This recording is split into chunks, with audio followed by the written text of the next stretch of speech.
Night in Binhai City lay over everything like a rag drenched in ink, heavy, airless. Xiao Han crouched at the edge of the rooftop, wind lashing past his ears, carrying the briny scent of the sea and the distant clamor of neon-lit streets. He lowered his gaze to his fingertips, where the warmth of that man still lingered, the faint rapid pulse at the carotid artery, then its stuttering silence within his grasp. 3 months. 3 months since retiring from Longhun CI, he had thought he could live like an ordinary man. Rent a cramped apartment, be choked awake each dawn by the smell of soy milk and fried dough from the shop downstairs, spend dusk staring blankly at the traffic flowing past his window. An ordinary life, bland as plain boiled water. Yet tonight that scream from the alleyway was like a thorn stabbing into the fragile calm he had barely managed to sustain. "Let me go, you."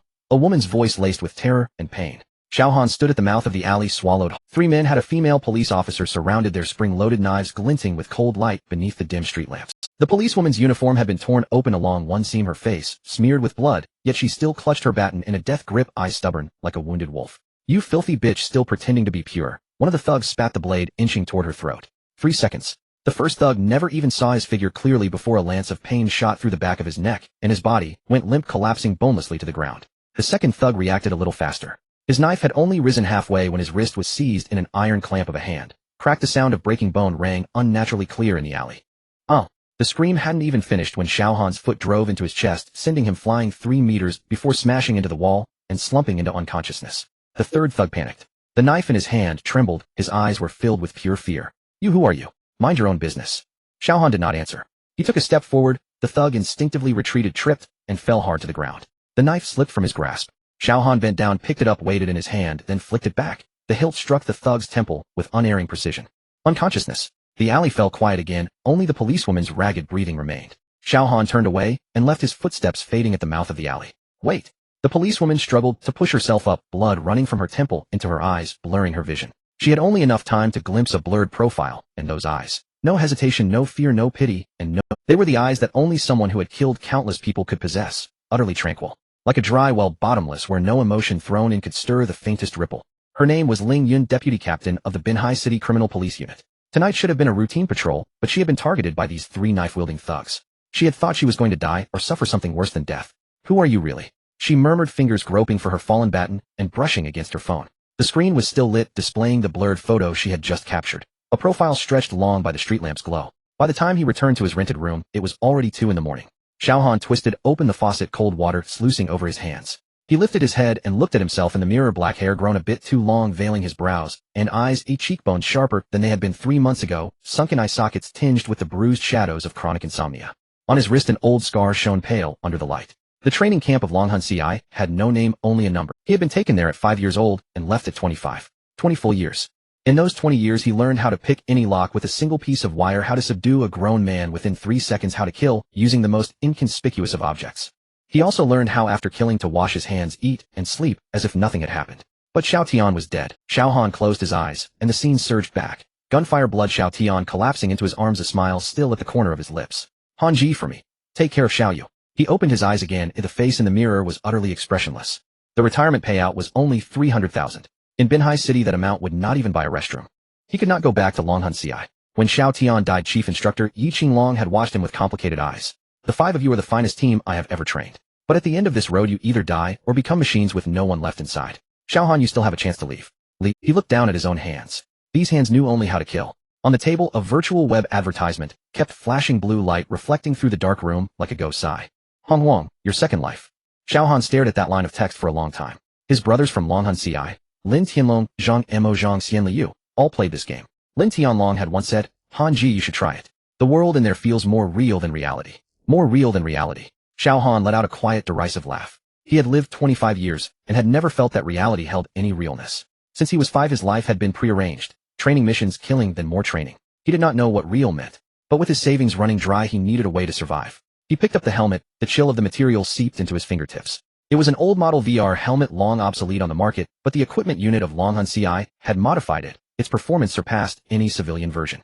"Second life." He murmured the words, voice hoarse like stones grinding together. The helmet settled over his head, and the world collapsed into darkness. Xiao Han lay on the narrow bed, the scar on his wrist throbbing faintly. It had been left by his last mission. A bodyguard at the target's side had opened it with a knife. The cut had not been deep, but the scar it left coiled around his wrist like a pale centipede. Longhun CI had an unwritten rule: once you leave, you never look back. But Xiao Han knew the organization would not let anyone go easily. Yi Qinglong might have let him walk away, but those figures hidden in the shadows, the ones who held the lifeblood of Longhun Ci, would never permit a killer who knew too many secrets to live out a peaceful life in some seaside town. There were too many doubts surrounding Xiao Tian's death. Officially, it was written off as a mission failure, but Xiao Han had investigated. The intel had been leaked from within. Someone had wanted Xiao Tian dead. Before he died, Xiao Tian had pressed a chip into Xiao Han's hand. It still lay hidden beneath the floorboards of the rented room. Forget it, Xiao Han whispered, closing his eyes. Survive tonight first. The helmet powered on, and a soft female voice echoed in his mind. Welcome to the world of Hongwang. Identity verification in progress. Verification complete. Please create your character. Xiao Han opened his eyes, and found himself standing in a void surrounded by churning gray chaos. He looked down to see his own body turn translucent like a strand of smoke. Please choose your race and class. 3 options hovered before him, Wu Yao and Ren.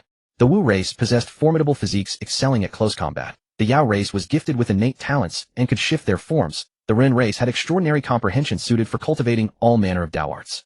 Xiao Han chose Ren without hesitation. Not because humans were particularly strong, but because in reality he was human. In the game he wished to remain human as well. Please choose your class. 6 classes appeared before him: Dark Sorcerer, Contract Sorcerer, Demon, Archer, Demon, Ritualist, Taoist, Sword Immortal. Xiao Han's gaze fell upon the first option, Dark Sorcerer. A control-type class adept at curses and weakening enemies, excellent for solo play, yet rarely needed in parties, one of the most unpopular choices in the game. But he liked it. Moving alone, relying on no one. Just as he did in reality. Are you sure you wish to choose Dark Sorcerer? This class is relatively weak in the early game, and has difficulty finding parties. I'm sure. Character creation complete. Welcome to the world of Hongwang. May you find your own Dao within this primordial land. Light flared, and when Xiao Han opened his eyes, he was standing in the central square of a small village.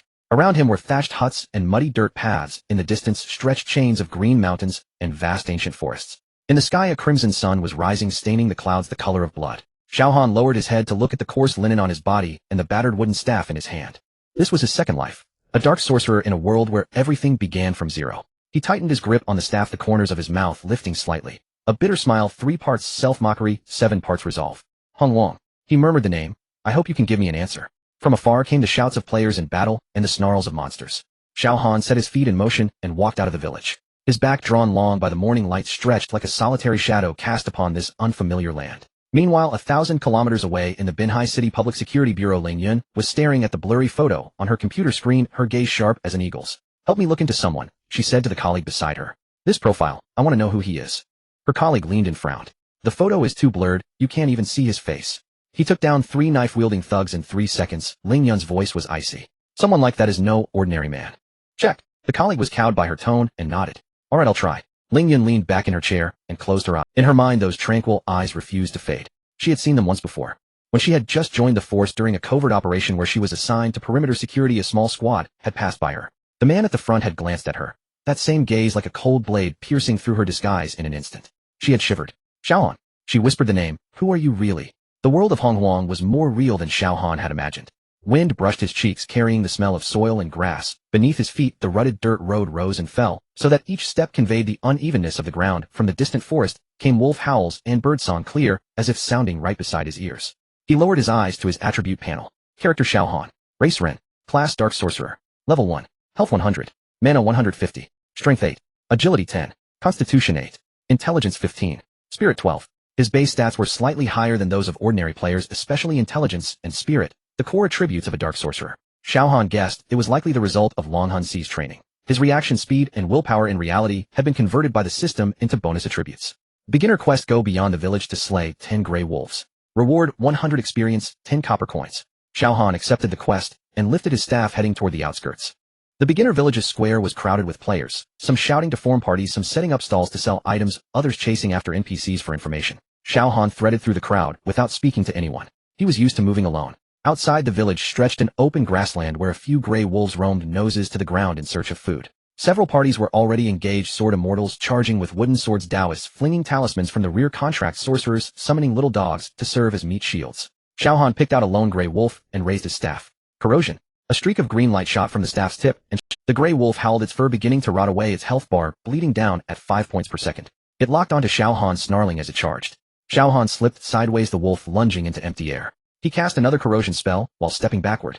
The wolf turned and leapt at him again. This time Xiao Han did not dodge. He raised the staff to block, then drove his foot into the wolf's belly. The gray wolf flew back, crashed to the ground, twitched twice, and lay still. Gray wolf defeated. Experience gained 10. Xiao Han lowered his head to look at his own health bar. 85 points remained. That collision just now had shaved off 15 points. He furrowed his brows slightly. The Black Wizard's defense was far too low. Once an enemy closed in, he was in grave danger. Yet his movement and reaction speed made up for this. Just now his kick had struck precisely at the Grey Wolf's soft underbelly, forcing it into a brief state of rigid paralysis. So this is a game, he muttered under his breath. Slaughter merely existing in another form. He continued searching for. An hour later, Xiao Han had risen to level 5. He allocated all his attribute points into intelligence, causing his mana and skill damage to surge dramatically. The damage of corrosion spell increased from 5 points per second to 12 points per second. You level up really fast. A nearby player leaned over and said, "Want to team up? My name is Jian Wuhan, Sword Immortal level 5. Xiao Han cast him a sidelong glance, shook his head, and turned away. Jian Wuhan froze for a moment, then hurried to catch up. Hey, don't be so cold. Black wizards are really weak in the early stages. Teaming up is more efficient. I don't need it. Xiao Han cut him off, his voice as calm and lifeless as a stagnant pool. Jian Wuhan choked on his words at that tone and came to a halt. Staring at Xiao Han's receding back, he muttered, "Weirdo." Xiao Han turned a deaf ear. He opened the map and located Witheredwood Forest. It was a stretch of woodland north of the newbie village, said to be filled with monsters around level 6 to 8, with a chance of triggering hidden events. He was going there, not for leveling, but because of intuition. In the training of Dragon Soul Thorn, there was a segment devoted to cultivating intuition. On the brink of death, countless times intuition was more reliable than reason. At this moment his intuition told him that within Witheredwood Forest lay something he needed. At the entrance of the forest stood a dilapidated stone stele upon which 3 characters were carved: Witheredwood Forest. The script had long grown blurry, covered in moss and climbing vines. Xiao Han brushed aside the vines and faintly saw a line of smaller characters at the base of the stele. Jishin ruins. The living must not enter. Jishin. Xiao Han had never heard this term before, yet he did not retreat. Gripping his wooden staff, he stepped into the forest. Inside Witheredwood Forest, sunlight was blocked by layers of overlapping canopies, plunging everything into a gloomy dimness. The ground was carpeted with decaying leaves and dead branches that rustled underfoot. A rancid odor permeated the air as though something were slowly rotting away. Xiao Han walked very slowly, each step taken with utmost caution. He heard breathing. It was not his own. He halted and held his breath. The breathing came from his front left, very light and very slow, as if something were in deep slumber. Guided by the sound, Xiao Han advanced, parted a thicket of shrubs, and his view suddenly opened up. A skeleton leaned against a massive dead tree. The bones had turned yellow and were covered in cracks and scratches, as though they had lain here for an unimaginably long time. Yet its posture was strange. Both hands clutched a rolled bamboo scroll tightly, as if even in death it refused to let go. A faint green light seeped from the bamboo scroll. Xiao Han crouched down to examine it closely. On the skeleton's chest was a deep fracture, as if pierced through by some lethal weapon. Judging from the wound, it was a sword through the heart. A kill on the spot. A cultivator, Xiao Han concluded. He reached out to take the bamboo scroll. Suddenly the skeleton's fingers tightened, as if resisting. Xiao Han gave a hard tug. A chime rang out. Hidden event triggered the skeleton's last wish. You have discovered a damaged bamboo scroll upon which 3 characters are written: Tian Mo-ju. Xiao Han was stunned. Tian Mo-ju. He opened his inventory. The bamboo scroll lay there quietly, emanating a faint, ghostly glow. He clicked to inspect it, and line after line of text surfaced: Tian Mo-ju Fragment Volume 1. Grade unknown. Description: Supreme Secret Canon of an ancient black wizard capable of greatly enhancing control type skills and unlocking hidden forbidden arts. Note: this is the first of 9 fragmented volumes. Gather all 9 to unlock the ultimate forbidden art. Xiao Han's breathing grew ragged. He had played many games, yet had never seen an item of such grade. An unknown grade meant that it surpassed the game's normal hierarchy: white, green, blue, purple, orange, red, gold, followed by legendary and mythic. An unknown meant it might be beyond even mythic. Is this luck, or some kind of design? He murmured, his gaze. Beside the skeleton lay a jade pendant quietly resting among the decayed leaves. Xiao Han picked it up, and using the faint light, discerned the characters etched upon it: Jishin. The 2 characters were archaic and powerful, as if carved with a blade. Xiao Han stowed the jade pendant away and rose to his feet.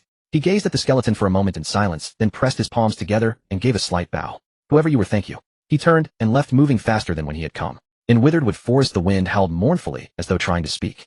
After Xiao Han's departure, the skeleton slowly crumbled into dust and vanished into the air. In life its identity was known to no one.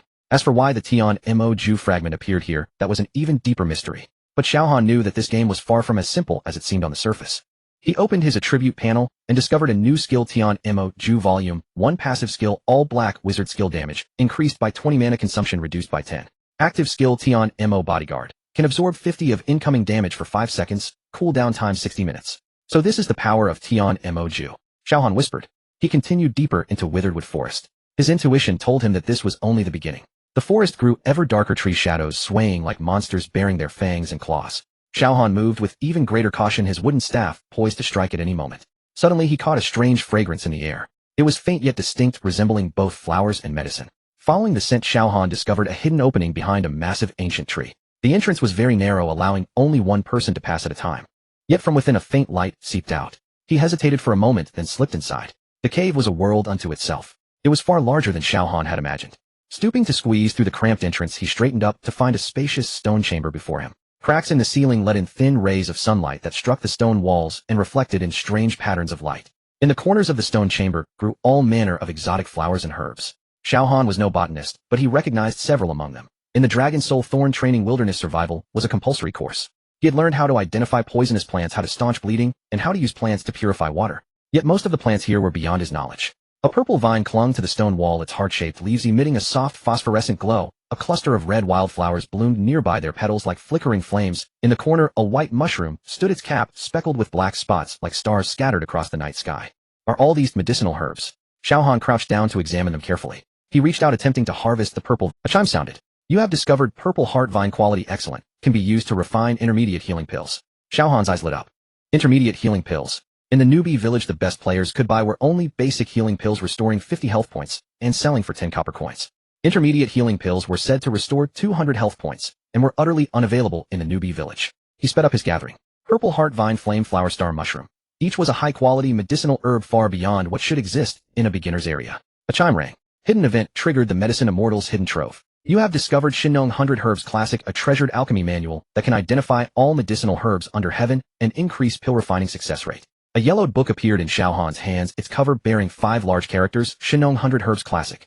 He opened to the first page, and densely packed text met his eyes. Shinong tasted 100 herbs, encountering 72 poisons in a single day, and found bitter tea to neutralize them. This classic records all the flora, minerals, and stones beneath the heavens, discerning their nature, flavor, and properties. It is the foundation of alchemy. Following this were detailed entries on countless herbs, from the most ordinary hemostatic grass to legendary immortal herbs. With just a cursory skim, Xiao Han already found several of the herbs he had just harvested. To obtain both a combat secret canon and an alchemy sacred text alone, he murmured, this server has only one such player. In the setting of Hongluang, alchemists were among the most profitable professions. Pills were an absolute necessity, whether for restoring health and mana-boosting attributes or removing abnormal statuses. Pills were required.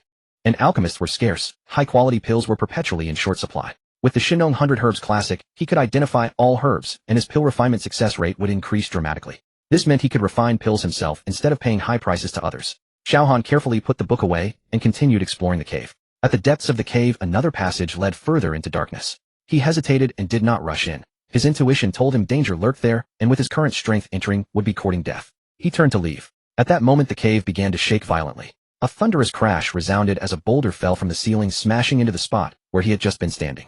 Xiao Han leaped back, barely avoiding it. The tremors grew more intense, cracks spiderwebbed across the stone walls, and dust poured down. What's happening? Xiao Han frowned, gripping his wooden staff. A massive silhouette blocked the cave entrance. It was a gigantic lizard over 3 meters long, its entire body covered in rock-like scales. Its eyes were tiny with barely visible pupils, but its mouth was filled with razor-sharp fangs dripping viscous saliva. Rock-armored lizard king, level 15, elite monster. Xiao Han's pupils contracted. Level 15, an elite monster. He was only level 8. A heating clash meant certain death. The Lizard King spotted the intruder, let out a roar, and lunged toward Xiao Han. Its speed was not great, but each step made the ground tremble, its presence overwhelming. Xiao Han turned and ran. He was not fleeing blindly, he was studying his surroundings. Stone pillars crowded the cave, about 2 meters tall, and just wide enough for a person to squeeze past. The Lizard King's bulk made its movements restricted in this space. Moreover, the Lizard King's vision was sluggish. When it had charged earlier, its judgment of Xiao Han's position had been off. Xiao Han halted, taking cover behind one of the pillars. The Lizard King barreled forward, slamming into the pillar with a thunderous crash. Cracks veined the stone, but it did not collapse. Corrosion spell. Xiao Han peered out from behind the pillar and cast a corrosion spell onto the Lizard King's back. Green light spread over its scales and began to eat away at them. The Lizard King turned in fury, its tail sweeping across. Xiao Han ducked low to evade and rolled to another pillar. Corrosion spell. Another cast. The Lizard King's health bar dropped at a rate visible to the naked eye. Yet its defense was too high. Each second of corrosion spell dealt only a bit over 10 points of damage, while its total health exceeded 5,000. At this pace, the battle would be long. But Xiao Han was in no hurry. He was the most patient hunter. Within the cave, a strange chase unfolded. The Lizard King pursued and Xiao Han evaded. The Lizard King crashed into pillars, and Xiao Han cast corrosion spell. Round after round, the Lizard King's health slowly dwindled, while Xiao Han was never struck. His footwork was terrifyingly precise, each dodge missing the attack by only a hair's breadth. After 20 minutes, the Lizard King still had half its health left. After 30 minutes, its movements began to slow, its scales pitted and scarred by corrosion. After 40 minutes, corrosion spell. The final corrosion spell struck home. The Yinjia Xiaowang uttered a mournful howl as its massive form collapsed. Its health bar fell to 0, and it dissolved into a scattering of white light. Kill Yinjia Xiaowang, gained 500 experience. Dropped items Qingtong Staff exclusive to Black Warlock Intelligence 5, skill damage 10 skill book, Wanchong Shiyao. Xiao Han exhaled and leaned against a stone pillar, breathing heavily. His mana was down to less than 10%, the exhaustion that follows prolonged tension washed over him. But he had won. An 8-level player soloing a level 15 elite in the newbie village was the stuff of legend. Yet he picked up the fallen items and opened his status panel. Wanchong Shiyao summons thousands of poisonous insects to gnaw at the foe, dealing sustained damage and reducing the enemy's defense. Duration 10 seconds, cooldown 30 seconds. It was a potent control skill, paired with corrosion, and enemy's defense could be rendered hollow. Not bad. Xiao Han allowed a fleeting smile. He equipped the Qingtong Staff and felt his attributes rise once more. He could now handle monsters below level 10 with ease. From the cave's depths, a low measured breath came. Xiao Han halted and turned his gaze toward the dark passage. The breathing was light and slow like some slumbering beast, yet the presence felt suffocatingly powerful. Something dwelled there. He hesitated, then chose to withdraw. With his current strength, venturing in would be suicide. He was no reckless fool. He knew when to advance and when to retreat. He'll come back next time. He walked toward the entrance, and his footsteps echoed through the cave. From the depths of that dark corridor, the breathing sounded clearer, as if responding to his departure, as if waiting for his return. Xiao Han stepped out into the sunlight and squinted. The deadwood forest remained grim, but his mood was brighter than the sun. Honghuang, he whispered the name, hoping this place might offer an answer. He opened his map and marked the cave's location. Next time he would be stronger. Then he would return and learn the true nature of the owner of that breath. The newbie village general store was small. A crooked wooden sign hung above its characters were traced many times with charcoal, the ink varying in shade. Xiao Han leaned the Qingtong Staff in a corner and counted his inventory: 37 bleeding herbs, 12 rejuvenation vines, and a worn copy of Shenong by Chao Jing. Just these alone could make him feel invincible in the newbie village. He had already learned the skill book dropped by the Yinjia Xiaowang. Combined with corrosion, his control capabilities had doubled. 123 silver coins. For most players this was a small fortune. Ordinary monsters dropped a few copper, silver teardrops, usually came only from elites above level 10. He had single-handedly overleveled to kill a level 15 emperor and earned that sum straight and steady. Xiao Han sorted the herbs and began to calculate several alchemy formulas in his head. Bleeding herb combined with rejuvenation vine could refine a basic healing pill, fetching at least 5 silver apiece on the market. With additional materials. Help! Brother, help! A scream exploded from outside. Xiao Han frowned before he could react. A figure burst into the shop, kicking up a gust of wind. It was a sword, immortal white robe, silver armor, a flowing blade at his waist. His gear looked decent, at least grade 5. But his appearance was disheveled. Hair askew, streaks of blood across his face, and behind him trailed 7 or 8 red-named monsters. Red-named monsters, those that have attacked other players, or have slain players, and thus turn hostile. They yield high experience and good drops, but their aggression and aggro range far exceed ordinary beasts.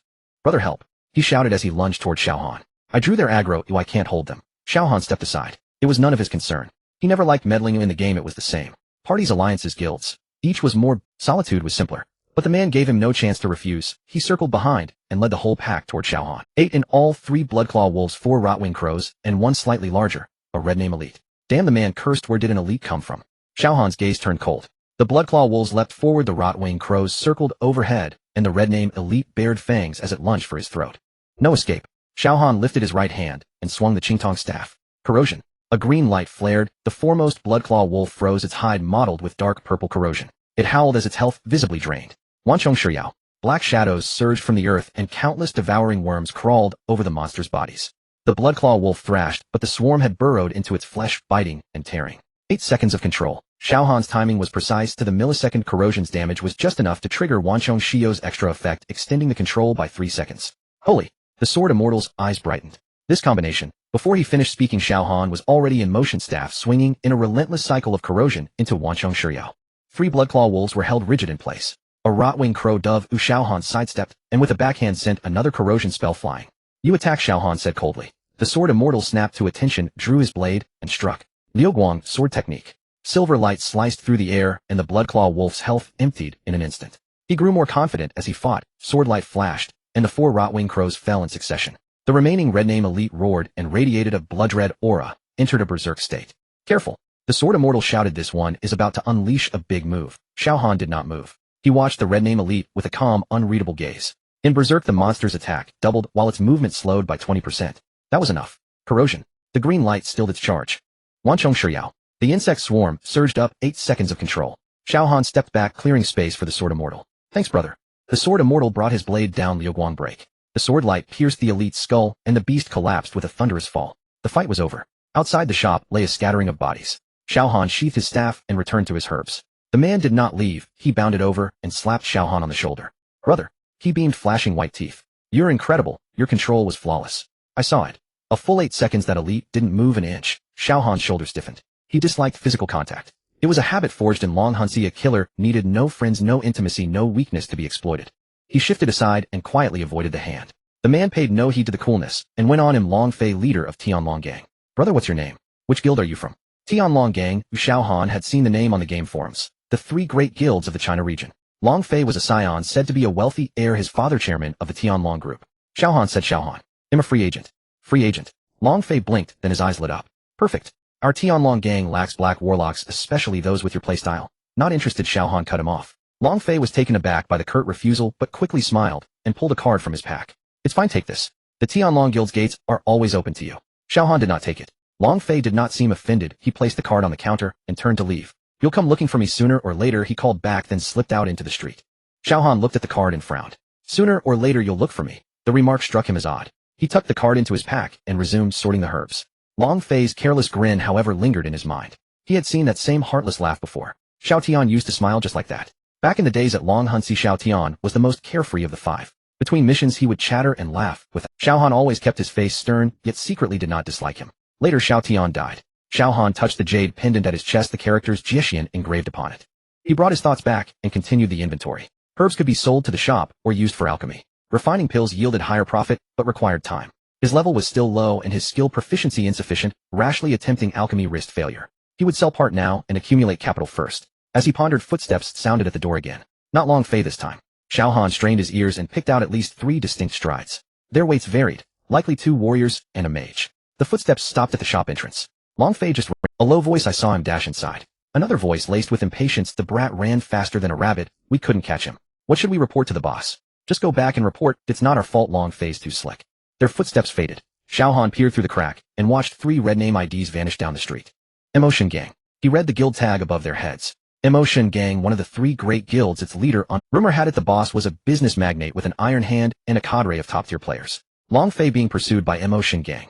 Xiao Han filed the matter away. He need not be drawn into guild conflicts, but more information was never a disadvantage. The general store's backyard held a small room the system provided as a rest area. Xiao Han entered and logged off. He removed his helmet and rubbed his brow. 4 hours of game time had passed roughly 40 minutes in real life. The VR helmet's time ratio was 6-to-1, a tremendous advantage for professional players. He rose and walked to the outside. The city's nightscape glittered, neon lights braided together. It was a 27th century metropolis, technologically advanced and materially abundant, yet hollow at heart. He went to the kitchen. The fridge held only a few instant meals. He grabbed one, heated it, and finished it in 3 bites. He put the helmet back on and logged in. The general store remained quiet. Xiao Han shouldered the Qingtong staff, ready to head out and hunt. He paused as he opened the door. Long Fei had returned. He was not alone. 4 followers trailed him, 2 men and 2 women. IDs Long Qing Long Yun Long Yin Long, Xiao, the core members of Tianlong Gang. Brother. Long Fei smiled upon seeing Xiao Han. I invite you for a drink. If it weren't for you today, those 8 red-named monsters would have been for nothing. No need. Xiao Han interrupted him. Just mutual benefit. He wasn't lying. In that battle, he earned 40% of the experience and a few decent drops. The experience from red-named monsters was 3 times that of ordinary monsters, and the elite one even dropped a skill book fragment. That's true, but I Long Fei never owe anyone a favor. Long Fei insisted. Come on, I'll treat you to a meal at the tavern east of the village. No time. Xiao Han turned and walked out of the village. He didn't need friends. Even less did he need a loud and brash rich second generation. Hey. Long Fei chased after him. Wait up. Xiao Han didn't stop. Long Fei ran in front of him, blocking his path. I know you look down on me, he said, his smile fading slightly. You think I'm just a playboy relying on my father for today's guild. Xiao Han glanced at him. He did not deny it. Long Fei sighed and said, Alright, I won't force you. But I need to tell you one thing. The 3 people who chased me earlier were from the Demon God Guild. The Demon God Guild has been recruiting high-level players from the newbie village recently. With your skills, they'll come looking for you sooner or later. At that time, you might need a guild to back you up. After saying this, he patted Xiao Han on the shoulder. Xiao Han dodged again. Long Fei was taken aback and then chuckled. Alright, I won't touch you. In any case, the door of the Heavenly Dragon Guild is always open for you. He turned and left with 4 core members. Xiao Han stood there watching Long Fei's figure disappear at the village entrance. This person was somewhat similar to Xiao Tian. Both liked to laugh, both liked to pat shoulders, and both were carefree. But Xiao Tian was already dead. Xiao Han withdrew his gaze and continued walking towards the withered wood forest. He needed to level up.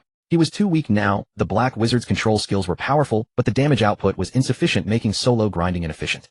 He had to learn new skills as soon as possible. The Divine Farmer's Herbal Cannon in his backpack could be used for alchemy, but alchemy required materials, and materials required money. He currently only had 123 silver, not even enough to buy a beginner's alchemy furnace. First he needed to grind monsters, save up money, buy an alchemy furnace, refine pills, sell potions, and then buy better equipment.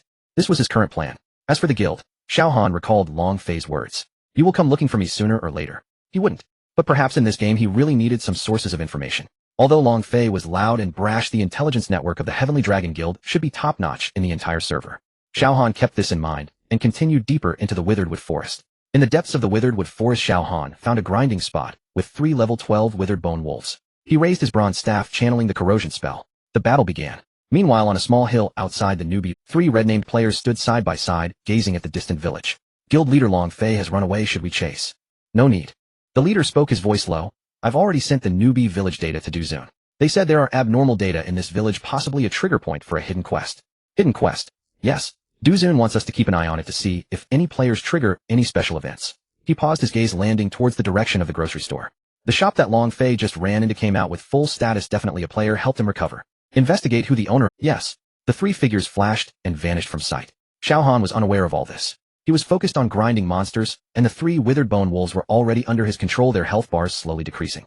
The black wizard's leveling speed was very slow, but his goal was not to level up quickly. It was to become stronger. He needed enough power to explore the secrets deep within that cave. That breathing sound. That force. And Xiao Han recalled the fragment of the sky demon art in his backpack. He had not dared to fully cultivate this secret manual. The words on the fragment were obscure and difficult to understand. Each sentence seemed to hide profound meaning. But he knew that this manual was not simple. Withered bones, jade pendant, divine farmers, herbal cannon, sky demon art. These things all pointed in one direction. Intercepting immortals. Xiao Han continued to grind monsters, silently calculating his next plan. At that moment, deep within the Witheredwood Forest, a faint breathing sound echoed from a hidden cave. It was like slumbering, or perhaps waiting. The words, intercepting immortals, pierced into Xiao Han's mind like a thorn. The jade pendant he obtained beside the withered bones had quietly lain in his backpack, with no quest prompts, no system explanations, just occupying a slot all alone.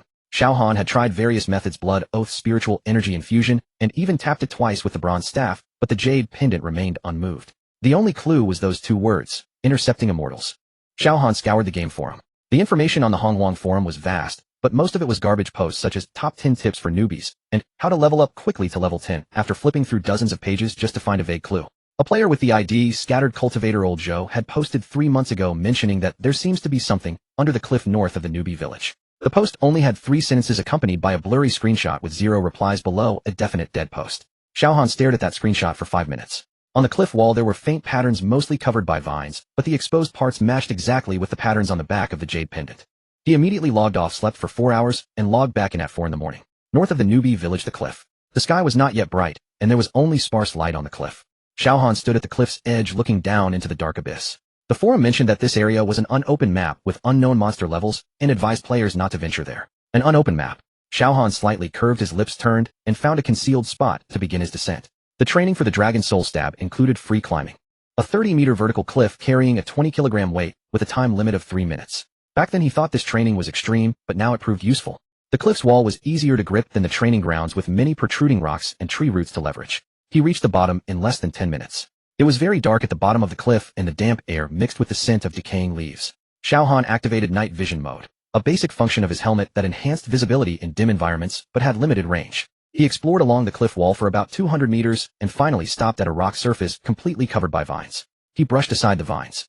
A stone door. The door was engraved with intricate patterns with a central groove that perfectly matched the jade pendant's shape. There were small characters on both sides, heavily weathered, barely legible. Intercepting sect has regrets, myriad immortals cannot return. Xiao Han embedded the jade pendant into the groove. Boom. The stone door cracked open in the middle, dust billowing as a cold aura mixed with it. Behind the door was a corridor extending downward with murals carved on the walls. Although ancient, the general content was still the first mural, myriad immortals paying homage. In front of a magnificent palace, countless cultivators stood in formation, with one person seated at the center, holding a long whip exuding a mountain-like aura. The second mural, the calamity of sealing the gods. The heavens collapsed and the earth shattered, immortals fell like rain, and that palace burned in fierce flames. The third mural, the destruction of the intercepting sect. Only a few figures escaped the ruins. The palace had turned to dust with only a broken long whip stuck in the rubble. These murals clearly recorded the rise and fall history of the ancient intercepting sect, from the prosperity of myriad immortals paying homage to the tragic downfall, each one exuding an unspeakable sorrow. He delved deeper, and at the end of the corridor was a circular hall. The ground was engraved with a massive formation pattern, and a stone tablet stood in the center, with only 4 words inscribed. Trial of the Inner Demon. As soon as Xiao Han finished reading, the formation beneath him lit up, white light flashing, and his consciousness was instantly pulled into another space. The first layer. Before him was the training ground for Dragon Soul Stab. He was 12 years old, participating in his first real combat drill. His opponent was 2 years older, stronger, and a punch landed on his nose, blood smearing half his face. He gritted his teeth and didn't fall, ultimately using the joint technique taught by his instructor to counter and win. The second layer. Still the training ground, this time facing Chief Instructor Yi Qinglong. Yi Qinglong said, "Your weakness is that you care too much, treating your comrades like family. Assassins don't need family." He did not refute, but he did not change. Third layer, fourth layer, fifth layer. Each layer was a fragment of his past training missions, killings, fleeing. All memories were being dredged up like a dull knife cutting flesh. Xiao Han gritted his teeth and persevered. By the time he reached the 10th layer, he was already drenched in cold sweat. The 11th layer. The scene changed. A narrow alley, a rainy night, gunfire. Xiao Tian stood before him, a bloody hole in his chest, yet still smiling. "It's fine, it doesn't hurt." Xiao Han abruptly reached out to grab him. As soon as his fingers brushed the hem of his clothing, Xiao Tian's body began to disintegrate, flowing away like sand through his fingers. Xiao Tian. The 12th layer. Still that alley, still that rainy night, still Xiao Tian standing in front. It's an identical scene, an identical dialogue. Xiao Han reached out again, but Xiao Tian disintegrated once more. Then, the third time, the fourth time, the fifth time. Each time he reached out, each time, he couldn't grasp hold. Xiao Han's hands trembled, not from fear, but from anger. It was anger towards himself. He clearly knew this was an illusion, knew that the Xiao Tian before him was not real, yet he couldn't help but reach out, couldn't help but try to grasp him. Inner demon. His inner demon was never fear, greed, or lust for power. His inner demon was Xiao Tian, the one, the 6th reset. "It's fine, it doesn't hurt." Xiao Tian smiled again, still that carefree smile. Xiao Han closed his eyes and took a deep breath. In the assassin's training there was a technique called emotional severance, forcibly stripping away emotions under the most extreme pressure, retaining only judgment. Yi Qinglong said this was inhumane and should not be used unless absolutely necessary, because every time you use it you drift further away from being human. Xiao Han used it. His gaze instantly became hollow, the hand he extended forcibly retracted, and he turned, walking towards the edge of the illusion. The voice of Xiao Tian behind him still echoed, but he did not look back. When he stepped out of the 12th layer, his consciousness returned to reality. The words on the stone tablet had changed. Trial, unfinished, willpower proven. Reward, heart devouring of 10,000 ghosts, revive. 2 skill books floated in midair, and Xiao Han reached out to take them. Heart devouring of 10,000 ghosts summons 10,000 ghosts to gnaw at the target's mind, inflicting ongoing mental damage, dealing double damage to inner demon targets. Revive revives a deceased target, cooldown time, 7 days. 7 days. Xiao Han held the skill book of Revive, his fingers slightly trembling. If this skill had appeared a bit earlier, even just a day earlier, would Xiao Tian not have to die? He knew this was an absurd thought. Game skills were unrelated to reality. The dead could not be resurrected. Yet his hand still trembled. That feeling of just a bit could change something tormented him more than any inner demon. He stored the skill book in his backpack and turned to look deep into the hall. There was still a door there, engraved with dense sealing runes with the central inscription. Insufficient rank, cannot open. Xiao Han stared at the door for a long time before finally turning away. There would be time enough. On the day his retirement pay arrived, Xiao Han stared at the numbers on his bank card for 3 seconds. 180000. The severance Longhun CI paid for his 8 years of life and death service. After deducting the portion Xiao Tian fronted for the funeral, barely over 15000 remained. In the 27th century, that sum could hardly cover a year's rent. He would have to find a way inside the game. Xiao Han opened the Shinong Baichao Jing and turned to the chapter of pill formulas. There were only 3 formulas for beginning grade pills: Xiao Huichun Dan, Xiao Juki Dan, and Xiao Qingdu Dan. Sellers of these 3 pills were everywhere, the margins as thin as a blade. But the formulas in the Shinong Baichao Jing were different. With the same ingredients and the same steps, pills refined according to this scripture were at least 2 tiers superior to those sold on the market. Xiao Huichun Dan on the market was commonly white quality, restoring 30 HP. The scripture's formula yielded a green quality pill that restored 50 HP and granted a lingering recovery effect. That was the gap. Xiao Han spent 3 days buying raw materials cheaply around the novice city. Most players did not recognize herbs. Wild Zixin Lan and Tiepi Jin were tossed into shop trash. He bought them all, paying slightly more than the shop price and leaving sellers oddly pleased. Once materials were assembled, he rented a small storefront in the east corner of the city for 50 silver a month. The location was outrageously remote, 10 minutes on foot to the main street, but cheap. Signboard, Taobao General Store. Main business, pills, also buys oddities.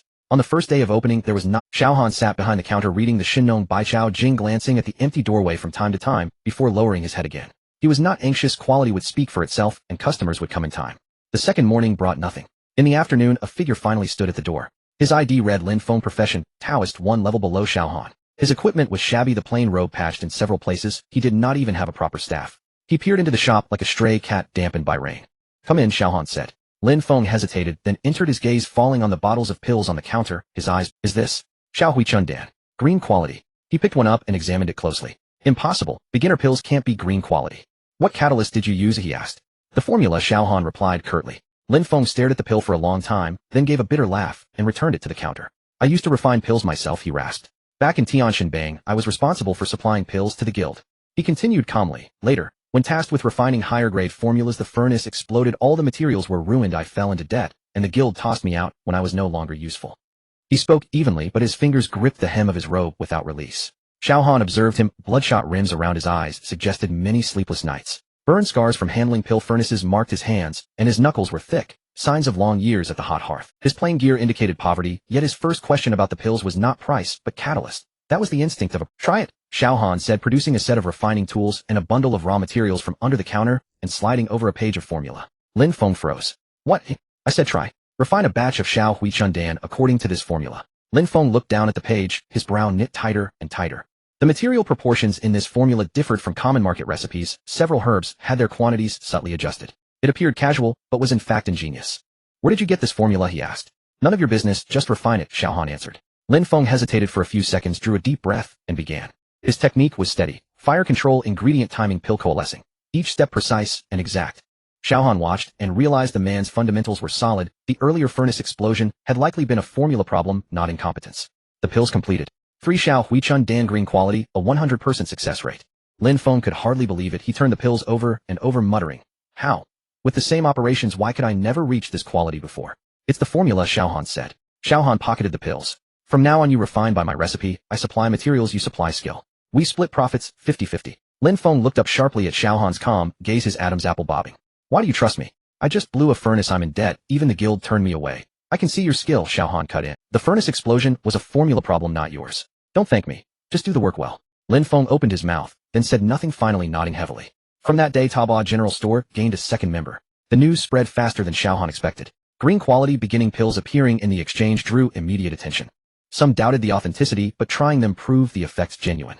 Within 3 days, 3 more down-and-out players, one called Tiesho, a level 8 black, which with crude technique but great strength was assigned to gather herbs in the wild. Aki, a level 6 contract, which with delicate healing skills handled shop reception. There was also Xiao Yuan, a level 5 demon arts apprentice, the youngest and nimblest and excellent errand runner. For people plus Xiao Han made the fledgling staff of the store. Lin Feng worked hard refining pills more than 10 hours a day. The quality remained consistently high. Xiao Han set prices and sales strategy, pricing the green quality pills 30% higher than the white quality market counterparts. Not expensive, but the profit margin was considerable. Day 1 revenue, 20 silver. Day 2, 45 silver. Day 3, 80 silver. At that pace, rent would be covered in half a month, with surplus remaining. Yet Xiao Han did not relax. On the third night after Lin Feng joined, he noticed several unfamiliar faces loitering near the shop. They bought nothing, said nothing, merely prowled, glancing occasionally toward the storefront. Xiao Han recognized one ID, Feng Xing Tianxia, an affiliate faction of Tianshanbang. Lin Feng had come from Tianshanbang. He held Xiao Han's formula and refining procedure. To Tianshanbang, he was a traitor, and Taobao General Store's rise threatened their slice of the market.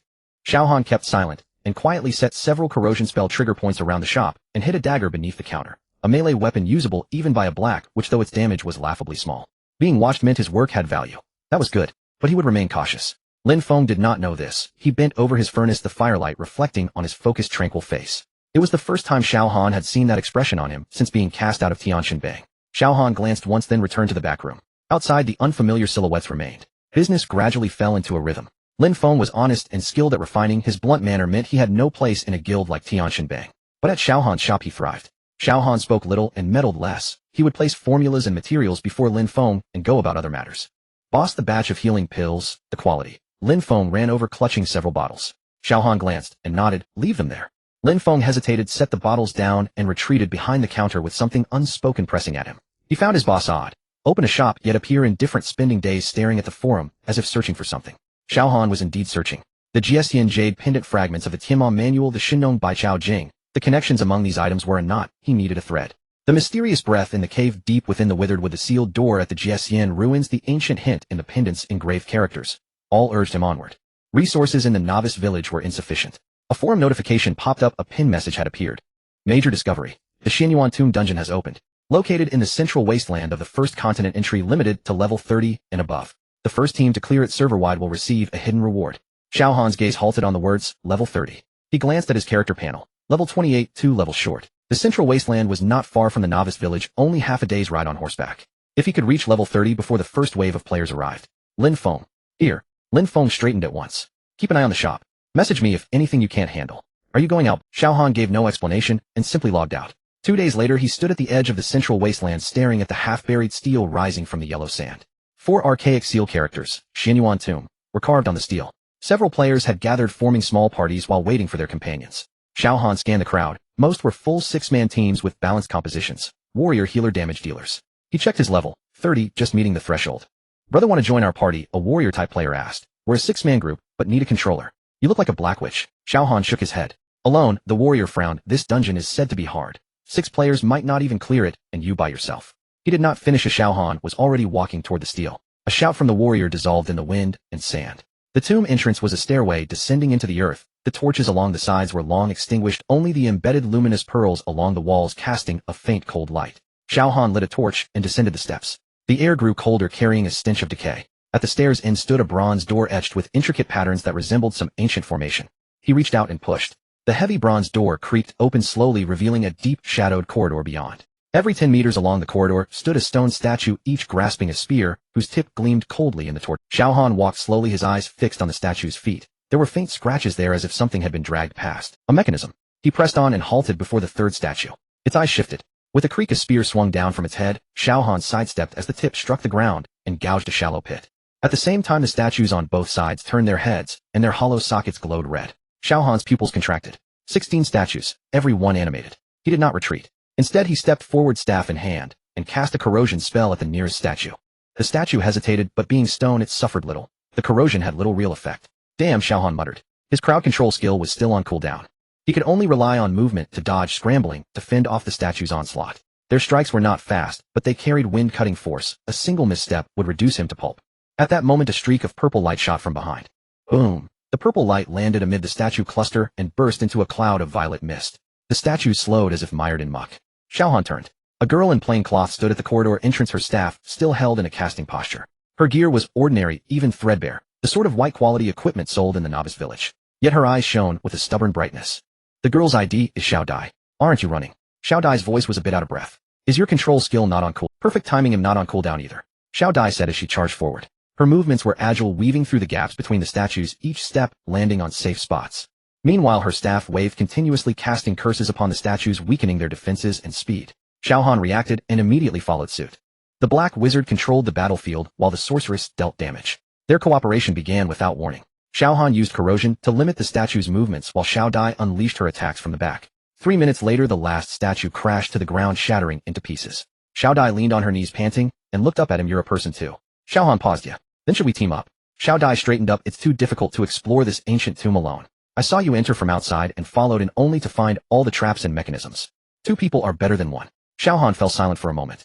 He was used to being alone. Ever since retiring from the Dragon Soul Assassins, he hadn't teamed up with anyone. But the cooperation from those 3 minutes. Alright. Xiao Dai smiled, her eyes crescent-shaped. Then let's go. I've heard this ancient tomb has 3 levels, and this is just the first one. The 2 continued deeper. At the end of the corridor was the entrance to the second level, a stone door blocking their path, inscribed with ancient characters. The lineage of Xuanyuan, using blood as a guide and souls as offerings, can enter.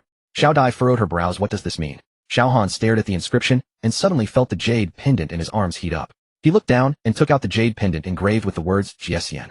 The jade pendant emitted a faint glow, pointing directly at the stone door. This is... Xiao Dai curiously leaned close. Xiao Han pressed the jade pendant against the stone door. The stone door trembled, and slowly opened. Behind it was a spiral staircase leading down, from which strange fluctuations could be faintly felt, reminiscent of the sensations in the Jiesian ruins. Xiao Han retracted the jade pendant, and glanced at Xiao Dai. Stay close. Xiao Dai nodded, cautiously following him. The spiral staircase was long, and it took them nearly 10 minutes to reach the bottom. At the bottom was a spacious burial chamber. In the center stood 4 stone pillars covered in intricate runes. And between the pillars floated a coffin. Suddenly the lid of the coffin moved. A pale hand reached out from the coffin. Xiao Dai gasped. This is... Xiao Han's voice was very soft. There's more than one. One skeletal general after another crawled out of the coffin, their bones gleaming with a metallic sheen, wielding rusted long blades. 1, 2, 3. A total of 7 or 8 surrounded the 2 of them. Xiao Han knitted his brows. His control skill was still on cooldown, and he could only rely on his positioning to stall for time. Xiao Dai's damage output was high, but her health was too low. If the skeletal generals got close, a single strike would take her down. Step back, Xiao Han said. What? Create some distance, I'll hold them off. Xiao Dai was taken aback, but quickly retreated to the edge of the burial chamber. The skeletal generals tried to pursue, but were blocked by Xiao Han. He blocked the long swords with his staff, while using corrosion to slowly whittle down the skeleton's health. But it was too slow. With 7 or 8 skeletal generals, each having over 2,000 health, he couldn't clear them alone. How much longer? Xiao Dai shouted from a distance. Xiao Han glanced at his skill bar. 30 seconds. 30 seconds was. One of the skeletal general's long swords struck his shoulder, causing his health to drop by a third. Xiao Han gritted his teeth and pushed forward. Don't force it. Xiao Dai grew anxious. Just hold on a bit longer. Before she could finish, another skeletal general's sword came slashing in. Xiao Han dodged to the side, but was ambushed by a third skeletal from the flank, causing his health to plummet. Damn. Just then a purple light shot in from behind. Boom. The purple mist exploded and the movements of the skeletal generals abruptly slowed. Xiao Dai had somehow circled behind the skeletal horde, and used her only control skill to interrupt their assault. Go! Xiao Dai shouted. Xiao Han did not hesitate, immediately rolling to the side to avoid the subsequent fatal strike. At the same time, his control skill finally came off cooldown. 10,000 ghosts devouring heart. Black mist surged from the tip of his staff, instantly enveloping the skeletal group. The skeletal generals let out mournful howls, their movements slowed, and their attack power significantly reduced. Attack! Xiao Han shouted. Xiao Dai swung her staff to the limit, casting curses upon the skeletons. Together they unleashed their power, and one skeletal general after another fell. 3 minutes later, the last skeletal general shattered. Xiao Han leaned against the stone pillar, panting heavily. Xiao Dai sat on the ground, her staff rolling aside. That scared me. Yeah. Xiao Han replied. The two exchanged a glance, both silent. The burial chamber was quiet for a moment, and suddenly the jade pendant in Xiao Han's arms heated up again. He took out the jade pendant, and found it pointing towards a wall deep within the burial chamber. There was a hidden door on the wall engraved with the same patterns as those in the Jiesian ruins. There's another path, Xiao Han said. Xiao Dai climbed up to pick up her staff. Shall we continue? Yeah. Xiao Han pushed open the hidden door, revealing a deeper corridor. At the end of the corridor, strange fluctuations could be faintly felt. Exactly like the door deep within the Jiesian ruins that couldn't be opened. His heartbeat quickened. Deep within the ancient tomb, something was waiting for him. Behind the hidden door was not another burial chamber, but a wall. An endless wall. Xiao Han and Xiao Dai stood at the end of the corridor, staring at the intricate maze before them, both dumbfounded. Walls surrounded them from all sides, forming countless forks in the road, some wide, some narrow, some high, some low, as if carelessly stacked together with building blocks. Is this the maze? Xiao Dai cautiously took a step forward. No sooner had she spoken than the walls of the maze suddenly began to move. Ka ka ka ka. The walls began to shift, rotate, and reshape, blocking the original passage and opening a new one. Xiao Dai jumped back in fright, nearly colliding with Xiao Han. It resets every 10 minutes. Xiao Han set his gaze fixed on a stone tablet at the entrance of the maze, which bore a line of small characters: Xianyuan, maze those who break the maze live, those who are trapped die. Xiao Dai also saw the inscription, her face turning pale. Then we. Let's go. Xiao Han did not hesitate and stepped. Xiao Dai bit her lip and followed him. The maze was dark, illuminated only by the luminous pearls embedded in the walls. Xiao Han moved slowly, marking the wall every few steps. What are you doing? Xiao Dai asked. Marking the path. But the walls will move, so won't the marks become invalid? Xiao Han shook his head. The wall movements are patterned. He pointed to a very fine scratch on the ceiling. Every 10 minutes the walls move along a fixed trajectory. As long as you remember the movement pattern, you can deduce the correct route. Xiao Dai blinked. You can see that? Yeah.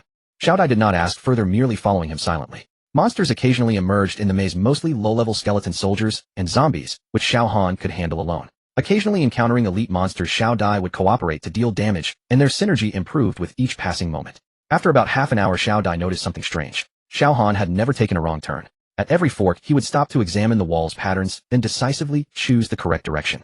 Sometimes, even when it looked like a dead end, he could accurately predict that the walls would shift in the next moment, revealing a passage. Your memory. Xiao Dai couldn't help but ask, is it particularly good? Xiao Han paused. It's alright. In truth, it was not just about memory. During his training with the Dragon Soul Assassins, he had been trained to remember every detail in complex environments. Fleeing, infiltrating, and assassinating all required this ability. The maze was just another form of battlefield for him. Xiao Dai did not press further, but her gaze towards him held a hint of curiosity. The two continued forward, and the maze grew increasingly complex. The forks changed from 3 to 5, then from 5 to 7, with intervals of wall movement becoming shorter. Xiao Han's pace slowed, and fine beads of sweat appeared on his forehead. Are you alright? Xiao Dai asked. I'm fine. Should we take a break? No, Xiao Han shook his head. The longer we stay, the harder it gets. Xiao Dai said nothing more, merely pulled out a bottle of blue potion from her backpack and handed it to him. Drink this, it restores mana. Xiao Han was taken aback, took the blue potion, and drank it. His mana was fully restored, and his spirit improved a little. Thank you. You're welcome. Xiao Dai smiled. We're teammates after all. Teammates. Xiao Han hadn't heard that word in a long time. He thought of Xiao Tian, of the others from the Dragon Soul Assassins of those days, when they fought side by side. Back then they were also teammates, supporting and trusting each other. Then Xiao Tian died. He withdrew from the Dragon Soul Assassins and hid alone in a rented room. Let's go. Xiao Han suppressed the distracting thoughts in his mind and continued forward. The end of the maze seemed closer, and the frequency of wall movements increased. Xiao Dai closely followed behind him, not daring to fall behind. Just as they were about to exit the maze, an accident occurred. Xiao Dai's foot slipped, stepping on a loose tile. Ka! The tile sank, and suddenly a row of spikes shot out from the wall. Be careful. Xiao Han abruptly turned around and yanked Xiao Dai's arm to pull her aside. Whoosh whoosh whoosh. The spikes shot from the wall, grazing past Xiao Han's shoulder and embedding themselves into the opposite wall. Ding. System prompt: trap damage received, health 120. Xiao Han's health dropped by a fifth. He frowned and looked down at Xiao Dai. She sat on the ground, dazed, still holding his wrist. She looked at the blood on Xiao Han's shoulder, her eyes suddenly reddening. Are you okay? I'm fine. Xiao Han released her wrist. Get up, let's keep moving. Xiao Dai did not move. What's wrong? Why did you take the hit for me? Xiao Dai's voice was soft. We've only known each other for less. Xiao Han fell silent for a moment. He didn't know why either. The situation had been too urgent. He hadn't had time to think, and his body had acted on its own. Perhaps it was because in the maze two people found it easier to escape than one, or perhaps it was because Xiao Dai had just given him a blue potion, or perhaps it was simply because he was used to protecting his teammates. Don't think too much about it, Xiao Han said. Let's go. He turned around and continued forward while Xiao Dai stood up from the ground and silently followed him. As she lowered her head, a slight smile appeared at the corner of her mouth. 5 hours later, the two finally emerged from the maze. The exit of the maze was a massive burial chamber, in the center of which lay a stone coffin, the lid covered in complex runes. The walls of the burial chamber were adorned with murals depicting a woman in ancient attire wielding a long sword standing amidst a sea of corpses and blood. Xiao Dai approached the mural, carefully examining the figure in the painting. Who is this? Xiao Han also looked over. The woman in the painting had delicate features and a cold demeanor, holding a long sword pointed at the sky, as if to sever something. Her expression was resolute, yet tinged with a hint of sadness, as if she were making a difficult decision. I don't know, Xiao Han said. He didn't tell Xiao Dai that the woman in the mural bore a striking resemblance to her, especially her eyes. Xiao Dai glanced at the mural again and suddenly shivered, saying, I don't know why, but looking at her gives me a strange feeling. As if I were looking in a mirror. Xiao Han did not respond. He walked to the stone coffin and examined the runes on the lid. The runes bore some resemblance to the patterns on the celestial jade pendant, but they were not identical. He tried pressing the jade pendant against the runes, but there was no reaction. Can't open it. Xiao Dai leaned closer. Xiao Han put away the jade pendant. The stone coffin was locked, and there were no other exits in the tomb. The two searched around, and finally discovered a hidden compartment behind the mural. Inside the hidden compartment lay an ancient book, the cover inscribed with 4 characters, Xian Yuan's sword technique. As Xiao Han picked up the ancient book, a system prompt immediately popped up. Hidden item, discovered Xian Yuan's sword technique fragment upper. Note: collecting the complete fragment will allow you to learn the Xian Yuan's sword technique. Fragment. Xiao Han opened the ancient book and found that it only recorded the first 3 forms of the sword technique, while the subsequent content was completely missing. What is this? Xiao Dai asked curiously. A fragmented sword technique, Xiao Han said, storing the ancient book in his backpack. Let's go, there's nothing else here. Xiao Dai nodded and followed him deeper into the tomb. At the end of the tomb was a stone door engraved with the same text as the maze entrance, Xian Yuan ancient tomb, 3rd layer, 10,000-year corpse king. 10,000-year corpse king.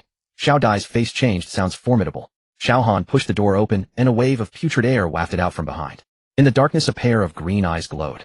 Roar! A deep growl echoed from the depths of the darkness, shaking. Xiao Han tightened his grip on the staff, and turned to glance at Xiao Dai. Are you ready?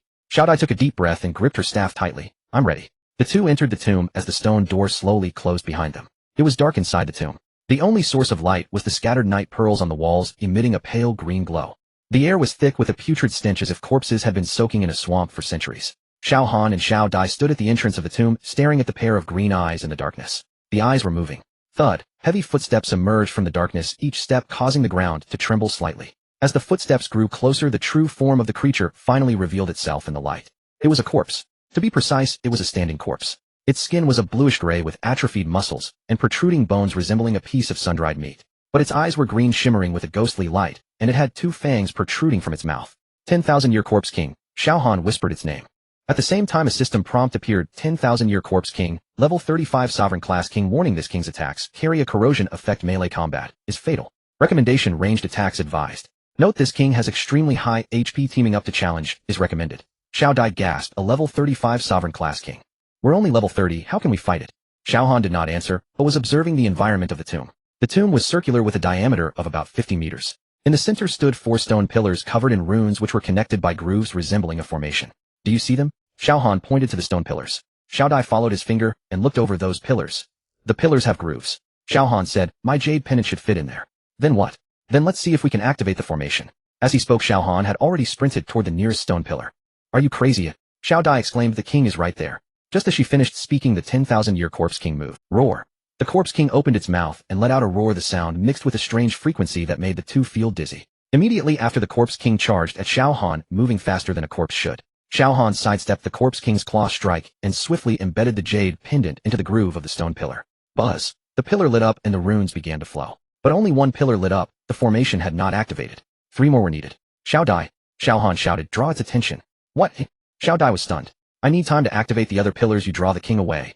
Xiao Dai's face turned pale. As a level 29 sorceress, her HP was as thin as paper. How could she draw the attention of a level 35 sovereign class king? But Xiao Han was already running toward the second stone pillar, leaving her no time to hesitate. Damn it. Xiao Dai gritted her teeth and raised her hand, launching a curse at the corpse king. Boom. A purple light exploded on the back of the corpse king, dealing low damage, but generating full aggro. The corpse king's green eyes turned toward Xiao Dai, letting out an angry roar as it charged at her. Xiao Dai screamed while running in circles inside the tomb. Xiao Han took the opportunity to activate the second stone pillar. 2 down. He continued running toward the third stone pillar while shouting, hold on a little longer. Easier said than done. Xiao Dai's voice was tinged with tears. This thing is too fast. The speed of the 10,000-year corpse king was indeed astonishing, and Xiao Dai could only barely evade its attacks by relying on her positioning. But her HP continued to drop little by little. The corpse king's attack range was vast, and even if she dodged the claw, she would still be grazed by the aftermath. Ding. System prompt: under the influence of the corpse king's corrosion aura, 5 HP lost per second. Corrosion aura. Xiao Han's expression darkened. He remembered that the system had warned that the corpse king's attacks carried a corrosion effect, making melee combat fatal. But he hadn't expected the corpse king to also have a ranged corrosion aura. Xiao Dai, create some distance. I'm trying. Xiao Dai's voice was already breathless, but it's chasing too closely. Xiao Han quickened his pace and activated the third stone pillar. 3 down. Only 1 more to go. But the last stone pillar was on the other side of the tomb, farthest from Xiao Dai. If Xiao Han ran over, he would have to cross the entire tomb, passing right in front of the corpse king. Xiao Dai, lead the king to the left. Left. Xiao Dai gritted her teeth. Okay. She adjusted her direction and ran toward the left side of the tomb.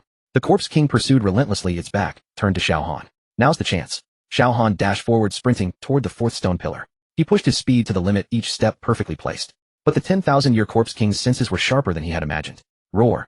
The corpse king suddenly turned, lunging. Ding. System prompt: received claw strike from the corpse king, HP 280. Xiao Han's HP dropped to less than half in an instant. Gritting his teeth, he stumbled toward the fourth stone pillar and pressed the jade pendant hard into the groove. Buzz. The fourth stone pillar lit up. All 4 stone pillars glowed simultaneously, the runes swirling, forming a gigantic formation above the tomb. The formation descended a beam of light, enveloping the 10,000-year corpse king. Roar. The corpse king let out a pained howl, its body bound by the beam of light, unable to move. 3 seconds. Xiao Han shouted, all-out attack. Xiao Dai immediately halted, swinging her staff to its fullest, unleashing a barrage of curses upon the corpse king.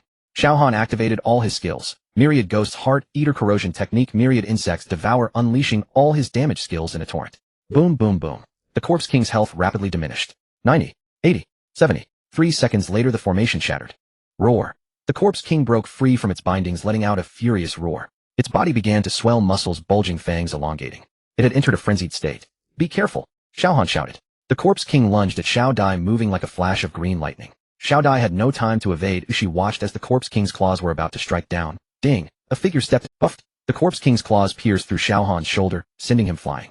Xiao Han. Xiao Dai screamed. Xiao Han crashed against the wall and slid down, his HP reduced to a sliver. Don't mind me. He struggled to stand. Focus on dealing damage. Xiao Dai's eyes turned red. Gritting her teeth, she poured all her mana into her last curse. Die? The purple light smashed into the corpse king, finally depleting its health. Roar. The 10,000-year corpse king let out its final howl, its massive body crashing to the ground, raising a cloud of dust. The tomb fell silent. Xiao Han slumped to the ground, gasping for breath. Xiao Dai rushed over, pulling out the last bottle of red potion from her backpack and handing it to him. Drink this. Xiao Han took the red potion and drank it, his HP fully restored, but the wound on his shoulder still throbbed with pain. Xiao Dai said nothing, sitting beside him, also breathing heavily. They exchanged a glance, and suddenly both smiled. Xiao Dai said, yeah. Were you crazy earlier? Blocking in front of the king. No time to dodge. Liar. Xiao Dai glared at him. You clearly did it on purpose. Xiao Han did not deny it. The 10,000-year corpse king's body began to rot, turning into a pile of ashes. Among the ashes, several items glimmered. Xiao Han walked over to pick them up. Celestial Cutter, Wristguard, Earth Grade, attributes Intelligence 15, Spirit 12, Casting Speed 5, effect reduces skill cooldown by 10, skill book, Corpse Poison Technique, description, inflicts poison on the target, dealing damage over time for 15 seconds. Celestial Cutter, Wristguard. Xiao Han muttered.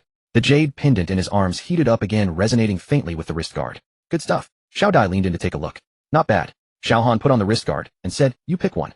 No need. Xiao Dai shook her head. You did the most work. Oh, I blocked the attacks because you drew aggro. It's evened out. Xiao Dai paused for a moment, then chose the skill book. Then I'll take this one. Oh, I'm just missing an output skill. Xiao Han nodded and stored the other items in his backpack.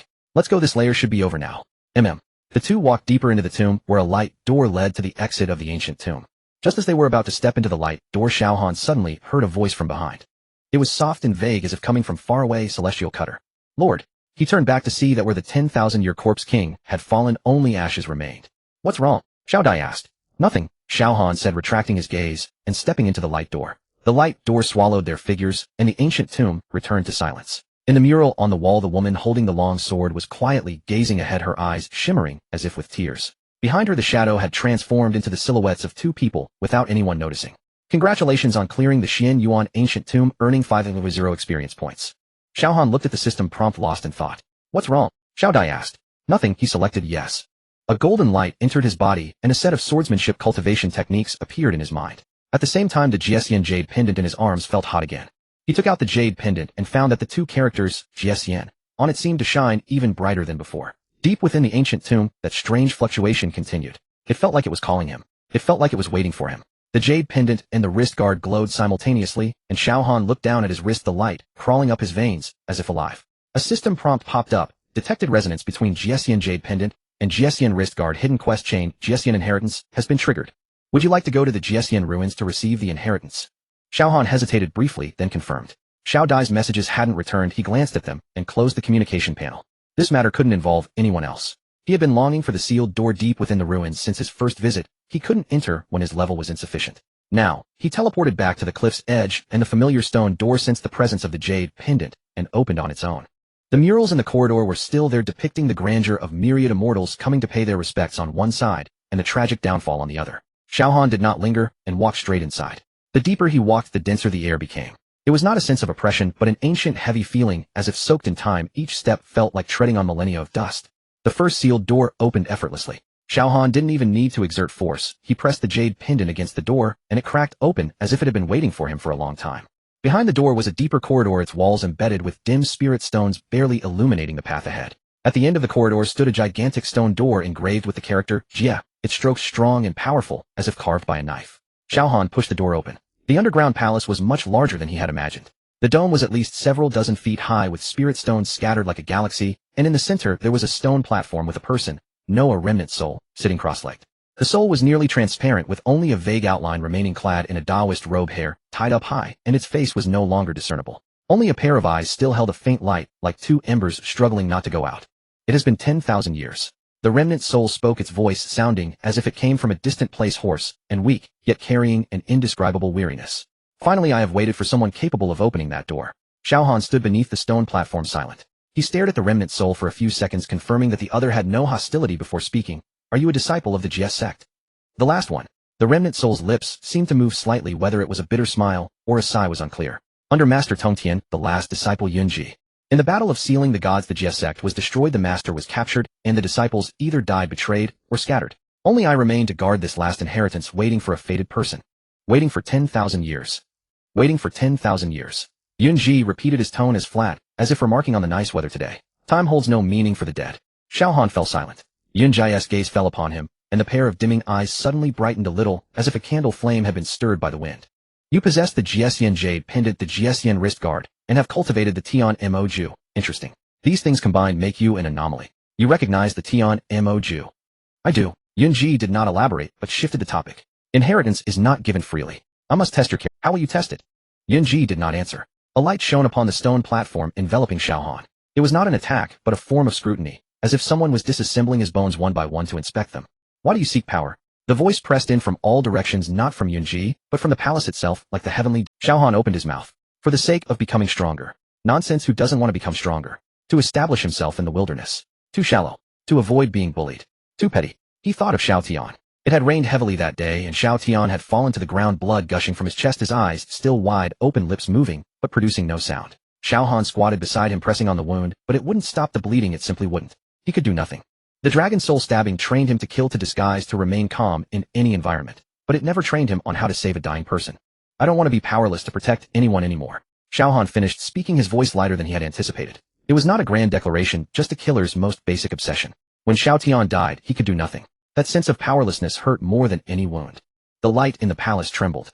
Yunji looked at him, and the dimming eyes suddenly contained something else. Not pity, but recognition. Good. Yunji raised his hand, a beam of light shot out from the stone platform, and struck Xiao Han's brow. It hurt. Not a physical pain, but a painful expansion, as if his soul were being forcibly stuffed with something. Xiao Han gritted his teeth, the veins on his forehead bulging, but his knees did not bend. A stream of information surged in. Cultivation methods of the GSN, Dao the fusion of witchcraft and Dao techniques, the lost secret arts of the GS sect. Too mixed like a library being stuffed into his brain. Congratulations. You have obtained the hidden inheritance, GSN inheritance. You have become the only dual cultivation player of witchcraft and Dao in the entire server. You have obtained the third piece of the GSN set GSN robe. You have obtained the exclusive skill GSN finger. Xiao Han looked down at himself. The robe automatically adorned him dark with golden patterns, the cuffs embroidered with GS sect cloud patterns. He glanced at the attribute panel that popped up. Defense mana increase, skill cooldown reduction. Each item far exceeded that of equipment of the same level. The description of GSN finger was more straightforward. Gather witch power and Dao power. One finger breaks myriad loss. Yun Ji's soul became even fainter like a piece of paper that had been soaked in water. The inheritance is yours now. His voice had become so weak, it was nearly inaudible. I have guarded it for 10,000 years, and it was not in vain. Wait. Xiao Han stepped forward. What did you mean by the 6 realms are about to collapse? Yun Ji smiled, and though his vague face revealed no expression, Xiao Han could feel what was hidden within that smile. Not happiness, but a kind of helplessness after seeing through everything. The 6 realms are about to collapse. You may be the variable. After speaking, Yun Ji's soul shattered into countless light spots scattering throughout the palace like a silent snowfall. Xiao Han stood in place gazing at those light spots for a long time. A 10,000-year wait just to pass on the inheritance and then dissipate. The last disciple of the GS sect, perhaps not even his name would be remembered. He turned and walked out. By the time he exited the ruins, the sky had already darkened considerably. Xiao Han stood at the edge of the cliff, the cold wind blowing the hem of the robe rustling. The communication panel lit up. Xiao Dai, where have you been? Why did you suddenly disappear? Long Fei was even more dramatic with 20 voice messages neatly lined up on the panel, the shortest 3 seconds, the longest 47 seconds. Xiao Han opened the first message. Xiao Han, where are you? Are you joining the guild or not? Just say it. The second message. I'm telling you, the Demon Gods gang has recruited 3 more experts. If you don't come, it will be too late. The third message. Where the hell are you? Xiao Han turned off the voice messages and did not reply. The world channel exploded. What the hell? A dual cultivation player of witchcraft and Dao has appeared in the entire server. What the heck is dual cultivation of witchcraft and Dao? Aren't you supposed to choose only one profession? It must be a hidden inheritance. This is incredible. Which big shot is it? Please reveal your name. I don't know. The system announcement only showed the profession change. No ID was displayed. Xiao Han watched the messages flooding the world channel and frowned slightly. It was exposed. Such a thing as dual cultivation of witchcraft and Dao could not be hidden. Sooner or later someone would trace it back to him. The guild, the studio, or even greater forces would want to pull him over or destroy him. He glanced at the darkening horizon, the clouds swirling as if something was pressing down from behind. The 6 realms are about to collapse. You may be the variable. Yun Ji's words still echoed in his mind. Xiao Han clenched his fist, the golden patterns on the cuffs of the Jia Xian robe flashing. A storm was coming. When Xiao Han returned to the Jia Xian ruins, the spirit stones in the corridor were dimmer than last time. After Yunji dissipated, the entire ruins seemed to have lost their support and were slowly decaying. Cracks appeared in the stone tiles on the ground, and the colors of the murals were peeling away faster. The grandeur of myriad immortals coming to pay their respects had become nothing but a blurred outline. The inheritance was complete, but the ruins were not yet fully dead. On the stone platform was inscribed a line of words. Xiao Han crouched down to read. Layer 18, the heart-eating formation of myriad ghosts. At the end of the inheritance, to the extreme of one's character. He almost thought he had read it wrong. Wasn't the underground palace the lowest level? Xiao Han walked around the stone platform and discovered a secret compartment on the back. Inside the secret compartment was a black token covered in dense runes. The moment he grasped it, the ground beneath his feet cracked open. It was not a collapse, but an opening. A staircase leading down appeared before him, bottomless, with darkness flooding every step like water. Xiao Han took a deep breath and walked down. The staircase was long. Long enough for his footsteps to echo, long enough for the light of the spirit stones to completely vanish, leaving only the sound of his own breathing.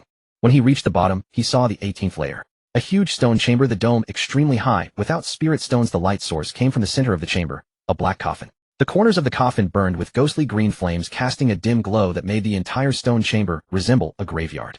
The walls of the chamber were covered with countless human silhouettes, densely packed, appearing like murals from afar, but upon closer inspection those silhouettes were moving. They were not human silhouettes. They were ghosts. The moment Xiao Han stepped into the stone chamber, all the ghostly figures turned to look at him. Hiss! A sharp screech pierced his eardrums, and the temperature in the chamber plummeted to freezing. Xiao Han shuddered, and before he could react, those ghostly figures peeled away from the walls and surged toward him like a tidal wave. It was not a physical attack. The heart-eating formation of myriad ghosts. What it devours is the heart. The first vengeful ghost crashed into his divine sense. Xiao Han's vision went black, and when he opened his eyes again, he was no longer in the stone chamber. At 15, Xiao Tian returned from his first mission, crouching in the restroom and vomiting, while Xiao Han stood outside the door handing him water, and neither spoke a word. Each fragment of memory felt like a knife cutting deeper into his heart. The vengeful spirits gnawed at his soul, causing his vision to blur with pain, but those images were harder to bear than when Xiao Tian was alive. He never said anything kind, yet after his death, he found himself repeatedly thinking about the words he never spoke and the things he never had time to do. That's how people are. They only realize the weight of loss after it's gone. Xiao Han's defenses began to crumble when the seventh vengeful spirit rushed in. He knelt in the illusion, his hand still pressed against Xiao Tian's wound. The blood no longer flowed, because Xiao Tian had already passed away. Just like that day, unable to do anything. Just as his consciousness began to fade, a warmth surged in his chest. The Tianma art began to operate on its own. The heat surged from his dantian, spreading along his meridians, and wherever it went, the wails of the vengeful spirits turned into screams. They were being devoured by him. Xiao Han was momentarily stunned. He had cultivated the Tianma art for so long, yet he had never seen it operate on it. But now was not the time to think about that. Those vengeful spirits were still crashing into his soul, memories still surging. He made a decision. No more resistance. Not giving up, but changing the way of doing things. Is pain a shackle? No, pain is a part of him. Xiao Tian's death changed him, shaped him, turning him from a cold-blooded tool into someone capable of feeling pain. That pain was not a shackle but evidence, proof that he was still human. Xiao Han closed his eyes, actively letting go of his soul's defenses. The vengeful spirits surged in. At the same time, the Tianma art surged in. He no longer resisted those images, allowing Xiao Tian's smiling face, crying face, and dying face to alternate before his eyes. He observed each frame, remembering every single one. If it hurts, then let it hurt. He endured it. But the Tianma art did not hurt. It was feeding.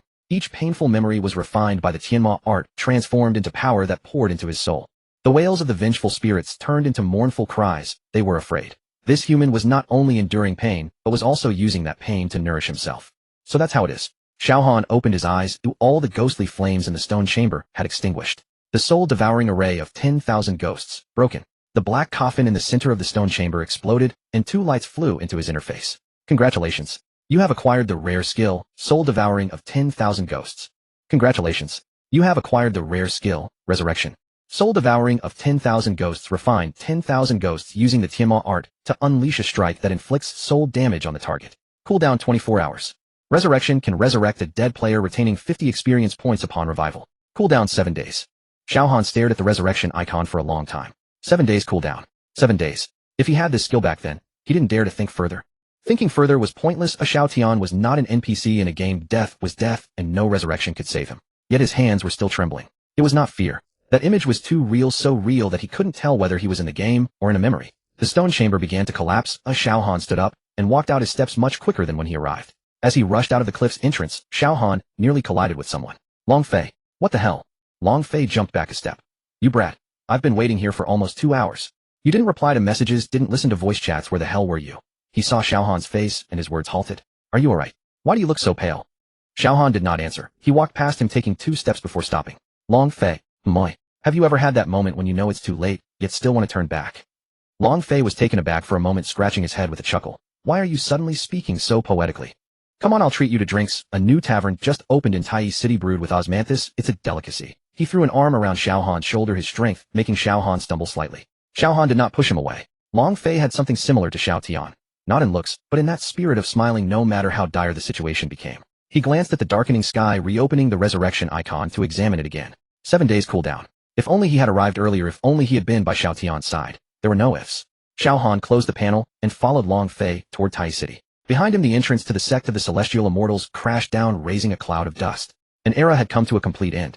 The marketplace of Tai City was always as noisy as a pot of porridge. When Xiao Han emerged from the teleportation array, it coincided with the peak trading hours of players. Stalls lined the street from end to end, the sounds of shouting vendors, bargaining players, and cursing mixed together, more lively than a vegetable market. He originally planned to head straight back to the grocery store, but paused when he passed the eastern corner of the market. In the corner sat a person. Disheveled, his robe so dirty its color was unrecognizable. In front of him lay a tattered cloth with a few scattered bottles of pills. Next to him stood a wooden board crookedly written with low-priced pills for sale.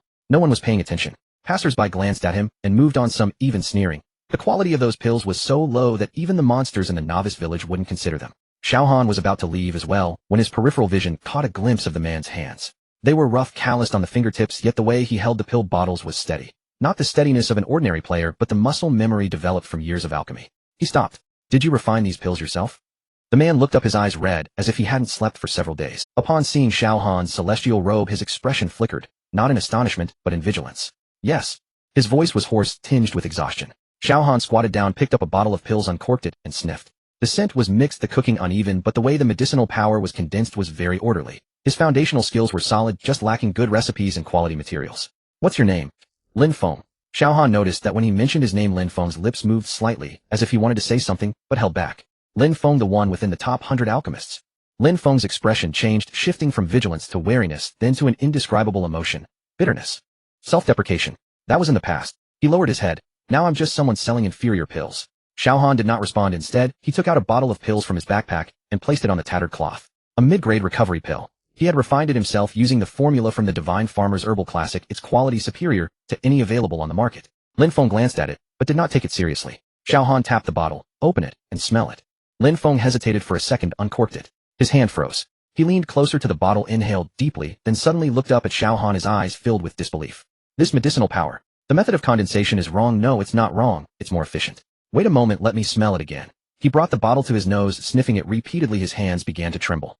This formula. The amount of recovery grass has been reduced by at least 30%, yet the potency has increased by impossible this ratio. Unless. He mumbled to himself, becoming increasingly excited, his voice trembling. How did you do this? Where did this formula come from? Xiao Han retrieved the pill and stood up.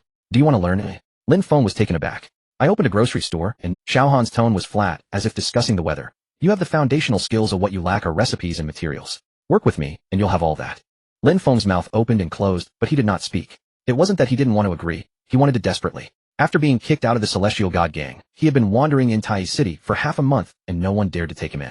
The Celestial God Gang had issued a warning that anyone who took in Lin Feng was opposing them. An alchemist without the protection of a guild had to tread carefully even when gathering herbs. But his hesitation was not solely out of fear. How do you know I won't betray you? Lin Feng forced a smile. The entire Tai City knows him a traitor. The recipes of the Celestial God Gang were leaked by me. You dare to use me? Why did you leak the recipes? Lin Feng choked. Xiao Han looked at him, his gaze calm, neither scrutinizing nor sympathetic, just asking a fact. They forced me. Lin Feng's voice dropped. My master was ill and needed a certain medicine, and only the Celestial God Gang had it. They said as long as I gave them the recipe, they would give me that medicine. I complied. Did you get the medicine, Oi? I did. Lin Feng clenched his fists, but my master has already died. The marketplace continued to buzz, the sounds of vendors and bargaining echoing from all directions. The two of them crouched in the corner, as if forgotten by the world. Xiao Han pushed the bottle of mid-grade recovery pills back toward him. Take it. You. I don't use traitors. Xiao Han looked into his eyes, his tone very calm. And I won't betray my own people. Lin Feng's hand brushed the pill bottle, hesitated for a second, then tightened his grip. He remembered what his master said before dying. Xiao Feng, go find someone worth following. Don't carry it all alone. He knelt suddenly. The movement was abrupt, his knee hitting the stone slab with a dull thud. Nearby players glanced over, whispering, but Lin Feng paid no mind, pressing his forehead to the ground. Lin Feng wished to follow. Xiao Han yanked him up. Don't kneel. He frowned. Just work with me, no need for all this. Lin Feng stumbled slightly as he was pulled, looking up to see Xiao Han's face. There was no emotion, no grand gesture, just a calm, even slightly impatient seriousness. He suddenly felt a bit teary. Let's go. Xiao Han turned and walked toward the grocery store. The shop isn't big, but it's sufficient. You can check the inventory of herbs first. We'll start refining pills tomorrow. Wait a moment. Lin Feng caught up. Aren't you afraid the Celestial God Gang will cause you trouble? What is there to be afraid of? There are many of them. If numbers meant anything, pigs could be the leaders of a gang. Lin Feng was stunned for a moment and couldn't help but laugh, the sound hoarse like rusted gears turning around. The grocery store was located in a small alley on the eastern street of Tai City. Its facade was small, but the location was decent. Xiao Han pushed open the door, and 3 NPC shopkeepers inside were organizing the shelves. Upon seeing him return, they greeted him in unison. There's a room in the back. You can stay there for now. Xiao Han pointed to the backyard. The herb storage is underground. I'll give you the password later. He opened a hidden compartment under the counter, took out a booklet, and handed it to Lin Feng. This is the basic pill formulas. I practice with these for now. Lin Feng took it and opened it, his eyes widening. Each of these formulas, he had never seen such precise, efficient, and almost redundant free ratios. Having been an alchemist for over 10 years, he considered himself quite knowledgeable about pharmacology, but these formulas made him feel like a novice apprentice. Who created these? You don't need to worry about who created them. Xiao Han kept the core formulas hidden in the compartment, only giving him the basic ones. First, refine the base pills. Their grade doesn't need to be too high, but the quality must be stable. Your foundational skills are solid. What you lack are just the recipes. Lin Feng nodded, holding the booklet as if it were a treasure as he entered the backyard. Xiao Han stood behind the counter, watching Lin Feng's figure disappear behind the door, then turned to open the door to the underground. He did not give Lin Feng the core pill formula of the Divine Farmer's Classic of herbal medicine, not out of distrust, but because the time had not yet come. These formulas are the foundation of his foothold in the primordial world. On the surface, the grocery store appears to sell pills, but in reality, it's his intelligence network, resource pool, and retreat. One cannot rely on gangs. No matter how enthusiastic Long Fei is, the essence of a gang is still tied to interests. When conflicts arise, a gang can turn hostile faster than flipping a page. But the grocery store is different. As long as the quality of the pill surpasses that of the competitors, there will always be buyers and information will continually flow in. Lin Feng is just the first move in this game. Xiao Han closed the door to the medicine storage and sat on the steps glancing at the panel. The inheritance of the celestial path dual cultivation of witchcraft, the heart eating of 10,000 ghosts resurrection technique. He had acquired far more cards in hand than he had a day ago, but the troubles had also multiplied. The news of the dual cultivation of witchcraft had already hit the global channel, as sooner or later the people from the celestial god gang would trace it back to him. He glanced towards the backyard where Lin Feng was rummaging through boxes, excitement evident in the sounds. Find someone worth following. Lin Feng's master's last words, which Xiao Han had never heard, but he could roughly guess the meaning. He himself wasn't sure if he was worth following, but at the very least, he would not betray. This was the only promise he could make. Xiao Han stood up, walked back to the counter, and began to count today's stock of herbs. Outside the window, the lights of Tai City gradually lit up and the noise began to fade away. The calm before the storm is always particularly quiet. The south gate of Tai City was always crowded with people. Xiao Han squeezed out of the teleportation array, almost colliding with a sword cultivator carrying a massive sword. The guy didn't even look back and headed straight for the gate, where a golden-edged banner embroidered with the words, Demon God Gang. The area at the gate was livelier than the market. A long line was formed in front of the recruitment booth of the Demon God Gang on the left, while the flag of the Celestial Dragon Gang on the right fluttered in the wind. Further away, the red tint of the Celestial God Gang was particularly eye-catching. In front of every booth stood a few high-level players shouting their pitches. Black Wizard. Xiao Han heard someone murmur behind him, but did not turn back. Dude, did you pick the wrong profession? The Black Wizard is as weak as a dog in the early game and becomes even more useless in the late game. You won't even find a party to change class. The speaker was a Daoist around level 20 with a blue glowing sword at his waist, clearly a novice player. Next to him stood a sorcerer, stifling a laugh.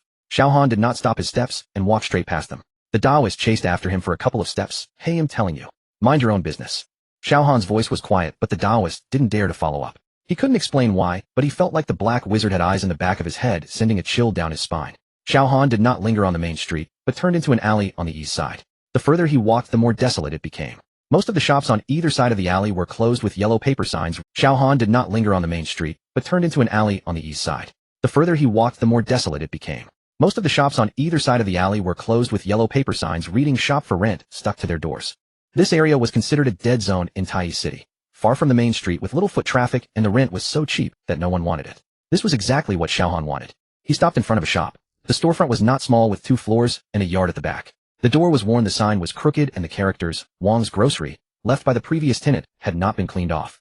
A transfer notice was posted at the entrance, priced ridiculously low, 300 copper coins a month, less than a tenth of the main street. Xiao Han did not rush inside. Instead, he crouched down and focused on the bottom of the door frame. The stone base of the door frame was engraved with patterns, most of which had been worn down by time, but one pattern was different from the others, finer, deeper, and its flow did not resemble ordinary decoration. That was a hidden pattern hidden between the stone crevices and plaster, which ordinary people would never notice. Xiao Han recognized this pattern. There was a similar engraving on the stone door of the Celestial Path ruins. But more importantly, he had seen an identical hidden pattern at the entrance of the mysterious shop of Hongjun Laozu. This shop, located in the most prosperous area of Tai City, sold items that were outrageously expensive, yet never lacked customers. This hidden pattern was a division mark. The mysterious shop of Hongjun Laozu was the only one of its kind in the primordial world, but what did the division mark signify? Xiao Han was unsure, but one thing he was clear about: wherever this mark appeared, the concentration of spiritual energy was abnormal. Hongjun Laozu was very shrewd in business and never chose locations casually. Are you really going to rent this place? Long Fei's voice came from behind, filled with disbelief. He had just run over from the Demon God Gang's booth, sweat dripping from his forehead. Look at this broken place, there's not even a ghost around. Who are you going to serve by opening a shop here? Long Fei circled the stores, shaking his head more and more the longer he looked. Although the shops on the main street are a bit more expensive, the foot traffic is huge. You sell pills, or what else can you rely on if not foot traffic? You don't understand. Xiao Han stood up, dusting off his hands. I don't understand, so why don't you tell me what's good about this broken Xiao Han did not explain. Some things Long Fei wouldn't necessarily believe, even if he told him. The existence of Hongjun Laozu was a mystery itself. When that old man appeared or disappeared, it was always unpredictable, and finding him was harder than tracking down a hidden emperor. The matter of the division mark could only be kept to himself for now. This is the place, help me take care of the paperwork. Long Fei had a look on his face that said, are you crazy, but still took out money to help with the deposit. Xiao Han transferred the money to him and began tidying up the shop. While cleaning the backyard, Lin Feng arrived with 3 alchemists. When Lin Feng saw this place, his expression mirrored that of Long Fei. First stunned, then frowning, and finally hesitating to speak. The backyard is for you to use for alchemy. Xiao Han pointed to the stone house in the yard. The spiritual energy is sufficient, and it's well ventilated. Set up the furnace first. Lin Feng walked into the stone house skeptical, and within 3 seconds his eyes lit up. This place. The concentration of spiritual energy is off. He turned to look at Xiao Han, his voice trembling, at least 3 times that of the outside. How is this possible? Don't ask, just work. Lin Feng opened his mouth, but he swallowed his belly full of questions. Although he hadn't known Xiao Han for long, he had already figured out a pattern. Asking about the thing Xiao Han said not to ask was futile. The three apprentices began moving the furnace and arranging the herbs. Xiao Han himself worked in the front hall, taking down the door panels and scrubbing inside and out 3 times. By the afternoon, the shop finally began to take shape. Xiao Han was pondering the signboard when a few people suddenly appeared leading them was a Taoist around level 30 wearing a green robe with a token hanging from his waist on which the words Windwalker were engraved. For players, all sword cultivators of decent level followed behind him.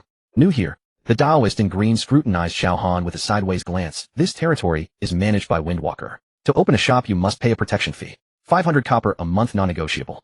Xiao Han paused in his task of wiping the table. 500 copper. The rent for this shop was only 300. What rules does Windwalker have? Protection fees more expensive than rent.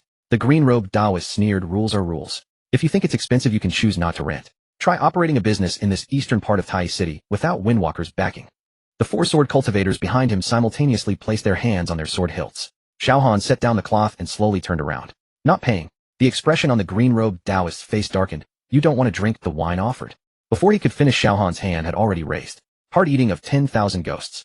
The green-robed Taoist felt an explosion in his head, as if something was being stirred in his mind, and a sharp pain erupted from deep within his soul. He screamed, dropping to his knees, veins bulging on his forehead. The 4 sword cultivators drew their swords at the same time, but Xiao Han was already behind the green-robed Taoist, one hand pressing down on his head, the black wizard's corrosion technique, gathering a dark green light in his palm. Tell your people to step back. His voice was soft, as if he were discussing something trivial. But none of the 4 sword cultivators dared to move. They saw their leader subdued in one move, leaving no room for resistance. This black wizard's level was definitely not low. Retreat. Retreat. The green-robed Taoist's voice trembled. The 4 sword cultivators stepped back 3 paces. Xiao Han released him, and the green-robed Taoist collapsed to the ground, gasping for air, cold sweat soaking his back. Go back and tell Windwalker. Xiao Han crouched down, looking him in the eye. There's no need to discuss the protection fee anymore. The green-robed Taoist scrambled to his feet and fled, the 4 sword cultivators following behind, running faster than rapid. The alley fell silent once again. Xiao Han brushed the dust off his hands and continued to wipe the table. The news spread faster than he had anticipated. Within an hour the channels in Tai City were buzzing. A black wizard just opened in the east alley, controlling a Windwalker member in one move. That black wizard must be at least level 40, otherwise hard eating of 10,000 ghosts wouldn't be that powerful. The Windwalker crew ran away. It's hilarious. Long Fei saw the news and rushed over, standing at the door and laughing so hard he slapped his thigh. You rascal. I knew you wouldn't stay put. Someone should have dealt with that Windwalker gang long ago, ha ha. Xiao Han didn't respond. He was inspecting the basement in the backyard. There was another layer beneath the shop, an additional area shown by the system when signing the contract. As Xiao Han descended, he found the basement larger than the one above, with walls made of solid bluestone, cool and dry, indeed suitable for storing herbs. But his attention was not on the environment. On the north wall of the basement, there was an area that differed in color from the surrounding stone walls. About 3 feet square. If one didn't look closely, one would think it was just a color difference in the stone. Xiao Han reached out to press against it. The stone wall did not budge, but his fingertips felt a wave of icy coldness, an unusual temperature for stone. He activated the celestial finger technique and tapped that section of the wall. Buzz.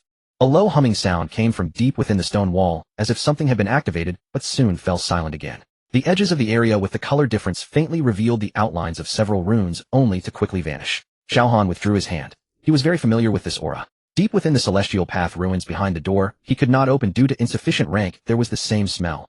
Ancient, profound, as if something that had slept for millions of years was breathing. Boss. Lin Feng's voice came from upstairs. How long have you been down there? The alchemy furnace is set up. Do you want to come take a look? Xiao Han took one last look at the north wall and turned to go upstairs. No rush. When the time comes to open, it will naturally open. In the real world, it was 3 in the morning. Xiao Han stared at the computer screen, the icon for the encrypted communication software in the bottom right corner, blinking, and he clicked it open. An encrypted message popped up showing the sender as Lin Tianlong. Zhang Mo has gone dark. Last task coordinates 3114 north, 12129 east. The surveillance showed he entered the Universal Group's overseas branch building and never came out again. Time 72 hours. However, 1/3 of the servers for Honghuang are set up in the data center of the Universal Group. Xiao Han closed the map and leaned back in his chair. He had sworn not to return when he exited the Dragon Soul organization. The organization has its rules. Leaving means leaving. Turning back is breaking the rules. But Zhang Mo is a brother. Xiao Han stared at the red dot on the screen for a long time. Finally, he opened the reply box and typed 2 words, received.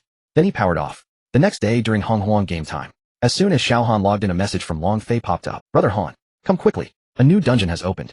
What dungeon? The Nether Abyss. I heard the drop rate is extremely high. I've gathered a team, we just need you.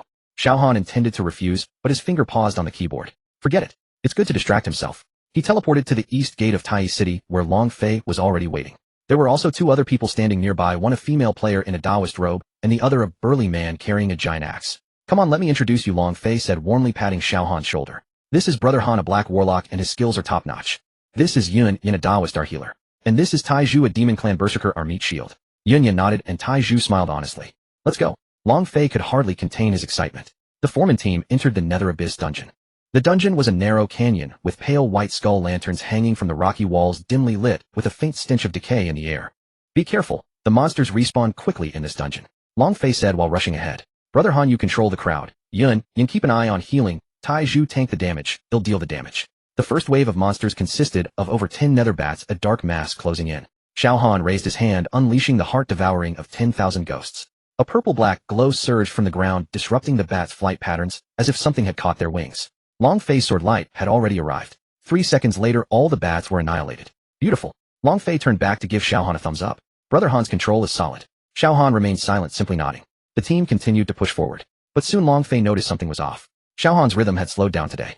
In usual small dungeons, Xiao Han's timing for control was impeccable, and monsters would be restrained the moment they appeared, making the environment for damage dealing as comfortable as walking in his own backyard. But today Xiao Han had misused his skills twice, causing Tai Zhu to lose a chunk of health. Yun hurriedly healed, barely stabilizing Tai Zhu's health bar.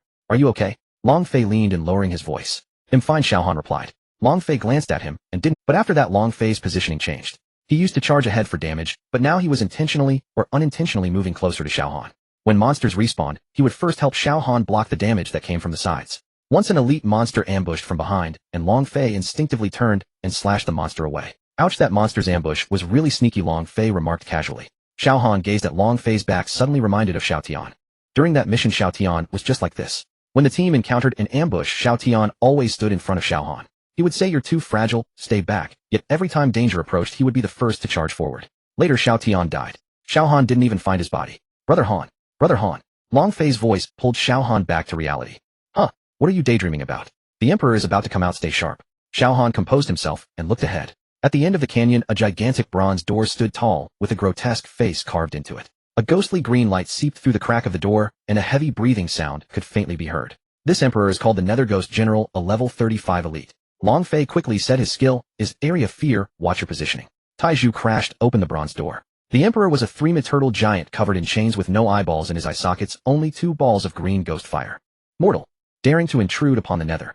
The Emperor's voice sounded as if it were emerging from the depths of the earth, accompanied by a harsh metallic grinding sound. Tai Zhu had already charged up, and his giant axe struck the Emperor's leg, dealing 382 damage. Yun stood in the back line, starting to cast healing. Long Fei circled around to the Emperor's side, flashing his sword light. Xiao Han raised his hand, ready to unleash the heart devouring of 10,000 ghosts. But at that moment his gaze suddenly drifted. He wasn't looking at the Emperor, but rather at a stone wall in the corner of the dungeon. There was a crack in the wall from which a faint light. The color of that light was identical to the glow emitted by the door deep within the immortal remnants that couldn't be opened. Xiao Han's actions paused for a moment. Just in that instant, the Emperor's fear skill had already been unleashed. Ah! Yun screamed, her health bar plummeting. Long Fei instinctively turned, swinging his sword at the Emperor's shoulder to forcibly interrupt the skill cast. Are you okay? He shouted to Yun. Yun's face turned pale as she shook her head. Xiao Han regained his senses and cursed himself inwardly. He raised his hand, and the heart devouring of 10,000 ghosts accurately hit the Emperor, binding him in place for 3 seconds with purple-black light. Long Fei and Tai Zhu unleashed damage frantically. The Emperor fell. Equipment and materials exploded all over the ground. Long Fei bent down to pick things up, while saying, "Brother Han, your condition seems off today." Xiao Han remained silent. Is there something personal going on? Long Fei straightened up, looking at Xiao Han. Xiao Han paused for 2 seconds. A bit. Long Fei didn't pry further. He simply patted Xiao Han's shoulder and said, "It's fine, everyone has their own matters. Let's go and continue farming." Then he turned and walked towards the next area. Xiao Han watched his back. Suddenly he felt a sense of familiarity. Xiao Tian was the same back, then never asking, just silently standing in front of you. Long Fei. Long Fei turned back. Thank you. Long Fei was taken aback for a moment, then grinned. What are you thanking me for? We're brothers, no need for formality. Xiao Han didn't say anything more. He simply tightened his grip on the staff in his hand. This time he would not let his brother get into it. After finishing the dungeon, Xiao Han didn't log off. He stayed in Tai City alone and walked to the trading hall. The trading hall was bustling with noise, with players coming and going and the sound of bargaining rising and falling. Xiao Han walked to the materials area, scanning the price list. Then he frowned. The prices of high-grade materials had risen to, and the increase was outrageous. Xian iron, which was 50 gold per set yesterday, had risen to 80 today. Spirit stones, 30 yesterday, 55 today. Demon pills, beast bones, celestial silks, almost all high-grade materials were seeing price hikes. Xiao Han opened the purchase records. One ID kept appearing: Taylor. This ID had almost bought out all the listed high-grade materials, and at prices 10 above the market rate. Xiao Han stared at the name, thought for a moment, and opened the search box. Taylor. a top 3 materials merchant in the Chinese region of Hongguang reportedly supported by a consortium. However, the information Xiao Han found indicated that Taylor's funding source pointed to an offshore account. The company that opened that account is called Universal Group Asia Pacific Branch. Xiao Han's fingers paused on the virtual keyboard. Universal Group. Again, it's Universal Group. The building Zhang Mo entered before going missing was the overseas branch of Universal Group. Now people from Universal Group are starting to buy high-grade materials in bulk in Hongguang. Is it a coincidence that these two events are happening? Xiao Han continued to investigate. One particularly eye-catching item on Taylor's purchase list was the Soul Crystal. Soul Crystals are rare materials in Hongguang, only dropping from killing emperors of level 35 or higher. Their uses include enhancing equipment, crafting advanced potions, and summoning. Certain special summoning techniques require Soul Crystals as a medium. From what Xiao Han knows, there is an NPC in the King's faction called the Witch proficient in a skill called Myriad Form Puppet Technique. That skill requires a large number of Soul Crystals as a medium. Xiao Han closed the information. He recalled that in the Xinyuan ancient tomb Xiao Dai had mentioned that the King's faction was recently recruiting high-level players in large numbers, offering exorbitant rewards. It seems that the King is preparing for some significant action, and Universal Group is one of the supporters behind the King. Xiao Han exited the trading interface and stood in the square of Tai City. Players were bustling around chatting and laughing. No one noticed the undercurrents swirling beneath. Xiao Han opened his friend list and found Lin Tianlong's avatar. The avatar was grayed out, indicating offline status. He hesitated for a moment, but ultimately sent a message: I will help you look into Zhang Mo's matter. But don't let the organization know. After sending, he closed the panel. Then he looked up towards Tai City. In the sky there he could vaguely see a floating city. The mysterious shop of Hongjun Laozu. Xiao Han recalled the dark pattern on the doorframe and the aura from deep within the immortal remnants. And Zhang Mo. Also Universal Group. Also the King. All clues seemed to be converging in one direction. But he still couldn't see clearly. The 6 realms are on the brink, and you may be the variable. The words spoken by Yun Ji before his departure suddenly surfaced in his mind. Xiao Han clenched his fists. He turned and walked towards the Taobao grocery store. He needed to speed up his progress. Returning to the grocery store, Lin Feng was refining pills in the backyard. Boss, your back. Lin Feng wiped the sweat from his forehead. Today we sold 3 sets of revitalization pills and 2 sets of calming powder, earning 120 gold. Xiao Han nodded. He walked to the basement door and pushed it open. Inside the basement, the runes on the north wall flickered dimly in the gloom. Xiao Han approached and reached out to touch it. It was cold, but had a slight pulsating sensation like breathing. Xiao Han withdrew his hand and turned to set traps. Heart devouring of 10,000 ghost formation curse runes, slow traps. Layer upon layer, densely packed.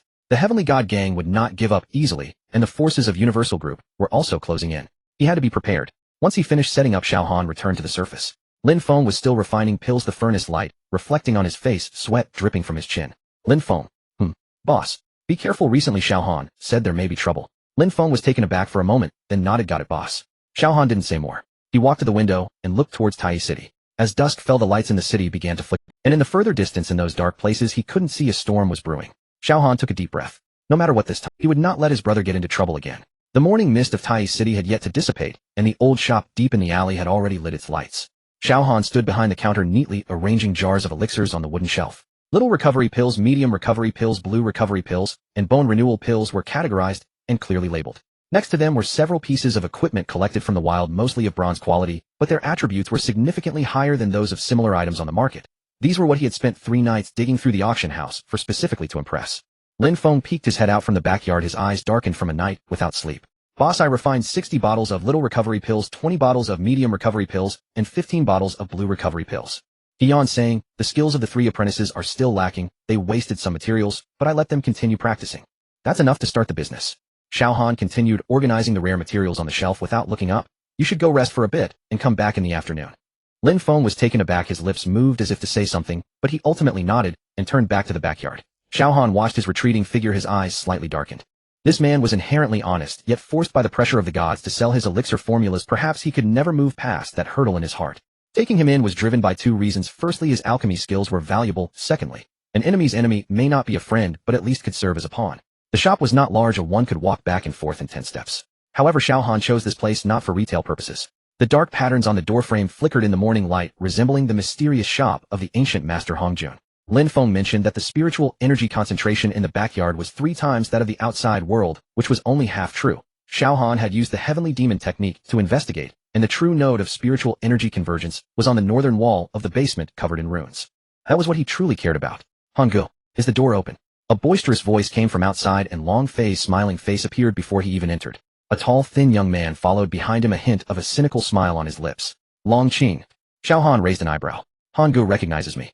Long Qing's eyes lit up as he dashed into the shop, looking around curiously. I heard that the leader of the Tianlong gang knows a dark sorcerer who took out the leader of the Windwalking Alliance in one strike. I figured it must be you. I specially came to support you today. You certainly have your ear to the ground. Xiao Han pulled out a bottle of spiritual spring water from under the counter and handed it over saying, try this, it's brewed with well water from the backyard. Longqing took a sip, smacking his lips. Not bad. Han, good to be honest, this shop's name. He pointed at the wooden sign that had just been hung up, Taba General Store. This is so rustic, like Old Man Wang's shop at the village entrance. Easy to remember, Xiao Han replied flatly. Longqing hesitated, scratching his head. All right, you have the final say. By the way, I want 10 bottles of little recovery pills, 5 bottles of medium recovery pills. And he glanced at the shelf. How much for this bronze sword? Little recovery pills are 50 silver coins per bottle, medium recovery pills are 1 gold coin per bottle, and the bronze sword is 30 gold coins. Xiao Han quoted the prices. Long Fei gasped beside him. Han, your prices are 10% lower than the market price. Xiao Han interrupted him. The bronze sword is an exception. I dug it up from the black market, and its attributes are 15% higher than a normal bronze sword. If you wanted, it's 25 gold coins.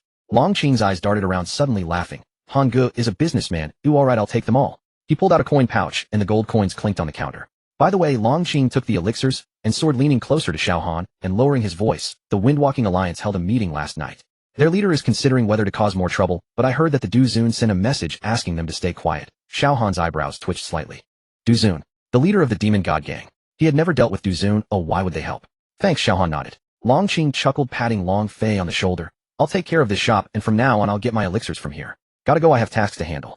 As soon as the two left, Lin Feng emerged from the backyard with a serious expression. Boss, the Windwalking Alliance is a subordinate force of the Heavenly God Gang. Now that Du Zun is speaking for you, the Heavenly God Gang might be planning something. Let them think, Xiao Han said as he put the gold coins away in the counter. The 3 major gangs are in a stable 3-way standoff. Du Zun won't let the Heavenly God Gang swallow my shop. They help me because I am more useful alive than dead. Lin Feng pondered this, nodding thoughtfully, then shaking his head. But boss, if you do this, what about it? You're putting yourself on the line. Xiao Han glanced at him, a slight smile on his lips. Being on the line is better than being stepped on. Lin Feng was taken aback and fell silent. In the afternoon, several casual customers came to the shop. They had heard about the Windwalking Alliance's incident and came specifically to see this dark sorcerer who could defeat someone in one strike. Xiao Han's pricing strategy was clear. Popular elixirs were priced 10% lower than the market to move volume. Rare materials and high-grade equipment were priced 30% higher than the market, targeting those who could afford it. Some found the prices too high and turned to leave, but Xiao Han did not stop them. Some haggled, and he simply pointed to the door. Shop around, take your time. By evening, the shop had sold over 40 bottles of elixirs, earning nearly 30 gold coins. This figure was quite impressive for a newly opened small shop. But Xiao Han knew well that the real test had not yet come. Boss, someone wants to see you. Lin Feng came running in from the door, followed by a middle-aged man in a gray robe. The man had an ordinary appearance, blending into a crowd easily, yet his gaze was as sharp as an eagle's. Xiao Han, this man's aura was restrained, his step steady. He was no ordinary player. May I ask who you are? I am the steward of the Demon God Gang under the command of Du Zun. The man nodded slightly, his voice neither loud nor soft. The leader has heard that Boss Xiao's elixirs are of excellent quality and has sent me to inquire about pricing. Xiao Han set aside his account book and signaled Lin Feng to boil some water in the backyard. Which elixirs? All elixirs of medium quality or above, the steward stated directly. The leader said the price is negotiable, but the supply must be stable. If you are willing, we can sign a long-term contract for exclusive supply to the Demon God Gang. Xiao Han leaned back in his chair, lightly tapping his fingers on the table. Exclusive supply. How could he continue gathering intelligence then? Sorry, he shook his head. I can't do exclusive supply. The steward's gaze sharpened. Boss Xiao, you may not be aware of the strength of the Demon God Gang. I am well aware, Xiao Han interrupted him. The Demon God Gang, the Heavenly God Gang, and the Tianlong Gang are in a 3-way standoff. None can swallow the other.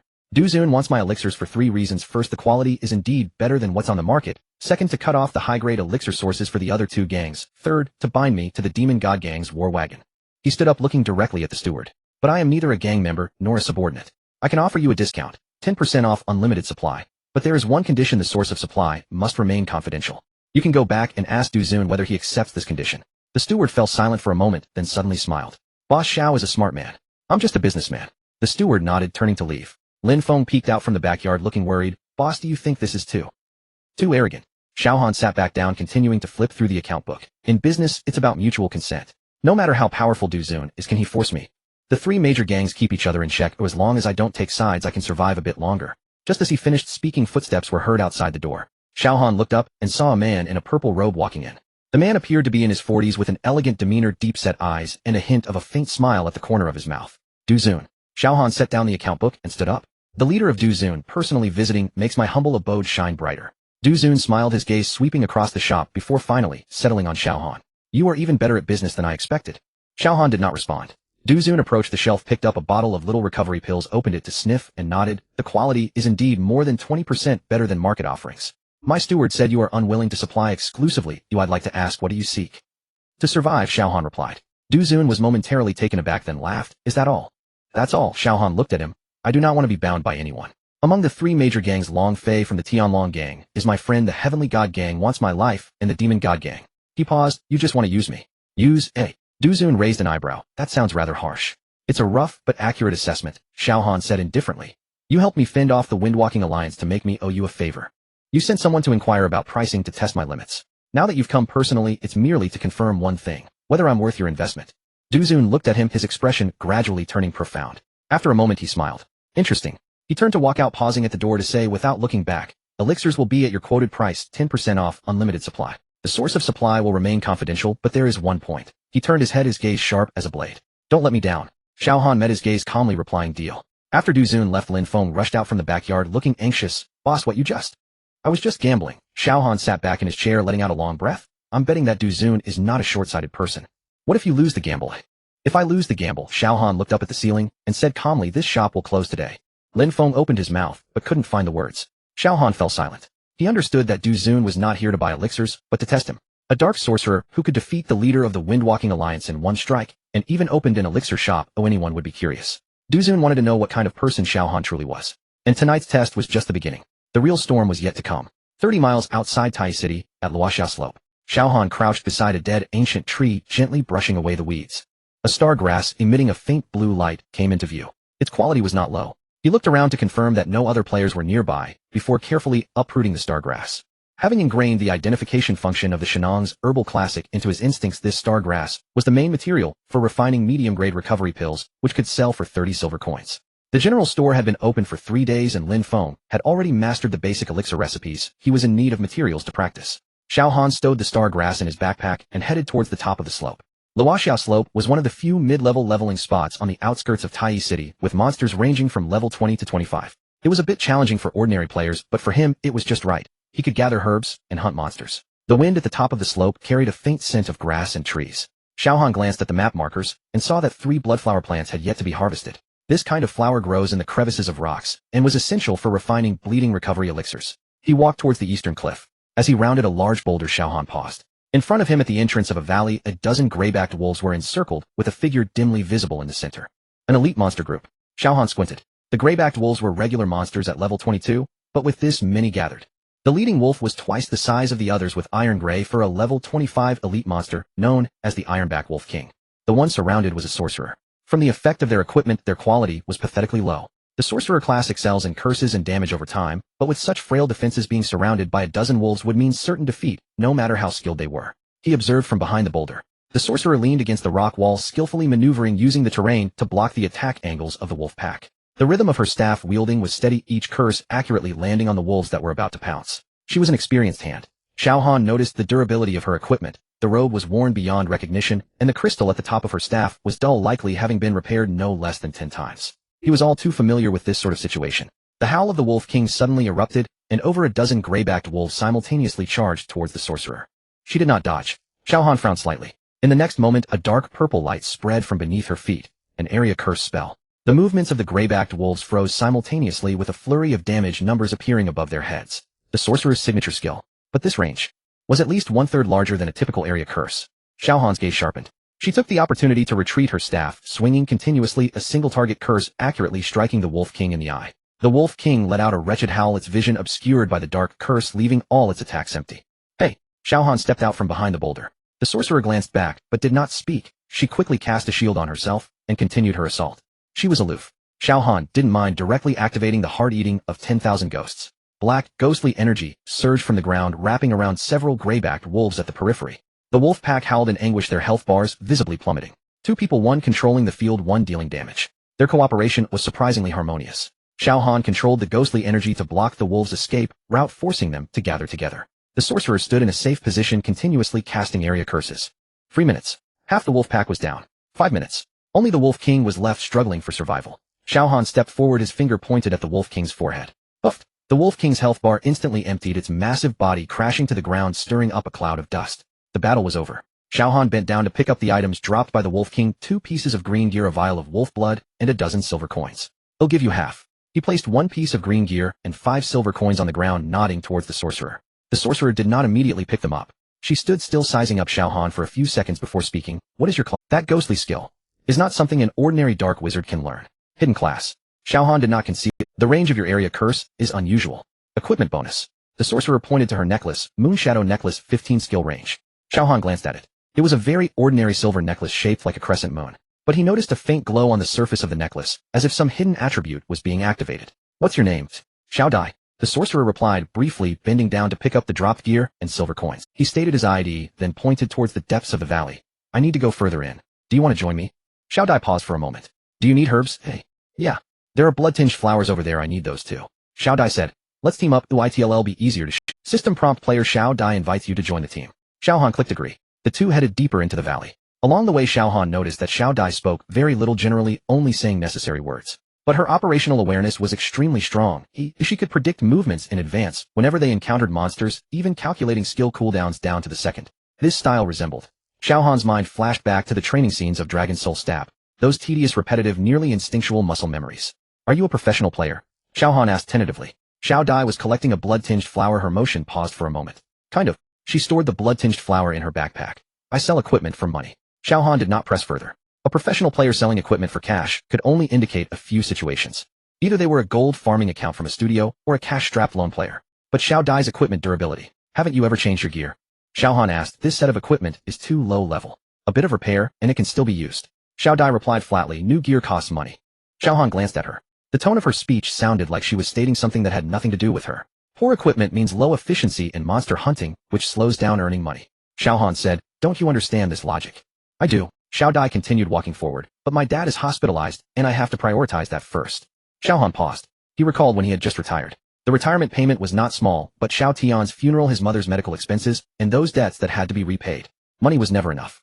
Let's go. Xiao Han caught up, not bringing up the topic again. The two of them cleared the monsters in the valley and gathered herbs. Xiao Han controlled the field, while Xiao Dai dealt damage, clearly defining their roles with high efficiency. The monsters in the valley gradually increased from level 22 to level 25, and their numbers grew. But neither of them was injured. Xiao Han's dark wizard control skills were too strong, and Xiao Dai's curse damage was outrageously high. Together they moved as if they had been playing games for 2 lifetimes. Half an hour later, at the end of the valley, a cave entrance appeared before them. Outside the cave, over 30 gray-backed wolves gathered along with 2 iron-backed wolf kings. Looks like we're about to fight a king. Xiao Dai frowned. Not enough people. It's enough. Xiao Han swept a glance over the wolf pack. Do you trust me? Xiao Dai turned to look at him. I trust you. She replied decisively. Xiao Han's lips curled slightly. Then follow my... Alright. In the next 10 minutes, Xiao Han demonstrated what precise tactical calculations looked like. He used the terrain to split the wolf pack into 3 groups, leading them into narrow passages, allowing Xiao Dai's area curse to cover the maximum range. Every wolf's movement, every skill release timing was calculated in his mind. The moment the Wolf King fell, Xiao Dai's health bar was still full. Have you been in the military before? Xiao Dai suddenly asked. Why do you ask that? Your commanding style, Xiao Dai said. It's very rigorous, like you've received professional training. Xiao Han fell silent for a moment. Something like that. He bent down to pick up the items dropped by the Wolf King. This time the drops were good, 2 pieces of blue gear and a skill book. These are yours. Xiao Dai pushed the gear to Xiao Han. I just need the herbs. Why? I sell gear for money. Xiao Dai said. You helped a lot, getting the herbs is enough for me. Xiao Han looked at her. Do you know how much these pieces of gear? I know. Then why give it all to me? You put in the effort. Xiao Dai's tone remained flat. And your control skills are more important than mine. Without you I couldn't have defeated those wolves. Xiao Han remained silent. He placed the 2 pieces of blue gear back on the ground, and took out 5 medium-grade mana potions from his backpack, stuffing them into Xiao Dai's bag. These are for you. Too valuable. Xiao Dai tried to return the potions. A medium-grade mana potion costs 50 silver coins, 5 of them is. Just take them. Xiao Han interrupted her. Your blue potions are depleting too quickly. If you don't replenish, you won't be able to fight the monsters ahead. They'll pay you back. No need. Xiao Han turned and walked into the cave. Consider it a gift from a friend. Xiao Dai stood still, watching him disappear into the cave entrance. She glanced down at the 5 medium-grade mana potions in her backpack. For a long time she softly said thank you. The cave was dimly lit, and glowing moss could be seen occasionally on the walls. Xiao Han and Xiao Dai cleared their way through, encountering monsters that had changed from gray-backed wolves to shadow wolves, now at level 27, with increased attack power and speed. But their cooperation had become increasingly skilled. Xiao Han didn't even need to speak. With just a movement, Xiao Dai knew where to cast her curses.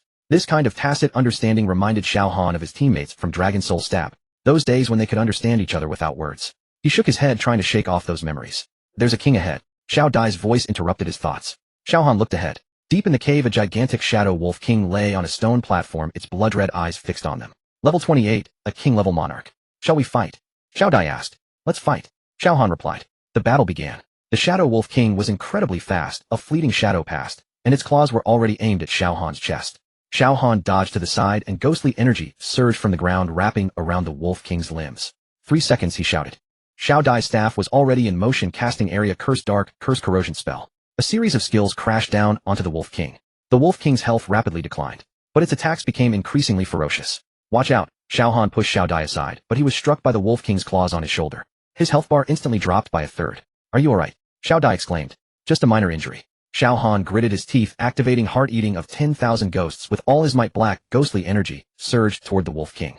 The wolf king let out a piercing howl. Its health was nearly empty. Final strike. Xiao Han shouted. Xiao Dai's staff pointed at the wolf king's forehead, a dark purple light piercing through. The wolf king's body froze, then crashed to the ground. The battle was over. Xiao Han leaned against the wall, gasping heavily. Xiao Dai walked over and handed him a red potion. Drink up. Thanks. Xiao Han took the red potion and drank it down, his health bar slowly beginning to recover. The wolf king's drops were plentiful. 3 pieces of blue gear, 1 piece of green gear, and a skill book. You take these. Xiao Dai pushed all the gear towards Xiao Han. I just need the herbs. You? I know what you want to say. Xiao Dai interrupted him, but I really only need the herbs. I can sell the gear for money and my dad's medical expenses. Can't be interrupted. Xiao Han looked at her. There was no complaint, no grievance in her eyes, only a calm acceptance. What illness does your dad have? Xiao Han asked. Uremia.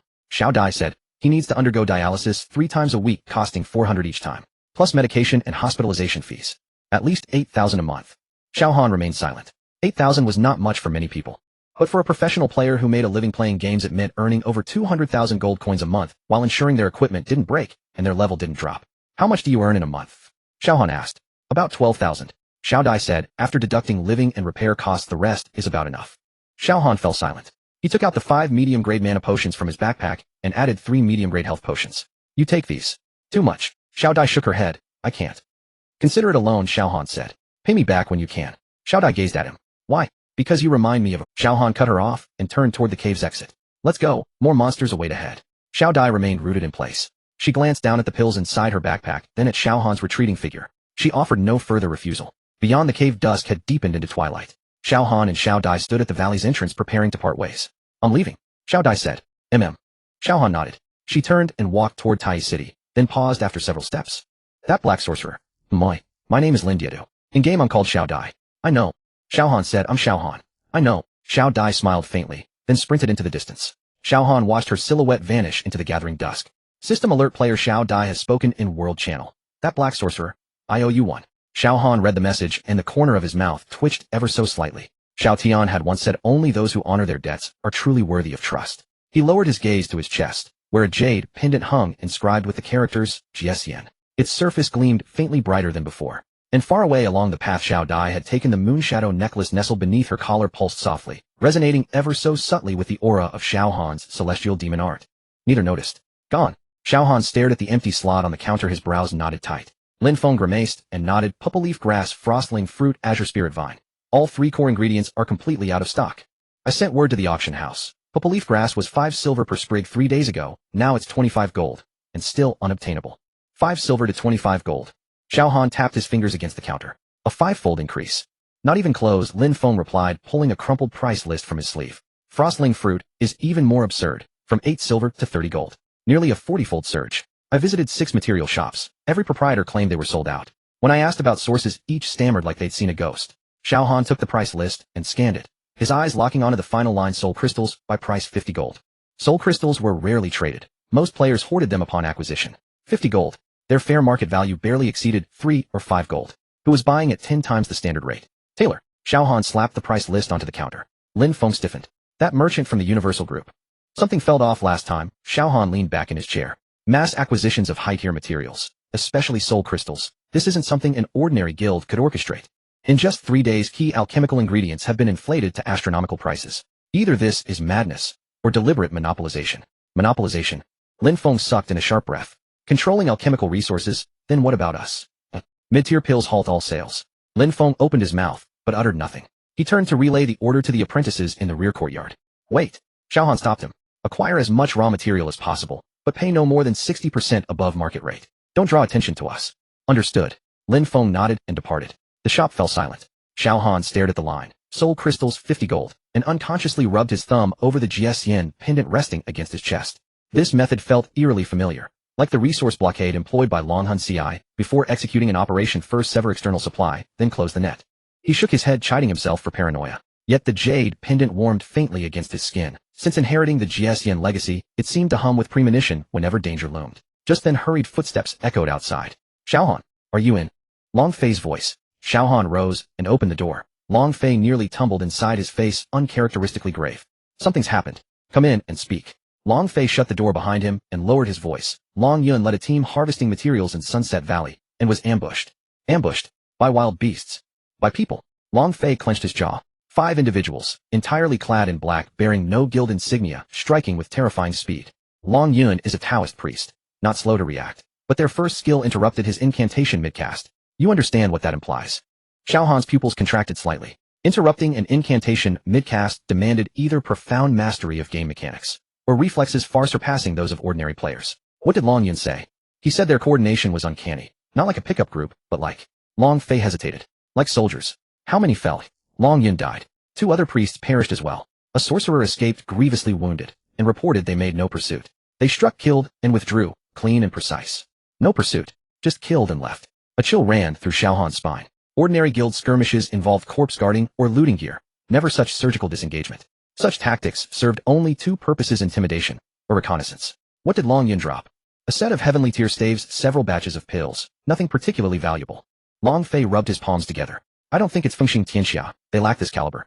Tianshan Guild. Unlikely. Han Tian's men never operate covertly. Xiao Han remained silent for several seconds, then walked behind the counter, seized paper and brush, and swiftly jotted down several lines. Crumpling them into a note, he handed to Long Fei. Send this to Brother Long Qing. Deliver it to Big Brother. Long Fei accepted the note without unfolding it. He knew whom Xiao Han meant by Big Brother. Lin Tianlong, commander of Longhun CI. You suspect? Confirm first, then speak. Xiao Han cut him off. Also, tell Longhun CI members to avoid venturing beyond city walls alone. Minimum 5-man squads, and always accompanied by contract sorcerers. Long Fei nodded, and paused at the threshold. Oh, one more thing. Duzuan wants to see you. Wants to see me? Urgent matter. He requests you meet him tonight at the hour of Z in the western alleyway. Long Fei scratched his head. I know that place well. It used to be Tai City's black market, later abandoned. Duzuan chose that location deliberately, to ensure secrecy. Xiao Han's brow lifted faintly. Duzuan was a master strategist, every move calculated with precision. An unsolicited meeting implied one of 2 things: danger severe enough to compel humility, or opportunity vast enough to warrant seizing initiative. I understand. After Long Fei departed, Xiao Han did not act immediately. He sat behind the counter and mentally retraced every recent event.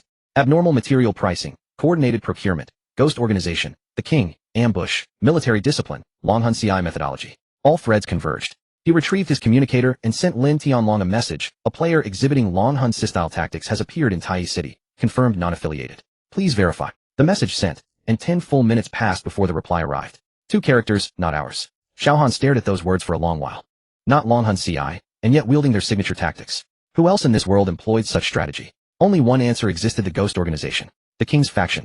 At the hour of Z, the western alleyway. Clouds veiled most of the moon. The alley plunged into absolute darkness. Xiao Han moved along the wall, his steps, soundless breath, drawn shallow and low. Since inheriting the GSN legacy, his perception had expanded considerably. 3 distinct breathing patterns echoed within 2, standing motionless against the walls, one seated atop a stone pedestal at the far end.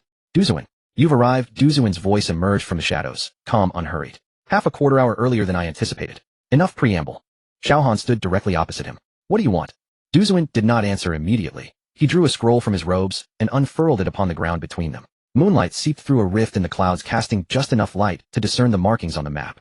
This is a survey of wilderness zones surrounding Tai City. Duzuan's finger traced 6 red circles. Over the past fortnight, unidentifiable players have left traces at these 6 locations. My scouts observed them for 3 days, confirming fixed bases. Where is the base? Deep within the Mistmarsh swamp. Duzuan raised his eyes. I dispatched 2 agents inside. One returned alone. The survivor went mad. Xiao Han fell silent. He repeated a single word over and over. Duzuan whispered, voice dropping lower still. The king. The air froze solid. Are you certain? I invested considerable effort verifying this. Duzuan rolled the map away. The ghost organization has established a clandestine stronghold within the primordial wastes, with the king himself presiding. As for their objective, he paused. What do you suppose, eh? Xiao Han remained silent. The objective was glaringly clear: monopolizing alchemical resources, dominating the material market, ambushing players to test capabilities. This was territorial consolidation. The king hadn't entered the game to play. He'd entered to build an empire. You're revealing this to me. What do you seek in return? Duzuin chuckled, a low unsettling sound echoing through the alley. Directness suits me. I prefer no detours. We share a common enemy. Cooperation is logical. Cooperation is acceptable, but under one condition. Speak. Tripartite intelligence sharing. Xiao Han raised 3 fingers. You, me, and Long Han Ci? Every whisper across Tai City flows freely among us. Duzuin narrowed his eyes. Long Han Ci. That reckless youth Long Fei. Don't underestimate him, Xiao Han replied evenly. Long Han Ci boasts numbers, and eyes everywhere. Intelligence thrives on abundance, not speed, but timeliness. Duzuin pondered, fingertips drumming absently against his knee. A habit Xiao Han recognized. Duzuin always counted silently when calculating odds. Intelligence sharing is acceptable, Duzuin finally declared. But I have a condition. State it. Long Han Ci's pill supply, you prioritize them. Xiao Han's brow furrowed. My shop sells to whomever pays. It's different, Duzuin shook his head. Priority means when pills vanish from the market, Long Han Ci's reserves remain untouched. You've witnessed the price surge. Mid-tier pills will soon become currency. Whoever controls supply commands authority. Xiao Han studied Duzuin for several seconds. The old fox had calculated flawlessly. He wasn't after pills. He sought leverage, a reason for Long Han Ci to depend on Xiao Han's apothecary. In guild warfare, pills consumed the greatest resources. Controlling Long Han Ci's supply meant holding Long Fei's lifeline in his palm. The question lingered. Would Long Fei agree? I'll negotiate with Long Han Ci, Xiao Han conceded at last. But I have my own condition. Name it. Access to your Mo Shun Guild intelligence network. 1 tier only. No core secrets, but any movement tied to the king within Tai City must reach me instantly. Duzuin extended his hand. Agreed. Their palms met in darkness, cold, firm, decisive. Xiao Han turned to leave, when Duzuin's voice followed from behind. Xiao Han. Have you considered why the king chose the mist? Xiao Han halted midstep. That land reeks of Yin energy, ideal for cultivating forbidden black sorcerer arts. Duzuin murmured, tone laden with implication. You too are a black sorcerer. You understand better than I. Xiao Han didn't turn back. He strode deeper into the alley's gloom. The moon emerged partially from behind the clouds, bathing his chest in silvery light. The Jian pendant warmed again, its gentle heat spreading from heart to fingertip. He recalled Yunji's fading soul whispering those final words. The 6 realms teeter on collapse. You may yet be the turning point. A turning point. He sought only survival and protection for those beside him. As for the collapse of the 6 realms, that burden belonged to others. Yet the jade pendant disagreed. Back at the apothecary, Lin Feng waited. There are 3 stalks of purple leafgrass that old Zhou from the southern pharmacy secretly set aside, asking for 18 gold coins. Lin Feng handed over a cloth bag. I managed to get it down to 15. All right. Xiao Han took the cloth bag. Continue to collect tomorrow, but don't do it too frequently. Switch to a different person for... Lin Feng nodded hesitatingly, saying, Shopkeeper, today a stranger came to the store and bought 10 sets of minor rejuvenation pills, asking several strange questions. What kind of questions? He asked who refined our pills, where the ingredients come from, and also... Lin Feng lowered his voice. He asked if the shop owner is a dark wizard. Xiao Han's gaze turned cold. Where is he? He left. I had Xiao Sin follow him for a bit. He went into an inn in the eastern part of the city, which is the territory of the Heavenly God Gang. The Heavenly God Gang. Xiao Han tapped his fingers on the counter, 3 times the rhythm, extremely slow. Lin Feng. Here. From tomorrow on, the shop will only sell minor rejuvenation pills and golden healing pills. No mid-grade or higher will be displayed on the counter. All alchemy matters will be moved to the basement. If anyone asks, just say the ingredients are out of stock. But the regular customers, if they take offense, so be it. Xiao Han's tone was calm. Lives are more important than money. Lin Feng shivered slightly and replied, retreating. Only Xiao Han remained in the shop. He sat behind the counter, mentally reviewing the information from today. Material, monopoly, ambush, testing secret strongholds, the king's visit. Moreover, the Heavenly God Gang's people were probing. The storm was not coming soon, it had already arrived. It was just that the rain had yet to fall, or most people still felt the sky was clear. He opened the communicator and sent a message to Long Fei. Come to the shop tomorrow morning, we have matters to discuss. After a moment's thought, he added, don't go towards the west of the city. Outside the window, the night of Tai City was as quiet as a still pond. But Xiao Han knew that beneath the still water dark currents were already surging. The wind outside the Xianyuan ancient tomb was much colder than that of Tai City. Xiao Han tightened the collar of his celestial robe and walked down the gravel slope. This area was still 2 miles away from the entrance of the ancient tomb, instance belonging to a semi-open map, where monsters respawn quickly with a wide range of levels. Ordinary players wouldn't come here alone. He was not here for a stroll. In the intel from yesterday, there was a note about unusual activity around the ancient tomb. The person from Duzuin said he saw a skeletal dragon. At the time, Xiao Han didn't take it seriously. The skeletal dragon was a level 45 royal elite, notoriously troublesome, and generally small teams would avoid it. But Duzuin followed up with, that skeletal dragon seemed to have been attacked. Its state is unusual. A royal elite that is in an unusual state could either be in critical health and berserk, or... Xiao Han paused his steps. At the edge of the desolate forest ahead, a grayish-white skeleton leaned awkwardly against the cliff's edge. The skeleton was large, with a wingspan of at least 3 meters, and its bones were draped with decaying flesh and weathered scales, with 2 flickering blue ghostly flames in its eye sockets. The skeletal dragon. Indeed, it was a skeletal dragon. Xiao Han lowered his body and approached using the dead wood for cover. He did not dare to be careless and first activated the Tianma Ju to sense. The life bar on the skeletal dragon was nearly invisible, not even a tenth of its health remained, but that gray-black aura was bubbling like boiling water. Berserk state. There were about 10 player corpses scattered on the ground, their equipment strewn everywhere. Looking at the death methods, they were swept away by the skeletal dragon's tail. The nearest one hadn't exceeded the resurrection countdown, indicating that this battle ended less than 2 minutes ago. Deserved it, Xiao Han murmured. To fight a royal elite without a full party and still dare to engage Hedon wasn't that asking for death. He was just about to bypass it when the sensing from Tianma Ju suddenly captured a hint of abnormality. There was something on the skeletal dragon. It wasn't equipment or loot, it was a mark. A faint golden halo was hidden deep within the skeletal dragon's ribcage, flickering in and out like it was breathing. Xiao Han's pupils contracted slightly. A contract mark. That was a necessary condition for capturing a pet. Not every monster in the wilderness can be captured, only those with a contract mark can be, and the probability of a contract mark appearing is officially stated to be 3 in 1,000. The skeletal dragon had a contract mark. Xiao Han's mind raced. The normal player's first reaction upon seeing a low-health skeletal dragon would be to land the finishing blow for loot. He almost had that reaction just now. But now, a level 45 Royal Elite skeletal dragon low health with a contract mark was in a berserk state.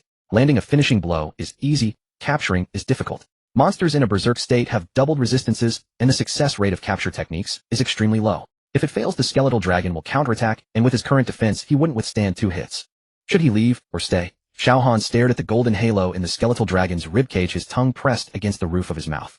He did not leave. The skeletal dragon seemed to sense something, and its massive head suddenly turned. The 2 ghostly blue flames locked onto Xiao Han's direction, erupting with violent killing intent from its hollow eye sockets. Hiss! With a sharp screech, the skeletal dragon lunged forward, dragging its damaged wings. The speed was astonishing for a low-health monster, and the ground was deeply clawed by the dragon's talons. Xiao Han sidestepped to avoid it. The dragon's claw grazed his shoulder, shattering his shoulder armor, and a line of blood stretched from his collarbone to his upper arm. It hurt, yet his expression remained unchanged. This pain was nothing compared to the training with the dragon's soul spike or the anguish of the 1,000 ghosts devouring heart.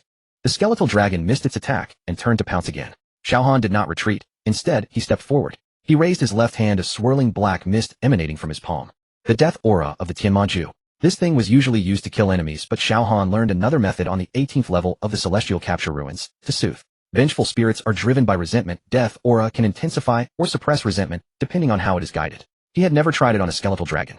However, the skeletal dragon is essentially an undead creature analogous to the foundational logic of vengeful spirits. It was a gamble. The black mist spread from Xiao Han's palm, resembling a soft net, slowly enveloping the skeletal dragon's head. The skeletal dragon emitted a piercing shriek, its claws wildly striking the ground, sending debris flying. Don't move. Xiao Han's voice was soft, carrying the cold echo unique to the Tianma Ju. The black mist seeped into the skeletal dragon's eye sockets, wrapping around the 2 violent, ghostly flames. The skeletal dragon's body trembled violently, as if struggling like a drowning person. It swiped a claw at him, hitting Xiao Han's left shoulder. Crack! The shoulder armor shattered completely, and pain shot through his bones. Xiao Han let out a muffled groan, blood trickling from the corner of his mouth, but his grip did not loosen. In fact, the black mist penetrated deeper. He was now less than half a step away from the skeletal dragon. Close enough to see the remnants of flesh stuck in the dragon's jaw, close enough to feel the ghostly flames searing his skin. I know you're in pain. Xiao Han stared at the 2 ghostly flames, his voice hoarse, being chased by a group about to die, but still in a berserk state, desperately trying to survive. The skeletal dragon's struggles suddenly weakened momentarily. Xiao Han seized this opportunity, his right hand forming the gesture for the capture technique, golden light shooting from his fingertips, precisely entering the skeletal dragon's ribcage, the location of that contract mark. The capture technique began to channel. 3 seconds. The skeletal dragon violently reacted, its tail sweeping across, and Xiao Han was thrown off, crashing into a dead tree. A dull sound echoed in his back as his spine misaligned, and everything went dark before his eyes, nearly causing him to log off. 2 seconds. He bit his tongue, the metallic taste of blood snapping him back to reality. The golden light from the capture technique was still circulating within the skeletal dragon, not breaking. It couldn't break. If it did, the effort would be in vain. 1 second. The ghostly flames in the skeletal dragon's hollow eye sockets suddenly changed color. The ghostly blue faded away, replaced by a faint, almost imperceptible golden spiritual light. It was not berserk, it was intelligence. The skeletal dragon had intelligence. A system prompt popped up. Congratulations. You have acquired a pet skeletal dragon cub. Pet quality mutated, unknown growth limit, current level 1. Special note, this skeletal dragon cub retains residual intelligence and can slowly recover memories after contracting with the owner. Xiao Han slumped to the ground, gasping in pain. His left shoulder was fractured, his back bruised, half of his celestial robe torn, making him look as if he had just been pulled out of a garbage heap. Yet he was smiling. A faint smile, the corners of his mouth slightly lifted with a hint of warmth in his eyes that he himself had not noticed. The skeletal dragon's body shrank dramatically at the moment the contract was completed. The 3-meter wingspan folded, the skeletal frame collapsed, the grayish-white bones shed their decaying flesh, becoming as smooth as jade. Ultimately, it shrank to the size of a small dog, fluttering, its translucent wings wobbling as it flew to Xiao Han's shoulder. The icy living bone claws landed on his unbroken shoulder armor, and the skeletal dragon tilted its head to look at him, the 2 tiny golden lights in its eye sockets flickering. Then it nudged Xiao Han's cheek. Cold hard like a stone in winter. Xiao Han was taken aback, reaching out to stroke the skeletal. His fingertips brushed against the smooth dragon bone, and the skeletal dragon comfortably squinted its eye sockets. Though it had no eyelids, that action was clearly a squint. Just like you, Xiao Han murmured, both unwanted. The skeletal dragon cub let out a guh sound, burying its head in his palm. He recalled how he was picked up by an ant from the alley when he was a child. Looking just like this, covered in wounds, curled up in a corner, baring his teeth at anyone who approached. The ant did not hit or scold him. She merely placed a bowl of hot porridge beside him and sat down, waiting for him to pick it up himself. Xiao Han stood up, his bones cracking the pain, making him grimace. The skeletal dragon cub was jolted by a shoulder movement, protesting with a guh sound, its claws clinging to his collar, refusing to let go. Don't scratch, this robe is very expensive. The skeletal dragon ignored him and clawed a couple more times. Xiao Han said nothing further, dragging his injuries. On the way, he opened the attributes panel to take a look. The base attributes of the skeletal dragon cub were 30% higher than those of pets of the same level. Its growth potential showed as unknown, and the skill bar only had a gray locked icon indicating there were hidden skills yet to be unlocked. A mutated skeletal dragon. If other players found out about this, the entire server would explode. Xiao Han didn't think twice before shutting off the pet display and stuffing the skeletal dragon into his robe. The little creature was restless, burrowing around in his arms, its icy bone tail poking out from the collar, tickling his neck. GUH. After walking about half a mile, the private chat channel lit up.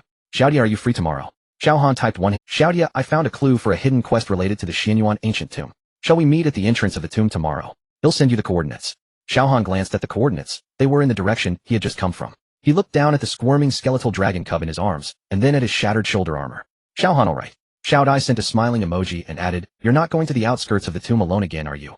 It's very dangerous there. Xiao Han did not reply to this. The skeletal dragon cub poked its head out from his collar, letting out a guh sound towards the communication panel, as if answering for him. Xiao Han pressed the little creature back and quickening his pace towards the city. Night was falling and he had to return to the general store before the Heavenly God gang changed shifts for patrolling.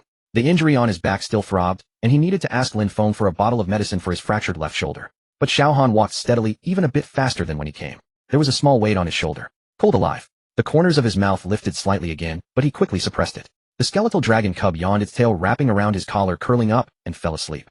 As dawn broke, the teleportation array outside Tai City shimmered with a light blue glow. When Xiao Han arrived at the entrance of the Xianyuan ancient tomb, Xiaodai was already waiting there. She crouched beside the stone tablet studying something, and immediately stood up upon hearing footsteps, clutching a piece of yellowed parchment. You're here. Xiaodai's eyes brightened. Look at this. Xiao Han took the parchment, its edges burnt black with several holes in the middle, but he could still vaguely make out that it was a map. The lines were crude, marked with several strange symbols, the most eye-catching being a route drawn in red paint, winding down from the entrance of the ancient tomb, directly pointing to an area marked with the word forbidden. Where did this come from? It dropped from a monster yesterday, Xiao Dai said. I thought it was ordinary junk, but upon closer inspection the terrain on it completely matches the outskirts of the ancient tomb. I checked the forums, and no one has posted a similar map. Xiao Han flipped the map over. There were several lines of blurry writing on the back as if soaked in water, with only the words Xianyuan trial and inheritance still legible. Hidden quest clues? Xiao Han asked. It should be right. Xiao Dai replied excitedly. I looked up information about the Xianyuan ancient tomb. Ordinary players can only reach the 3rd level, and after that they can't go any further. But the route marked on this map seems like it can bypass the seals. Xiao Han stared at the map for a few seconds, his fingertip resting on the word forbidden. Last time deep inside the ancient tomb, he had sensed the dragon's spirit jade pendant, and strange fluctuations came from behind the stone door. This map might explain what was hidden behind that door. Let's go. The two entered the ancient tomb one after the other. The skeleton soldiers on the 1st level were still wandering, their hollow eye sockets glowing with a ghostly green light. Xiao Dai raised her hand to cast a spell. A purple arc of light swept through, and 3 skeletons instantly turned to dust. Your control is getting steadier. Xiao Han said, it's out of necessity. Xiao Dai said with a bitter smile, the gear is lacking, so I can only rely on positioning and skill combos to make up for it. Xiao Han didn't respond, but noted this point. Following the map's directions, they found what seemed to be an ordinary stone wall at a corner on the 2nd level. Xiao Dai pressed 3 protruding bricks on the wall according to the symbols on the map. Boom. The stone wall slowly moved aside, revealing a passage extending downwards. There really is a hidden path. Xiao Dai's voice trembled with excitement. This game is too generous. But Xiao Han was not as optimistic as she was. The walls on both sides of the passage were carved with intricate runes with luminous pearls embedded every few meters, emitting a soft cold light. The layout was too regular, unlike a naturally generated dungeon. The monster levels here Xiao Dai checked the system probe. Her expression slightly changed. Start from level 35, which is 10 levels higher than the outskirts. This is not an ordinary dungeon, Xiao Han said. It's a trial ground. Trial. It has been deliberately designed. Xiao Han traced the runes on the wall with his fingertip. These runes form a formation to filter the entrance. Only those who can make it to the end are qualified to know what is hidden here. Xiao Dai was taken aback. Are you saying we might trigger some hidden storyline? Xiao Han nodded, not stopping his steps. At the end of the passage was a vast underground maze with towering stone walls, in a corner every 10 zhang.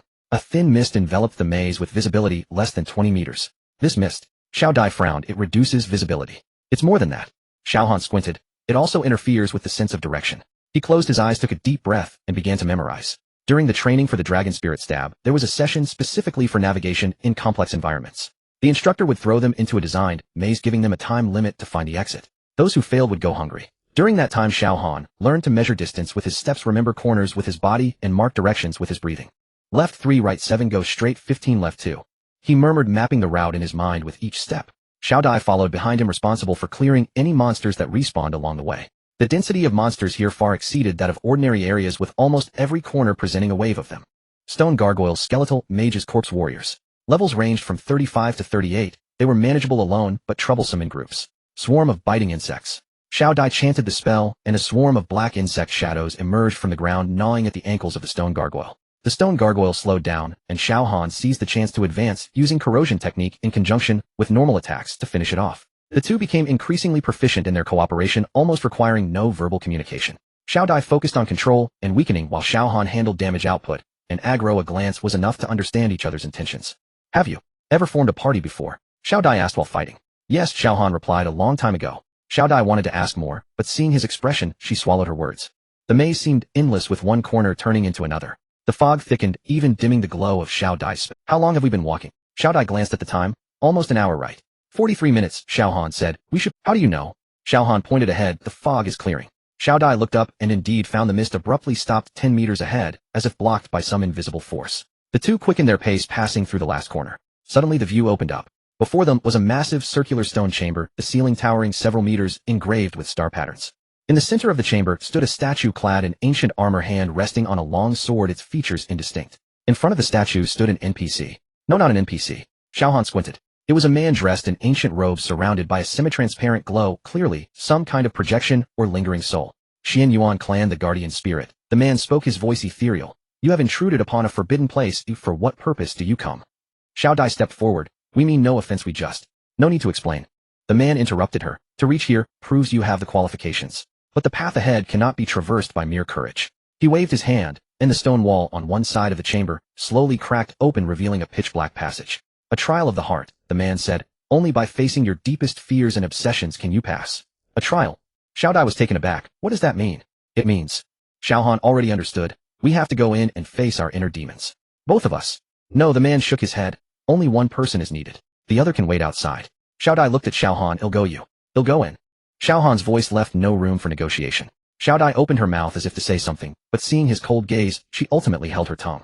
Xiao Han walked towards the pitch-black passage. The moment darkness engulfed him, he heard Xiao Dai's voice behind him. Then the world fell into silence. Xiao Han opened his eyes and found himself standing on the rooftop of an abandoned building. The night wind was cold and carried a scent of blood. In his sight, there was only one person. Xiao Tian. The boy who always wore a smile was now standing at the edge of the rooftop, half of his body suspended in the air. A dagger was stabbed into his chest, blood dripping from the hem of his clothes, forming a small puddle of dark red water on the ground. Han Gu. Xiao Tian turned his head, wearing his usual silly smile. You finally came. Xiao Han wanted to move, but found his body frozen in place. He knew this was an illusion. But the blood was real, those eyes gradually losing focus were real, and that sentence. I've been waiting for you. Xiao Tian reached out his hand to him. That hand was covered in blood, but Xiao Han could clearly see that it was a gesture for help. Just like that day. That night Xiao Tian fell from the rooftop. Xiao Han rushed over to grab his hand, but it was too late. His fingertips only brushed against Xiao Tian's sleeve, and then he watched helplessly as his brother vanished into the darkness. Why didn't you save me? Xiao Tian asked. Xiao Han remained silent. You could have saved me. Xiao Tian's voice was laced with tears. You are the strongest of the Dragon Spirit Stab. You can do anything. Why couldn't you save me? Xiao Han clenched his hand. He knew this was a trial, an illusion, a fabrication. But these words he had repeated countless times to himself in the depths of many nights. He could indeed have saved Xiao Tian. If he had been a bit faster that day, if he hadn't hesitated that day, if only that day. Come here. Xiao Tian's hand was still outstretched. Han, go pull me up. This time I won't fall. Xiao Han stared at that hand. The bloodstained fingers, the trembling cuff, and the ring on that hand. It was the birthday gift Xiao Han had given him. Fake. This is fake. Xiao Han took a deep breath and took the first step. His body was no longer stiff. The illusion's shackles crumbled the moment he made his decision. He walked toward Xiao Tian. Not to run away, not to retaliate, not to forcibly break free with willpower. He walked towards that blood-soaked boy, reached out his hand, and grasped that icy palm. I'm sorry, Xiao Han said. I'm late. Xiao Tian's expression froze. Then a look of relief spread across the boy's face. It's okay, Han, go. Light erupted from the clasped hands of the two. Blinding white light engulfed the entire rooftop. Xiao Han closed his eyes, and when he opened them again, he had returned to the stone chamber. The projection of the man in ancient attire was watching him with a hint of complexity in his eyes. What you saw, was it fear? Xiao Han said. That was obsession. Xiao Han remained silent. There are not many who can walk out from obsession, the man said. You chose to face it rather than escape. This proves your heart is strong enough. He stepped aside, revealing the stone door behind him. Go in. The answers you seek are ahead. Xiao Han nodded. Just as he was about to step forward, the man suddenly spoke. Wait. He approached Xiao Han, his gaze stopping at his chest, where the dragon spirit jade pendant hung. You possess the aura of the dragon spirit. Xiao Han paused his steps. The wheels of fate have already begun to turn. The man said, his voice low. The path ahead is dangerous. Take care of yourself. Xiao Han did not respond, turning to walk towards the stone door. Xiao Dai approached him. How was it? Did you pass the trial? What did you see? Xiao Han shook his head. Nothing. Xiao Dai hesitated, but upon seeing his cold expression, ultimately did not press further. The stone door slowly opened before them, revealing a stone staircase extending downwards. At the end of the staircase, a heavy breathing sound faintly echoed. Are you ready? Xiao Han asked. Xiao Dai tightened her grip on her staff, nodding. The two entered the darkness side by side. The stone door slowly closed behind them, isolating the last glimmer of light. Deep within the ancient tomb, the 10th Sandier corpse king slowly opened its eyes. The stench of decay rushed at them. At the end of the staircase was a vast tomb chamber. The luminous pearls embedded in the ceiling had long since dimmed, leaving only a faint light barely illuminating the surroundings. In the center of the chamber stood a pitch-black coffin covered in twisted runes as if sealed by some sort of enchantment.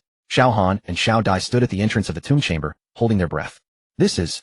Xiao Dai's voice trembled, a king-level emperor. Xiao Han did not answer. His gaze fell on the wall beside. There was a mural engraved there depicting a general clad in armor wielding a long sword facing an army of enemies. Behind the general were countless fallen corpses. Beneath the mural were several lines of small text. A Xiao Han leaned closer to discern. Under Xian Yuan, the great general of the north, died on the battlefield. The heroic soul is immortal, transformed into the corpse king guarding this place. Xian Yuan.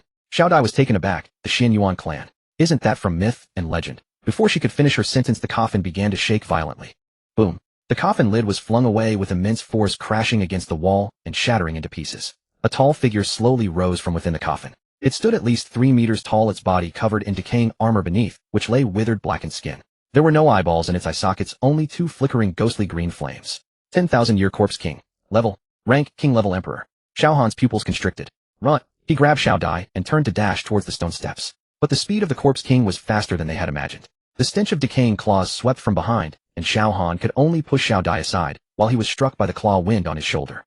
2,847. His health bar instantly hit the bottom, and he was sent flying into the wall, spitting out a mouthful of blood. Xiao Han.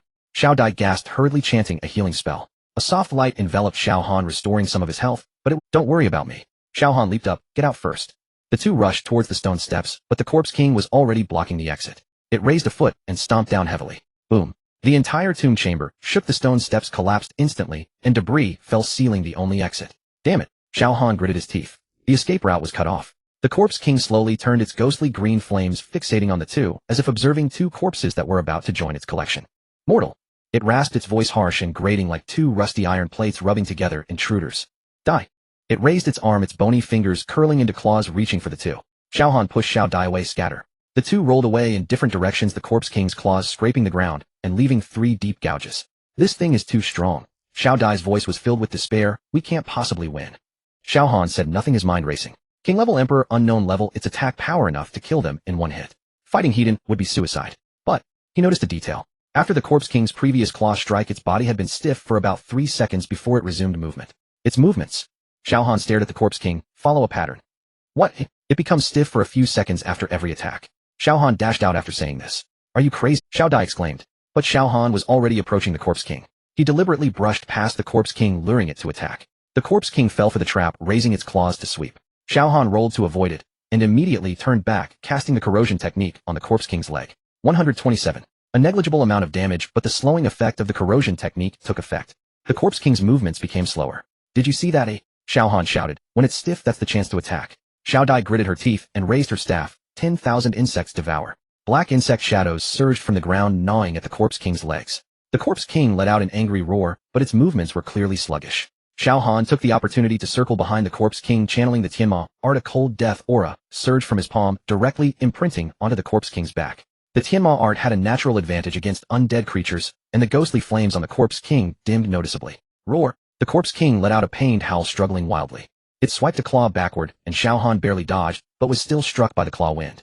1562. His health reached the bottom again. Xiao Han. Xiao Dai urged, your health is too low. Don't worry about me. Keep attacking. Xiao Han downed a health potion and re-entered the fight. The bone dragon hatchling also crawled out from the pet space. Though still small, it unhesitatingly pounced at the Corpse King's ankle, clamping its sharp teeth onto the rotting flesh. The Corpse King irritably shook its leg, sending the bone dragon flying against the wall with a mournful cry. Bone dragon. Xiao Han felt a pang of heartache. But this brief distraction was enough. Xiao Dai's spells bombarded the Corpse King like a rapid fire, each shot hitting its weak spot accurately. Xiao Han meanwhile leveraged the counter effect of the Tianma art, continually weakening the Corpse King's strength. The battle had become a stalemate. Xiao Han's potions quickly ran out. The bone dragon was severely injured and unable to fight, and Xiao Dai's mana was down to less than a third. But the Corpse King still stood tall. Its health had significantly decreased, but it was still far from being killed. We can't hold on much longer. Xiao Dai panted, the potions are gone, and we don't have enough mana. Xiao Han stared at the Corpse King, a glint of ruthless determination flashing in his eyes. There was one last move. Within the Tianma art, there was a forbidden technique that could forcibly devour the power of the undead and convert it for one's own use. But the cost was that the caster would endure immense pain, and there was even a risk of backlash. Xiao Dai. Xiao Han spoke. Moi. Cover me for 10 seconds. 10 seconds. Xiao Dai was taken aback. What are you going to do? Don't ask. Just 10 seconds. Xiao Dai gritted her teeth and nodded. All right. She used all her remaining mana on defensive spells, casting shields around herself and Xiao Han. Xiao Han closed his eyes, pushing the Tianma art to its limits. A black mist began to envelop him. That was the power of death, the core of the Tianma art. The Corpse King seemed to sense danger, charging towards Xiao Han. But Xiao Dai stood in front, using her last strength to unleash a curse spell, slowing the Corpse King's speed. Hurry, she shouted. Xiao Han opened his eyes. His pupils had turned pure black. He extended his hand palm directed at the Devour. The black mist surged towards the Corpse King as if it had a life of its own. The Corpse King let out a terrified howl. It wanted to flee, but its body was ensnared by the mist, unable to move. Xiao Han felt a cold power surging into his body, the Corpse King's undead power, filled with endless resentment and hatred. His body trembled violently, veins bulging, cold sweat breaking out on his forehead. But he did not let go. He was devouring, piece by piece, removing the Corpse King's power and absorbing it into his Tianma art. The Corpse King's body began to disintegrate like a piece of decayed wood, breaking down from the inside. No, this can't be. The Corpse King let out its final wail. My master will come for you. Boom. Its body completely collapsed, turning into a mass of black light absorbed into Xiao Han's body. System notification. You have slain the 10,000-year Corpse King, King-level Emperor, gaining 500 experience points. Obtained item, Sealing Immortal Heritage Scroll, unique. Obtained item, Shantian Battle Armor, Earth level. Obtained item, Heart of the Undead, rare material. Xiao Han collapsed to the ground, gasping for air. His health was down to the last sliver, mana completely exhausted, and the backlash from the Tianma art left him in excruciating pain. But he had succeeded. Xiao Han. Xiao Dai rushed over, supporting him. Are you okay? I am fine. Xiao Han weakly said. Look at the loot. Xiao Dai looked at the spoils on the ground, her eyes widening in astonishment. Sealing Immortal Heritage Scroll. She trembled as she read the words, unique hidden class. Xiao Han struggled to stand, picking up the scroll. System notification. Detected that you have completed the Sealing Immortal Heritage quest chain. Do you wish to activate the hidden class? Yes, no. Xiao Han chose yes.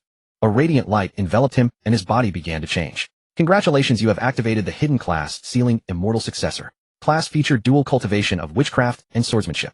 You can cultivate both witchcraft and swordsmanship simultaneously, increasing the power of both skill sets by 30. Obtained skill, Sealing Immortal Finger active. Obtained equipment, Sealing Immortal Robe bound. 3 pieces of the Sealing Immortal set have been collected, activating set attributes, all attributes, 15, skill cooldown 20. Xiao Han looked at his attribute panel, his strength soaring. Dual cultivation of witchcraft and swordsmanship. He was the only one in the entire server. Congratulations. Xiao Dai's voice came from beside him. This class is too strong. Xiao Han nodded, but his expression held little joy. His gaze fell on the last page of the scroll, where an additional line of text appeared. The 8th volume is in the suspended city. He recalled the remnants of the Tianma art, thought of that skeleton, and that phrase, 9 volumes united. The gears of fate seemed to be turning faster and faster. Let's go. Xiao Han put away the scroll. It's time to get out. Xiao Dai nodded, supporting him towards the stone door that was blocked. But Xiao Han's steps suddenly halted. He looked back at the place where the Corpse King had vanished. My master will come for you. That phrase echoed in his mind. Who was the master of the Corpse King? The stone door slowly closed behind them. Xiao Han stood in the darkness, surrounded by a faint golden light. That was the effect of activating the ceiling immortal heritage. System announcements flashed in his vision, but he paid them no mind. All servers announcement. Congratulations to player Xiao Han for activating the unique hidden class, Ceiling Immortal Successor, becoming the first dual cultivation player in the whole server. Dual cultivation simultaneously cultivating witchcraft and swordsmanship, breaking through class barriers, creating a new cultivation system. Xiao Dai's message box immediately popped up. Xiao Han, are you? Is it you? Xiao Han glanced at it, not replying. His gaze fell on the skill bar. A new skill icon had appeared, Ceiling Immortal Finger, active skill cooldown of 60 seconds. The skill description was simple: using a finger instead of a sword, condensing witch power and sword intent, inflicting massive damage on a single target with an added 3-second immobilization effect. Simple yet terrifying. He raised his hand, summoning his attribute panel. Player Xiao Han, level 42. Class Ceiling Immortal Successor, Dual Cultivation. Health 4250-4250. Mana 3100-3100. Attack power 687. Defense 542. Skills: Corrosion Technique, max level 10,000. Ghosts, Devour, Heart level 3. Resurrection, level 1. Ceiling Immortal Finger, level 1. Xian Yuan Sword Technique, beginner. Equipment: Ceiling Immortal Robe, Ceiling Immortal Bracers, Ceiling Immortal Pendant, Shantian Battle Armor. Attributes: Soaring. The Ceiling Immortal Robe provided a vast amount of defense and magic resistance, and the set effect of 3 pieces further elevated his overall strength. But Xiao Han's attention was completely not on those numbers. In the corner of his vision, the icon for resurrection was faintly flashing. 7 days cooldown, and today just happened to be the expiry. He stared at that icon, countless images flashing through his mind. Xiao Tian falling from the rooftop. He reached out his fingertips, barely brushing against the sleeve. What if there was a way to bring the power from the game into reality? Hey! Xiao Dai's voice interrupted his thoughts. Are you okay? Xiao Han came back to his senses and saw Xiao Dai looking at him with concern. He replied with just one word. Xiao Dai hesitated to speak, but ultimately did not press further. She could tell that Xiao Han did not want to talk. On the other side of the tomb, there was a small door. The door was engraved with the emblem of the Xianyuan clan, and at this moment, it had lost its sealing glow, evidently unsealed with the death of the corpse king. Let's go. Xiao Han walked towards the small door. Let's see what's inside. Behind the small door was a short corridor, at the end of which was a small secret chamber. In the center of the secret chamber stood a stone platform. On the platform lay a book, quietly resting. Xiao Han approached and picked up the book. The cover read, Inheritance of the Celestial Interception, Volume 1. He opened the first page. The Celestial Interception harbors regrets. Countless immortals shall not return. I am Yunji, the last disciple of the Celestial Interception, leaving behind this inheritance for a destined person to obtain it. This book is divided into 2 volumes.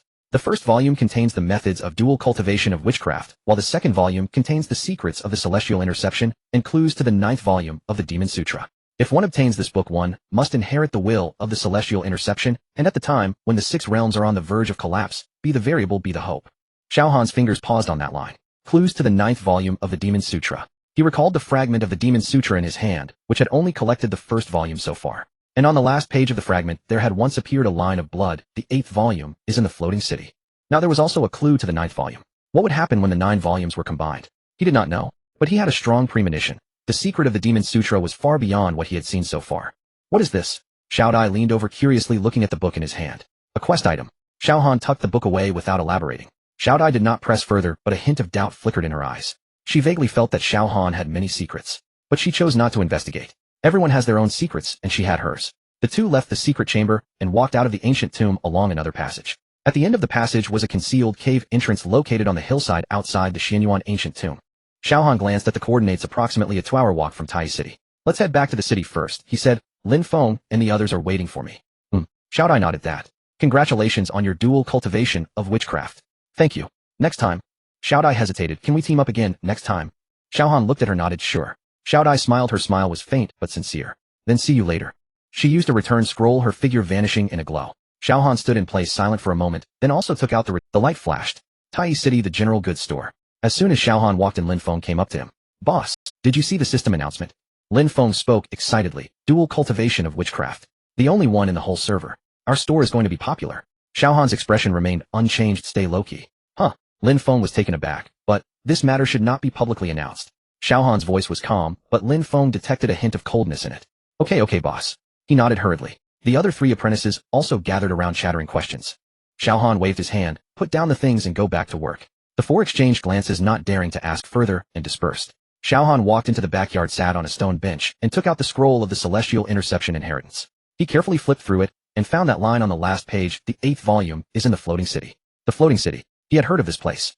It is one of the most mysterious maps in the game, said to be a hub connecting the 6 realms, but so far no player has been able to. Boss, Lin Feng's voice came from outside. Long Fei from the Heavenly Dragon Gang wants to see you, saying he wants to celebrate your hidden profession. Not seeing him. And the Supreme of the Demon God Gang also sent someone with an invitation. Send it back. The Heavenly God Gang over there. Tell them I am just a small shop not worthy of their attention. Lin Feng was taken aback for a moment, and then left in response. Xiao Han leaned back in the stone chair and closed his eyes. Soon, all the forces across the servers would know of his existence. Dual cultivation of witchcraft, the only hidden profession. What does this mean? The major guilds could not be unaware. They would come to recruit, to test, to threaten. The storm had already begun, but he did not care. He only wanted to become stronger. Strong enough to protect those he wanted to protect. Strong enough to make that resurrection possible. He opened his eyes and looked up at the sky. The sky over Tai City was as blue as ever. But Xiao Han knew that this was merely an illusion within the game. In the real world, a true storm was brewing. He stood up and walked into the room. Before going out, not a word about this matter here. This was his last piece of advice to Lin Feng and the others. The door closed. Night fell quietly. The entrance to the dark sanctuary was hidden underground in a grove of dead trees on the eastern outskirts of Tai City. As Xiao Han stepped into the teleportation array, the glow faded, revealing a dim underground space. The dome was about 10 zhang high, embedded with eerie blue crystals, the light cold and hazy. The air was filled with a mixed scent of decay and spices. Shops lined the streets with various strange symbols carved on their signs. Some marked demon elixir for sale, others read soul artifact recycling, and some simply depicted skulls. This is the gray area between the 7 realms where there are no laws, only rules. Xiao Han lowered the brim of his cloak and hurriedly walked through the crowd.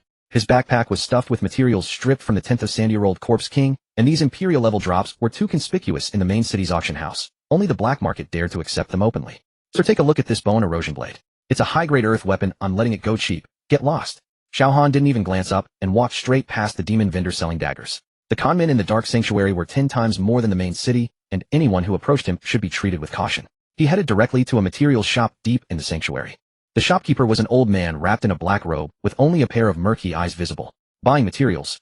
The old man's voice sounded like sandpaper scraping against stone. Xiao Han dumped half of the Corpse King's materials onto the counter: corpse crystals, bone shards, essence of corpse energy, and a few poisonous sacs peeled from the Corpse King.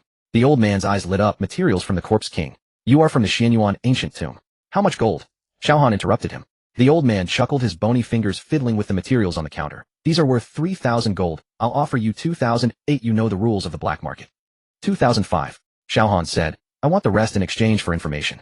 The old man was taken aback for a moment, then smiled even wider. What information do you want? Has anyone been inquiring about me lately? The old man put away his smile and looked deeply at Xiao Han. Are you the inheritor of the Celestial Interception's dual cultivation? Xiao Han did not respond, only stuffed the 2,005 gold into his backpack and took back the remaining materials. Wait a moment. The old man called out to him. You're quite a clever one. Indeed, there have been inquiries about a dark sorcerer. Less than 2 hours after the system announcement, 3 groups have come to me. See, who? The old man extended his hand palm open. Xiao Han threw 5 corpse crystals back. The first group was from the Demon God Gang. They offered 50 gold to ask what you look like and where you set up shop. The second group, I don't know, but they spoke with a southern accent seeming like foreign players. They were quite generous, directly throwing 1,000 gold for all your information.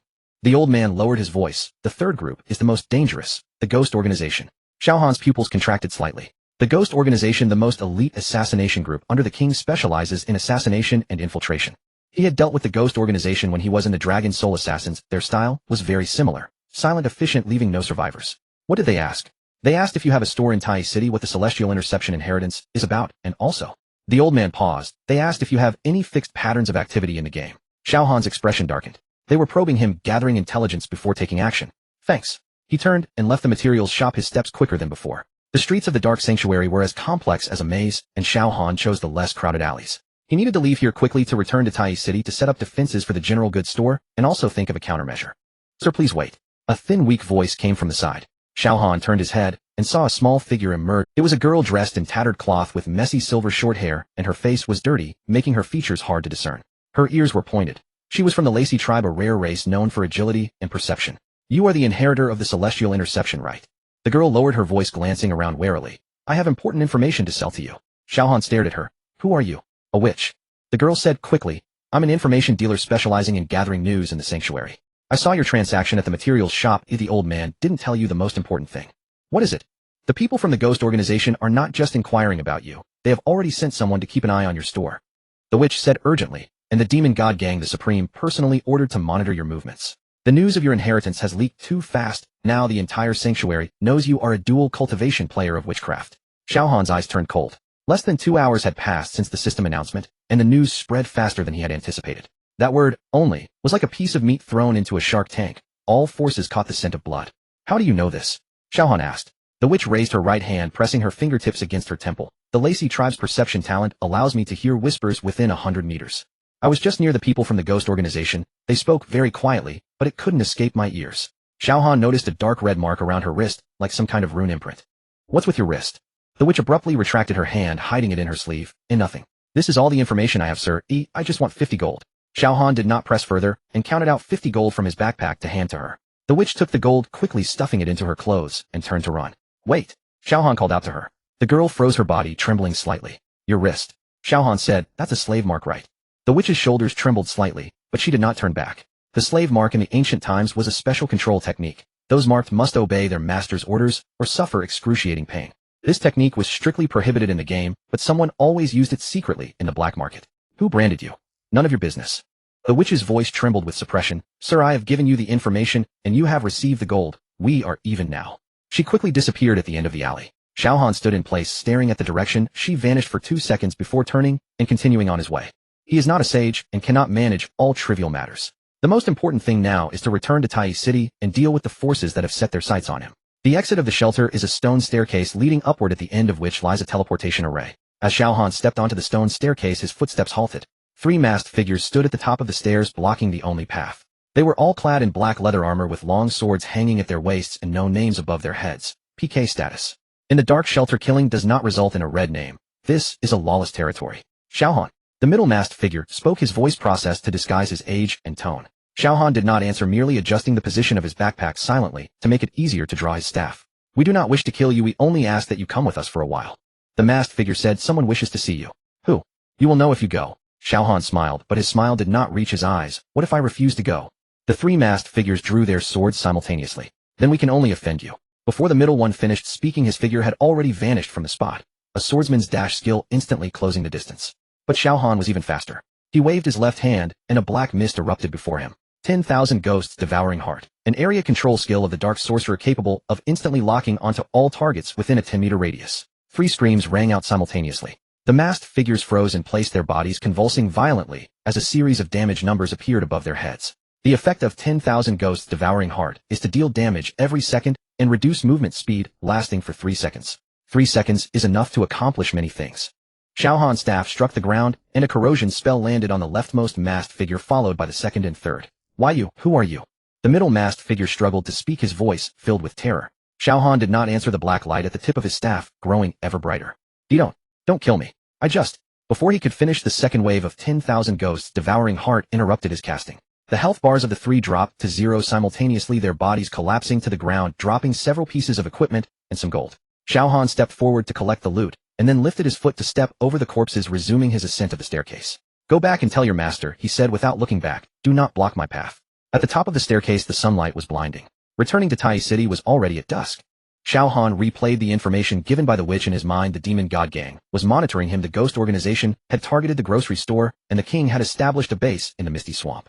These pieces of information pieced together like a tightening net. He needed to quickly strengthen the defenses of the grocery store while finding a way to gather more intelligence.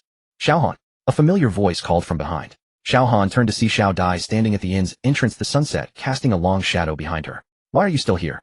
Xiao Han asked. I'm waiting for you, Xiao Dai replied, her smile somewhat forced. I have something to ask. Xiao Han glanced at her, noting her clenched fists and slightly tense breathing. Let's talk while we walk. The two walked slowly along the main street of Tai City, where people came and went, players loudly hawking their equipment and materials, and the air was filled with the smell of roasted meat and herbs. Today's ancient tomb.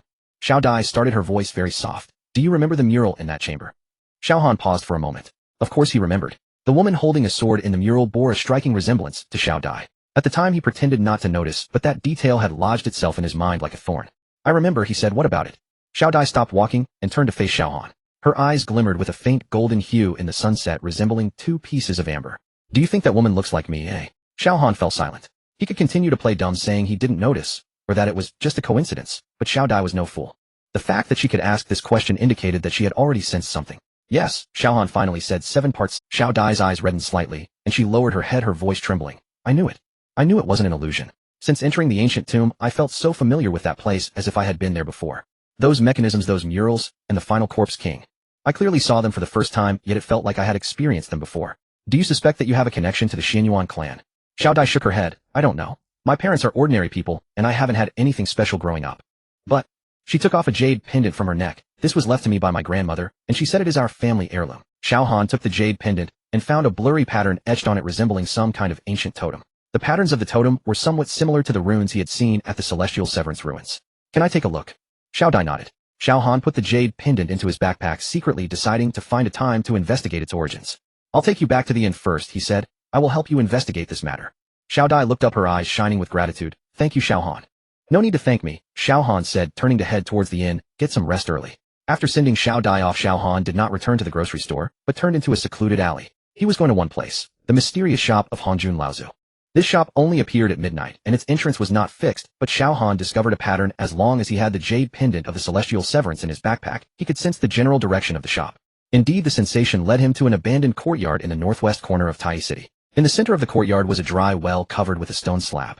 Xiao Han lifted the stone slab and jumped down. Darkness flashed by, and the next second, he stood in a small shop. The shop was filled with various odds and ends, including rusty weapons, broken magical treasures, yellowed ancient books, and some items whose uses were completely unrecognizable. Behind the counter sat an old man with white hair, wiping a rusty copper kettle with a rag. A little friend has come. The old man looked up, his face full of smiles. I have been waiting for you for a long time. Hongjun Laozu, the first sage of the primordial wilderness, a legendary figure from ancient times. No one knows why he opened a shabby little shop here, nor does anyone know what he is plotting. Xiao Han cut to the chase. I want to ask about the Xinyuan clan. Hongjun's smile did not change, but his eyes flickered slightly. Xinyuan. Why are you suddenly interested in this? A friend of mine may be related to the Xinyuan clan. A friend. Hongjun squinted his eyes. Is it that little girl? I sense that she has the aura of Xinyuan bloodline. Xiao Han's heart tightened. Who is she?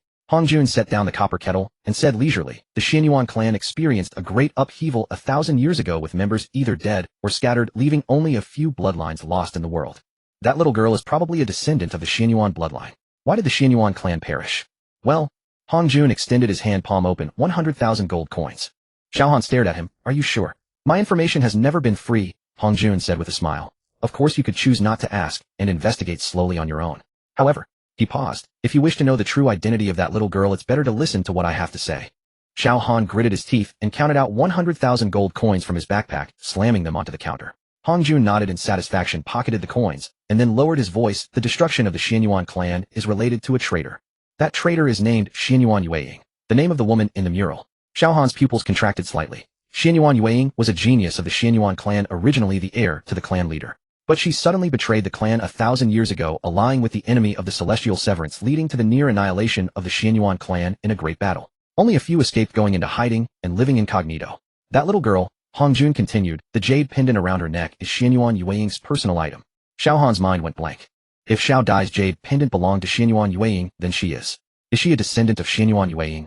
Xiao Han asked. It's possible. Hongjun shrugged. It's also possible she is Xinyuan Yueying herself. What do you mean?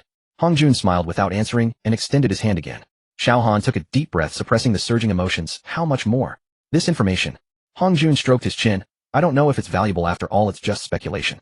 How about this? You can know me first, and we'll discuss it again when it's confirmed later. Xiao Han stared at him for a few seconds, then turned to walk out. By the way, little friend. Hongjun called out from behind him. The bloodline within that little girl is likely beginning to awaken. Once the Xinyuan bloodline awakens, her memories, personality, and even soul may undergo changes.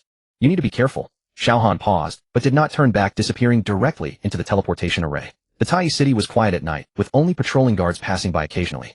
Xiao Han stood at the entrance of the grocery store, looking at the sign that read, Taba Grocery Store, while replaying the information he had received today in his mind. Demon God Gang Ghost Organization, Xinyuan Bloodline, Xiao Dai's secret. A massive net is slowly tightening, and he is at the center of it. He pushed the door open and walked into the shop. In the back, the sound of explosions from Lin Feng's alchemy experiments could be heard, while a baby bone dragon lay in the corner sleeping and occasionally letting out a few deep snores. Everything seemed very calm, but Xiao Han knew that this was just the calm before the storm. The headquarters of the Heavenly Dragon Gang was located in the eastern district of Tai City, in a mansion covering several thousand square meters, with two large red lanterns hanging at the entrance inscribed with the words, Heavenly Dragon. As soon as Xiao Han stepped through the main gate, he was enveloped by the lively sounds of celebration. In the courtyard, a dozen round tables had been set up, each surrounded by people, with the smell of food and wine filling the air. Almost all the core members of the Heavenly Dragon Gang were here, some playing drinking games, others bragging about their achievements of the day, and still others discussing plans for tomorrow's actions. Brother Han is here. Someone shouted, and the courtyard fell silent for a few seconds before erupting into a warm welcome. Brother Han. Over here. Brother Han, sit here with me. Xiao Han was surrounded by a crowd and pushed to a seat at the main table before he could react. The table was already filled with food and drink: roasted lamb legs, braised pork elbows, steamed fish, various vegetables, and several jars of fragrant old wine. Come, this meal is specially prepared to welcome Brother Han. Long Fei stood up from the main seat with a cup of wine, his face flushed from drinking. Brother Han displayed amazing prowess in the ancient tomb, today, single-handedly defeating the ancient corpse king, the only dual cultivator of sorcery in the entire server. This cup of wine I toast to Brother Han. To Brother Han. Dozens of Heavenly Dragon Gang members stood up in unison, raising their cups toward Xiao Han. Xiao Han helplessly raised his cup and took a sip. The wine was a low-grade white wine from the game with an average taste but abundant in quantity. Brother Han, I heard you received the celestial severance inheritance. A tall, thin young man sitting next to Long Fei said, his eyes darting. That is a myth-level inheritance, and you are the only one in the entire server. Just lucky, Xiao Han said lightly. Lucky? The young man laughed. Brother Han is too humble. The ancient corpse king is a royal-level emperor. There is not a second person in the entire server who can defeat it alone. Someone beside him echoed. Yes, Brother Han's strength is definitely among the top 3 in Tai City. Top 3. I think he is the number 1. Yes. Brother Han is the best. As the drinks flowed, the atmosphere grew increasingly lively. Xiao Han maintained a moderate level of sobriety, sipping his drink occasionally and nibbling on some dishes. Long Fei sat at the main seat, downing cup after cup, and it seemed he was about to get drunk. Brother Han. Long Fei swayed as he walked over to Xiao Han, plopping down in the chair beside him. I have something I want to ask for your help with. Xiao Han put down his wine bowl and looked at Long Fei. What is it? Long Fei belched, his gaze somewhat unfocused, but his tone surprisingly serious. There's a medicinal herb field in the eastern district of Tai City, and it's about to open for contention soon. The Demon God Gang and the Celestial God Gang are both eyeing it, and our Heavenly Dragon Gang is struggling a bit. Aren't you guys one of the 3 major gangs of Tai City? Xiao Han inquired. The 3 major gangs. Long Fei sighed. That was in the past. Now the Demon God Gang and the Celestial God Gang are expanding wildly, and our Heavenly Dragon Gang's combat power really isn't enough. He raised his wine bowl and downed it in one go, then slammed the bowl down on the table. Brother Han, I know you don't want to get involved in gang, but this time, can you help us?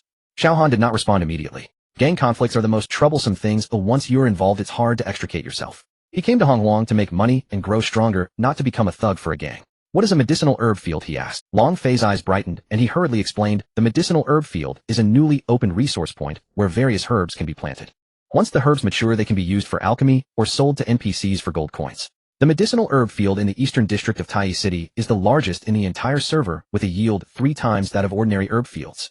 Xiao Han's eyes flickered.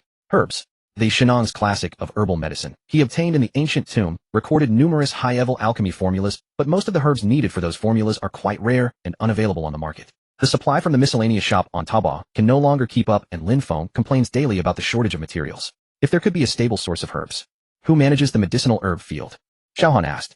Currently, it's managed by the system, but the contention opens in 3 days, Long Fei said. The rules for contention are simple. It's a gang war, and the last gang standing will obtain the management rights to the medicinal herb field. How much combat power does your Heavenly Dragon Gang have? Long Fei scratched his head. There are over 300 core members, and a little over 1,000 regular members. But the Demon God Gang has 500 core members, and the Celestial God Gang is even more exaggerated, nearing 1,000. Xiao Han frowned. This gap is indeed quite large. Brother Han, I know this request is a bit excessive. Long Fei raised his wine bowl and downed another cup, but I really have no. If the medicinal herb field is taken by the Demon God Gang or the Celestial God Gang, our Heavenly Dragon Gang status in Tai City will be completely gone. He put down his wine bowl and looked directly at Xiao Han. Brother Han, please help me. The conditions are up to you. Xiao Han remained silent for a few seconds, then spoke. I can help you, but there are 3 conditions. Long Fei suddenly sat up straight. Tell me. Any conditions are fine. First, 70% of the output from the medicinal herb field belongs to me. Long Fei was momentarily stunned, then nodded. No problem. Second, the Heavenly Dragon Gang will enjoy priority supply rights for the pills I sell in my miscellaneous shop in the future. That's even less of a problem. Third, Xiao Han looked into Long Fei's eyes. During the operation, I will only be responsible for the critical strike. The rest of the matters you all handle yourselves. Long Fei was taken aback for a moment, then burst into laughter. Brother Han, your conditions are too easy. It's a deal. He reached out his hand, and Xiao Han shook it. Also, Long Fei added, he'll have Long Qing assist you. This guy may talk a lot, but he's quite reliable. Long Qing, who had been silent all along, immediately jumped up. Boss, I can. It's settled then. Long Fei slapped Long Qing on the shoulder, nearly knocking him into the table. The banquet continued, and the atmosphere grew even more lively. Long Fei drank more and more, eventually climbing onto the table and loudly singing an off-key song while holding his wine bowl. Brother Han. He swayed as he walked to Xiao Han and plopped down. You know, you look just like a friend of mine. Xiao Han paused for a moment. His name is Xiao Tian. He was my playmate when I was younger, but then he went to a faraway place. Long Fei's voice was thick with drunkenness. The first time I saw you, I thought of him. He reached out and heavily patted Xiao Han's shoulder. Brother Han, from now on you're my brother. If you need anything, just say it. The Heavenly Dragon Gang is your backing. Xiao Han looked at Long Fei's flushed face, and a certain string in his heart trembled slightly. He thought of Xiao Tian. That boy who always smiled, always liked to pat his shoulder, always said, "Brother Han, I've got your—" Later Xiao Tian died during a mission right in front of him. Xiao Han raised his hand and gently patted the back of Long Fei's hand. "You've had too much to drink," he said. "Go rest now." Long Fei chuckled and leaned on the table, falling asleep with— Xiao Han stood up, nodded at Long Qing, and then turned to walk outside. "Brother Han, I'll see you off." Long Qing hurriedly— "No need." Xiao Han walked out the door without looking back, disappearing into the night. Tai City was very quiet at midnight, with only the occasional sound of barking dogs. Xiao Han walked down the empty street, reflecting on the gains from today. The information from the Dark Sanctuary Xiao Dai's secret Long Fei's request. A huge net was slowly tightening, and he was right in the center of it. The Demon God Gang was monitoring him. The Phantom Organization had its eyes on his shop, and the king established a stronghold in the Misty Swamp. Xiao Dai's Xianyuan bloodline was awakening, and her memories and personality might change. The contention for the medicinal herb field was about to begin, and the Heavenly Dragon Gang needed his help. And then there was that mysterious Hongjun ancestor who seemed to know everything, but only revealed bits of information at a high cost. Xiao Han stopped in his tracks and looked up at the stars in the night sky. This game of Honghuang was far more complex than he had imagined, and he could no longer extricate himself. Returning to the miscellaneous shop, Xiao Han pushed open the door and walked into the backyard. The baby bone dragon was already awake, lying in the corner of the yard, gnawing on a bone. Seeing Xiao Han come in, it lifted its head and let out a low whimper. Xiao Han walked over, crouched down in front of it, and reached out to touch its head. "From now on," he said softly, "we still have a lot to do." The baby bone dragon tilted its head to look at him, a hint of human-like confusion flashing in its eyes. Xiao Han stood up and walked into the room. There were many things to handle tomorrow, and he needed rest. But lying in bed, he found it hard to fall asleep for a long time. Xiao Tian's face, Xiao Dai's tears, Long Fei's smile, Hongjun's warning. All the images intertwined in his mind like a tangled mess. He turned over and closed his eyes. No matter what, he had to grow stronger. Only by becoming stronger could he protect the people he wanted to protect. Only by becoming stronger could he uncover the truth. Only by becoming stronger could he control his own destiny. Outside the window, the moonlight fell like water, illuminating every corner of Tai City. In the distance, in the misty swamp, a pair of crimson eyes flickered in the darkness. A storm was about to come. At the entrance of the medicinal herb field in the eastern district of Tai City, the stone tablet inscribed with the words "Contention for the medicinal fields" still glimmered with a golden light, and the three gangs had already packed the open area tightly.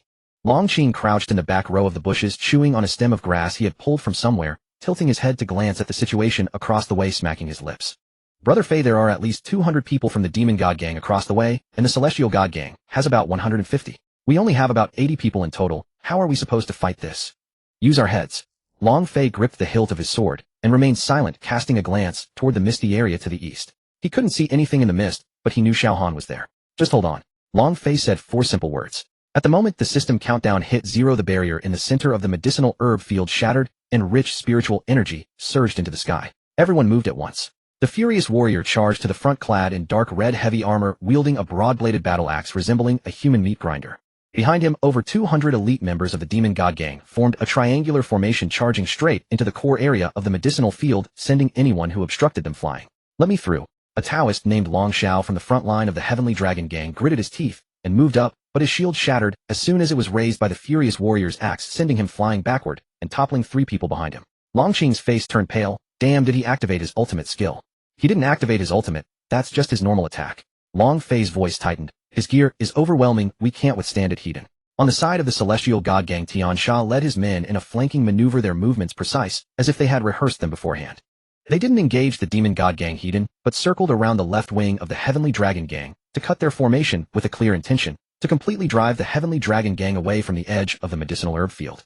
"Brother Fei, the left side is going to be breached. I'll go block it." Long Fei grabbed his sword and was about to charge. "Don't move." Long Qing pulled him back, lowering his voice. "Didn't you say you would only handle the critical strike? We have to hold the front ourselves. If you rush up now and get taken down, they'll crush us directly." Long Fei gritted his teeth and took a half step back. But the front line was indeed collapsing. The furious warrior had already broken through the first line of defense of the Heavenly Dragon Gang, blood-soaked. And standing firm, he looked back and sneered. "Is this all the Heavenly Dragon Gang has? Where's Long Fei?" Hiding in the back like a coward. No one answered. The players of the Heavenly Dragon Gang were being pushed back, their formation scattered, and their morale was crumbling. Long Qing was anxious, beads of sweat forming on his forehead as he nearly broke his staff with his grip, muttering, "Why aren't they here yet? Why aren't they here yet?" In the mist on the eastern side of the medicinal herb field, Xiao Han leaned against a withered tree, coldly observing the battlefield. He was waiting, not for the Heavenly Dragon Gang to hold on, but for the furious warrior to show a flaw. The casting distance of the 10,000 ghosts devouring heart is limited and must be close range. and the furious warrior's violent style opens him up to flaws while charging, but once he steadies himself and starts harvesting it becomes difficult to interrupt the rhythm. Just a bit longer, Xiao Han told himself. The furious warrior hacked down 2 more, wiped the blood splattered on his face, and suddenly felt a chill down his spine. He was all too familiar with that feeling, being targeted by a predator. He suddenly turned around, but there was nothing there. Damn it, stop being paranoid. The furious warrior cursed and continued charging forward. The second line of defense of the Heavenly Dragon Gang was on the verge of collapse. Long Fei charged in, personally blocking the furious warrior's axe with his long sword, his hands going numb from the impact as he stumbled back 3 steps. Is this all you've got? The furious warrior pressed down with more force, forcing Long Fei to kneel on the ground. Long Qing rushed in to try to save him, but was hit in the face by a curse from a demon sorcerer from the Demon God Gang, losing half of his health and rolling back in a sorry state. Tian Sha observed coldly from the flank, a playful smile on his lips. The collapse of the Heavenly Dragon Gang was imminent. He just needed to wait for the final moment to reap the rewards. At that moment, a bone-chilling cold surged out from the thick fog on the eastern side of the medicinal herb field. It wasn't the wind, it was the aura of death. The thick black mist, as dense as ink, spread along the ground, silently causing everyone present to feel the hairs on the back of their necks stand up. The furious warrior was the first to react, abruptly shaking off Long Fei and turning to raise his battle axe toward the direction of the black mist. Who is it? A figure emerged from the black mist. Xiao Han, clad in a celestial robe, held his left hand outstretched, the black mist swirling in his palm. He did not look at the furious warrior, instead glancing down at Long Fei, who was half kneeling on the ground from the shock. Are you alright? Long Fei coughed up blood and grinned. If you hadn't come, it would have been too late. Xiao Han said nothing more, raising his head, his gaze settling on the furious warrior. Kong Zhan met his gaze, a strange tightness gripping his heart. He had seen that look before in the jungle and by the swamp. The gaze of a hunter fixated on its prey. Just you. Kong Zhan steadied himself, raising his battle axe. A black sorcerer. 1 strike from me. His words were cut short. The runes on the Xian robe suddenly blazed with light, all attributes activated. The casting time for the black sorcerer was already short, and with the bonus from the Xian set, the release of 10,000 ghosts devouring heart nearly coincided with the start. The black mist surged. Kong Zhan felt as if 1,000 screaming ghosts had invaded his mind, his consciousness blurring in an instant. His axe was halted midway as he clasped his head, roaring in an attempt to break free. 10,000 ghosts devouring heart. 3 seconds of control. 3 seconds were enough. Xiao Han advanced, pointing the Xian finger directly at Kong Zhan's chest armor. With a muffled pu, the dark golden force penetrated the heavy armor, exploding a cloud of blood mist from Kong Zhan's chest, sending him flying into the crowd of the Demon God Gang, toppling several. He did not die, but his health was reduced to only 10%, struggling to rise. Xiao Han did not pursue. He withdrew his hand, standing still as the black mist gradually dissipated. The battlefield fell silent for 2 seconds. The members of the Demon God Gang were stunned. Their main fighter was controlled and struck down without even a chance to retaliate. Tian Sha's smile froze at the flank. He quickly scanned Xiao Han's equipment and status bar, his pupils narrowing. The Xian robe, Xian finger, 10,000 ghosts devouring heart. This was indeed that dual cultivating sorcerer. Retreat. Tian Sha decisively ordered. Boss. Just like that, retreat. Tian Sha showed no hesitation, leading the members of the Tian Shen gang to exit the battlefield cleanly. He understood that Xiao Han's current combat power was beyond their reach, staying would only make them targets. The Demon God Gang wanted to retreat, but it was already too late. Long Fei shouted, kill them back. The Tian Long Gang, pent up with anger, unleashed their fury, chasing down the remnants of the Demon God Gang. Long Qing hid behind, firing off shots, continuously taunting. Let you be arrogant. Let you be arrogant. Keep being arrogant. Xiao Han remained unmoved. He stood still, scanning the battlefield, and suddenly glanced into the distance. On a small hill north of the herbal field, Du Zun stood with his hands clasped behind his back, flanked by the steward of the Demon God Gang. Du Zun wore a smile at the corner of his mouth, as if he were enjoying a splendid show. Confirmed, the steward whispered. 10,000 ghosts devouring heart, a control type skill, 3 seconds of hard control. Xian finger's single target burst, cooldown approximately 15 seconds. The full activation duration of the Xian robe does not exceed 10 seconds. Du Zun nodded, his smile unchanged, clear enough. Let's go. He turned and left his steps leisurely as if out for a stroll. The battlefield was quickly cleared. The control of the herbal field belonged to the Tian Long Gang, with 70% of the output designated for Xiao Han, as agreed. Long Qing squatted down to collect spoils, suddenly shivering. What's wrong? Long Fei asked. Nothing. Long Qing stood up, rubbing his arms, glancing at the northern hill. That Du Zun was just up there watching us fight, and it sent chills down my back. Long Fei frowned, looking at Xiao Han. Xiao Han stood by the herbal field, watching as the barrier array on the stone tablet lit up again.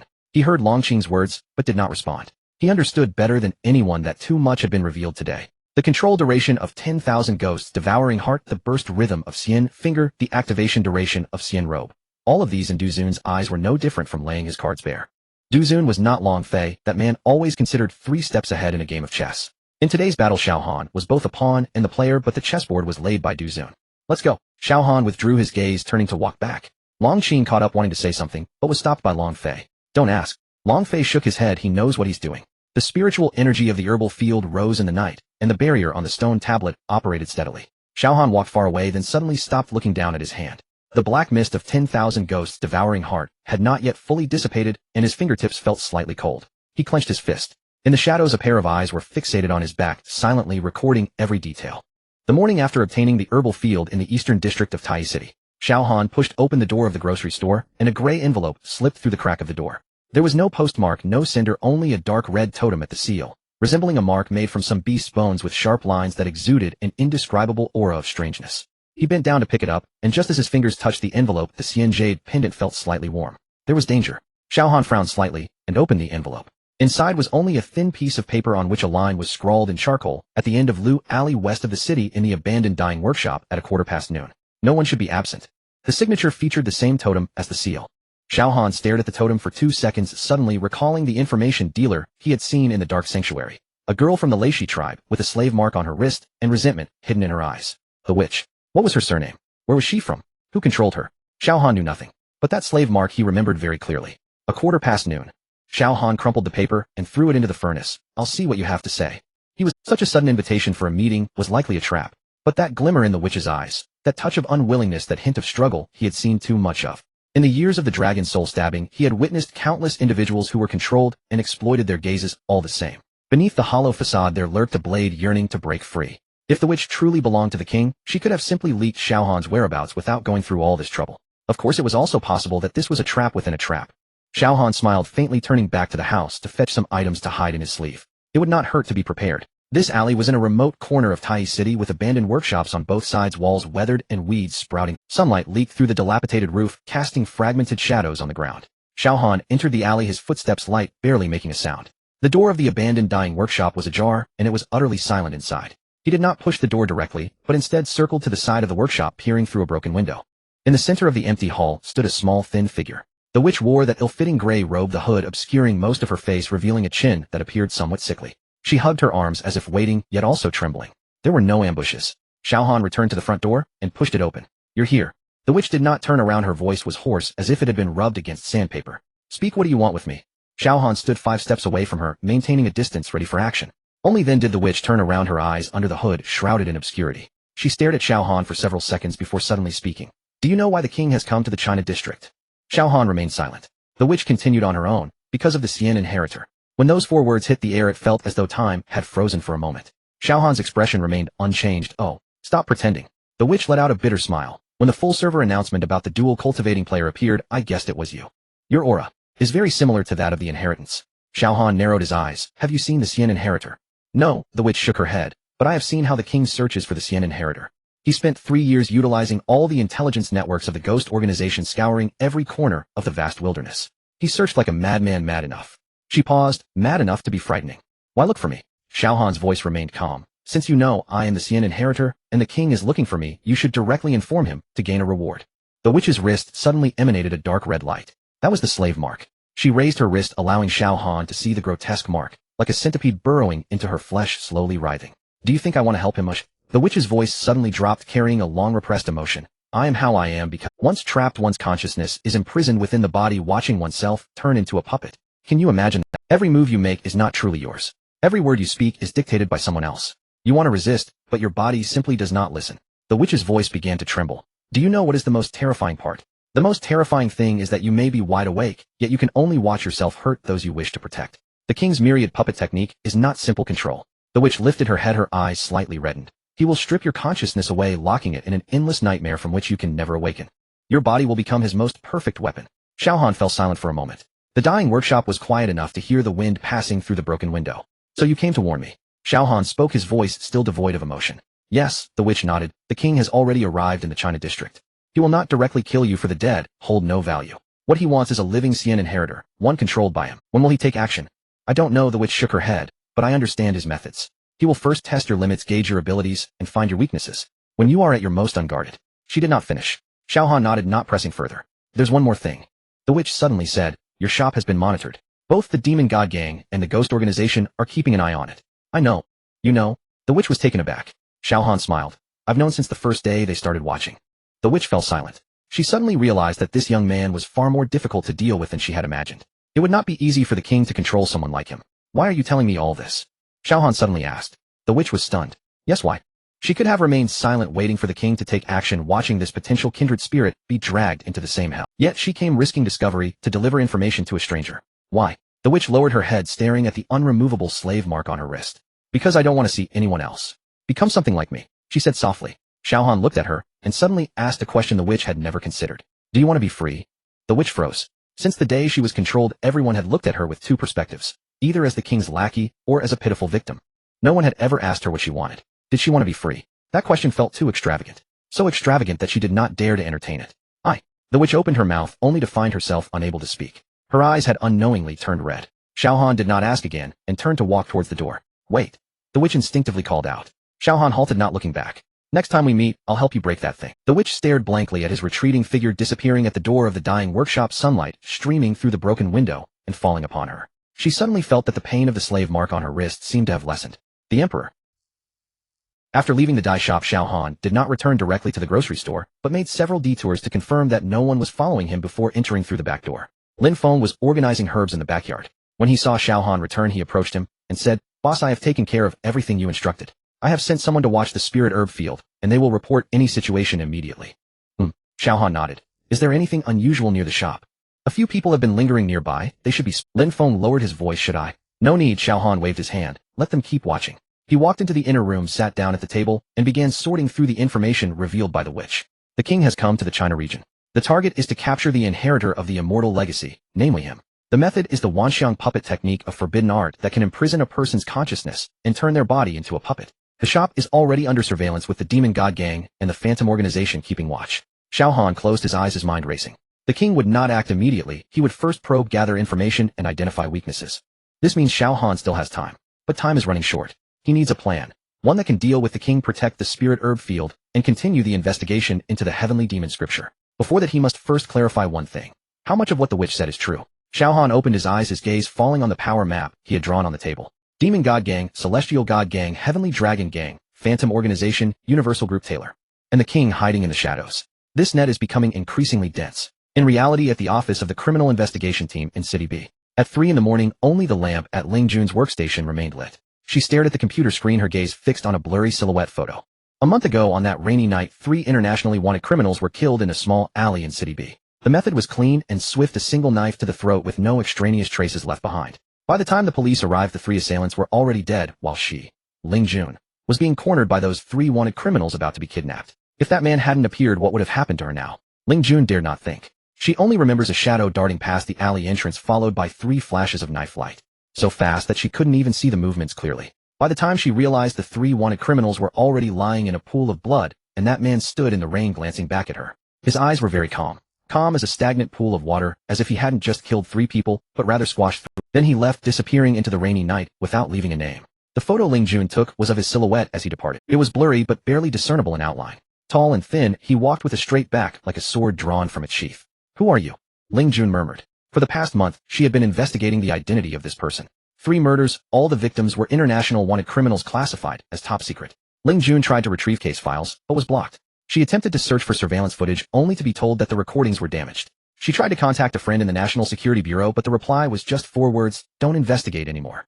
Don't investigate anymore. Ling Jun has never been a compliant person. If she couldn't investigate the case, she would change her approach. Investigate the person. What were those 3 wanted criminals doing in City B?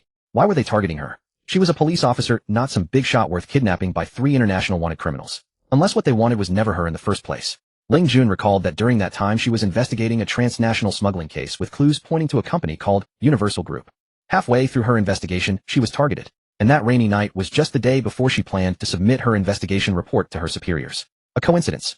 Ling Jun did not believe so. She changed her line of thought and began to approach it from the perspective of that mysterious man. What kind of person could single-handedly eliminate 3 internationally wanted criminals? A retired soldier? A special forces operative? Or? Ling Jun suddenly recalled a rumor from half a year ago. It was said that there was a secret organization in the country known as the Dragon Soul Assassin, whose members were elite agents cultivated from a young age, executing transnational missions without leaving any traces. The rumor also claimed that a member of the Dragon Soul Assassin recently retired. The reason was unknown. Ling Jun's eyes lit up. She began searching for information related to Dragon Soul Assassin, but found nothing. An organization of this level would have no public records online. But she found another clue. The The day after that rainy night, a new account was registered in a virtual reality game called Hong Huang with the ID Xiao Han.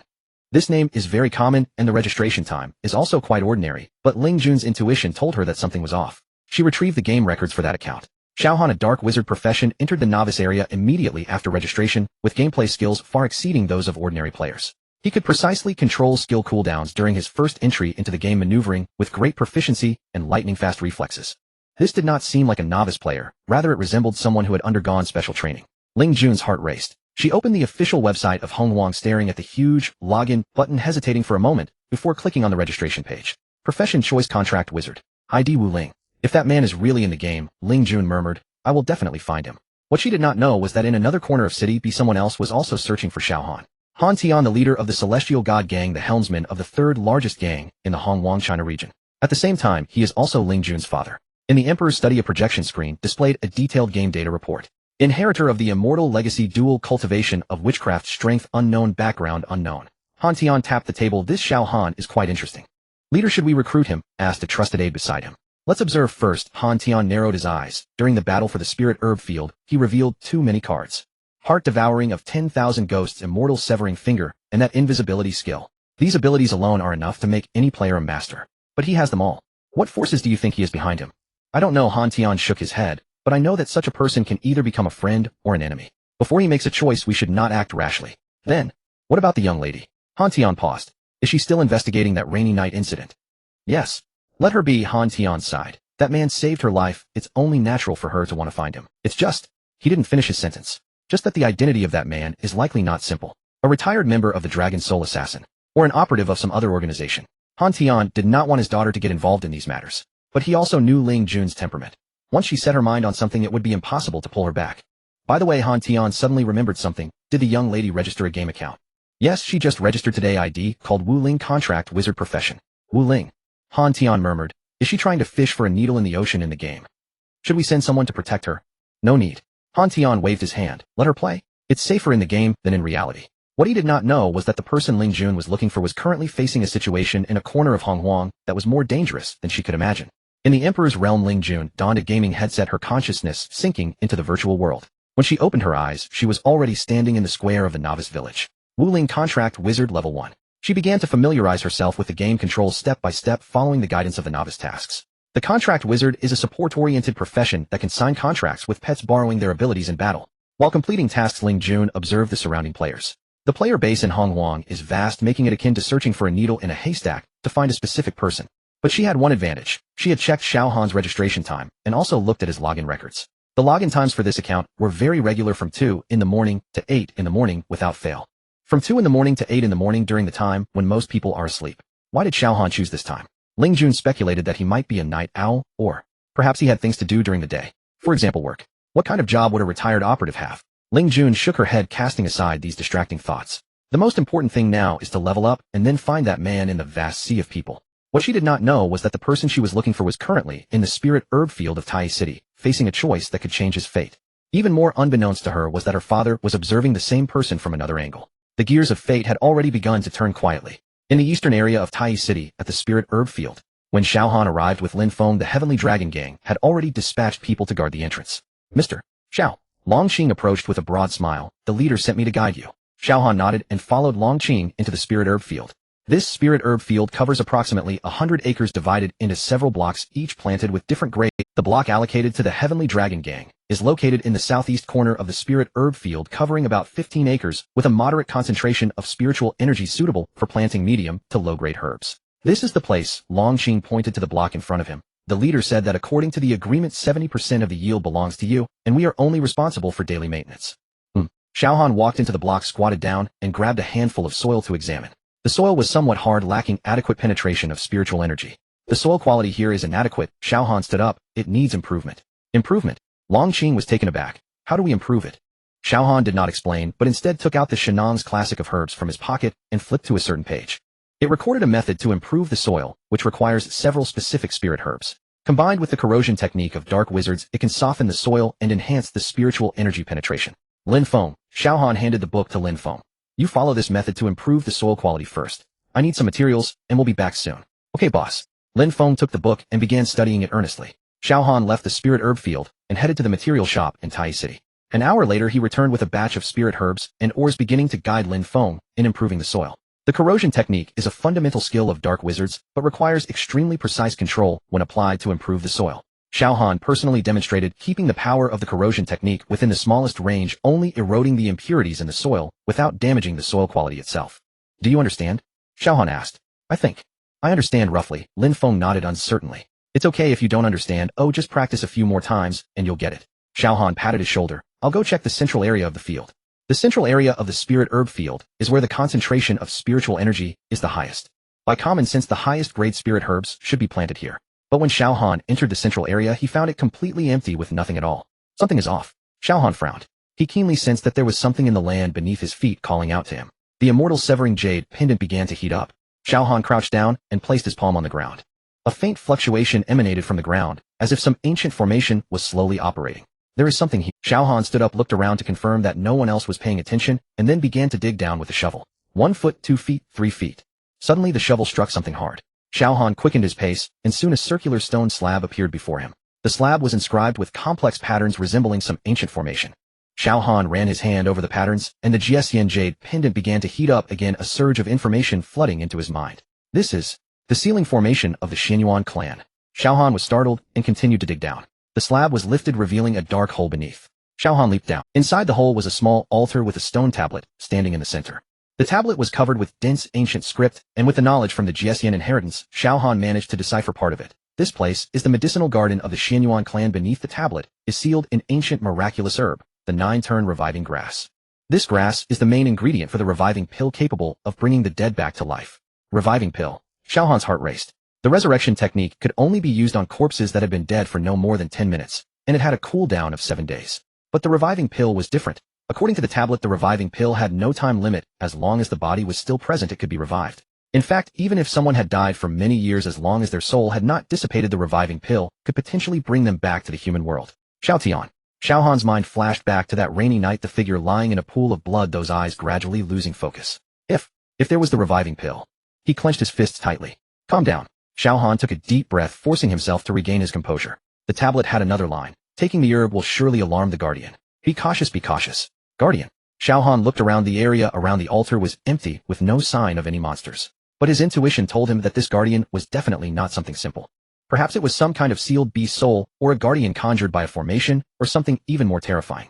After weighing the pros and cons, Xiao Han made a decision.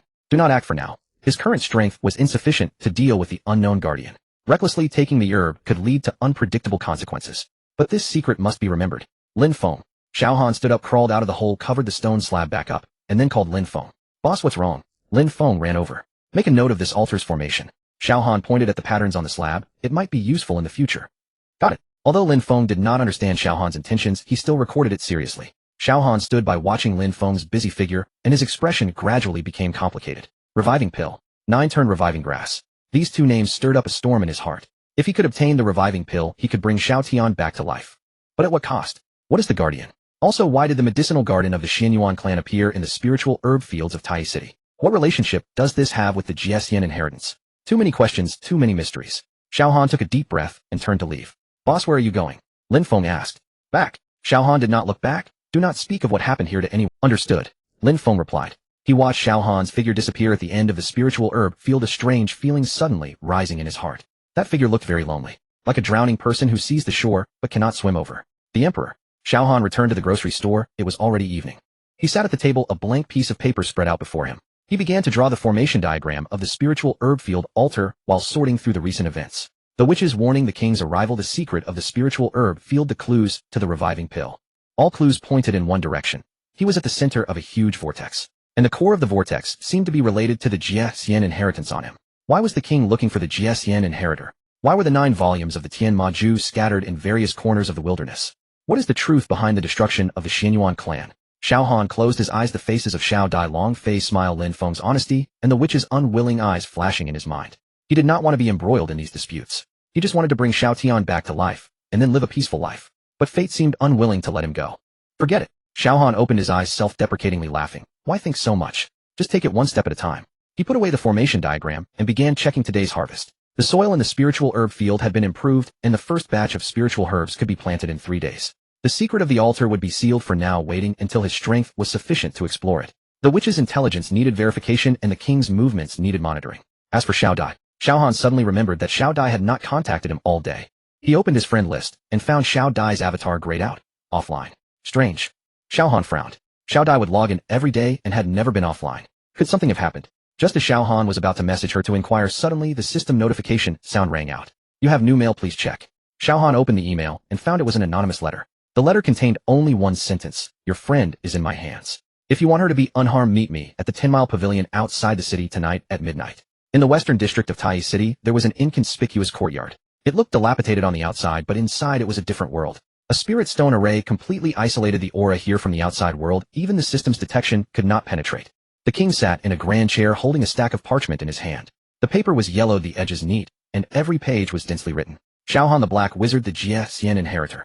The king murmured, a playful smile curling at the corners of his mouth. A dual cultivator of witchcraft, the only one in the entire server. Interesting. The information on Xiao Han was detailed to the point of being shocking. Combat style prefers control-type tactics, starting with Wan Gui Shirshin, followed by corrosion technique or Jixian finger. During skill cooldowns, he would choose to maintain distance rather than engage in close combat.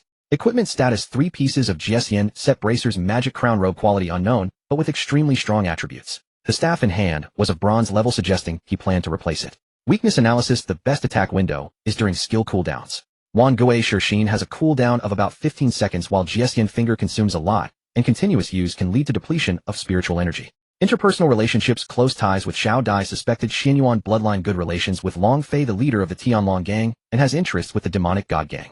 The grocery store employs 4 alchemists with Lin Feng as the key figure. The king turned to the last page, his finger pausing on the word Xiao Dai. Xianyuan bloodline. He muttered, if this bloodline can be used for my benefit, it is far more valuable than a puppet. A low voice came from outside the door. The king looked up. Come in. A person in a black robe pushed the door open and in. He was hunched, limping slightly on his left leg, wearing a half mask that revealed a lower face covered in dark corpse-like spots. Gui Teng, a core member of the ghost organization specializing in corpse puppet techniques. How is the data collection going? The king asked. All archived. Gui Teng's voice was hoarse, like 2 pieces of rotten wood rubbing together. This person acts cautiously, rarely exposing his true thoughts. But one thing can be confirmed. He is sentimental. Sentimental? The king chuckled lightly. Sentimental people are easiest to manipulate. He stood up, walking to a withered tree in the courtyard. A wooden cage hung from the branches of the withered tree, within which was a gray pigeon.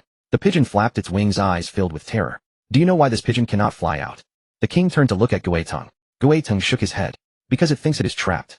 The king opened the wooden cage, but the pigeon merely huddled in the corner, not daring to move. In fact, this cage was never locked. It trapped itself. The king waved his hand, and the pigeon instantly turned to ashes. Xiao Han is the same. He turned around, his gaze cold. He thinks he is playing chess, but he does not realize he has always been a pawn on the board. Gui Teng lowered his head. What orders does the young master have? The king returned to the grand chair, taking out a black token from his sleeve. The token was palm-sized, entirely black, with intricate patterns engraved on its surface. At the center was a strange symbol, 3 eyes arranged in a triangle, each eye burning with flame. The mark of Shiva, a good item obtained from the underworld channels. The king played with the token, his fingertips tracing over the patterns. This token can summon underworld creatures in specific areas with the duration depending on the user's reserve of spiritual energy. A direct assault is not advisable. The king said, although Xiao Han is just a newcomer to the game, he has the Jixian inheritance and dual cultivation of witchcraft with the Tianlong gang and the demonic god gang backing him. If we attack directly, our losses will be too great, and it may also alert him. Then what does the young master mean? Surround and hunt. The king's eyes flashed with a glint. The first step is to cut off his supplies. He pushed a piece of parchment in front of Gui Teng. Xiao Han's grocery store relies on alchemy for profit, and alchemy requires auxiliary materials. I have already registered a ghost business in Tai City. You are responsible for purchasing all auxiliary materials on the market. Gui Teng looked down at the paper which listed detailed auxiliary materials: earth dragon bones, corpse oil grass, netherworld flowers, corrupted bone vines. More than 30 kinds in total. No limit on price. Gui Teng asked. No limit on price. The king replied lightly. I want Xiao Han to be unable to buy anything even if he has money. Cutting off his supply, his grocery store will not last 10 days. By then he will have no choice but to beg for help. Gui Teng nodded. What about the second step? The second step is to confuse his morale. The king stood up, hands behind his back. The Tianlong gang seems like a solid unit, but in fact it is strong on the outside but weak on the inside. The leader Long Fei is a rich second generation relying on passion to hold things together. The old members do not respect him, and the new members do not revere him, with just a little provocation. I understand. Gui Teng's eyes flashed with a cruel light. Place spies, create divisions, and make the Tianlong gang too preoccupied with itself. The third step. The king paused, a cold smile curling at his lips. Lead him into the game. He placed the black token on the table, making a crisp sound. Xiao Han is sentimental. Sentimental people fear the most when those they care about are in danger. The king's voice was soft as if speaking to himself. I heard he has a girl named Xiao Dai by his side very close to him. Gui Tung raised his head, understanding flashing in his masked eyes. The young master intends to. I intend nothing. The king interrupted him. I just had someone send a letter informing him that Xiao Dai has been kidnapped. Whether he believes it or comes, that is his business. Gui Tung was silent for a moment. What if he comes? If he comes, use underworld creatures to test his trump cards. The king picked up the token again, his fingers gently stroking the mark of Shiva. He thinks he is facing kidnappers, but he does not realize that the real hunters have always been lurking in the shadows. When he reveals his trump card, the cooldown time of Wan Gui Shur Xin, the consumption of Jiesian, finger the operation pattern of Tianmaju. The king narrowed his eyes. I will make sure to record every move he makes. Knowing oneself and knowing the enemy, one can fight 100 battles without danger. No rush. The king stood up and walked toward the courtyard gate. The witch's omnipotent puppet technique requires soul crystals as a guide. I have instructed Taylor to acquire soul crystals in bulk from the market, once the time is ripe. He paused, glancing back at the withered tree in the courtyard. Xiao Han will become my most perfect puppet, cultivating both witchcraft and martial arts along with the control of puppetry. The king chuckled. At that time, who in the entire China region could challenge me? Gui Ting bowed respectfully. I will attend to it immediately. Go ahead. Gui Tung turned and left, his figure quickly vanishing into the night. The courtyard door closed again, and the king stood alone beneath the withered tree, gazing up at the pitch-black sky. The game Hong Huang appeared to be a virtual world on the surface, but in reality, it was a battleground for various forces. In the China region, there are 3 major gangs. In the Europe and America region, there is a conglomerate alliance. In Japan, there is the Mitsubishi Group. And he was merely a blade of the Phantom organization. The purpose of a blade is to kill. As for whether the blade would break, that depends on how clever its master is. Xiao Han. The king murmured this name. I hope you won't disappoint me. In a corner of the courtyard, a small figure lurked in the shadows. The witch clenched her fists tightly, her nails nearly digging. She had heard everything. Cutting off the supply, disrupting morale, drawing snakes from their holes. The king's plan was intricately connected, each step precisely targeting Xiao Han's fatal weakness. Even more terrifying was that black token. The witch recognized the emblem. Shiva, one of the 3 giants of the underworld. A token capable of summoning underworld beings was worth enough to buy half of Tai City. No matter how strong Xiao Han was, he was just a newcomer to the game. How could he possibly resist such a level of setup? The witch bit her lip, the scenes from a few days ago flashing in her mind. In the abandoned dyeing workshop, Xiao Han stood before her, his voice calm, yet resolute. Next time we meet, I will help you break the slave seal. There was no calculation in those eyes, no ulterior motives, only sincerity. She had seen too many eyes. The king's eyes were the cold abyss, Gui Tung's eyes were the greedy dry well, while others' eyes were either fearful, flattering, or numb. Only Xiao Han's eyes were different. In his eyes there was light. The witch took a deep breath, hiding her trembling hands behind her back. She could not betray the king. The slave seal was still engraved deep within her soul. A single thought could send her soul scattering. But she could do nothing at all. The king wanted her to monitor Xiao Han as she could monitor him diligently, and then write the intelligence a little ambiguously. The king wanted her to draw Xiao Han into the game as she could slow down at a critical moment. That was the extent of what she could do. The witch quietly withdrew, her figure blending into the night. Only the king remained in the courtyard, still standing beneath the withered tree, a faint smile playing at the corners of his mouth. The night breeze rustled the branches of the withered tree, producing a soft whisper, as if countless wronged souls were whispering. Boss, something has happened. Lin Feng burst into the backyard, panic written all over his face, with 2 blisters forming at the corners of his mouth. Xiao Han put down the pill furnace in his hands and looked at him. Take your time and explain. The auxiliary materials. I can't buy them. Lin Feng gasped for breath. I've run around 5 pharmacies in the city, and they've all said they're out of stock. Earth dragon bones, corpse oil, grass, nether flowers. All out of stock. Xiao Han frowned slightly. Since the opening of the Taobao general store, business had been consistently good. He had the Shenang's herbal classic, able to refine pills of higher quality than those on the market, and with Lin Feng and other skills the daily output was stable. But alchemy requires auxiliary materials, which though inexpensive are necessities. When did this start? Xiao Han asked. Just this morning. Lin Feng wiped his sweat. There was stock yesterday, and when we opened today, all the pharmacies said they had been bought out. Bought out. Xiao Han stood up and walked to the stone table in the courtyard. It's not that there was no stock, it was that someone had intercepted it. Have you found out who did it? Lin Feng shook his head. The pharmacy people won't say anything. But I found out that this batch of auxiliary materials has all flowed to a place called Phantom Business. Phantom Business. Xiao Han narrowed his eyes. This was the first time he had heard that name. Is there any news from Long Fei? Not yet. Lin Feng paused. Boss, the stock is enough for 3 more days. 3 days later. 3 days later the general store would have to close. Xiao Han said nothing. He recalled the witch's words a few days ago in the abandoned dyeing workshop. The king had already arrived in the China region, targeting the inheritors of the interception of immortals. This was a blatant scheme. Cutting off supplies, forcing submission, drawing out enemies. The king's calculations were precise. Xiao Han needed auxiliary materials for alchemy, and the general store was his only source of income. As long as the auxiliary materials were blocked, Xiao Han would either have to beg or wait for the general store to go out of business. Boss, why don't we raise the prices for now? Lin Feng suggested, selling the current stock cheap. If we raise the prices we might last a few more days. Xiao Han shook his head. Raise prices? Wouldn't that be cutting off his own path? The Taobao general store had stood firm due to its good quality and reasonable prices. Once prices rose, old customers would be lost, and even if the auxiliary materials recovered, the business couldn't be revived. No price increase. Xiao Han said, stop selling the mid-grade pills and only sell the low-grade ones. Low-grade? Lin Feng was taken aback, but the profit? Less profit is fine. Xiao Han said lightly, maintaining old customers is more important than anything else. Lin Feng opened his mouth, but ultimately nodded in agreement. Xiao Han sat alone in the courtyard, his mind racing. Cutting off auxiliary supplies was just the first step. Since the king was plotting, he wouldn't stop at just this move. The Tianlong gang, the Demon God gang, and Xiao Dai, all were on his chessboard. Lin Feng, Xiao Han called out. Here, keep an eye on Phantom Business, and see if you can find their supply channel. Xiao Han stood up. I need to meet a few people. He changed into an inconspicuous gray robe and left through the back door. The general store was indeed being watched. After Xiao Han had walked 2 streets, he noticed 2 tails following behind him. Their strides were steady, and their gazes sharp, clearly trained players. Xiao Han ignored them and headed straight toward the eastern district of Tai City. The Demon God Gang's base was a large courtyard with 3 entrances guarded by 2 rows of black-armored soldiers at the entrance. Xiao Han reported his name and was soon invited into the inner courtyard. Du Zuin was sitting in his study holding a bamboo scroll. Upon seeing Xiao Han enter, he put down the scroll and smiled. Rare visitor.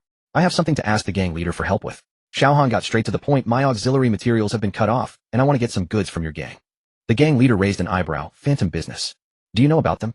I just heard about them today. Du Zuin stood up, walked to the window, and said, a newly emerged force that consumed 70% of Tai City's auxiliary materials overnight. I sent someone to investigate and found that they are backed by overseas capital. Overseas capital. Xiao Han's heart sank. The Phantom organization was indeed formidable, having even established their funding channels. Can you trace their backers? Du Zuin shook his head. I traced it halfway before the clues ran cold. The other party was very cautious, using a 3-layer shell company, ultimately pointing to an offshore account. He turned to look at Xiao Han, his gaze becoming sharp. Are you being targeted by them? Xiao Han nodded. Du Zuin remained silent for a moment, then suddenly laughed. They'll help you. Conditions? No conditions. Du Zuin walked back to the desk and took out a token. This is the procurement order from the Demon God Gang. Take it to the warehouse in the west of the city, take whatever you want, and put it on my account. Xiao Han did not take the token. Why? Because you owe me a favor. Du Zuin placed the token on the table. Favors are something that will eventually need to be repaid. Xiao Han looked at him and eventually accepted the token. Thank you. You're welcome. Du Zuin picked up the bamboo scroll again. By the way, there's one more thing to tell you. The Tianlong gang has been a bit unsettled lately. Unsettled. There are 2 elders under Long Fei who have been forming factions recently. Du Zuin's voice turned deep. They believe Long Fei is too young to hold the scene. Some have begun to question his decisions, saying he has led the gang down the wrong path. Xiao Han frowned tightly. Is this also the king's doing within the Tianlong gang? I understand. He stood up. Farewell. Du Zuin watched him leave, his gaze becoming complex. This young man was too supply cutoff's gang infighting and eyes watching from the dark. If it were anyone else, they would have long since fallen into chaos. But Xiao Han remained calm throughout, analyzing the situation and seeking countermeasures. Such a person is either confident or has long been accustomed to being hunted. Du Zuin leaned more towards the latter. He had seen Xiao Han's combat records. That was not a reaction speed and tactical awareness that an ordinary player could possess. The inheritor of the interception of immortals, cultivating both witchcraft and martial arts. These were merely facades. The true Xiao Han concealed deeper secrets. Xiao Han left the Demon God Gang's base, not heading directly back to the general store, but instead taking a few detours to shake off his followers. He found a secluded corner and took out a sound transmission talisman, which I know where that king you mentioned is. After sending the sound transmission, Xiao Han leaned against the wall and closed his eyes. The king's layout was very meticulous, but there was a flaw. It was too meticulous. Cutting off supplies, disrupting morale, drawing snakes from their holes. Each step was intricately connected, each step precisely targeting his weak point. Such a layout required a lot of intelligence support. Who was providing the intelligence? Xiao Han opened his eyes, his gaze turning cold. The general store was being watched. There was a mole in the Tianlong gang, and the Demon God gang was also not clean. The king's eyes were everywhere in Tai City, and his every move was under the other's surveillance. But surveillance is two-way. When you are watching your prey, the prey is also watching you. Xiao Han raised his left hand, revealing a shallow scar on the inner wrist. It was a remnant from when he left Dragon Soul Stab, and at this moment it suddenly burned, as if warning him of something. He rubbed the scar, his gaze directed toward the western district of Tai City. That was the location of Phantom Business, and also the trap set by the king. You want to bait me? Xiao Han murmured to himself. Then let's see who is the fish and who is the bait. As night deepened, the lights of Tai City began to light up one by one. Xiao Han's figure blended into the crowd as he walked toward the general store. He still had many things to do. Investigate the background of Phantom Business, stabilize the infighting in the Tianlong gang, contact Long Fei to discuss countermeasures. But the most important thing was to go to the 10-mile pavilion outside the city. The letter clearly stated, at the hour of the rat, 10-mile pavilion outside the city, Xiao Dai is in his hands. Xiao Han knew this was a trap, but he still had to go. because Xiao Dai might really be in trouble. No matter how meticulous the king's layout, he could never account for if Xiao Dai was truly kidnapped, then this trap would turn into a blatant scheme. Xiao Han, knowing it was a trap, would have to jump in. At the hour of the rat. Xiao Han glanced at the time. There are 3 hours left. Enough time to do many things. The hour of the rat is approaching. Xiao Han did not go directly to the 10-mile pavilion, but first did one thing. Complete the final collection of the Interception of Immortals set. 3 days ago, after completing the inheritance of cultivating both witchcraft and martial arts, the system prompted that the 3 pieces of the Interception of Immortals set were scattered in 3 hidden locations of the Interception of Immortals ruins. He had been waiting for a suitable opportunity to retrieve them, and now that opportunity had arrived. At the Interception of Immortals ruins west side altar, a heavy scent of decay filled the ruins with dark green vines crawling across the surrounding walls. Xiao Han walked alone through the corridor, the staff in his hand, emitting a faint, ghostly light. He had not brought Xiao Dai. He had said nothing about the letter to anyone. Long Fei was currently dealing with the internal strife within the gang, and the position of the Supreme was still unclear. Lin Feng and the other 3 alchemists were just ordinary people. He did not want to involve anyone. As for Xiao Dai, Xiao Han tightened his grip on the staff and continued forward. The altar to the west was not far ahead. According to the system prompt, the Jiesian wrist guard was hidden beneath the seal of decay here. A low rumbling roar echoed from the darkness. Xiao Han paused, his gaze sweeping toward the shadow on the left. 3 black shapes slowly emerged. They were 3 corpse puppets. Their skin was a grayish blue, their eye sockets hollow, and uneven fangs protruded from their mouths. Each corpse puppet had a soul crystal embedded in its chest, radiating a ghostly green light. Elite grade corpse puppets level 35, 3 in total. Xiao Han's expression remained unchanged as he raised his staff. 10,000 ghosts devour heart. Black energy spread from beneath his feet, instantly enveloping the 3 corpse puppets. Their movements froze, and the ghostly light in their eyes dimmed. 3 seconds of control time. Xiao Han wasted no moment, his figure flickering as he cast 3 corrosion spells in quick succession. The green light struck the corpse puppets' chests, corroding the soul crystals within them. Bang, bang, bang. 3 muffled sounds rang out as the corpse puppets fell to the ground simultaneously. Xiao Han stepped over their bodies and walked toward the center of the altar. The altar was a circular stone platform covered in engraved runes. A faint aura of decay flowed between the runes, forming an invisible barrier. Xiao Han placed his palm against the barrier, the Tian Mo Ju within him activated on its own, and a black aura overflowed from his palm, merging with the decay of the barrier. The barrier slowly dissipated. In the center of the stone platform, a wrist guard lay quietly. The wrist guard was entirely black with silver cloud patterns etched on its surface, and 2 ancient characters, Jiesian, were faintly visible between the patterns. Xiao Han picked up the wrist guard, and the system prompt sounded: acquired Jiesian wrist guard artifact component attributes spell power 50 skill cooldown 10 set bonus 33 power of Jiesian 15 increased damage from both sorcery and Dao techniques. Xiao Han donned the wrist guard on his left wrist, a chilling sensation spreading through his body as the spiritual energy within him seemed to grow more solid. That made 2. He turned and left the altar, heading toward the northern mausoleum. The northern mausoleum was another hidden location of the Jiesian ruins, and it was also the site of the second set, as indicated by the system prompt. But before Xiao Han reached the entrance of the mausoleum, he sensed something was off. A faint stench of decay lingered in the air, and there were fresh footprints on the ground. Someone had come before him. Xiao Han slowed his pace, suppressing his aura to the lowest possible level. The entrance to the mausoleum was a stone door half open, with faint sounds coming from within. Xiao Han pressed against the wall, quietly peeking inside. In the center of the mausoleum, 5 figures in black robes formed a circle, arranging something. Lord Guitung said that Xiao Han would definitely come here. One of the black-robed figures whispered, "As long as we set up the corpse explosion formation, we'll wait for him to step into the trap. He, a newcomer just entering the game, dares to oppose our ghost organization." Another black-robed figure sneered. "Once he steps into the formation, hell be blown to bits, leaving no trace behind." Xiao Han's gaze turned cold. Guitung, a core member of the ghost organization specializing in corpse puppetry. The king had indeed placed spies at the Jiesian ruins. He stepped back a few paces and retrieved several talismans from his storage bag. These were talismans he had previously purchased from the auction house, which he had never had the chance to use until today. Xiao Han infused spiritual energy into the talismans, and they instantly ignited with golden light. He placed the talismans on each side of the stone door, then raised his hand to cast a spell. Activate. Golden light erupted from the talismans, spreading along the walls to form a formation. The formation covered the entire entrance of the mausoleum, trapping the black-robed figures inside. "What's going on? Someone is setting up a formation. Get out quickly." The black-robed figures rushed toward the door, only to find that the stone door had been sealed by a golden barrier. "It's a Taoist trapping formation. Has Xiao Han arrived? Quickly inform Lord Guitung."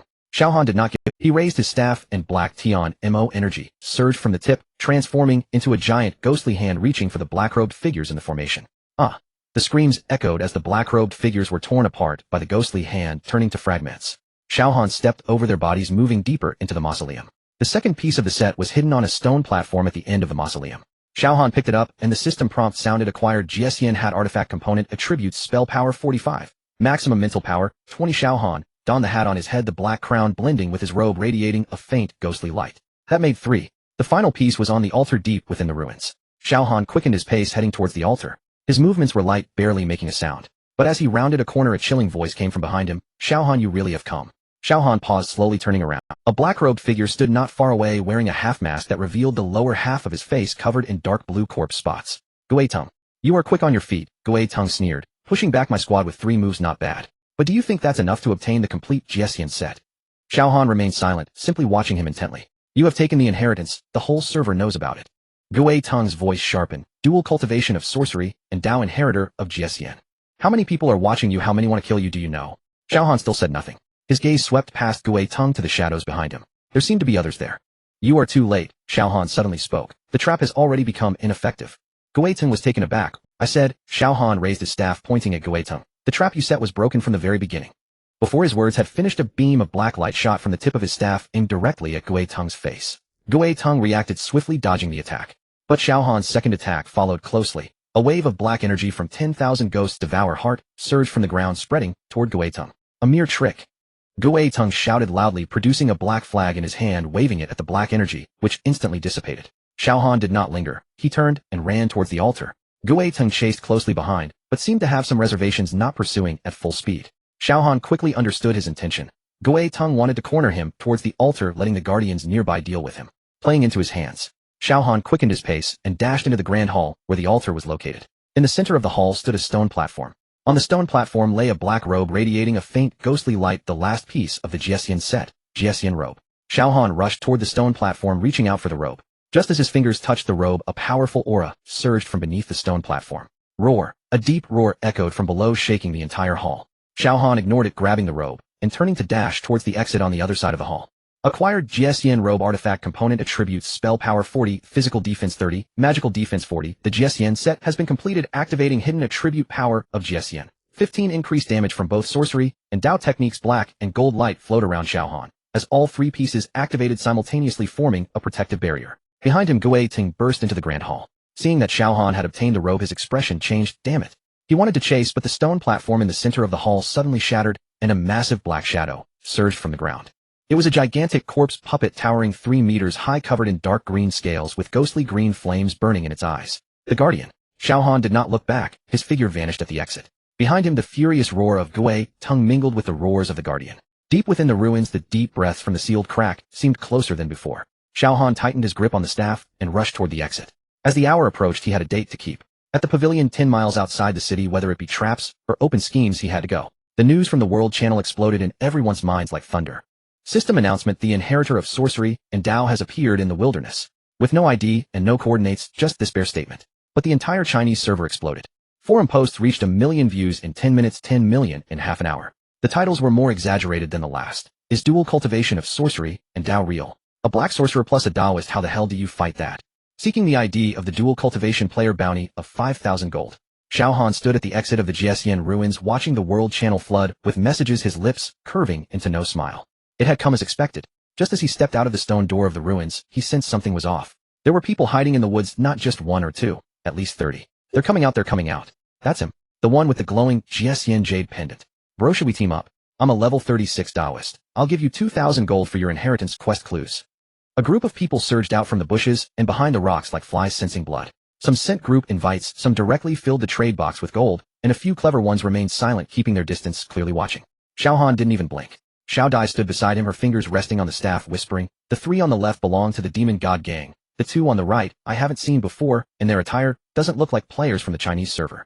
Xiao Han tugged at her wrist, turning to leave, deliberately choosing a direction without a path. He was intimately familiar with the terrain around the Jiesian ruins. He had scouted the escape routes on his way in. Hey, don't run, block him. Someone chased from behind, but Xiao Han slipped into a narrow stone path, turning 3 corners, and the footsteps of his pursuers faded away. This secret passage was discovered during his 5th visit to the ruins. It was narrow enough for only one person to pass sideways, with the exit at an abandoned well in the eastern district of Tai City. As he climbed out of the well, Xiao Dai brushed the dust off her skirt and shot him a glance. Can't you take a normal route? The normal route is blocked by people. Do you want to be surrounded and questioned for 3 hours? Xiao Dai had no retort. The 2 returned to the Taobao shop, one after the other. Lin Feng was sitting behind the counter in a daze. When he saw Xiao Han enter, he sprang up. Boss, you're finally back. Something big has happened, I know. You know? The forums are in chaos. Dual cultivation of sorcery and Tao. Wait, it can't be you, right? Xiao Han did not answer, walking straight behind the counter to check the inventory. Lin Feng rushed over, his face filled with anxiety. Boss, we can't keep this under wraps. Once it's confirmed to be you, our shop, the godly help, the demon god gang, and that ghost organization are all watching us. How can we continue our business? What's the rush? Xiao Han flipped through the inventory list, his tone as calm as if he were just discussing the weather. Only by riding the wave can we make big money. Lin Feng was stunned. Xiao Han slammed the inventory list on the table. Lin Feng listened carefully. From now on, all the stored pills in the shop, middle-grade healing pills, middle-grade blue pills, and detox pills, will increase in price by 30%. Increase in price. Lin Feng thought he had misheard. At this time, it's a miracle if no one comes to disrupt us, and you still want to raise prices. Once the news of the dual cultivation of witchcraft comes out, the entire server will be discussing the combination of black wizards and Taoists. What do you think these people will do? Lin Feng's mind raced for 2 seconds, and his eyes lit up. They will follow the trend to practice as black wizards and Taoists. Following the trend means a surge in demand. What do black wizards want? Poison materials. What do Taoists want? Talisman paper and spirit stones. But what do these people need most at first? Pills. Lin Feng slapped his thigh. Leveling up requires pills, fighting monsters requires pills, and PvP requires pills even more. So while the heat is still on, we sell at a high price. The first wave of profits should not be missed. Xiao Han paused, but no imperial grade pills will be sold, not even one. Those are for life-saving purposes. Lin Feng took a deep breath, his anxiety turning into excitement. I'll go list them now. Wait. Xiao Han called out to him, lowering his voice. There's one more thing. Keep a close eye on the supply channels these days. For any new faces selling materials, offer a higher price, but make sure to remember them. Remember them. The King's Ghost Merchant monopolizes the auxiliary materials. Their people will eventually infiltrate as sellers to probe the market. Lin Feng shivered and nodded seriously. At that moment, the door of the grocery store was pushed open from the outside. Long Fei strode in, wearing a rare serious expression, followed by Long Qing. Brother. Long Fei slapped Xiao Han on the shoulder. You have to promise me one thing. What is it? Don't promise any. Xiao Han raised an eyebrow. Long Fei grew anxious. Do you have any idea how many messages I've received in just half a day? Du Zuan offered you an astronomical signing bonus, and Han Tian directly stated he wants to make you the vice leader of the Heavenly God Gang. Vice leader? His own daughter doesn't even get that treatment. I haven't agreed yet. It's good that you haven't agreed. Long Fei sighed in relief, but then his expression turned serious again. But I'm not just here to say that. There's worse news. He pulled out a screenshot from his pocket. It was a post from an overseas forum. The title was written in English, and Long Fei marked the translation with a red pen. Reward of 1 gold coins for coordinates and identity information of dual cultivation players in the Chinese region, posted by ID Shadowhunter. Affiliated with the Guild North America's top guild, Shadow Council. Xiao Han stared at the screenshot for 5 seconds without speaking. Long Qing added, not just North America. The Yada Alliance in Japan and the Tianshu Pavilion in Korea are all discussing the matter of dual cultivation. These people haven't taken action yet, but they are already probing. Long Fei rubbed his hands together. Brother, I think you need to consider this seriously. One person can't bear it all. Whether you join the Heavenly Dragon Gang or cooperate with Du Zuan, you need a backing. I don't need a backing. Xiao Han's tone was calm but firm. If the backing collapses, you will collapse with it. I want to build my own power. Long Fei opened his mouth and then closed it again. He hadn't known Xiao Han for long, but he knew him well enough. Once he said something, it was like trying to pull back a cow with 9 heads. All right. Long Fei sighed. So what are your plans next? Xiao Han did not respond immediately. He walked to the window and looked at the night scene of Tai City. The lights were bright, and people came and went, making it seem prosperous. But he knew better than anyone how many pairs of eyes were watching this little grocery store from the shadows. He turned around and pulled out the fragment of the Tianma Sutra from his bag. The runes on the fragment were constantly changing. Since he completed the inheritance of the celestial interception, the once blank second page began to reveal vague outlines, like some kind of text or array pattern, indistinct, as if waiting for something to activate it. I need to become stronger. Xiao Han stared at the fragment, much stronger than now. He traced his fingers across the blurred runes, and a wave of warmth emanated from the fragment, as if responding to him. Outside the window, the lights of Tai City flickered in the night wind. The night was deep, and the wilderness in the northwest corner of Tai City was silent. Xiao Han sat cross-legged on a piece of bluestone, gently stroking the fragment of the Tianma Sutra. On the yellowing parchment, the runes of the second page flickered in and out like a dormant living thing pulsing slightly beneath his fingertip. Ghostly Lotus of the Underworld. Chaotic Spirit Stone. He murmured the names of the materials, his brow tightening more and more. The annotations on the fragment clearly stated the Ghostly Lotus of the Underworld grows in the 6th dimension of the Underworld Abyss, and the Chaotic Spirit Stone only exists in the fragments of the Void, Immortal Realm. Neither of these materials is produced in the human realm. Xiao Han closed the fragment, his gaze falling on the distant pitch-black horizon. The 6th dimension, what kind of place is that? And the fragments of the Void Immortal Realm, where are they? The game has only been operating for 3 months, and the highest level players are only at level 40, not to mention that the human realm has yet to be fully explored, let alone the 6th dimension and the Void Immortal Realm. Stuck at the level cap. A light laugh came from behind. Xiao Han did not turn around from the sound of the footsteps. He knew it was Long Fei. This guy always walked with a bit of a lazy air, his footsteps light and floating like a cat. Yeah. Xiao Han put the fragment into his storage bag. Long Fei sat down beside him and tossed him a jug of wine. News from Duzuan says that the ghost merchant's supply comes from overseas. It goes through the black market channels, avoiding all official checks. Xiao Han took the wine jug, didn't drink, just held it in his hand. What do they want? Monopoly. Long Fei said bluntly. In the area of alchemy auxiliary materials, whoever controls the supply holds the neck of the alchemist. Your grocery store will run out of stock in 3 days. I know. Then how can you still sit still, eh? Long Fei tilted his head to look at him. The king's move is ruthless. Instead of attacking you, he directly cuts off your supply. Xiao Han was silent for a moment, then suddenly smiled. It was a somewhat cold smile. If he cuts off my supply, I can cut off his information. What do you mean? Xiao Han did not explain, stood up, and dusted off his clothes. Long Fei, help me pass a message tomorrow. To whom? To the witch. Long Fei was stunned for a moment, then quickly reacted. The information dealer. How do you know her? Xiao Han glossed over. Tell her that next time we meet, I will give her a big gift. Long Fei wanted to ask more, but Xiao Han had already turned and walked toward the depths of the wilderness. Where are you going? To the Celestial Interception Ruins. What? Long Fei jumped up. Are you crazy? Once the system announcement is made, that place will definitely be under the watch of all the major gangs. So I'm going tonight. Xiao Han's voice floated back, and he had already disappeared into the night. Long Fei gaped, and after a while managed to squeeze out a sentence. This kid really doesn't value his life. The Celestial Interception Ruins. The moonlight was like water spilling over the broken walls and ruins, casting a cold silver glow. Xiao Han crouched behind a mound on the outskirts of the ruins, squinting to observe the movements inside. Long Fei was right. There were 7 or 8 players lingering at the entrance of the ruins. From their attire, they seemed to belong to different gangs, maintaining a subtle distance from each other, none daring to venture in recklessly. They are all waiting for someone else to scout ahead. Xiao Han sneered. He circled to the back of the ruins and found a collapsed stone crevice. He had marked it specifically when he left last time. This was a direct route into the depths of the ruins, avoiding the monster group in the front hall. He shrank his body and slipped into the stone crevice. Darkness instantly engulfed him.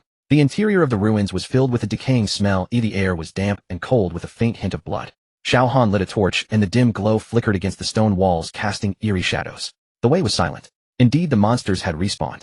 Xiao Han bypassed 3 wandering corpses and avoided a cluster of skeletons. Thanks to his familiarity with the terrain, he hardly exerted any effort to arrive at the front of the secret chamber. The stone door of the secret chamber was tightly closed, and the runes on the door had already faded. Xiao Han took a deep breath to steady his emotions. He raised his hand and pressed it against the stone door. The power of celestial interception circulated within him, and a bluish light glowed at his fingertips. Buzz. The stone door emitted a low tremor, and the runes began to light up one by one like sleepy eyes slowly opening. The door opened.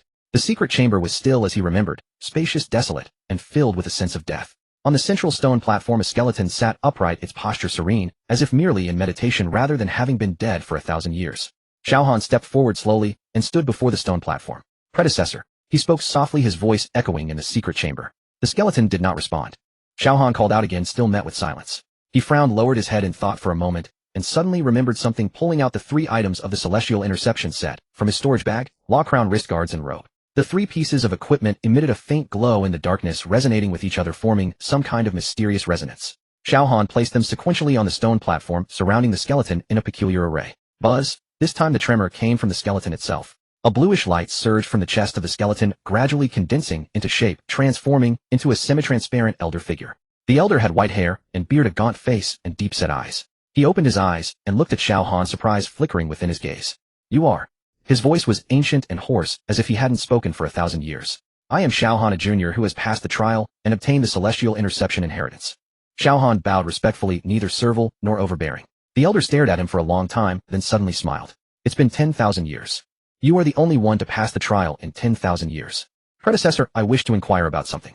Speak. The second page of the Tianma Sutra fragment requires the ghostly lotus of the underworld and the chaotic spirit stone to unlock. May I ask, Predecessor, where can these 2 materials be found? The elder's gaze shifted slightly, as if in recollection. The ghostly lotus of the underworld is in the underworld abyss of the 6th dimension. That is the domain of the underworld god, and living beings should not enter. The chaotic spirit stone.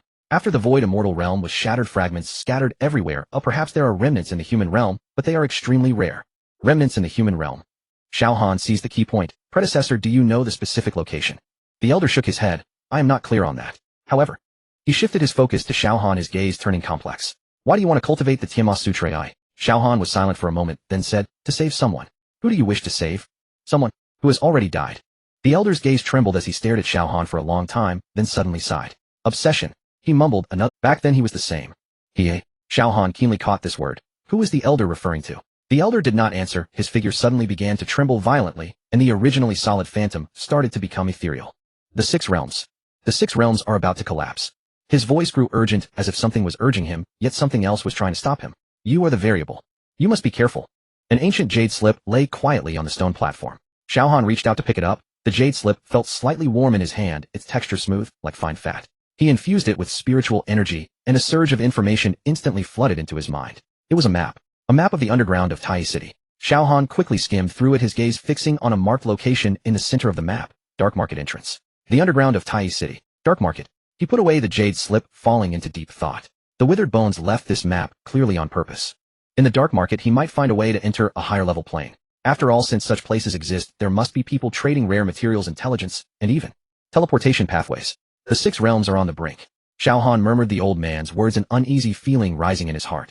This game had felt strange since its launch. NPCs had their own thoughts, the plot had its own direction, and even the system announcements carried a certain ominousness. It seemed this was not just a game, but rather a real world. Xiao Han shook his head, temporarily suppressing these thoughts. The most pressing issue now was to solve the material problem. Without unlocking the second page of the Tianma Ju, he could not break through his bottleneck. And the longer the bottleneck period lasted, the more passive he would be in the king's hunt. He left the secret chamber, retracing his steps. Outside the ruins, the group of players were still lingering at the entrance, no one daring to take the lead. Xiao Han quietly left from another side unnoticed. On the way back to the city, he repeatedly pondered the words, the 6 realms are on the brink. Why did the inheritor of the Jishin legacy a million years ago sit in that secret chamber? Why did the remnants of the Tianma Ju appear in the Jishin ruins? The withered bones said he also came to save someone. Who was that he? Too many mysteries, too little information. Xiao Han stopped looking up at the sky. The east was turning pale, dawn was approaching. He took out the jade slip from his storage bag and glanced at the map again. The Dark Market entrance was in the underground drainage system of Tai City, concealed, and required a specific method to open. The map detailed the method to unlock it and the passphrase. Dark Market. Xiao Han pondered. Since he couldn't find the Netherworld Ghost Lotus and the Chaos Spirit Stone in the human realm, he could only seek a way to enter a higher level plane through the Dark Market.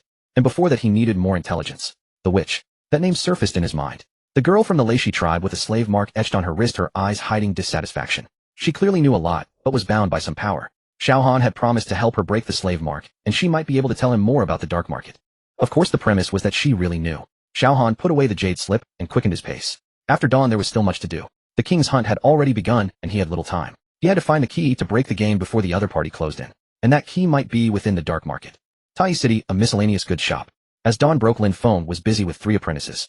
The fire in the alchemy furnace had been lit, and the classification of herbs was underway. Ever since Xiao Han's identity as the inheritor of the Jishin was exposed, the business of the miscellaneous goods shop had skyrocketed more than threefold. The demand for pills was overwhelming, and the inventory was depleting faster than expected. Manager Lin, how much supplementary material is left? Lin Feng paused his work side. 3 days. At most 3 days, and the inventory will be depleted. Xiao Han stood at the door, silently listening. 3 days. The king's open plot had worked. What about Long Fei? The Tiantian gang is collecting goods everywhere, but the effect is poor. Lin Feng shook his head. The ghost merchant controls the source. It's impossible to buy anything on the market. Xiao Han was silent for a moment, then suddenly said, prepare to raise prices.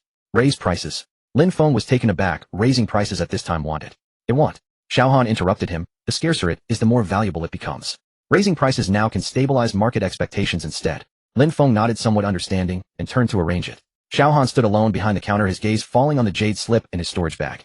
Dark Market. He had to visit it as soon as possible. The night was dark as ink, and the hustle and bustle of Tai City gradually fell silent. Following the route indicated by the jade slip, Xiao Han passed through 3 secluded alleys and arrived at the entrance of an abandoned mine on the west side of the city. The cave entrance was covered with wild grass and vines. Without the precise location marked by the jade slip, it would have been impossible to find.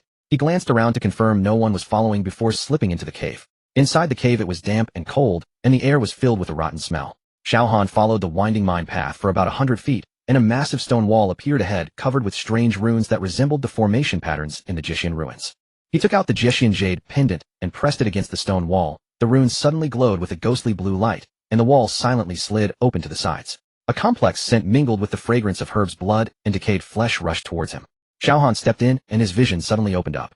The Dark Market was much larger than he had anticipated. The spacious underground area was as large as several squares, with hundreds of luminous pearls embedded in the ceiling, casting a soft blue light. The streets crisscrossed stalls lined up with both NPC cultivators and various figures marked by player identifiers walking about. However, strangely, no one was shouting to sell. All transactions were conducted in hushed whispers.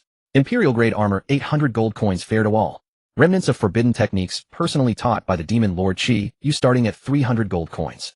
3 royal grade pills exchanged for 1 piece of the same grade equipment. Xiao Han slowed his pace, scanning the stalls on both sides. The items here were indeed precious. Imperial-grade equipment was already top tier in the human realm, while remnants of forbidden techniques were even rarer. But the prices were equally astonishing beyond the reach of ordinary players. He noticed that most traders concealed their faces, clearly indicating that the existence of the dark market was an open secret, yet participants were unwilling to reveal their identities. Turning a corner, Xiao Han's attention was drawn to a stall in the corner.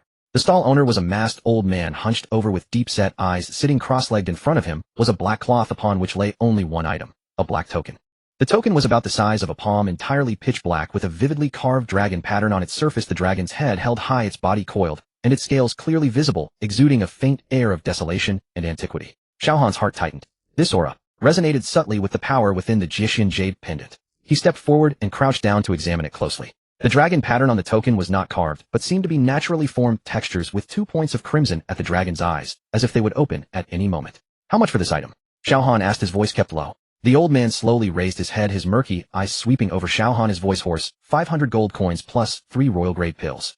Xiao Han frowned slightly. 500 gold coins was no small amount. Although he had earned quite a few gold coins from the auction, most had been invested in the turnover of the miscellaneous goods shop, leaving him with only a little over 300 gold coins. As for royal-grade pills, he could refine them, but after the king sealed the materials, his stock was nearly depleted. Can you lower? The old man had a blank expression, not a single coin less.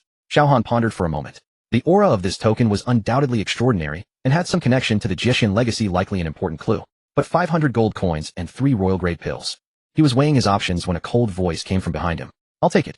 Xiao Han turned his head, and a silver-haired girl was standing 3 steps behind him.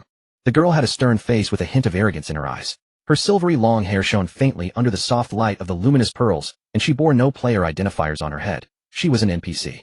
That token, I saw it first. Xiao Han replied calmly. The silver-haired girl ignored him and directly addressed the old man. 500 gold coins, 3 royal-grade pills, I'll pay right now. The old man squinted, his gaze shifting back and forth between the two, suddenly smiling. Interesting.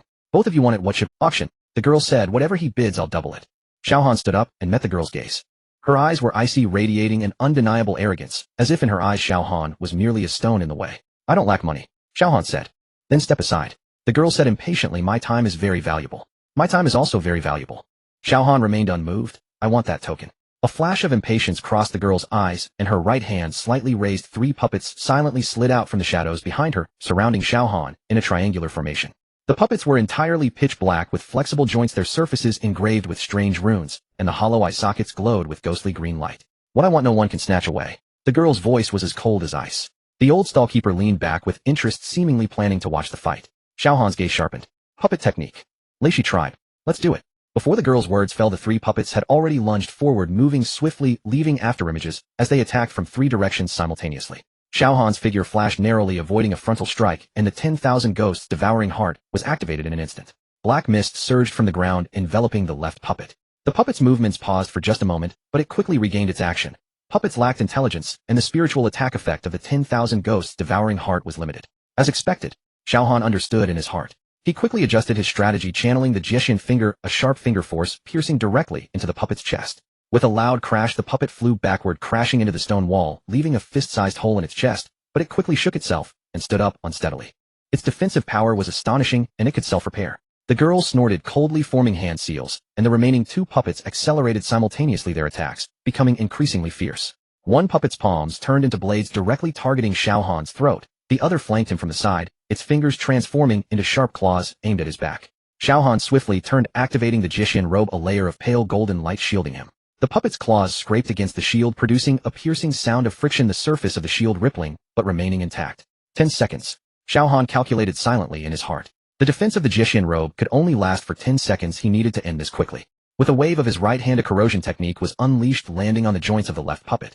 The black-green mist spread rapidly, obviously slowing the puppet's movements. At the same time, he stepped forward, his body like lightning brushing past the frontal puppet and accurately striking its core rune with the Jishin finger. With a crisp crack, the puppet froze, the ghostly green light in its eyes dimming quickly. A trace of surprise flashed in the... Before she could finish her sentence, Xiao Han had already turned around and unleashed another corrosion technique towards the 3rd puppet. But this puppet reacted noticeably faster, sidestepping most of the mist with only a small portion landing on its shoulder. The girl sneered, forming hand seals again. The damaged 2 puppets retreated simultaneously, forming an angle with her. The 2 sides were at a standstill. Xiao Han stared at the girl, his mind racing. The girl's puppet technique was exquisite, controlling the 3 puppets as if they were one body, clearly indicated she had undergone extensive training. Her identity. Leishi tribe puppet technique, silver hair, arrogance. Xiao Han suddenly remembered something. The witch. The king's top puppet master was indeed from the Leixi tribe. Are you the witch? Xiao Han probed. The girl paused slightly, then quickly regained her indifference. Do you know me?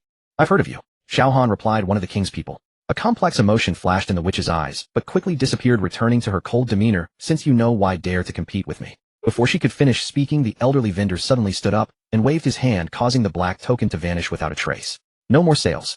Xiao Han and the witch turned their heads simultaneously. The old man's figure began to blur, and his voice echoed from the void. This item is too hot to handle. I don't wish to offend either of you. Leave the money, I will take back the token. Until next time.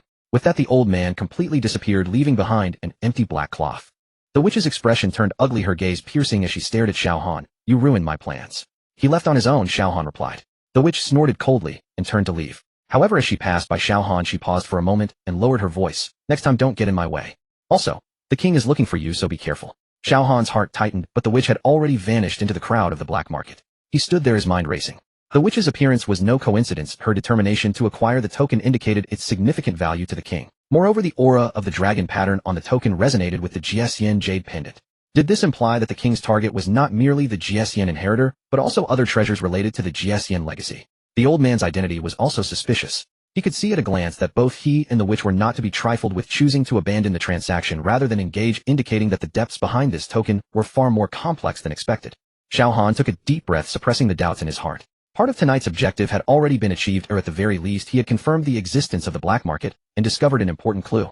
Though he hadn't obtained the token, the witch's mere presence indicated that the king had begun to lay plans in the black market. He quickly moved deeper into the black market, pausing in front of several stalls to purchase a batch of rare herbs at slightly above market price, ghost grass, blood jade fruit, 7-star flower. All of which were main materials for refining king-level pills. With materials being restricted, the black market became the only reliable source. After completing the transaction, Xiao Han did not linger. The black market was not a place to stay long. The king's eyes were everywhere, and tonight's encounter had made everything clear. Before leaving, he turned back one last time to look at the empty black cloth, the dragon pattern token, the old man, the witch. These clues intertwined, pointing towards a vortex he had yet to fully comprehend. But one thing was certain: a storm was approaching. Xiao Han turned and vanished into the darkness at the entrance of the mine. In the backyard of the grocery store, Xiao Han laid out the herbs he had purchased in the black market. Purple ghost vine blood, Lingji frostbone grass. 17 types of herbs, each one quite valuable. Lin Feng stood beside him, his eyes wide. Boss, these. Lin Feng swallowed hard. The main materials for king-level pills. Yes, Xiao Han said, examining a blood Lingji. Let's see if we can refine 3 batches. Lin Feng was stunned. King-level pills had a success rate of less than 30%. It would be considered lucky if an ordinary alchemist could refine 1 successful batch out of 10. Xiao Han casually mentioned 3 batches. Wasn't that too ambitious? Boss, should I practice first? Lin Feng suggested cautiously. King-level pills are too precious. What if? You just watch, Xiao Han replied. Without further explanation, Xiao Han raised his hand and summoned the Shinong Ding. The bronze cauldron swelled against the wind, revealing ancient patterns, and a rush of herbal fragrance enveloped him. Lin Feng's eyes widened. He had followed 3 alchemists and had never seen a cauldron of this quality. Xiao Han tossed the purple ghost vine into the cauldron, flames erupting from his palm. The deathly aura from the Tian Mo Ju intertwined with the flames, forming a strange gray-purple fire. Instinctively, Lin Feng took a step back. The pressure from the flames made his heart race. This is... Xiao Han ignored him, fully concentrating on controlling the heat. The Shinong Baisa Jing flipped through his mind, the properties, preparation methods, and compatibility restrictions of each herb, all vividly appearing. This was not rote memorization, but an almost instinctive understanding. 15 minutes later, the purple ghost vine turned into a pure herbal liquid. Xiao Han sequentially added the blood Lingji and frostbone grass, causing the liquid in the cauldron to boil and emit a pungent smell. Lin Feng held his breath. This stage was crucial. Even a slight misstep in the heat could ruin the materials. Yet Xiao Han remained as steady as a rock, the flames dancing in his palm, as if alive. After another half an hour, a crisp sound emerged from the cauldron. It's done. With a wave of his hand, 3 crimson pills flew out and landed steadily on the table. Return to Heaven pill, king level, lower grade, instantly restores 30 health and provides an additional 20 health recovery over the next 10 seconds. Cooldown time 60 seconds. Lin Feng gasped in astonishment. 3 pills from 1 batch, a 100 success rate. How could this be possible? Let's do it again. Xiao Han placed the second batch of materials into the cauldron. This time, it was the breakthrough pill, a highly sought-after king-level pill that could significantly increase the success rate of breaking through realms. Lin Feng watched Xiao Han's every move intensely. The flame temperature, the order of herb additions, the stirring frequency of the herbal liquid. Every detail was executed with extreme precision. Xiao Han's hands seemed to be playing a melody, flowing effortlessly without any hindrance. Boss, your technique. Lin Feng murmured. Who did you learn it from? I figured it out myself. Xiao Han did not elaborate further. The Shinong Baisa Jing recorded not only pill formulas, but also an ancient alchemical method, controlling fire with the mind and refining pills with intent. Ordinary alchemists relied on experience, while he relied on an instinctive understanding of herbs. In the second batch, 3 breakthrough pills were completed. Breakthrough pill king level middle grade increases the success rate of breakthroughs by 20. If a breakthrough fails, it preserves one's cultivation. Cooldown time, 24 hours. Lin Feng was at a loss for words. In the third batch, the purification pill. This was the most difficult king level pill to refine, specifically used to repair damaged souls. Many players required this pill for treatment after suffering mental attacks in battles. Xiao Han closed his eyes and focused entirely on alchemy. The Tian Mo Ju operated autonomously within him, and the gray-purple flames grew increasingly intense. The herbal liquid in the cauldron began to churn violently, emitting bubbling sounds. Is it going to explode, eh? Lin Feng exclaimed. Xiao Han remained still, pressing down with his right hand. The boiling liquid instantly calmed and began to condense. 3 milky white pills flew out, exuding a faint fragrance. Purification pill king level upper grade repairs damaged souls and restores 50 of mental power capacity. Cooldown time 12 hours. 3 batches of pills, each successful. Lin Feng looked at the 9 pills on the table, his legs going weak. Boss. His voice trembled. Are you hiding some identity? Moi. No, I mean. Lin Feng scratched his head. This success rate very few people in the whole server can achieve. Xiao Han smiled faintly, just lucky. At that moment a system notification sounded. Ding. Congratulations to player Xiao Han for successfully refining a king level upper grade pill, and his alchemy skill has broken through to the master level. Ding. System announcement. Congratulations to player Xiao Han for becoming the first master level alchemist in the entire server. Boom. The whole server was in an uproar. The world channel was flooded instantly. What the hell? Master level alchemist? Isn't Xiao Han a dark wizard? How did he become a master alchemist? 2 professions. Is he cheating? Grocery store? It's that shop. Hurry to grab the pills. Xiao Han watched the messages scrolling rapidly, his brows furrowing.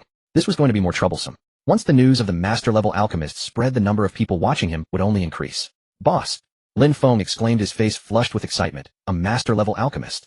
Do you know what this means? You can dictate the price of pills for the whole server. Xiao Han glanced at the 9 pills on the table. Let's put them on the market for a test. Put them on the market. Lin Feng was stunned. Boss, can't these pills be used for yourself? 3 return to heaven pills on the market, 2 purification pills on the market, and leave 1 breakthrough pill for me. Xiao Han stowed 1 breakthrough pill into his storage ring and handed the rest to Lin Feng. Set the price at 30% higher than market value, with a limit of 1 per person. 30% higher. Lin Feng's eyes widened. Boss, that's too extortionate. If you find it too expensive, don't buy it, Xiao Han said flatly. For a master-level alchemist pills, this price is quite reasonable.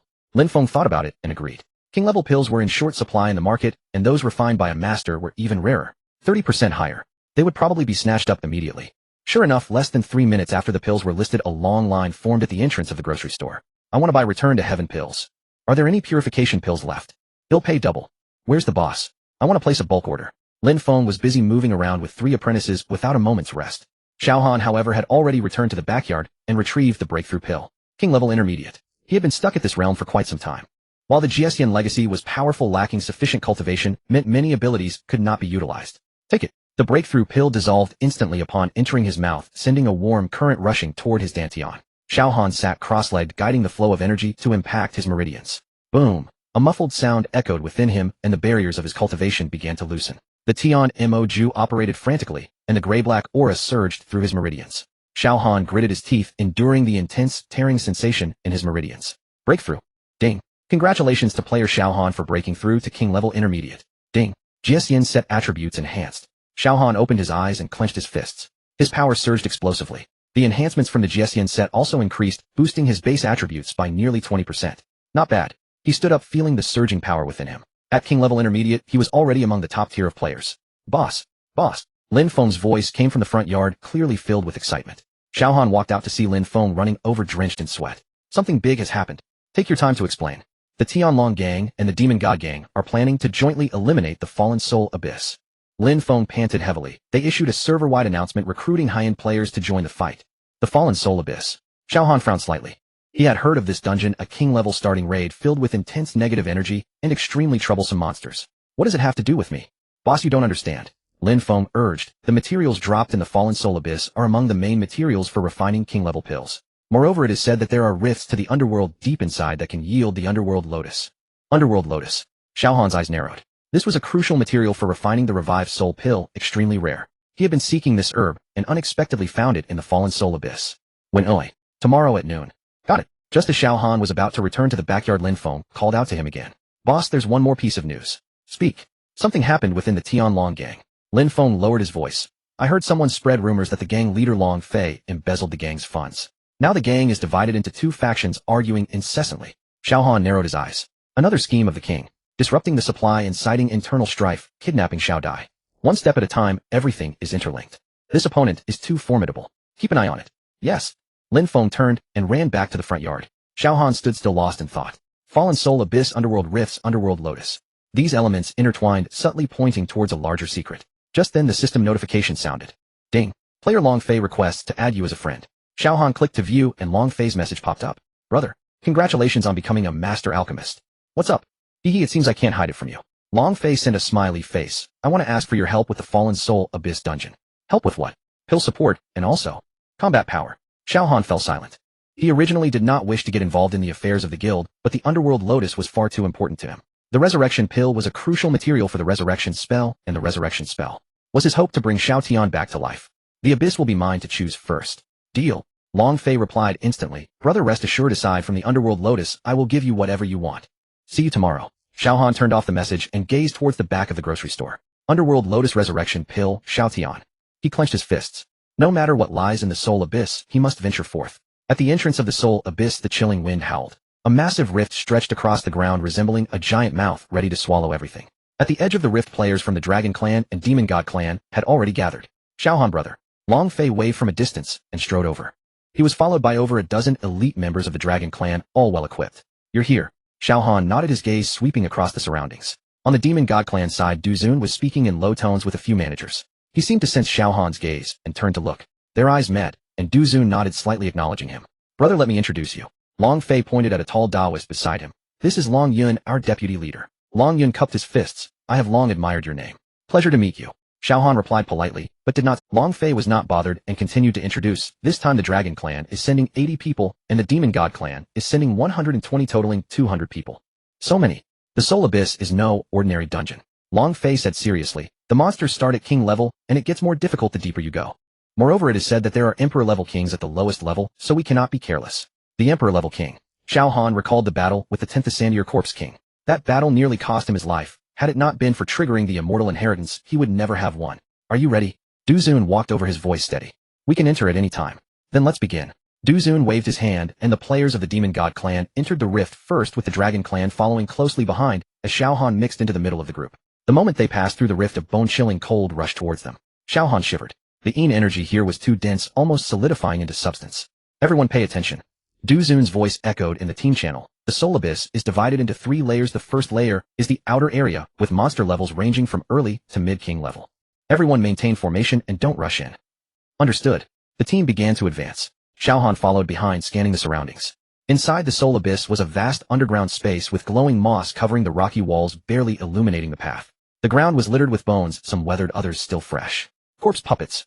A cry came from the front. Dozens of decayed corpses crawled up from the ground, their eye sockets burning with ghostly green flames. Control them. Du Zun ordered as several necromancers cast spells simultaneously, attempting to control the corpse puppets. But the corpse puppets seemed unaffected, continuing to charge toward the team. The Yin energy is too heavy. The control spells are failing. Physical attacks. The Sword Immortal and the Demon Archer struck simultaneously, their sword energy and arrows weaving together. A batch of corpse puppets fell, but more crawled out from underground. Endless. Long Fei frowned. If this continues, the resource consumption will be too great. Xiao Han fell silent for a moment and stepped forward. I'll do it. He raised his hand, a gray-black aura surged from his palm. 10,000 ghosts devour heart. The gray-black aura spread out, enveloping the entire group of corpse puppets. In the next second, all the corpse puppets froze simultaneously, the flames in their eye sockets shaking violently. Now, the Sword Immortal and the Archer acted again. This time the corpse puppets offered no resistance and were all shattered. Holy crap. Long Fei's eyes widened. 3 seconds of hard control. It's the necromancer's innate skill, Xiao Han replied calmly. Du Zun looked at him, deeply saying nothing. The team continued, with Xiao Han controlling the field. The advanced speed in the first layer increased significantly. When facing a group of corpse puppets, 10,000 ghosts devour heart would immobilize them for 3 seconds, enough for the team to clear them out. Brother, Xiao Han is impressive. Long Fei came over. Your control ability is stronger than all the necromancers in our clan combined. It's just a dense monster spawn. Xiao Han replied perfunctorily, his gaze still vigilant. The first layer was going too smoothly. Too smoothly to be normal. Be careful. Xiao Han suddenly called out. As soon as his voice fell, the ground shook violently. Boom. A giant skeleton crawled out from underground, towering at 3 meters high, its body engulfed in ghostly blue flames. Bone Lord, late king level guardian of the first layer of the Soul Abyss, with extremely strong physical attacks, and an emperor. The team immediately scattered, forming a battle formation. Long Fei lead the charge to take damage. Xiao Han control the field, everyone else deal damage. Du Zun quickly ordered. Understood. Long Fei charged forward with the dragon, slaying sword slashing at the Bone Lord's knee. Clang. Sparks flew as the Bone Lord remained unmoved, swinging its claw back towards Long Fei. Long Fei dodged to the side, but the wind from the claw still grazed his shoulder, causing a stream of damage numbers to appear. Burning effect. Long Fei exclaimed continuous damage. I'll handle it. A contract which raised his hand, and healing light fell on Long Fei, but the damage was too rapid, and the healing could not keep up. Xiao Han frowned. The attacks from this emperor had a soul-burning effect, rendering ordinary healing ineffective. Get out of the way. He rushed forward, casting 10,000 ghosts devour heart again. The gray-black aura enveloped the Bone Lord, and the emperor's movements noticeably slowed for a moment. Now's the time. Xiao Han raised his hand, and the immortal finger condensed into shape. A golden beam shot towards the Bone Lord's chest, striking true. Crack. A large piece of the Bone Lord's rib was shattered, and the ghostly blue flames flickered violently. Roar. The emperor let out an enraged roar, both claws swiping towards Xiao Han. Xiao Han dodged to the side, but the claw wind still scraped his arm, causing damage numbers to appear. Burning. Xiao Han felt a searing pain radiate from his arm, and hurriedly consumed a recovery pill. Everyone focus fire on the chest. Xiao Han shouted, that's the core. Understood. The sword immortal, and the archer struck simultaneously, all attacks concentrating on the Bone Lord's chest. Boom. The Bone Lord collapsed, dropping piles of equipment and materials. We did it. Long Fei sighed in relief, picking up a few pieces of equipment. Not bad luck, even got a king-level wrist guard. Continue. Du Zun looked deeper. The second layer is the real test. The team pressed on. Through a narrow passage, they suddenly found themselves in a broad space. The second layer. It was even more sinister than the first layer, the air thick with the stench of decay. The ground was covered in black sludge, making a squelching sound with every step. The Yin energy is even heavier. Xiao Han frowned. Yes, Du Zun nodded. The monsters in the second layer are vengeful spirits immune to physical attacks. Only spell damage is effective. Spell attacks. Daoist talismans which curses necromancer mental attacks. Du Zun glanced at Xiao Han. 10,000 ghosts devour heart should be effective. The team advanced cautiously. Suddenly a shadow leapt from the sludge, lunging at the player in front. Vengeful spirit. It was a semi-transparent, ghostly figure, its face twisted, mouth agape, emitting a piercing scream. Mental attack. The player clutched his head, shrieking before collapsing. Healing. The contract which hurriedly cast a spell, but that player was already unconscious. Mental attacks can cause. Du Zun's expression darkened. Everyone keep your distance, do not let the vengeful spirits get close. Xiao Han raised his hand, casting 10,000 ghosts devour heart. The gray-black aura enveloped the vengeful spirit, and the ghostly figure's movements noticeably froze. Now, the witch and Daoist acted simultaneously, their spells hitting the vengeful spirit, which let out a wail and began to dissipate. Effective. Everyone breathed a sigh of relief. But more vengeful spirits crawled out from the sludge, a dark map. There are too many. Xiao Han took a deep breath and continuously cast 10,000 ghosts devour heart. 3 seconds of control spell output, clear the field. Repeating this, the vengeful spirits fell in batch after batch. Xiao Han's mental energy was severely drained, and sweat began to bead on his forehead. Hold on. Long Fei shouted. I can see the entrance to the third layer. The team gritted their teeth, and finally rushed to the entrance of the third layer. Go in. Everyone streamed in one after another, with Xiao Han being the last to enter, the screams of the vengeful spirits fading behind him. The third layer. It was even more sinister than the first 2 layers, the air thick with a strange oppressive feeling. Xiao Han felt a heaviness in his chest, as if something was pressing down on his heart. This place. Long Fei swallowed hard, so terrifying. The emperor is up ahead. Du Zun stared into the distance, his voice grave. Xiao Han followed his gaze. Deep in the abyss, a massive figure stood silently. It was a skeleton, nearly 5 meters tall, clad in tattered armor, wielding a pitch-black longsword. Its eye sockets held no flames, only 2 pools of unfathomable darkness. Soul Devourer General, early Emperor level guardian of the Soul Abyss, immune to physical attacks, capable of swallowing soul attacks and converting them into its own power. An Emperor level king. Someone gasped in shock. Everyone prepare. Du Zun said solemnly, this is atop. The team spread out, forming a battle formation. The Soul Devourer General seemed to sense the intruders, slowly turning around, the darkness in its eye sockets beginning to writhe. Roar. It opened its mouth wide, letting out a silent roar. Xiao Han felt a sharp pain in his head, as if something was tearing at his soul. Mental attack. Healing. The contract which desperately cast spells, but the healing effects were minimal. It's useless. Xiao Han gritted his teeth. This is a soul attack. Ordinary healing is ineffective. The Soul Devourer General stepped forward, each stride shaking the ground. Attack. Long Fei was the first to charge, and swinging the dragon-slaying sword at the Soul Devourer General's knee. Clang. The sword light was deflected by the armor, and the Soul Devourer General remained unmoved. With a backhand sweep, its long sword slashed at Long Fei. Long Fei raised his sword to block, but was sent flying by the strike, crashing into the rock wall, and spitting out a mouthful of blood. Leader, I'm fine. Long Fei struggled to stand. Physical attacks are ineffective. Use spells. The witch and Daoist acted simultaneously, their spells hitting the Soul Devourer General. The Soul Devourer General paused, then opened its mouth wide, and inhaled sharply. Those spells were unexpectedly— What? Everyone was shocked. It devoured the spells. Skill devour. Duzun's face changed dramatically. It can convert spell attacks into its own power. Every time the soul-devouring general absorbed a spell, there would be a brief moment of stiffness. Approximately half a second. Long Fei, Xiao Han shouted, can you hold on a bit longer? I can. Long Fei gritted his teeth. What do you want to do? Lured into attacking a look for an opportunity. Long Fei took a deep breath and charged towards the soul-devouring general once more. Come on, you big skeleton. The soul-devouring general turned its head, the darkness in its eye sockets locking onto Long Fei. It opened its mouth to inhale, devouring the sword energy emanating from Long Fei. In that instant, Xiao Han moved. 10,000 ghosts devouring hearts. A grayish-black aura surged from Xiao Han's palm, not as an attack, but as bait. The soul-devouring general instinctively opened its mouth to consume, revealing its core. In the center of its chest, a pulsating black flame.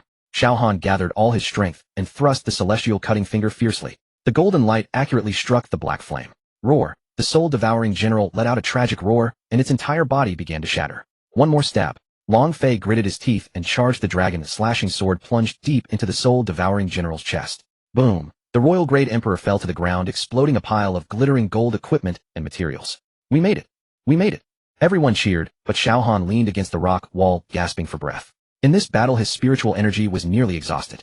Brother Xiao Han. Long Fei ran over. You were amazing. If you hadn't discovered that weakness, we would have been done for. Just lucky. I'll pick first from the materials dropped by the emperor. No problem. Long Fei replied readily. As promised, you get to choose first. Xiao Han walked towards the emperor's corpse, his gaze sweeping over the dropped items. Netherworld Profound Iron, a rare material for forging king-level equipment capable of absorbing EN energy to enhance equipment attributes. Soul Crystal, a crystal containing pure soul power, can be used to enhance the divine soul.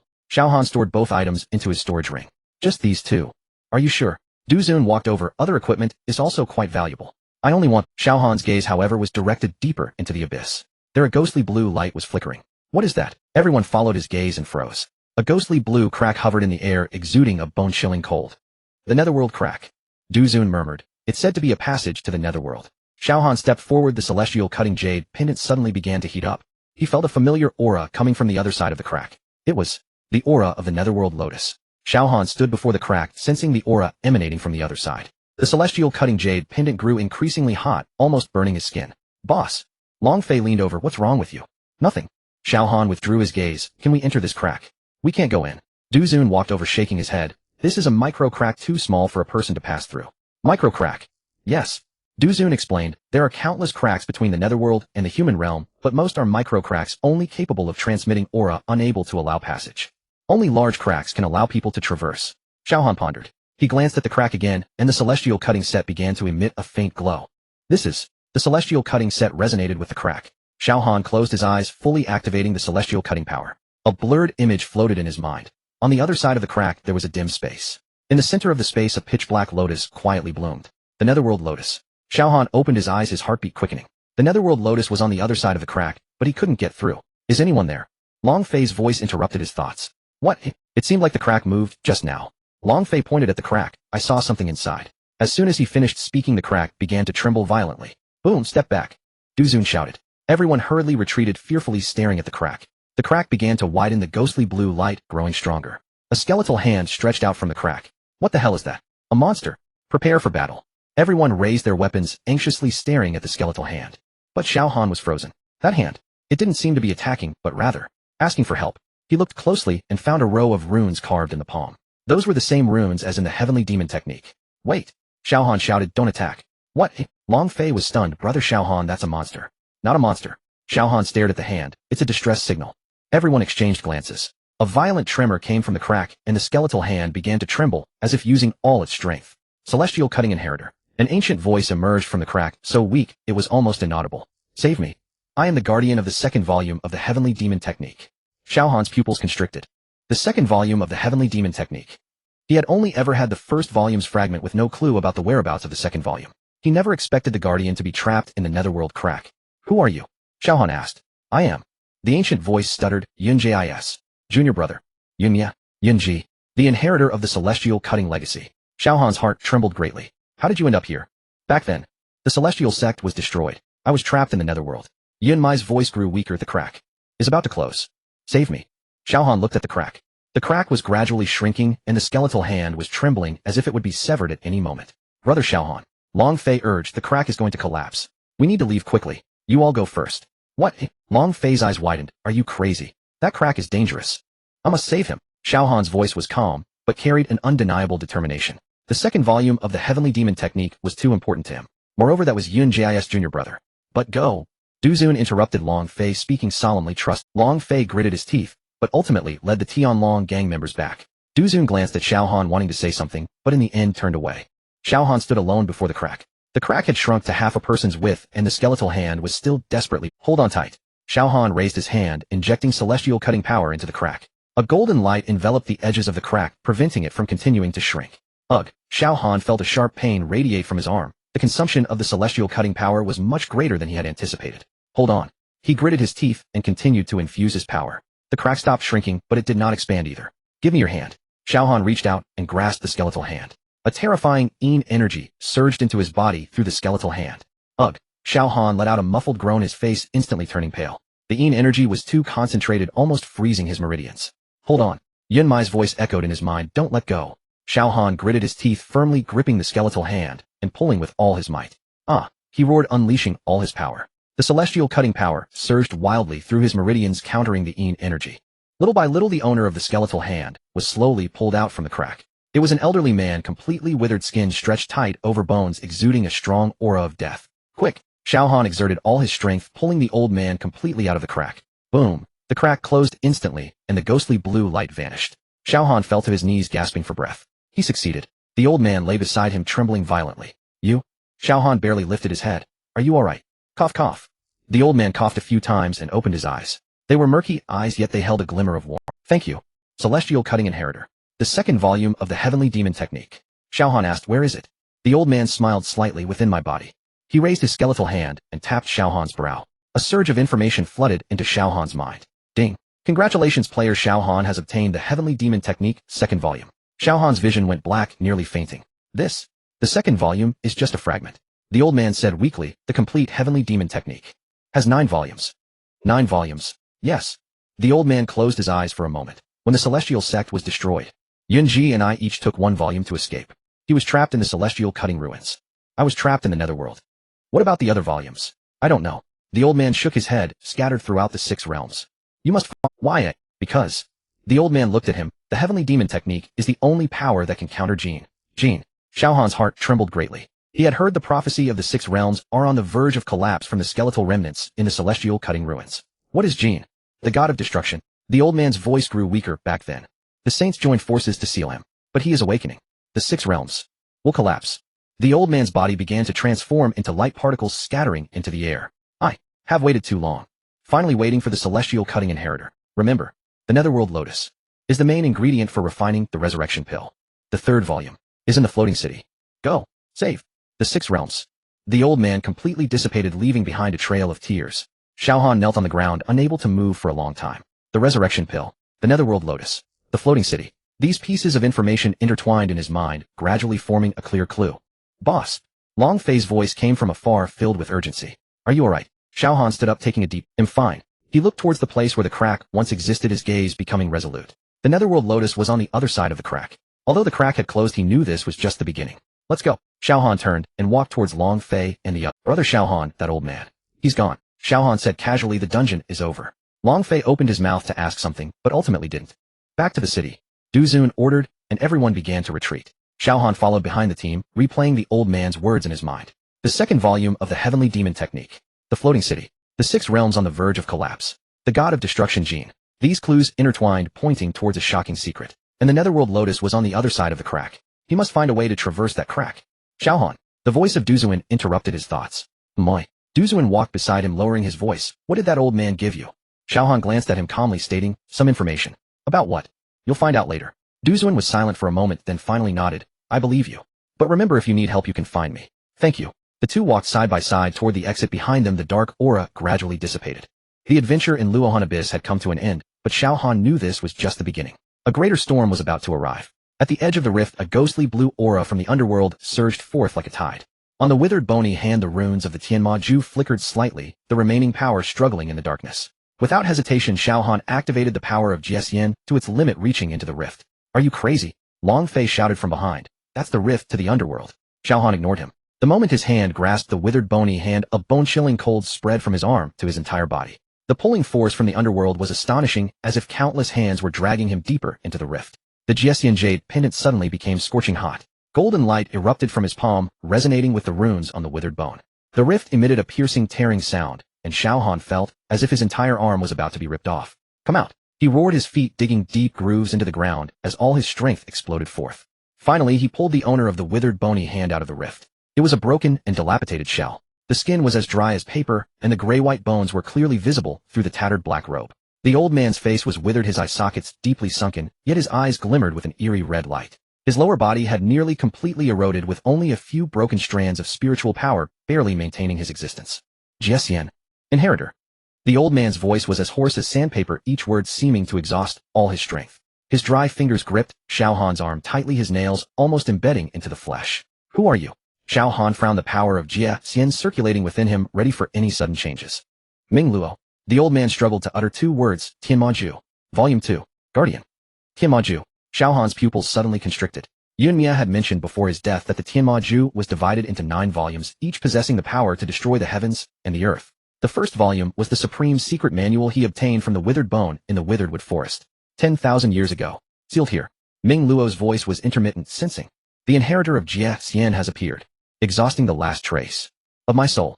His body began to tremble violently, the cold aura of the underworld pouring out of him. The rift slowly closed behind him, but the surging underworld energy seemed to have found a new host, frantically burrowing into Ming Luo's broken body. Not much time left. Ming Luo raised his head, his red eyes fixed on Xiao Han. "The second volume of Tianmaju is hidden within me, using blood as a guide. It can be passed down. You want to give me the second volume?" Xiao Han was somewhat surprised. The various NPCs he had encountered in the primordial world all required completing tasks to obtain rewards. But this Ming Luo actively wanted to hand over something so precious. "You are not an ordinary person." A bittersweet smile squeezed from Ming Luo's withered face, the inheritor of Jiesian. "Dual cultivation of Wu and Dao. Only you can bear the power of the Tianmaju."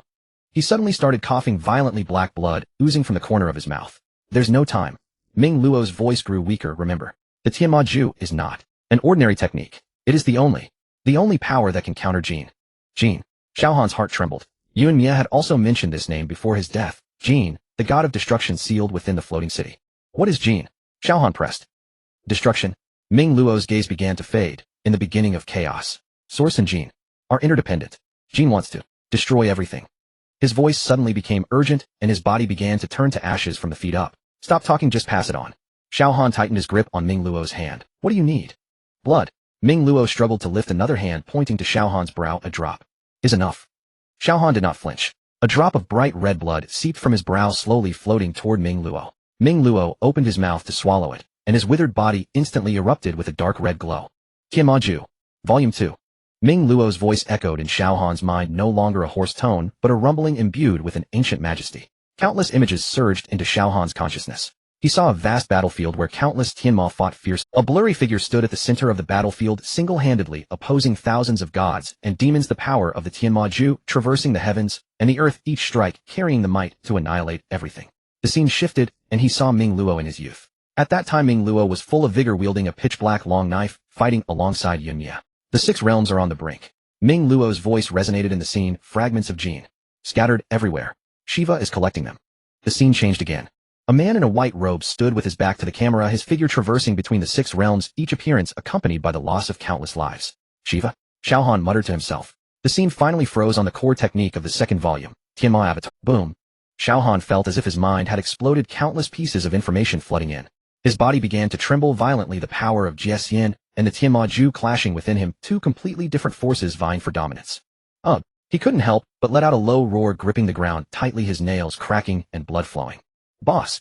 Longfei shouted from afar, wanting to rush over. "Don't come here." Xiao Han replied without looking back. "This is my opportunity." The second volume of the Tianmaju was completely different from the first. If the first volume was the foundation, the introductory method for cultivating Tianma energy, then the second volume was a weapon for practical combat. The Tianma Avatar, perfectly fusing witchcraft and Dao techniques in a short time, unleashing combat power that surpassed 2 grades. But the cost was tremendous. After using the Tianma Avatar, the user would fall into a weakness period lasting 3 days. During these 3 days, all attributes would decrease by 80%, making them almost indistinguishable from an ordinary person. This was a desperate move. Is it worth it? Xiao Han asked himself. Worth it? In this world of the law of the jungle, he had no powerful background, no substantial resources, and his only reliance was these desperate trump cards. He didn't know how long it had been. Xiao Han slowly opened his eyes, the golden power of Jian and the black Tianma energy intertwining in his gaze, finally settling into tranquility.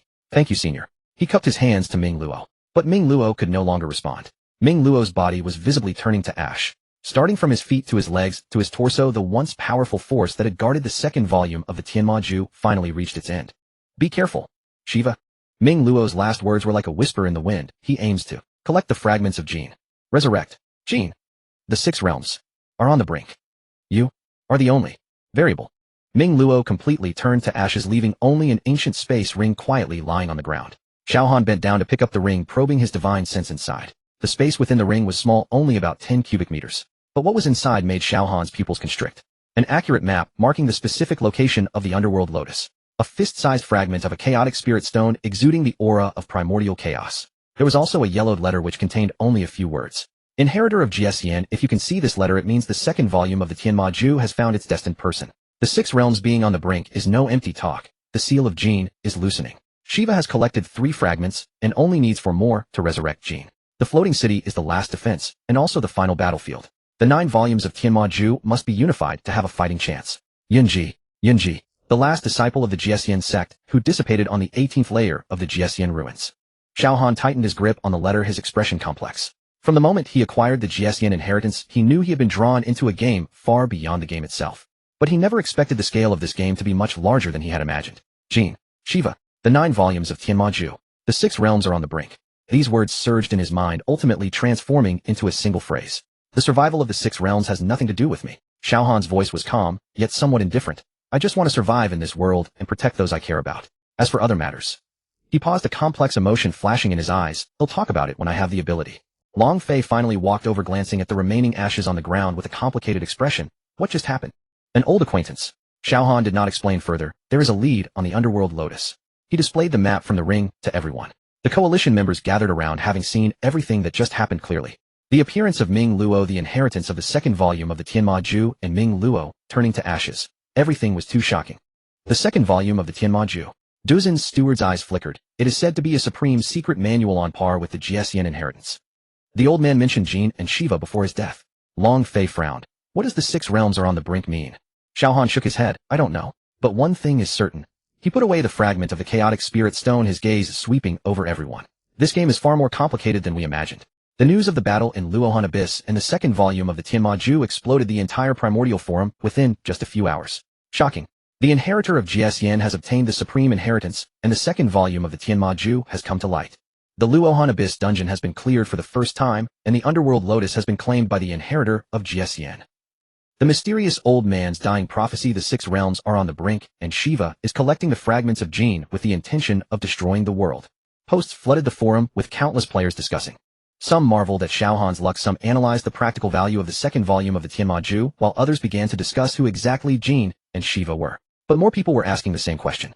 Who exactly is the inheritor of Jian? Xiao Han looked at the discussions on the forum, the corners of his mouth curling into a cold smile. The server-wide announcement did not reveal his ID, but since the king was already keeping an eye on him, this news would eventually reach the other party's ears. He put away his communicator and looked toward the eastern gate of Tai City. At the city gate, people came and went, everything seemed normal. But Xiao Han keenly sensed that several gazes were secretly Shopkeeper, our stock is only enough for 20 days of pill making.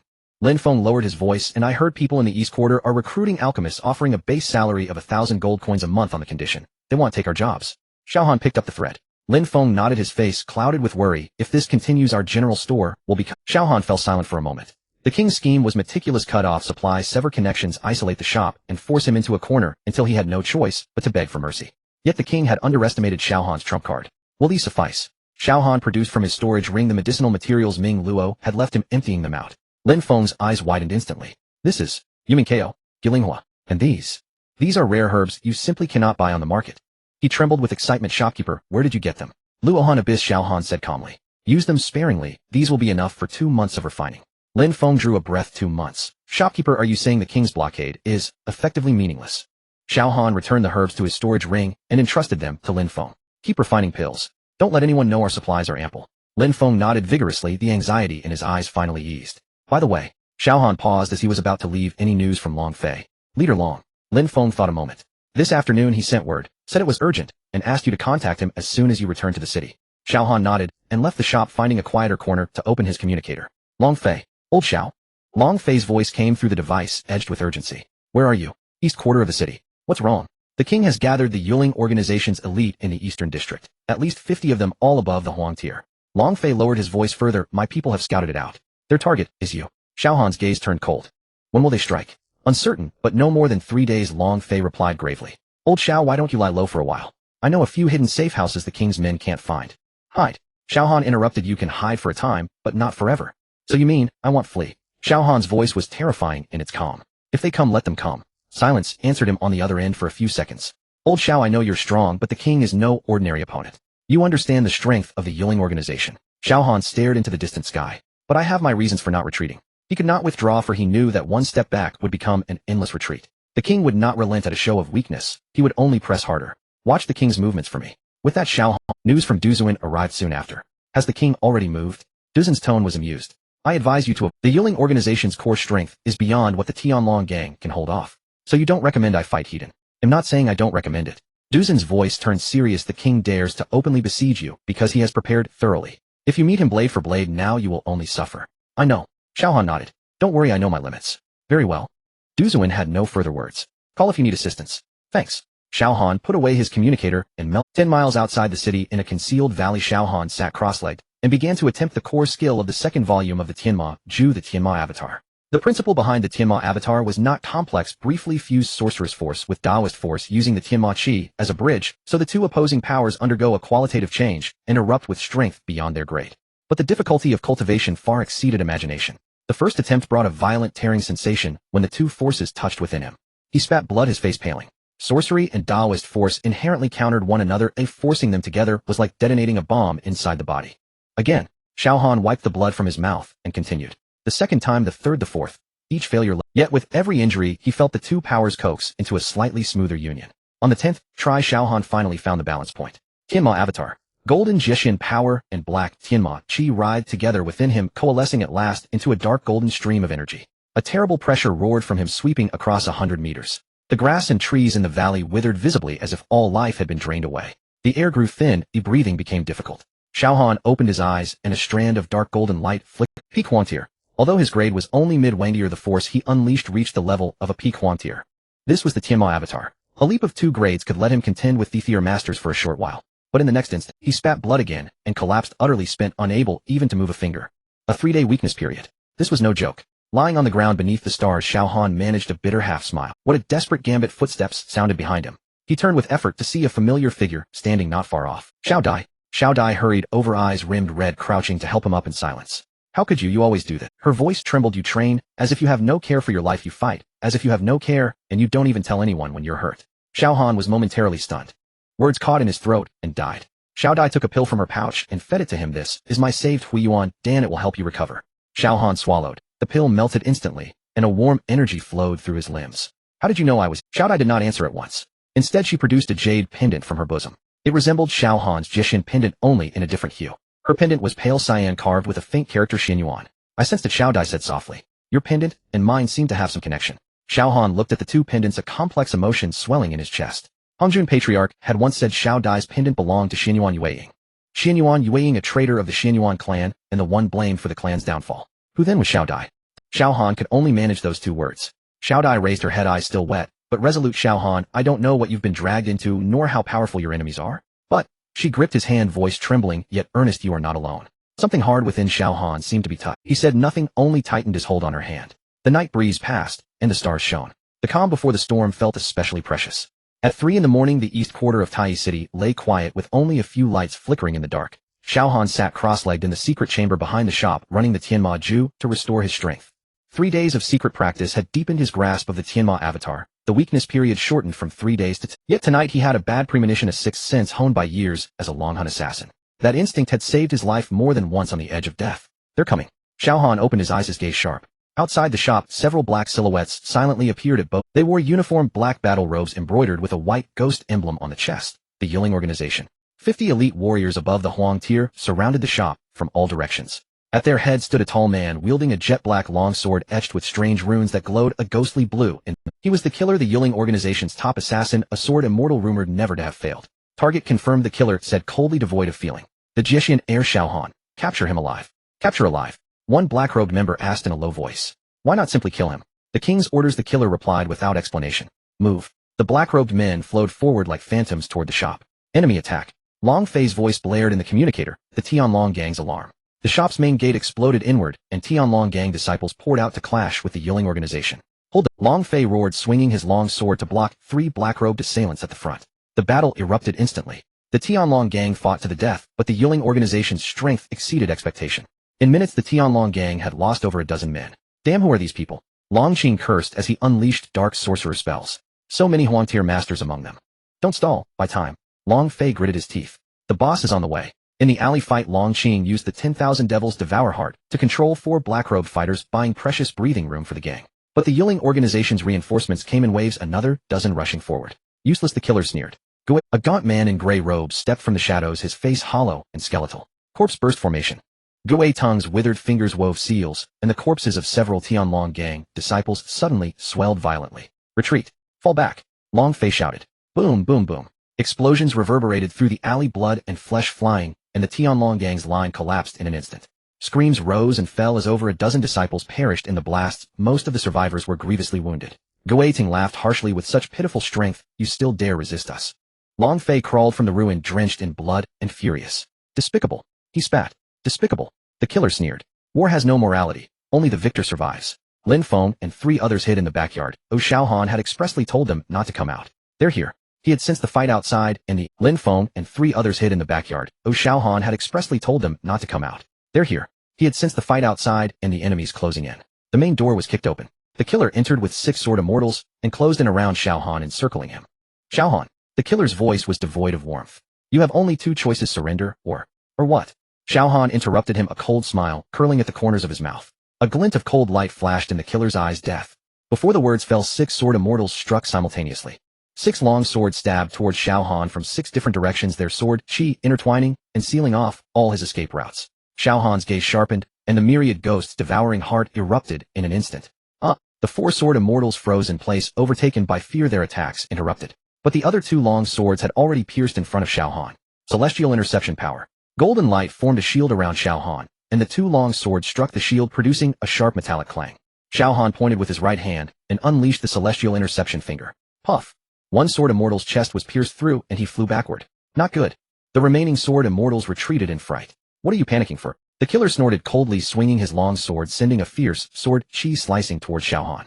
Xiao Han sidestepped to avoid it, unleashing the celestial interception finger once more. But the killer's speed was even faster. His long sword shadowed Xiao Han closely, each strike aimed directly at his vital points. Clang, clang, clang. The sound of metal clashing echoed incessantly as Xiao Han met the killer's sword techniques. With celestial interception power, both sides engaged in fierce combat within the narrow shop.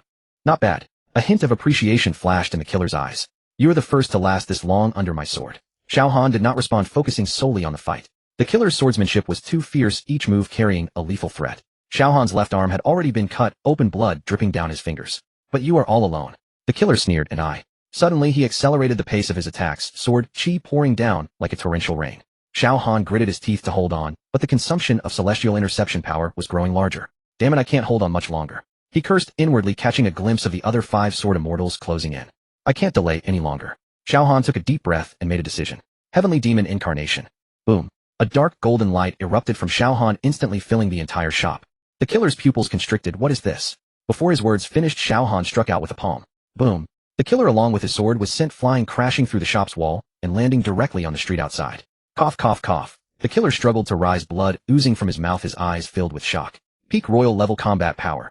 You were clearly just mid-level royal.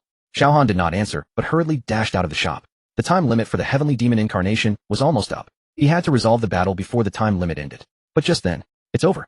The voice of Ghost Vine came from the... He stood atop the shop's roof, hands forming seals as dozens of corpses of the Heavenly Dragon Gang disciples trembled violently beneath him. Ultimate corpse explosion. Not good. Xiao Han's expression changed dramatically. Boom. A terrifying explosion erupted within the shop, instantly turning the entire building into ruins. The shockwave swept through cracking surrounding buildings. Ha ha. Ghost Vine laughed maniacally. Celestial interception's air. Just this much. Dust filled the air and silence reigned in the ruins. Did it succeed? The killer stood up, his eyes filled with, if the celestial interception heir died, so easily the king's plan. Cough, cough. A coughing sound came from the rubble. Xiao Han crawled out from the debris covered in blood, his left arm hanging limply, clearly broken. But his eyes remained cold, even more terrifying than before. You. Ghostvine's smile froze on his face. That level of explosion. Heavenly demon incarnation. Xiao Han's voice was hoarse, but each word was like a poisoned dagger. 3 seconds left. He raised his right hand, pointing his index finger at Ghostvine. Celestial interception finger. No.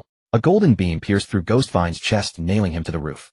Ghostvine's eyes widened, unable to believe that he died at the hands of a mid-level royal player. Puff. Xiao Han spat out a mouthful of blood. The time limit for the heavenly demon incarnation had ended. His body instantly grew weak, his legs buckling as he collapsed to the ground. Now's the chance. The killer saw this, seen a glint of wild joy flashing in his eyes. Seize him. The remaining sword immortals rushed forward, their long swords aimed at Xiao Han's vital points. Xiao Han wanted to dodge, but his body no longer obeyed him. The weakness after the heavenly demon incarnation left him with no strength to move even a finger. Is this how it ends? He gritted his teeth, filled with unwillingness. At that moment, boom. A terrifying aura approached from the distance, followed by a dense sound of footsteps. Who dares to touch my brother? Long Fei's roar echoed through the night sky. Du Zun, leading the elite of the demon god gang, surged forward like a black torrent from the end of the street. The killer's expression changed. Demon god gang. Du Zun took the lead, swinging his long knife and directly slaying 2 sword immortals. Retreat. The killer decisively ordered. Mission failed. All personnel retreat. The remnants of the ghost organization quickly retreated, vanishing into the night. Xiao Han was helped up by 2 disciples of the demon god gang, his body drenched in blood, but his gaze remained cold. He looked at the shop that had turned into ruins, at the corpses strewn across the ground, feeling something burning in his heart. The king. He whispered this name, his voice filled with murderous intent. I will remember this debt. The night was as dark as ink, and the wilderness outside Tai City was silent. Xiao Han had just returned from the celestial interception ruins, his true essence still uncalmed, the power of the celestial interception inheritance raging through his meridians. This inheritance had greatly boosted his realm, but the unstable foundation brought hidden dangers. The price of forcibly breaking through was at least half a day's weakness. The wind grew tense. 5 figures closed in from all directions, each aura sharp as swords, their killing intent unmasked. 5 royal sword immortals. The efficiency of the ghost organization is even higher than I imagined. Xiao Han's expression darkened, his steps shifting slightly as he darted towards the northeast. It was a dense forest, the terrain complex, suitable for evasion. He has discovered us. The leading sword immortal sneered, his long sword shimmering with a green light. Chase. The 5 formed a sword array, their sword chi crisscrossing and sealing off all of Xiao Han's escape routes. This was the ghost organization's signature tactic. 5 swords encircling, even peak royal experts would find it hard to escape unscathed. Xiao Han advanced instead of retreating. Dark light swirled at his fingertips as myriad ghosts devouring hearts swiftly took form. He had used this skill countless times, but each time brought new insights. At this moment, he felt the peculiar movement of the heavenly demon technique within him. The powers he had consumed seemed to be nourishing something deeper. Roar. A piercing wail echoed through the void as 2 black shadows erupted from behind, Xiao Han lunging at the 2 sword immortals in front. Not good, it's a mind control skill. The left sword immortal's expression changed dramatically, retreating in haste, but it was already too late. Myriad ghosts devouring heart instantly controlled the 2 of them, leaving them in a 3-second paralysis. 3 seconds for ordinary people, it's just a blink, but in the duel of experts it could determine life and death. Xiao Han chose not to kill the controlled 2, but seized the opportunity to break out of the encirclement, darting into the depths of the forest. His current state wasn't suitable for a heat-and clash, conserving strength was the best strategy. Chase. Don't let him get away. The remaining 3 sword immortals shouted angrily, their sword lights pouring down like rain. Xiao Han darted and weaved, slipping through the gaps in the sword chi. His movements seemed chaotic but concealed a pattern. Every dodge consumed the opponent's true essence, and every maneuver extended the distance of the chase. This guy is stalling for time. The leading sword immortal sensed something amiss. And it quickly. The sword array suddenly tightened, 3 beams of sword light merged into one, transforming into a terrifying sword chi dragon lunging directly at the back of Xiao Han. This strike was enough to shatter a mid-level royal player to pieces. Xiao Han did not look back, but a cold smile tugged. The heavenly demon technique surged violently within him. He felt the powers of the monsters he had slain, the energies that had flowed away in battle, all coalescing into a strange force in his dantian. Fighting nourishes fighting. This was the realization he had gained on the edge of life and death countless times. The heavenly demon technique was not just about devouring, but also about transformation. Every battle, every injury, every time he faced extinction was its nourishment. The sword chi dragon crashed down. Boom. The ground was plowed into a deep trench, smoke and dust rising. Is he dead? The 3 sword immortals stood with their swords, their gazes fixed on the center of the dust. However, as the dust settled, there was no one there. What a... The leading sword immortal's pupils constricted. When did he? In the instant of your attack. The voice came from behind, cold as frost. Xiao Han had appeared behind the last sword immortal, his celestial interception finger condensing into a dark glow, accurately piercing into the back of the opponent's heart. Puff! That sword immortal couldn't even scream before turning into a white light and vanishing from the spot. You, the leading sword immortal, was horrified. How could you? Revival technique. Xiao Han said lightly. It's not a profound skill, but at a critical moment it's enough to fool many people. He activated the disguise effect of the revival technique at the moment the sword chi fell. It was a technique similar to a substitute technique, creating a brief illusion while the main body entered a hidden state. This was a hidden use of the revival technique, and it was the first time he used it in actual combat. The leading sword immortal's expression darkened as he signaled the last companion to retreat. The two stood back to back, cautiously scanning their surroundings. You are the first to escape from our sword array. The leading sword immortal slowly spoke. The king has not misjudged you. You indeed have the qualifications to make us come out in full force. The king. Xiao Han's gaze flickered. He really thinks highly of me. It's too late for you to realize that now. The leading sword immortal sneered. The ghost organization's hunt never leaves any fish that slip through the net. Oh really? Xiao Han's figure vanished once more. This time he chose not to escape, but to take the initiative. The power of the heavenly demon technique surged within him, and he felt an unprecedented exhilaration. This was the true meaning of fighting to grow stronger. The more intense the battle, the stronger his power. Every enemy that fell was his supply. The battle continued in the dense forest for half an hour. When the last sword immortal fell, Xiao Han was already drenched in blood. His true essence was nearly depleted, pain tearing through his meridians, and the side effects of the heavenly demon incarnation began to show. But he had survived. 5 royal sword immortals, 4 dead, 1 escaped. The one who fled was the leading sword immortal. He burned his lifespan at the last moment to forcibly break free. Xiao Han did not pursue. He knew his limits. Being overconfident would only lead to death. He leaned against an ancient tree, gasping for breath. Cold sweat trickled down his temples, dripping onto the ground with a faint sound. Huff! Xiao Han closed his eyes, feeling the chaotic true essence within him gradually calming. This battle gave him a deeper understanding of the heavenly demon technique, but also made him realize a harsh reality. The king's power was far greater than he had imagined. The 5 royal sword immortals were merely the vanguard. The real main force was still behind. The friend's channel suddenly lit up with a message from Xiao Han. What's wrong? Your condition has suddenly plummeted. Xiao Han froze for a moment, then remembered they had exchanged friend status and could view each other's general condition via the system. Xiao Dai must have seen both his life value and Jin Yuan collapse to the bottom and noticed something was wrong. It's nothing, just a few minor troubles that have been resolved, he replied. Where are you? He'll come find you. No need. Before he could finish, Xiao Han suddenly stopped. He felt a strange emotion spreading through his chest, something he had never experienced in his years as an assassin. Fear. Not a fear of death, but worry for Xiao Dai. He dreaded that she might be drawn into this danger because of him, that the hidden blows aimed at him might wound her instead. The fear came so suddenly and with such intensity that it left him momentarily dazed. I'm just outside Tai City. He'll return at once. He finally replied, don't worry. Closing the friend's channel, Xiao Han drew a deep breath and forced himself to calm down. This emotion was a weakness, yet it was also a bond. He thought of Long Fei, of the brothers of the Tianlong gang, of those who had reached out when he had been at his lowest. He had once believed he could face everything alone, but now he began to understand that some things mattered more than power. Xiao Han trudged along the path toward Tai City with a weary body. He needed a place to rest, needed to restore his Jinyin, needed. A faint sound suddenly came from ahead. He snapped into combat stance, the Jixian finger coalescing at his fingertip. Yet the figure stepping from the shadows was someone he had, the witch. The mysterious woman who had once crossed blades with him in the black market now stood before him, a complex expression on her face. You. Xiao Han was about to speak, but he saw a strange gleam at the woman's neck. It was the slave mark he recognized. Her lips twitched as she silently formed 3 words, trust no. Before she could finish, her figure vanished into the darkness, as if she had never been there. Xiao Han frowned, and stood motionless for a long while. Trust no one. Trust whom? The king. Herself. Or something deeper. A night breeze stirred, bringing a chill. Xiao Han drew a long breath, turned, and continued toward Tai City. The storm had only just begun. Xiao Han rested for 2 hours in a secluded cave outside the city, then dragged his still recovering body back to Tai. Night was deep and few players remained in the city. Most shops lining the streets had closed. Xiao Han moved through a secluded alley to evade prying eyes and headed for the general store. However, as he turned a corner, a shadow lunged from the side. Xiao Han reacted, instantly slipping aside as the Jixian finger formed at his fingertip. It's me. The familiar voice forced him to halt his attack. The witch stood in the shadows, exhaustion and tension etched. The slave mark at her throat flickered an eerie red under the moonlight, as if poised to erupt. Have you been following me? Xiao Han asked coldly. There's no time to explain, the witch said in a hushed, rapid voice. The king knows of your dual cultivation in witchcraft and martial arts. He knows you are the Jixian heir, understands your abilities, and even knows your weaknesses. Xiao Han's pupils constricted. How do you know this? Because I am one of his, the witch said with a bitter smile. Or rather, I once. She lifted her hand to reveal a black rune-branded mark on her wrist. That slave mark, an evil, forbidden technique capable of controlling another's actions and even life and death. This mark was planted by the king. I cannot defy his orders, but I can. She paused, a flash of resolve crossing her. I can choose how I carry them out.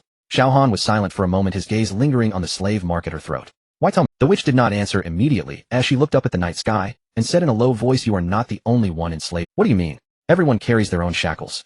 The witch turned to face Xiao Han. "Some are tangible like this slave mark, some are intangible.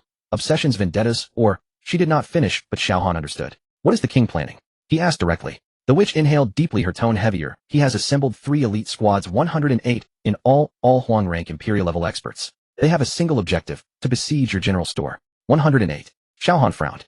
36 per squad, advancing from the east, south, and west to encircle and seal off every escape route. "To the north lies a cliff. You'll have no escape," the witch said quickly. "The king's plan is meticulous. He intends not only to capture you, but to sweep up everyone connected to you." A weight settled in Xiao Han's chest. Long Fei, the brothers of the Tianlong gang, Lin Feng, and Xiao Dai. When will they? Tomorrow at midnight. Xiao Han glanced up. Less than 4 hours remained until the Z hour. "There is one more thing."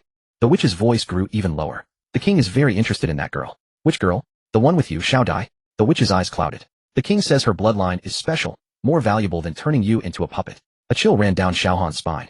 Xiao Dai was in danger. The thought detonated in his mind, quickening his pulse. "Why risk telling me this?"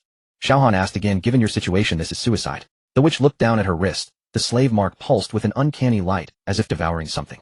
"This mark is consuming my life force," she said calmly. "At this rate, at most 3 months remain before I become Before that, I want to do one thing for myself." She lifted her head. A glint appeared in her eyes. "Even if only once." Xiao Han was silent for a moment, then said, "If there is a chance, I will help you shatter this shackle." The witch froze, then allowed a bitter smile. "You can't even resolve your own troubles, and yet think to help me." "I owe you a favor," Xiao Han said lightly. "Tonight's intelligence is not without value." The witch shook her head and began to recede into the darkness. "There is little time, you'd better prepare quickly." Her voice drifted through the night as her figure vanished. Xiao Han stood for a moment, then turned and sped toward the general store. In the store's backyard, Lin Feng was counting inventory and was startled by Xiao Han's sudden arrival. "Boss Hao, pack up all alchemy materials immediately and move them to a secure location," Xiao Han cut in urgently. "Leave tonight, and don't leave anything behind." Sensing the gravity of the situation, Lin Feng nodded at once. "He'll handle it now." And Xiao Han called after him, "Tell Long Fei to bring the Tianlong gang's main force and set defenses around the shop before nightfall." "What's going on?" "Someone is coming to smash the place," Xiao Han said coldly. 108 Huang rank and above. Lin Feng's face changed dramatically, and he hurried out to carry out the orders. Xiao Han strode into the general store and began inspecting his equipment and skills. The Tianma incarnation from Volume 2 of the Tianma Manual was still cooling down. The cooldown for 10,000 Ghosts Devour Heart had ended, and the power of the Jishin finger grew even more potent against Huang-level opponents. But against an assault of 108 Huang-level experts, these were insufficient. He needed more trump cards. "Xiao Han." A gentle voice came from the doorway. Xiao Han looked up to see Xiao Dai standing there, worry on her face. "Why are you here?" "I felt it." Xiao Dai stepped closer. "What are you worried about?"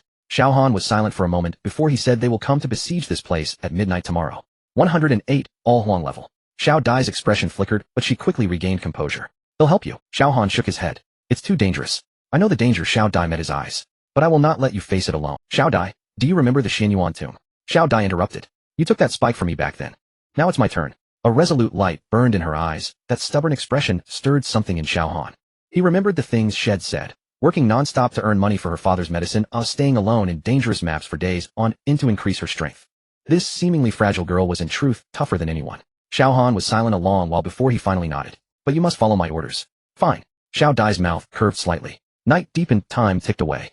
Midnight approached. Players from the Tianlong gang had already positioned themselves around the general store. Long Fei led the team personally, his face unusually grave. "Brother, are you sure you want to go all out?" he asked softly as he stepped beside Xiao Han. "They won't give me another choice," Xiao Han replied. "All right, let's do it." Long Fei grinned. "If worst comes to worst, we start over. After all, the experience is worth it." Xiao Han glanced at him without speaking.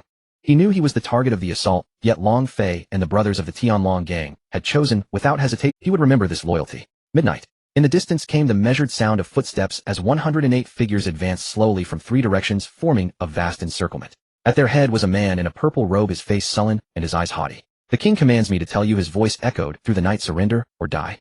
Xiao Han's gaze lingered on him for a moment before sweeping the circle. Indeed, the 108 were all Huang rank, or such a formation could sweep away a small guild. "I demand to meet the king," Xiao Han said. "You are not worthy." The purple robe. His sentence was cut short as a violent tremor ran through the ground. Xiao Han's face changed. This was not an attack by the king, but something from beneath the earth.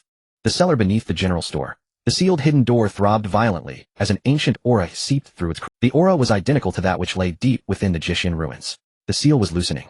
The ground quaked more violently, and even the king's men halted their advance, watching the general store warily. "What's happening?" The purple-robed man frowned.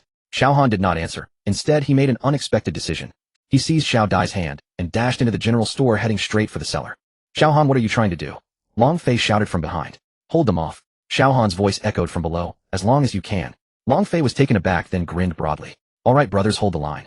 He raised the dragon-slaying sword and charged towards the man in purple robes. Come on, let me see how strong you really are.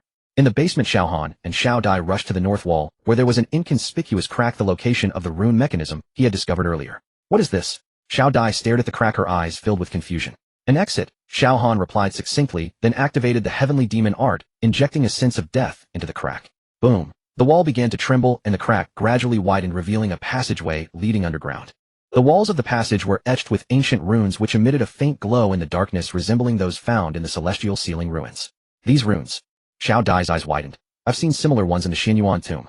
Xiao Han did not respond, but hurriedly pulled her into the passage.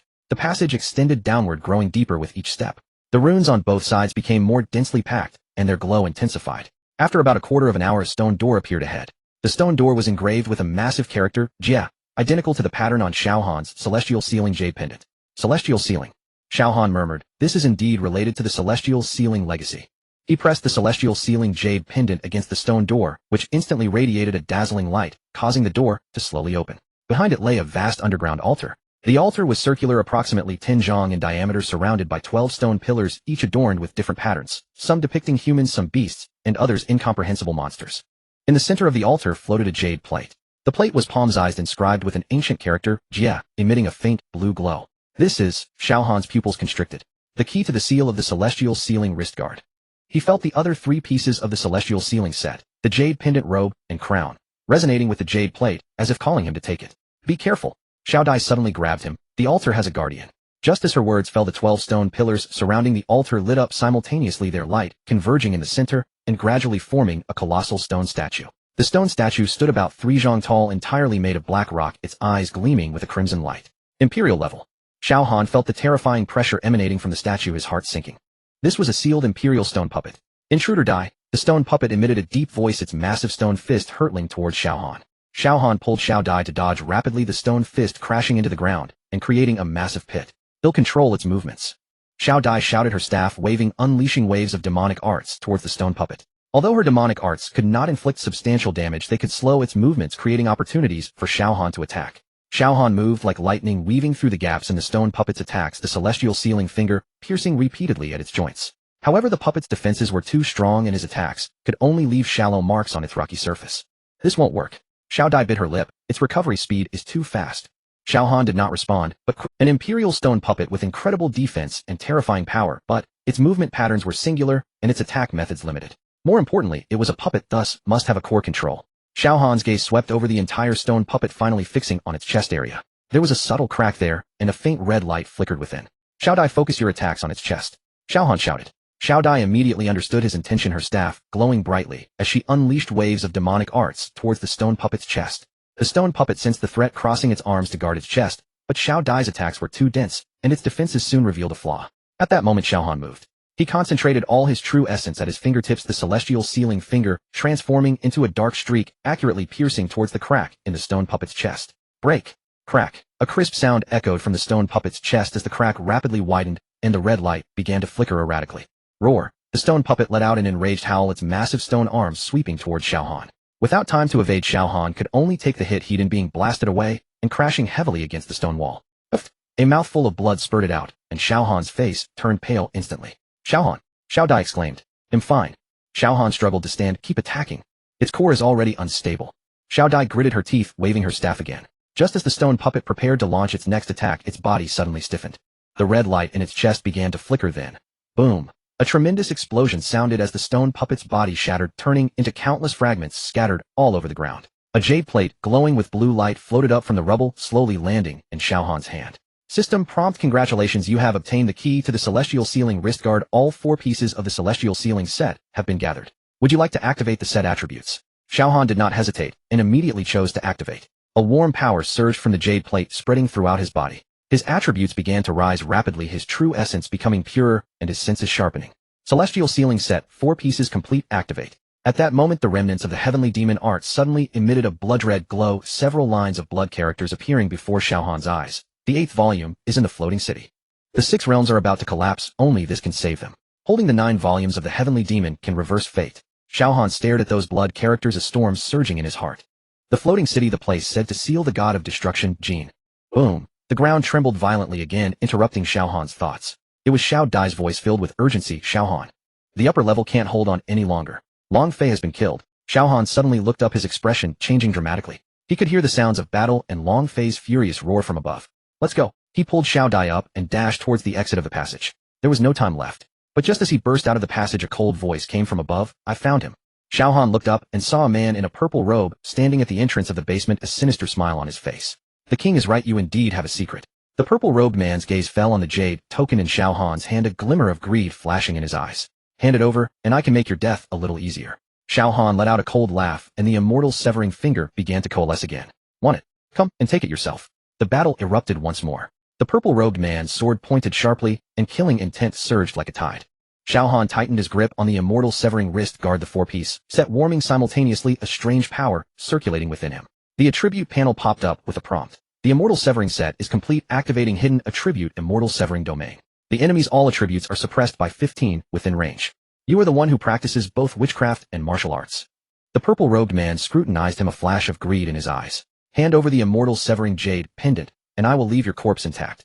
Xiao Han sneered, come and take it. Before his words could fade, the purple-robed man's sword light surged, aiming straight for Xiao Han's throat. The sword immortal skill, Heaven's Punishment, a single target explosive technique, the signature move of a royal level sword immortal. Xiao Han did not retreat. He stepped forward against the sword's edge, and the immortal severing domain unfolded in an instant, a grayish light shield enveloping the area within Tenjian.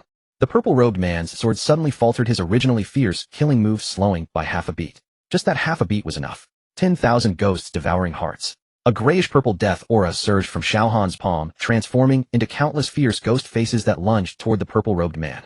3 seconds of hard control. This was Xiao Han's strongest trump card. Terror flashed in the purple-robed man's eyes, yet he couldn't move. The ghost faces clawed down, and the excruciating pain from his soul made him grunt in anguish. Seizing the opportunity, Xiao Han concentrated the immortal severing finger into a beam of light directly pointing at the opponent's dantian. Puff!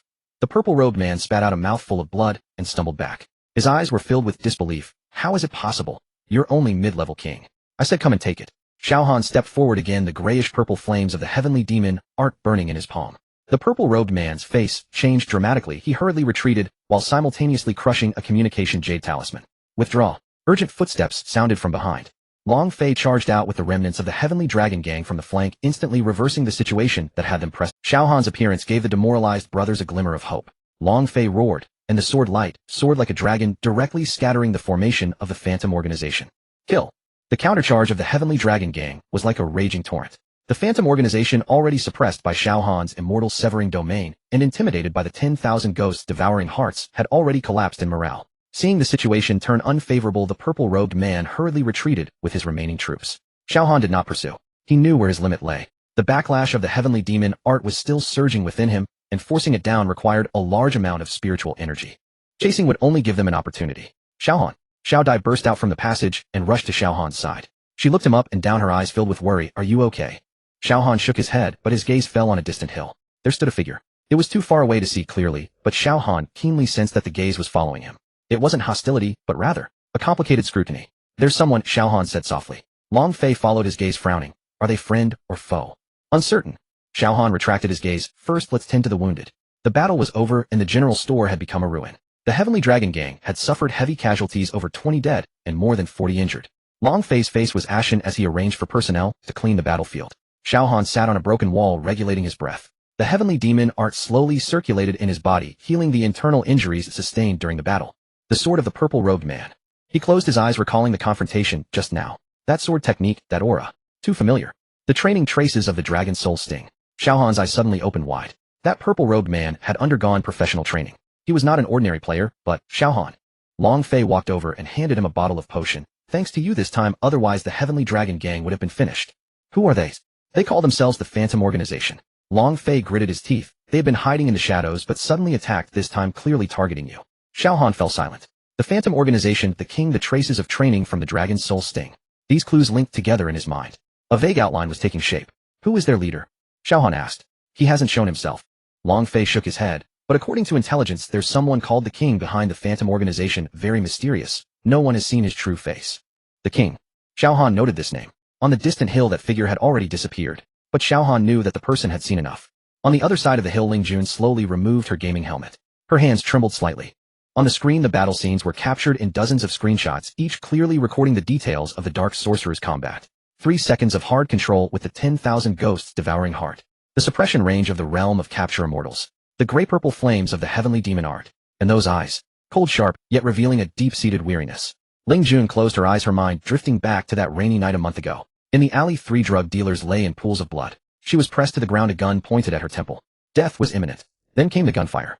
3 shots, 3 lives. A shadow emerged from the darkness, rainwater dripping from his black clothing. He did not look at her, merely turned and left. Those eyes. Exactly like in the game. Ling Jun opened her eyes, staring at the screenshots on the screen.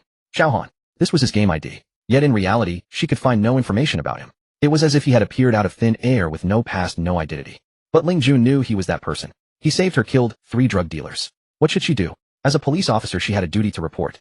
Xiao Han was likely a retired agent or assassin, and his identity must be thoroughly investigated. But Ling Jun gazed at the silhouette on the screen. He saved her. He killed drug dealers. He was now being hunted. Professional ethics clashed violently with personal gratitude in her heart. Ling Jun took a deep breath and made a decision. She would approach him. In the game, Xiao Han had no idea he was organizing his battle rewards. The Capture Immortal wrist guard had recognized its master, and the attributes of the 4-piece set greatly increased his power. The 15 suppression of the realm of Capture Immortals may seem trivial, but in a duel of experts, that 15 often determines life and death. More critically, the blood characters on the fragment of the heavenly demon art. Volume 8, The Floating City. The Land of Seals. The Fragments of Jin. Xiao Han stared at these words, his heart surging. What is the Floating City? And who is Jin? Yunji and Ming Luo both mentioned the 6 realms are about to collapse, seemingly related to this Jin. But they did not have time to clarify before dissipating. Xiao Han. Xiao Dai walked over and sat beside him. What are you thinking? Xiao Han withdrew his thoughts, looking at Xiao Dai. Concern filled her eyes along with a hint of dependence. Xiao Han's, I am thinking about the road ahead. He said, although the Phantom organization has retreated this time, they will not rest easily. Xiao Dai held his hand. Whatever road it is, I will accompany you.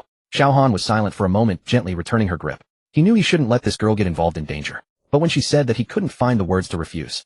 Let's head back to the city. Xiao Han stood up. It's not safe here. Long Fei had already arranged the retreat route. The remaining members of the Heavenly Dragon Gang protected the seriously injured as they moved towards Tai City. Xiao Han brought up the rear, vigilant of the surroundings. The Phantom organization would not give up easily. The king was still lurking in the shadows. That gaze from the hill. Xiao Han frowned.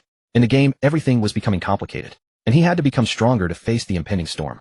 10 miles outside Tai City, in a hidden camp, a man in a purple robe knelt on the ground, his head bowed. Waste. A cold voice came from the shadows. The man in the purple robe trembled as he spoke. I didn't expect he had hidden cards. That realm. The hidden attributes of the Capture Immortal set. The voice from the shadows interrupted him. My information was incorrect. It requires a 4-piece set to activate.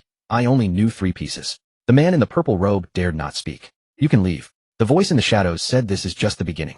He will. Yes. After the man in the purple robe left, a tall figure stepped out of the shadows. The king. He wore a long black robe, his face hidden beneath a hood. Only his eyes shining with a cold light in the darkness. Dual cultivation of witchcraft and martial arts. The king said softly, heavenly demon art. Capture immortal inheritance. He played with a token in his hand. The token was engraved with the mark of Shiva, emanating a strange red light in the darkness. I have waited for 3 years. The king said, 3 years, and I have finally waited for this. Xiao Han. Everything about you is mine. When Xiao Han returned to Tai City, it was already deep into the night. The Heavenly Dragon Gang's base was filled with wails. The brothers who died in battle needed compensation, and the seriously injured required treatment. Long Fei was overwhelmed. Xiao Han did not disturb him, taking Xiao Dai back to the grocery store. Or rather, the ruins of the grocery store. Let's rebuild. Xiao Han said, after this I need a better stronghold. Xiao Dai nodded, I will help you. Just as Xiao Han was about to speak, he suddenly sensed something. He suddenly turned around and looked into the distance. A figure stood on the rooftop, silhouetted clearly under the moonlight. It was a woman dressed in a long green skirt, holding a jade flute. She held no hostility, but the complexity in her eyes was clear to Xiao Han. Who? Xiao Dai asked warily. Xiao Han remained silent for a moment. He did not know who this person was, but he knew she had been watching him from the beginning of the battle until now. Let's rest for now. Xiao Han said, there are matters to attend to tomorrow. Xiao Dai glanced at him, not pressing further, and turned to clean up the ruins. Xiao Han stood in place, continuing to watch the figure on the rooftop. After a long time, the figure turned and vanished into the moonlight. Xiao Han frowned. The situation in Tai City was becoming increasingly complex. Ling Jun took off her game helmet and leaned back in her chair with a long sigh. Outside the window, the neon lights of the city pierced through the rain curtain, casting mottled shadows on her face. She stared at the dozens of screenshots on the computer screen, her fingers unconsciously tapping on the desk. The memory of that rainy night a month ago resurfaced. 3 lives, 3 shots. That precise shooting skill, that unhesitating rhythm of killing, was not something an ordinary player could possess. More importantly, those eyes. Cold, weary, yet hiding a profound pain. Ling Jun had seen many killers and criminals' eyes, but Xiao Han's eyes were different. In those eyes there was no cruelty, only a numbness honed by the passage of time, and a vague obsession with something. Xiao Han, Ling Jun murmured. As a police officer she had a duty to report this discovery. Xiao Han was likely a retired agent or illegal armed personnel, his existence must be investigated. But, Ling Jun closed her eyes. He saved her. He killed the drug dealers. If she reported it, he would be investigated, tracked, and even arrested. But if she didn't report, Ling Jun suddenly opened her eyes, making a decision. She would approach him under another identity. The next day Ling Jun logged into the game. She chose the profession of a contract witch and named herself Wu Ling. This was her childhood nickname, which her mother called her while she was alive. Contract witches are support-type professions. They can summon contract beasts, cast buff spells, and have a special skill, the contract of life and death. After binding with teammates, they can bear a fatal injury for them. Ling Jun chose this profession because it would allow her to approach the core players in frontline combat. And Xiao Han was undoubtedly one of those people. She first joined the Heavenly God Gang. The leader of the Heavenly God Gang, Han Tian, was Ling Jun's father. Ling Jun did not tell her father her true purpose. She merely said she wanted to experience the game and spend more time with him. Han Tian gladly agreed, treating his daughter as an ordinary new player. Wu Ling, you should learn from the veterans in the gang first. Han Tian said in the gang channel, if you have any questions, just ask. Okay, leader. Ling Jun replied. She deliberately concealed her father-daughter relationship with Han Tian, acting as an ordinary member in the game. In the following days Ling Jun leveled up while gathering information about Xiao Han. She learned that Xiao Han ran a grocery store primarily selling pills and equipment. He had a close relationship with the Heavenly Dragon Gang, and the leader Long Fei trusted him immensely. She also learned that Xiao Han had turned the tide of battle single-handedly in a fight a few days prior. The Phantom organization suffered heavy losses and had no choice but to retreat. He is very strong, an elder in the gang commented. Dual cultivation of witchcraft and martial arts, the only one in the entire server. All major gangs wanted to recruit him, but he had not agreed to anyone. Ling Jun silently noted this information. She needed to get close to Xiao Han. But Xiao Han already had a girl by his side. That witch named Xiao Dai. Ling Jun had observed her. Her skills were superb, and she worked in perfect harmony with Xiao Han never leaving his side. More importantly, Xiao Han looked at her differently. That kind of gaze. Ling Jun felt a tinge of sourness in her heart. She shook her head, pushing that thought down. She was here to investigate, not to. To do what? Ling Jun herself wasn't sure anymore. Finally, the opportunity. The Heavenly Dragon Gang posted a recruitment for a dungeon needing high-level support professions. Ling Jun immediately signed up. The dungeon was the Falling Sunset Secret Realm, a 20-person team dungeon with moderate difficulty. But for newcomers, it was a great training opportunity. Xiao Han was also in the team. Ling Jun saw him up close for the first time. Dressed in black robes with black hair, his face was stern. His presence was very strong, standing out even among the crowd. Hello, I am Wu Ling. Ling Jun took the initiative to greet him. Xiao Han glanced at her and nodded him. Just one word. Ling Jun's heart sank. This person was colder than she had imagined. The dungeon began. Ling Jun closely followed Xiao Han, ready to cast buff spells at any moment. She noticed Xiao Han's style of operation, concise, efficient, and decisive. Every attack was meticulously calculated. Every movement was perfectly timed. Such a person. Ling Jun became more convinced of her judgment. Xiao Han was definitely professionally trained. Halfway through the dungeon, an accident occurred. A hidden emperor suddenly refreshed, charging directly towards the backline support players. Ling Jun had no time to dodge, and she was about to be killed instantly. At that moment, Xiao Han blocked in front of her. 10,000 ghosts devouring heart. The gray purple ghost face surged out hard, controlling the emperor for 3 seconds. Ling Jun took the opportunity to pull back and cast a healing spell. Be careful. Xiao Han only said 2 words. Ling Jun was stunned. She thought Xiao Han would leave her to fend for herself. After all, he was so cold. So. No. He saved her. Once again, a surge of complex emotions rose in Ling Jun's heart. After the dungeon ended, Ling Jun took the initiative to find Xiao Han. Thank you. Xiao Han nodded and turned to leave. Wait. Ling Jun called out to him. Xiao Han stopped and looked back at her. Ling Jun bit her lip, summoning her courage to say, can I add you as a friend? Xiao Han was silent for a moment. Sure. He accepted Ling Jun's friend request, and then turned to leave. Ling Jun stared at his departing figure, her heart increasingly conflicted. She approached him for the sake of investigation. But now, she didn't know what she wanted to do anymore. In the following days, Ling Jun intentionally created opportunities to interact with Xiao Han. She used the pretext of learning operational skills to ask Xiao Han to accompany her on missions. Although Xiao Han was not talkative, he did not refuse. During this process, Ling Jun gradually saw another side of Xiao Han. He was very gentle with Xiao Dai. One time Xiao Dai was lightly injured in battle, and Xiao Han immediately cast a healing spell on her, taking out the best potion from his backpack. Be careful next time. Xiao Han said, his tone filled with concern. Xiao Dai smiled and replied, with you here, I'm not afraid. Ling Jun stood by, feeling a pang of bitterness in her heart. She was very loyal to her friends. Whenever Long Fei encountered trouble, Xiao Han would offer his assistance even if the troubles had nothing to do with him. Why, oi? Ling Jun once asked. Xiao Han glanced at her and replied, he is a friend. 3 simple words, yet they carried a weighty significance. Somewhere deep in Ling Jun's heart was stirred. This man, seemingly indifferent, was actually deeply emotional. He was simply someone burdened with something. The turning point came during a dungeon run. It was a hidden dungeon with an extremely high. Xiao Han led Xiao Dai, Ling Jun, and several members of the Tianlong gang inside. The Emperor was a mutated corpse king with incredible attack power. As the battle reached its final phase, a mistake occurred in the coordination between Xiao Han and Xiao Dai. The corpse king's attack was aimed straight at Xiao Dai. She had no time to evade. Xiao Han rushed over trying to block the blow, but he was too far away and could not make it in time.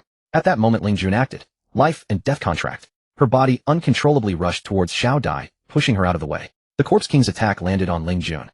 Wu Ling. Xiao Han's cry of surprise. Ling Jun was sent flying, her health dropping to 0.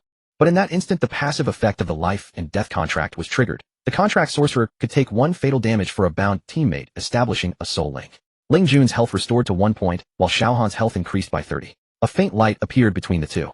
That was the soul link. Xiao Han could feel the emotions coming from the other end of the link. Loneliness, vulnerability, a longing to be understood. He was stunned. Ling Jun was also taken aback. She hadn't expected the life and death contract to establish a soul link. This situation only occurred when both parties' hearts resonated with each other. You?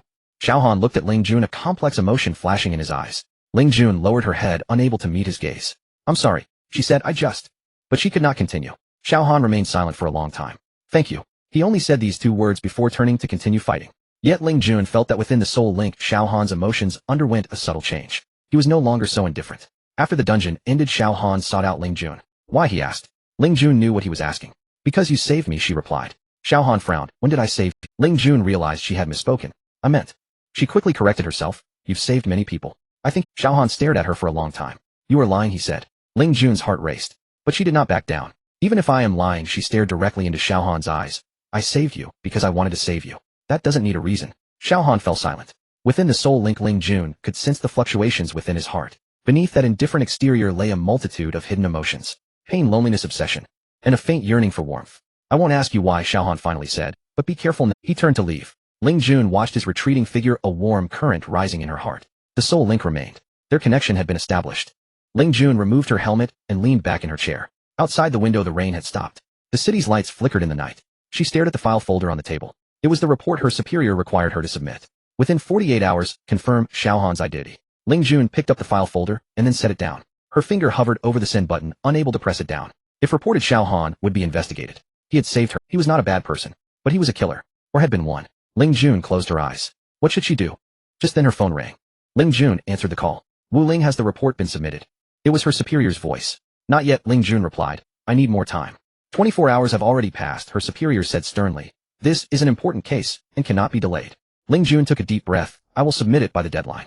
After hanging up the phone, Ling Jun stared at her computer screen. On the screen were dozens of combat screenshots she had captured. The silhouette of Xiao Han appeared particularly lonely under the moonlight. Ling Jun's finger hovered over the send button. She could not bring herself to press it. Xiao Han stood before the ruins of the grocery store holding a task scroll he had just obtained from the system. Hidden task triggered. Valley of the Pharmacist. Task description: capture the information about the fragments of the Shinong Ding contained within the Celestial Armguard. Head to the Valley of the Pharmacist, find the fragments, and awaken the full power of the Celestial Set. Task location: Second Continent. Valley of the Pharmacist. Task requirement: alchemy skill, must reach master level. Xiao Han frowned. Second Continent. His current strength was insufficient to safely traverse the dangerous area between the First Continent and the Second Continent. But since the task was triggered, it meant he had to complete it. Valley of the Pharmacist. Xiao Dai approached, curiously looking at the task scroll. Yes, Xiao Han replied, putting away the scroll. We need to go to the Second Continent. I will go with you, Xiao Dai immediately said. Xiao Han shook his head. It's too dangerous. I'm not afraid, Xiao Dai insisted. You said we are partners. Xiao Han looked at her determined eyes and fell silent for a moment. All right. He needed someone to cover for him. Xiao Dai's operational skills were enough to handle most dangers. We also need an alchemist, Xiao Han pondered. The task requires alchemy skills to reach master level. I have reached that, but the Valley of the Pharmacist may require more specialized knowledge. Lin Feng, Xiao Dai said. He is the alchemist from your store, right? Xiao Han nodded. Lin Feng, the down-and-out alchemist, had been loyal ever since Xiao Han took him in. Although his alchemy skills were not as good as Xiao Han's, his understanding of herbs was much deeper. They'll go get him, Xiao Dai said, turning to run off. Xiao Han continued to organize his equipment. Valley of the Pharmacist, fragments of the Shinong Ding. This task might be related to the Tianmaju. Yin Ji and Ming Luo had both mentioned the Shinong Ding, an ancient artifact closely linked to alchemy. If he could find more clues in the Valley of the Pharmacist. Xiao Han clenched his fists. He had to become stronger. The ghost organization would not give up. The king was still in the shadows. That gaze from the hill. And Xiao Dai's Xian Yuan bloodline. Too many unknowns, too many dangers. He had to quickly increase his strength. 3 of them gathered at the east gate of Tai City. Xiao Han, Xiao Dai, and Lin Feng. Lin Feng carried a huge medicinal basket filled with various herbs and alchemical tools. Boss, are you sure you want to go to the Valley of the Pharmacist? Lin Feng asked nervously. It's notoriously dangerous there. What makes it dangerous? Xiao Han asked. Toxic miasma, Lin Feng replied. The outskirts of the Valley of the Pharmacist are shrouded in a layer of toxic miasma. Ordinary players will continuously lose health if they enter. Only those whose alchemy skills have reached master level can refine detoxification pills to pass through the miasma. Xiao Han nodded. This was consistent with the task description. What else? There are many ferocious medicinal beasts in the Valley of the Pharmacist, Lin Feng continued. They are monsters formed from the essence of herbs, incredibly strong and difficult to kill. Most importantly, the Valley's master is an NPC who is said to have a strange temperament and is rarely seen by anyone. An NPC Valley Master. This could be a key figure. Let's go, Xiao Han said. First we need to head to the teleportation array to the second continent. The three of them set off. The teleportation array from Tai Yi City to the second continent required crossing a dangerous wilderness. Various high-level monsters roamed the wilderness and many players lay in wait to ambush. Xiao Han chose a secluded route. Along the way they encountered several waves of monster attacks, but Xiao Han's strength was sufficient to handle them with ease. Xiao Dai's coordination with him grew increasingly seamless. She always managed to cast the right spells at the moments Xiao Han needed them. Lin Feng was responsible for gathering herbs and logistical support. The trio operated smoothly. 3 days later they reached the edge of the second continent. The teleportation array was just Xiao Han paid the teleportation fee, and the three of them passed through the light curtain, arriving at the second continent. The scenery of the second continent was vastly different from that of the first continent. The spiritual energy here was more abundant, and the monsters were much stronger. An ancient and weathered aura hung in the air. The Valley of the Pharmacist is in the southeast direction. Lin Feng said, it will take about 2 days of travel. Xiao Han nodded and led the way. The journey through the second continent was more perilous than that of the first continent. They encountered several waves of powerful monster attacks, and nearly fell victim to player ambushes. Fortunately, Xiao Han's celestial domain was strong enough to suppress enemies at critical moments. 2 days later the Valley of the Pharmacist finally came into view. It was a valley shrouded in purple mist. Within the mist various strange herbs could be faintly seen. This is the toxic miasma, Lin Feng said nervously. Boss, your alchemy skills have reached master level, so you should be able to refine detoxification pills. Xiao Han nodded. He took out the alchemy furnace from his backpack and began to refine the detoxification pills. Xiao Dai and Lin Feng stood guard nearby, while Xiao Han skillfully controlled the flames, adding various herbs into the furnace. His alchemy skills had reached an extraordinary level. Soon 3 emerald green pills appeared in his hand. Take them. Xiao Han distributed the pills to Xiao Dai and Lin Feng. The three of them took the detoxification pills and walked into the miasma. The purple mist enveloped them, but the effects of the pills were excellent, and they did not lose health. Keep moving forward, Xiao Han instructed. The interior of the Valley of the Pharmacist was larger than they had imagined. Various rare herbs grew in the valley, some of which Xiao Han could not even name. Lin Feng's eyes lit up as he continuously recorded the locations and characteristics of the herbs. Boss, this is 9-leaf spirit mushroom. Lin Feng exclaimed excitedly, you can't buy this outside. This is bloodbone vine. Lin Feng shouted again, a material for refining resurrection pills. Xiao Han looked at Lin Feng's excited demeanor and nodded slightly. This alchemist, though not powerful, had a deep understanding of herbs. First we need to find the fragments of the Shinong Ding, Xiao. Only then did Lin Feng focus his mind and continue forward. The three of them ventured deeper into the Valley of the Pharmacist, gradually arriving at the central area of the valley. There stood an ancient stone tablet engraved with 4 large characters, Valley of the Pharmacist. Beside the stone tablet stood an old man with white hair. The old man wore a blue Taoist robe, his face kind, and his eyes gleaming with wisdom. Young man, what brings you here? Xiao Han stepped forward and bowed. I am Xiao Han, sent here on a mission to search for the fragments of the Shinong Cauldron. The old man scrutinized Xiao Han, a flicker of surprise crossing his eyes. Fragments of the Shinong Cauldron. The old man pondered. How did you know the fragments were here? The celestial armlet guided me, Xiao Han replied, taking out the celestial armlet. The old man's eyes widened with even greater astonishment upon seeing the armlet. The celestial inheritance. He murmured, I did not expect that this inheritance still existed. He fell silent for a moment before saying, the fragments of the Shinong Cauldron are indeed here. But to take them you must pass a test. What kind of test, eh? Alchemy, the old man said. In the Valley of the Medicine King, there is a 9-transformation resurrection grass, sealed in the depths of the valley. If you can retrieve the 9-transformation resurrection grass, I will tell you the whereabouts of the Shinong Cauldron fragments. Xiao Han's heart trembled. The 9-transformation resurrection grass. That was the main ingredient for crafting the resurrection pill. He had been searching for this herb, not expecting to find it in the Valley of the Medicine King. I am willing to give it a try, Xiao Han said. The old man nodded. Good. But you must know that the depths of the valley are protected by a powerful guardian formation. Forcibly breaking through would mean certain death. The only way is to use the aura of the heavenly demon art to appease the guardian beast within the formation. Xiao Han was stunned. The old man knows the heavenly demon art. How do you know? The old man smiled slightly. I not only know the heavenly demon art, but many things. He fixed his gaze on Xiao Han, his eyes radiating a profound light. Child, you carry the aura of the source. Know the aura of Jin. Xiao Han's heart jolted. Source. Jin. Yin Ji and Ming Luo had both mentioned Jin. That was the sealed god of destruction. You know Jin? Xiao Han asked eagerly. The old man nodded. I know many things about Jin, but you cannot know them yet. Once you retrieve the 9-transformation resurrection grass, I will tell you more. Xiao Han fell silent. This old man is not simple. May I ask for your name, senior? Yao Chun, the old man, said, the master of the Valley of the Medicine King and the last guardian of the Shinnon Cauldron. Xiao Han's heart skipped a beat. The guardian of the Shinnon Cauldron. This old man might be the one who understands the Shinnon Cauldron best. I will go retrieve the 9 transformation resurrection grass now. Xiao Han said. Yao Chun nodded. Go. Remember, use the aura of the heavenly demon art to appease the guardian beast. Do not fight it. Xiao Han bowed and, accompanied by Xiao Dai and Lin Feng, headed toward the valley's depths. Yao Chun watched their retreating figures, a complex emotion flashing in his eyes. The aura of Jin. He murmured, the 6 realms will soon fall, and changes have begun to emerge. This child, is he hope or destruction? At the bottom of the valley, Xiao Han stood at the edge of the cliff looking down. In the pitch-black darkness, a faint green glow could be discerned. That is the 9 transformation resurrection grass.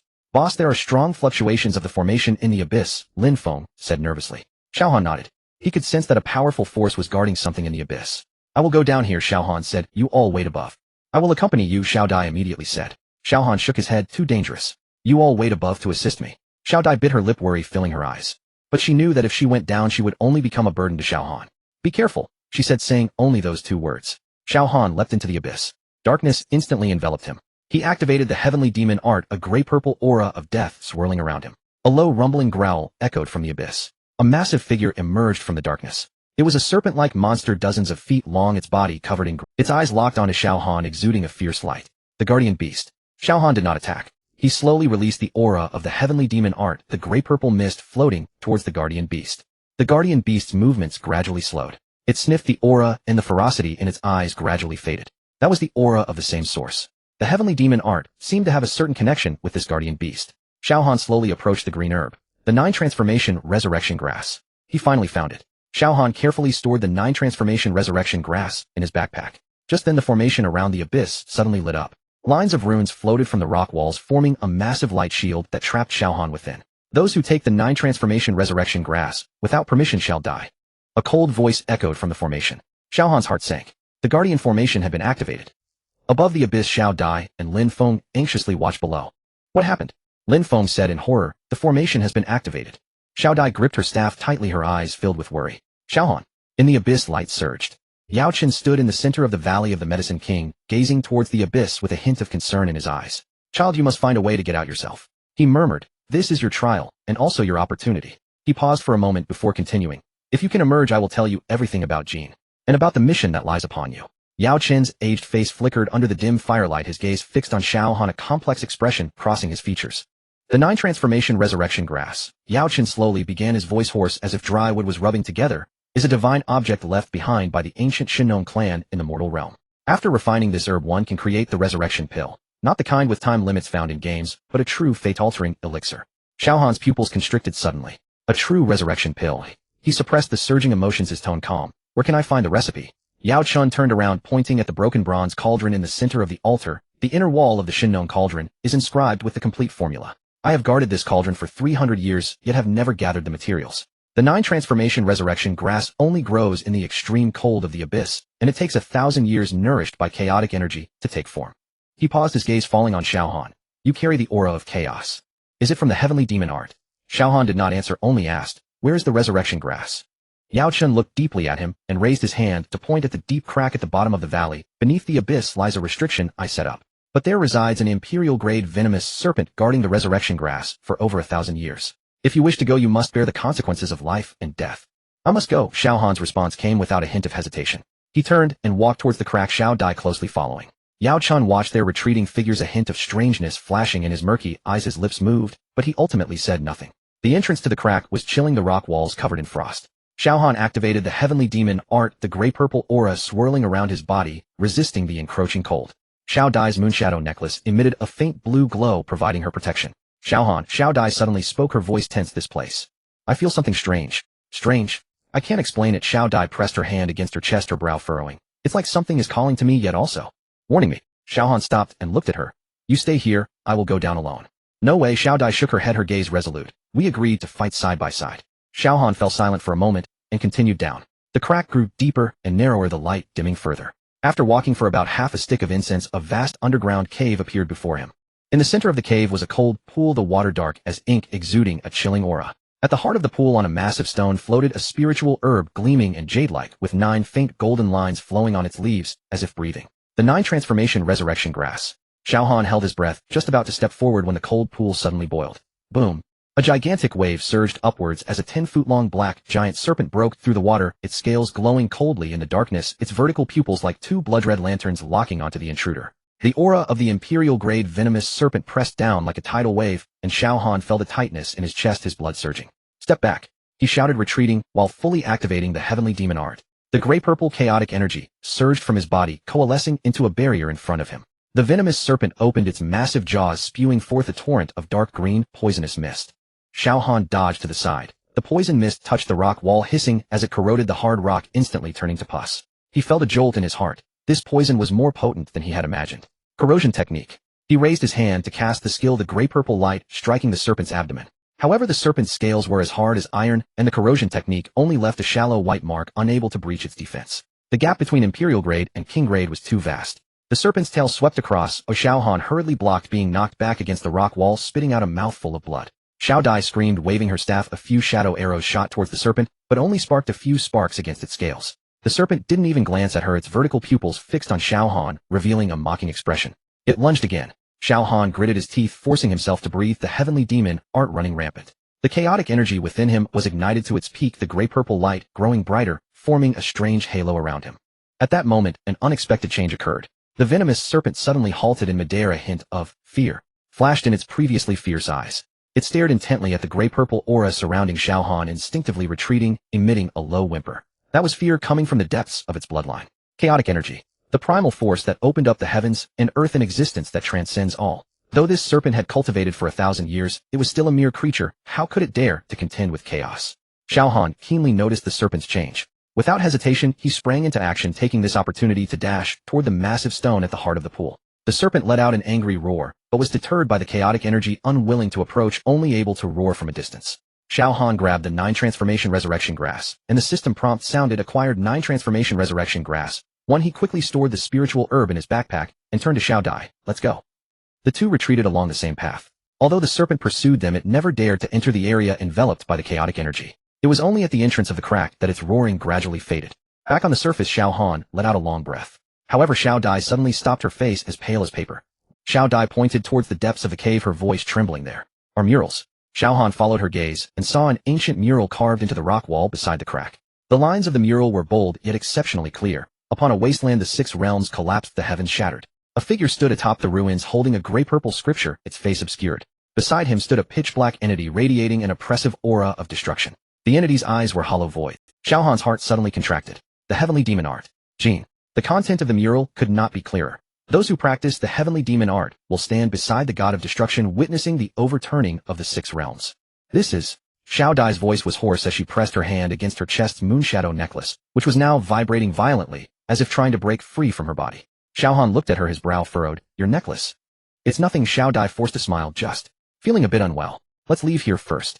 Xiao Han gave her a deep look, not pressing further. He accessed the system interface, and a new prompt appeared before him. Coordinates for the Shinong Ding fragments have been unlocked. Underground of Tai City, location basement of Taba grocery store, direction of the secret door. Xiao Han was taken aback. The Shinong Ding fragments had been hidden beneath his shop all along. The voice of Yao Chun came from behind. "The resurrection grass has been obtained, and the clues for the Shinong Ding have also emerged. Young friend, your fate is more complex than I imagined." Xiao Han turned around, looking at this mysterious guardian. "What do you Not much," Yao Chun replied lightly. "But I know the seal of Jin is loosening. The Tianma Ju on you is both a redemption and a destruction. Which path to choose depends on yourself." He paused, his gaze deep. "And that girl?" Xiao Han instinctively looked at Xiao Dai, who was pressing her chest, her face pale, yet stubbornly silent. "She carries the aura of an old acquaintance." After Yao Chun finished speaking, his figure gradually disappeared into the flames, leaving a single sentence lingering in the air. "Remember to check the pill formula on the inner wall of the Shinong Ding. Reviving a person requires not only the pills, but also a price." The teleportation array in Tai City flickered, and Xiao Han's figure appeared in the city square. The resurrection grass had been placed in his backpack, and the Shinong Ding fragments were beneath the shop. Everything was progressing in a favorable direction. Yet the prophecy on the mural felt like a thorn in his heart. The 6 realms are overturned. The god of destruction. Kimaju. What do these truly signify? He shook his head, suppressing the distracting thoughts. The urgent matter at hand was to refine the resurrection pill. At that moment, a secure communication request popped up. Xiao Han's expression stiffened. It was Lin Tianlong. He answered the call, and Lin Tianlong's steady voice came through. "Little 3 Zhang, Mo has gone missing." Xiao Han halted. "When did this happen?" 3 days ago. He was executing a task overseas, and the last location pointed to the headquarters of Universal Group. Lin Tianlong's tone was strained as Xiao Han could hear the anger he was trying to suppress. The chief instructor has already sent someone to investigate, but the situation is not optimistic. Universal Group. That name again. A cold gleam flashed in Xiao Han's eyes. The forces behind the king were intricately tied to Universal Group. Zhang Mo's disappearance was no coincidence. Big brother, don't panic. Xiao Han took a deep breath. I have some leads in the game that may be related to Universal Group. I know. Lin Tianlong paused. Long Fei told me about it. The Phantom Organization, the king, and those who attacked you. Little 3, the matter you are involved in is bigger than you think. So we need to meet, Xiao Han said, in the game at the Tianlong gang's base tonight. Alright, Lin Tianlong's tone was resolute. He'll bring old 4 and old 5 online with me. The Dragon Soul Stab. It hasn't been fully assembled in a long time. The communication ended. Xiao Han stood in place, his gaze profound. The 5 members of Dragon Soul Stab had not truly gathered since the death of Xiao Tian. Tonight would be the first time. He walked towards the Tianlong gang's base. The Tianlong gang's base was a spacious courtyard that Long Fei invested heavily to create. It served both as the gang's residence and as a gathering point for core members. Xiao Han pushed the door open and Long Fei was sitting in the courtyard with his legs crossed drinking tea. Upon seeing him arrive, he quickly stood up. Xiao Ge, you finally made it. My brothers were all waiting. There were already several people in the courtyard. Xiao Han's gaze swept over them. Long Qing Long, Yun Long, Xiao, all core members of the Tianlong gang. Moments later, the teleportation array flickered again. 3 figures appeared. The leader was a burly man with a resolute face carrying a giant sword on his back, none other than the captain of Dragon Soul Stab, Lin Tianlong. Beside him stood a slender young man, his face cold. Zhang Xian, the sniper of Dragon Soul Stab. The last person was an unremarkable short man looking ordinary, but his eyes were sharp. Li Yu, the demolition expert of Dragon Soul Stab. Big brother, old 4, old 5. Xiao Han stepped forward, and the 3 exchanged glances. There were no pleasantries, no formalities. Lin Tianlong directly extended his hand and clapped Xiao Han's shoulder heavily. You've lost weight. You've lost weight too, Xiao Han replied flatly. Of course I'm worried about you rascals every day. How could I not lose weight? Zhang Xian cracked sunflower seeds teasingly said, Little 3, I heard you were doing well in the game and even found a girlfriend. Xiao Han's mouth twitched slightly while Li Yu chuckled beside him. Lin Tianlong shot Zhang Xian a glare. Be serious. Zhang Xian pouted and grabbed another handful of sunflower seeds. Long Fei watched in astonishment. Xiao Gu, are these guys really your brothers? Yes, Xiao Han nodded. Dragon Soul Stab, except for Xiao Tian, everyone is here. Long Fei took a deep breath, his eyes sweeping over Lin Tianlong and the others. With his years of experience in the underworld, he could sense their extraordinary presence. Especially Lin Tianlong, standing there like a mountain, steady, solid, and unshakable. Alright, let's go inside and talk, Lin Tianlong said, striding toward the main hall. Everyone took their seats. Lin Tianlong got straight to the point. Little 3, share all the intel you have. The Phantom Organization, the King Universal Group, all connections. Xiao Han recounted his experiences during this time in detail. From the exposure of the Xian inheritance, to the king's hunting layout, to the witch's warning, and the unusual actions of Universal Group regarding the acquisition of soul crystals. After listening, Lin Tianlong's expression turned grim. The king has traces of Dragon Soul Stab training. Are you sure? I'm certain. Xiao Han spoke calmly, his methods, his layout style, and his understanding of Dragon Soul Stab. He is definitely not an insider. Zhang Xian stopped his sunflower seed, cracking his eyes, flashing with killing intent. The leak of the training manual from years ago has yet to be clarified. Now another king emerges. Li Yu silently clenched his fists. Lin Tianlong took a deep breath, suppressing his anger. Zhang Mo's disappearance may very well be related to the king. He is investigating the leak of the training manual, and the last location pointed to the headquarters of Universal Group. Universal Group's acquisition of soul crystals, and the king's intention to use puppet techniques on me, there must be a connection between the two.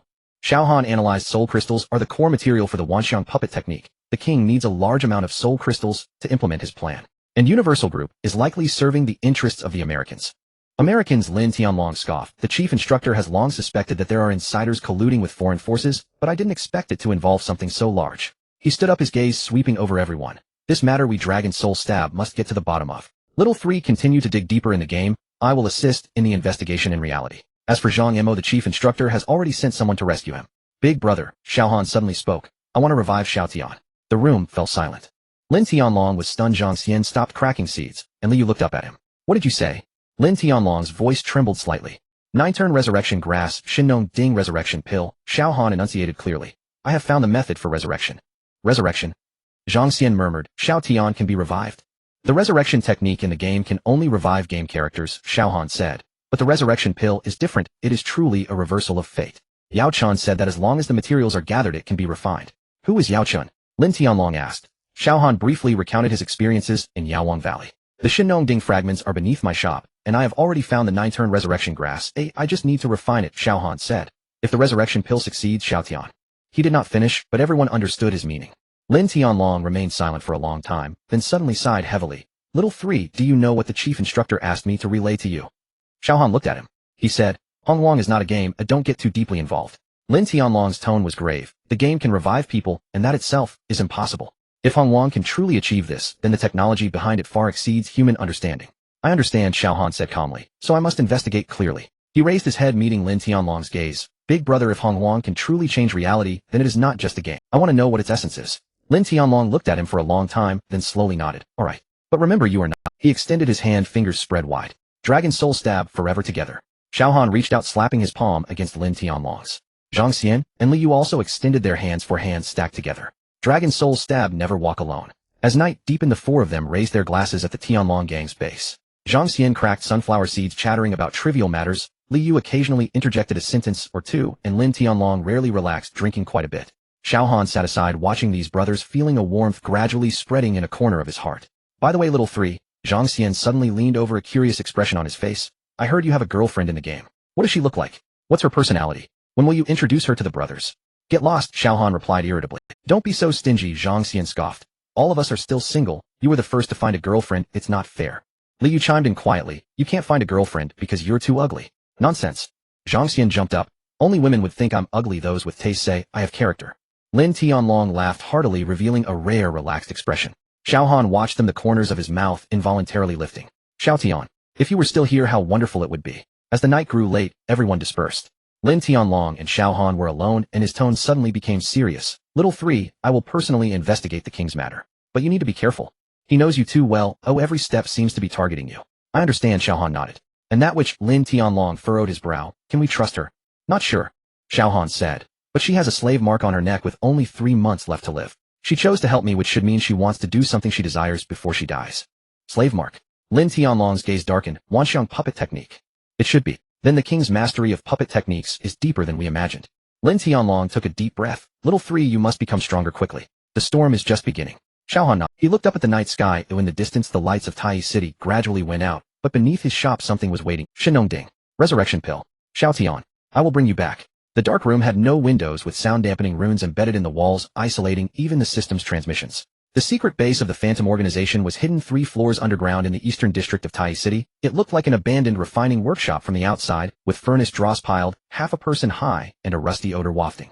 No one would notice such a place, and even fewer would think that the most dangerous assassination organization's core was hidden here. The king sat at the end of the long table, a black mask covering most of his face, revealing only a pair of cold, sharp eyes. Across from him sat a man in a gray suit, his hair meticulously styled, tapping his fingers on the table rhythmically. Tyler, the agent of Universal Group, the Americans White Glove, and Hong Wong. The higher-ups are not satisfied. Tyler got straight to the point. 50 royal-level operatives plus assassins, and not even a black, which was captured. What are you doing? The king did not reply, his fingertips twirling a token. It was black with a wet-bodied emblem etched along the edge, occasionally flashing a dark red pattern. Taylor's gaze fell on the token, his pupils constricting slightly, but quickly returning to calmness. Don't use this to shake me. What they want is results, not a show. The data of the Celestial Interception Inheritance and the training model of the Heavenly Demon Technique, both, must be obtained before Xiao Han notices. Noticed? The king scoffed. He has been aware for a long time. Then we should act swiftly. Taylor's rhythm of knocking on the table quickened. Do you know what that data signifies? If the underlying logic of the dual cultivation of witchcraft is deciphered, we could replicate an entire army of celestial interceptors. By then the landscape of the primordial world. I know better than you. The king interrupted him, his voice low as if squeezed from his throat. Xiao Han is not an ordinary player. He carries the aura of the Heavenly Demon Technique. That kind of power cannot be summarized by data. Taylor frowned. What do you mean? The king fell silent for a few seconds, suddenly raised his hand, slowly revealing his mask. Taylor's expression froze. Beneath the mask, the king's left face was intact, with deep contours that could even be described as handsome. But the right side, from his forehead to his chin, was charred black, uneven like a scar that had forcibly healed after being burned by high temperatures. The right eye was fine, but the pupil had an abnormal grayish-white hue, as if shrouded in mist. This is an accident from the training of the Dragon Soul Stab. The king's voice was calm, as if speaking about someone else's affair 11 years ago in Yi Qinglong's selection camp during the final assessment. Taylor said nothing, just stared at that face. There were only 2 candidates in that assessment. The king's fingers absently rubbed the inside of the mask. One was me, and the other was him, Xiao Han. The room was quiet enough to hear the murmuring of the runes. The assessment involved crossing the simulated lightning domain. I rushed in a step ahead of him, and suddenly the lightning formation went out of control, its intensity exceeding 3 times the set level. The king's tone remained unperturbed. I was trapped in the center of the lightning domain, my body burned. The instructor group determined I had lost combat ability and announced the assessment terminated. And then, oi? Taylor asked. And then, oi? The king's lips curled into a grim arc, a complex expression of either mockery or pain on his half-destroyed face. Then they threw me out of the selection camp. No treatment, no compensation, not even a single word of sorry. Yi Qinglong said it himself. The Dragon Soul Stab does not need defective products. He paused. On the same day, Xiao Han passed the retest and became an official member of the Dragon Soul Stab. Taylor finally understood something, leaning back slightly. So you don't hate Xiao Han? I hate him. The king's grayish-white right eye suddenly focused, a flicker of dark fire burning within his pupils. With the same starting point and the same training, why was he chosen? Why did he walk out unscathed while I lay in the ruins waiting to die? He stood up, the mask firmly back on his face, his voice turning cold again. When the Americans found me, I was in the slums with half my face rotting away. They gave me a new identity, new training, and new goals. From that day on, I knew that one day I would stand before Xiao Han and show him how far an abandoned person can go. Taylor processed this for a moment, leaning back against the chair. I don't care about emotional factors. What they want is efficiency. How do you plan to take down Xiao Han? The soft spot. The king spat out 2 words. He has a soft spot. Everyone does. The king took out a piece of parchment from his sleeve and spread it on the table. It depicted complex array patterns with a dark purple crystal embedded in the center, an advanced version of the universal puppet technique, which does not require physical contact, using bloodlines as a guide to control the target's consciousness remotely. Taylor squinted. What do you need? Soul crystals, a large number of soul crystals, as the foundation for the array. Also, the king's finger pointed to a name in the corner of the parchment, Xian Yuan bloodline. That's sorceress. Lin Diawo. The king pronounced the name without any warmth in his tone. Her Xian Yuan bloodline is more valuable than the puppet technique itself. If we control her, Xiao Han will deliver the heavenly demon technique to us himself. Taylor stood up, adjusting his suit. I will arrange the soul crystals. The Universal Group's channels in East Asia are still open. But you must ensure that the data is handed over immediately after acquisition. Rest assured. The king folded the parchment. I want this to end more than anyone. Taylor walked to the door, suddenly turning back. By the way, that face of yours. Don't let too many people see it. They don't like him. The door closed behind him. The king stood alone in the empty dark room, his fingers gripping tightly beneath the mask. Tools. He whispered the word, his voice squeezed out from between his teeth. Yi Qinglong treated me as a defective product, and you all treat me as a tool. He suddenly raised his hand and punched the stone wall. The runes shattered and stone dust fell like rain. Xiao Han, do you think everything you possess is rightfully yours? Emperor. Above the dark room, a small figure curled up in the ventilation duct. The witch held her breath, her fingertips pressed against the duct wall, capturing every word of the previous conversation. Wearing a concealed cloak of the lay, she tried, her aura completely restrained. Even system detection couldn't catch her. But her hands were trembling. The news about the universal puppet technique controlling Xiao Dai. This was worse than her worst expectations. Once the king gets his hands on it, Xiao Han will either have to hand over the heavenly demon technique or watch Xiao Dai become a puppet. Either way, it's a dead end. I must warn him. The witch silently glided along the duct, finding the exit after turning 2 corners. She flipped over and landed just as her toes touched the ground. The slave mark on her neck suddenly became hot. Like a burning iron nail piercing through her flesh, excruciating pain surged from her spine to her brain. The witch let out a muffled groan, kneeling on one knee and clutching her neck. The dark purple patterns spread from the slave mark, crawling across her collarbone like a living creature. No. She gritted her teeth, trying to suppress the backlash of the slave mark. I must. The second wave of pain hit her, more intense than the first. Blood trickled from the corner of her mouth, falling onto the stone floor, making a faint sizzling sound. The slave mark was punishing her, warning her any act of betrayal against the king would be monitored in real time. The previous eavesdropping on that duct had already crossed the red line. The witch's fingers dug into the ground's crevices, her nails breaking and blood staining her hands. She recalled the scene from 3 months ago when she was first branded with the slave mark. The king stood before her, looking down, saying, "You still have 3 months of utility. Before it runs out, don't let me find out you have ulterior motives." 3 months. Now only 11 days remain. If she cannot break the slave mark within those 11 days, the king will dispose of her like a discarded pawn. Not by killing her, but by completely draining her consciousness, turning her into a walking puppet. The witch supported herself against the wall, wiping away the blood from the corner of her mouth. No, I can't force it. The slave mark can sense her intentions, but she still has a way. Even if it's just a word, a hint. She took out a communication talisman from her cloak, infusing it with spiritual power just as she was about to speak. The slave mark erupted for the 3rd time. This time it wasn't a burning pain, but a direct nerve suppression. The witch's vision blurred instantly, her fingers lost sensation, and the communication talisman slipped from her hand, shattering on the ground. She knelt on the ground, gasping for breath, blood flowing from her nostrils. Damn it. The patterns of the slave mark slowly retreated to their original position, as if nothing had happened. But the witch knew that the next backlash would be even more severe. It might make her faint right there, or perhaps directly burn her language center. She closed her eyes, swallowing back the metallic taste of blood rising in her throat. Xiao Han, I'm sorry. This time, I can't get the message out. Emperor. In the dark room, the king was unaware of what had transpired above. He stood in front of a projection wall, the map of the primordial world spread across it with the location of Tai City marked in red. The coordinates of the grocery store flickered with faint light, the contours of the underground layer faintly visible. Footsteps approached from the corridor. A subordinate in black pushed the door open and knelt on one knee. Young master, the intelligence has been confirmed. Xiao Han will enter the grocery store's underground tomorrow to search for the fragments of the Shinnong cauldron. The king turned around, his eyes curving beneath the mask. Fragments of the Shinnong cauldron. He murmured. So that's no wonder the celestial interception jade pendant has been responding in Tai City. Ew, I always thought it was a system bug. He walked back to the table, picking up the Shiva token, rubbing the patterns on it with his finger. Pass the order down. The king's voice returned to its usual calmness and coldness. Everyone withdraw from the area around the grocery store. Do not disturb him. The subordinate paused. Young master. Why not ambush him when he enters the underground? Kill him. The king chuckled. What use is killing him? The heavenly demon technique will disappear with death, and the celestial interception inheritance will automatically reincarnate. What I want is not a corpse. He tucked the token into his sleeve and turned to walk deeper into the dark room. Let him find the fragments. All the fragments. The celestial interception set, the Shinnong cauldron, the heavenly demon technique. I want the complete set. The door closed behind him, and the dark room returned to silence. Only the map on the wall still flickered, the light points beneath the grocery store pulsing like a countdown. Xiao Han stood in the center of the grocery store's basement, staring at the dark door. Yesterday the seal was still trembling slightly, but tonight the entire stone wall was shaking. Dust fell in cascades, and the familiar aura surging from the depths of the passage. Celestial interception ruins, Xian Yuan ancient tomb, and the Medicine King Valley abyss. Three ancient auras mixed together like a boiling pot of soup. Are we really going down?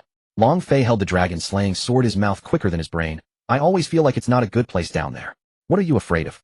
Someone is interfering. Xiao Han's gaze turned cold. Long Fei tightened his grip on the dragon-slaying sword, looking around. Where is it from? This place is 800 feet underground. Not even a fly can get in here. It's not from below. Xiao Han looked up at the dome. It's from the surface. Puppet technique. Someone is resonating this formation from above, trying to prevent the fragments from merging.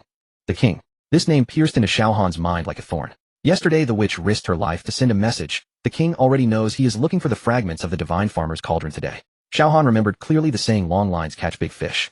Then what are we waiting for? Long Fei urged, hurry up and merge it. We can't merge it.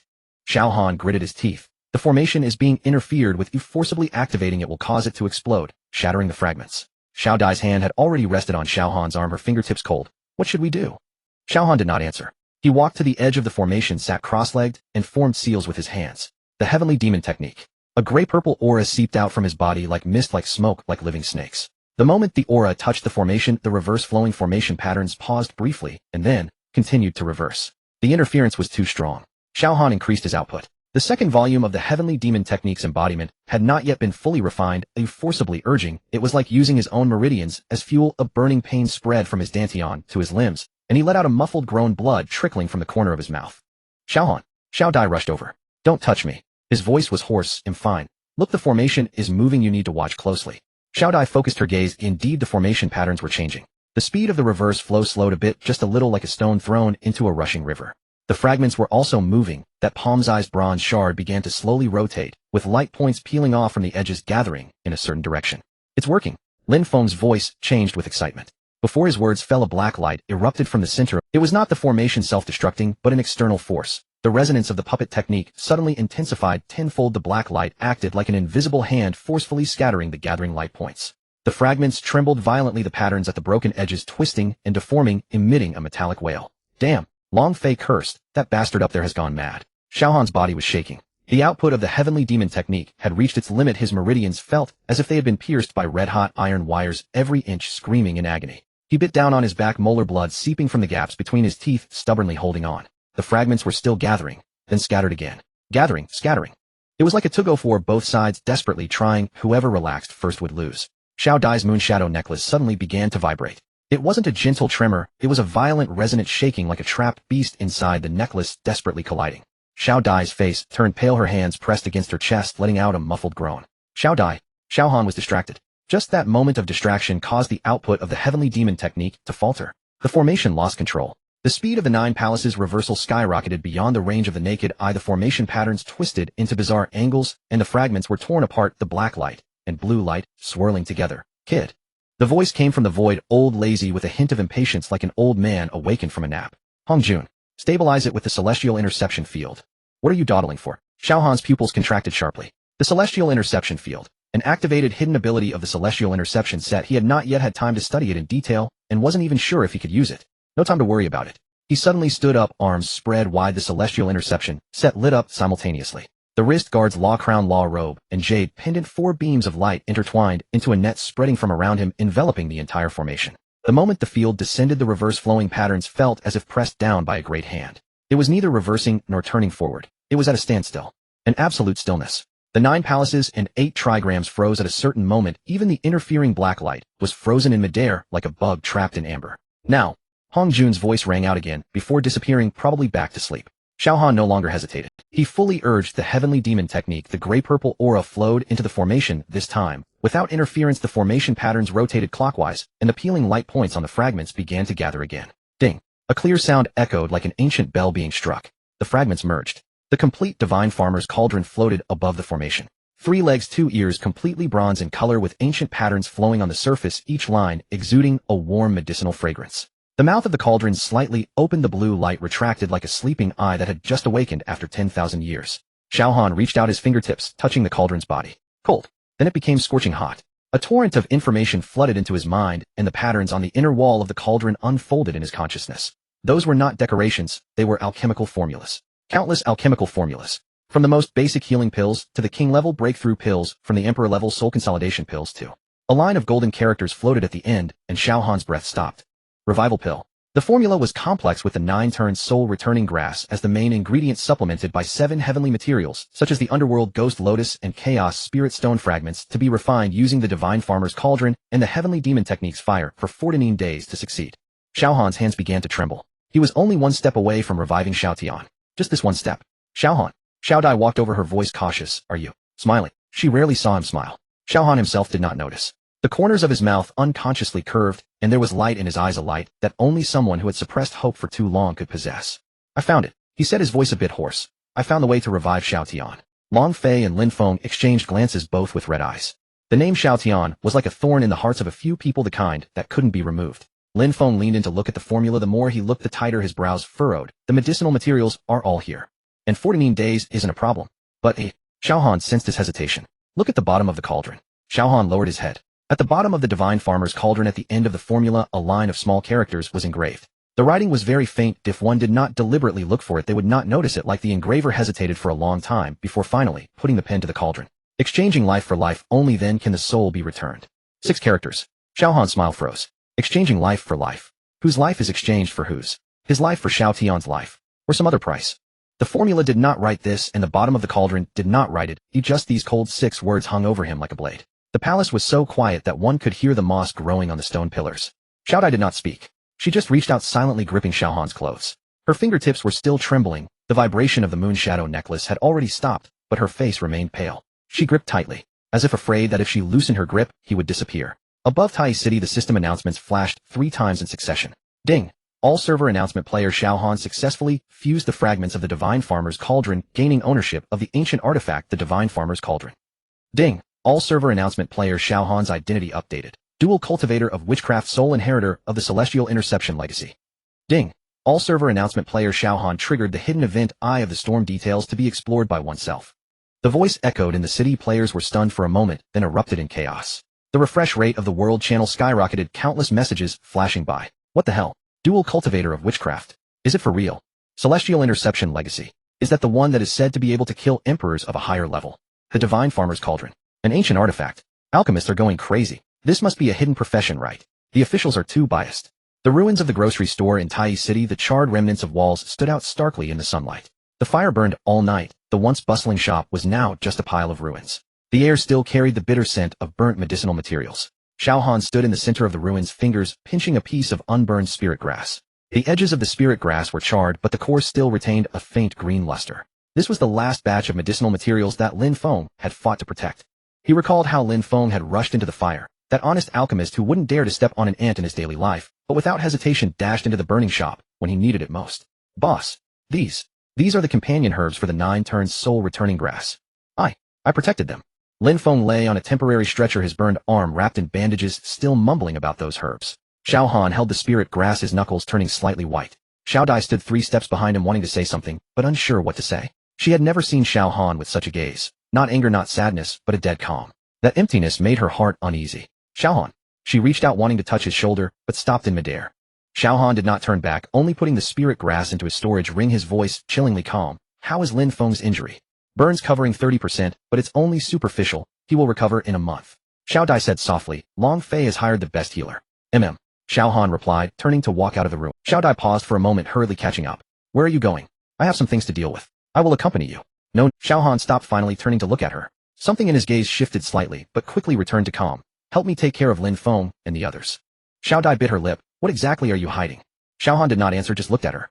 That glance held too much, apology, worry, and a hint of indescribable tenderness. Wait for me to return, he said, and without looking back walked out of the city. The teleportation array in Tai City was crowded. Spies from the three major guilds mingled in the crowd, their eyes flickering as they watched Xiao Han's back. The private chat request from Duzuan lit up and extinguished repeatedly, but ultimately did not go through. Xiao Han understood what those gazes meant.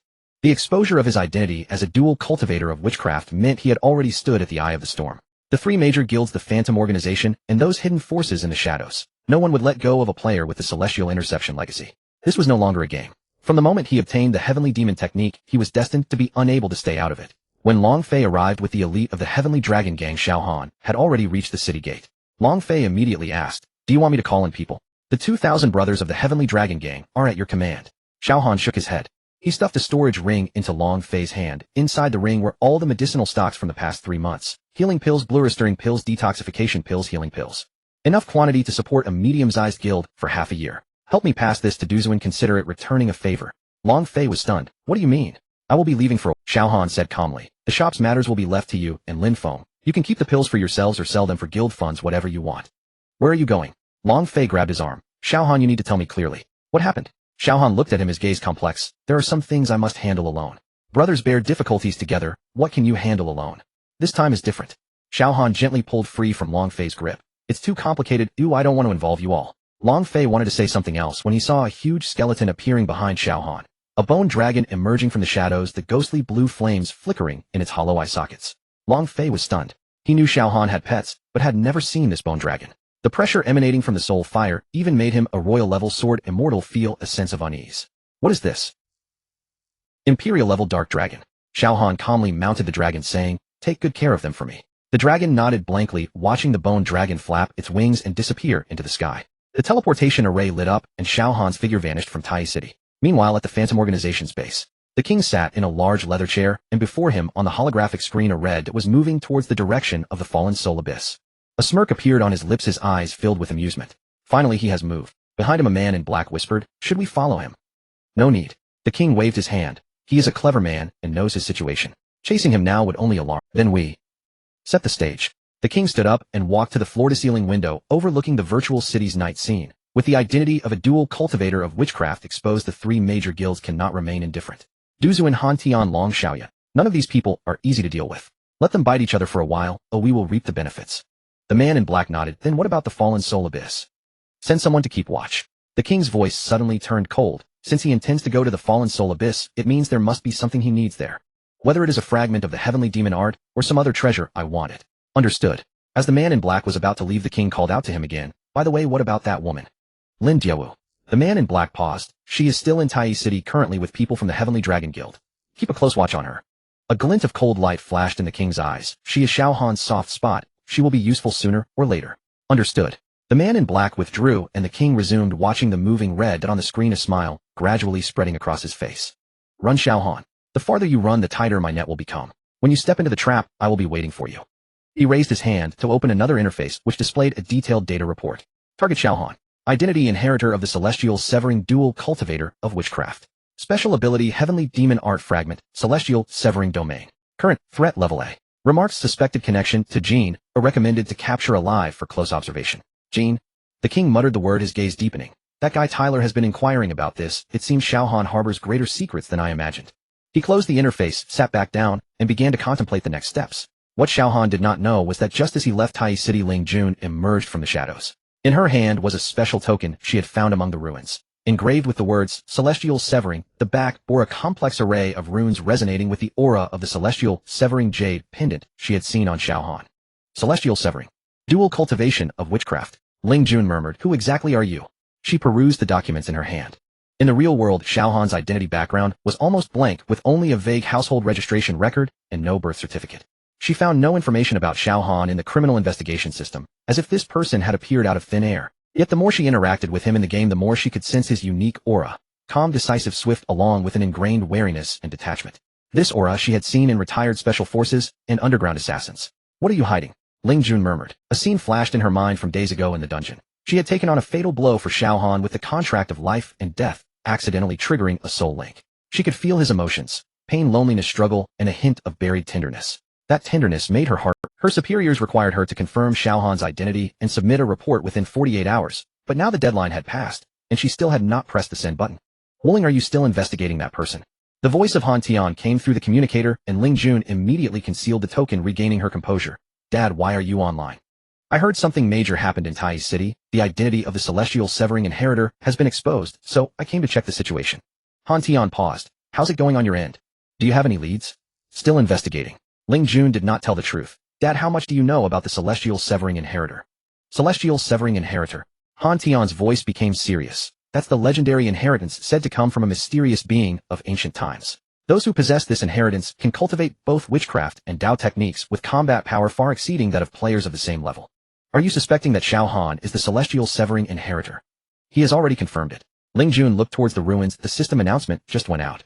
What a... Han Tian's voice suddenly rose. That means the Heavenly God Guild has a chance. Wuling, you must. Ling Jun interrupted him, her tone cold. I know what to do.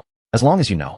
Han Tian sighed. The Heavenly God Guild has been under a lot of pressure lately. That old man Duzuan has been expanding, and the Heavenly Dragon Guild has that madman Long Fei. If we could get Xiao Han to join the Heavenly God Guild, situation would improve significantly. I understand.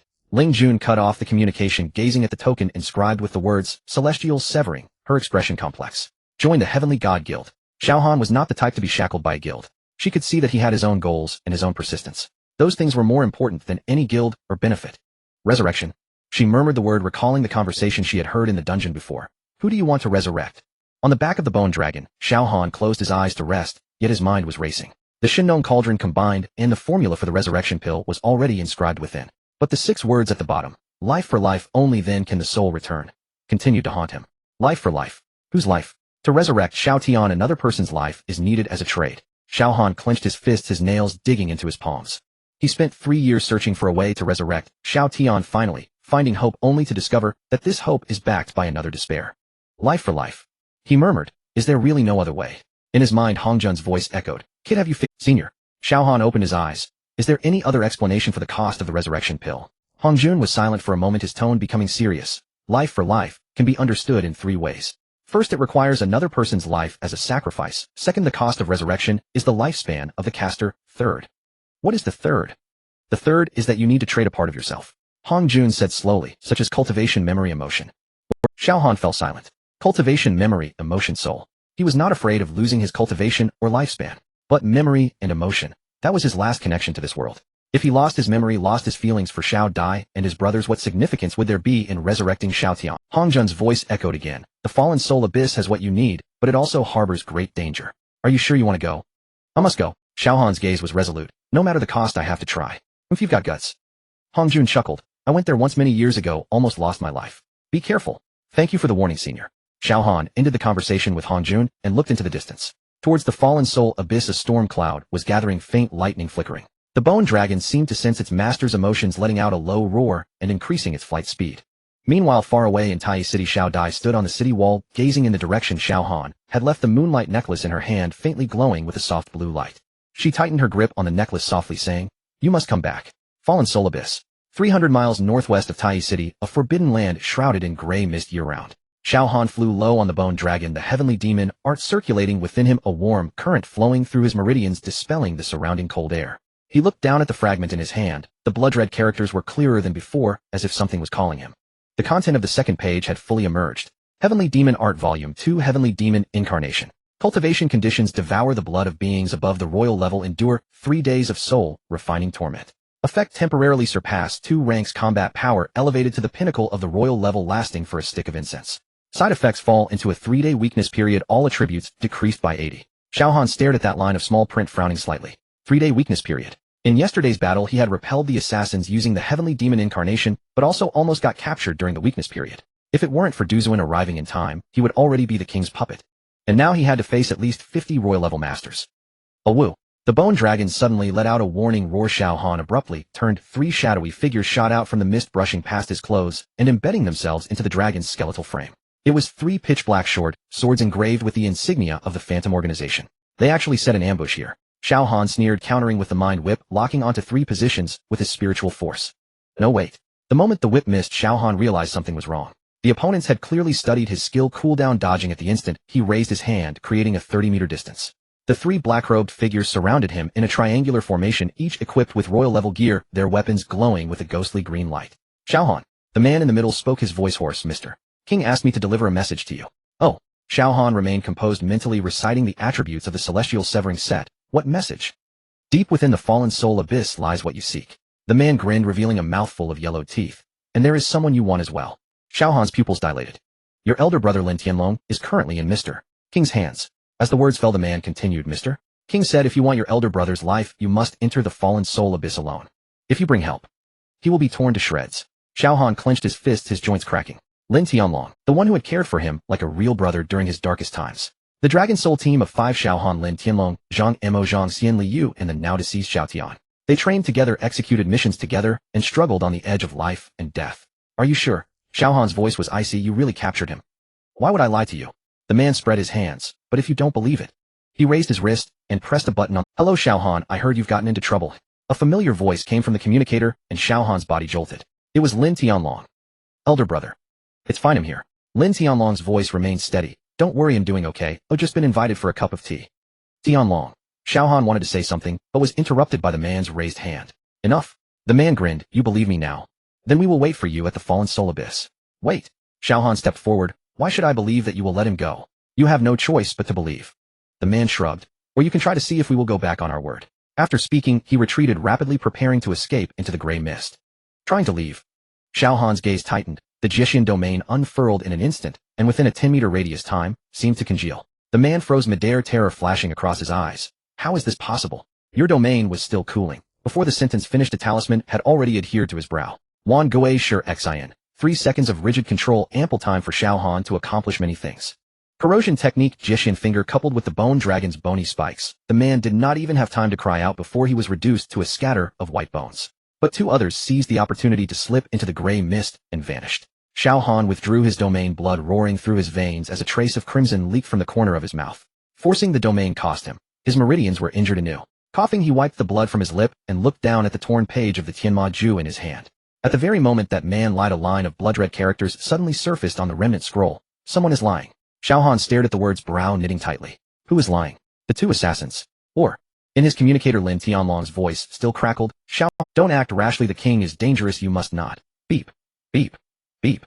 The line abruptly said. Xiao Han stared at the communicator, a complex expression fleeting across his eyes. Earlier, the Tianma Ju remnant had shown no reaction while Lin Tianlong spoke. That meant Lin Tianlong had been truthful. But the assassin. The remnant said, someone is lying.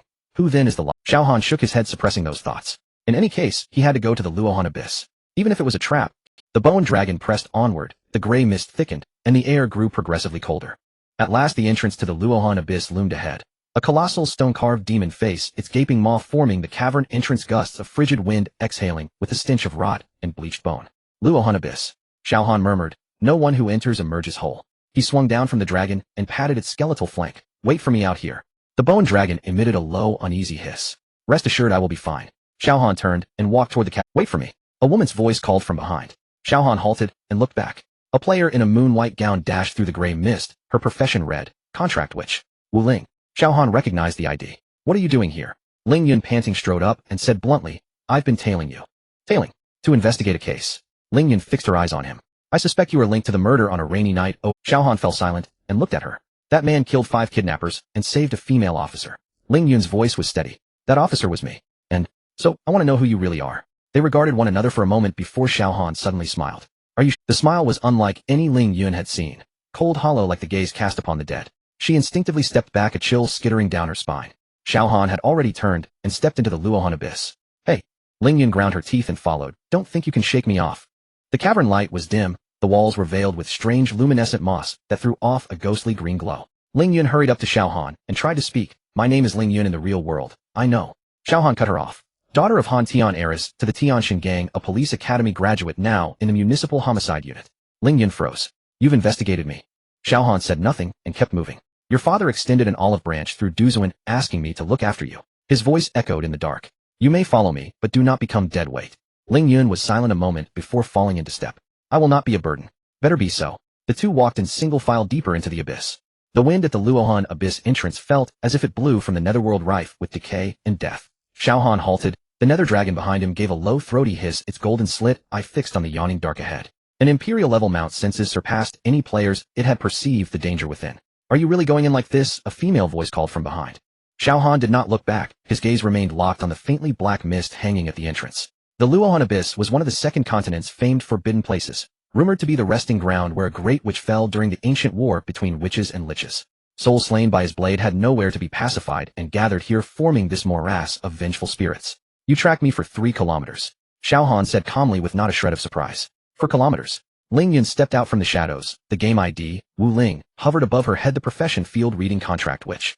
She wore a pale violet mage robe and gripped a staff set with an ethereal blue gem, appearing at first glance to be an ordinary female player. But Xiao Han knew otherwise. Stalking a black witch into a forbidden zone, does that fall under standard police procedure for investigations? He finally turned, his gaze fixed on her face. Ling Yun faltered for a beat. You know who I am. It was not a question but a statement. Contract witch, a support healer leaning toward defensive counterplay, movement, habitually keeps a 3-meter gap. These are muscle memories forged by close combat training. Xiao Han's voice remained flat. You have under 200 hours of playtime, yet your skill release precision surpasses 95% of players. You are not here to play, you are here to investigate. Ling Yun was silent for a moment, then dropped the pretense. The rainy night murder, 3 corpses, every lead pointing to a retired killer. She stared into Xiao Han's eyes. I track you in game to confirm your identity. And then, then report me and let the authorities handle me. Xiao Han cut her off, a smile devoid of warmth curving his lips. Detective Ling Yun, daughter of Han Tian, head of the Tianxin gang, lurking in the game under a hidden identity. How long did you think you could conceal it? Ling Yun's expression shifted slightly. This man had unearthed even her real identity. Your father collaborated with Du Zuan. He offered an olive branch hoping I'd join the Tianxin gang. Xiao Han replied, I refused. But that does not mean we are enemies. Then why? Because I already have enough enemies. Xiao Han turned and continued toward the misty mouth. I don't want another. Ling Yun watched him stride without hesitation into the black fog, bit her lip, and followed. Wait. Xiao Han did not slow. I helped you. Ling Yun raised her voice. By the life and death pact I bore, our souls are linked now, so I didn't kill you. Xiao Han's voice drifted from a head already indistinct. But the Luohan Abyss is not a place for you. Go back, detective. This is not a game nor a case you can solve. Ling Yun halted. She stood at the cavern mouth as the black mist billowed. The system issued a warning. You are about to enter a high-risk forbidden area. Grouping is advised. Continue. She selected yes. Xiao Han's silhouette had already vanished into the fog, but Ling Yun could still sense the faint soul link between them. The Life and Death Pact is a rare contract which skill that establishes a soul link between caster and target, allowing one to share damage and sense the other's general location and emotional state. At this moment what she perceived was utter stillness. It was a cold, hollow emotion, like a dry well into which nothing thrown stirs a ripple. What are you? Ling Yun murmured, gripping her staff as she stepped into the black mist. Luohan Abyss Layer 1, Wandering Spirit's Graveyard. Light abruptly dimmed. The surrounding walls were cloaked in that strange luminescent moss, exuding a faint blue. The air was damp and chill, laced with the smell of decayed earth and iron-tinged blood. This place. Ling Yun frowned and instinctively covered her mouth and nose with her sleeve. Don't touch the walls. Xiao Han's voice came from the side, startling her. The moss is toxic. Contact reduces movement speed by 30% for 10 minutes. Xiao Han stood 3 paces away in shadow, a sphere of black energy already coalescing in his palm. Stay close to me. Ling Yun blinked in astonishment. This man had just told her to go back, and now he waited. You're here. Before his words fell, countless translucent figures swelled from the darkness ahead. They were wandering souls levels 40 to 45, individually weak, but overwhelming in number. The dense phantoms surged like a tide, their wails chilling to the marrow. Wan Goei Shur Xin. Xiao Han raised his hand. The black energy exploded outward, forming a colossal ghostly hand that crushed the dozen or so lead phantoms at the front. The black mist was drawn into his body, and the Tianma Ju's killing intent climbed another rung. Ling Yun watched aghast. She had known he was strong. Seeing it was another matter. His combat was a crushing, efficient choreography. No wasted motion, each blow lethal. What are you standing there for? Roused, Ling Yun hastily lifted her staff, Live's Blessing. Sacred Shield. 2 lights fell upon Xiao Han, bolstering both his HP and defenses. HP loss that might have bled during the onslaught was now scarcely budging. Healing. Xiao Han said. Your HP is full. I said healing. Ling Yun pursed her lips, but cast an area heal anyway. Golden light bathed them both, steadily restoring life. Xiao Han's efficiency at clearing mobs markedly increased. With a healer's steady regeneration, he could ignore sporadic phantom strikes and unleash his full assault. The black hand writhed through the air, each sweep consuming a dozen phantoms. The breath of death flowed ceaselessly. Your execution is very professional, Ling Yun could not help but say. Xiao Han gave no reply. I mean, not like. While keeping up healing, Ling Yun observed his moves, skill transitions, without hesitation, footwork precise to the millimeter. This level is trained. Xiao Han interrupted. Ling Yun was silent a moment, then smiled wryly. I'm a cop. I treat gaming like a mission, still my operation can't match yours. Xiao Han gave a rare a tacit acknowledgement of her identity. The two cleared the first wave together, and the Tianma Ju's accumulated killing intent had reached a terrifying pitch. A faint black aura circled him. Not a mere skill effect, but the spillover of the Tianma Ju's murderous will. Move on, a press deeper. He did not linger, pushing forward. The Luohan Abyss true entrance lay beyond the end of the first layer. To descend further, they had to locate it. Ling Yun trailed behind him, and hesitating finally asked the question. Who are you in the real world? Xiao Han steps. He slowly turned his head and regarded Ling Yun. In that moment Ling Jun felt as if a wild beast had locked its gaze upon her. Those eyes held no emotion, cold and hollow, as if staring at a corpse. She instinctively took a half step back, her back hitting the wall. Are you sure you want to know? Xiao Han's voice was soft as gin, yet that breeze carried the stench of blood. Those who know too much often do not live long. Ling Jun felt as if something had gripped her throat, rendering her unable to utter a single word. Xiao Han had turned away, continuing to walk forward. But I owe you one. His voice floated back. I remember our life and death pact. Ling Jun stood rooted to the spot, her chest heaving violently, her palms slick with cold sweat. She had investigated countless suspects and interrogated numerous criminals, but had never felt such pure unmasked killing intent. That man. Who exactly is he? At the end of the first layer there was a narrow stone chamber. Several skeletons lay scattered on the ground, and from their equipment it appeared they were players who had entered just a few days prior. The red name status indicated they had died from PK rather than monsters. Xiao Han crouched down to examine the bodies on the ground. These are members of the Phantom Organization. He said they were likely sent to scout ahead. Ling Jun leaned in to take a closer look, her expression shifting. How could they? The monsters in the soul-sinking abyss have mental attacks. Players with insufficient mental strength will either be killed or driven insane upon entry. Xiao Han stood up. The king won't let elite players enter to die, sending a few cannon fodder to scout is quite reasonable. Then I am different. Xiao Han interrupted her. The heavenly demon technique inherently restrains mental attacks. As for you. He glanced at the staff in Ling Jun's hand. The mental strength of a contract wizard is the highest among all professions. You should be able to hold on. Ling Jun nodded, about to speak, but her gaze was drawn to a body in the corner. That corpse was different from the others. Its equipment had been stripped away, leaving only a ring. However, the moment Xiao Han saw that ring, his expression changed. He strode over, crouched down, and trembled while touching the ring with his fingers. It was an ordinary copper ring engraved with a simple character, Foam. Lin Foam. Xiao Han's voice was hoarse, nearly inaudible. Ling Jun was stunned. You know him? The owner of the Taobao pharmacy, the one who refined pills for me. Xiao Han's fingers tightened, gripping the ring in his palm. When the grocery store was burned down, he was gravely injured. I had someone take him away. How could he be here? A system prompt popped up. Detected player death time exceeds 72 hours, cannot be resurrected. Xiao Han suddenly stood up, a terrifying killing intent exploding from within him, causing the temperature in the entire stone chamber to drop several degrees. The king. He gritted his teeth as he spat out this name. Lin Feng was not a combat player, merely a down and out. Why did he come to the soul-sinking abyss? Was he forced? Or was he deceived? The grocery store was burned. Lin Feng was gravely injured. The king's target from the very beginning was not just the Shinong Ding, but also Lin Feng, this alchemist. He wanted to know all the secrets of the Shinong Ding, and Lin Feng was the only one who had come into contact with the shards of the Shinong Ding. Xiao Han's breathing quickened, his eyes slightly reddening. Those who had once appeared in his life were leaving him one by one. Xiao Tian, Lin Feng, and those comrades who died during the Dragon Soul Sting period. Are you okay? Ling Jun was intimidated by his aura, unable to help but take a step back. Xiao Han took a deep breath, forcibly suppressing the surging killing intent. Let's go. His voice was cold and hard as iron. In the second layer, I want to see what the king left behind here. Ling Jun watched his resolute figure for the first time, feeling the dangerous aura emanating from this man. This was not a reaction expected from an ordinary player, but that of one burdened with deep-seated blood vengeance.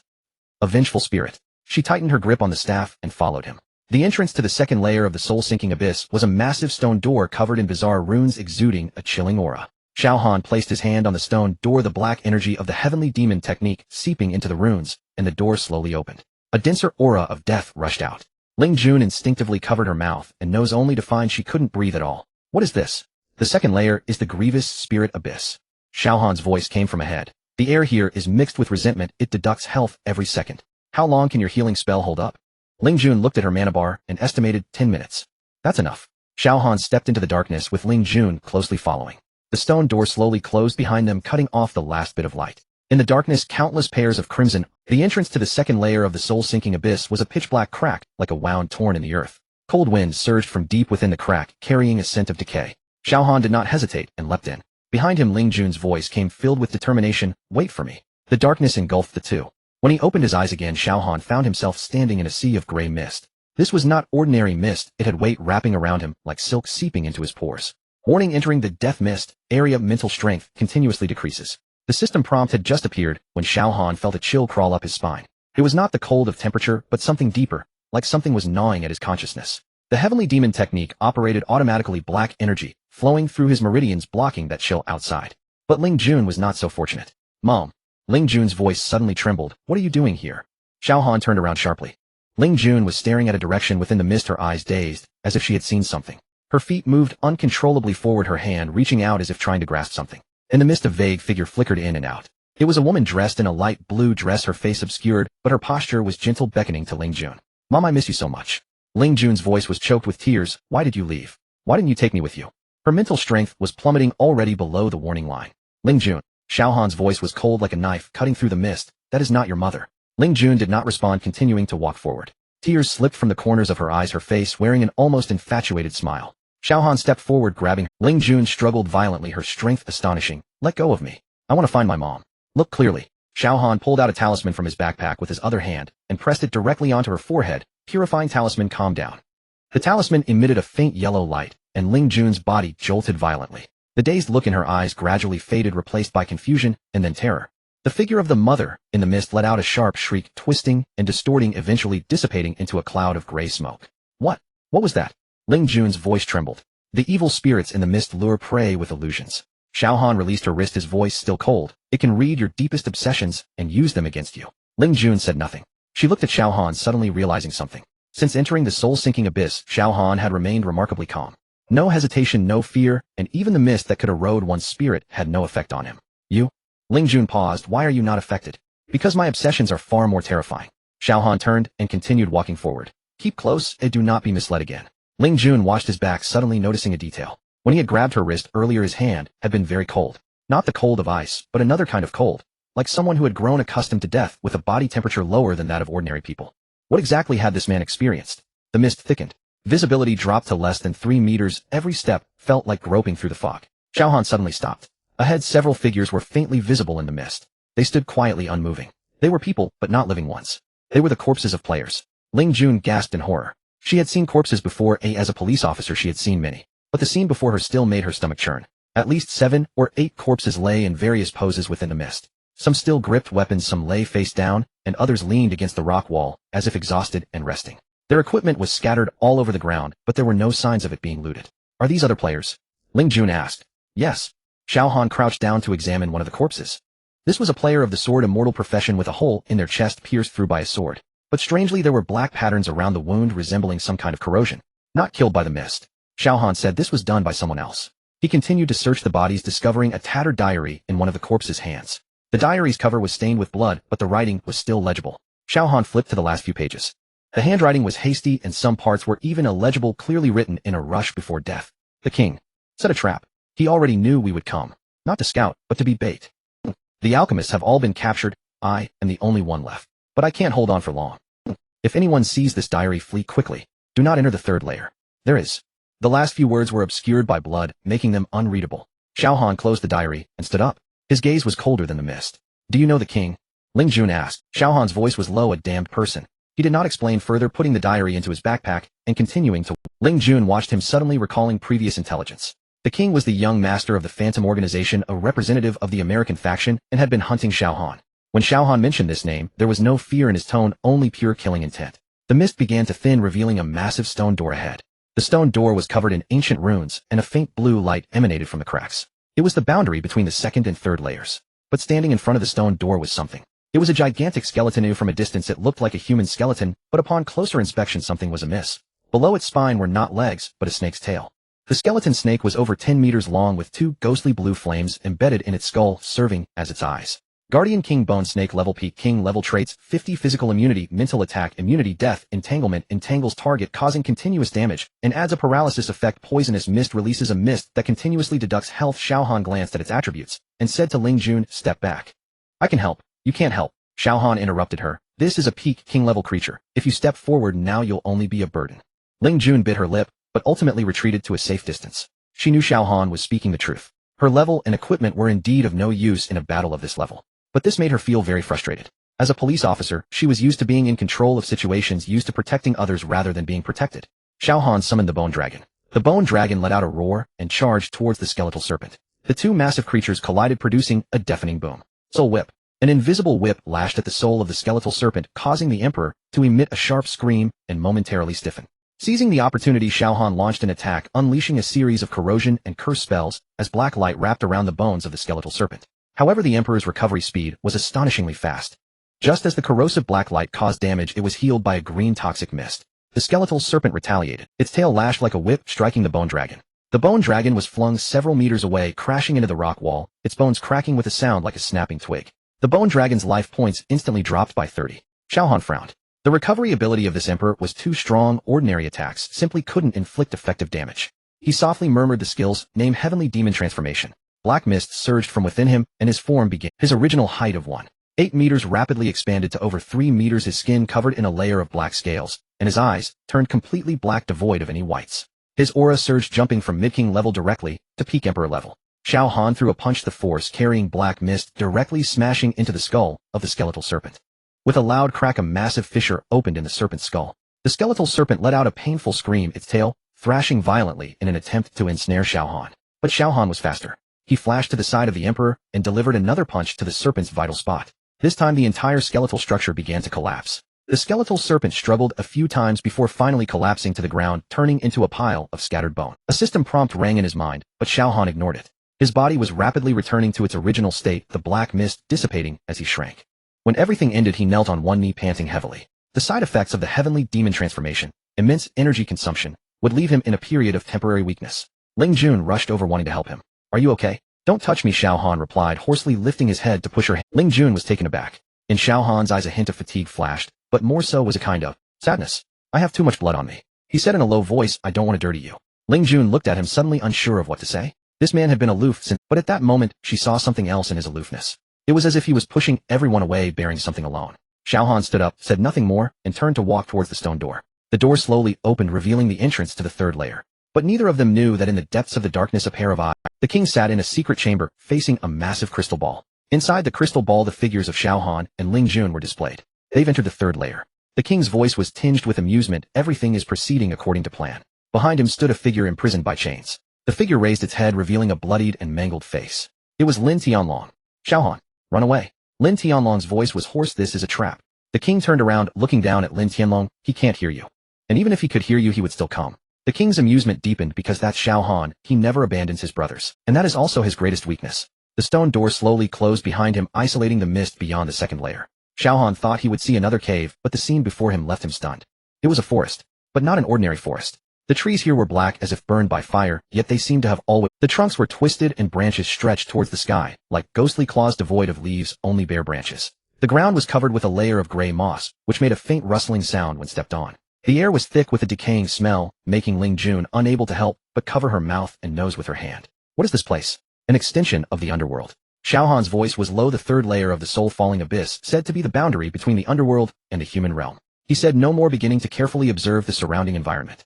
At the entrance, beneath what seemed like an ordinary stone, he discovered a hidden rune array. Xiao Han crouched down, carefully discerning the patterns of the runes. This was a teleportation array, but it hadn't been activated for a long time. Special items were required to start it. He recalled the spatial ring given to him by Ming Luo before his death. Opening the ring, he found several items: a map of the underworld, ghost lotus, a letter, and an inconspicuous stone. The surface of the stone was covered in cracks, yet a chaotic glow could be faintly seen swirling within. A fragment of the chaos spirit stone. Xiao Han placed the stone at the center of the rune array. Buzz! The rune array lit up with a ghostly blue light, and the ground began to tremble. "Step in," Xiao Han told Ling Jun. Without hesitation, she stepped into the rune array. The light grew stronger, ultimately engulfing the figures of both. When they opened their eyes again, they were no longer in the forest. They found themselves in a vast underground cave towering over 100 meters high, with countless glowing ores embedded in the dome, resembling a starry sky. In the center of the cave stood a structure. It was a temple. The style of the temple was ancient, as if built in the primordial era. The stone pillars were engraved with runes that Xiao Han could not understand, and the temple door was tightly shut with 5 words carved above the lintel. Xiao Han stared at those 5 words, his pupils suddenly constricting. Floating City 7 Seal. These 7 words struck like lightning, cleaving through a segment of memory in his mind. The bloodstained characters that appeared on the fragment of the heavenly demon technique, the fragments of the incinerator, are within. Xiao Han's heartbeat quickened. The floating city, the legendary place that sealed the god of destruction, incinerator. And here there actually exists a seal. Xiao Han. Ling Jun noticed his abnormality. "Do you know this place?" "I don't." Xiao Han shook his head, but he did not speak the truth. He quickly walked toward the temple. The door was tightly shut with no gaps or handles. Xiao Han attempted to sense it with his celestial, severing power pressing his palm against the door. A faint golden light illuminated the door, but it quickly extinguished. Not enough. His current strength was insufficient to open this door. Let me give it a try. A voice came from behind him. Xiao Han turned around to see Ling Jun stepping forward, placing her hand on the temple door. What are you going to do? I have a skill called Soul Link. Ling Jun explained. It allows me to sense and connect with the target's soul. This temple gives me a strange feeling as if something inside is calling to me. Xiao Han frowned, but did not stop her. Ling Jun closed her eyes, activating her skill. A pale blue light flowed from her palm into the temple door. Rumble. The temple door began to vibrate, then slowly opened. An ancient musty scent rushed out, carrying a certain old charm. Xiao Han stepped into the temple first. Inside was a massive altar with a black orb suspended above it. The orb was not large, only the size of a fist, but it emanated a heart-pounding aura. Surrounding the orb were 9 chains extending from the base of the altar, tightly binding it. As soon as Xiao Han approached the altar, a voice echoed in his mind. You have finally come. The inheritor of celestial severing. The voice was ancient, carrying an indescribable weariness. Xiao Han looked around, but saw no one. Who are you? I am a projection left by the underworld god in the human realm, the voice replied, a remnant of divine thought guarding this orb for 3,000 years. What is this orb? It is a fragment of the heart of Incinerator. Xiao Han's heart skipped a beat. Incinerator was sealed by the saints in the floating city, but his power was too great to be completely sealed. Thus the saints divided his body into 7 pieces, sealing them throughout the 6 realms. The heart fragment is right here. The projection of the underworld god appeared behind the altar. It was a translucent image of an old man with white hair and beard, a kindly face, but his eyes revealed deep fatigue. The king wants it, you must not let him obtain it. The king. Xiao Han's gaze turned cold. Is he also after this? He has already begun collecting the fragments of Incinerator, the projection of the underworld god side. So far, he has collected 3 pieces. If he gathers all 7 pieces, Incinerator will be resurrected, and the 6 realms will plunge into destruction.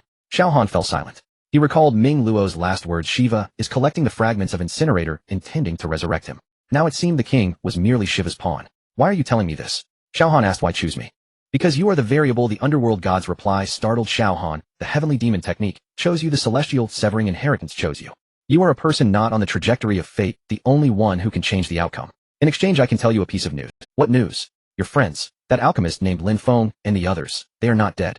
Xiao Han's pupils suddenly constricted. They are imprisoned by the king in the ghost base as bait, waiting for you to take the bait. Xiao Han remained silent for a long time. What do you want me to do? The projection of the underworld god smiled a slyness in his grin. Very simple, help me kill a person. Who? Shiva.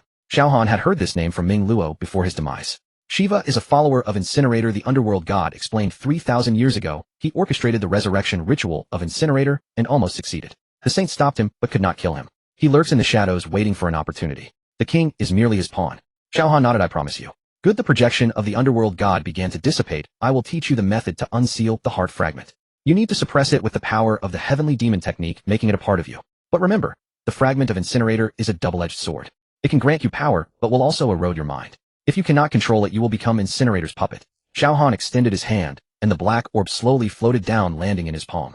A burning sensation spread throughout his body instantly, as if he were holding a piece of burning coal. Black patterns began to appear on his right arm, resembling some kind of curse extending from his palm all the way to his shoulder. Xiao Han gritted his teeth, not letting out a sound. The heavenly demon technique activated automatically. Black mist coiling around the orb, slowly absorbing it bit by bit. The entire process lasted nearly 10 minutes. When the orb completely merged into Xiao Han's body, his attribute panel showed changes. Gained passive state curse of Incinerator effect. All attributes increased by 20. Side effect: each time you die you will permanently lose 5 of your attribute limit. Ling Jun looked at the black patterns on Xiao Han's right arm with concern. Are you okay? I'm fine. Xiao Han shook his head, but his voice sounded a bit weary. The projection of the underworld god was now just a faint wisp of smoke about to vanish. Let me remind you of one last thing. The underworld god's voice became ethereal. Beware of those around you. Not everyone is true. Some people appear to be friends yet scheme against you in the shadows. Some people seem like enemies yet secretly help you. Remember, trust is the most luxurious thing. After finishing his words, the projection of the god of death completely vanished. Xiao Han stood before the altar, remaining silent for a long time. Ling Jun approached him wanting to say something, but was interrupted by Xiao Han. Let's go. His voice returned to its cold indifference. There's nothing more to see here. However, Ling Jun noticed that his gaze lingered on the words seventh seal for a long time. The last words of the god of death seemed to have touched something.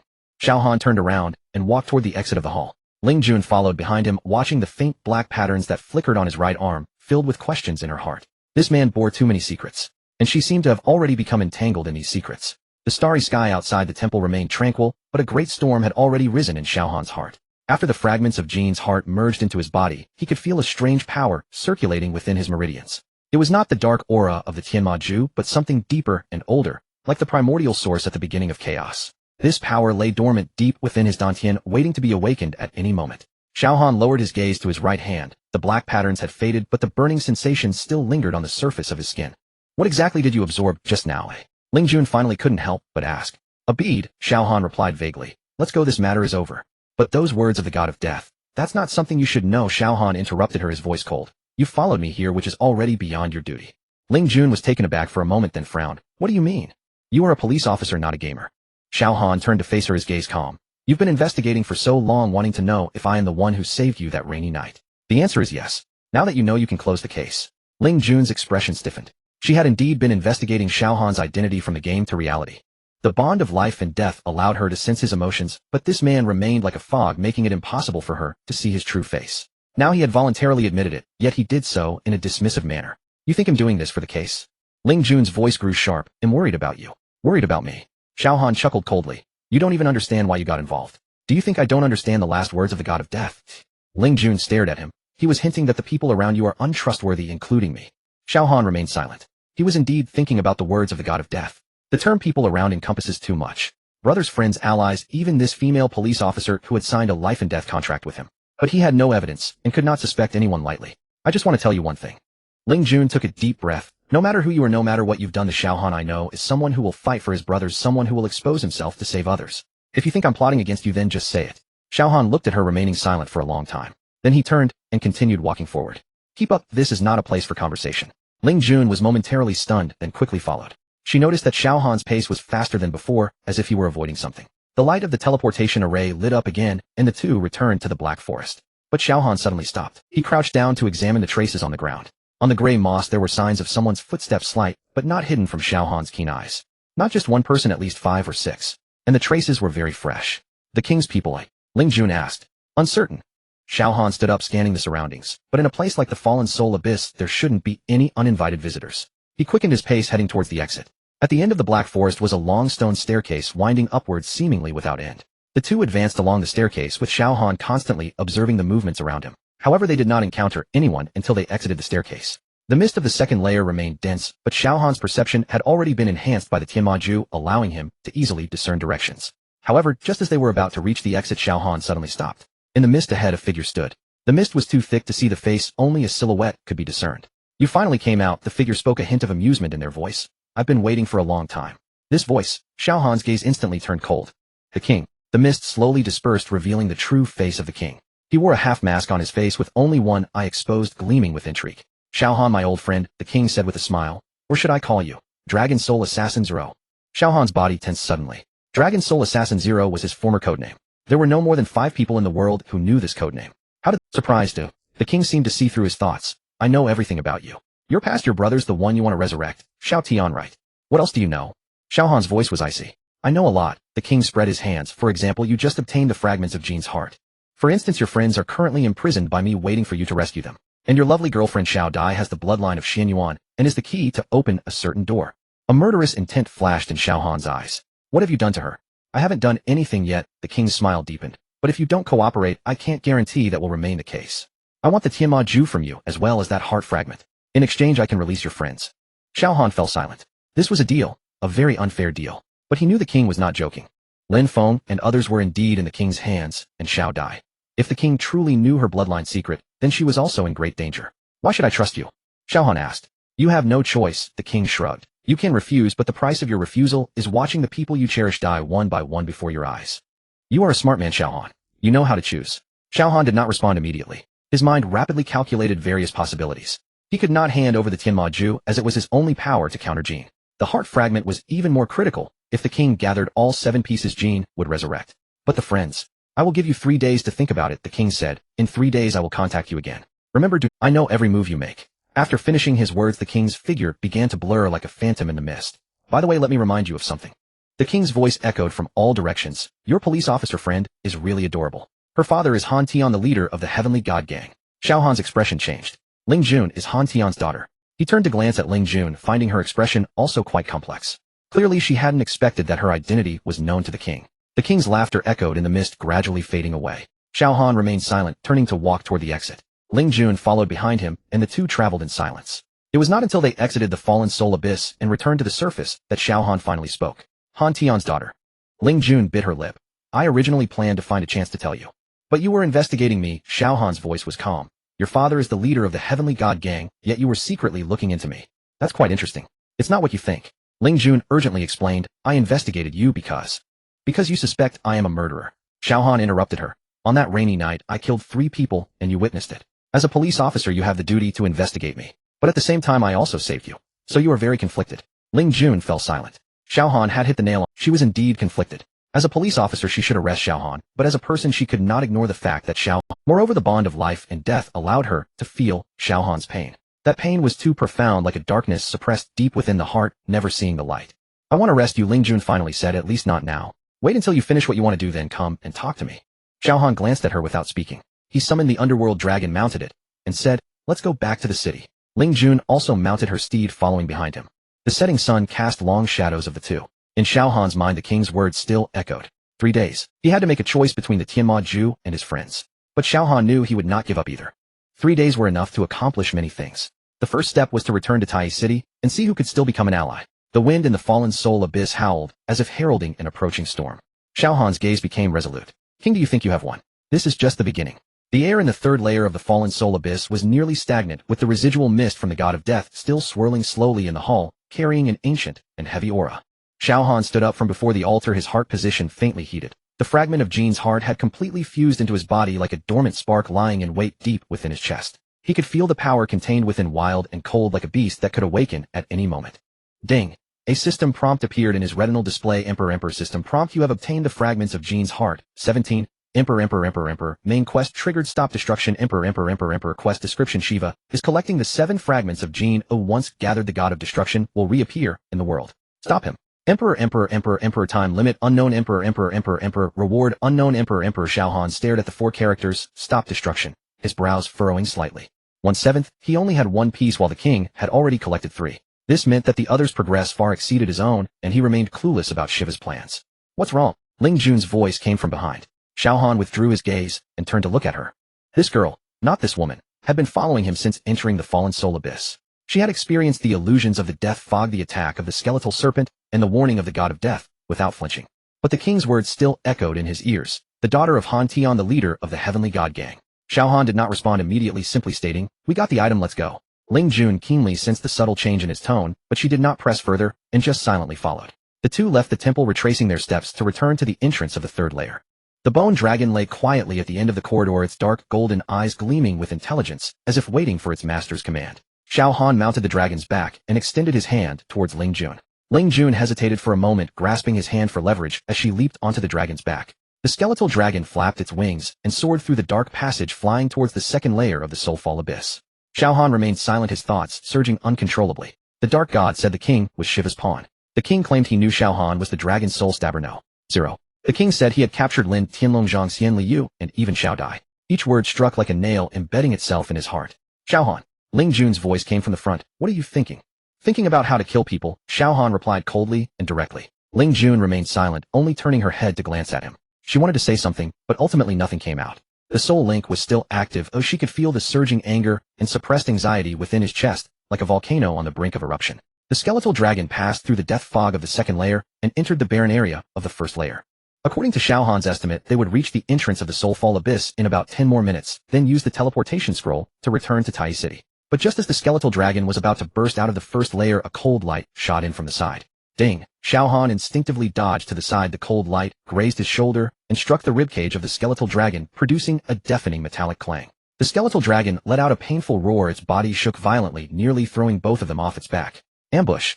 Ling Jun shouted sharply, already summoning her contract beast, a silver-white frost wolf, to stabilize her position. Xiao Han's expression turned cold as he looked towards the direction from which the cold light came. A dozen figures emerged from the mist, surrounding them in a fan shape. At the forefront was a man clad in a black robe, wearing a silver mask that revealed only a pair of deep-set eyes and a smile at the corner of his mouth. The king. Beside him stood a silver-haired girl, quietly, like a lifeless statue. Her eyes were hollow and numb, but the moment her gaze touched Xiao Han, a subtle ripple flickered in the depths of her pupils. Wonderful, Xiao Han. The king slowly applauded, his voice echoing in the vastness of the soulfall abyss. You truly did not disappoint me. The heart shards of the ember, it is said that only those who can withstand the will of destruction can absorb them, and it seems the rumors are true. Xiao Han said nothing, merely watching him silently, his right hand already gripping the shadow blade at his back. The king seemed unfazed by his silence, continuing, Hand over the shards, and I can spare your friends. Friends. Xiao Han repeated coldly. You captured my brothers, and even Xiao Dai, and now you're negotiating with me. Negotiating? The king chuckled lightly. No, this is not a negotiation, it is a notification. He took out a sheepskin map from his storage bag, tossed it casually, and the map drew an arc in the air, landing steadily on the skeletal dragon's back beneath Xiao Han. The phantom base, welcome to visit. The king pointed to the map. Your brothers are all there, and that beautiful little girl. Lin Dai Wu, right? Xian Yuan bloodline, tisk, truly rare.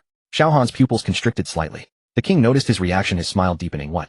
Did you think I did not know her origins?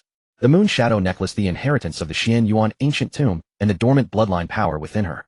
Xiao Han, you have too many good things around you, the heavenly demon technique, the celestial severing inheritance, the divine farmer cauldron, the shards of the ember. Tell me, how could I let you go?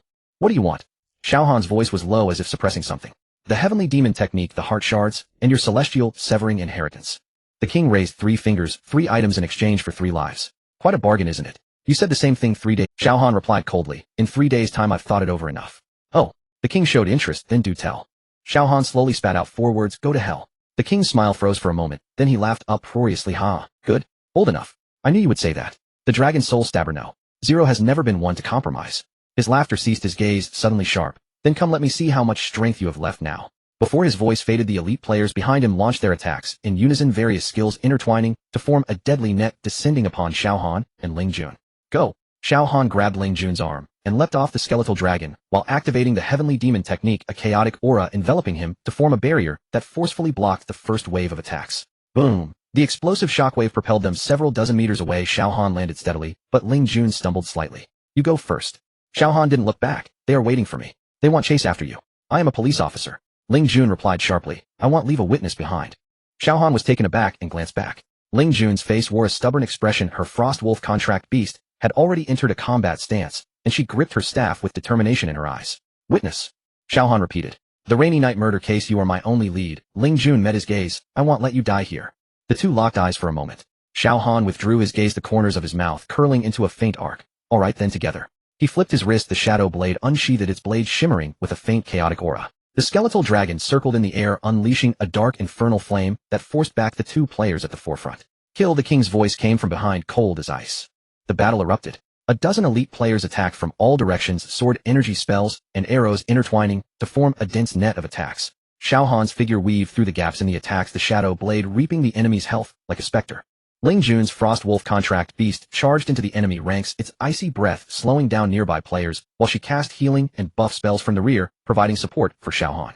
The two coordinated seamlessly, and for a moment they managed to hold their ground. But Xiao Han knew this was just a test. The king had not yet made a move, and the silver-haired witch stood still, seemingly waiting for some command. Xiao Han to the left. Ling Jun's warning came. Xiao Han sidestepped as a sword energy brushed past his ear, severing a few strands of hair. He countered with a sword, cleaving the ambushing player in half, yet his gaze remained locked onto the king. The king still stood there watching the battle with great interest, as if enjoying a performance. Your woman is quite impressive. The king's voice pierced through the battlefield, a contract which a life and death pact. Tisk, such a rare skill. Xiao Han's heart tightened as he recalled how Ling Jun had used the life and death pact to take a blow for him in the second layer of the Soulfall Abyss. That skill would absorb fatal damage for the caster at the cost of their own life. But do you know her true identity? The king continued. Ling Jun, daughter of Han Tian, the leader of the Celestial God Gang, a police academy graduate, currently a detective in the city bureau. Xiao Han, the woman beside you is quite intriguing. Xiao Han did not respond, only sharpening his sword intent and killing the enemies before him one by one. But the king's words were like a thorn piercing deep into his heart. The dark god's warning echoed in his ears. Be wary of those close to you. Trust is the most extravagant thing. The king. The witch stood beside him, her silver hair swaying gently in the wind, her gaze fixed on Xiao Han, her expression calm. Xiao Han noticed a faint mark on her neck, the slave seal. The Leishi tribe's slave seal. That rumored controlled race would become a puppet at the mercy of others once the seal was planted until death. Was the witch also forced? Retreat. The king's voice suddenly rang out. The surrounding elite players retreated in unison, quickly gathering behind the king. Xiao Han stopped his sword, vigilantly watching them. This is where it ends for today. The king clapped his hands. Xiao Han, you have 3 days. In 3 days I will contact you again. He turned to leave, the silver mask glinting with a ghostly light in the dimness. The witch followed behind him, but just as she turned, her lips moved silently, saying a few words. Xiao Han clearly saw those words. Be careful of Xiao Dai, Emperor. Then a dozen figures vanished into the mist, as if they had never appeared. Xiao Han stood rooted to the spot, brow furrowed. What did the witch's warning mean? Hadn't Xiao Dai already been captured? Or was it that? Let's go. Ling Jun's voice interrupted his thoughts. We need to leave here first. Xiao Han nodded, mounting the skeletal dragon and flying towards the entrance of the Soulfall Abyss. But just as they were about to burst out of the soulfall abyss, he took out the teleportation scroll, only to find that it couldn't be activated. Ding. The Emperor's system prompt: the soulfall abyss area has been sealed and teleportation items cannot be used. The Emperor. Xiao Han's brow tightened further. The king had made preparations sealing the teleportation function and forcing him to leave from the ground. This meant he would face even more ambushes. Fly out. He commanded the skeletal dragon. The dark golden giant dragon flapped its wings high, taking them through layers of mist, charging towards the exit of the soulfall abyss. The mist rushed past them. Ling Jun tightly grasped the dragon's spine, her gaze fixed on Xiao Han's back. The soul link was still active. She could feel his current emotions. Not fear nor anger, but a deeper, more suppressed, like the calm before a storm. Finally, the skeletal dragon broke through the last layer of mist, and the exit of the soulfall abyss appeared in their sights. Just as Xiao Han was about to accelerate, his pupils suddenly constricted. At the exit, another dozen figures awaited them. This is truly endless. Xiao Han said coldly. Ling Jun, you. I know. Ling Jun interrupted him. I want leave. Xiao Han turned to look at her, finally facing this girl properly. All right then, together. The shadow blade unsheathed, and the skeletal dragon let out a thunderous roar. The battle erupted once more. The exit of the soulfall abyss, the withered wood forest. The moment Xiao Han burst out of the cave, 3 beams of cold light came in parallel. He did not dodge. With his left hand, the mind whip swept across, ensnaring the blade of the sword aimed at him, pulling hard, causing the assassin to lose balance and stagger forward right into the bone blade that Xiao Han thrust out with his right hand. The blade pierced through the back of his neck and out through his throat. Blood splattered onto Xiao Han's cheek. He expressionlessly withdrew the bone blade, the corpse slumping to the ground. The other 2 assassins lunged at the same time, one from the left and one from the right, their blades crossing in a scissor formation. Xiao Han crouched and charged forward, weaving through the gaps between their swords while the mind whip split into 2, simultaneously wrapping around both of their necks. He kept his feet moving, his body spinning. Crack, crack. The 2 corpses fell to the ground, their heads twisted at Ling Jun burst out of the cave just in time to see this scene, her steps coming to a sudden halt. Xiao Han had already moved forward. In the withered wood forest, more figures began to emerge from the shadows. Over 20 black-clad assassins surrounded them. Each wore a silver mask with a ghostly emblem embroidered on their chests. No, Zero, the leading assassin said hoarsely. The king said you would come out. You can't escape. Xiao Han said nothing. He simply moved. The mind whip struck like a venomous snake, instantly ensnaring the opponent's right wrist, pulling hard while he closed in, the bone blade stabbing straight for the heart. The assassin swung his sword to block, only to find that his movements were a beat slower than expected, suppressed by the celestial severing domain. The bone blade pierced through the chest armor, embedding itself in the heart.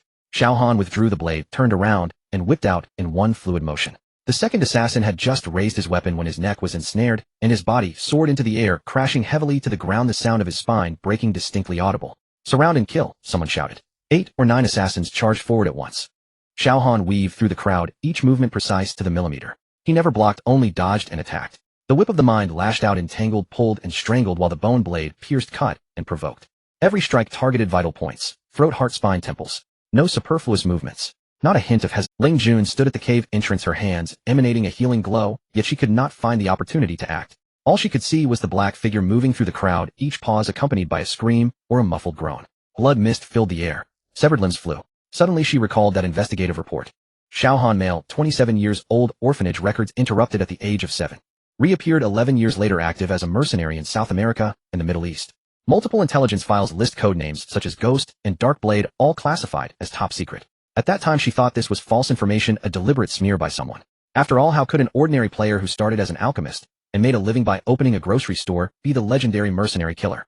But now, Xiao Han pulled the bone blade from an assassin's chest, blood dripping down the blade. He looked up at the remaining few, his gaze calm. This was the tranquility born from countless killings, devoid of killing intent, anger, only numbness and indifference. Now he spoke, his voice hoarse. You know who I am. The remaining 5 assassins exchanged glances and retreated simultaneously. Retreat.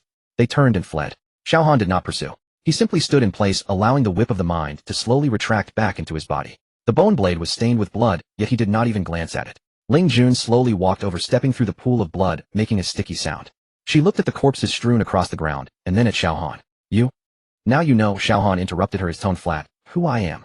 Ling Jun fell silent. She certainly knew. The instinct of a criminal police officer told her that the bloodiness emanating from this man was not something that could be left by killing monsters in a game. It was a kind of indifference that seeped into the marrow, a disregard for life. He was a killer. A true killer. But she also saw something else.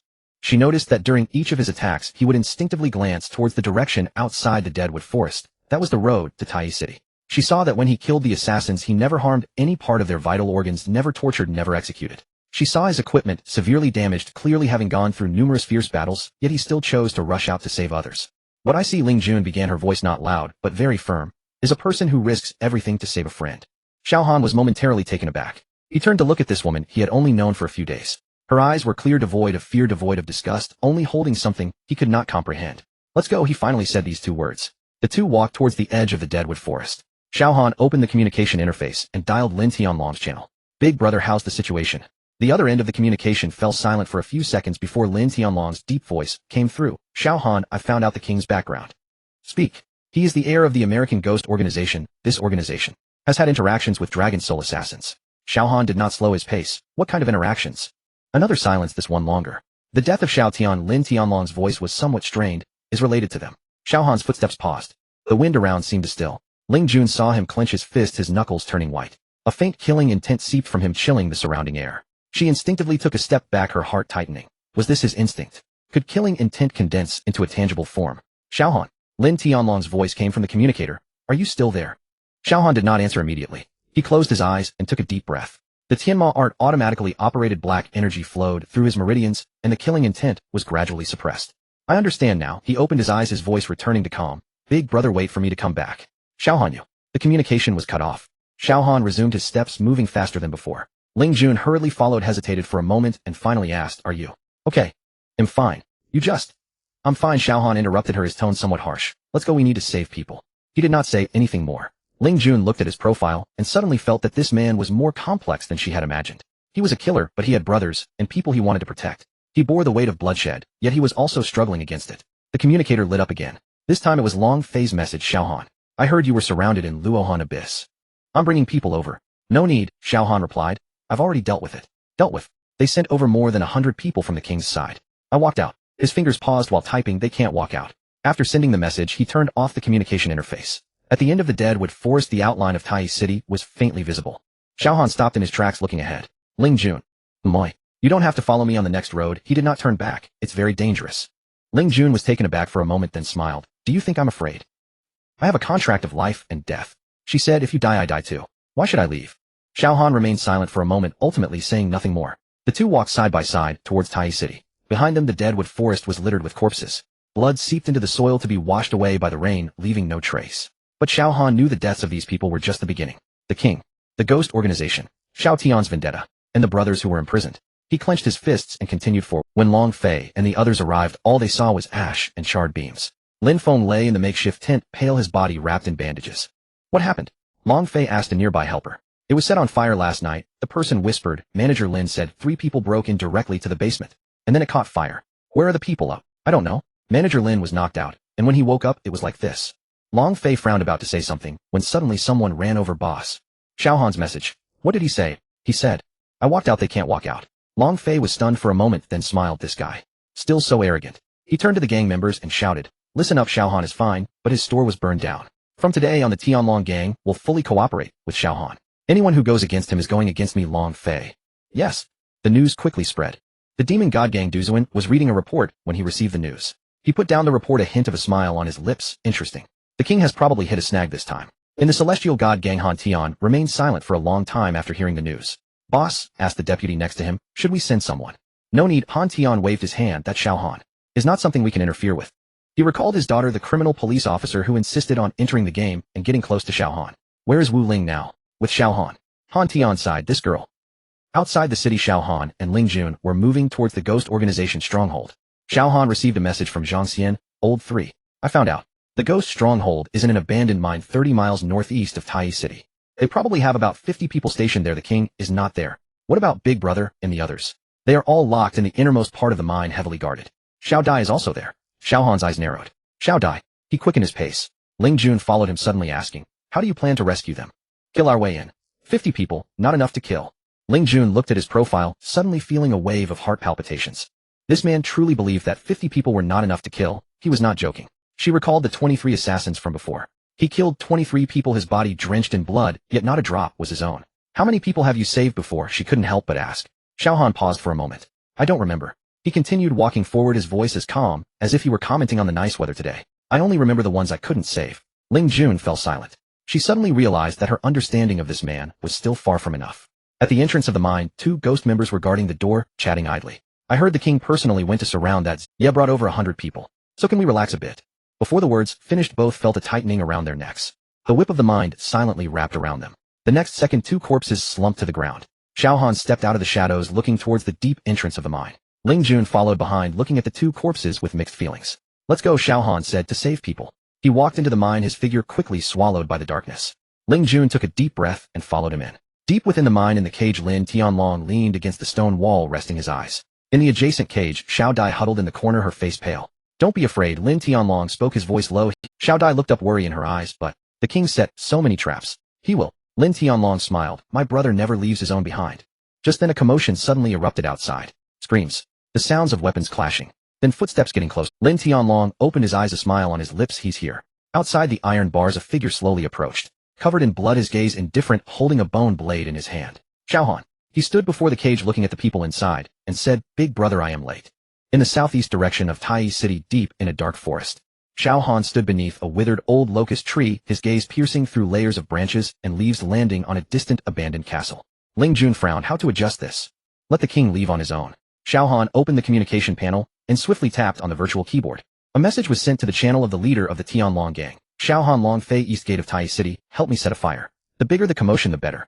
The reply came almost instantly. Long Fei, brother, are you saving someone? He'll help you. Xiao Han, no. Your appearance will expose the plan. We just need to create chaos and flood the system announcements. Long Fei. Alright, then be careful. Xiao Han switched channels and sent a message to another person. Xiao Han, Duzuin, help me block a road. The main road from the Phantom Base to Tai City, intercept all reinforcements. The reply from the leader of the Demon God Gang was a bit delayed, laced with his usual shrewdness. Duzuin, why should I help you? Xiao Han, the king level pill you wanted, I can help you refine it. 3 furnaces. Duzuin, deal. Xiao Han closed the communication panel and looked at Ling Jun. The plan begins. Tai City East Gate. Long Fei stood on the city wall clutching a bright red orb, a low-level explosive flame orb bought from the system store. Its damage wasn't high, but it made enough noise. Boss, are you really going to set a fire? The vice commander beside him asked nervously. This will get us marked as red names by the system. Stop talking nonsense. Long Fei grinned. When a brother is in trouble, being a red name is nothing. He threw the explosive flame orb. Boom. Flames soared into the sky, instantly engulfing the grain depot at the East Gate. The system announcements flooded the screen almost simultaneously. System announcement: the grain depot at the East Gate of Tai City has exploded and the fire is spreading. System announcement: members of the Tianlong gang are causing trouble in Tai City. The city guards have deployed. System announcement: Tai City is now under temporary alert. Long Fei looked at the screen full of announcements and nodded in satisfaction. Alright, we're done here. He turned and jumped off the city wall, humming an unknown tune. That guy Xiao Han owes me a drink. Phantom Base. The guards on the watchtower were yawning when suddenly they saw a red glow appear on the horizon. Soon after, the system announcements flooded the screen, spreading faster than the flames. Boss, something's happened in Tai City. The king stood in the main hall of the castle, watching the messages jump on the panel, his brow gradually tightening. The Tianlong gang set fire at the East Gate, and the system announcements flooded in one after another, creating a huge disturbance. This is a diversion. A nearby officer said solemnly, Boss, could it be directed at us? The king did not answer immediately. He was thinking. Xiao Han had just emerged from the soul-down abyss, and only Ling Jun was left by his side. With his current strength, he couldn't possibly mount a strong attack on the base. Unless he found help. The king narrowed his eyes. The Tianlong gang is creating chaos, and the Demon God Gang might also be in action. Boss, should we send someone back for support? No. The king stood up, his cloak billowing behind him. I'll go back myself. But the prisoners in the dungeon. The king strode towards the door. 10 people left to guard is enough. If Xiao Han dares to come, we can catch him all at once. He headed towards Tai City with over 20 elite guards. Only a few guards remained in the castle. He has left. Xiao Han crouched behind some bushes, watching the king's figure disappear in the distance. He counted the remaining guards outside the castle. 10 people distributed at the main gate, side gate, and watchtower. We must resolve this in 10 minutes. He said in a low voice. Ling Jun nodded, already preparing her skills. They'll handle the 6 at the main gate. You take care of the side gate and the watchtower. No need to be that complicated. Xiao Han stood up and pulled out a pitch-black orb from his backpack. It was a concealment orb he obtained from the soul-down abyss, which granted absolute invisibility for 3 minutes when used. You stay outside to assist. He'll go in alone. Xiao Han, trust me. Ling Jun watched him disappear into the air. Her lips moved, but in the end, she didn't say the words, be careful. Inside the castle, the light was dim. Xiao Han moved along the wall, skillfully avoiding the debris and dead branches on the ground with each step. The effect of the concealment orb was still active, but he didn't dare let his guard down. This kind of invisibility was only visual, as sounds and smells would still expose his position. Main fortress, northwest corner. He found the stone steps leading underground. The entrance was blocked by a massive stone with 2 guards standing beside it. I heard the king caught a lot of people this time.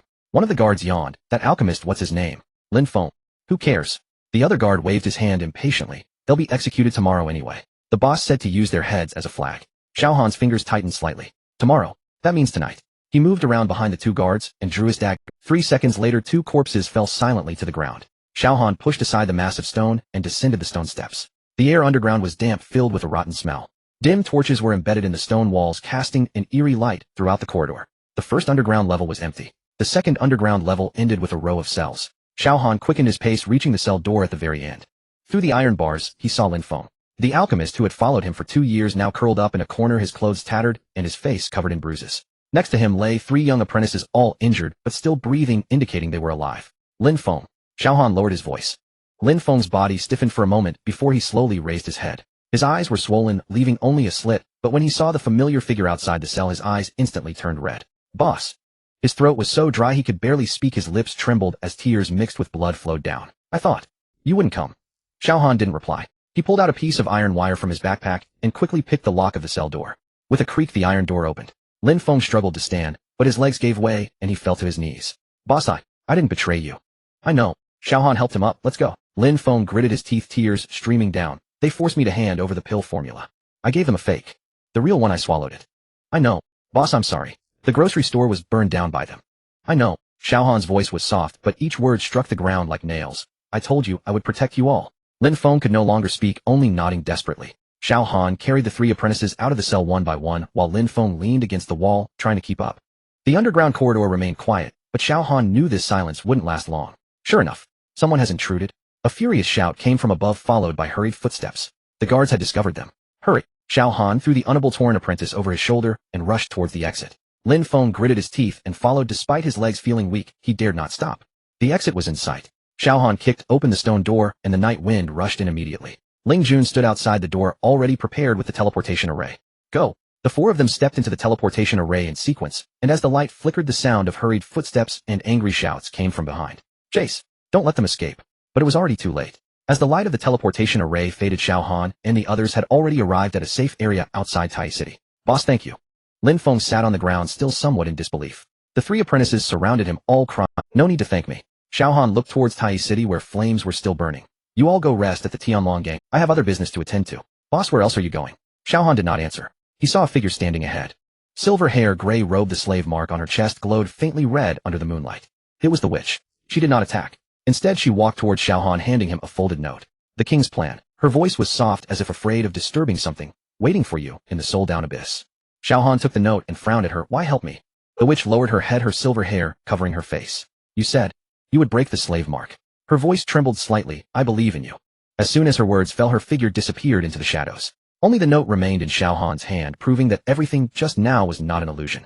Xiao Han unfolded the note, which contained only one line. The Emperor's heart fragments are a trap. The king has obtained 2 pieces. You are the vessel for the 7th piece. The Emperor's heart. His pupils constricted slightly. The 7th piece. The heart fragments of Jean were not 1 piece, but 7. And the piece he absorbed was just one of them. More importantly, the king has already obtained 2 pieces. Xiao Han tightened his grip on the note, looking towards the direction of the soul-down abyss. Under the moonlight, his gaze was colder than the night. Xiao Han. Ling Jun walked over. What's wrong? Nothing. He put the note into his backpack and turned towards Tai City. Return to the city. Next, it's time to settle the score. At the east gate of Tai City, the flames were gradually being brought. Long Fei stood on the city wall, watching the king rushing from a distance, his smile growing wider. Oh, isn't this the leader of the Phantom Gang? He deliberately raised his voice. What brings you here in the middle of the night? The king's face darkened to an extent that water could drip from it. Tianlong Gang, he enunciated. Very good. Don't mention. Long Fei waved his hand. Next time you want to fight, make an appointment in advance. I'm tired tonight, not in the mood to play. The king glared at him, his hand gripping the sword, veins bulging. But in the end, he turned and left. Because he received the news. The base was robbed, and the prisoners were rescued. Long Fei watched the king's departing figure, snorting softly. Want to touch my brother? Maybe in your next life. The handwriting on the note was a bit hurried, as if written in extreme haste. The 7th piece's vessel is within you. Xiao Han stared at the words of the god of death flashing through his mind. Be careful of those around you. He suddenly understood something. The god of death was not an ally. The god of death was another force. The heart fragments of Jean were sealed within him. Those ancient runes penetrated deep into his bones, and with every breath he could feel that icy energy flowing through his veins. He thought he had gained a power, but he was wrong. He himself was that power. What the king wanted was never the orb in his hand, nor the materials he collected, nor even the Tianma art itself. So, her voice was somewhat hoarse. The king has been waiting for you. The assassins let you go. The god of death actively helped, and the heart fragments were easily obtained. It's all a trap. Xiao Han replied, his voice chillingly calm. From the moment he entered the soul-sinking abyss, he had already walked into a meticulously woven web. Every step seemed coincidental. Every time danger was averted, there were invisible hands at play. The god of death helped him obtain the heart fragments not out of goodwill, but because someone needed to bear this fragment. And he was that vessel. Xiao Han took a deep breath, turning the note to ashes. Yet he had no regrets. Lin Feng and the others had been rescued, and that was the most important thing. As for whether he was someone else's pawn, that would depend on who ultimately wins this game. Let's go. He turned and walked towards. Ling Jun followed, wanting to say something, but stopping short. The two traversed the dim corridor, the dampness of the forest hitting them. Moonlight filtered through the leaves, illuminating the path ahead. At the forest's edge, several figures were waiting. Boss. Long Qing approached, followed by a rescue team sent by Long Fei. Lin Lao and the others are safe. The leader sent us to escort you back. Xiao Han nodded, his gaze sweeping over the crowd. Lin Feng, Lin Tianlong, Xiao Dai, and several rescued alchemists had already been safely evacuated. On the surface, this rescue mission was a success. But the real dangers were only just beginning. Ling Jun, Xiao Han spoke. You take Lin Lao and the others back to Tai City first. Ling Jun was taken aback. What about you? I have matters to attend to. What matters? Xiao Han did not respond directly, turning to walk in another direction. Xiao Han. Ling Jun called out to him. He stopped, but did not turn back. Ling Jun looked at his silhouette, the moonlight stretching that figure long. She suddenly recalled their first meeting. He had been like this, alone, and giving no one a chance to get close. Regardless of what you have done in the past, she slowly spoke, in my eyes you are simply someone who will fight for his friends. The sound of wind rushed in, and the bone dragon emerged from the shadows, its massive body blocking the moonlight. Xiao Han mounted the dragon's back, his voice carried by the wind. Thank you. In the next moment, the bone dragon soared into the sky, disappearing into the night. Ling Jun stood there watching the direction in which he vanished, her fists clenched tightly. The bone dragon traversed the clouds, the night wind biting. Xiao Han leaned against the dragon's back, closing his eyes in deep thought. The characters on the note replayed in his mind, every detail being re-examined. The god of death's assistance, the fusion of the heart fragments, the unusual movements of the Tianma art. Everything had new explanations. He was not the hunter, he was the prey. No worse than prey. He was the vessel, the tool, a cog in someone else's plan.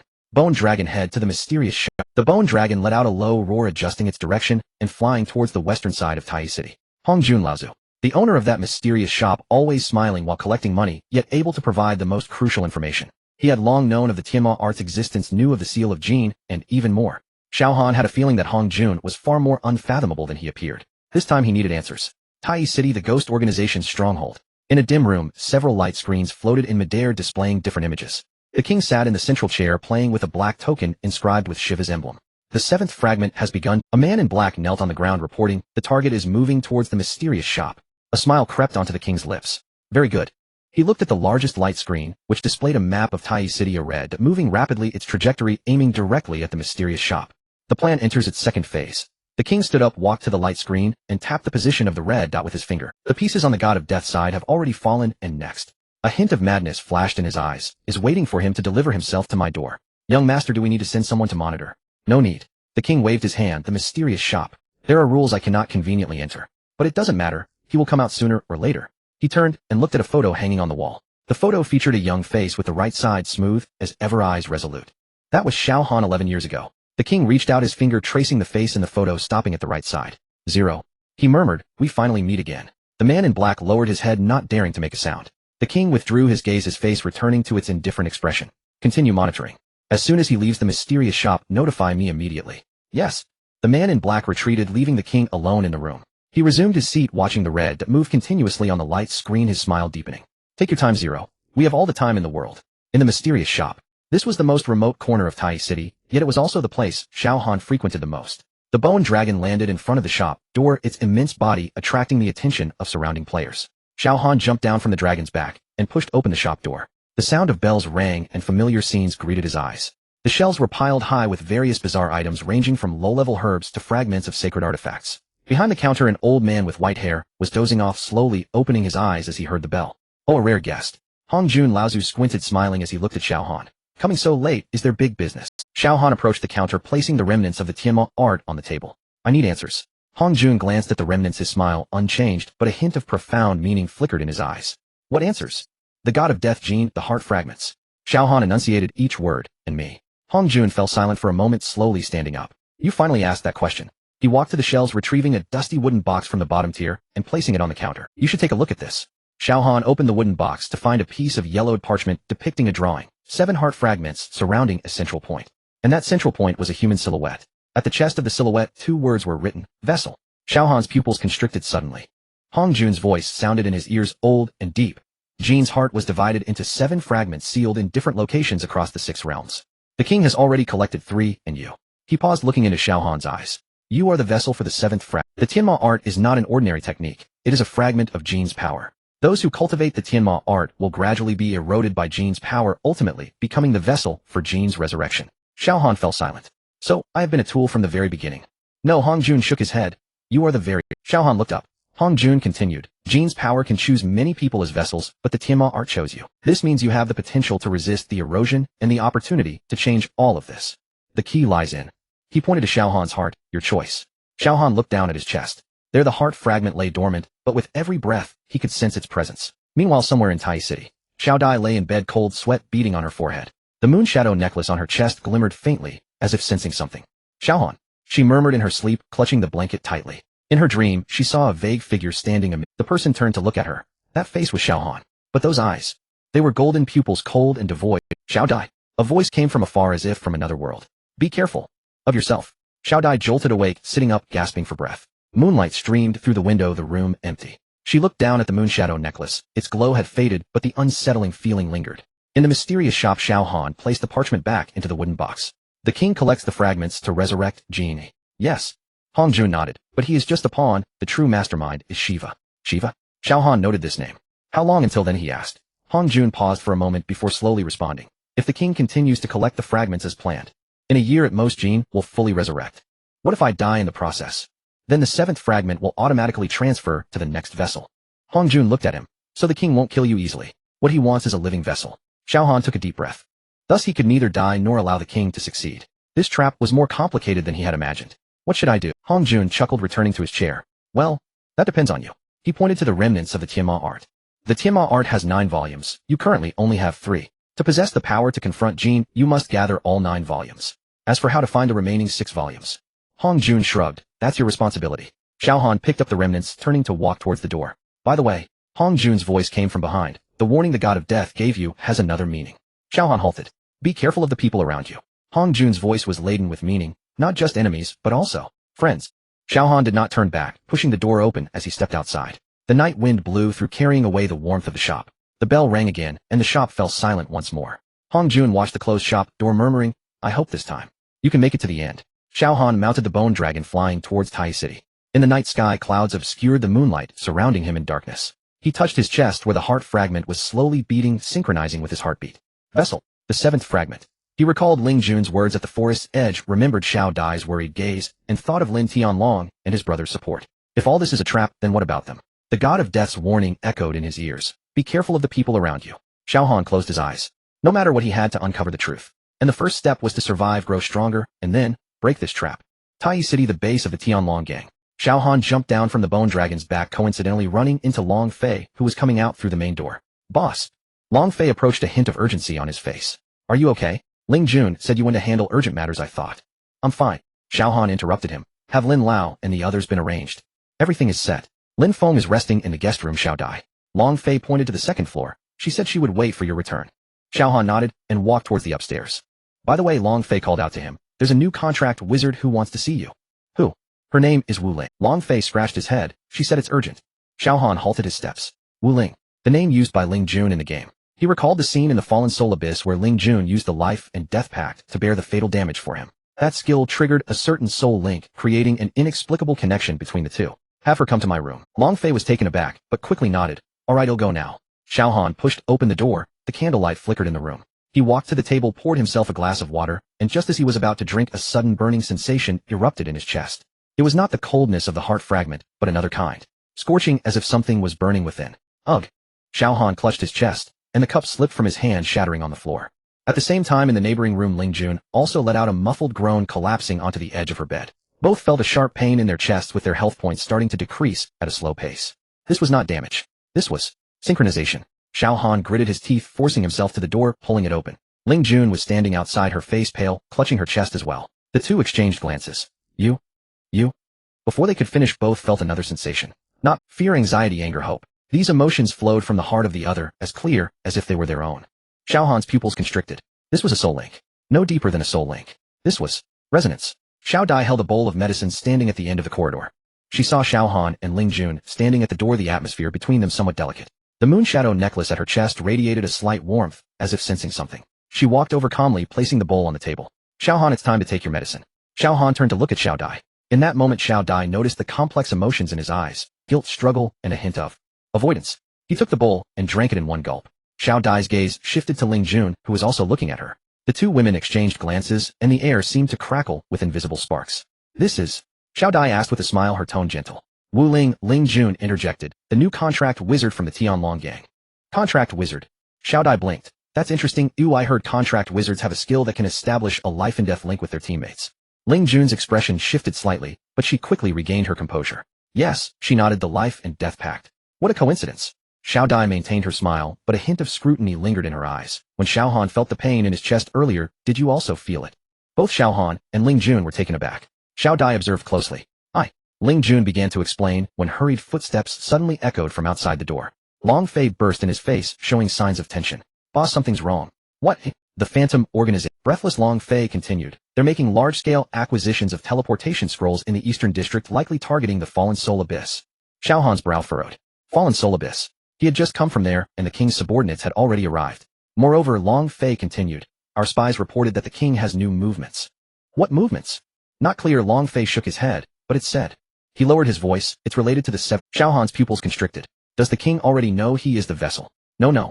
The king has known from the very beginning. That's why those assassins didn't truly attempt to kill him, and why the god of death helped him obtain the heart fragments. Everything was under someone else's control. Xiao Han clenched his fists. I understand now. He took a deep breath. Keep monitoring, and inform me immediately if there's any news. Long Fei nodded, and turned to leave. Only 3 people remained in the room. Xiao Han, Xiao Dai, and Ling Jun. The 3 were silent, each lost in thought. Eventually, it was Xiao Han who spoke. Ling Jun, you should go rest now. Ling Jun glanced at him, hesitated, then nodded. Xiao Dai waited until Ling Jun's figure disappeared before turning to Xiao Han. I know, Xiao Han interrupted, I'll handle it. Xiao Dai looked at him, her gaze complex. Xiao Han, have you been hiding many things from me lately? Xiao Han fell silent. Yes, he had many things he was keeping from her. The shards of Jin, the identity of the vessel, the king's plans. He didn't want to involve her in these dangers. But his silence had already said it all. Xiao Dai sighed softly, and turned to leave. Rest early. With the door closing behind her, Xiao Han was left alone in the room. He walked to the window, gazing at the night sky outside. The moonshadow necklace flickered as Xiao Dai left. That unsettling feeling intensified. In the dead of night, Xiao Han sat alone in the room. He cut his finger, watching the blood flow out. Meanwhile, in the adjacent room, Ling Jun was asleep when a sharp pain suddenly shot through her arm. She opened her eyes and saw a wound on her arm, oozing blood. The location of the wound matched the one on Xiao Han. Ling Jun's pupils constricted. She dashed out of her room and stood in front of Xiao Han's door, pushing it open. You? Xiao Han sat at the table, blood still dripping from his finger, his expression serious. This is not an ordinary passive skill, he spoke, his voice low. Ling Jun bit her lip and sat down across from him. She said softly. I checked the skill description of the contract wizard. The effect of the life and death pact is to bear damage for teammates, but it shouldn't have this. She pointed at the wound on her arm. This kind of synchronization is not mentioned in the skill description. Xiao Han opened the remnants of the heavenly demon art, searching for answers. The pages turned, finally stopping at a blank page. Suddenly faint characters began to emerge, as if something was being written. Life and death in the same pact, not ordained by heaven, but destined by fate. Xiao Han stared at the words, his brow furrowed. Destined? What does that mean? Were he and Ling Jun bound by fate? No, he never believed in fate. Heavenly demon art. Xiao Han murmured. How could there be such a record in this book? Ling Jun leaned closer, looking at the words on the page. What exactly is the heavenly demon art, she asked. Xiao Han did not answer. The heavenly demon art was the power fragment of Jin, the power of the god of destruction, the source that made him a vessel. These were things he couldn't tell her. At least not now. I will find a way to undo this. Xiao Han closed the book. Until we find a solution, you should not leave Tai City. Ling Jun looked at him, wanting to say something, but ultimately nodded. All right. She turned and left, the door closing behind her. Xiao Han sat alone in the room, looking at his finger. The wound had healed, but the burning sensation remained. A soul link. Resonance. He needed answers.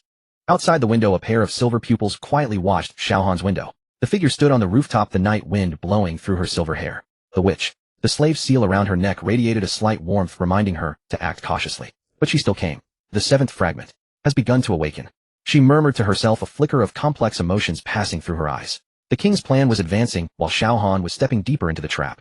She wanted to help him, but the constraints of the slave seal prevented her from acting directly. All she could do was watch from a distance, providing some insignificant help at a critical moment. Be careful, she murmured, not just the king, but also. Before she could finish, her figure flickered and disappeared into the night. In the room, Xiao Han suddenly felt a chill run down his back. He turned to look at the window where no one was present. Yet the feeling of being watched sent shivers across his body. Someone was monitoring him. Who? The king's men. Or someone else. Xiao Han walked to the window, pushing it. The night wind blew and bringing a touch of coolness. The streets were empty, devoid of any shadows. But he knew a pair of eyes was watching him from the shadows. He needed to grow stronger, faster, to find answers before it was too late. Somewhere in reality, a secret base. Lin Tianlong sat on the bed, cold sweat beading on his forehead.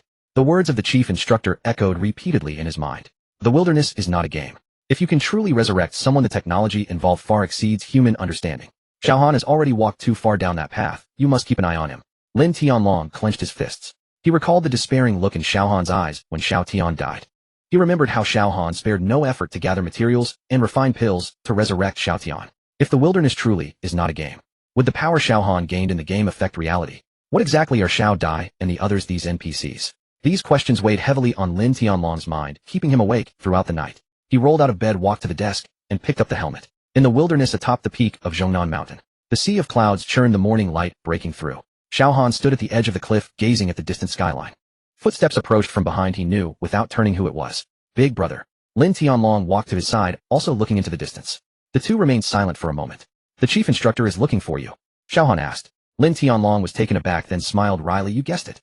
You didn't sleep last night. Xiao Han turned to look at him. Your eyes are all red. Lin Tianlong sighed and sat down. He asked me to convey some words to you.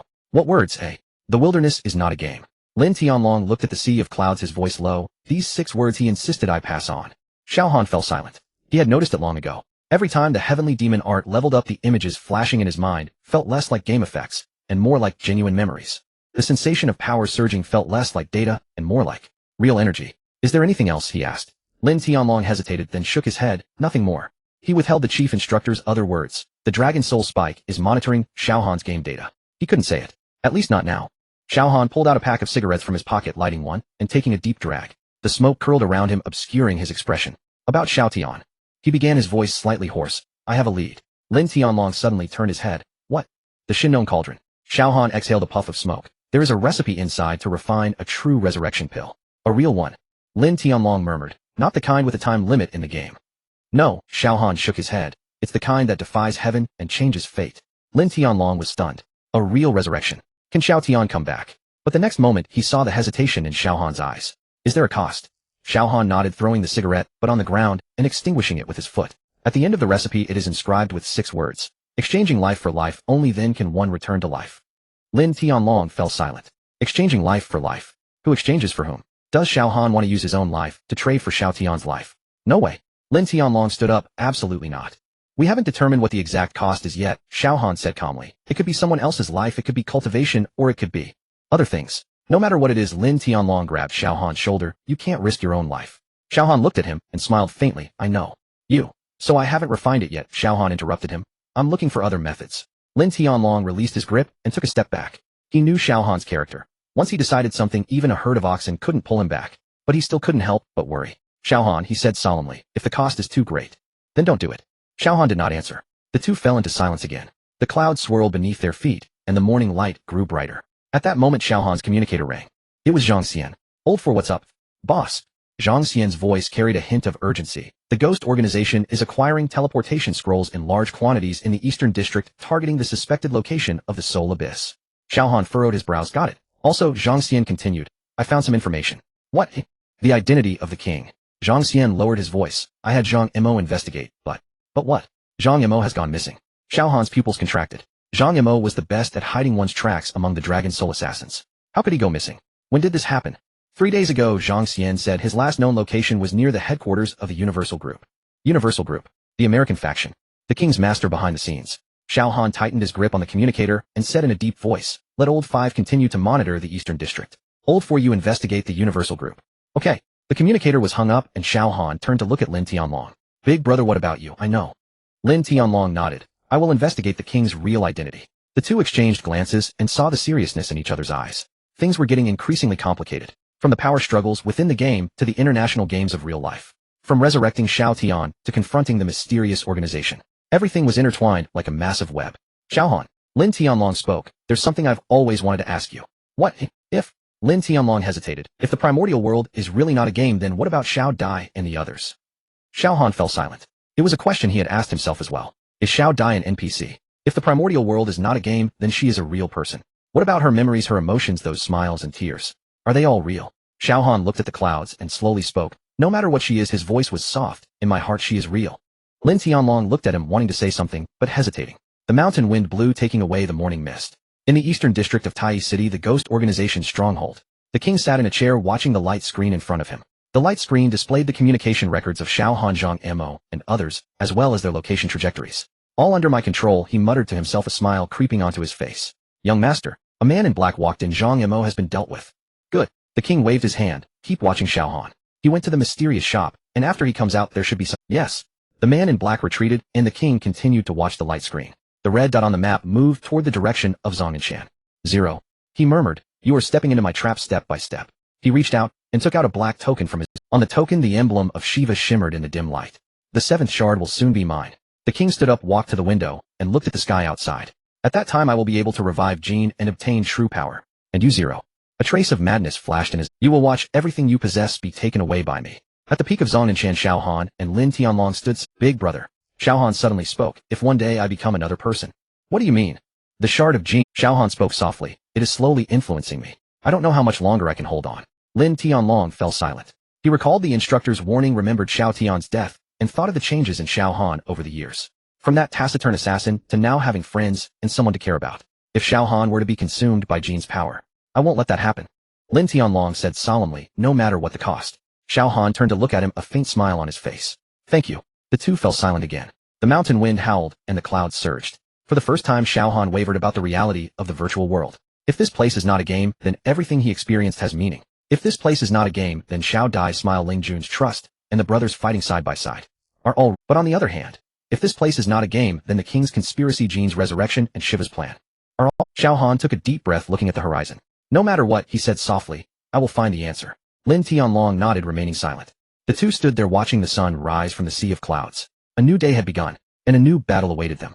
The night market in Tai City is never lacking in crowds. The shouts of vendors, the bargaining quarrels of players, and the pipa melodies from a distant tavern mixed together like a pot of overcooked hodgepodge. Xiao Dai weaved through the crowd, her gaze sweeping over the herbal stalls by the roadside, her fingers unconsciously clutching the necklace at her chest. It grew hot again. Since returning from the soul abyss, this moonshadow necklace had never calmed down. It was fine during the day, slightly warm and bearable. But at night that heat drilled down her collarbone to her heart, like an invisible hand gently scratching in her chest. She quickened her pace and turned into a deserted alley. The sounds of the night market were blocked by the walls, instantly falling silent. On both sides of the alley were the old buildings of Tai City with green bricks and black tiles, moss growing at the base, and a damp, musty smell in the air. The temperature of the necklace suddenly soared. Hiss! Xiao Dai gasped, looking down. The silver sheen on the necklace's surface was spreading, curling, like living vines creeping toward her wrist along her neck. The silver light exploded. The blinding white made her instinctively shut her eyes. When the brilliance faded, she looked down. On the inner side of her right wrist, an exquisite pattern was slowly fading away. The pattern resembled a crescent moon, and also some ancient totem, with intricate lines, yet possessing a strange beauty. Xiao Dai's breath hitched. She recognized this pattern. In the Xianyuan ancient tomb, the woman in the mural facing away from the crowd had the same totem on her wrist. At that time, she only felt that the woman's profile resembled her 7 parts, and she was uneasy, but didn't think much of it. Now the totem appeared on her own wrist. No. She rubbed her wrist hard, her skin turning red, but the pattern remained motionless until a few breaths later it dissipated on its own, as if it had never existed. Xiao Dai leaned against the wall, breathing heavily. Calm down, calm down. She pressed her hand against her chest, feeling the necklace's residual heat gradually subside. This was not the first time. In the ancient tomb, the necklace vibrated during the formation's loss of control. The necklace heated violently, and when Xiao Han left, the necklace spontaneously warmed and glowed. Every time it was related to Xiao Han, yet it seemed not just about him. At the end of the alley, a wooden door opened by itself without wind. Xiao Dai was stunned. She recognized that shop, Hongjun's mysterious store. During the day it was deserted, and at night it was usually closed, yet at this moment the door was wide open, and the inside was brightly lit. She hesitated for a few seconds and walked in. Behind the counter, an old man with white hair was reclining with his legs crossed, playing with a jade slip. He didn't seem surprised to see her, as if he had been waiting for a long time. You came, eh? Were you waiting for me? Hongjun tossed the jade slip onto the counter, sliding it to Xiao Dai. The bloodline awakening of the Xianyuan legacy, you can't hide it for long. Xiao Dai's body stiffened. What Xianyuan legacy? I don't know what you're talking about. Don't know. Hongjun sneered. The pattern on your wrist has already appeared, and you still don't know. Girl, the blood flowing through you is worth much more than you realize. Xiao Dai bit her lip and looked down at the jade slip. The jade slip was entirely white, and had intricate runes floating on its surface exactly matching the pattern that had disappeared from her wrist. She reached out to pick it up. The moment she held the jade slip, a flood of information surged into her mind. The image of a woman. She was wearing a moon-white long dress, standing on an altar with a sea of demonic energy behind her, and a ceiling door that was collapsing. The woman formed hand seals, reciting ancient incantations, her soul shattered bit by bit, transforming into silver light that fused into the necklace. Xianyuan Yueying, the last seal bearer of the Xianyuan clan, who sealed the demonic moon at the cost of her soul, embedding her bloodline into the necklace, waiting for her descendants to inherit. As the image dissipated, Xiao Dai's tears fell silently. She finally understood. Why she was attracted to the primordial world was not by chance or luck, it was her bloodline that had been calling her all along. That moonshadow necklace was not just an accessory fallen to the mortal realm, it was the legacy left behind by Xianyuan Yueying. And Shilin Diaowu was that descendant. Why me? Her voice trembled. Hong Jun straightened his legs, becoming surprisingly serious. When Xianyuan Yueying made her sacrifice, the bloodline powers scattered, and your ancestor happened to inherit a strand. Sometimes strong, sometimes weak, an awakener only appears every few generations. You just happen to be one. Then, does Xiao Han know? Hong Jun glanced at her, shaking his head. Some things you have to speak up yourself. Xiao Dai tightened her grip on the necklace, her palm pressed against the angular edges of the jade slip, leaving red marks. She looked down at her hand. Just now when the silver light erupted, it seemed something had seeped out of her palm, fine and silver. She rubbed it hard, her palm clean. Was it an illusion? No time to think more, she put the jade slip in her backpack, and quickly at the door she bumped into someone. Ouch. Long Qing exaggeratedly took 2 steps back. Sister Xiao Dai. What were you doing coming out of the old man's shop? Didn't get scammed again, did you? That old guy was in a bad mood. Halfway through his words he noticed the redness around Xiao Dai's eyes. Long Qing's smile froze on his face. He had not known Xiao Dai for long, but he had never seen her like this. Her eyes were as red as a rabbit's, her lips trembling, and she looked as if she had just been pulled out of water. Are you? Alright. He retracted his playful demeanor, his tone turning serious. I'm fine. Xiao Dai forced a smile. I just bought a few things. She raised her hand to wipe the corners of her eyes, but Long Qing's gaze was fixed on her palm. There was a silvery mark there, like the faded remnants of dried blood flashing out of sight under the light. Your hand. Long Qing. Xiao Dai interrupted him, her voice calm as if she had not just been crying. Do you see anything on? Long Qing opened his mouth, meeting her gaze, which held a clear message. Don't ask. He swallowed the words at the edge of his lips, scratching his head. No, I didn't see anything. Thank you. Xiao Dai turned to leave quickly, as if fleeing from something. Long Qing stood there watching her figure disappear. He rubbed his chin, mumbling, this doesn't feel right. Deep in the alley, Xiao Dai finally slowed her pace. She looked down at the palm of her right hand. The silvery mark had completely vanished, but she could clearly feel that powers still lying dormant, sleeping deep within her bloodline, waiting for the next awakening. The image from the jade tablet resurfaced in her mind. Xianyuan Yueying stood on the altar, and at the moment her soul shattered, her eyes did not reflect fear or sadness, but a sense of relief. To trade life for life. Xiao Dai clenched her fists. Xiao Han had already suffered enough. The fragments of Jin were within him, the Tian Mo Ju was eroding him, the king was hunting him, and the cost of reviving Xiao Tian was still unclear. He was carrying something on his shoulders that was 10 times heavier than himself. She could not add to his troubles anymore. Taking a deep breath, she suppressed all her emotions deep within her heart, and stepped towards the direction of the spiritual herb field. Moonlight fell upon her, the necklace glimmering with a faint silver light, like a silent heart beating slowly. The ghostly stronghold, 3 floors underground. The dim candlelight cast flickering shadows on the stone wall, and a faint scent of decay lingered in the air. Around the round stone table 4 figures sat at the corners, the one at the head, wearing a mask, their eyes dark and deep like a chasm. Speak up, let's hear the details about our old friend now. The king's voice was hoarse like sandpaper scraping against rough stone, tinged with a suppressed emotion. His long fingers tapped the table, the rhythm neither fast nor slow, yet creating an invisible sense of oppression for everyone present. Guo Tung stood up, taking out a roll of parchment from his pocket, unfolding it to reveal dense writing in tiny script. Based on the data analysis from these 3 encounters, Xiao Han's current cultivation is at the mid-level of king rank, but his actual combat power far exceeds that level. He possesses the inheritance of Jie Xian dual cultivation of witchcraft, and the control abilities of a black wizard combined with the explosive skills of Tian Mo Ju, allowing him to briefly engage in combat across 2 ranks. Guo Tung paused, his voice growing heavy. What's more troublesome is that he seems to have mastered some sort of domain ability. In the battle at the exit of the Luo Han Abyss, 23 elite assassins were all wiped out, without a survivor. Mid-level king rank. The assassin who had been silent sneered, a glimmer of disdain flashing in his eyes. He's just relying on inheritance and equipment. Does he really think he's the chosen one? He leaned back in his chair, his tone arrogant. Let me go, I can take his head within 3 moves. That's enough. The king raised his hand to stop him, his voice low, but commanding silence from the assassin. The gaze behind the mask turned deep, a twisted emotion surging within. Xiao Han. This name was like a thorn deeply embedded in his heart. 11 years ago, during the Lei Yu assessment incident, Yi Qinglong had torn up the selection list in front of him, coldly uttering the words, waste material. And Xiao Han, the one who later passed the retest, became the most favored disciple of the chief instructor, the ace of Long Han Ci. Why should it be him? Both trained assassins, why did Xiao Han get to have everything? Glory, brothers, lovers, inheritance. While he could only hide in the dark corners, masking his scarred face and serving foreigners. The king's fingers tightened slightly, his nails scraping against the stone table with a piercing sound. Do not underestimate him, he spoke slowly, his voice regaining calm. If Xiao Han can survive in Long Han Ci, he is not an ordinary character. His combat instincts, on-the-spot judgment, and that damned luck must all be taken seriously. He waved his hand, and a holographic map of Tai E City appeared in the center of the stone table, densely marked with glowing points. This is the movement pattern derived from a month of tracking him. The king's finger traced the map, 3 red points lighting up. Every morning he goes to the spiritual herb field in the west of the city to tend to the herbs. In the afternoon, he spends most of his time in the grocery store. In the evening, he occasionally visits the tea house near the entrance of the black market. His voice was cold. His life is too regular, so regular that it invites a trap. What do you mean, master? Awakens squinted his eyes. Surround and hunt. The king slowly stood up, his shadow elongated by the candlelight, like a lurking giant beast baring its fangs. The best hunters never take the initiative, but wait for their prey to reveal a flaw. He surveyed everyone. Xiao Han has too many attachments, and that is his greatest flaw. His gaze finally landed on the silver-haired girl in the corner, who had remained silent. Which? The girl slightly raised her head, a hint of complex emotion flashing in her light purple eyes before she lowered her head again. The Wanxiang puppet technique can control anyone, right? The king approached her, looking down from above, including the women. The witch's pupils suddenly contracted, the slave mark on her neck stabbing painfully, as if a red-hot wire was pressing into her flesh. She gritted her teeth, not uttering a sound, merely tightening her grip on her clothing. Master. Her voice trembled slightly. Do you mean for me to control Xiao Dai? Not just Xiao Dai. The king's voice carried a hint of cruel delight. Anyone he cares about can become our pawn. Dragon-Face sister, that woman named Ling Jun, even his brothers in Long Hun Ci. As long as we control them, Xiao Han, no matter how powerful he is, will have to submit. The witch lowered her head, her long hair concealing her expression. Last time at the Luo Hun Abyss, she had only managed to say 3 words, don't trust them, before the punishment of the slave mark silenced her voice.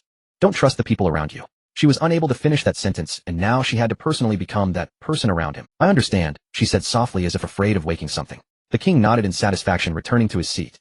Now let's assign tasks. His fingers tapped the table, issuing 3 commands in succession.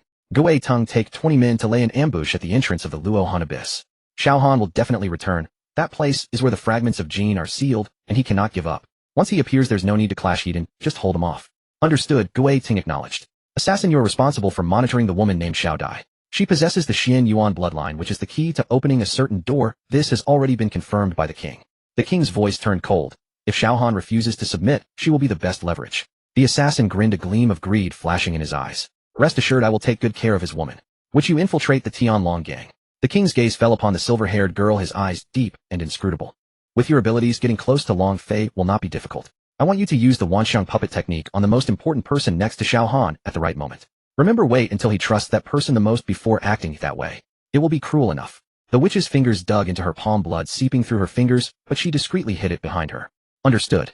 She turned to leave her steps, showing no hesitation. The candlelight in the corridor flickered, stretching her shadow long and lonely.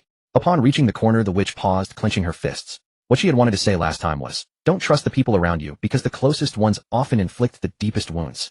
And now she must personally play that role. 11 days left. The countdown for the slave mark has only 11 days remaining. She could choose to do nothing and await death. But for some reason, Xiao Han's words, I will find a way to break the slave mark, kept echoing in her mind. That gaze, that kind of unwavering resolve, even when betrayed by the whole world. She had seen too many people become unrecognizable under the threat of death. But Xiao Han was different. He emerged from the darkness, yet still retained some form of purity. The witch closed her eyes, taking a deep breath. Perhaps while completing her task, she could leave behind some clues. Perhaps she could introduce some unexpected turns into this hunt. She did not know why she had such thoughts, only feeling that if she could do something meaningful in her final moments, it would not be in vain. In the conference hall, the king sat alone in the darkness. He slowly removed his mask, revealing the true face beneath. It was a face scarred by fierce flame, skin uneven, half of his cheek nearly melted away, a hideous scar running from the corner of his eye to his jaw, as if it had been cleaved by a sharp blade. He stood up and walked to the copper mirror on the wall, gazing at the ugly visage reflected within, a profound hatred flickering in his eyes. Xiao Han. His voice was low, as if squeezed from the depths of his throat. Everything you have I will take by hand. Your inheritance, your brothers, your woman, and your unblemished face. The shadow in the mirror twisted like a demon, whispering. 11 years ago, during the Lei assessment, he should have passed. It was Xiao Han who stole his position, and Yi Qinglong who kicked him off the selection list, turning him from a genius into waste. In those years abroad, every day he had thought of revenge. Now the opportunity had finally arrived. Lord Shiva promised him that as long as he collected 7 heart fragments, he could resurrect the god of destruction. And he would gain powers beyond that of mortals, even able to reshape his own body. When that time comes, the king put the mask back on, covering that twisted face. When that time comes, he would make Xiao Han kneel before him, watching everything he cherished be destroyed piece by piece. That kind of pain would be worse than death. Master, Gui Tung's voice came from outside the door. There's been movement on Xiao Han's side. He just left the grocery store and seems to be heading west.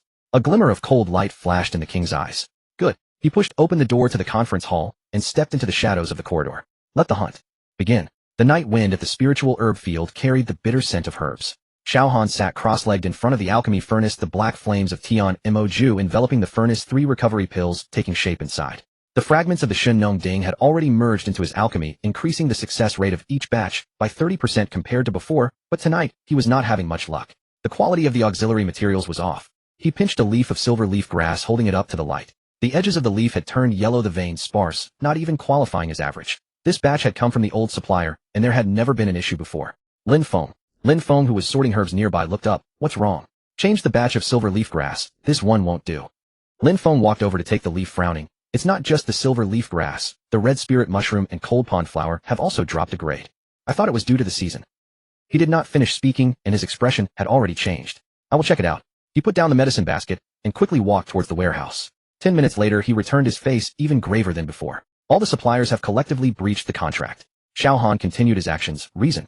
There is no reason. Lin Feng's voice was somewhat tense. It just means they will no longer supply us. I inquired with 3 companies, and one of them relented. Someone offered 3 times the price and cut off all our supply channels. The flames in the Dan furnace flickered. 3 times the price. This is not normal commercial competition, it is targeted at him. Who have you found out? Not yet, but to mobilize so much capital in such a short time and completely block your sources. Lin Feng paused. It's not an ordinary force. Xiao Han threw the silver leaf grass back into the medicine basket and stood up. It was not just a simple commercial suppression, it was cutting off his supplies before the battle. Recovery pills, breakthrough pills, pulse-protecting pills. These were the foundation of his combat power. Without medicinal materials, he could not refine pills. Without pills, he could not withstand the period of weakness 3 days later. If he could not endure the period of weakness, when the king came to hunt him down again, he would truly be doomed. One link leads to another, precisely calculated. Switch to purchasing from the black market. He made a decisive decision. The channels in the black market are not under official control. Money can buy anything. The quality may vary, but it's better than having nothing. The prices in the black market. Money is not an issue. Xiao Han opened the communication panel. I will contact Du Zun. Du Zun's reply came quickly, just 2 words, speak. Xiao Han briefly explained the situation, and after a moment of silence, Du Zun chuckled. The ghost merchant's involvement I should have anticipated. They even wanted to intercept my goods, but they didn't manage to. The demon god gang has its own plantation base. I need an independent supply chain. Xiao Han stated directly. Can you help me set it up? I can. Du Zun's voice carried the unique rhythm of a cunning old fox, but I have a condition. Say it. The gang competition starts next week, and the demon god gang needs a trump card to hold the fort. You will fight 3 matches for me, and I will handle the supply chain. Xiao Han did not respond immediately. The gang competition is a periodic contest among the 3 major gangs, ostensibly for sparring, but in reality, it involves a massive allocation of resources and territories. Once he represents the demon god gang, it means he is publicly taking a stand. But he needs allies now. Alright. Glad. Du Zun's laughter came through the communicator. Tomorrow, I will send the first batch of medicinal materials over. You can rest assured about the quality. As for the details of the competition, we will discuss them later. The communication was cut off. Lin Feng breathed a sigh of relief. I will keep an eye on the alchemy. You should rest for now. Xiao Han said nothing and turned to walk deeper into the spirit medicine field. He needed to test something. With no one around, he activated the celestial interception domain, and a silver-gray barrier spread out, freezing the spiritual energy within a 30 zhang radius. Immediately afterward, the second volume of the demon god art activated, and black, demonic energy seeped from his pores, overlapping with the domain's power. Boom. The stone target ahead was silently crushed, leaving no remnants. The power exceeded expectations. The celestial interception domain combined with the demon god transformation gave him the destructive power of an initial stage emperor in a short time. But the next second, he felt something was off. The domain was shrinking. The original 30 zhang coverage reduced to 20 zhang after 10 breaths, and after 15 breaths, it shrank to 15 zhang, still decreasing. His body was under too much strain. 2 completely different forces overlapped, as if his meridians were being scoured by 2 torrents simultaneously on the verge of collapse. He forcibly maintained it for 20 breaths. The domain shattered, the demonic energy backfired, and a mouthful of blood surged to his throat, which he swallowed back. His knees buckled, and he braced himself with one hand on the ground. The duration dropped sharply from 20 breaths to less than 10, and in the overlapping state, it was only half of the original. If he were to use this in actual combat, if he couldn't defeat the opponent within 10 breaths, he would be at their mercy. Not enough. Still not enough. Footsteps approached from behind. Xiao Han. Xiao Dai's voice was filled with concern. I brought you a late-night snack, you. When she saw him drenched in cold sweat, pale-faced, she swallowed her words and hurried over to squat down, taking out a handkerchief to wipe his sweat. You are being stubborn again, she said softly, her fingers brushing over the beads of sweat on his forehead. Xiao Han wanted to say something, but Xiao Dai's hand accidentally touched the incomplete scroll of the demon god art in his arms. The necklace trembled. It was not warm, it was vibrating violently, as if awakened by something. Xiao Dai let out a muffled groan, her face instantly paling, and the handkerchief slipped from her fingers. Your necklace. Xiao Han's gaze sharpened. Xiao Dai reacted quickly, yanking her hand back, causing the necklace's trembling. She forced a smile, her movements casual, as if nothing had happened. It's fine, maybe the demonic energy on you is too strong, and it stimulated the necklace. She bent down to pick up the handkerchief. Hurry, and eat your late-night snack, it won't taste good if it gets cold. Xiao Han stared at her for 2 seconds. Xiao Dai lowered her head to organize the food box, avoiding his gaze. He didn't press the question. The two of them sat on the ridge of the field, Xiao Dai watching him eat the late-night snack occasionally, saying a few inconsequential words. The atmosphere seemed relaxed, yet both harbored their own thoughts. Late into the night after Xiao Dai left, Xiao Han sat alone on the stone bench in the spirit medicine field, flipping through the information on the soul link. Since forming a life-and-death contract with Ling Jun, he had been studying the mechanics of this skill. The soul resonance is not one-way, it is mutual. Pain, emotions, even fragments of memories may leak through the link. He needed to know where the boundaries of this link lay. At the same time, at the Tianlongang's base, Ling Jun woke up from her dream, drenched in cold sweat. The images in the dream were fragmented, but she clearly saw a few things. Rain, torrential rain pouring down. Blood flowed from 5 corpses, and a boy's silhouette kneeling in the mud holding a smaller child in his arms. The child was already motionless. The boy raised his head, the rain blurred his face, but those eyes. Ling Jun pressed her hand against her chest, her heart racing, as if it would leap out of her throat. She recognized those eyes. Rainy night. 5 kidnappers. A figure emerging from the shadows. Xiao Han. She had always suspected, and now she finally confirmed it. The person who saved her, the mysterious man who killed the 5 kidnappers, was indeed Xiao Han. Ling Jun sat for a long time, the moonlight outside the window casting a half-bright, half-dark light on her face. The soul link glowed faintly in the night, like an invisible thread tying her to a killer. She did not feel fear. She just sighed lightly. The wind at the edge of the soul-falling abyss carried a fishy scent. Xiao Han stood at the entrance. Behind him were more than 30 elite members of the Tianlong gang, led by Long Fei, with Long Qing and Long Yun flanking them. The sky was overcast, and the entrance to the abyss looked like a wound opened in the earth, with black mist surging out, winding along the ground. This place is sinister. Long Qing muttered, gripping his staff tightly. Xiao Han said nothing. He focused on the mist, his mind racing. The king set a trap in the soul-falling abyss, and his intent was clear, to force him to reveal himself. But he had to come. Lin Feng was still in the hands of the ghost. The grocery store was burned down, and the supply chain was cut off. These days, he had been as passive as a dog being led by its nose. It was time to bite back. Go in. He stepped forward into the mist. The demon god art automatically activated, and the chaotic energy within him flowed to protect his mind. Xiao Han's eyelids twitched slightly. This reaction was unusual. Previously, the demon god art only activated when he initiated it, but this time it seemed to spontaneously protect him. He suppressed his doubts and continued forward. The fog was denser than he had imagined. Beyond 10 steps, he could not see shadows, only hearing the footsteps and breaths of his comrades. A decaying aura permeated the air, reminiscent of aged corpses being unearthed and exposed to the sun. Leader, my map is malfunctioning. Long Yun's voice came from ahead, tinged with tension. Mine too. Long Qing added. Xiao Han brought up the system panel, and sure enough, the mini-map was entirely gray with the coordinates showing blank. The restrictions in the soul-falling abyss were stronger than he had anticipated. Stay close to me, don't scatter. He slowed his pace, pressing the celestial interception jade pendant against his chest, which was faintly warm. This thing always reacts when danger approaches. After about a quarter of an hour, the fog gradually thinned. Xiao Han noticed a detail. The mist was not evenly distributed, but flowed in a rhythmic pattern. Like breathing. Breathe, inhale. Breathe, inhale. He crouched down, pressing his palm to the ground. A subtle vibration emanated from deep beneath the surface, matching the flow of the mist perfectly. Leader. Long Fei leaned forward. This abyss is alive. Xiao Han stood up. Or something at the bottom of the abyss. As soon as he finished speaking, the bone dragon petted his waist, suddenly let out a low growl, its pitch-black eyes fixated on the front. The mist parted, revealing more than 30 dark figures ahead. Leading them was a tall, thin man wearing a half-mask, the exposed lower half of his face twisted into a sneer. Behind him were a uniform line of black-clad assassins, their weapons glimmering ominously. Xiao Han, Guiteng's voice was nasal, as if appraising a product. My master has been waiting for you for a long time. Xiao Han glanced at the opponent, 33 people all above the royal level. Guiteng's aura was the strongest, nearing the emperor's threshold. Your master doesn't have the guts to come himself. Guiteng laughed. My master's opponent has never been you. You are merely a vessel. The word vessel made Xiao Han's pupils constrict slightly. The king indeed knew he was the container of the ashes. So many words. He raised his hand, and the celestial interception domain suddenly unfolded. Silently, a layer of faint gray mist enveloped 100 meters around. Before Guiteng's men could react, they found their attribute panels rapidly declining. Attack power down by 15%, defense down by 20%, movement speed down by 10%. What the hell is this? Someone shouted in surprise. Guiteng's expression changed. Celestial interception domain.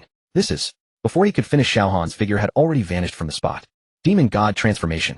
His stature suddenly surged, black, chaotic energy wrapping around him, and a strange golden light flared in his pupils. In an instant, his speed broke through the limits of the royal level, and his afterimage swept past the first 3 assassins. Thud, thud, thud. 3 heads flew into the air. 3 seconds. 5 royal level players fell to the ground, not even having time to scream. Block him. Guiteng roared. The remaining assassins surged forward frantically, various skills exploding in the mist. But Xiao Han moved like a specter among the crowd, each strike precisely claiming a life. With the celestial interception set enhanced by chaotic energy, his defense was terrifyingly high. Those attacks landing on him only sparked faint glimmers. Long Fei and the others watched dumbfounded. Is this the dual cultivation of the witch path? Long Qing swallowed hard. Don't just stare, help clear the minions. Long Fei came to his senses and charged forward with his sword. The battle intensified. Although the Ghost Organization had the numerical advantage, they could not unleash their power under the dual pressure of the Celestial Interception Domain and the Demon God Transformation. Gui Tang's pupils constricted tighter. The intelligence was incorrect. Xiao Han's combat power far exceeded expectations. Peak royal level. No, this was already the strength of a half-step emperor. Retreat. He made a quick decision, throwing a black orb to the ground. Boom. Dense toxic fog erupted, instantly obscuring everyone's vision. At the same time, several corpses in the toxic fog violently swelled, emitting piercing shrieks. Corpse explosion technique. Fall back, Xiao Han shouted. But it was too late. Boom, boom, boom. A series of explosions echoed down the narrow passage, the shockwave carrying the poison gas spreading everywhere. Several members of the Tianlong gang were caught off guard, directly blasted away. Long Qing was pierced in the shoulder by a poisoned dart, collapsing to the ground with a terrible scream. Long Yun desperately shielded him, receiving another poison dart that grazed his cheek, leaving a charred wound. Xiao Han gritted his teeth, fully activating the Celestial Severing Domain to block the poisonous gas outside. He dashed towards Long Qing, casting a resurrection spell upon him. Can you stand up? Help! The leader. Long Qing's face was pale, but his eyes remained somewhat clear. Xiao Han pulled him up and turned to shield the injured members. The shockwaves from the corpse explosion struck one after another, and he bore the brunt of it, while the severing celestial gear absorbed a significant amount of damage. At that moment, he noticed a detail. Dense runes began to appear on the surface of the gear. Those runes were ancient characters glowing with a faint blue light. Defense power surged dramatically. The moment the runes lit up, all damage was reduced by 30%. Xiao Han was momentarily stunned. Oh, was this the hidden effect of the severing celestial gear? It had never been triggered before. Seizing the opportunity, he raised his hand, and the chaotic energy sliced through the mist like a blade, directly striking towards the retreating ghost vines. But the ghost vines had already vanished into the depths of the mist. This is just the beginning. His voice drifted from afar, carrying a chilling smile. Xiao Han, you will come to me willingly. Xiao Han did not pursue. He scanned the battlefield, tallying the casualties. 5 from the Tianlong gang had died, 8 were severely injured, and over 10 had light injuries. The Phantom Organization left behind 17 corpses. Leader Wei. Long Fei approached, his voice somewhat heavy. We need to retreat from the mist first. Xiao Han interrupted him. The team began to withdraw. Xiao Han walked at the back, suddenly captivated by a pattern on the abyss wall. It was a mural carved into the black rock with ancient and weathered lines. He was certain he had not seen this mural when entering the Soulfall Abyss before. A human silhouette stood at the center, holding a scroll, shaped like the Tianmaju. Beside the human figure stood a vague shadow surrounded by a destructive aura. The god of destruction, Jin. Below the mural was a line of small text, the child of fate. When the destruction descends, the 6 realms shall turn to ruins. Xiao Han stared at the words, a chill rising in his heart. When had this mural appeared? Why had he never seen it before? He reached out to touch the mural, feeling a cold sensation at his fingertips. At that moment, a voice from the Shinnong Ding sounded, filled with unprecedented seriousness. You carry the aura of Jin. Xiao Han's hand stiffened. What do you mean? The Tianmaju is a fragment of Jin's power. Practitioners will be eroded by it. The voice of Yaoqin was deep. You absorbed the heart's fragment, and Jin's consciousness has already begun to seep into your body. Sooner or later you will become the vessel for his resurrection. Xiao Han fell silent. He had known this all along. The god of death had said that the 9 volumes of the Tianmaju must be combined to counter Jin. He had only obtained 2 volumes, so far a long way from that goal. But time was running out. The king had already collected 3 fragments, and Shiva was scheming in the dark, while Jin's consciousness within him was beginning to awaken. Is there a way to stop it, he asked. There is, Yaoqin replied. Gather the 9 volumes of the Tianmaju, or what? Or find the source. The source, the existence born alongside Jin, representing the other side of creation and destruction. Xiao Han withdrew his hand, and turned to catch up with the team.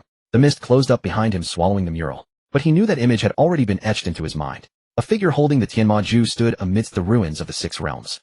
Beside him stood the god of destruction. Was that his fate? He did not believe in fate. Never had. When Xiao Han reached the grocery store, the basement was already a wreck. The walls were cracked and the floor was covered in black tentacle marks. Several members of the Tianlong gang lay on the ground, uncertain of life or death. Wu Ling knelt in front of the dark door, pressing her hands firmly against the gap that was about to collapse. Her face was as pale as paper, her lips devoid of color. Wu Ling. Xiao Han rushed forward, and upon seeing her condition it felt as if something had struck him hard in the heart. Wu Ling turned her head, showing him a faint, weak smile. You came. Before she could finish, her vision darkened, and her Xiao Han caught her, feeling the sense of her life slipping away through their soul link. He forcibly suppressed the turmoil in his heart, and handed Wu Ling over to the arriving Long Qing. Take her outside. Leader, what about you? I have something to do. He turned to face the dark door. The gap had expanded to half a person wide, and the black aura spread out like a living creature. The celestial severing domain operated at full capacity, keeping the black aura at bay 3 meters away. But that aura seemed to have gained consciousness, starting to circumvent the domain and surround him from all sides. A dual cultivator of witchcraft. That low voice echoed again, carrying a hint of amusement. You finally arrived. Xiao Han's hair stood on end. The voice was exactly like the breath from the crack in the soulful abyss. Who are you? He asked in a deep voice. You will know soon enough. The voice vanished, but the black aura surged violently from the cracks, spilling out like a tide. Xiao Han gritted his teeth. The Tianma Ju automatically activated, and the chaotic energy formed a barrier clashing against the black aura. The aura on you feels familiar. That voice echoed again, laden with confusion. It's him. His power. Xiao Han's heart sank. Him. Who? Jin. The black aura thickened and cracks began to appear in the domain. Xiao Han knew that the severing celestial domain could not hold out much longer. He had to reseal this door. Tianma Ju, severing celestial power, suppress it down for me. He formed seals with both hands, injecting chaotic energy and severing celestial power into the dark door simultaneously. The two powers intertwined in the gap, forming a complex rune array. The gap began to close slowly. The black aura resisted frantically, with tentacles whipping against the rune array like whips, trying to tear open the crack. No. Don't. That voice grew sharp. I've waited too long. Too long. Let me out. Let me. Xiao Han ignored that voice, continuing to inject power. Cracks began to appear in his meridians, and the chaotic energy rampaged within him, bringing tearing pain. But he couldn't stop. Once he stopped, the seal would completely shatter. At that time, whatever was behind the door would emerge. He didn't know what it was, but it definitely wasn't anything good. Ah! That voice let out a piercing scream, filled with both unwillingness and rage.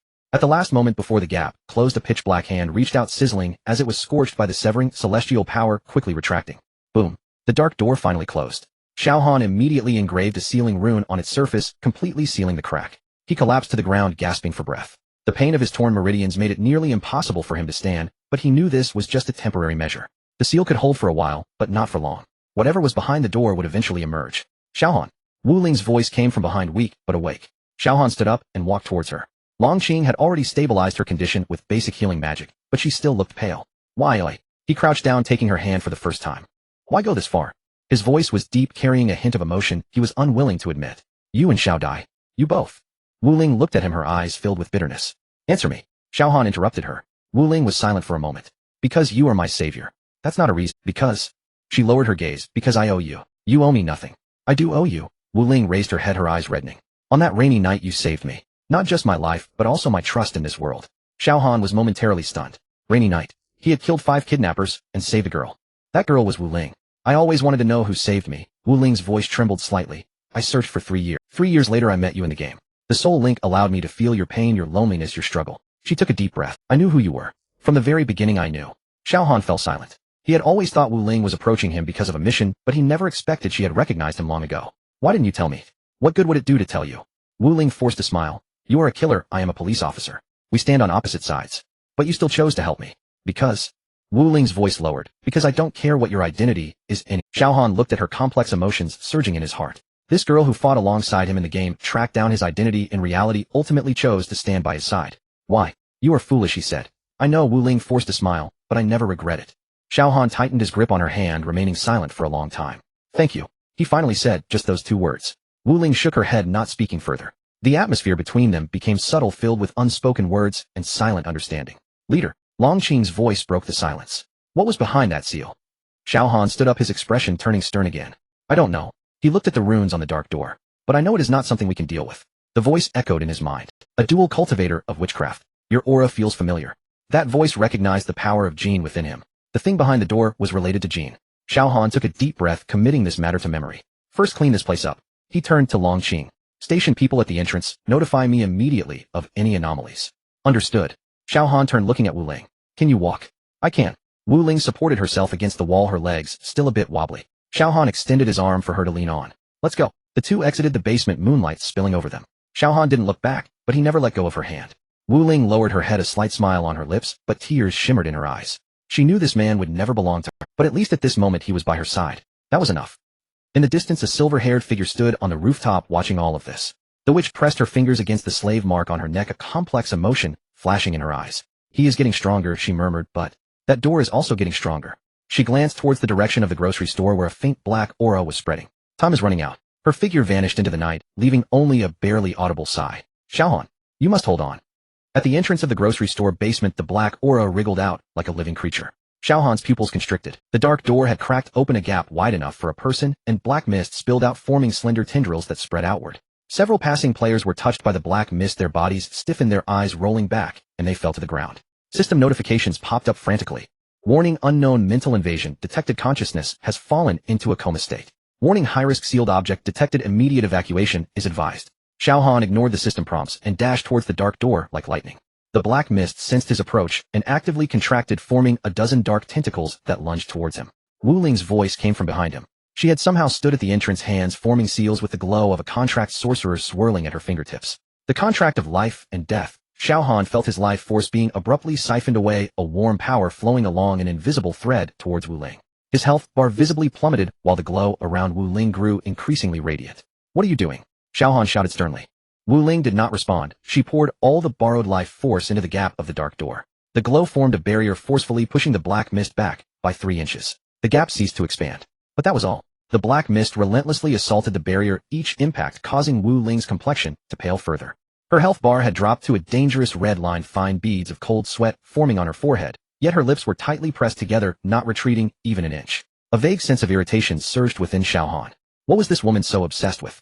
He forcibly suppressed his swirling thoughts and activated the celestial interception field with all his might. A golden light shield expanded from within him, merging with Wu Ling's barrier. The black mist screeched as it was touched by the celestial interception power. The heavenly demon art operated by itself, forming a second barrier of black demonic energy around him, intertwining with the celestial interception power, producing a strange resonance. At that moment, a low, deep laughter echoed from the depths of the gap. Witchcraft dual cultivator. The voice was hoarse, imbued with the weight of ancient years intertwined with a suppressed ecstasy. "You have finally arrived." Xiao Han's hair stood on end. This voice was identical to the breath he heard from the crack in the ruins of the Lost Soul Abyss. That feeling of being watched surged again, as if countless eyes were fixated on him from the darkness, waiting for him to step into some meticulously crafted trap. "Who are you?" Xiao Han asked in a deep voice. No answer. Suddenly the black mist in the gap went wild, as if awakened by that voice. The force of the impact surged several times. Wu Ling's barrier cracked, and she let out a muffled groan, blood trickling from the corner of her mouth. "I can't hold on." Her voice was weak, yet she stubbornly maintained her hand seals. Xiao Han's expression darkened. He acted decisively. He formed seals with both hands, unleashing the heavenly demon art and celestial interception power simultaneously. The intersection of golden and black light transformed into a sealing rune, forcefully imprinted onto the dark door's gap. In the instant the rune was branded, the black mist twisted and struggled as if struck by lightning. The gap began to close. Just as it was about to seal completely, a pitch-black hand emerged from the gap. The hand was thin and emaciated, its skin covered in bizarre black patterns with nails sharp as blades lunging straight for Xiao Han's heart. Xiao Han's pupils constricted. There was no time to evade. The celestial interception power instinctively protected him, the golden light coalescing into a shield at his chest. The black hand touched the golden light, emitting a piercing, burning sound like hot iron plunging into water. The black hand suddenly retracted, and the gap completely sealed in that very instant. The dark door was sealed once more. But Xiao Han knew this was merely a temporary measure. On the seal, a faint crack was clearly visible, like it could shatter again at any moment. He turned and looked at Wu Ling, who she was utterly exhausted, her face as pale as paper, her health bar dwindled to below 10%, lacking even the strength to open her eyes. Yet a faint smile lingered at the corner of her mouth. "Finally, sealed it." Xiao Han paused for a moment, crouched down, and for the first time took the initiative to hold her hand. Her hand was icy cold, trembling slightly. Why go to such lengths? His voice was calm, but contained a complexity he himself was unaware of. Wu Ling slowly opened her eyes. In those eyes there was exhaustion, bitterness, and something deeper difficult to articulate. "Because..." She opened her mouth, her voice hoarse. "You saved me. 3 years ago on a rainy night, 5 kidnappers, 1 girl." Xiao Han's eyes flickered. That was a mission he executed during his time with the Dragon Soul Assassins, where he casually saved a girl. He thought it was merely a trivial episode, long forgotten her appearance. "You remember me?" His voice was somewhat dry. "I've always remembered." Wu Ling forced a smile. "You probably don't know how long it took me to find you after that night. I checked all the records, went through every case file from that time, only to confirm that you were an unknown killer. Later I joined the police force, became a detective, also too." She did not continue. Xiao Han fell silent. He recalled Ling Jun's obsession with investigating the rainy night murder case, remembered her complex expression upon seeing him, and her stubbornness to follow him into the Lost Soul Abyss despite the dangers. It turned out it was not a coincidence. "You know who I am," Xiao Han said, "yet you chose to stand by me." "Yes." Wu Ling closed her eyes. "I know you are Zero of the Dragon Soul Assassins, that you have killed many, that your hands are stained with blood. But so what?" She opened her eyes and stared directly at Xiao Han. 3 years ago on that rainy night, you could have simply walked away, yet you chose to save an unrelated girl. You are more human than you think." Xiao Han's throat tightened. He remembered Xiao Tian, recalled those fallen comrades, remembered the blood on his hands. He had long been accustomed to being called a cold-blooded killer, a machine for murder. Yet no one had ever told him, "You are more human.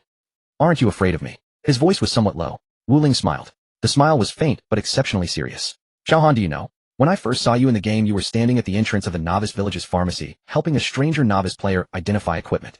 You probably don't remember. But you didn't take a single coin, only said be careful next time, don't get scammed again.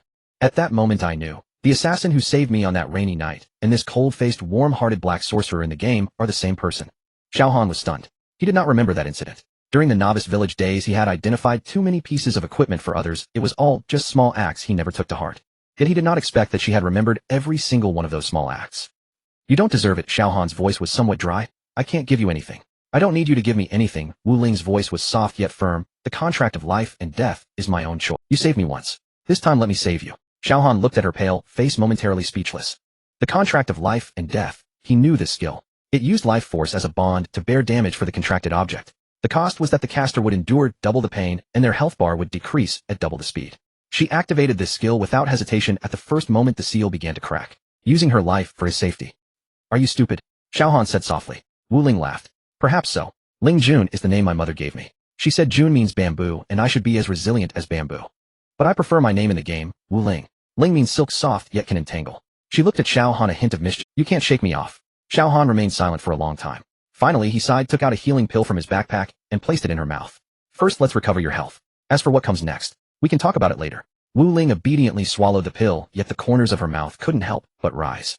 Xiao Han stood up and looked at the sealed dark door. The cracks, though faint, were indeed present. The entity behind the door, the one claiming to recognize the ash power, would eventually break free. And what it had said made alarm bells ring in his heart. Witchcraft dual cultivator. You have finally arrived. The tone was as if it had been waiting for him. From the moment he stepped into the wilderness he had already been targeted by some force. Xiao Han recalled Yachin's warning. You have been invaded by the consciousness of ash and will eventually become its vessel for revival. He remembered the hints from the underworld god. The seventh heart fragment is sealed within you not by coincidence. He recalled the king's title, 0. He remembered the blood words on the heavenly demon art's remnant scroll. Someone is lying. All clues pointed in one direction. He was a pawn. From the moment he entered the game, he was a pawn. But who was playing this game? Xiao Han clenched his fists. What do you plan to do? Wu Ling's voice came from behind. She had regained some strength and stood up, propping herself against the wall. Xiao Han did not turn around. The seal won't hold for long. The entity behind the door will emerge. Before that I need to become strong enough to break this game. Wu Ling walked to his side and stood firm. Then let's become stronger together. The contract of life and death binds us. Your enemy is my enemy. Xiao Han turned his head to look at her. Her complexion was still somewhat pale, yet her gaze was extraordinarily resolute. As you wish. He turned and walked out of the grocery store. Wu Ling followed behind him, a faint smile appearing at the corner of her mouth. In the distance a shadow darted across the roof, disappearing into the night. The witch retracted her spying eye, her expression grave. The speed of the seal's collapse was faster than expected. There wasn't much time left for Xiao Han. She pressed her hand to her chest, feeling the burning of the slave mark. She had to find a way to break the seal as soon as possible. Otherwise, she looked down at the secret letter in her hand, which contained only a brief line. The seventh seal has been broken. The vessel of ash is about to awaken. The witch had stayed with the dragon gang for 3 days. 3 days was enough for her to grasp the daily operations of the gang and memorize the faces and names of every member.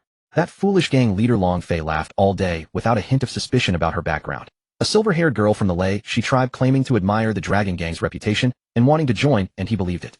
Xiaoyin, your healing magic is quite good. The gang is in need of a contract sorcerer. Long Fei patted her shoulder, smiling like a carefree fool. The witch lowered her eyes, a perfectly measured arc forming at the corner of her mouth. Thank you for the compliment, gang leader. The slave mark on her neck faintly burned, reminding her not to forget her identity. The king's puppet. She certainly hadn't forgotten. Every moment was etched into her bones. The silver totem was like a red-hot nail driven into her vertebrae. She understood the cost of defying orders better than anyone. The witch, whose real name was Sylvia, was the last bloodline of the Lei Shi tribe, captured by the Phantom organization 3 years ago, and thus became a tool in the king's hands. Puppet arts were her gift, and the slave mark was her shackles. The king dictated who she controlled, and she had no room for refusal. But this time was different. Her target was Xiao Han, the silver-haired assassin who had spared her in the black market. The witch remembered every detail of that night. She had warned him with her silver pupils, but he pretended not to see. That moment was fleeting, too brief for anyone nearby to notice, yet long enough to remain etched in her memory even now. The girls of the Lei Shi clan held a secret unknown to many. They could see the threads of fate with their silver pupils. It wasn't a grand prophecy, merely vague fragments like peering through frosted glass. But that day in the black market, she saw the threads surrounding Xiao Han. Black, entwined with blood and flames, yet a silver light pierced through the darkness. That was her own thread. The witch did not believe in fate. 3 years of enslavement had shattered all her naive fantasy. However, that silver light compelled her to make a decision. She wanted to leave a clue. Life in the Tianlong gang was more peaceful than she had imagined. The members interacted harmoniously with no scheming or deceit, as if a true home. The witch scoffed inwardly, as she had long lost the concept of home. On the third day, Wu Ling found her. Are you new here? Wu Ling leaned against the doorframe, her gaze sharp as a knife. The witch noted her stance, perfectly blocking the escape route with her right hand poised to draw a weapon at any moment. This woman was very alert. Yes, the gang leader took me in, the witch said softly, lowering her head. My name is Xiao Han. Wu Ling stared at her for a full 5 seconds as if trying to dismantle and scrutinize her. The witch felt a chill run down her spine, as if the slave mark on her neck was trembling. Your eyes are quite special, Wu Ling suddenly spoke, silver very rare. The witch's heart tightened, but her face remained impassive. It's a trait of the Lei Shi clan. I apologize if it offends you. The Lei Shi clan. Wu Ling pondered. I heard that this race has been exterminated. I am the last one left, the witch said blandly, as if discussing something unrelated. I happened to be outside playing on the day of the extermination, so I escaped the disaster. She had used this excuse many times, and no one ever doubted it. What reason would there be to question the story of a 14-year-old girl who had survived alone in a chaotic world? But Wu Ling's expression changed. In that instant, the witch saw sympathy, pity, and a hint of recognition. It's not easy to survive alone. Wu Ling's voice softened. From now on, consider the Tianlong gang your home. She turned to leave, and the witch lowered her eyelids, concealing the complex emotions that flickered in her pupils. This woman was very perceptive. Because of this, her plans must be accelerated. Wu Ling's intuition was too sharp. If she delayed any longer, she would expose herself. The team's mission that day was to clear the undead nest outside the city. An ordinary dungeon, not too difficult. The Tianlong gang dispatched a 10-person squad, led by Wu Ling, with Xiao Han covering the rear. The witch awaited this opportunity. The battle proceeded smoothly as Xiao Han's domain of celestial interception enveloped the area, causing the undead to fall like harvested wheat. The witch mingled among the crowd, silently casting healing spells, maintaining a standard performance.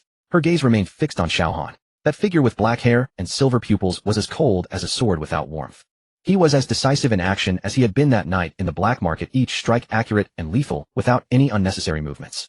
But the witch noticed a detail. On his right wrist, there was a circle of black markings resembling some kind of rune, which glowed faintly as the battle intensified. That was the curse of Jin. The information the king provided mentioned it. Xiao Han absorbed the 7th fragment of the heart, gaining power, but simultaneously he was being eroded by Jin's consciousness. The black markings were the mark of the curse. The witch's heart suddenly constricted. She realized that her target had never been. The king's true plan was far more terrifying than merely controlling a player. After the battle, everyone took a moment to recuperate. Wu Ling's soul link seemed to malfunction. She clutched her chest, pale-faced, as Xiao Han approached to assess the situation. Now was the time. The witch pretended to fetch water, rounding a corner only to encounter Xiao Han in a narrow space. No one was around. She took a deep breath, raised her right hand, and concentrated silver light at her fingertips. The incantation for the puppet technique rolled off her tongue. She only needed a moment to control Xiao Han's nerves and incapacitate him, when suddenly the slave mark erupted. The pain was like a burning knife stabbing into her spine, causing the witch's body to stiffen, instantly blood oozing from the corner of her mouth. She staggered, the silver light in her hand dissipating, nearly collapsing to the ground. Backlash. The king had set restrictions within the slave mark long ago. The moment she attempted to strike Xiao Han, it triggered a backlash. The witch gritted her teeth, raised her head, and met Xiao Han's gaze with her silver pupils. Xiao Han's hand had already grasped her wrist, cold as iron. Who are you? His voice lacked warmth, his fingertips pressing against her pulse point, ready to shatter her meridians. The witch smiled.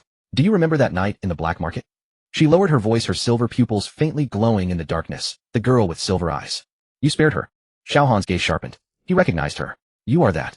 I am the witch. She interrupted him, the slave mark burning once more, causing her to gasp for breath. The king's puppet, the last bloodline of the Lei Shi clan, and she paused, her voice dropping. And the one who owes you a life. Xiao Han's expression shifted slightly, but he did not loosen his grip. You infiltrated the Tianlong gang just to kill me. No. The witch shook her head, her silver hair billowing in the wind. Her body began to tremble. The backlash of the slave mark intensified, blood continuously spilling from the corner of her mouth. The king's order is to control the most important person beside you, to make you hand over the Tianma art. Each word felt like tearing apart her throat. But my target has never been you. Xiao Han's pupils contracted sharply. What do you mean? The witch's vision began to blur, but she held on, articulating each word slowly. The puppet technique. The target is not you. It is Xiao Dai. Before she finished speaking, the slave mark erupted in a blinding silver light. Oh!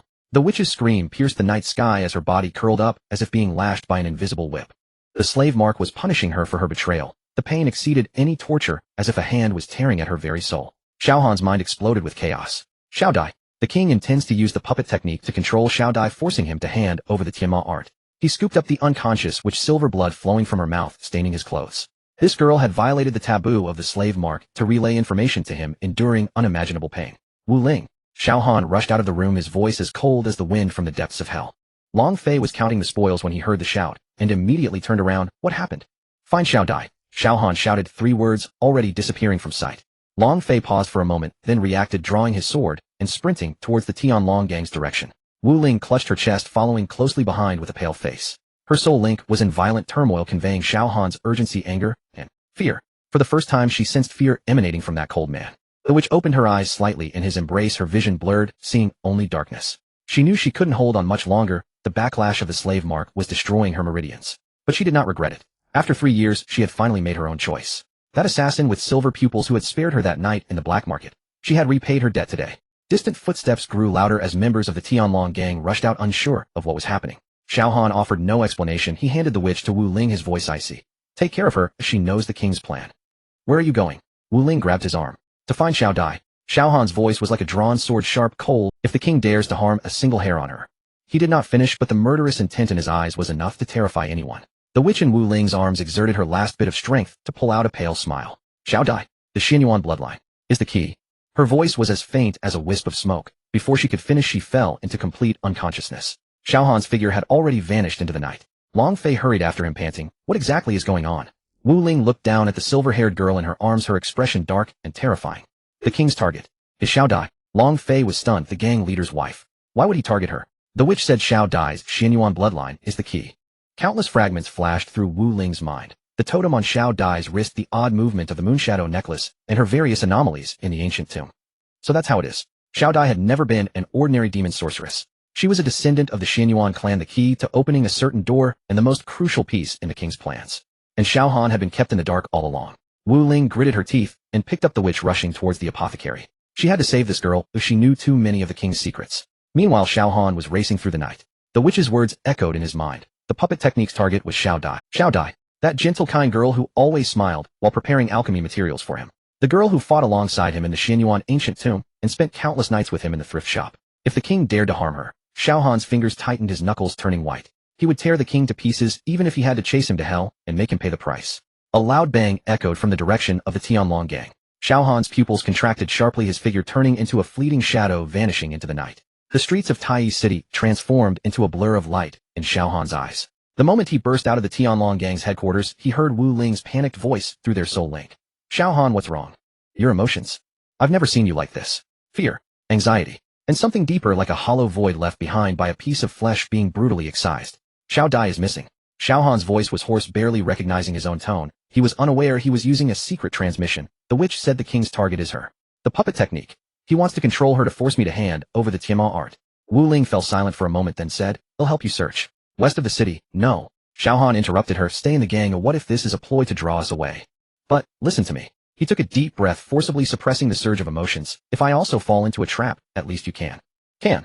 He trailed off, unable to continue. On the other end of the soul link, Wu Ling sensed the tremor in his fingertips. It was the first time she felt such raw vulnerability from Xiao Han. They'll wait for you to return, she whispered. Xiao Han severed the link. He stood at the busiest intersection of Taiyi City, surrounded by players and NPCs passing by, the sounds of hawking, bargaining, and hoofbeats intertwining into a cacophony. But these sounds felt thickly veiled, blurred, and distant. Xiao Dai, where could she be? Xiao Han closed his eyes, forcing himself to calm down. The words of the witch before she fainted echoed repeatedly in his mind. The Xianyuan bloodline is the key. The king will use puppet techniques to control her. If the king's goal was to force him to hand over the Tianma Ju, he would not immediately kill Xiao Dai. He needed leverage. He needed Xiao Han to witness Xiao Dai being controlled in order to achieve the maximum deterrent effect. This meant that Xiao Dai was still alive, but it also meant that she was enduring something. Xiao Han opened his eyes, a glimmer of dark golden light flashing in his pupils. The Tianma Ju circulated within him, elevating his perception to its peak in an instant. Every breath and every ripple of energy in Taiyi City was vividly outlined in his mind. The herb shop in the east of the city, the blacksmith shop in the west, the auction house in the south, the teleportation array in the north. None. There was no sign of Xiao Dai. Xiao Han's figure vanished from his original spot, appearing outside the city in the next moment. He began to search frantically. Dense forests, mountain hollows, abandoned mines, hidden valleys. Every possible hiding place he searched one by one. In the state of Tianma transformation, his speed had surpassed the limits of a king-level player, leaving only an afterimage and fallen leaves stirred up by the fierce wind in his wake. But still there was nothing. Time ticked by, and Xiao Han's heart grew heavier. Damn it. He punched a nearby boulder, which instantly shattered into countless fragments. Blood seeped from his knuckles, but he was oblivious. Just then a faint wave of energy entered his perception. That was... Xiao Han suddenly turned his head, his gaze locking onto the direction of the UUF forest in the northwest outside the city. That forest was named for the silver moonlight that often fell at night, making it one of the quietest places near Taiyi City. At this moment, a faint silver glow was emanating from within the woods. The Moonshadow necklace. Xiao Han's figure transformed into a streak of black light rushing toward the UUF forest. Deep within the UUF forest, Xiao Dai leaned against the trunk of an ancient tree, her chest rising and falling violently. Her magical power was nearly depleted, and only a faint glow remained on the staff in her hand. The silver light of the moonshadow necklace was growing dimmer, like a candle flickering in the wind about to be extinguished at any moment. Before her, a player cloaked in black was slowly approaching. Assassin. The top assassin of the Phantom organization at the peak of royal-level cultivation, known for wielding an invisible sword and strange puppet techniques. One of the king's sharpest blades. Miss Lin Dai. The assassin's voice was hoarse and calm, as if rehearsed countless times. Please do not resist. My task is only to control you. I do not wish to harm you. Xiao Dai gritted her teeth, forcing herself to raise her staff. Demonic art moonshadow binding. A silver light surged from the tip of her staff, transforming into several vines that twisted toward the assassin. But these vines were blocked by an invisible barrier 3 feet from the assassin, dissipating immediately. Your magical power has already been exhausted. The assassin shook his head. Continuing to resist will only increase your suffering. He raised his right hand, revealing a pitch-black rune in his palm. The rune shimmered with a strange light, like countless wriggling insects. Puppet technique rune. This is a rune personally drawn by the king. The assassin said, once embedded in your brow, all your will be erased, and you will become a perfect puppet. But your consciousness will remain. You will watch as you betray those you love, yet be powerless to stop it. Xiao Dai's pupils suddenly constricted. She recalled the witch's words before she fainted, the king's threat, and Xiao Han. She could not become a tool to harm Xiao Han. Xiao Dai bit her tongue, stimulating her fading consciousness with the sharp pain. She took a silver talisman from her storage bag. It was a protective charm given to her by Hong Jun, said to save her life in critical moments. Break. The talisman ignited, and a silver light formed a barrier around her. The assassin's puppet technique rune collided with the barrier, emitting a piercing humming sound. Oh! A hint of surprise flickered in the assassin's eyes. A sacred artifact-level protective charm. It seems your value is higher than I imagined.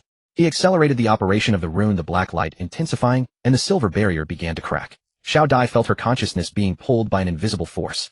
She struggled desperately, but her body felt heavier, as if wrapped in countless threads. Give up. The assassin's voice became distant. Your bloodline is the key, and your fate is already sealed. Fate. Xiao Dai's consciousness struggled in the darkness. She recalled Hong Jun's words. You are a descendant of Xianyuan Yueying, her bloodline awakens within you. She remembered the records in the jade slip. Xianyuan Yueying sealed the demonic moon at the cost of her soul, embedding her bloodline in the necklace, waiting for her descendants to inherit it. She recalled the inexplicable calling every time the necklace vibrated. Just then a fragment of memory suddenly surged. That was not her memory. That was a vast battlefield. Dark clouds churned in the sky, lightning flashing. The ground was cracked with countless corpses scattered within. A silver-haired woman stood at the center of the battlefield, her features resembling Xiao Dai's to some extent, but more mature and cold. In her hand, she held a silver longsword, its tip pointing forward. Before her, a woman in black was curled up on the ground in pain. The black-clad woman's face was twisted, her eyes sometimes flickering with clarity, sometimes filled with madness. Yueying, kill me. The black-clad woman's voice was hoarse. While I am still awake, kill me. The silver-haired woman's sword trembled. Demonic moon, you are my only sister. I cannot do it. If you do not kill me. The black-clad woman suddenly lifted her head, a fleeting glimmer of desperate clarity in her eyes. The god of the underworld will use my hands to destroy the entire Xianyuan clan. I beg you.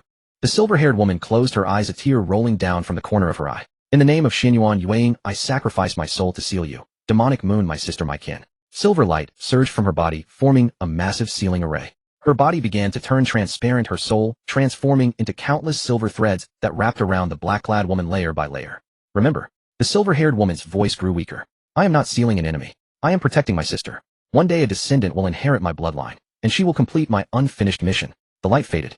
The silver-haired woman's figure vanished, leaving only a silver necklace lying quietly on the ground. The black-clad woman was enveloped in silver seals, falling into eternal slumber. Xiao Dai suddenly opened her eyes. She finally understood. The demonic moon was not a traitor. She was controlled by the god of the underworld, forced to harm her own kin. Xianyuan Yueying sealed her at the cost of her soul, not to punish her, but to protect her. And the meaning behind the necklace's vibrations. Xiao Dai looked at the assassin, a complex light flashing in her eyes. She was the new seal bearer. Her bloodline awakened not to gain power, but to inherit Xianyuan Yueying's mission. But now, the puppet technique rune had already broken through the silver barrier, and the black light was closing in on her brow. Xiao Dai wanted to evade, but her body was completely out of control. She could only watch as the black rune drew closer and closer. Boom. A dark figure fell from the sky, blocking Xiao Han. Dense black energy swirled around him, the Tianma Ju operating at its limit. The celestial interception domain unfolded instantly, enveloping the assassin within. You dare touch her. Xiao Han's voice was as cold as if it came from the depths of the abyss. His pupils had turned dark golden, and the black patterns on his right arm writhed wildly, as if trying to break free from the confines of his skin. The assassin was suppressed by the celestial interception domain, his figure momentarily stagnant. Xiao Han. He flashed a strange smile. You arrived just in time. The king said that if you appear, let me tell you. Shut up. Xiao Han threw a punch. This punch had no fancy techniques, only pure destructive power. At that moment the celestial interception domain was compressed to its utmost, all its pressure concentrated on the edge of his fist. The assassin wanted to evade, but his body was locked by the domain, unable to move at all. Bang! The fist struck the assassin's chest, sending his body flying like a broken kite, crashing through 3 ancient trees, before finally stopping. Blood spurted from his mouth and his chest bones were completely shattered. But in that instant the puppet technique rune in the assassin's hand had already been released. The black rune transformed into a streak of flowing light, embedding itself in Xiao Dai's brow before Xiao Han could arrive. No, Xiao Han's voice was heart-wrenching. He rushed to Xiao Dai's side, catching her swaying body. Silver patterns spread from Xiao Dai's brow, crawling over her face, neck, and arms like a spider web. Xiao Dai! Xiao Dai! Xiao Han grasped her cold hand, the Tianma Ju, operating frantically, trying to force the rune out. But the rune had already merged with her bloodline. Xiao Dai's consciousness floated in the darkness. She could feel Xiao Han's warmth and hear his anxious calls, but her body felt as though it were controlled by countless threads, unable to move or speak. Puppet technique. The king's puppet technique. Xiao Han, she called out in her heart, run fast. I will hurt you. But her lips remained motionless, unable to make any sound. At that moment the Tianma Ju resonated with the moonshadow necklace like never before. Black light and silver light intertwined, forming a strange halo around the two. Xiao Han felt a warm force surging into his palm. It was the bloodline power of Xiao Dai, the power inherited from Xianyuan Yueying. Xiao Dai, he saw. In that moment of intertwined light, he saw fragments of Xiao Dai's memories. He saw Xianyuan Yueying sealing the demonic moon. He saw Xiao Dai's fear and confusion when awakening her bloodline. He saw her resolve to bear everything alone. You fool. Xiao Han's voice was choked. Why didn't you tell me? The silver light grew brighter, and the black puppet patterns began to be pushed back little by little. But just then a cold voice echoed in Xiao Dai's consciousness, the seal bearer's bloodline. Interesting. Unfortunately your power is too weak. The puppet patterns surged violently, suppressing the silver light. Xiao Dai's body began to struggle uncontrollably, her hand gripping Xiao Han's throat. Xiao Dai. Xiao Han grasped her wrist. Look at me. Look at me. A hint of struggle flashed in Xiao Dai's eyes. Xiao Han, hurry, run. Her voice was intermittent, each word seeming to be squeezed out from the depths of her soul. I want run. Xiao Han released her wrist, allowing her to grip his neck. Even if you kill me, I want run. You fool. A tear slid down from the corner of Xiao Dai's eye. The tear fell on the moonshadow necklace, causing the silver light to explode suddenly. Meanwhile, in a secret underground chamber somewhere in Tai City, the king sat on an obsidian chair, holding a crystal ball in his hand. The crystal ball reflected the scene in the UUF forest. Xiao Han being choked by Xiao Dai with silver and black light. The witch has betrayed us. A man in black knelt before the king. She has revealed the plan to Xiao Han, and now she is under the control of the Tianlong gang. The king's expression was impassive. It matters not. The witch is merely a discarded pawn. He gazed at the crystal ball, a cold smile curling at the corner of his mouth. The puppet technique is complete. Even if Xiao Han rescues her, he will only obtain an empty shell. Activate the contingency plan. The man in black took his leave. The king sat alone in the secret chamber, his gaze deep and contemplative. Zero. He murmured, do you think you are? From the moment you became the vessel for the ashes, your fate has already been sealed. We are all pawns. The difference is that I know I am a pawn while you still delude yourself into thinking you are the player. The flickering candlelight in the secret chamber elongated the king's shadow. The shadow twisted, resembling a coiled snake. In the depths of the moonlit forest, the silver light finally suppressed the puppet markings. Xiao Dai's hand fell weakly, her body slumping into Xiao Han's embrace. Xiao Dai.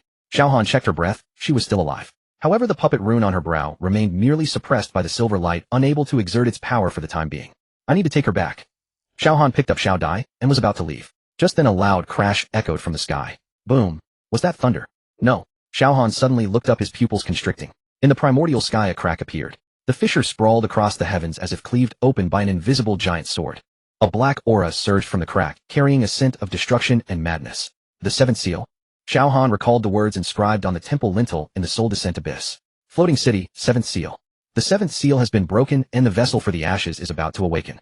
He looked down at Xiao Dai in his arms, then at the writhing black markings on his right arm. The gears of fate have already begun to turn, and he has long been caught in the game. In the deepest part of the soul descent abyss, the air felt twisted, heavy, and stifling.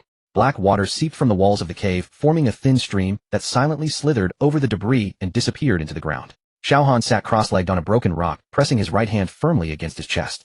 The shard of his heart stirred again. It was manageable during the day, but at night it became increasingly severe, as if something were gnawing and clawing at his heart, more vicious with each passing moment. The burning sensation spread from his chest to his limbs. He gritted his teeth, veins bulging on his forehead, beads of sweat dripping from his chin onto the stone surface, hissing as they evaporated into white mist. In his sea of consciousness, the remnants of the heavenly demon art trembled violently, the pages fluttering as blood-red characters twisted and surfaced, as if alive. The awakening of the seventh shard is imminent, and the vessel will fall. Those 8 words burned into his mind like a branding iron. Xiao Han suddenly opened his eyes, a flash of dark red flickering deep within his pupils, quick as an illusion. He looked down at the hand pressed against his chest, faint dark red light seeping through the gaps between his fingers, the pulse of the shard cold and slow, completely out of sync with his own heartbeat. Two hearts. One was beating, the other awakening. He exhaled a breath of murky air, the dark red light gradually receding. At the moment his palm relaxed, his fingertips trembled slightly. Xiao Han, are you alright? Xiao Dai's voice came from behind, soft, as if afraid to startle something. She stood at the cave entrance, clutching a bottle of recovery pills, her knuckles pale from gripping too tightly. Xiao Han withdrew his hand, stood up, his expression returning to its usual coldness. It's nothing. You should go back first, I have matters to attend to. Xiao Dai bit her lip, her gaze falling on his right hand. That sword-wielding hand trembled slightly, the knuckles turning white from the force, leaving 5 deep imprints on the sword's hilt. She had seen many sides of Xiao Han. Calm, decisive, ruthless, and even stubbornly enduring pain after being injured. But she had never seen him like this. Not fear, not pain, but an anger pushed to the limit, like magma sealed within a volcano ready to erupt at any moment, yet held back with all his might. Fine. Xiao Dai placed the recovery pill on the rock, saying nothing more, and turned to leave. Stopping at the corner of the cave entrance, she paused and softly said, no matter what it is, don't shoulder it alone. Footsteps receded. Xiao Han did not respond. He looked down at the bottle of recovery pill, silent for a moment, and suddenly clenched his fist. In the ghost organization's stronghold on the 3rd underground level, the witch knelt on the cold iron plate, the slave mark on her neck sizzling against her skin, the smell of charred flesh wafting in the small dark room. She had just used the secret technique of the Leishi clan to forcibly suppress the backlash of the slave mark, sending out the coordinate information of Lin Feng and others. With each digit transmitted, the slave mark burned her again, like someone repeatedly branding her neck with a heated iron rod. Blood dripped from the corner of her mouth onto the iron plate, making a faint pattering sound. Yet she smiled. A hoarse voice came from the corner belonging to an old servant of the Leishi clan, also imprisoned, curled up in the shadows, his murky eyes full of pity. The witch did not turn around, roughly wiping the blood from the corner of her mouth with her sleeve. You wouldn't understand. She recalled that night in the black market. Xiao Han had discovered her trailing him. He could have killed her, yet he did not. He merely looked at her with eyes that saw through all her pain and struggles, yet without a trace of compassion. No compassion. This was significant. The witch had seen too much condescending sympathy in her life. Compassion was what the strong bestow upon the weak, while what Xiao Han gave her was equality. A recognition between two beings manipulated by fate. The slave mark burned her again, as she let out a muffled groan, her body curling up like a shrimp. How much time is left? The old servant asked in a trembling voice. The witch straightened up, taking a few breaths. Enough? She did not specify what was enough for her. The old servant did not ask further. In the control room on the top level of the stronghold, the king sat in a chair, legs crossed, rhythmically tapping his fingers on the table. Before him was a row of screens. One displayed the scene of the witch kneeling on the ground, while another showed the flow trajectory of the shard energy within Xiao Han. A dark red curve rapidly climbing. Very good, the king said with a smile. Everything is proceeding according to plan. The 7th shard was awakening. Once it fully integrated into Xiao Han's body, the vessel would be completely formed. At that time, all he needed to do was send Xiao Han to the altar of the floating city, and the ashes would be resurrected. What Lord Shiva promised him was a new body. The king's fingers paused, his gaze falling on a yellowed file on the corner of the table. The cover of the file was worn, but a few words could still be discerned. Dragon Soul Assassination Preparation Member. ID 007. He reached out to flip it open. The photo depicted a youth with a delicate face, still bearing the youthful innocence and vigor. He looked entirely different from the current king. The last line of the file bore a red note. Training accident, disfigured, recommend destruction. Recommend destruction. The king softly read the 4 words, each word seeming to be squeezed from between his teeth. He remembered that fire. At 11 in the Dragon Soul Assassination Preparation Camp during a routine endurance training. Equipment malfunction, flames engulfed the entire training pod. He had burned for a full 4 minutes before being dragged out. Half of his face was charred to a crisp, an ear missing a chunk never to grow back. And the training officer who pressed the activation button only wrote an accident report afterward. No compensation, no apology, and no one cared whether he was still alive. In the Dragon Soul Assassination, the rule was that defective goods should be discarded. The king tossed the file into the shredder, the machine buzzing to life as the pages spun and memories fragmented, drifting like snow from the output. Xiao Han, do you know what it feels like to be abandoned?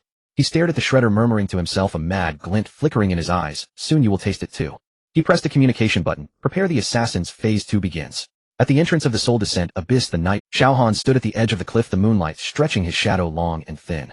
He had just received the coordinates sent by the witch, a series of numbers burned into his sea of consciousness, each digit carrying the pain of the slave mark's backlash. The witch had exhausted her vitality to suppress the slave mark merely to convey this message. Xiao Han closed his eyes, took a deep breath, and when he opened them again, murderous intent radiated from him.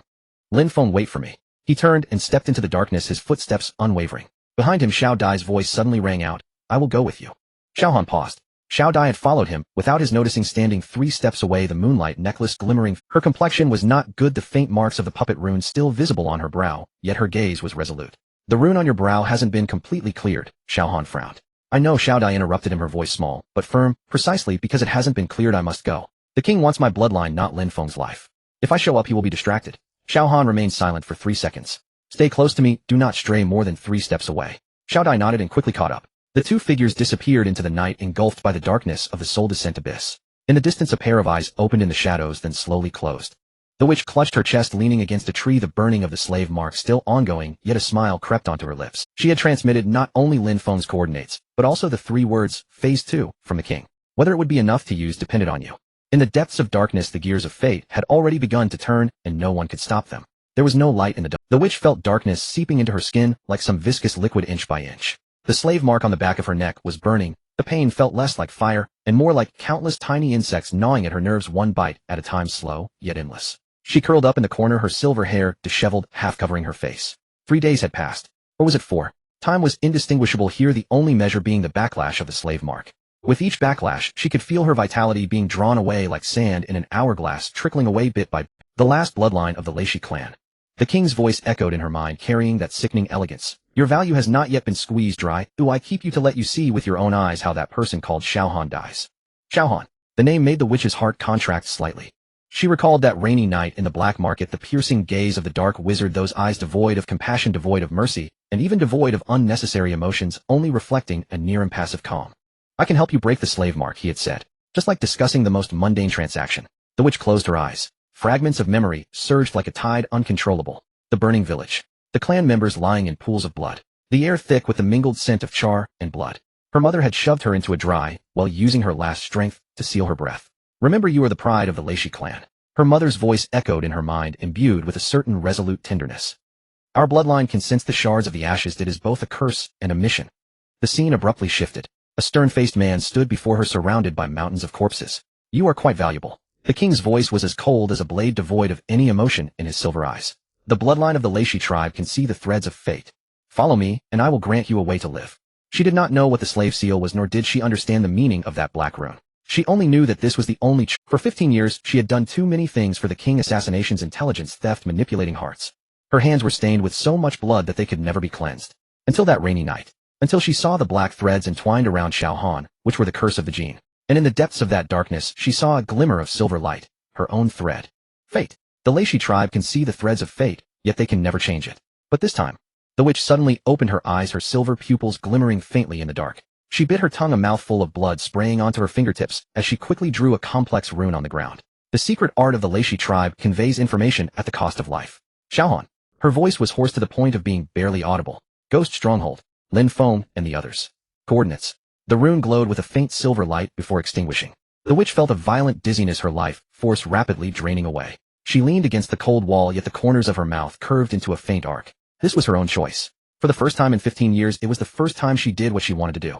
Outside the ghost, Xiao Han crouched behind a withered tree, his black cloak blending into the night, suppressing his breath to the bare minimum. Ahead lay an abandoned underground factory, the entrance filled with restriction formations, and the air thick with a suppressive aura targeting dark witches. A seal specifically targeting dark witches. Xiao Han narrowed his eyes, scanning the flowing runes along the edges of the formation. The king's preparations were indeed thorough. Just as he was about to act, he suddenly felt a jolt in his heart. That feeling was strange, as if an invisible thread was pulling with another person tied to the other end. Wu Ling's emotions surged like a tide, filled with urgency, worry, and a hint of indescribable fear. Soul Link. Xiao Han looked down at his palm. 48 hours ago, in the basement of the general store, Wu Ling had borrowed his life force through a life and death contract to forcibly strengthen the seal. Since then, this link had become clearer and clearer. She could sense his emotions, and he could feel her pain. Damn it. This link was a vulnerability in battle, as enemies could harm another through the link. But at this moment he felt a strange sense. At least there was someone worried about him. At the Tianlong gang's base. Wu Ling suddenly stood up, her face as pale as paper. Wu Ling, what's wrong? Han Tian walked in from outside, holding a document regarding gang affairs. Seeing his daughter's abnormal state, he frowned deeply. Wu Ling took a deep breath, trying to suppress the anxiety in her heart. It's nothing, Dad, I just need to go out for a bit. Wait. Han Tian stopped her, his gaze sharp as an eagle. As the leader of the Tianshan gang, he understood his daughter all too well. From childhood to now, Wu Ling had never had this expression. Anxiety that seemed to lose her soul, a pain as if something were tearing her apart. Are you hiding something from me? Han Tian's voice deepened. That person, named Xiao Han. Dad. Wu Ling interrupted him, a hint of pleading flashing in her eyes. There's someone important I need to save, I must. She did not finish. But Han Tian had already understood something. He fell silent for a moment, looking into his daughter's eyes. In those eyes he saw a determination he had never seen before, along with a profound fear. You know I never interfere with your choices. Han Tian sighed, placing the document on the table. As for the matters of the Tianshan gang, I will help you bear them. Wu Ling was taken aback. Be careful. Han Tian did not ask further, just patted his daughter's shoulder. Wu Ling felt her eyes welling up. She bit her lip, showing a grateful smile, and rushed out the door. Outside the ghost stronghold, Xiao Han felt Wu Ling's emotional fluctuations, and the corners of his mouth curled up slightly. 48 hours. She still chose me. He collected his thoughts, his gaze returning to the ceiling formation ahead. The formation was complex, the runes intertwining into an impenetrable net specifically designed to counter the powers of dark witches. If he forcefully broke through, it would trigger an alarm and might even cause a backlash. But Xiao Han closed his eyes, the heart method of the Tian Mo Ju's second volume operating within him. Spatial power. After the seventh heart fragment fused into his body, his perception of the laws of space became sharper. He could sense the weak points at the edges of the formation, the gaps where the runes flowed, and the places where the spatial structure was slightly distorted. Open up for me. Xiao Han extended his hand, a dark red light gathering at his fingertips. Space tore apart. A pitch-black rift opened in the formation, and Xiao Han's figure flickered, vanishing from sight.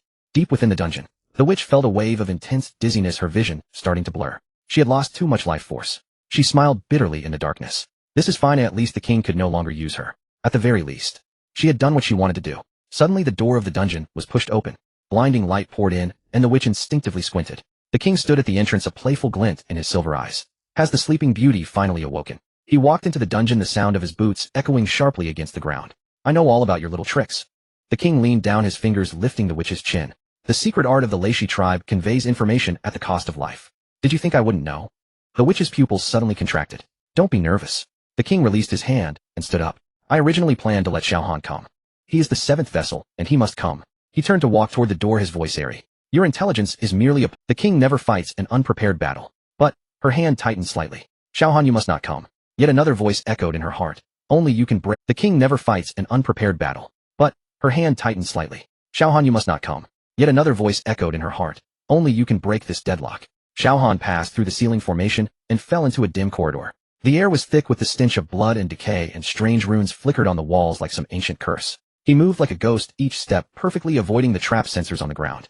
Around the corner, two guards were conversing. I heard the king captured a few alchemists. Seems like he's conducting some experiments. Don't speak of such things lightly, or you might... Before the two finished speaking, they felt a chill at their necks. Xiao Han's fingers gently brushed their napes, and two corpses fell silently to the ground. He continued forward, his figure merging with the darkness. On the second underground level behind iron bars, four familiar figures huddled in a corner. Lin Feng, Xiao Zhang, Old Wang, and Si, the four alchemists from the Taba general store, now looking emaciated and filled with despair. Xiao Han's heart sank slightly. Lin Feng, he called softly. Lin Feng struggled to lift his head, and upon seeing Xiao Han, a flicker of light flashed in his murky eyes. Xiao Han. He struggled to stand, but stumbled due to weakness. Why are you here? Hurry and leave, this is a trap. I know. Xiao Han approached the iron bars, noticing the complex restrictions entwined upon them. I will rescue you first. No. Lin Feng weakly shook his head. Our life force has been drained to maintain a larger formation. If you break the restrictions, the backlash from the formation will. Before he could finish, a blinding red light suddenly illuminated the surroundings. Xiao Han suddenly turned around. Countless pressures surged from all directions, enclosing the entire space. Wonderful. The king's voice echoed in the space, laced with a sense of mockery. The training of the dragon soul thorn is indeed well-deserved. 3 waves of guards dealt with silently. What a pity. In the darkness, countless figures slowly emerged, wielding sharp blades surrounding Xiao Han. Did you think the witch's information would just leak out? Xiao Han's pupils constricted slightly. She indeed betrayed me. The king's voice turned cold. However, her betrayal was also part of my plan. The runes on the ground suddenly lit up, and a massive formation enveloped the entire space. Xiao Han felt the heart fragments within him tremble violently, as if they wanted to burst out. 7th vessel welcome. Excruciating pain. It felt as if countless hands were tearing inside him, trying to strip the heart fragments from his body. Xiao Han knelt on one knee, veins bulging on his forehead, cold sweat dripping like rain. The pain far exceeded any injury he had ever suffered in battle, as if his soul were being violently torn apart, every inch of his meridians aflame.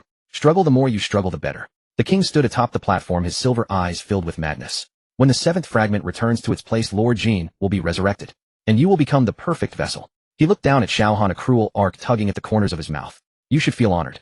Xiao Han struggled to lift his head, his vision already stained red with blood. His voice was hoarse to the point of being barely audible. I will not let you have your way. In his sea of consciousness, the remnants of the Tian Mo Ju were frantically flipping. Dark red light burst forth from Xiao Han's body, countering the surrounding formation. The voices of the remnants of the dead echoed in his mind, carrying an ancient resonance. Use the body as a formation, use the soul as a guide, go against the heavens. Xiao Han suddenly opened his eyes. In his pupils dark red flames burned. Change. Then let me see how far I can change. He no longer resisted the extraction of the heart fragments, but instead actively guided that power, letting it surge wildly within him. What? The king's expression suddenly changed. You are seeking death. No. Xiao Han slowly stood up, dark red light coalescing around him. I am seeking a way to live. The witch in the dungeon felt a violent tremor. She struggled to lift her head, looking. From there came the roar of explosions and a wave of some ancient power. It was the familiar presence of Jean. Xiao Han. Her hand clenched tightly, a hint of worry flashing in her silver pupils. At the center of the formation, the space shattered like a mirror. Xiao Han's figure was enveloped in dark red light, and when he opened his eyes again, his pupils had turned a pure dark red. Heavenly Demon Transformation, the core skill of the second volume of the Tian Mo Ju. At the cost of burning life force, his power surged threefold for a short time. The cost was that after the skill ended, he would fall into a period of weakness for at least 3 days. But at this moment, Xiao Han could not care about that. He had only one chance. You? The king took a step back, a hint of fear flashing in his eyes for the first time. Is this the power of the Tian Mo Ju? Xiao Han did not answer. He flickered and appeared before the nearest ghost elite. The man didn't even have time to react before his head flew off. Blood splattered everywhere. One sword, one man. Xiao Han's movements were so swift, they were almost imperceptible, the dark red sword light, carving arcs of death through the air. 12 ghost elites fell within 10 breaths. Blood stained the ground, and the air was thick with the metallic scent of... The king stood frozen in place, his face ashen. This is impossible. He had clearly set up a sealing formation specifically against black sorcerers and calculated all of Xiao Han's trump cards. Why is this happening?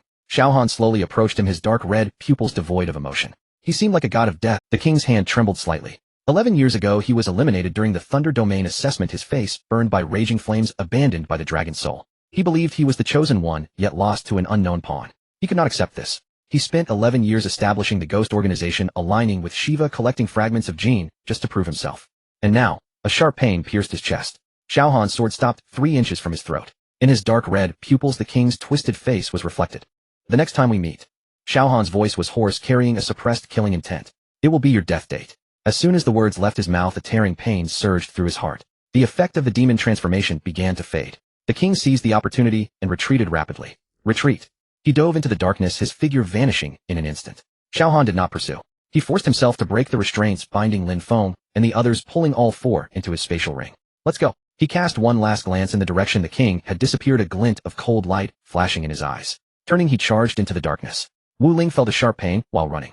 She stumbled slightly, grasping a nearby tree trunk, gasping for breath. So Link. Xiao Han was injured, and it was severe. Damn it. Wu Ling gritted her teeth and pressed on. She knew what Xiao Han was doing, and she knew she couldn't help. But at the very least, she wanted to be by his side when he needed her. As Xiao Han burst out of the ghost base, the sky was beginning to brighten.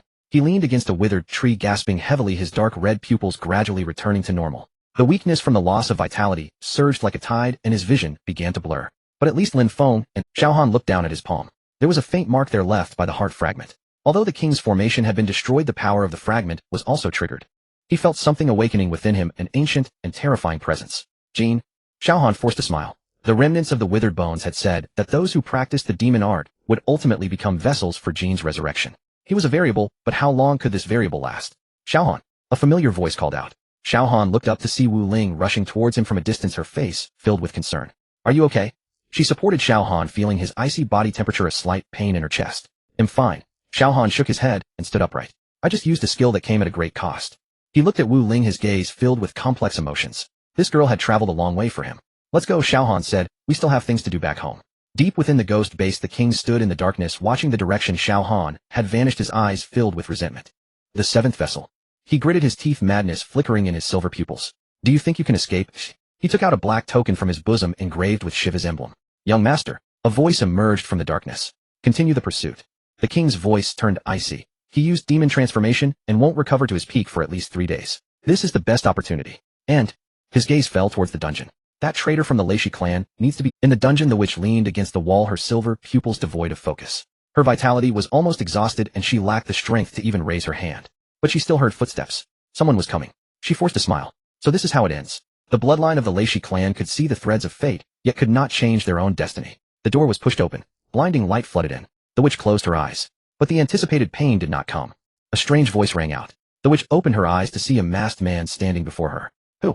The king has... The man said, but I have different ideas. He leaned down, whispering in the witch's ear. The bloodline of the Leishi clan still holds some value. The witch's pupils contracted suddenly. She felt a hand pressing against her forehead, a force beginning to erode her consciousness. Darkness descended once more. The path of escape was not smooth.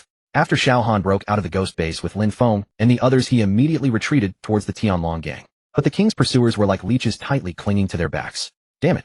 Xiao Han leaned against a withered tree, gasping for breath. The after effects of the demon transformation began to show. His vision flickered black and his limbs felt so heavy he could barely lift them. Wu Ling supported him, her face filled with anxiety. Hold on, I'll teleport you. There's no time.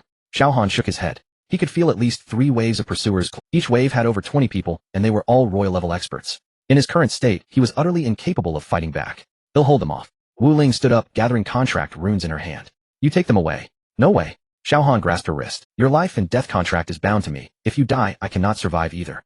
Wu Ling paused for a moment, then smiled sadly. Then I will die with you. Xiao Han looked at her, his gaze filled with complex emotions. Was this girl really worth it? Stop talking nonsense. Wu Ling held his hand firmly, her voice resolute. There are important people to save, as you said. Now there are important people who want to accompany you. In the distance, the footsteps of the pursuers grew closer. Xiao Han took a deep breath, taking out several pills from his spatial ring and swallowing them in one go. The medicinal power spread within him, providing temporary relief. Let's go. He pulled Wu Ling and charged in another direction. Lin Feng and the others remained in a dormant state within the spatial ring. Xiao Han could not tend to them and could only lead them away from the danger zone. The pursuers followed closely behind, attacks coming from behind, grazing Xiao Han's body. Ahead is a cliff. Wu Ling's voice rang out. Xiao Han looked up to see a cliff ahead beneath which lay an unfathomable, a dead end. Jump, Xiao Han said. What? Wu Ling paused for a moment. Jump down. Xiao Han repeated. Wu Ling did not hesitate, gripping his hand tightly, and together they charged towards the cliff. The pursuing soldiers arrived, watching the two vanish into the mist, exchanging glances. Should we pursue? That's a bottomless abyss. Jumping down is certain death. The king said if alive we must see the person, if dead we must see the corpse. Continue the pursuit. Below the cliff, Xiao Han and Wu Ling plummeted rapidly, the wind howling in their ears. Xiao Han closed his eyes, the heart method of the demon art circulating within him. Spatial power. He extended his hand, dark red light gathering at his fingertips. Grab hold of me. Wu Ling tightened her grip on his hand. The dark red light formed a barrier around them, and space began to twist. In the next moment, the two vanished from their original location. Ghost base. The king stood on the high platform, looking at the subordinate reporting before him, his eyes filled with rage. Let them escape. Young master, they jumped into the abyss. If alive we must see the person, if dead we must see the corpse. The king interrupted him. Continue the pursuit. He turned and looked towards the dungeon. What about that traitor from the Leishi clan? Has it been dealt with? Young master, I was just about to report. Report what? That woman from the Leishi clan was rescued by someone. The king's pupils contracted suddenly. What a surveillance shows someone broke into the dungeon and took her away. We tracked the energy signature, too. Who is it? The Dragon Soul. The king's face turned ashen. The Dragon Soul. The organization that had abandoned him. The organization he hated to the core. Interesting. The king sneered. It seems someone has begun to take action against. He turned, madness filling his silver eyes. Send the order down. Activate the second phase of the plan. Target everyone around Xiao Han. At the Tianlong gang's base, Xiao Han and Wu Ling emerged from the teleportation array, both collapsing to the ground. Xiao Han's vision had completely blurred, the aftereffects of the demon transformation fully erupting. Xiao Han. Wu Ling supported him, feeling his icy body temperature, a slight pain in her chest. I'm fine. Xiao Han said with difficulty. First let Lin Feng and the others out. Wu Ling took Lin Feng and the others from Xiao Han's spatial ring. They were still in a dormant state, their vitality greatly depleted. They'll go call for help. Wu Ling stood up and ran into the gang. Xiao Han leaned against the wall, gasping for breath. He looked down at his palm. There the mark of the heart fragment became clearer. Although the king's formation had been destroyed, it had also accelerated the awakening of the fragments. He felt something changing within him, an ancient and terrifying power awakening. Jean. Xiao Han forced a smile. He was a variable, but how long could this variable last? The remnants of the demon art scroll stirred in his consciousness, the voice of the withered bones echoing. Variables are not eternal. To truly control your destiny, you need to find the remaining parts of the demon art. Only when the 9 scrolls are united can one fight against Jean. Xiao Han closed his eyes. 9 scrolls of the demon art. He only had 2 scrolls now. Where were the other 7? A commotion arose within the gang. Long Fei rushed out with people, his expression changing drastically upon seeing Xiao Han and the 4 fallen Lin Feng. What happened? Ghost base. Xiao Han struggled to stand up, but his body weakened, nearly collapsing. Wu Ling supported him, her eyes filled with concern. No. Xiao Han shook his head. The king will not give up. He will soon have his next move. He looked at Long Fei, his gaze carrying a certain determination. I need to become stronger. Strong enough to protect those around me. Long Fei was silent for a moment, then patted his shoulder. Brother, if you need any help, just say it. Xiao Han nodded. I need to go into seclusion for a while. During this time, please take care. He looked at Wu Ling, a complex emotion in his eyes. And, thank you. Wu Ling was taken aback for a moment, then revealed a faint smile. No need to thank me. We are bound. In the deep of night, Xiao Han sat alone in his room, gazing at the moonlight. The fragments of his heart within him pulsed faintly, bringing waves of pain. Although the king's formation had failed, it made the fragments more active. He felt something awakening, an ancient and terrifying existence. Jean, Xiao Han whispered. Was he a vessel, a variable, or a pawn? The voice of the withered bones' lingering soul echoed in his mind. You are you. Fate can be seen and can be changed. The key lies in what kind of person you wish to become. Xiao Han remained silent for a moment, slowly clenching his fist. I want to become someone who can protect everyone. He stood up, his gaze looking into the distance. King, our account isn't settled yet. And that person hiding in the shadows, Shiva. A glint of cold light flashed and the 6 realms are about to crumble. Then let me see how strong I can become. The winds of the wilderness wailed, causing the old wooden window to creak. Xiao Han leaned against the corner, tearing open the sleeve of his right arm. The fabric and flesh stuck together, and he let out a muffled groan as he pulled. The wound was gruesome, dark blood streaking from his shoulder to his wrist, as if something had torn him from the inside. The backlash from the manifestation of the heavenly demon was far more ferocious than he had anticipated. Not only was his life limit permanently reduced by 1/10, but the meridians in his right arm were nearly shattered, and he could barely move his 5 fingers, unable even to make a fist. At least a month, he muttered to himself, his voice hoarse. Lin Feng and the others were resting in the inner room, their life force severely depleted, their faces pale, but fortunately temporarily out of danger. Wu Ling went to the periphery to keep watch, and the faint pain from the soul link reminded him that she wasn't in good shape either. Xiao Han rummaged through the medicine box, but his right hand was uncooperative. He twisted the bottle cap 3 times without success. Xiao Han. Xiao Dai stood at the door, the campfire casting her thin outline. She quickly walked over, her gaze landing on his right arm, her pupils contracting sharply. I'm fine, Xiao Han replied coldly, even with a hint of impatience. You're lying. Xiao Dai bit her lip, her voice trembling, her eyes reddening. Your right arm is shaking. How can you possibly be fine? I said I'm fine, so I'm fine. Xiao Dai didn't move or back down. She squatted down and stared at the slipping medicine bottle in his hand, reaching out to take it. Xiao Han instinctively withdrew his hand. Both of them were stunned for a moment. The air was quiet except for the crackling of the firewood. You are avoiding me. Xiao Dai's voice was soft, as if stating a fact. Xiao Han remained silent. He wasn't avoiding her. He was avoiding the pain in her eyes that was about to overflow. That gaze reminded him of many things he didn't want to recall. When Xiao Tian died, he was looked at that way, a helpless gaze, only able to watch helplessly. Help me get the medicine box, he finally spoke, his tone softening a bit. Xiao Dai immediately turned to rummage, and when she returned, she had already suppressed her emotions. She squatted beside Xiao Han, unscrewing the bottle cap, dipping the ointment, and carefully applying it to the edges of the wound. Her movements were gentle, as if afraid of breaking something.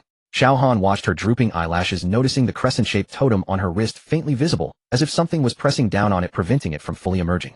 Does it hurt? Xiao Dai asked. It doesn't hurt. Another lie. She glared at him, her grip lightening. Even after a moment of silence, Xiao Dai suddenly spoke. I'm sorry. What are you apologizing for? I can't help with anything. She lowered her head, her voice barely audible. When you were hurt, I could only watch. You rushed into the ghost stronghold, I could only wait outside. When you jumped off the cliff. She didn't continue, her fingers trembling slightly. Xiao Han looked at her reddened eyes, feeling a long hardened spot in his chest poke at him. He raised his intact left hand and gently patted her head. Just having you here is enough. Xiao Dai was stunned, looking up at Xiao Han's face, showed no extra expression, but the warmth in his eyes reflected the campfire more than usual. She felt a lump in her throat, but smiled. It wasn't a bitter smile, it was a genuine smile with tears still glistening in the corners of her eyes. Then don't lie to me, and say you're fine in the future. We'll see. Xiao Han. Alright, I'll try my best. Xiao Dai shot him a glare, then lowered her head to continue treating the wound, but the curve of her lips couldn't be suppressed. After applying the medicine, Xiao Dai went to check on Lin Feng and the others in the inner room, confirming they were stable before returning. She sat beside Xiao Han, leaning against the wall, and soon fell asleep. Days of rushing and worry had exhausted her to the limit, her brows tightly furrowed, as if she couldn't find peace even in her dreams. Xiao Han glanced at her and took off his coat, draping it over her. In the deep of night, the campfire flickered. He took out the fragment of the Heavenly Demon Sutra from his bosom. New blood characters appeared on the ancient pages, each stroke wiggling, as if alive. The price of resurrection is a life for a life. 8 words. Xiao Han stared at them for a long time. The warning at the bottom of the Divine Farmer's Cauldron was identical to the warning from the withered bones, lingering soul, the meaningful words of medicine, dust at parting, and the god of the underworld's words, the cost is far heavier than you imagine. All clues pointed to the same conclusion. To resurrect Xiao Tian, a life must be exchanged. Whose life? He looked down at his right hand, the circle of black runes on his wrist faintly visible in the firelight. Jin's curse mark. The life limit reduced by the backlash from the manifestation of the heavenly demon. Jin's consciousness eroding his body every moment. Medicine dust had said that he would sooner or later become the vessel for resurrection. But what if he used this life that no longer belonged to him? Xiao Tian. He murmured, can I really save you? No one answered. Memories surged like a tide. On that rainy night, the muddy ground, the body in his arms growing. Xiao Tian's eyes were still open, reflecting the lightning, his mouth moving, and in the end, he only said one sentence. Bro, don't blame yourself. Xiao Han clenched his fist, suddenly his nails digging into his palm, blood dripping through his fingers, splattering onto the Heavenly Demon Sutra fragment, greedily absorbed by those blood characters. He stared at the blood in his palm, suddenly recalling the witch's words before she fell into a coma. Don't trust those around you. The god of the underworld had said something similar. Trust is the most extravagant thing. Hong Jun Laozu had also directly warned, be careful of those around you, not just enemies, but also friends. Who is lying? Who is using him? Who is truly helping him? He didn't know, but he knew one thing. No matter the cost, he must bring Xiao Tian back. Xiao Han closed the Heavenly Demon Sutra fragment, his gaze passing through the broken window towards the night sky. The stars were dim dark clouds roiling as if something was approaching. In the distance the embers of the campfire flickered uncertainly. Xiao Dai turned over murmuring something in her dreams, her hand unconsciously gripping the edge of his coat. Xiao Han looked down at her, his gaze deepening. The moon shadow necklace around her neck glimmered faintly, the silver halo seeming to respond to something, or perhaps warning him. He recalled the king's words. That person beside you is worth far more than yourself. Xinyuan bloodline. The key. Xiao Han slowly closed his eyes, suppressing those chaotic thoughts.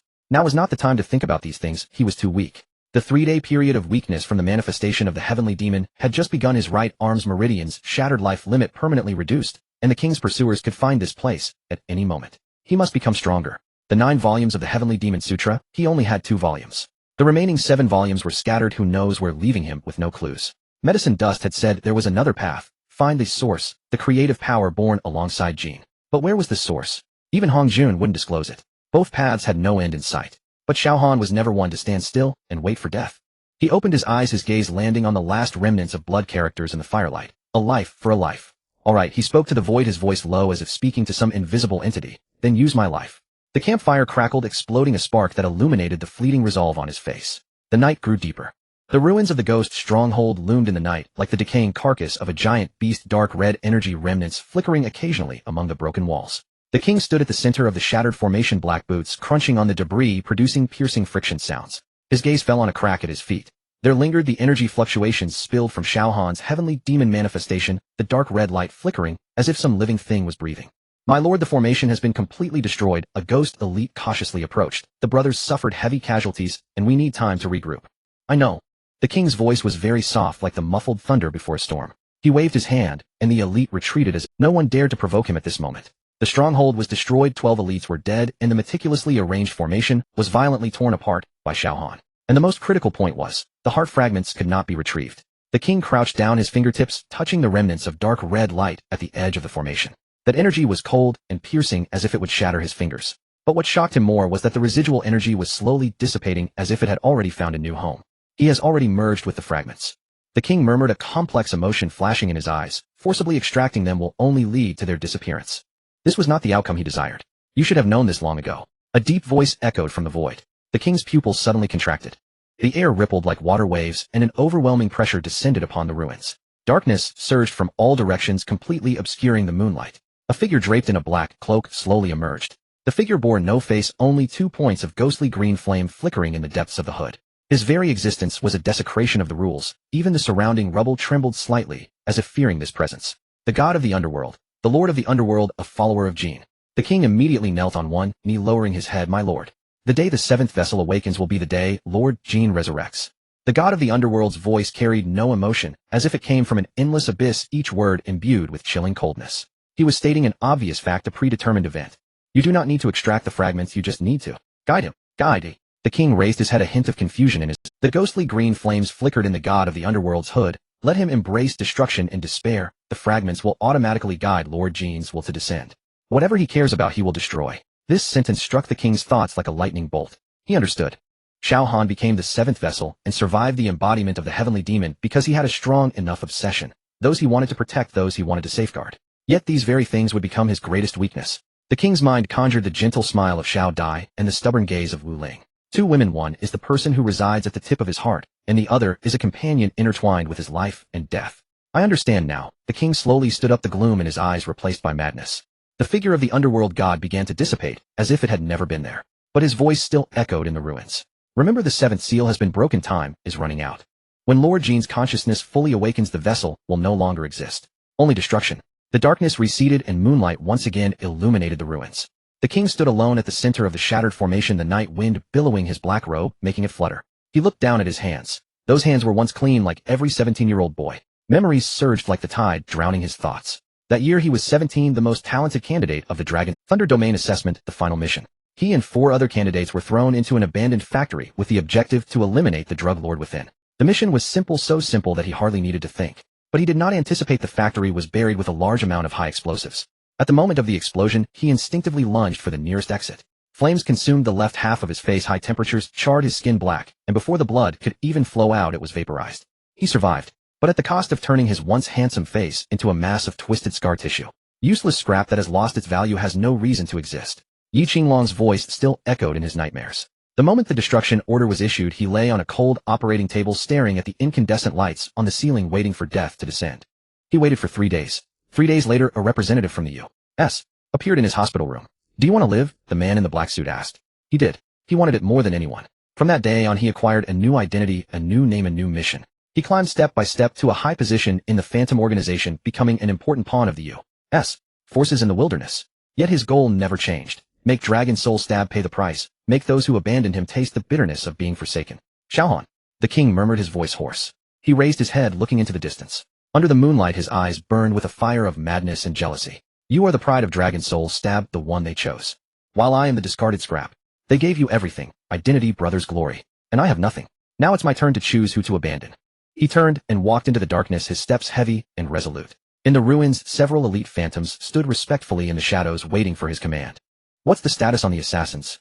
Reporting to the Lord, the assassins have tracked down Xiao Han's whereabouts, but the elite hesitated. Patrols from the Tianlong gang have been spotted at the perimeter. It seems Long Fei has arrived with his men. The king scoffed. Long Fei, just a spoiled brat. His gaze swept across the ruins, landing on the corpses of several. "Send the order down. Activate the second phase of the plan. Target those around Xiao Han." The elites exchanged glances, and one cautiously asked, "My lord, specifically?" "A woman named Lin Daiwu." The king's voice was cold. "Find her, control her. She holds the key we need." The elites received their orders, and the king stood in place, watching his shadow under the moonlight. That shadow was twisted and elongated like a drawn sword. He pulled out a token from his bosom, inscribed with an ancient symbol, the mark of Shiva. "Soon," he said softly, "soon everyone will know. Even the discarded scrap can become a king." In the distance, the haunting cries of night owls echoed, chilling and piercing. The king tucked the token back into his bosom and turned to walk deeper into the darkness. His footsteps echoed in the ruins step by step, as if walking towards a preordained end. And behind him, in the cracks of the formation, still radiating dark red energy, something seemed to writhe. A faint voice emerged from deep within the earth, like whispers from a sleeping dream. "The vessel will come." The voice was soon dispersed by the night wind, as if it had never existed. But the temperature in the ruins suddenly dropped a few degrees at that moment. Tai City, the backyard building of the Tianlong. The lights were bright, and several figures moved back and forth in front of the window. Long Fei stood at the door, watching the busy figures inside with a furrowed brow. "How is the boss injury?" he asked in a low voice to Long Qing beside him. "Not very optimistic," Long Qing sighed. "The meridians are shattered and life force is draining. The army doctor said it will take a month to recover basic mobility." "A month?" Long Fei's frown deepened. "By the time he recovers, it will be too late." From inside the room came muffled. Long Fei and Long Qing exchanged a glance, both seeing the worry in each other's eyes. Ever since the battle at the Phantom Base, Xiao Han's injury had been weighing on everyone's hearts. The side effects of the heavenly demon embodiment were more severe than expected. The meridians in his right arm were completely shattered, and his life limit was permanently reduced by 10%. This meant his strength was weakened by at least 30%. What was even more concerning was that the heart fragment seemed to be awakening at an accelerated pace. "Xiao Dai is inside taking care of him." Long Qing looked towards the window. "That girl hasn't slept much these past few days." Long Fei fell silent for a moment, then said softly, "The king will not let this go easily. That guy is insane." Long Qing's tone was grave. "I sent someone to investigate. The Phantom Organization has been very active lately, as if planning something big. And," he paused, "there are rumors that even the underworld is involved." "The underworld?" Long Fei's pupils contracted. Uncertain, Long Qing shook his head. "Just rumors. But if it's true, the boss is in big trouble." The two, under the lights, Xiao Dai was carefully changing Xiao Han's bandages. On her wrist, the crescent-shaped totem flickered softly in the candlelight. What she did not know was that this totem was quietly changing everything. And she also did not know that she had become the most crucial piece in a certain chess game. The night was as dark as ink, and the campfire in the wilderness flickered intermittently. Xiao Han sat cross-legged beside the fire, his right arm wrapped in thick bandages, the backlash of the heavenly demon embodiment still eroding his meridians. With every breath, a dull pain surged in his chest. That was the sign of the heart fragment further integrating with his flesh. Xiao Dai was sleeping in a tree hollow not far away, her breathing even. Her wrist peeked out from her sleeves, the crescent-shaped totem glowing faintly under the moonlight, clearer than 3 days ago. Xiao Han stared at the totem for a long time, the gloom in his eyes growing heavier. The king's words coiled in his mind like a venomous snake. "She holds value you can never imagine. Xian Yuan bloodline." "He." Xiao Han murmured softly, his fingers unconsciously rubbing the verdigris surface of the divine farmer's cauldron. The cauldron radiated a faint warmth, as if responding to his confusion. The blood characters on the remnants of the heavenly demon scripture were still vivid, the price of resurrection, a life for a life. He used his life to exchange for Xiao Tian, but who would exchange their life for Xiao Dai? "What are you thinking?" Xiao Dai woke up at some point, rubbing her eyes as she crawled out of the tree hollow and sat beside him. Xiao Han withdrew his gaze, his tone flat. "You are hiding something from me again." Xiao Dai pouted, but did not press further. She took out a dry biscuit from her bosom, broke it in half, and handed it to him. "Eat something you haven't eaten in 3 days." Xiao Han took the biscuit, bit into it, and chewed slowly. "Your hand." Xiao Dai's gaze fell on his bandaged right arm, her voice softening. Does it still hurt? It doesn't hurt. Liar. Xiao Dai's eyes reddened. I saw you shivering in pain at midnight. Xiao Han was silent for a moment, then suddenly spoke. Xiao Dai, if one day. The communication talisman suddenly lit up with a blinding red light. Xiao Han grabbed it. Long Fei's anxious voice came from the talisman. Xiao Han, the Tianlong gang is under attack. Long Qing is seriously injured. They are looking for someone. They seem to be looking for Xiao Dai. Xiao Han suddenly stood up, his expression changing drastically. The king's actions were faster than he had anticipated. What's wrong? Xiao Dai sensed something was off and stood up as well. Xiao Han did not answer, quickly assessing the situation. His injury was not healed, and his fighting capacity could only recover to 60%. If the king was really looking for someone, then Tai City was no longer safe. You must go to the Medicine King Valley immediately. He turned to Xiao Dai, his tone brooking no argument. Find the elder Jiu Xian, he will protect you. And you, Xiao Dai grabbed his sleeve. You're injured. Obey. Xiao Han's voice suddenly rose, then lowered again. The king's target is you. If you stay in Tai City, you will only become their target. Xiao Dai bit her lip, tears shimmering in her eyes. I understand. She finally nodded, her voice trembling. You take care of yourself. Xiao Han took out a jade talisman from his storage bag and pressed it into her hand. This is my communication talisman. Crush it immediately when you are in danger. I will know. Xiao Dai clenched the talisman, turned, and ran towards the Medicine King Valley. After a few steps, she suddenly turned back and shouted. Xiao Han, I will wait for you to return. Xiao Han did not respond. He watched Xiao Dai's figure disappear into the night and turned to hasten towards Tai City. The wind howled and the dry leaves crunched underfoot. He had to resolve this matter before the king found Xiao Dai. Xiao Han's pupils slightly contracted. Someone was there. Xiao Han. A chilling voice drifted from the darkness as three figures descended from the treetops surrounding him in a triangular formation. The leader was a gaunt man wearing a silver mask, only his dark red eyes visible. The Phantom Organization's mark was embroidered on his collar, a black skull. Hand over the fragment, and I will spare your life. The masked man sneered. Xiao Han did not waste words, his right hand suddenly raising. The Black Wizard's control skill, 10,000 ghosts devouring heart. Pitch black mist surged from the ground, wrapping around the ankles of the three. The masked man's expression changed, and his sword light flashed, severing the black mist as he retreated. But he did not retreat fast enough. Xiao Han's sword had already pierced through his throat. Blood spurted, and the masked man fell with wide eyes. The other two exchanged terrified glances and turned to flee. Do you think you can escape?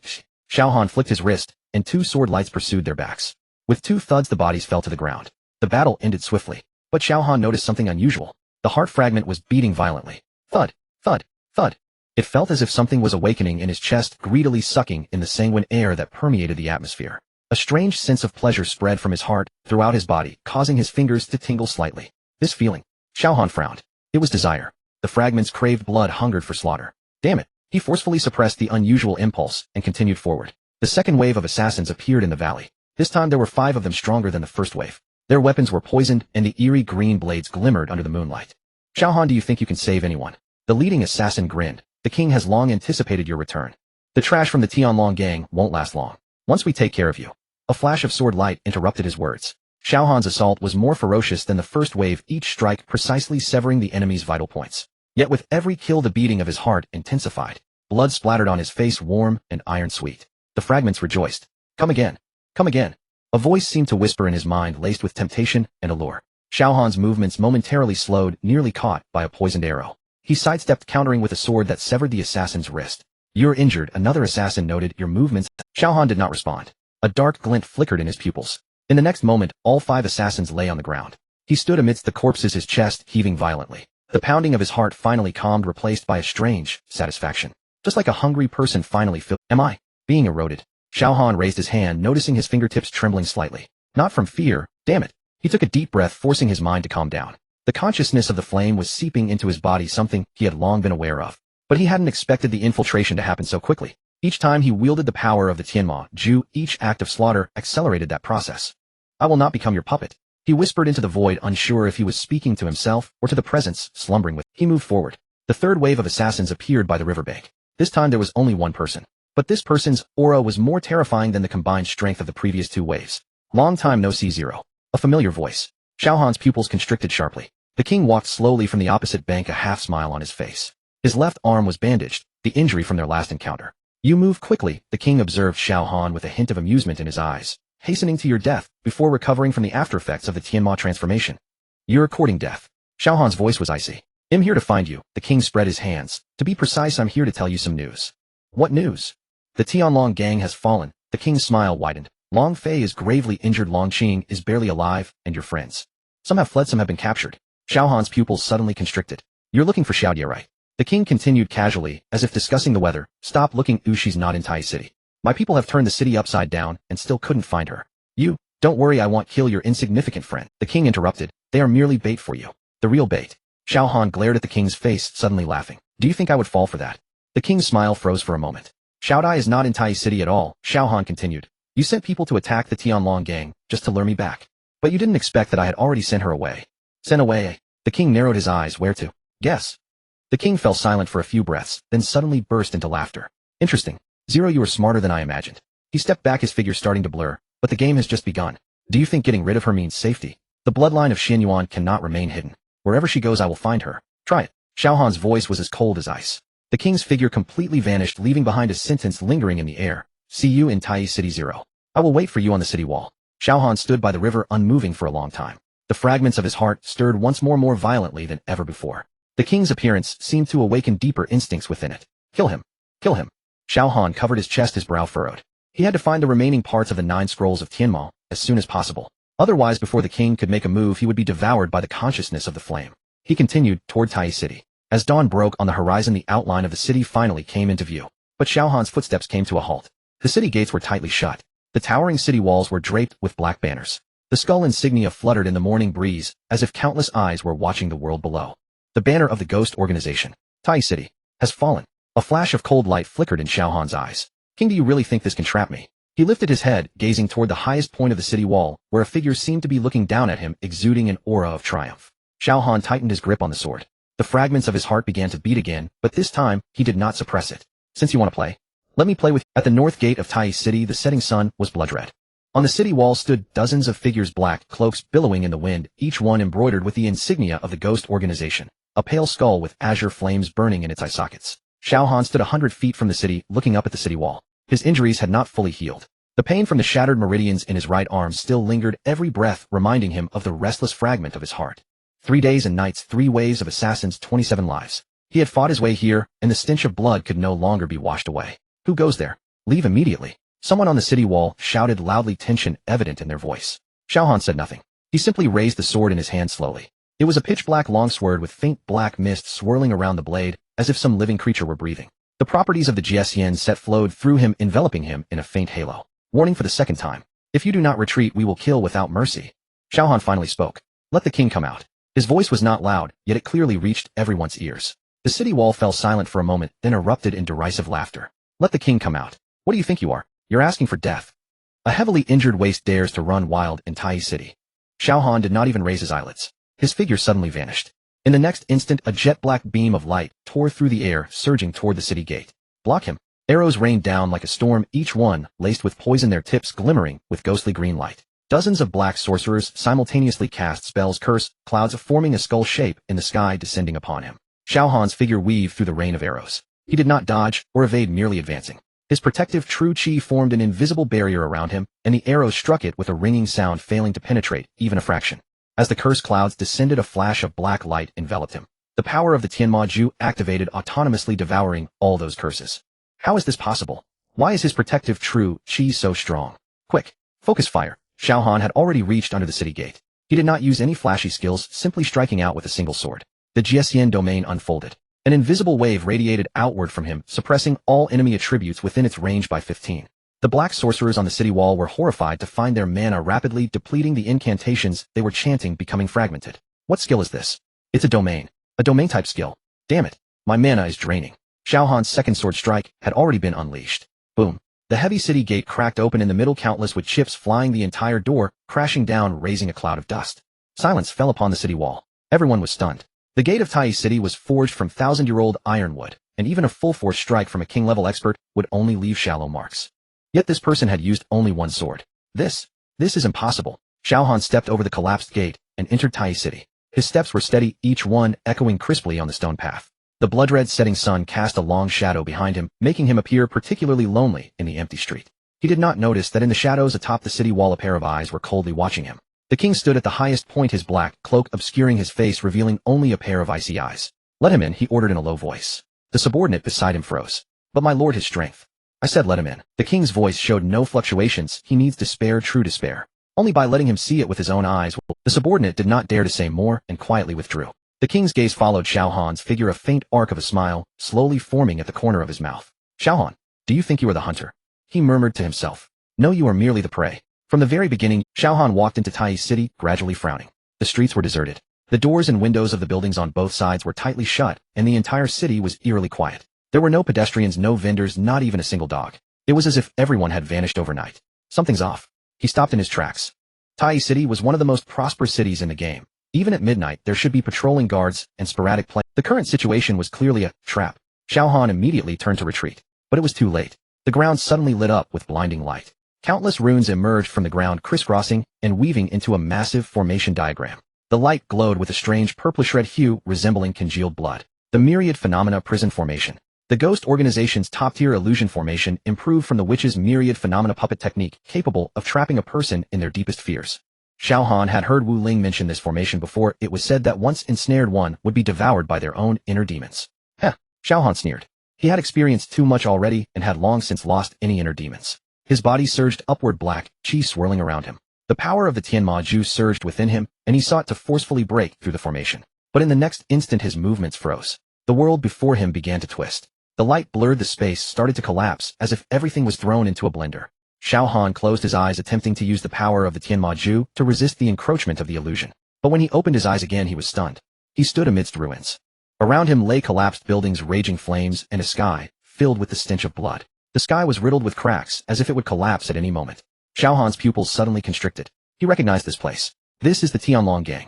No, to be precise, it is the ruins of the Tianlong Gang. Those familiar buildings, those streets he had walked countless times, had now turned into rubble. Xiao Han. A faint Xiao Han turned sharply. His pupils dilated instantly. Xiao Dai lay in a pool of blood, a pitch-black long sword stabbed through her chest, blood gushing from the wound, staining her white dress. Her face was pale as paper, her lips quivering slightly, her eyes filled with despair. Why didn't you come to save us? Xiao Dai. Xiao Han rushed over, kneeling beside her, reaching out to cover her wound. But his hand passed through her body. No. No. He was stunned. An illusion. This is just an illusion, he told himself. But his hands trembled. It's all your fault. Another voice. Xiao Han turned to see Wu Ling lying not far away. Her body was covered in wounds, her once bright eyes now dull, tears still lingering at the corners.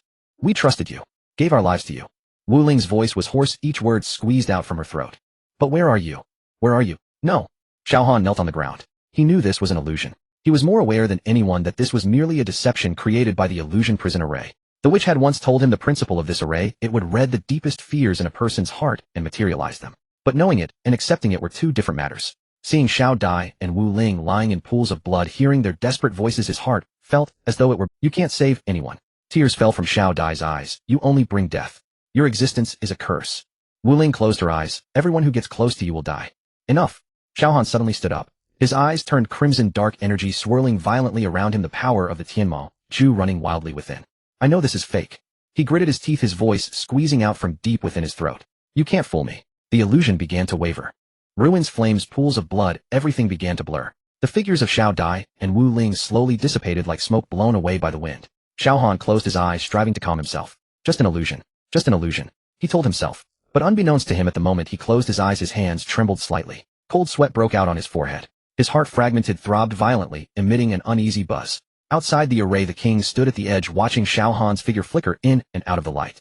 Interesting, he said faintly. To break free from the illusion prison array so quickly, you truly are the vessel of Jin. But his voice turned cold. This is just the beginning. He raised his hand, making a gesture. The light on the ground suddenly brightened, the originally purplish-red patterns turning. A more terrifying aura surged from beneath, as if something was awakening. Within the array, Xiao Han's recently stabilized mind was once again struck. This time he no longer saw the corpses of Xiao Dai and Wu Ling. What he saw was a massive shadow. The shadow stood before him, towering dozens of feet high, surrounded by an aura of destruction. Its face was indistinct, but Xiao Han could feel that pair of eyes watching him. You finally arrived. The shadow's voice sounded like the wails of countless people layered together, causing Xiao Han's eardrums to ache. I've been waiting for you, waiting for a long time. Xiao Han's pupils constricted sharply. This voice. He had heard this voice. In the basement of the grocery store, deep in the soulfall abyss behind that sealed dark door. Who are you? He asked. The shadow let out a piercing laugh. Who I am is not important. What matters is you are mine. In the next moment, the shadow lunged forward, transforming into a black torrent rushing towards Xiao Han. Xiao Han tried to dodge, but found his body unable to move. He could only watch helplessly as the black torrent surged into his chest, into his heart. The heart fragment shook violently. An unprecedented pain spread from his chest, and Xiao Han couldn't help but let out a cry of agony. His consciousness began to blur. In his final moments of clarity, he seemed to hear a voice. Remember 0. Your life has never been your own. Blood everywhere there was blood. Xiao Dai lay in Xiao Han's arms, a pitch-black long sword stabbed through her chest, blood dripping along the blade, staining her moon-white dress. She opened her eyes, her lips trembling slightly. Xiao Han.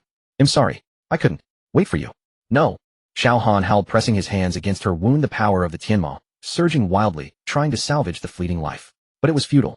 Xiao Dai's body grew colder in his arms, and as the last bit of warmth faded, she used her final strength to grasp Xiao Han's hand in the next life. I still want to meet you. Her pupils dilated, losing all light. Xiao Han knelt in the pool of blood, cradling Xiao Dai's gradually cold body, letting out a howl like a dying bee. The sky was gray, the earth was gray, the entire world was mocking his incompetence. It's all your fault. An icy voice rang in his ears. Xiao Han suddenly looked up, realizing the surrounding scene had changed. He stood in an abandoned city with ruins everywhere and corpses strewn about. Wu Ling lay near a broken wall, a massive blood hole in her chest, her eyes wide open, unable to rest in death. You said you would protect me. Wu Ling's voice was hollow and cold. You lied. It's not true. Xiao Han staggered to his feet. This isn't real. This is real. The cold voice rang out again, and Xiao Han saw a figure emerging from the shadows. It was the king, but not entirely the king. The person wore a silver mask, only a pair of crimson eyes exposed, filled with mockery. You are destined to lose everyone, Xiao Han. This is your fate. Shut up. Xiao Han clenched the sword in his hand and charged towards the figure. But at the moment he swung his sword, the king's figure dissipated like smoke, replaced by another scene. A young boy lay in a pool of blood, his chest pierced, his eyes filled with the last hope. Big brother. Save me. Xiao Han's breath caught. He recognized this scene. It was 3 years ago on that rainy night when he first failed a mission, watching helplessly as his brother died at the hands of the enemy. If you were stronger. Xiao Tian's corpse spoke, the voice hollow and filled with resentment. If you were stronger, I wouldn't have died. You promised to protect me, big brother. You lied. You're worthless. Countless voices overlapped, and Xiao Han felt a severe headache. He knelt on the ground, covering his ears with his hands, but could not block out the invasion of those voices. No. I tried my best. Xiao Han's voice was hoarse. I really tried my best. Tried your best. The king's voice echoed again, dripping with mockery. What you did was called trying. You are just a coward who only knows. The scene changed again. Xiao Han stood in a vast square surrounded by people. Xiao Dai, Wu Ling, Lin, Tianlong Zhang, Mo Zhang, Xian Liu, Xiao Tian, Long Fei Duzuan. All the people he knew, all the people he cared about stood there looking at him with cold eyes. You can't save anyone. Xiao Dai's voice was icy. You only bring us trouble, Wu Ling said. Following you mean? Lin Tianlong shook his head with a sigh. We never trusted you, Zhang Mo and Zhang Xian said in unison. Xiao Han felt his heart being gripped by an invisible hand. He wanted to argue, to explain, but his throat felt blocked, and he couldn't utter a single word. You are destined to be alone. The king's voice echoed from all directions. You are destined to lose everyone. This is your fate as Zero. Zero. A trace of confusion flashed through Xiao Han's mind. What is Zero? Why does this title sound so familiar? At that moment his heart suddenly throbbed violently. That heart fragment, the fragment of Jean, was pulsing strangely within his chest. A warm power spread from the heart, as if someone was whispering softly in his ear. Accept me, and you will be able to save them. Accept me, and you will gain infinite power. Accept me. Become a part of Jean. Xiao Han's pupils began to dilate, dark red light swirling in his eyes. He felt his consciousness being eroded by something, a violent force surging through his veins. Yes. If I were stronger, Xiao Tian wouldn't have died. If I were stronger, Xiao Dai and Wu Ling wouldn't have been hurt.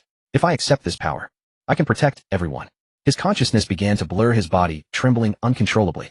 The dark force was devouring his reason, and he was on the verge of giving up resistance. Just at that critical moment, a strange vibration resonated from deep within his soul. It was a warm and fervent emotion, like a star shining in the darkness, piercing through the endless gloom. Urgency, determination, and an indescribable feeling. That was trust, reliance, a bond of life and death. Wu Ling. Xiao Han suddenly opened his eyes, the dark red light in his pupils beginning to fade. He felt it. On the other end of the soul link, Wu Ling was calling for him. Xiao Han, hold on. I'm figuring it out. That emotion was so real, so fervent, contrasting sharply with the cold falsehood of the illusion. Xiao Han's breathing gradually stabilized, and as he looked around he noticed that the illusions began to distort and blur. Illusions. All illusions. He bit his tongue, using the pain to keep himself awake. The taste of blood spread in his mouth, and his vision gradually regained clarity. This isn't real. Xiao Dai isn't dead. Oh, she was sent to the Medicine King's Valley. Wu Ling isn't dead, either. He just felt the king is deceiving him. The illusion prison array. Xiao Han recalled the array triggered when entering Tai City, remembering the shadow that referred to him as Zero. Everything is an illusion, everything is a mirage created by this array. King, do you think such tricks can trap me? Xiao Han slowly stood up, his gaze sharp as a blade. He closed his eyes, sensing the boundaries of the illusion. The spatial force of the Tianma Ju flowed through his veins, allowing him to feel the rhythm of space and the operation of the array. Every array has a core. As long as he finds the core, he can break the array. His consciousness expanded outward, penetrating layer after layer of illusion, sensing the true structure of this world. There was a strange energy fluctuation, the very nexus of the entire formation. Xiao Han opened his eyes, a cold smile curling at the corners of his mouth. Once I get out, you will regret this. He raised his right hand, gathering the power of the heavenly demon in his palm, dark red light, swirling within. Although the meridians in his right arm were damaged, he could not afford to care at this moment. Break the formation, leave this place, and then kill the king. Xiao Han's gaze turned icy and resolute. He no longer hesitated as he began to gather all his strength, preparing to tear apart the prison of this illusion. In the moment the illusion shattered, Xiao Han felt his right arm pierced by a burning iron bar. The heavenly demon art operated at its limit, the spatial force tearing open a gash in the barrier of the illusion like an invisible blade. He did not hesitate, lunging forward. Blood gushed from the ruptured meridians in his right arm, dripping from his fingertips into the void, emitting a hissing sound like something burning. Xiao Han gritted his teeth. Before him, the suffocating darkness finally dissipated. The bell tower. He saw the towering bell tower in the center of Tai City, its spire adorned with azure formations coiling like serpents, the very core of the 10,000 forms prison formation. Found it. Xiao Han wiped the blood from the corner of his mouth. His right arm was completely numb, hanging by his side like a useless piece of wood. Yet his eyes shone with a frightening brightness. Outside the bell tower, the battle was brutal. Wu Ling's contract staff had already made 3 deep gashes. She knelt half buried in rubble, her white dress soaked in blood. Behind her were the last remaining injured soldiers of the Heavenly Dragon Gang. Sister Wu Ling, another wave is coming from the east. Long Qing's voice was hoarse, his left arm hanging limply while his right hand continued to frantically wield spells. Hold the line. Wu Ling suddenly stood up, sweeping her staff to cast a healing spell over the dying Taoist of the Heavenly Dragon Gang. No one is allowed to retreat. She did not know why she was still standing. The pain from the soul link nearly made her faint. Xiao Han's right arm was ruined, and she could feel the excruciating agony of bones being crushed. But the same link also told her another thing: he was still alive, and he was charging toward them. Just hold on a little longer. Wu Ling whispered, unsure if she was comforting others or herself. Xiao Han will come out. Long Qing smiled bitterly. Sister Wu Ling, you've said that 3 times now. I believe you, but my health bar doesn't. Before he could finish, a dark arrow zipped through the air, grazing Long Qing's scalp and embedding itself in a stone pillar behind him. Shut up and focus on fighting. Wu Ling struck Long Qing's helmet with her staff and simultaneously cast a holy light spell, forcing back the ghostly assassin who had charged at them. There were simply too many members of the ghost organization. The king had deployed at least 200 elite soldiers around the bell tower, layer upon layer, surrounding the core of the formation so tightly that not even water could seep through. Wu Ling, leading the remnants of the Heavenly Dragon Gang, charged in from the side, initially hoping to catch the enemy off guard, only to discover this was not a surprise attack. It was walking into a trap. Every move you make is anticipated by the young master. The leading ghost swordsman sneered, his sword pointing forward. Wu Ling gritted her teeth, the light of her staff glowing once more. Just then, boom, a deafening sound erupted from within the bell tower. Everyone looked up to see a dark red beam shooting up from the base of the bell tower like a scorching sword piercing the sky. Wherever the beam passed, bricks and debris turned to dust, and the entire bell tower was split in half. Xiao Han's figure emerged from within the beam. The heavenly demon incarnation. His eyes had turned dark red with black flames flickering in the depths of his pupils. Though his right arm was ruined, the heavenly demon power coalescing in the sword he held in his left hand was more intense than ever. With a single strike, he slashed down the core of the formation atop the bell tower. A fist-sized azure crystal exploded into fragments under the blade. Creak. The sound was not loud, but it felt as if something had broken in the skeleton of the entire city. The 10,000 forms prison formation collapsed. The illusion shrouding Tai City receded like a tide, revealing empty houses, desolate streets, and the cold mist, all dissolving into nothingness. The real Tai City emerged, broken walls and ruins, a sight of devastation, with scorch marks and bloodstains left from battles everywhere. Xiao Han fell from the air, kneeling before Wu Ling on one knee. The side effects of the heavenly demon incarnation left him with no intact bones. The injury to his right arm was particularly gruesome. Black veins spread from his wrist to his shoulder, writhing slowly like living things. You came? Wu Ling looked at him, her voice trembling slightly. There was so much she wanted to say. She wanted to scold him for being reckless, to ask if his right arm still hurt, to tell him she felt all his despair and struggle through the soul link. But in the end, she could only squeeze out these 3 words. I worried you. Xiao Han's tone remained cold, but Wu Ling sensed the underlying emotions. He did not look up, but his left hand lightly brushed against her fingertips. Just that one touch. Wu Ling's nose tinged with bitterness as she turned her face away. Cut it out with the sentimentality. The members of the ghost organization fell into brief chaos after the formation collapsed, allowing the remnants of the Heavenly Dragon Gang to create some distance. Long Qing leaned against a broken wall, giving Xiao Han a thumbs up, his lips moving. He appeared to be saying, awesome. Xiao Han ignored him, propping himself up with his sword and scanning his surroundings. The king was not present. The realization sent a chill down his spine. With the 10,000 forms prison formation broken, the king would not lack a backup plan. Congratulations on breaking the formation, Xiao Han. The voice came from the sky, cold and laced with laughter, like a serpent coiling around his spine. The king. Xiao Han shot his gaze upward. Above Tai City, a massive black fissure slowly opened. It was not an ordinary crack. Thick, almost tangible black mist surged from within, carrying a nauseating stench of decay. The scent of the underworld. Xiao Han recognized it, having encountered the same odor in the Soulfall Abyss. The fissure widened. What is this? Wu Ling's face turned pale. A fissure to the underworld. Xiao Han tightened his grip on the hilt of his sword, his knuckles turning white. Within the black mist, countless twisted shadows writhed. They were souls, the lowest tier of existence in the underworld, yet also the most troublesome. They lacked a physical form, ordinary attacks could not harm them, they could only be dispersed. But once they possessed a living being, they could control the host's mind. The first soul poked its head out from the fissure. Then came the second, the third. King, what exactly do you want to do? Xiao Han shouted sharply. The laughter from the sky grew louder. What do I want to do? I'm merely helping you fulfill your destiny. Zero. Do you think breaking the formation means victory? The 10,000 forms prison has never been meant to trap you. It was merely to delay you giving this fissure enough time to open. Xiao Han's pupils constricted. He had been tricked. The king had never expected the 10,000 forms prison formation to contain him. The true purpose of the formation was delay. To hold him long enough for the fissure connecting the underworld and the human realm to become fully stable. Your heart fragment has been vibrating quite joyfully within the formation. The king's voice carried a sense of amusement. Every time you struggle, every time you use the power of the heavenly demon, the fragment sends signals to the underworld. Do you think you are breaking the formation? No, you are opening the door. Xiao Han's blood felt like it had turned to ice. He looked down at his chest. The heartbeat of the heart fragment felt distinctly clear, its rhythm synchronized perfectly with the souls surging from the fissure above. Don't listen to him. Wu Ling grasped Xiao Han's arm tightly. Regardless of whether it's a trap or not, you must break the formation. Remaining in the illusion leads to certain death.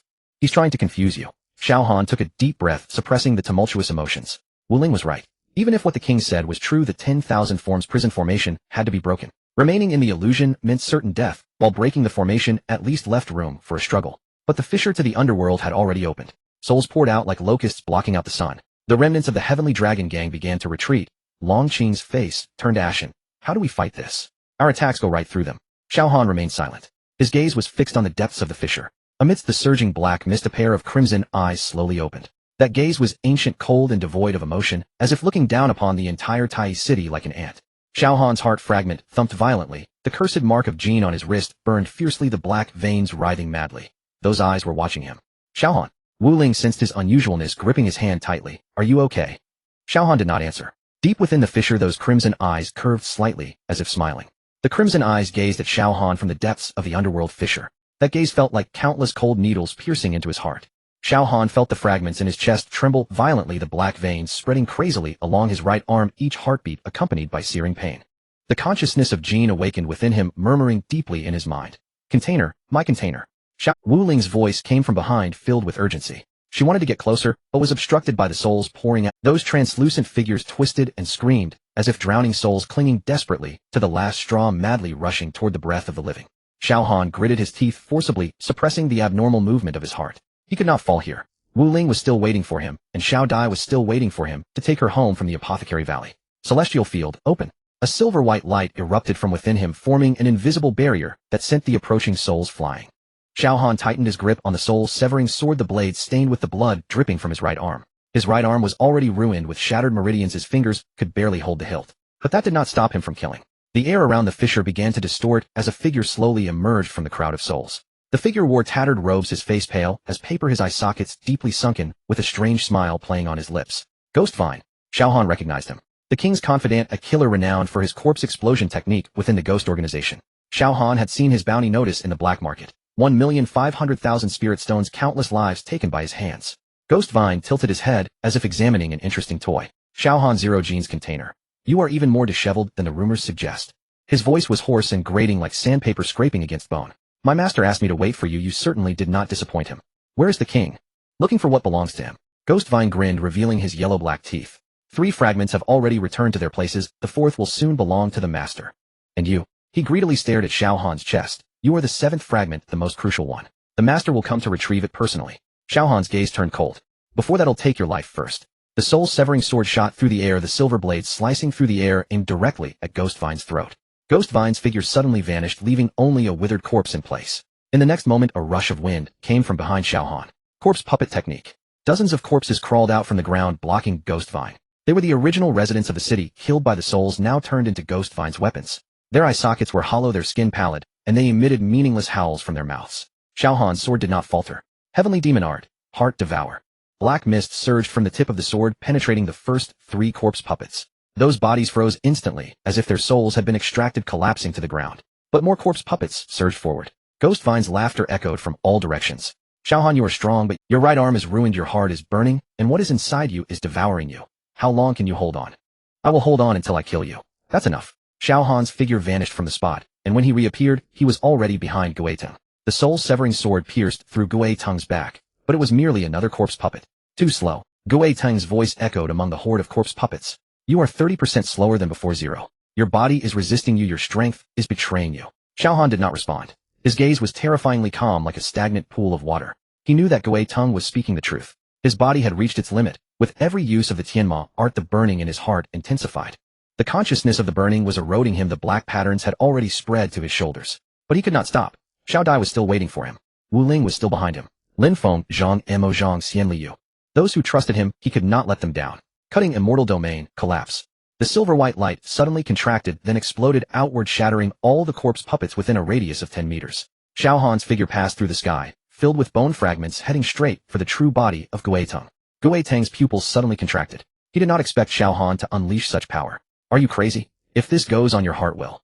The soul-severing sword pierced through Gueteng's chest. Xiao Han's voice was as calm as water. What will happen? Gueteng looked down at the sword in his chest, blood oozing from the corner of his mouth. But a mad smile appeared on his face. You think this is the end?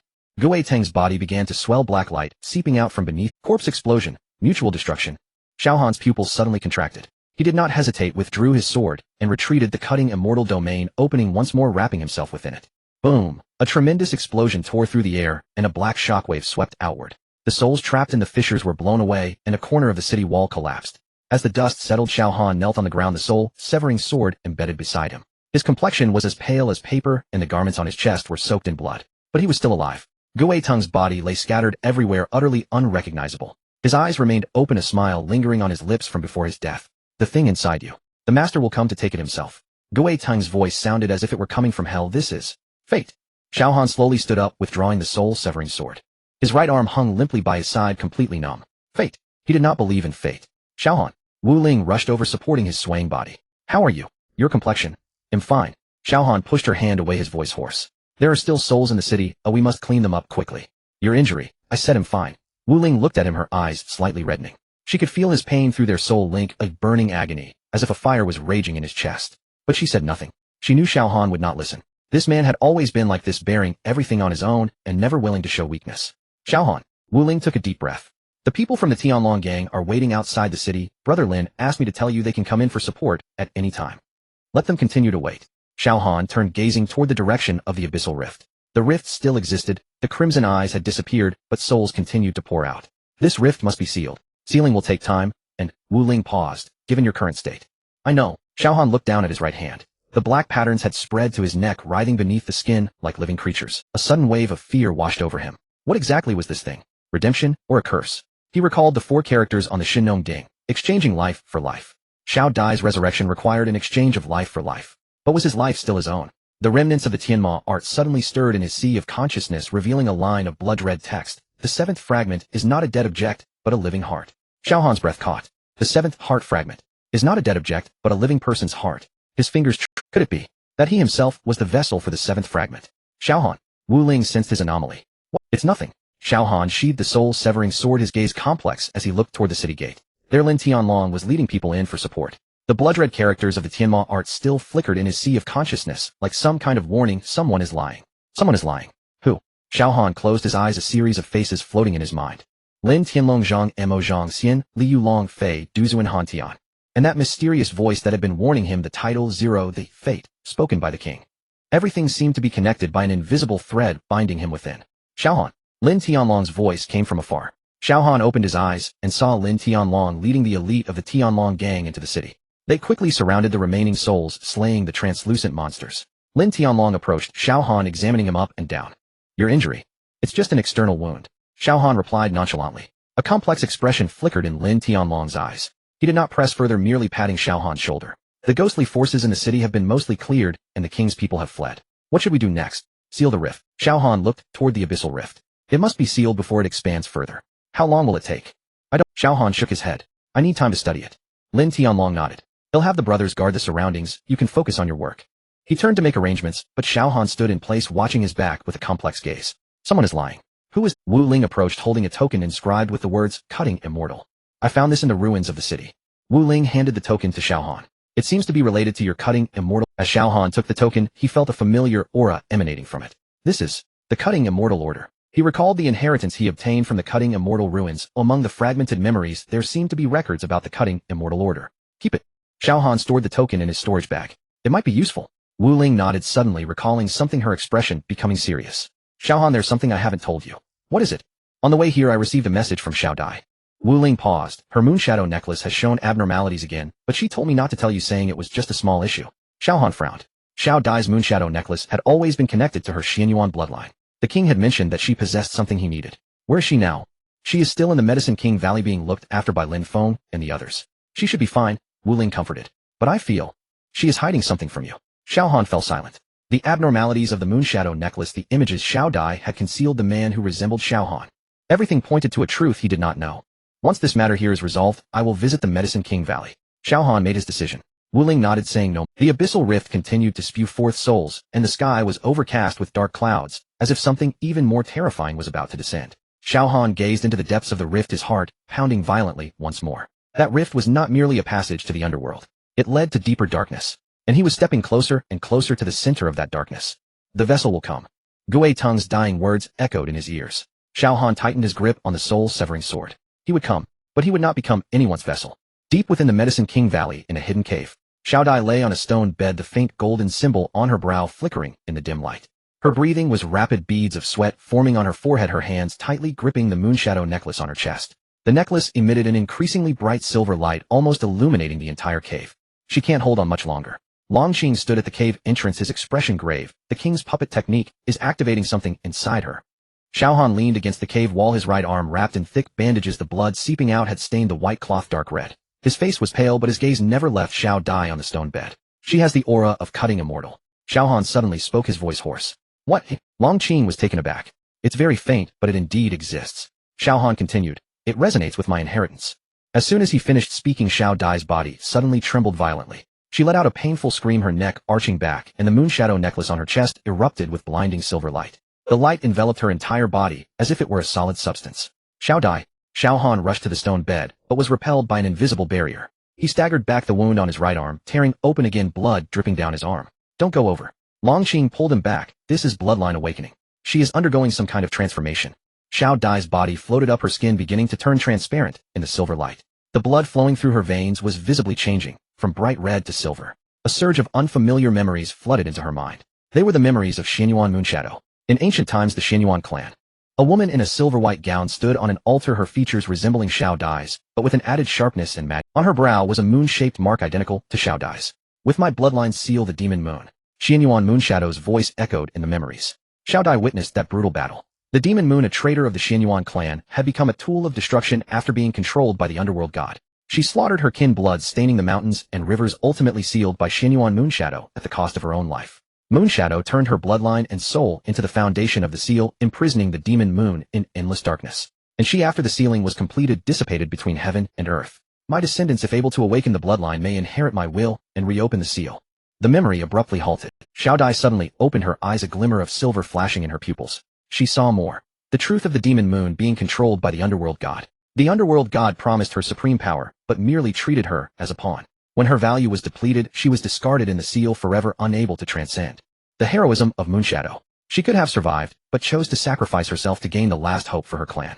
And also, Xiao Dai's own identity. She was a bloodline descendant of Xianyuan Moonshadow. After the Xianyuan clan was destroyed, the remaining clan members concealed their identities and blended into the mortal world. Her bloodline had remained dormant until the king's puppet technique activated the seal within the Moonshadow necklace. I am. Who? Xiao Dai murmured, her voice filled with confusion. Is she Lin Daiwu? Or the continuation of Xianyuan Moonshadow? The silver light gradually faded, and her body slowly returned to the stone bed. A drop of silver blood fell from her fingertips, splattering onto the ground. A miracle occurred. Where the drop of blood fell, a withered medicinal herb instantaneously rejuvenated, its tender green leaves unfurling, exuding vibrant vitality. This is... Longqing's eyes widened. The Shinong Ding trembled slightly within Xiao Han's storage space, as if... At that moment, an elderly figure appeared out of thin air in the cave. He wore a simple gray robe, his white beard cascading down to his chest, his demeanor kind, yet his eyes concealed unfathomable brilliance. Hongjun Laozu. Xiao Han recognized the identity of this mysterious elder. Hongjun ignored him and walked to the stone bed, gazing at the recently awakened Xiao Dai, a complex emotion flashing in his eyes. The Xianyuan bloodline has finally awakened, Hong Jun sighed. After waiting for 10,000 years, this day has finally arrived. Xiao Dai struggled to sit up, looking at Hong Jun with an instinctive sense of familiarity. You know my background? Hong Jun nodded. Xianyuan Yueying was an old friend of mine. She used herself as a seal trapping the demon moon to bring a millennium of peace to the six realms. And you are her bloodline descendant, the only one capable of opening the depths of the Xianyuan ancient tomb. Xianyuan ancient tomb. Xiao Han frowned. It holds the key to resisting the gene. Hong Jun turned to him. But the cost of opening it is, the bloodline awakener will become the new sealing vessel taking Yueying's place. Xiao Dai's complexion instantly turned pale. She was about to become a sacrifice. Isn't there any other way? Xiao Han's voice was cold. Hong Jun was silent for a moment. Perhaps there is, but I do not know. The depths of the Xianyuan ancient tomb seal the fragments of ancient artifacts. If we can obtain them, we might find the power to resist the gene. But the seal has already loosened, and the consciousness of the demon moon is awakening. If we do not reinforce it quickly, it will break free and become the blade of the underworld god. So you want to sacrifice Xiao Dai? Xiao Han stepped forward, clenching his right fist. This is her bloodline destiny. Hong Jun's voice was calm. Just as you bear the heart fragment of the gene, everyone has their own fate. Fate? Xiao Han sneered. My fate has always been decided by me. Hong Jun looked deeply at him, a faint, enigmatic smile appearing at the corner of his mouth. Two fragments, one fate. You and she have long been bound by destiny. With that, his figure began to dissipate. Xiao Han attempted to grab him, but grasped at empty air. Hong Jun's voice echoed in the air. The thing within you is more dangerous than the gene. Be careful not to let it control you. The cave fell silent again. Xiao Dai sat on the stone bed, silver blood still flowing from her fingertips. She lowered her head, her long hair concealing her face, making her expression indistinguishable. Xiao Han, she whispered. I will find a way. Xiao Han approached her, crouching down to meet her gaze. I won't let you become a sealing vessel. Xiao Dai raised her head, her eyes slightly red, yet forcing a strained smile. I believe you. But there was already a trace of wavering in her eyes. She saw the memories of Xianyuan Yueying, the woman who willingly sacrificed herself for her kin. She felt Yueying's determination and sorrow. If one day she had to make the same choice. We will find a way to get. Xiao Dai grasped Xiao Han's hand. No matter what happens, I believe in you. Xiao Han said nothing, merely holding her in his embrace. His right arm still throbbed with pain. The heartbeat of the heart fragment never ceased. At that moment, Xiao Dai's silver blood dripped onto the back of his hand, surprisingly seeping into his skin, resonating weakly with the black curse mark. A vessel eroded by the fragment of the gene. A sacrifice carrying the Xianyuan bloodline. Two people pushed to the... Xiao Han closed his eyes, silently swearing in his heart. He would never allow Xiao Dai to repeat Xianyuan Yueying's fate, no matter the cost. The night wind of the Medicine King Valley carried a bitter medicinal fragrance. Xiao Han stood outside the bamboo house, looking through the window at Xiao Dai sitting cross-legged on the bed, silver blood flowing down the crescent-shaped totem on her wrist, dripping into a porcelain bowl on the ground, producing a softening sound. The blood was not a typical crimson, but rather held a faint moonlight hue, as if containing some ancient power. Silver blood Xianyuan. He murmured the words Hong Jun Laozu had said before leaving. Xiao Dai was the only one capable of opening the depths of the Xianyuan ancient tomb. The cost was to become the new sealing vessel, taking the place of the ancestor named Xianyuan Yueying, forever trapped within the ancient tomb. His fists clenched, nails digging into his palms, yet he felt no pain. Footsteps approached from behind. Xiao Han did not turn around, recognizing it was Lin Tianlong. Elder brother, how are the injuries? Lin Tianlong walked to his side, his gaze also resting on Xiao Dai inside the house, his brows furrowed. Not life-threatening. Don't be stubborn. Lin Tianlong sighed, pulling out a bronze token from his pocket. The chief instructor asked me to relay a message to you. Xiao Han took the token, which bore the totem of the dragon soul stabbing, a spiraling dragon. This was Yi Qinglong's personal insignia, with only 5 in existence in the entire organization. What did he say? The primordial wilderness is not a game, do not become deeply entangled within it. Xiao Han's fingers traced the token's patterns, and after a moment of silence, a cold smile appeared at the corner of his mouth. Not a game. What is it then? I don't know. Lin Tianlong shook his head, lowering his voice. The chief instructor was very serious when he said this. He insisted I personally hand you this token. It might save your life at a critical moment. Save my life. Xiao Han scoffed. What I lack most right now is something to save my life. What is it then? He did not answer. The two stood in silence inside the bamboo house. Xiao Dai opened her eyes, her silver blood having stopped flowing. She looked out the window, meeting Xiao Han's gaze, revealing a pale smile. I'm fine, she said. Xiao Han nodded, but did not enter the house. Lin Tianlong noticed the bandage on his right arm seeping blood. It was an injury left from forcibly breaking a formation, with veins shattered, requiring at least a month to recover. He hesitated for a moment, and then spoke. Your injury, Lin Feng said, it might leave a hidden ailment. Only death is called a hidden ailment. Being alive is the cost. Xiao Han. Lin Tianlong pressed his hand on his shoulder. What are you hiding? Xiao Han turned to look at him. After a moment, took out a yellowed fragment from his pocket. It was the second volume of the Tianma Sutra, blood characters still faintly visible. The price of resurrection, a life for a life. The Shinong Ding bears the same inscription. He said, his voice very soft. Yao Chen also warned me. Now the underworld god has emerged, claiming I am the 7th vessel. The gene's resurrection requires me. Lin Tianlong's complexion changed. Who do you want to resurrect? Xiao Tian. Are you insane? I am not insane. Xiao Han shoved the fragment back. I have learned the resurrection technique. Theoretically, it is feasible. The 9 volumes of Tiamat Sutra combined with the Shin Nong Ding, I have a chance to bring him back. What is the cost? Your life. Lin Tianlong's voice suddenly rose. If you die, what will happen to Xiao Dai? What about Wu Ling? What about the remaining members of the Dragon Soul Stabbing? That is my brother. Xiao Tian sees you as a brother too. Lin Tianlong grabbed his collar. He wouldn't want to see you trade your life for him. Xiao Han did not struggle, allowing him to grip him, his gaze eerily calm. That is why I am waiting. Waiting to find a way that does not require death. Is there a... I don't know. Lin Tianlong released his grip and took a step back, his chest heaving. He looked at this brother with whom he had fought side by side, suddenly realizing that the other had become very unfamiliar. Not the kind of estrangement, but Xiao Han carried too many things that he could not understand. What do you plan to do about Xiao Dai? He finally asked. Don't let her enter the ancient tomb. What about the seal? Hongjun Laozu said the things within the tomb are awakening and the consciousness of the demon moon will. I don't care about any demon moon. Xiao Han interrupted him, his voice cold and firm. Whoever wants to use Xiao Dai as a seal, I will kill them. Lin Tianlong opened his mouth to say something, but then heard the urgent sound of a bell from afar. It was the alarm bell of the Medicine King Valley. Enemy attack. The door of the bamboo house was suddenly pushed open, and Xiao Dai rushed out. Although her face was pale, her eyes were very clear, southeast direction, at least 300 people. Xiao Han pressed his right hand against the hilt of the Jiesian sword, the intense pain in his right arm forcibly suppressed. He looked at Lin Tianlong. Notify the 3 major guilds, convene a meeting. Now. Right now. Temporary command center in Tai City, the original headquarters of the Tianlong gang. Around the conference table sat a dozen people: Long Fei, Long Qing, Long Yun from the Tianlong gang, Du Zuan and Shiqi from the Demon God gang, Han Tian and Tian Sha from the Heavenly God gang, and Lin Tianlong, Zhang Mo Zhang Xian, and Li Yu from the Dragon Soul Stabbing. Xiao Han sat at the end with Xiao Dai standing behind him, her hand resting on his shoulder. The situation is clear. Du Zuan spoke. He was the leader of the Demon God gang and the actual leader of the 3 major guilds alliance, his tone carrying unquestionable authority. The seal of the depths of the Xianyuan ancient tomb is loosening, and within it lies power capable of changing the balance of the 6 realms. Xiao Dai's bloodline is the only key. Opening the ancient tomb, obtaining the power, sealing the demon moon. Isn't that a very simple matter? Long Fei frowned. What is there to discuss? Because of the cost, Du Zuan looked at Xiao Dai, his gaze sharp. Hongjun Laozu made it very clear that opening the deep seal requires the bloodline awakener to become the new vessel. In other words, Xiao Dai will have to remain in the ancient tomb forever. The room was filled with shock.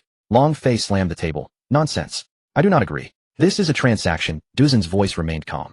Use 1 person in exchange for peace in the 6 realms.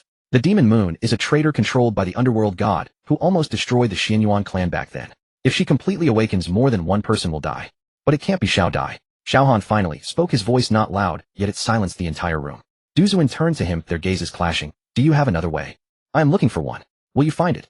Du Zuan stood up, walked to the map, and pointed to the location of the Xianyuan ancient tomb. The ancient tomb seal cannot hold for much longer. According to Hongjun Laozu, at most 3 days the consciousness of the demon moon will break through the first barrier. At that time, the underworld god will take the opportunity to intervene, and the 6 realms will face a devastating blow. 3 days? Long Qing gasped. So I propose. Du Zuan turned to everyone. Tomorrow at dawn, organize elite forces to enter the ancient tomb. Regardless of whether there are other methods, we must at least ascertain the situation. The awakening of Xiao Dai's bloodline is a fact we cannot sit idly by. I agree, Han Tian nodded. Rather than passively waiting to die, it is better to take the initiative to strike. I agree too, Shiqi expressed his stance. Lin Tianlong remained silent for a moment, looking at Xiao Han. What do you say? Xiao Han bowed his head, his fingers pressing on the table. Xiao Dai's hand gently rested on his shoulder, transmitting a faint warmth. I can enter the ancient tomb, she said, her voice soft but firm. No way. Xiao Han stood up. You stay behind. Xiao Han, I said no way. He turned to Du Zuan. I will go to the ancient tomb, but Xiao Dai cannot be a sealing. If someone has to sacrifice, it should be me. You? Du Zuan raised an eyebrow. You have a fragment of the gene within you. Entering the ancient tomb will only accelerate the awakening of the demon moon. The underworld god and the gene are on the same line. Don't you realize why he had the king hunt you down? Xiao Han clenched his fists. Moreover, Du Zuan continued, your injuries, how long can they last? Your right arm's veins are shattered. The backlash from the Tiamat Sutra hasn't subsided. You can't even defeat the king. That's not your concern. Xiao Han. Long Fei stood up, pressing his hands on the table, his tone unusually serious. Old Du is right. In your current state, going out would be a death wish. We'll help you bear the burden of what happened in the ancient tomb. Help me bear it. Xiao Han scoffed. Who will help me? You. Or you. He glanced at Du Zuan. Or you. Everyone be quiet. Lin Tianlong slammed his palm on the table, causing the teacups to jump. What good is arguing? The enemy is right outside, and you are still fighting amongst yourselves, eh? Before his words fell, the ground suddenly shook. Boom! The walls of the command center were blasted open by a wave of black energy debris flying everywhere. Amidst the smoke and dust, dozens of black figures rushed in, all clad in the black robes of the Phantom Organization, their faces concealed by white masks. It really is lively here. A deep voice echoed in the air. The 3 major factions, Dragon Soul Stab, are all here. No need for me to find you one by one. Xiao Han raised his head, his pupils narrowing. Suspended in the air was a figure in a black robe with a silver mask and a character, King, engraved on his forehead, marking him as part of the Phantom Organization. The King. He uttered this name. The King smiled, his voice grating like rusty metal scraping. Xiao Han, long time no see. What are you here for? To take what I want. The King's gaze shifted to Xiao Dai, greed flashing in his eyes, the Xian Yuan bloodline. What a beautiful key. In your dreams. Long Fei was the first to charge forward, the Zhanlong sword radiating brilliant light as it aimed for the King's head. However, before the blade could touch him, a black barrier blocked it. Too slow. The King waved his hand, sending Long Fei hurtling backward, crashing into the bookshelf behind him. Leader. Members of the Tianlong gang surged forward while the elites from the Phantom Organization met them, Heedin instantly transforming the command center into a battleground. Duzun calmly directed the members of the Demon God gang to guard the exit while Han Tian protected the injured Long Fei, and the Taoists from the Tianshin gang cast barriers in an attempt to stop the invaders. Xiao Han drew the celestial sword, forcing back the sharp pain in his right arm. He charged towards the King, the sword's edge slicing through the air. Is this all you can do? The King didn't even move, merely lifting a finger, and the black energy lashed out like a whip, sending Xiao Han flying. Cough! Xiao Han crashed to the ground, blood spilling from his mouth. He struggled to rise, but found his right arm completely powerless. What a pity. The King landed, looking down at him from above. In your current state, you can't even touch me. The seventh container is truly disappointing. What do you want? Xiao Han gritted his teeth. I told you I'm here to take the key. The King bent down, his eyes behind the mask fixed on Xiao Dai. I want her bloodline. No way. Lin Tianlong stood in front of Xiao Dai. Zhang Mo, Zhang Xian, and Li Yu simultaneously attacked, 3 techniques launching at the King. However, as those attacks approached within 3 feet of the King, they were swallowed by a black barrier. Dragon Soul Stab. The King sneered, the elites trained by Yi Qinglong are nothing but this. He waved his hand, and the 3 of them spat blood and fell to the ground. Big brother. Xiao Han got up, but was pinned down by the King's foot on his chest, pressing him down. Don't worry, you have your use. The King looked down at him. Once I get the key and open the ancient tomb, I will personally deliver you to Lord of the Underworld. At that time you will know what true despair is. Bastard. Xiao Han struggled desperately, but with his right arm incapacitated and his combat power reduced to less than 30%, he couldn't break free. The King ignored him any further and turned to Xiao Dai. Come on, come with me obediently, or you will suffer. Xiao Han watched helplessly as the King advanced step by step towards Xiao Dai, his heart racing violently, the fragments of power surging in his chest, yet suppressed by a stronger force. That was the heavenly demon, Art, he could not mobilize due to his injuries. It's over. At that moment, a red shadow rushed in from the broken wall, standing in front of Xiao Dai. Want to touch her? You have to get past me first.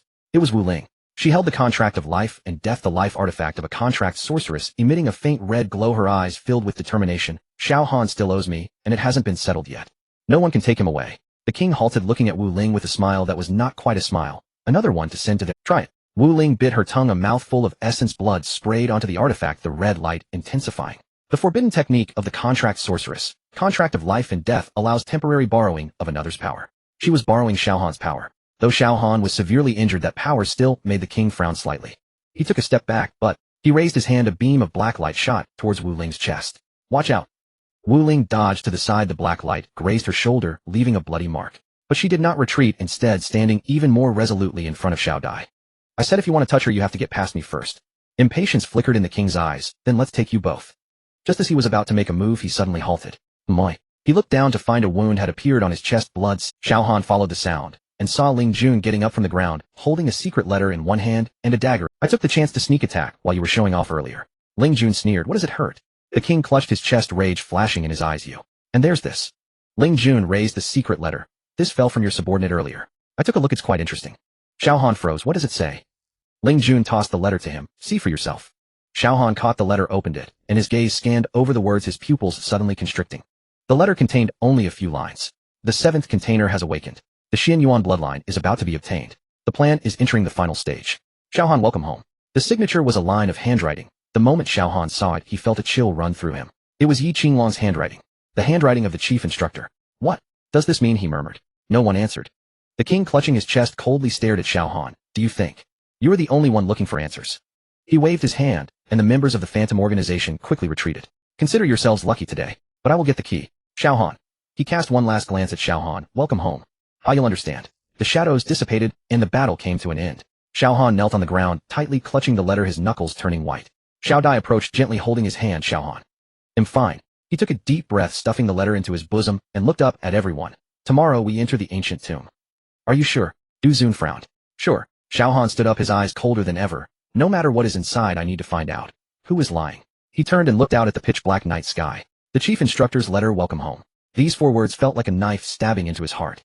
The night was as dark as ink, and 30 miles outside Tai City the campfire in the temporary camp flickered uncertainly. Xiao Han sat alone in a corner of the grocery store's basement, clutching the secret letter, his fingertips slightly pale. The letter contained only 7 words, Xiao Han, welcome home. The signature's handwriting was flamboyant, penetrating through the paper. He was all too familiar with it. Yi Qinglong, the chief instructor. The person who raised him since childhood, taught him how to kill, and gave him a second home. Xiao Han crumpled the letter into a ball, then slowly unfolded it. He closed his eyes, the image of Yi Qinglong surfacing in his mind. Always clad in black training gear, his gaze sharp as an eagle with a hint of a smile at the corner of his mouth, as if everything was under his control. Welcome home. Xiao Han murmured, his voice hoarse and unrecognizable. What does this phrase mean? Is it a threat? Is it an invitation? Or some sort of signal?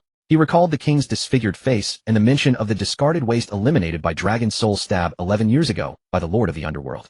If what the king said is true, then Yi Qinglong had ordered the destruction of a prospective member back then, and that member has now become a pawn of American forces specifically targeting Dragon Soul Stab. Xiao Han's heart shattered slightly, as if mocking his confusion. Stop thinking about it. Wu Ling's voice came from the doorway. She entered the basement, holding a bowl of hot soup, her face pale to the point of being nearly transparent. After the earlier battle, she had used a forbidden technique to block the king's attack, severely injuring her vitality, and was still a bit unsteady on her feet. Drink something, your injuries are worse than mine. Wu Ling placed the soup bowl in front of Xiao Han, but her gaze fell on his right arm. That arm hung limply, the meridian shattered, and it would take at least a month to recover combat power. I'm not hungry. Xiao Han did not lift his head, continuing to stare at the letter. Wu Ling sat down beside him, remaining silent for a moment before speaking. Lin Tianlong sent someone to investigate, and the chief instructor has indeed had unusual movements in the past 3 months. 2 months ago, he secretly met with an American representative. The location was where?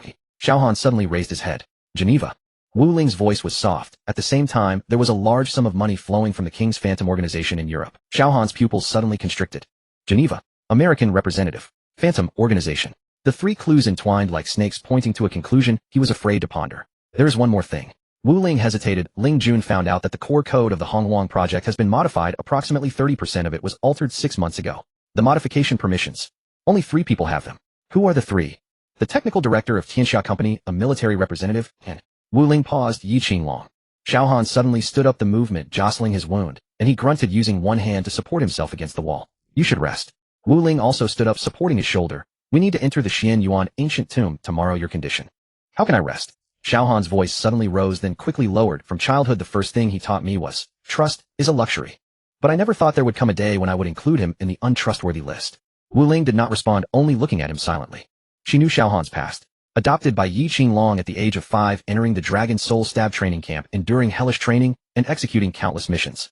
That door led to the hidden warehouse of the grocery store, filled with various items he had collected over the years, equipment, materials, herbs, and some things he preferred to keep secret. Sealing the dark door was an ancient rune engraved on the bronze ring, emanating a faint green glow. This rune was obtained by him at the Immortal Ruins, said to block all forms of probing, even from saints who could not glimpse the secrets behind the door. Xiao Han stared at the rune, lost in thought. Yi Qinglong, the king, the underworld god, Jin. These faces flickered in his mind like pieces of an unsolvable puzzle. What have I missed? He muttered to himself. Just then an unexpected change occurred. Without warning, a crack appeared in the rune on the bronze ring, and a black aura surged out from the fissure, creeping towards Xiao Han like a living thing. Xiao Han's heart fragment trembled violently, as if it sensed something accelerating towards him. Instinctively, he activated the Tianma technique, attempting to suppress the surging power within his chest, only to find himself unable to control it. The tremors of the heart fragment grew increasingly intense, as if it were trying to leap out of his chest. Damn it. Xiao Han knelt on one knee, veins bulging on his forehead, cold sweat pouring down.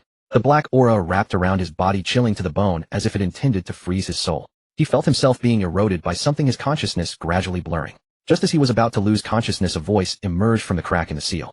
Xiao Han. The voice was weak and hoarse, yet it sent a shiver through Xiao Han.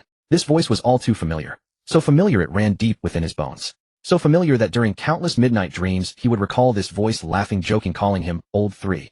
Little Tian. Xiao Han suddenly looked up, his pupils constricting violently. From the black aura, a faint figure slowly emerged.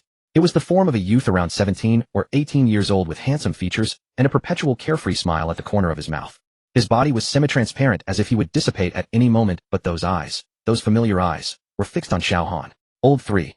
Long time no see. Little Tian's apparition grinned, yet the smile was more sorrowful than any frown. I seem to be dead. Xiao Han felt the world spinning out of control. Little Tian, the brother of the Dragon Soul Squad, the youngest among the 6. He sacrificed himself during a mission 3 years ago, and Yi Qinglong personally presided over his funeral, while Xiao Han scattered his ashes into the sea. He was clearly dead. Clearly dead. You? Xiao Han's voice was hoarse. How can you be here? Little Tian's apparition flickered uncertainly like a candle in the wind ready to extinguish at any moment. He looked down at his semi-transparent body and sighed. I don't know either. I remember. The mission failed. I fell off a cliff, and then I knew nothing. When I woke up I was here. He paused, a hint of confusion flashing in his eyes. Where is this place? Why do I feel like something is eating me? Xiao Han's heart suddenly contracted. Something was eating him. Jean, the heart fragment, the seal. Countless fragments pieced together in his mind, yet always missing that most critical piece. Little Tian, listen to me. Xiao Han forced himself to calm down. I will break the seal and rescue you. No. Little Tian's apparition suddenly shuddered violently. Don't come over. Inside, there is something very terrifying. His voice abruptly cut off as if something had choked it. The black aura surged wildly, retreating frantically into the crack of the seal. Little Tian's apparition was dragged into the darkness bit by bit. Old 3. Run. Little Tian shouted one last time, his voice filled with fear. Someone is lying. Everyone is lying. Don't believe them. His voice disappeared into the darkness. The crack in the seal thundered shut, the rune returning to its original state, as if nothing had happened. Xiao Han collapsed to the ground, his right fist smashing into the earth, blood seeping through his fingers. Little Tian. He lowered his head, his shoulders trembling slightly. Someone was lying. Everyone was lying. Yi, the king. Hongjun, the underworld god. Which of them was telling the truth? Who was deceiving him? Little Tian was not dead, but sealed within the dark door of the grocery store. Who locked him inside? Why was he locked in? Xiao Han. Wu Ling's voice came again from the door, filled with urgency. Are you all right after that black aura? Xiao Han slowly stood up, turned around, his gaze cold as ice. I'm fine. His calm voice sent a shiver down Wu. We go into the ancient tomb tomorrow, Xiao Han said. I need to uncover the truth of everything. He looked towards the dark door of the basement, a glint of determination flashing in his eyes. No matter who is lying, I will make them pay the price. Wu Ling watched his back, wanting to say something, but hesitating.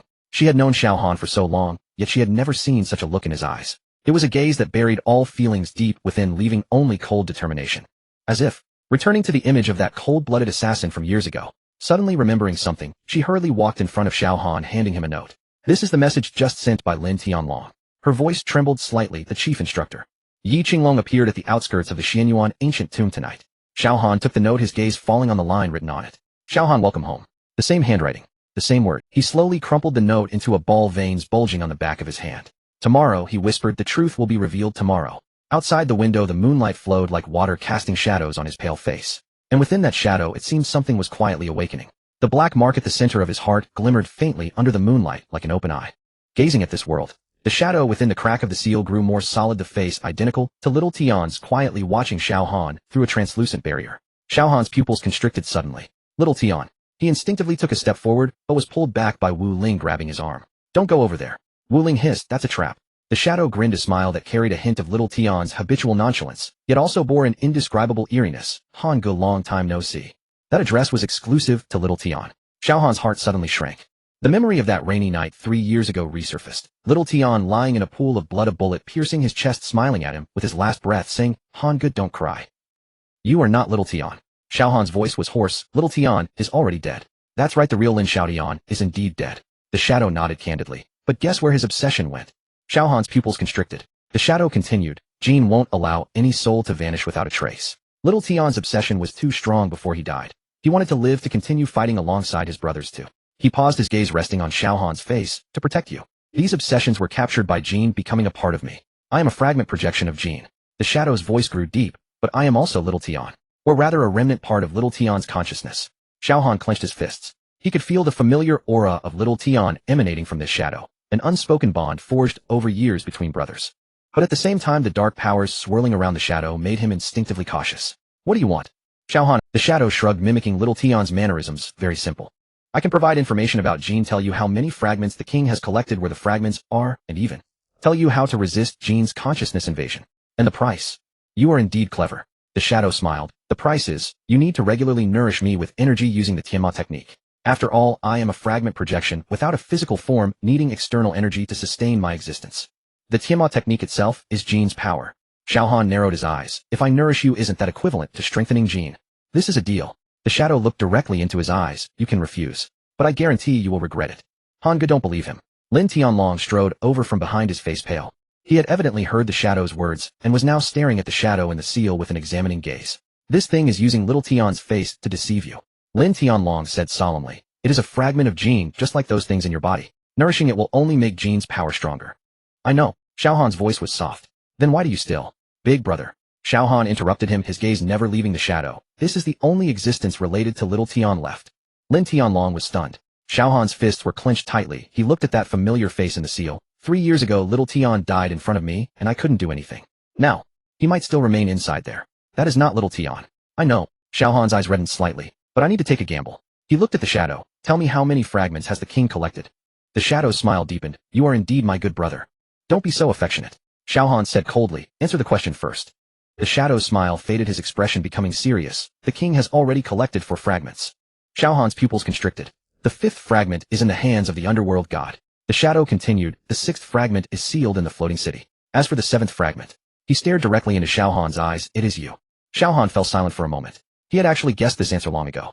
The underworld god's words, the king's reaction, the constantly agitated heart fragment within him all pointed to the same truth. You know more than the underworld god. Xiao Han stared at the shadow. What exactly are you?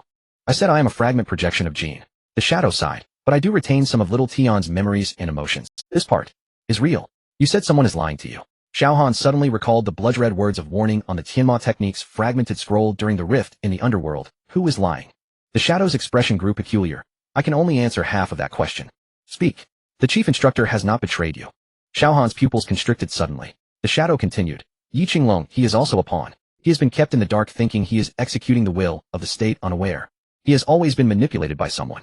He said, the chief instructor did not betray us. Xiao Han withdrew his hand, his voice low and grave. He said the chief instructor himself was merely a pawn. Lin Tianlong's expression shifted instantly. Both fell silent. In Xiao Han's mind echoed the shadow's unfinished final words. The true mastermind behind it all is who? Why could even its name not be uttered? Could this be a scheme to sow discord? Lin Tianlong asked grimly. It may seek to erode your trust in those closest to you. Possibly, Xiao Han nodded. Yet I do not believe it lied. Why? Because of its eyes. Xiao Han turned away. That gaze, I've seen it before. Xiao Tian wore that very look as he drew his last breath. Lin Tianlong fell silent. Wu Ling approached softly. Xiao Han, no matter what, stay vigilant. The bargain offered by that shadow carries too steep a price. I know. Xiao Han lifted his gaze, his eyes deep and unfathomable. But now I have no other choice. He looked toward the direction of the seal's fissure. I need intelligence. About Jin, about the fragments, about the king's design. I must know more. Even if it means strengthening. Even so. Xiao Han's voice was soft, yet each word carried iron resolve. I would rather shatter everything with my own hands than let the king prevail. Lin Tianlong gazed at Xiao Han's retreating back, mouth half open, then closed it. At last he sighed. You and Xiao Tian truly are alike. Xiao Han paused mid-step. Once resolved, never reversed. Lin Tianlong murmured, bitterness tinging his tone. May your decision prove right this time. Xiao Han did not reply. He raised his hand and pressed it over his chest. The heartbeat of the heart fragment throbbed more fiercely than ever before. That dark power was stirring awake, and he was walking straight into the abyss. Tomorrow I will meet the Lord of the Netherworld. His voice cut through the night, resolute and unyielding. The Lord of the Netherworld? Wu Ling frowned. Have you lost your senses? He is a devotee of Jin. Seeking him out willingly is walking straight into a trap. He possesses the fragment I need. Xiao Han's gaze grew fathomless. The 5th fragment. But, I am aware of the peril, Xiao Han interrupted calmly. Yet I must go. He stared toward the sealed fissure, a complex emotion flickering in his eyes. I will verify Xiao Tian's intelligence. If the Lord of the Netherworld truly intends to surrender the fragment, then I shall see precisely what he seeks in return. Xiao Han's judgment proved accurate. At the first pale blush of dawn, a pitch-black letter appeared upon his bedside, bearing no signature, only a crimson-inked character Ming. An invitation from the Lord of the Netherworld. Its message was stark. He would offer the 5th fragment of Jin as leverage, in exchange for one condition: aid in breaking free from the floating city's binding. Xiao Han held the letter lost in thought. You must not go, Lin Tianlong declared immediately upon reading it. His refusal absolute. The Lord of the Netherworld is a devotee of Jin, one of the most perilous beings across the 6 realms. His intentions toward you cannot possibly be benign. I know. Knowing and still. Brother, Xiao Han interrupted, his gaze immeasurably deep. I have no choice. He tucked the letter away and gazed out the window. The king has already gathered 4 fragments. Should he acquire the 5th, and the 6th, when all 7 converge, Jin shall rise anew. I cannot allow that to happen. Lin Tianlong fell silent. At that moment footsteps echoed outside. The wine immortal and the earth immortal arrived together, clearly having caught wind of the matter. Xiao Han, will you truly honor the Lord of the Netherworld's summons? The wine immortal asked the moment he stepped inside, his tone unusually grave. You've heard it. The Lord of the Netherworld's invitation resonates across all 6 realms, the earth immortal stated solemnly. His desire to break free from the floating city's restraint. We sensed it long ago. Then what is your counsel? The wine immortal and the earth immortal exchanged a glance. The Lord of the Netherworld cannot be trusted, the wine immortal said slowly. Yet the intelligence he commands holds immense value. If he truly intends to relinquish the 5th fragment, then it is worth the gamble, Xiao Han interjected. The question remains, why would he surrender it to you? The earth immortal furrowed his brow. As Jin's devotee, he ought to serve Jin's resurrection, not hinder it. This contradicts his very nature. Perhaps, he no longer wishes to remain a devotee. Xiao Han spoke coolly. The letter makes it plain. He craves freedom. Freedom. The wine immortal scoffed. A devotee bound against his will to Jin speaks of freedom. Do you truly believe him? Xiao Han did not answer. He did not believe it, yet he had no alternative. I need that fragment, he rose, voice unshakable. Whatever the Lord of the Netherworld intends, I will face it heed in. I will accompany you. A clear, cool voice came from the doorway. Xiao Dai stood framed in the archway, pale, yet resolute. Upon her wrist the crescent moon's sigil shimmered faintly in the sunlight. No, Xiao Han refused outright. It's too dangerous. You always do this. Xiao Dai stepped forward, her eyes glistening. You shoulder everything alone. Xiao Dai, I know you wish to protect me, she interrupted, her voice trembling slightly. But have you ever considered whether I can bear watching you walk into peril? Last time you entered the phantom stronghold alone, and nearly died within its walls. Last time you fought on despite your shattered arm bleeding at the rift of the netherworld. Every time, you go alone. Every time, you conceal the truth. She lifted her face, tears trembled at the edge of her lashes. Xiao Han, we are comrades. Know something far deeper than comrades. Why can't you let me share this burden? Xiao Han fell silent, gazing at her reddened eyes, something deep within his chest. I'm sorry, he whispered. But this time, I truly cannot take you. Why? Because the Lord of the Netherworld's target may extend beyond me alone. Xiao Han's gaze lingered on the crescent moon's sigil etched upon Xiao Dai's wrist. Your bloodline, the Xianyuan lineage, is the key to the seal. The Lord of the Netherworld will not ignore such a thing. Xiao Dai froze. The Xianyuan bloodline unlocks the seal, Xiao Han intoned gravely. Such a treasure holds undeniable allure for him. Then you must not go alone. Xiao Dai cried urgently. Precisely why I must protect you. Xiao Han reached out, gently brushing away her tears. Xiao Dai, trust me. I will return. Xiao Dai watched him, lips parting, then closing again. She knew well once Xiao Han made a decision, no force in heaven or earth could sway him. Yet as he turned to leave, she whispered, voice breaking, if you dare not return, I will. Her words dissolved into silence. Xiao Han paused, but did not turn back. I know, the netherworld rift. Alone Xiao Han stepped into that yawning, all around stretched, endless void. Countless formless specters drifting through the ether. Xiao Han felt their unseen gaze waiting, biding their time for the slightest misstep. He ignored them, advancing steadily. Deep within the rift a pair of scarlet eyes slowly opened. You have come. The Lord of the Netherworld's voice, a whisper from the abyss, echoed beside Xiao Han's ear. Xiao Han halted, voice ice cold. Where is the fragment? The Lord of the Netherworld laughed, a sound laced with amusement. Direct. Excellent. He raised his hand, darkness coalesced in his palm. A black crystal no larger than a thumb pulsing faintly, as if alive within its core. The fifth fragment, the Lord of the Netherworld said indifferently. Yours. Xiao Han narrowed his eyes. And the condition? Break me free from the floating city's chains. The Lord of the Netherworld paused. I have been imprisoned there too long, so long. I have nearly forgotten the taste of freedom. Who binds you? Jin, came the simple reply. His devotees must guard his seal for eternity. That is the law. Then how do you...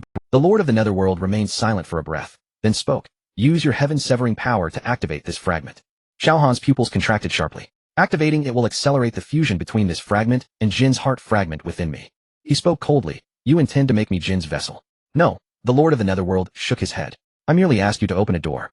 What door? The door to freedom. The Lord of the Netherworld's gaze deepened, turning enigmatic. The day your inner essence awakens, the six realms shall welcome anew. Before he could finish, the void convulsed violently. Countless black figures surged forth from the rift's depths, radiating murderous intent. Xiao Han's eyes hardened. It was the king's faction. It seems someone wishes to end our conversation prematurely. The Lord of the Netherworld's voice chilled. He tossed the fifth fragment toward Xiao Han. Catch. Instinctively Xiao Han seized it. The crystal vanished into his palm, merging seamlessly into his flesh. Agony. A tearing, rending pain erupted from his heart, radiating outward. Xiao Han doubled over, feeling Jin's heart fragment colliding and intertwining with the newly absorbed shard. Two opposing forces clashed and fused within him. Then, boom. A torrent of black energy erupted from Xiao Han, hurling the encroaching shadows backward like chaff before a gale. The Lord of the Netherworld watched, a knowing smile curling his lips.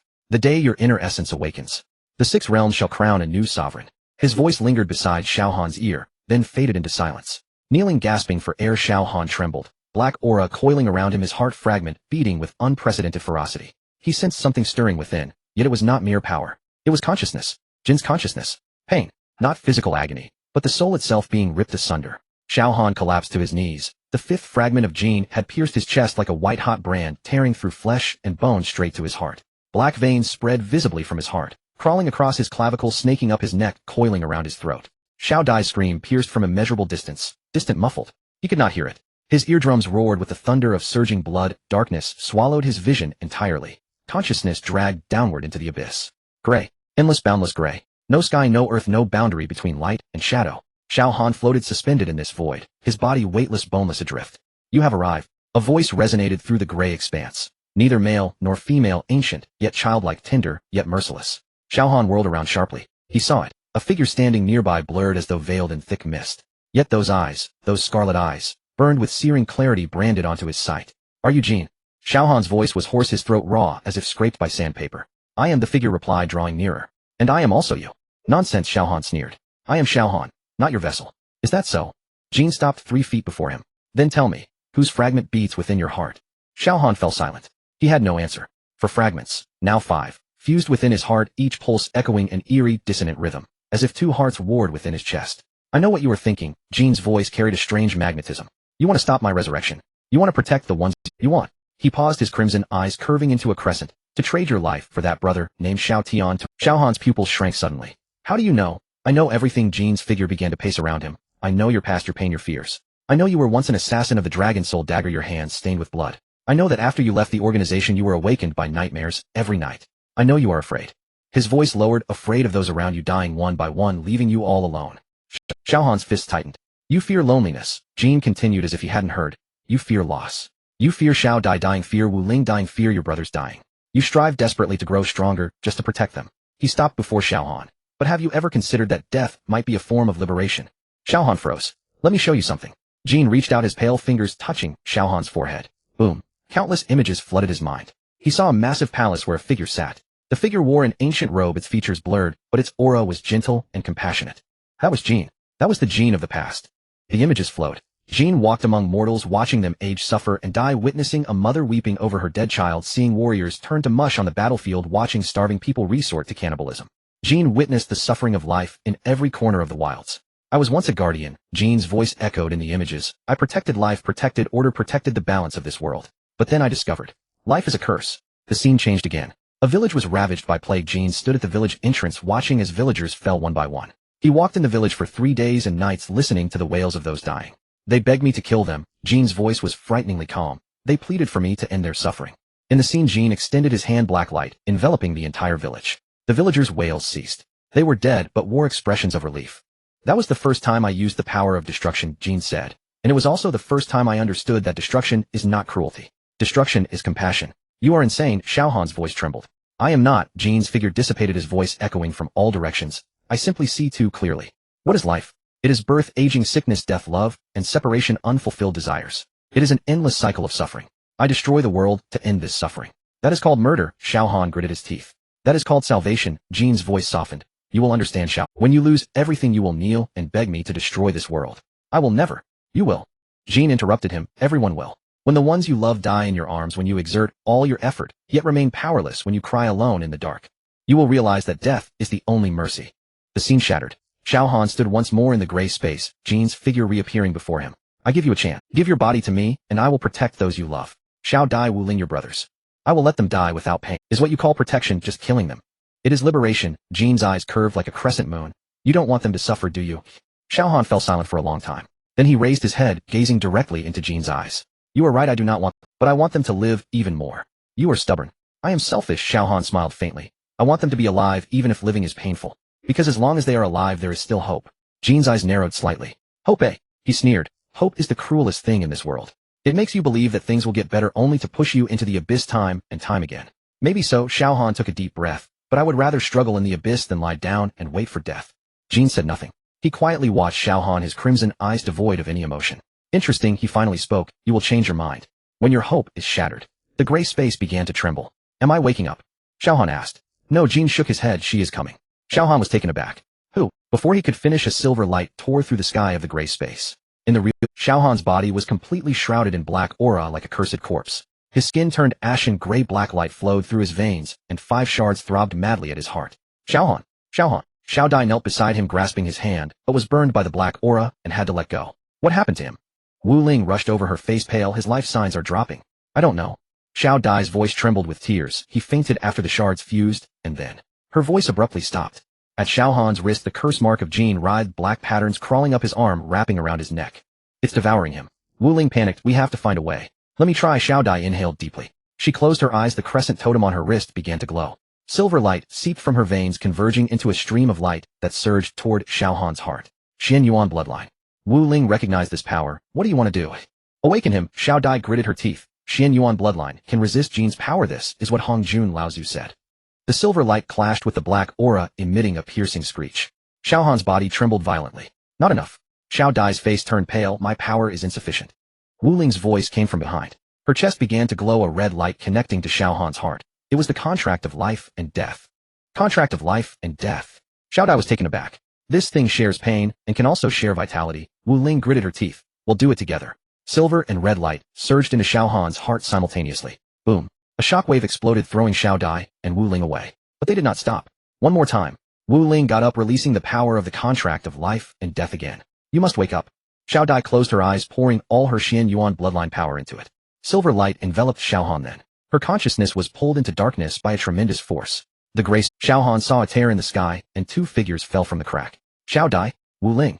The two landed beside him, clumsily getting back on their feet. Where is this? Wu Ling looked around. What kind of place is this? Jin's consciousness space. Xiao Han pulled them up. How did you get in? You fainted. Xiao Dai anxiously grasped his hand. Your body was enveloped by black aura. We wanted to awaken you using bloodline power, but we got sucked in. Wu Ling finished. Xiao Han frowned. This place is too dangerous. You shouldn't have. Shut up, Wu Ling interrupted him. Do you dare to leave us behind? I didn't. You always do this. Xiao Dai's voice trembled. Every time there is danger, you bear it alone. Have you ever thought about us? Have you ever thought about how worried we are? Xiao Han was taken aback. He looked into Xiao Dai's eyes, which were filled with tears and fear. You say nothing, you explain nothing. Xiao Dai's tears fell. You think you are protecting us, but have you ever asked us what we want? Xiao Han was left speechless. What we want is not for you to protect us, Wu Ling's voice lowered, but to face it with you. Silence. Jin's laughter echoed from all directions. Such touching friendship, he mocked. But do you know where the— I know. Xiao Han stood in front of the two, Jin's consciousness space. Then you should understand. Jin's figure began to coalesce in the gray space. It is easy to enter, but to leave. He paused. Crimson eyes fixed on Xiao Dai. Xian Yuan bloodline. Jin's voice held a hint of surprise. So it is her. Who? Xiao Han asked cautiously.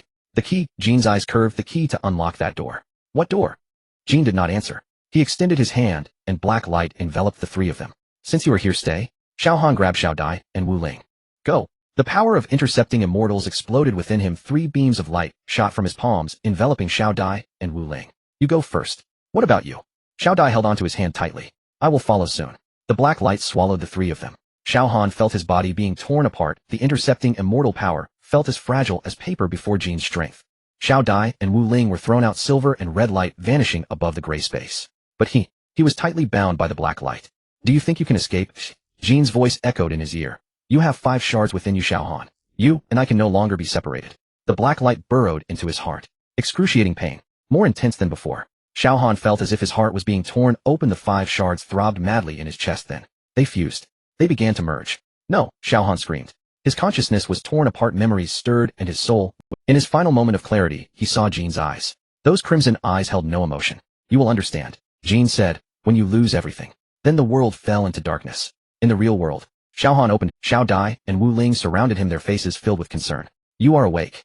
Xiao Dai's tears spilled over. You scared us to death. I am fine. Xiao Han propped himself up, feeling a soreness all over, as if trampled by 100 elephants. You have been unconscious for 3 days, Wu Ling said. Your body has undergone a significant change. What change? Look at this. Xiao Dai pointed at his attribute panel. Xiao Han looked down. On his attribute panel, there was an additional line. Jin's shard fused 57. And a hidden entry. Candidate for destroyer. Xiao Han's hand trembled slightly. 5 shards. He had fused 5. 2 shards remained. Are you alright? Xiao Dai held his hand. Xiao Han did. He looked at his hand, observing the writhing black lines on his wrist, listening to the beating of the 2 hearts within his chest. The voice of Jin echoed in his mind. You will understand when you lose everything. He closed his eyes and took a deep breath. I'm fine. He opened his eyes, his gaze resolute. Let's continue. When Xiao Han opened his eyes, the first thing he saw was the cracks on the ceiling. The cracks spanned the entire gray-white concrete ceiling, resembling a scar, yet also resembling some ancient rune. He stared at it for a long time, his mind a blank, unable to recall anything. A dull pain radiated from his heart, not the intense kind, but a continuous muffled ache, as if something inside was slowly writhing. He tried to move his fingers, then attempted to wiggle his toes. His body was still his own, or at least it appeared that way. Are you? Xiao Dai's voice came from beside him, laden with evident suppressed fatigue. Xiao Han turned his head, and saw her sitting on a chair by the bed, her face pale, dark circles under her eyes. A bandage wrapped around her left wrist, faintly glimmering with silver. Marks left after the awakening of the Xianyuan bloodline, now deliberately concealed. How long has it been? He asked, his throat parched. 2 days. 2 days. Xiao Han attempted to sit up, but his body was stiff as if it had rusted. Xiao Dai hurriedly reached out to support him. Her hand was very cold, sending a shiver through him upon contact. That chill was not merely from the temperature, but something deeper and indescribable essence. Don't move, Xiao Dai's voice trembled. Your heart nearly stopped. Xiao Han said nothing, lowering his gaze to his chest. There was a dark red mark there, irregular in shape, resembling a blooming flower, or perhaps a twisted eye. He could feel something pulsating beneath that layer of skin. Not his original heart, but another stronger, colder, and older. Two hearts beating simultaneously. 1 beat, 2 beats, 3 beats. The rhythms differed, the frequencies varied like two entirely different melodies forcibly blended together, awkward, chaotic, yet strangely harmonious. He raised his hand and made a motion in the air. A familiar blue interface emerged, the data still stable, but at the very top a new entry appeared. Candidate for the destroyer. No explanation, no level, no attribute bonuses. Just those 5 words quietly hovering above all the data like an indelible mark. Xiao Han tried to click on it, but the interface remained unresponsive. He attempted to use the power of the Tianma art to dispel it, but it was ineffective. Those 5 words seemed to be etched into his very existence, becoming an inseparable part of him, like name, level, and class. Do you know what this is, eh? Xiao Dai's voice interrupted his thoughts. Xiao Han shook his head. Of course he did not know, but he could sense what the appearance of this entry signified. Jin's consciousness awakened within him, and the fusion of the 5 fragments had altered certain things. He was no longer just Xiao Han, no longer merely an ex-assassin, a gamer, or a cursed vessel. He had become a candidate. Candidate for the destroyer. Xiao Dai fell silent for a moment, then suddenly reached out and took his hand. Her fingertips were icy, yet her palm was warm. That contradictory temperature left Xiao Han a bit dazed. He looked at her, seeing the suppressed worry and fear in her eyes along with some indescribable emotion. I checked. Xiao Dai said Hongjun Laozu's shop is open today. Xiao Han frowned slightly. Hongjun Laozu, the enigmatic NPC who always appeared at critical moments providing vital information at a steep price. The last time he saw that old man was during Xiao Dai's bloodline awakening. Hongjun warned him that there was something more dangerous within him than Jin. Looking back now, that warning was indeed accurate. I will go see him, Xiao Han said. He'll accompany you. No need, Xiao Han shook his head. You should rest. I haven't slept for 2 days. Xiao Dai's voice suddenly sharpened. Do you think I can sleep now? Xiao Han looked at her and saw the stubbornness in her eyes. Having known her for so long, he understood she could be more stubborn than anyone at times. He did not argue further, merely nodded, then steadied himself on the edge of the bed and stood up. His body felt weaker than he had imagined. The beating of the 2 hearts induced a continuous sense of dizziness, as if the ground beneath him was swaying. He clenched his teeth, steadied himself, and walked out of the room with Xiao Dai. Outside the door was a narrow corridor. This appeared to be a stronghold of the Tianlong gang. Xiao Han recognized the gang's banner hanging on the wall. Muffled voices came from the end of the corridor. Following the sound, he came across a simple meeting room. Lin Tianlong, Long Fei, Duzuan Wu Ling, and several familiar faces were gathered around a worn wooden table. Their expressions were grave, and upon hearing footsteps, they turned in unison. You're awake. Lin Tianlong stood up, his brow slightly furrowed. Can you walk? I won't die. Xiao Han pulled out a chair and sat down. Long Fei hesitated, ultimately saying nothing. Duzuan stared at the dark red mark on Xiao Han's chest, his gaze profound. Wu Ling sat in the corner, her face pale, the contract of life and death causing her to share in some of Xiao Han's pain, and her weakness over the past 2 days had nearly left her unable to stand. What's the situation? Xiao Han asked bluntly. No one answered. Silence spread like a massive stone, pressing down on everyone's hearts. Eventually, it was Lin Tianlong who spoke, his voice hoarse. The king has issued a server-wide announcement. What? He publicly declared that the Phantom Organization has submitted to the true master. Lin Tianlong picked up a piece of parchment from the table, which bore the emblem of the Phantom Organization. A pale skeletal hand reaching out from the darkness, grasping a beating heart, and showcased the 5 fragments he collected. Xiao Han took the parchment, the images clearly visible. 5 irregular black crystals emitted a twisted glow arranged in a fragmented circle. He recognized one of them. It was the piece given to him by the god of the underworld, which had once fused with him for a brief moment. Now they were all in the king's possession. He has challenged you, Lin Tianlong continued, in 3 months in the floating city to determine Jin's fate. Xiao Han stared at the words on the parchment. Each character felt etched into his mind, carrying a chilling aura. He recognized the king's handwriting, sharp and arrogant, each stroke filled with aggression. 3 months. Floating city. Jin's fate. He slowly placed the parchment back on the table and looked up, seeing everyone staring at him. Their gazes held worry, fear, anger, and some indescribable emotions. I will go meet Hongjun. He stood up. I'll accompany you. Lin Tianlong also stood. Xiao Han wanted to refuse, but seeing Lin Tianlong's determined gaze, he ultimately nodded. The two left the stronghold, traversing several streets and alleys, arriving at a grove on the outskirts of the city. Hongjun Lao's shop was located deep within the grove, appearing like a dilapidated thatched hut with a wooden sign hanging at the entrance that read Mysterious Shop. Xiao Han pushed open the door, a musty odor wafting towards him. The interior was exactly as he remembered from his last visit. Dusty shelves, piles of clutter, and the old man in a gray robe with a wrinkled face sitting behind the counter. You've come. Hongjun Laozu lifted his eyelids to glance at him, a glimmer of light flashing in his murky eyes. You knew I would come. Xiao Han replied. Of course, the old man grinned, revealing a few broken yellow teeth. Candidate for the destroyer, not just anyone can be that. Tell me, what does this mean? Hongjun Laozu did not answer immediately, but leisurely took out a kettle from beneath the counter, poured 2 cups of tea, pushed one toward Xiao Han, and took a sip from the other. Do you know what Jin is? He asked. God of destruction, Xiao Han replied. The entity, Shiva, wants to resurrect. Only half right.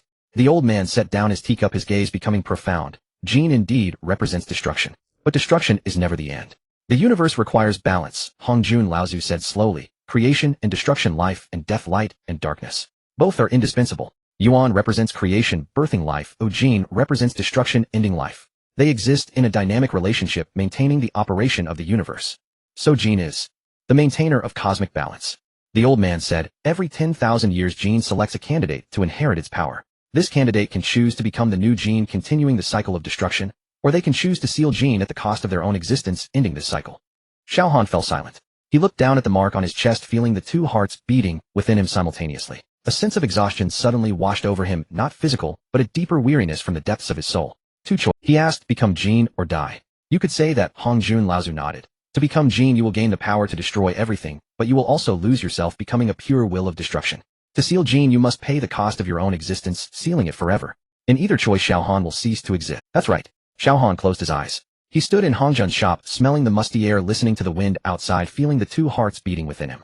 An indescribable emotion surged within him, drowning him like a tide. He was Xiao Han, former Dragon Soul assassin, a retired professional player, a brother of the Tianlong gang, Xiao Dai's lover, and Wu Ling's entanglement. He once thought he was just an ordinary person, merely wanting to live a peaceful life, wanting to protect those around him.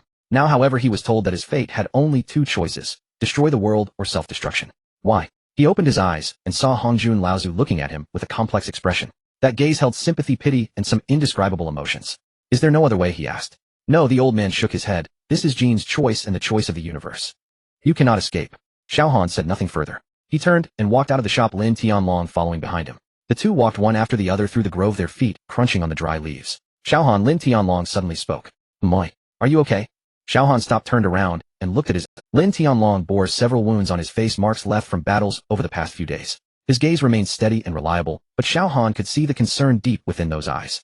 Suddenly he felt a tightening in his throat. Brother, he said, his voice a bit hoarse. I just want to live well.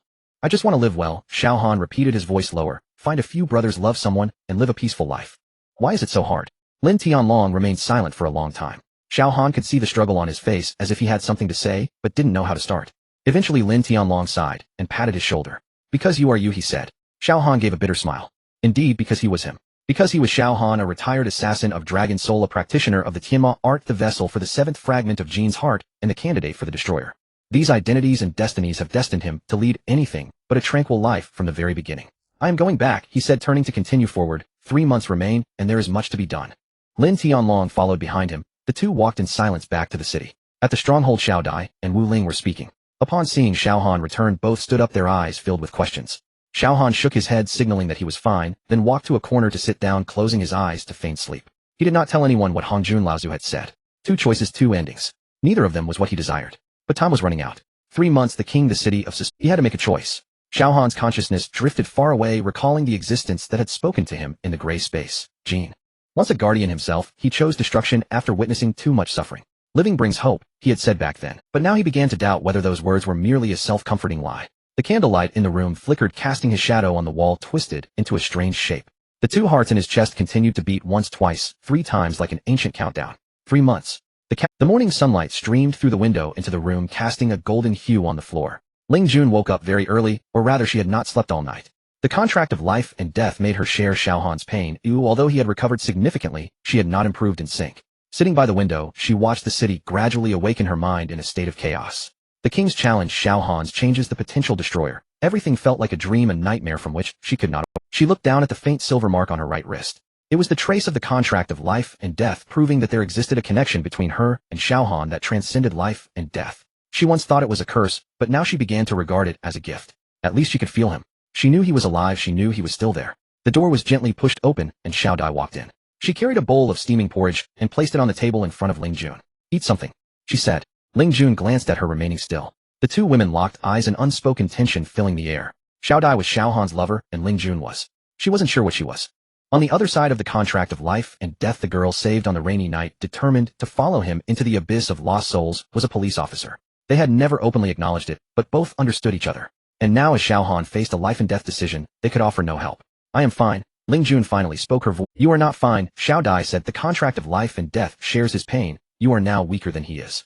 It's not about whether you can hold on or not. Xiao Dai sat down, looking at her. It's about why. Ling Jun fell silent. Why? She had asked herself this question many times. Why did she follow Xiao Han into the abyss of lost souls? Why did she accept the contract of life and death? Why did she always stay by his side? Because he was the loneliest person she had ever seen. That rainy night she saw him for the first. He was covered in blood, standing in an alley littered with corpses, his eyes hollow like a dry well. He saved her, then turned and left without saying a word. She later searched for a long time and learned who he was. A retired assassin from the Dragon Soul Piercer, codenamed Zero, said to have no one in the organization knowing his real name. He disappeared after retirement until she encountered him again in the game. He was still the same indifferent, silent, bearing all, but he had changed as she could tell. He had brothers, a lover, a gang, and things he wanted to protect. He began to live like an ordinary, and now fate was pushing him towards the abyss again.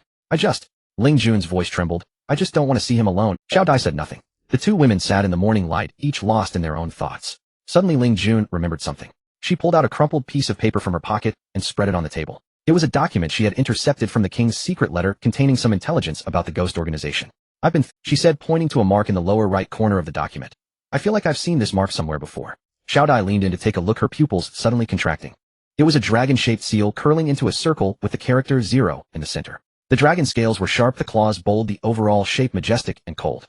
This is the seal of the Dragon Soul Piercer. Ling Jun's voice was low. The highest level seal, only the chief instructor and core members possess it. The king has this seal. Xiao Dai's voice trembled with shock. I saw it on the king's neck. Ling Jun said, on the day he issued the challenge, when he turned, his collar slipped, and I saw this mark. The two exchanged glances, both filled with confusion and fear. The king, leader of the ghost organization, a pawn of the United States, a disciple of Jin. How could he be connected to the Dragon Soul Piercer? And at the most core level. Xiao Han needs to know this. Xiao Dai stood up. Wait, Ling Jun grabbed her. Let's first find out the truth. How do we Ling Jun was silent for a moment, then said, I have some channels. Although the Dragon Soul Piercer is secretive, it is not entirely without traces. I can look into it. Xiao Dai looked at her and finally nodded. The two parted ways. Ling Jun went to the intelligence point in the city, while Xiao Dai stayed at the stronghold to take care of Xiao Han. A day later, Ling Jun brought back a yellowed file. It was an old record of the Dragon Soul Piercer, the edges worn, the hand, but one passage could still barely be discerned. 0-level trainee codenamed Shadow declared dead in a training accident. Body not found. Date 18 years ago. Shadow. Xiao Dai frowned. Xiao Han's code name is 0. Ling Jun's voice was low. The king's code name, maybe Shadow. What does trainee mean? The training system of the Dragon Soul Piercer is divided into 3 levels. Trainee, formal member. Trainees are seeds cultivated from a young age through a series of brutal training and selection, ultimately becoming formal members. Ling Jun paused. It is said that the elimination rate for trainees is 90%. What about those who are eliminated? I don't know. Ling Jun shook her head. The file only says declared dead. There are no specific records. The two continued to investigate for several days, gradually finding some fragmented clues. A report on a training accident, a log from an instructor, a blurry photograph. Pieced together, a vague story began to emerge. 18 years ago, in the training camp of the Dragon Soul Piercer, there were 2 children who were the most outstanding. One was codenamed 0 and the other Shadow. They were competitors and the only ones who could understand each other. The final test was a survival challenge. The 2 children were thrown into the wilderness, and only one could return alive. 0 survived. Shadow fell from a cliff, declared dead. Did Xiao Han know? Xiao Dai asked. I don't know, Ling Jun said. He cut off contact with the Dragon Soul Piercer after retirement. This matter should have been kept confidential. The two fell silent. Just then Lin Tianlong pushed the door and walked in. His complexion was poor, as if he hadn't slept for several days, his eyes deep-set, lips cracked. Big brother. Xiao Dai stood up. What happened to you? Lin Tianlong did not answer, but looked at the file in Ling Jun's hand, his expression becoming complex. You found out, he said, his voice hoarse. You know? Ling Jun was somewhat surprised. I participated in that training. Lin Tianlong's voice was low, as if recalling some distant past. I was one of the instructors. Xiao Dai and Ling Jun were both stunned. Lin Tianlong sat at the table, resting his hands on his forehead, and after a long silence he finally spoke. 18 years ago there were 2 children in the training camp who were the most outstanding. One was called Xiao Han, the other. He paused. One was called Xining. They grew up together, trained together, and endured those brutal trials together. They were competitors, but also the only friends. The last test was that only one person could return alive. We made the— Lin Tianlong's voice grew quieter. Xiao Han won. He thought Xining was dead, having fallen off a cliff with no remains. But in fact Xining was secretly taken away. Who took him away? People from the United States. Lin Tianlong closed his eyes. The Dragon Soul Piercer collaborates secretly with American intelligence agencies. Some eliminated trainees are sent to their labs as experimental subjects. Ling Jun and Xiao Dai both felt a chill. Xining was transformed into the king, Lin Tianlong said, a monster abandoned by the Dragon Soul Piercer, altered by the Americans, consumed by hatred. He hates Xiao Han, Ling Jun whispered, because Xiao Han has everything he wants. Not just that. Lin Tianlong shook his head. Xiao Han survived, becoming a core member of the Dragon Soul Piercer, then retired, living an ordinary life. And Xining, tortured in the labs for a full 10 years, became the current king. His hatred is not for Xiao Han, but rather for this world that made him lose everything. The room fell into dead silence. Xiao Han appeared at the doorway at some point, his face pale, eyes hollow. He had heard all the conversations, the story of Shun Ing, the training the abandoned children. He leaned against the door frame looking at Lin Tianlong, his voice low. Big brother, why didn't you tell me? Lin Tianlong stood up, opening his mouth to say something, but could not find the words. Because, he finally said, I thought he was dead. We all thought he was dead. Until the king appeared, until I saw his face I knew. You knew you made a monster? Xiao Han interrupted him. Lin Tianlong lowered his head. Xiao Han did not speak again. He turned and left his steps heavy. Xiao Dai wanted to follow, but was held back by Ling Jun. Let him be alone for a while, Ling Jun said. Xiao Han walked on the streets of the city, the sunlight glaring, causing his eyes to... He did not know where he was going, just wandering aimlessly, his mind in disarray. Shening, the king, that child who once trained with him, endured beatings with him, and shared food secretly in the dead of night. The child who faced him in the final test hesitated, and ultimately chose to leap off the cliff. He thought Shening was dead. He suffered for many years because of it, even dreaming of that falling figure after retirement. But Shening did not die. Shening was taken away, tortured, transformed into the king. Then he returned for revenge. What he hates the most is not the dragon soul piercer, but you. The witch's voice echoed in his mind. Those were the words she had said when secretly contacting him, and now they finally made. The king hates him because he survived, because he gained freedom, because he has brothers, a lover, a place to belong. While the king has nothing. Xiao Han stood on the street looking at the bustling crowd, suddenly feeling immensely weary. His enemy was not a born devil, but a victim created by others. His pain was not senseless hatred, but anger rooted in reason, even understandable. How was he to face it? He did not know. He only knew that in 3 months in the city of suspended souls, he must make a choice.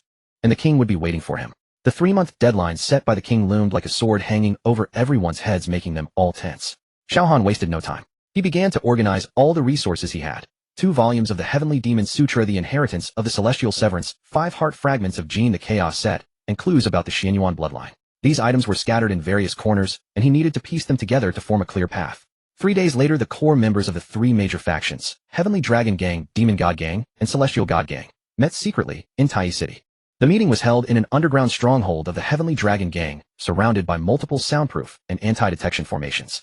Long Fei Du Zun Han Tian and the core members of the gang were seated around a massive round table with a detailed map of the primordial world spread across its surface. This is the situation, Xiao Han stated succinctly at the table, summarizing the king's challenge, the heart fragments, and the decisive battle in the floating city 3 months later. He deliberately omitted the matter of the candidate for the destroyer, only mentioning the need to prevent the king from resurrecting Jin. 3 months, Du Zun frowned, tapping the table with his finger. Time is tight. The king has 5 fragments, and we have Xiao Han, who himself is the 7th fragment. Long Fei said, the key is, where is the 6th fragment? In the floating city, Xiao Han replied, the information provided by the witch indicates that the 6th fragment is sealed in the core area of the floating city. Then we should act first, Han Tian suggested. Get the 6th fragment before he does. It's not that simple, Xiao Han shook his head. The floating city is a convergence point of the 7 realms, heavily guarded, and... He paused. In my current state, entering the floating city will directly trigger the resonance of the fragments. The king is waiting for me to walk into his trap. Silence fell over the room. What should we do? Long Fei asked anxiously. Just wait for 3 months. We're not just going to wait, Xiao Han said. We need to prepare 3 things. First, find the remaining scrolls of the Heavenly Demon Sutra. Only by gathering all 9 volumes can we combat the power of Jin. Second, strengthen Xiao Dai's training in the Xianyuan bloodline, as she might be crucial in the decisive battle. Third, he looked at Han Tian. I need you to help me investigate some things within the resource network of the Celestial God Gang. Han Tian nodded. No problem. The 3 major factions officially formed an alliance to jointly combat the Phantom Organization. This was the largest faction alliance since the game's launch, and everyone knew this battle would determine the direction of the game. But Xiao Han understood that this was not just a matter of winning or losing in a game. After the meeting, he remained alone in the stronghold, flipping through the remnants of the Heavenly Demon Sutra. The text on the remnants was obscure and difficult to decipher, with many parts blurred, as if burned or soaked in water. He could only barely make out some fragments. The 7th fragment is the heart of a living person. The vessel will fall and Jin will surely be reborn. Only when all 9 volumes are gathered can one defy the heavens. These fragmented pieces of information could not form a complete picture, but Xiao Han felt that the Heavenly Demon Sutra concealed some crucial secret. He had to find the remaining scrolls. Just then Lin Tianlong walked in. Xiao Dai's training has begun, he said at the medicine. Xiao Han nodded and got up to head to the Medicine King Valley. The Medicine King Valley is located in the deep mountains to the west of Tai City, a secret realm protected by formations. Here various rare herbs grow, and it is the most sought-after place for alchemists in the primordial world. Xiao Dai stood in a clearing, palms up, with a ball of silver flame dancing in the air. Her forehead was covered in sweat, her face pale, but her gaze was resolute. Long Qing was guiding her from the side. Yes, just like that, control its shape, and let it become your weapon. The silver flame slowly coalesced into a crescent shape. It was the signature power of the Xianyuan bloodline. Seeing Xiao Han arrive, Xiao Dai extinguished the flame and walked over. You're here. Xiao Han looked at her. Not hard at all. Xiao Dai shook her head. This is what I should do. She paused and added, I found out some things. About the Xianyuan ancient tomb. What? In the depths of the Xianyuan ancient tomb, the fragments of ancient artifacts are sealed, Xiao Dai said. It's said to be the key to combating Jin. But the cost of opening it. She didn't continue, but Xiao Han already understood. To become the new sealing vessel, he stated, and be trapped in the ancient tomb forever. Xiao Dai nodded. Xiao Han remained silent for a moment, and said, I won't let you do that. What if it's the only way? Xiao Dai looked at him. Then I will find another way. Xiao Han's voice was firm. I won't let you sacrifice yourself. Xiao Dai said nothing more, just looking at him, her eyes filled with concern and tenderness. She knew what Xiao Han was facing and understood what being a candidate for the destroyer meant. She would not let him bear all the burdens alone, even if it meant she had to make a sacrifice. The two stood in the sunset of the Medicine King Valley, their shadows stretching long. Suddenly Xiao Han reached out and took her hand. Her hand was cold, but he could feel the strength within. 3 months, he said, we will face it together. Xiao Dai nodded, saying nothing. Meanwhile, at another stronghold of the Heavenly Dragon Gang, Wu Ling sat alone in a corner, the mark of the life and death contract on her wrist faintly glowing. Lin Tianlong stood not far away, watching her with a complex expression. That's the life and death contract, he finally spoke. Wu Ling looked up at him and nodded. Do you know the cost, eh? Lin Tianlong's voice was low. The life and death contract means you share his pain, and also, if he dies. I will die too, Wu Ling said calmly. I know. Why? Wu Ling was silent for a moment, and then said, because he saved me. On a rainy night 3 years ago, he saved my life. Since then I decided to follow him forever. Even if he might die. Lin Tianlong looked at her, seeing the determination in her eyes, and finally sighed, saying nothing more. He turned to leave, but suddenly stopped at the door. Xiao Han is a good person, he said, but he carries too many burdens. If you really want to help him live. Wu Ling watched his figure disappear outside the door, looking down at the mark on her wrist, a complex emotion flashing in her eyes. Days passed. The alliance of the 3 major factions progressed steadily. The intelligence network began to operate and resources began to integrate. Xiao Han practiced the Heavenly Demon Sutra while searching for clues about the remaining scrolls. A month later he received news. The 8th volume of the Heavenly Demon Sutra was likely in the floating city. Moreover, the direction of the floating city coincided with the depths of the Xianyuan ancient tomb that Xiao Dai needed to open. 2 clues converged. Xiao Han stood at the entrance of a grocery store, watching the bustling players, feeling a sudden sense of disorientation. A month had already passed and the 3-month deadline.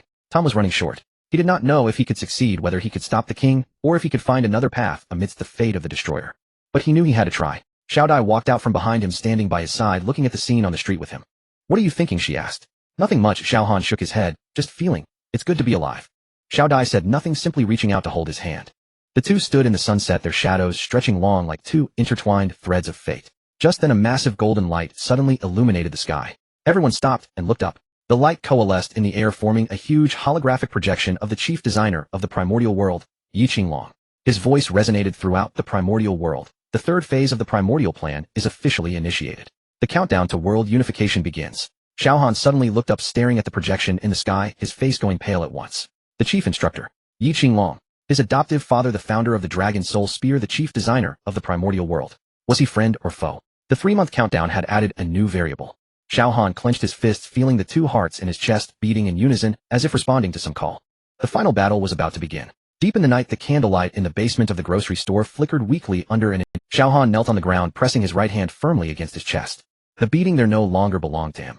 The second heart was awakening. Each beat sounded like a war drum echoing. Black veins spread from the heart, crawling over his collarbone and climbing up his neck. He raised his hand to touch his throat, his fingertips brushing against the cold veins, as if something alive was writhing beneath his skin. It's starting again. He gritted his teeth, veins bulging on his forehead. This was not the first time. Since merging with the 5th fragment, Jin's consciousness had entwined his nerves like a parasitic vine, little by little. At first it was just whispers in his dreams, later becoming auditory hallucinations in waking moments, and now. The voice rang directly in his mind, deep and resonant like metal. Release me, and you will possess power beyond that. Xiao Han's eyes widened suddenly. Deep in his pupils, crimson was devouring the original black. Get out, he spat through clenched teeth. Why? Jin's voice carried a sense of almost pitying confusion. Have you seen the struggles of those ants? Life and death, love and hate, parting and reunion, pain without end. What I offer them is eternal peace. That's called death. Death is the highest mercy. Jin's consciousness surged like a tide, and Xiao Han felt his well-being eroded inch by inch. He saw images flash by. Xiao Dai's face, Wu Ling's tears, Xiao Tian's outstretched arms before his fall, the barbed wire of the Dragon Soul Spear training camp. Then he saw himself. No, that was not himself. That was a shadow standing amidst a mountain of corpses and a sea of blood, with silver hair cascading down, crimson eyes, holding a black sword. The sword pointed and the 6 realms collapsed. This is your end, Jin said. Embrace it. I command you to get out. Xiao Han's nails dug into his palm, blood dripping down his wrist. The pain allowed him to briefly regain consciousness, but the next moment the tremors of the heart shattered his thoughts again. The remnants of the Heavenly Demon Sutra flipped open on their own, the pages flipping wildly until they landed on a blank page. Blood-red characters crawled across the surface like maggots. The vessel will fall, only destruction can save. Bullshit. Xiao Han gasped, struggling to hold up his body, sweat soaking his front. The door was burst open. Xiao Dai rushed in the moonshadow necklace, emitting a faint silver glow in the darkness. The moment she saw Xiao Han, her face turned pale. I understand. Xiao Dai murmured, perhaps I am. Her words trailed off. Black veins within Xiao Han suddenly crept across his face, and a crimson light poured out from his eye sockets. Jin's laughter echoed in his mind. How long do you think you can hold out? Your body welcomes me, your soul hungers for me. I can grant you everything. The power to revive Xiao Tian, the ability to shield her, the strength to crush every foe. I ask but one exchange. Let me out. Xiao Han's right hand rose of its own accord and seized his throat. His lips moved, but the voice that came was not his. Countdown begins 0. You were never your own. Stop. A weak voice came from the doorway. The witch staggered, in her face ashen, the slave mark on her brow scorching. She had defied the king's orders. Every step burned her soul. Yet she still entered. In the name of the Leishi bloodline, she bit her tongue and spat a mouthful of silver blood at Xiao Han. Suppress. Silver runes unfurled in the air and draped over Xiao Han like a net. The black veins inside him writhed violently. Jin's consciousness unleashed an enraged roar. All the candles in the room went out. In the dark, 2 lights remained. The scarlet glow in Xiao Han's eyes and the witch's silver mark between her brows. What are you doing? Xiao Dai steadied the swaying witch. You'll die. If we do not suppress him, we will all die. The witch panted, blood at the corner of her mouth. Listen, there is something I must tell you. Her voice weakened, yet each syllable pierced Xiao Dai's ear. The king. He does not wish to resurrect Jin. He wishes to become Jin. Those words struck Xiao Han's consciousness like a hammer. Jin's turmoil faltered for a single instant, and in that moment, Xiao Han wrested control back. He inhaled sharply, the crimson light ebbed from his eyes. The black veins sank back into his skin like coiled serpents. Silence reclaimed the room.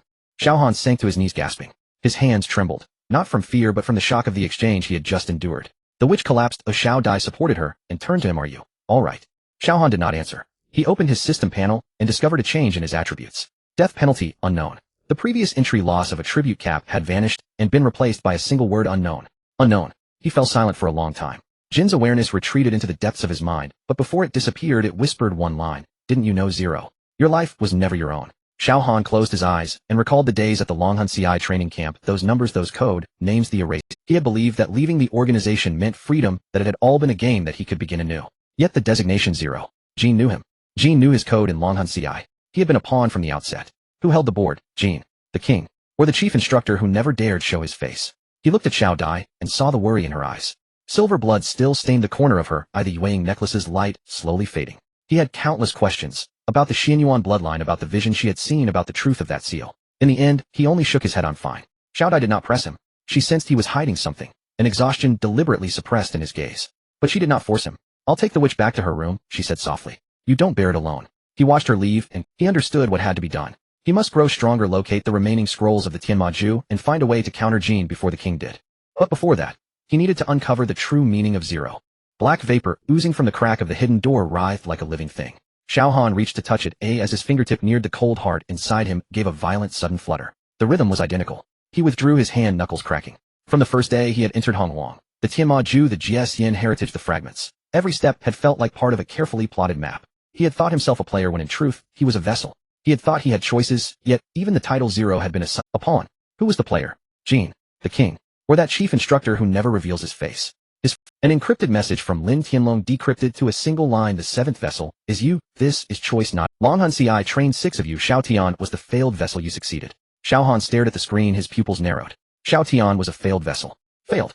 He remembered the boy who had trailed him, grinning and calling him Hanji. Remembered the day Xiao Tian fell from the cliff in the snow, his faint pleas, and the years of guilt for not holding his hand. It was not an accident. He had been the first test subject to be consumed. He squeezed his phone until the screen cracked.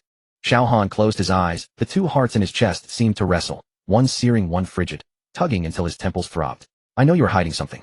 Xiao Dai's voice came from outside the door, soft, as if afraid to shatter something. Xiao Han did not answer. A bowl was slid beneath the door, the porridge's steam and scent rolled in. She did not open the door or ask questions, she simply stood quietly. You do not have to bear it alone. 7 simple words, sharp as a needle, finding the tenderest place in his chest. He looked into the bowl. White rice cooked until soft, a few red dates added. When had she learned to make porridge? She had once burned instant noodles so badly the pot blackened. Xiao Han raised the bowl and took a sip. It was scalding. He drank it down and left the empty bowl at the door. The shadow outside stirred as if to speak, then only sighed, and footsteps receded.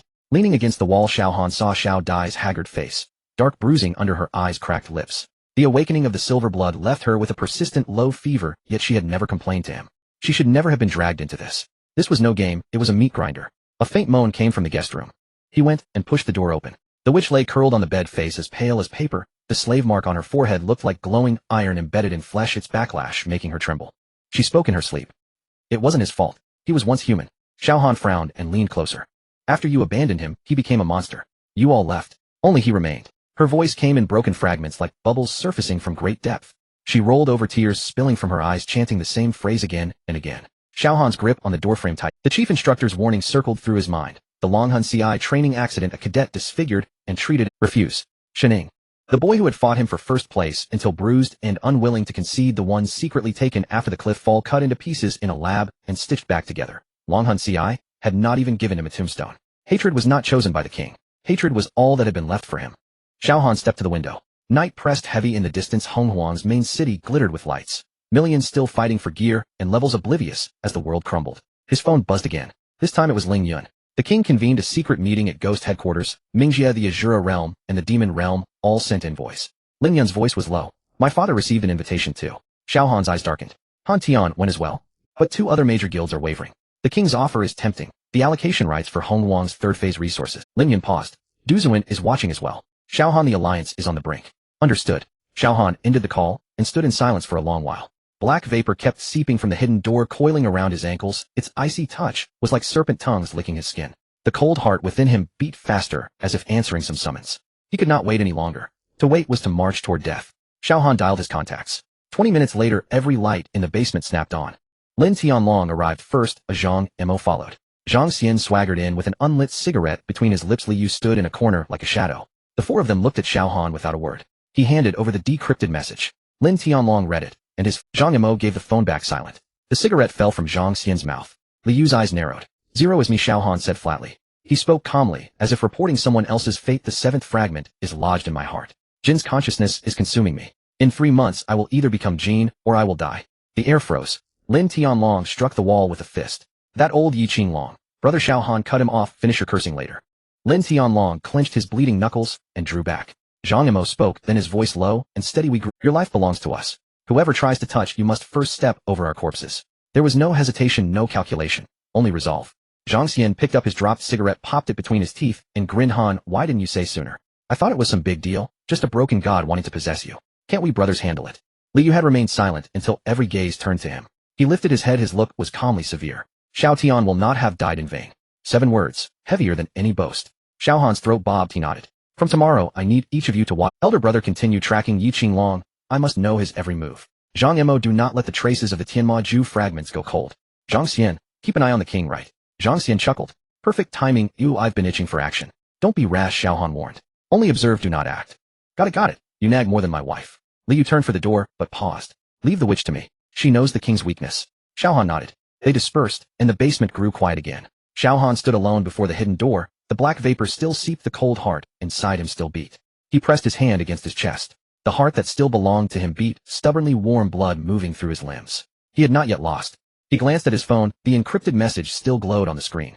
One line he had not noticed before. Read the meaning of 0 reset, to not restart the inception of the ending of all things. Xiao Han switched off his phone. In the dark, the curse mark on his wrist pulsed faintly like an eye opening. Upstairs, the light in Xiao Dai's room still burned. She sat by the bed, the moonshadow necklace hanging at her chest, its silver light flickering. Within the necklace, a hazy image emerged. Xian Yuan Yuing stood before a seal, turning her head, her lips moving as if she were saying something. Xiao Dai stared for a long time before slowly closing her eyes. A drop of silver tear fell onto her hand, scorching a small mark shaped like a crescent moon. When the witch awakened, it was raining outside. It was not the primordial rain, but the rain of reality. Raindrops pattered against the glass, crackling like someone incessantly scratching with their nails. Xiao Han sat in the chair opposite the bed, spinning a copper coin in his hand, an old item from a grocery store, for nearly half. The witch's gaze first fell on the black mark on his hand, then moved to his face, finally resting on the position over his left chest. She could hear the frequency of 2 heartbeats. How long have you been sitting here? Her voice was hoarse like sandpaper grinding against rusted iron. Not long. Xiao Han tucked the copper coin into his palm. Just wanted to chat once you woke up. The witch propped herself up, a faint ache pulsing at the slave mark on her forehead. She instinctively raised her hand to touch it, her fingertips brushing against the scorching skin, causing her to stiffen slightly. The slave mark remained, but the cracks. She looked down closely, noticing that there were indeed more cracks, thin as spider silk, yet undeniably there. What have you done? I haven't done anything. Xiao Han paused. You broke a seam in the slave mark yourself. Last time you forced the Leishi bloodline to suppress the gene, and the cost was not small. The witch fell silent for a moment, pulling the blanket to her knees, revealing the light golden line on her wrist, the blood oath mark of the Xiao clan, which had faded for many years. What exactly do you want to know? What does the king intend to do? Xiao Han stared into her eyes. It's not about resurrecting Jean as you mentioned last time. To become Jean. What does that mean? The witch laughed softly, a smile uglier than crying. Do you think I was just rambling in a moment of crisis? I need you to say it again clearly. The sound of rain outside grew louder. The witch turned her gaze to the window, the rain obscuring the skyline of the city, the glow of the neon lights blending into a haze in the mist. The Xiao clan. She began, her voice very soft, is a descendant of Jean's guardians. Xiao Han's copper coin came to a halt. In ancient times, after the battle between Yuan and Jean was torn into 7 pieces and sealed in 7 locations. The Xiao clan is one of the groups guarding the fragments, monitoring the containers of the 7 pieces for generations. We are born with the ability to sense the aura of the fragments. It is a power granted by our bloodline, but also a curse. How did the king control you? The witch clenched the blanket tightly, her knuckles turning white. 3 years ago, the Phantom organization raided the Xiao clan's settlement. Her tone was as calm as if she were speaking of someone else's matter. 63 people, all killed in one night. I was out on a mission at that time, narrowly escaping. When I returned, all that was left on the ground were blood and shattered bones. She lowered her gaze to her hands, which once held the sacred staff of her clan, now only bearing the scorching marks of the slave seal. The king spared my life. He said that as long as I helped him gather the fragments, he would allow my clan to be resurrected. The witch lifted her head, a bitter smile hanging at the corner of her mouth. I know he is deceiving me. How could the dead possibly be resurrected? But I had no choice. No choice. Those 4 words felt like a blunt knife, deeply cutting into Xiao Han's heart. He was all too familiar with it. During the years of the Dragon Soul, Thorns, how many people had he killed? Was there ever a choice? No. The gun was handed to him, the target stood before him, pulling the trigger meant survival, not pulling it meant death. What choice was there to speak of? The most despairing prison in the world. Xiao Han clenched the copper coin in his fist, his voice heavy. Is not made of iron, but the 3 words, no choice. The witch was momentarily stunned. This was the first time she carefully observed this man. His eyes were deep, like 2 dry wells, hiding something at the bottom that was hard to discern. He exuded the aura of Jean, strong enough to alert her bloodline instinctively, yet his soul was warm. This was a contradiction in existence that should not be. You help me break the slave mark. The witch said. I promised. Why? A promise is a promise. Xiao Han's answer was decisive, without a hint of hesitation. I come from a background of assassins, and assassins understand one truth better than anyone. Words once spoken weigh more than life.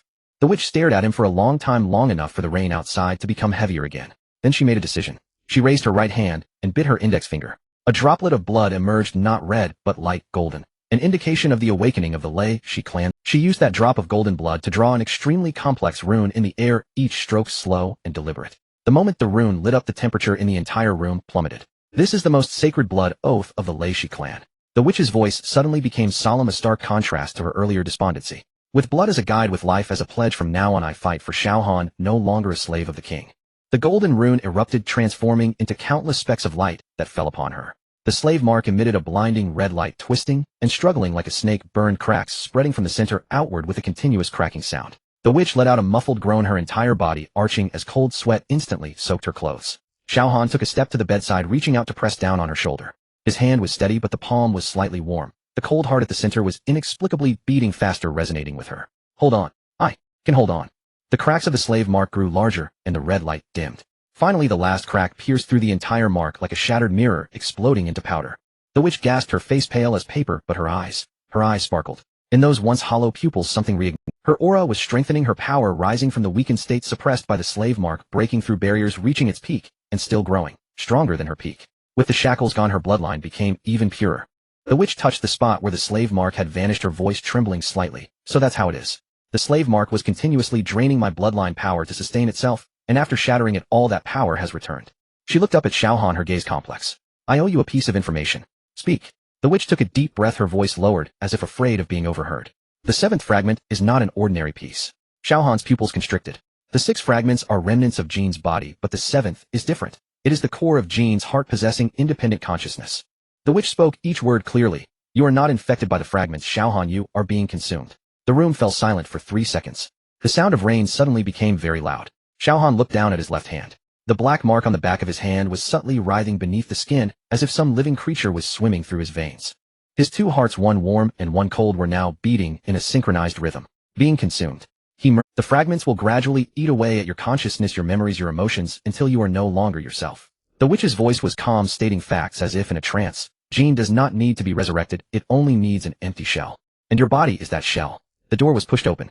Xiao Dai stood at the doorway holding a bowl of medicine, pausing for a moment upon seeing the witch sitting on the bed and Xiao Han standing beside it. But her gaze quickly passed over these details, landing on the witch's face. The slave mark shattered. Xiao Dai said. It was not a question but a statement. Her Xian Yuan bloodline made her particularly sensitive to changes in bloodlines. The witch nodded slightly. Xiao Dai placed the bowl of medicine on the bedside table and then did something that surprised everyone. She pulled up a chair and sat directly across from the witch, staring into her eyes. Is there any way to stop the consumption? Xiao Han frowned. Xiao Dai, I'm asking for facts. Xiao Dai's tone was firm, her silver pupils calm as a lake. You don't want me to know, but I will find the answer. Rather than guessing blindly myself, I might as well ask her. The witch looked at the girl. Silver hair and silver eyes, a characteristic after the awakening of the Xian Yuan bloodline, beautifully unreal, yet the stubbornness and tenderness in those eyes felt achingly real. There is no way. The witch shook her head. At least in my understanding there isn't. The consumption of the fragments is one way and irreversible. Unless, she paused. Unless what? Xiao Dai pressed. Unless the source is found.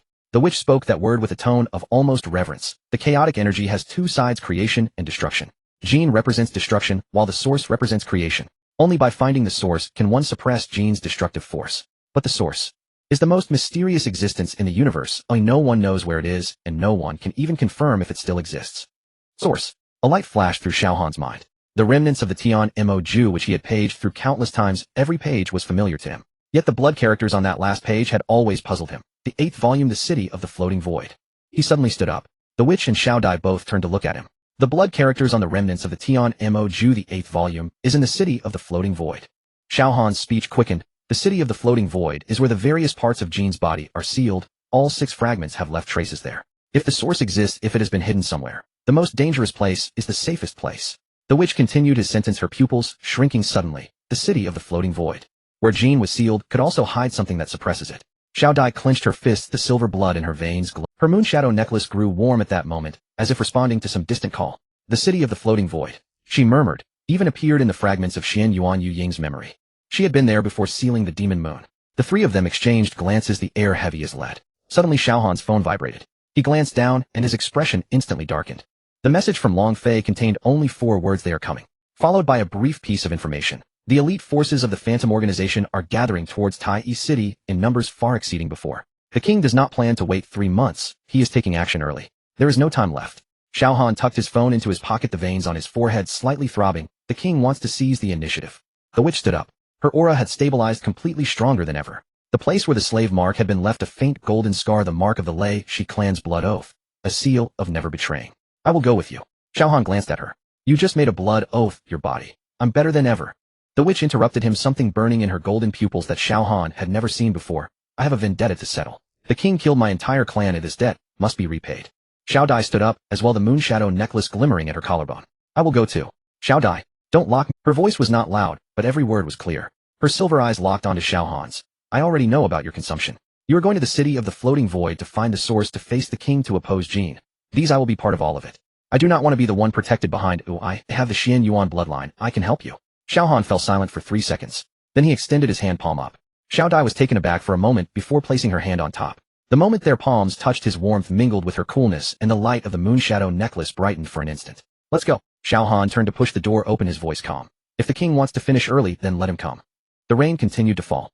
At the end of the corridor, the witch lagged a step behind, her fingers brushing against the golden scar on her forehead. After many years, she finally had something worth fighting for. Not the king's order, not the illusory promise of restoring her clan, but her own choice. The oath of the Lei Shi, a promise worth 1,000 gold. Dark clouds pressed down on the city. The flags on the northern city wall of Tai City flapped violently in a wind not of this world, the sound of the torn fabric resembling the dying wail of some wild beast. Xiao Han stood at the highest point of the city tower, his fingers gripping the crenellation, the blue bricks crumbling into powder beneath his palm. Outside the city, they were densely packed. They were not humans, but puppets.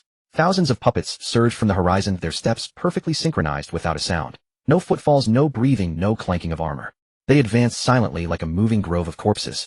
Occasionally a few puppet faces tilted upward as the wind blew, and Xiao Han saw hollow eye sockets and stitched mouths. What the hell is this? Long Fei swallowed, his voice tense. 10,000 forms puppet technique. The witch leaned against the inner side of the city wall, silver runes spreading from her neck to her jawline, her body still trembling slightly after breaking free from the slave mark. The king has transformed every NPC and awakened being he could find into puppets. No pain, no fear, and they will not retreat. How many? Xiao Han asked. 37,000 detected ahead. They are still gathering in the back. The city wall fell silent for a few seconds. Zhang Xian clicked his tongue, drawing an arrow from his quiver and knocking it. 37,000. My quiver only has 300 arrows, not enough. Shut up. Lin Tianlong slapped the back of his head, though the force was much lighter than usual.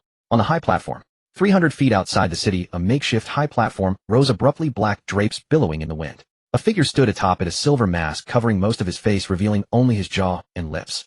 Those lips twisted into a smile, contorted as if slashed open by a knife.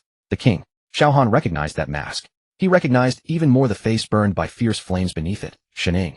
The boy who once competed with him for first place in the Dragon Soul stabbing training camp, the boy once thought dead after a fall from a cliff, the boy who crawled through hell for 11 years after being abandoned. Xiao Han. The king's voice was amplified by some magical force rolling down from the high platform and striking every wall of Tai City, causing the window frames to buzz. Hand over the shards, and I will spare your friends. No one on the city wall spoke. Long Fei's grip on his sword turned white. Zhang Xian's bowstring was pulled taut, and then released, and Liu wiped his staff with a blank expression.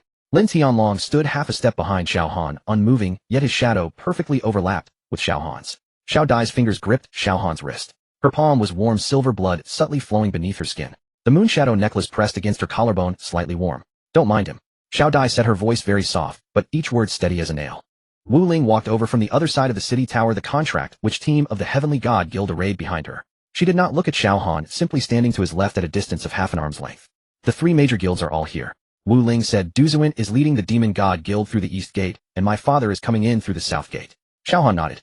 He saw the black flag with golden patterns of Duzuan moving in the streets of the city, the elite of the Demon God Guild forming a square formation, their steps steady. From the south gate came Han Tian's rough shouts, players from the Heavenly God Guild surging in like a tide. The three major guilds in a three-way standstill for 3 years were standing behind the same city wall for the first time today. Interesting. Duzuan had already reached the city tower, his black robe billowing a hint of a meaningful smile at the corner of his mouth. What took me 3 years to achieve, the king has accomplished, uniting the three major guilds. Let's talk. Han Tian followed behind, shouldering a battle axe. Let's win first and talk later. The king waited. 10 seconds later, he put away his smile. Then let them all die. He raised his hand, his fingers tracing an arc in the air. The puppets moved. 37,000 puppets stepped forward simultaneously, the ground vibrating with a dull tremor in that moment. Their speed was not fast, but their synchronization was chilling. Every step landed at exactly the same moment, as if pulled by the same string. Fire! Lin Tianlong shouted. A rain of arrows poured down from the city wall, the arrows embedding into the puppet bodies, piercing through their chests, heads, and limbs. Yet not a single drop of blood flowed out. The puppets shot through the heart continued to advance. Those with half their heads severed still swung their blades, and those with severed legs crawled forward on their arms. They feel no pain. Long Fei chopped down a puppet climbing the city wall, only to find its chest hollowed out, filled with black runes. They are not human at all. The core of the 10,000 forms puppet technique lies in the runes. The witch formed hand seals, silver runes flying from her 10 fingers, intertwining in the air to form a light curtain. Only by destroying the runes can they be stopped. But the rune positions of each puppet are different. Then destroy them all. Xiao Han said. He jumped onto the crenel. The Xiaoxian set glowed with a dark golden light on him, the black mist of the heavenly demon art seeping from his skin, intertwining with the golden light. The dual cultivation of witchcraft and Tao, the control technique of the black wizard and the attack spells of the Taoist formed a strange cycle. Within him, two forces that should repel each other, meshing and operating like gears. Xiaoxian domain, open. A dark golden arc spread from beneath his feet, enveloping 50 zhang in front of the city wall. The puppets entering the domain suddenly slowed down as if weighed down by lead. Xiao Han formed a seal with his right hand, the black wizard's 10,000 ghosts devour heart, transforming into dozens of black chains, accurately pinning into the puppet bodies, shattering those black runes. The sounds of breaking resonated one after another. Xiao Dai followed closely her curse technique as a witch, forming a strange coordination with Xiao Han's control skills. He locked on, she harvested. There was no need for words between the two, not even eye contact. The moment Xiao Han's chains wrapped around a puppet, Xiao Dai's curse would already fall, the silver arc of magic slicing through the runes within the puppet, exploding simultaneously. This pair's tacit understanding. Zhang Xian stared in shock beside them. Are they hacking? Shut up and shoot. Lin Tianlong shouted as he cleaved a puppet climbing the city wall. Wu Ling commanded the contract which team to set up formations behind the city wall, summoning pets to form a second line of defense. Giant wolves, armored bears, two-headed snakes. Hundreds of pets filled the inner side of the city wall, ready to shred any puppet that crossed the first line of defense. But there were too many puppets. 37,000 of them surged like a tide, the fallen in front crushed underfoot, while those behind continued to advance over the broken bodies. The bodies piled beneath the city wall formed small hills, and the living puppets climbed upward over the mountain of corpses. The witch's silver runes twinkled on the battlefield like stars as she used the secret techniques of the Leishi tribe to dismantle the core runes of the puppets one by one, her speed far exceeding that of ordinary spells. But her complexion grew paler. Her body, just freed from the slave mark, had not yet fully recovered. With each puppet destroyed, a trace of blood would seep from the corner of her lips. Which, don't push yourself. Xiao Han noticed her abnormality. I owe you. The witch wiped away the bloodstain, forming new seals with her hands. Moreover, I owe the king even more. On the high platform, the king was watching all along. He saw Xiao Han's Xiaxian domain. He saw the power of dual cultivation of witchcraft. He saw the almost telepathic cooperation between Xiao Dai and him. He saw the witch's defection and the alliance of the three major guilds. He saw it all, and then smiled. Not bad, the king said softly as if to himself, more interesting than I expected. He raised his right hand. In his palm, two shards glowed simultaneously. A wave of demigod pressure poured down from the high platform, making the air in the entire Tai city feel heavy in that moment. The players on the city wall felt their knees go weak, and those with lower cultivation directly fell to the ground. Lin Tianlong gritted his teeth to hold his body up. Long Fei sat down on the ground, his face pale. Demigod level. Duzin's pupils shrank sharply. He merged the two shards. The king's arm fell. A black energy wave shot from his palm, not towards the city wall, but towards the sky. The sky cracked. Not as a metaphor, but in the literal sense. A massive rift tore open directly above Tai city, as if an invisible hand had ripped the sky in half. Gray mist poured out from the fissure. Within the mist, countless twisted faces screamed silently. NPCs looked up in terror, some kneeling and bowing, others collapsing in tears, while some frantically ran towards the city. Players, on the other hand, looked confused at the system prompts popping up. The boundary of the primordial wilderness is damaged. Please wait for maintenance. What a broken system. The server crashed. Some players cursed. But Xiao Han knew. This was not a bug. This was the world collapsing. The rift continued to expand. Gray mist continuously surged from the wound in the heavens like an inverted river. The twisted faces rolled in the mist, sometimes clear, sometimes blurry, their mouths wide open, but producing no sound. They screamed silently. The king stepped down from the high platform. He walked leisurely toward Tai city, his pace relaxed, as if strolling in his own. The silver mask glinted with a cold light in the reflection of the gray mist. The puppet army, behind him, automatically made way, then continued their assault on the city. I'm going. Xiao Han jumped down from the city wall. Xiao Han. Xiao Dai grabbed the hem of his clothing. The city is up to you, and Wu Ling. Xiao Han did not turn back. I will hold the king. He brushed her hand away, his fingertips gliding across her palm, and quickly, so quickly that Xiao Dai only felt a warmth. Then he left the black heavenly demon mist enveloping his figure like a dark stream, slipping through the gaps of the puppets, rushing straight outside the city. The king halted his steps. The two were 100 feet apart. You've come. The king said, a strange satisfaction in his voice. I thought you would hide behind the city wall and let your friends die for you. Cut the crap. In a hurry are we? The king raised his hand, the strap of the mask slowly coming undone. I waited 20 years to see you, Xiao Han. At least let me see your face. The mask fell away. That face, burned.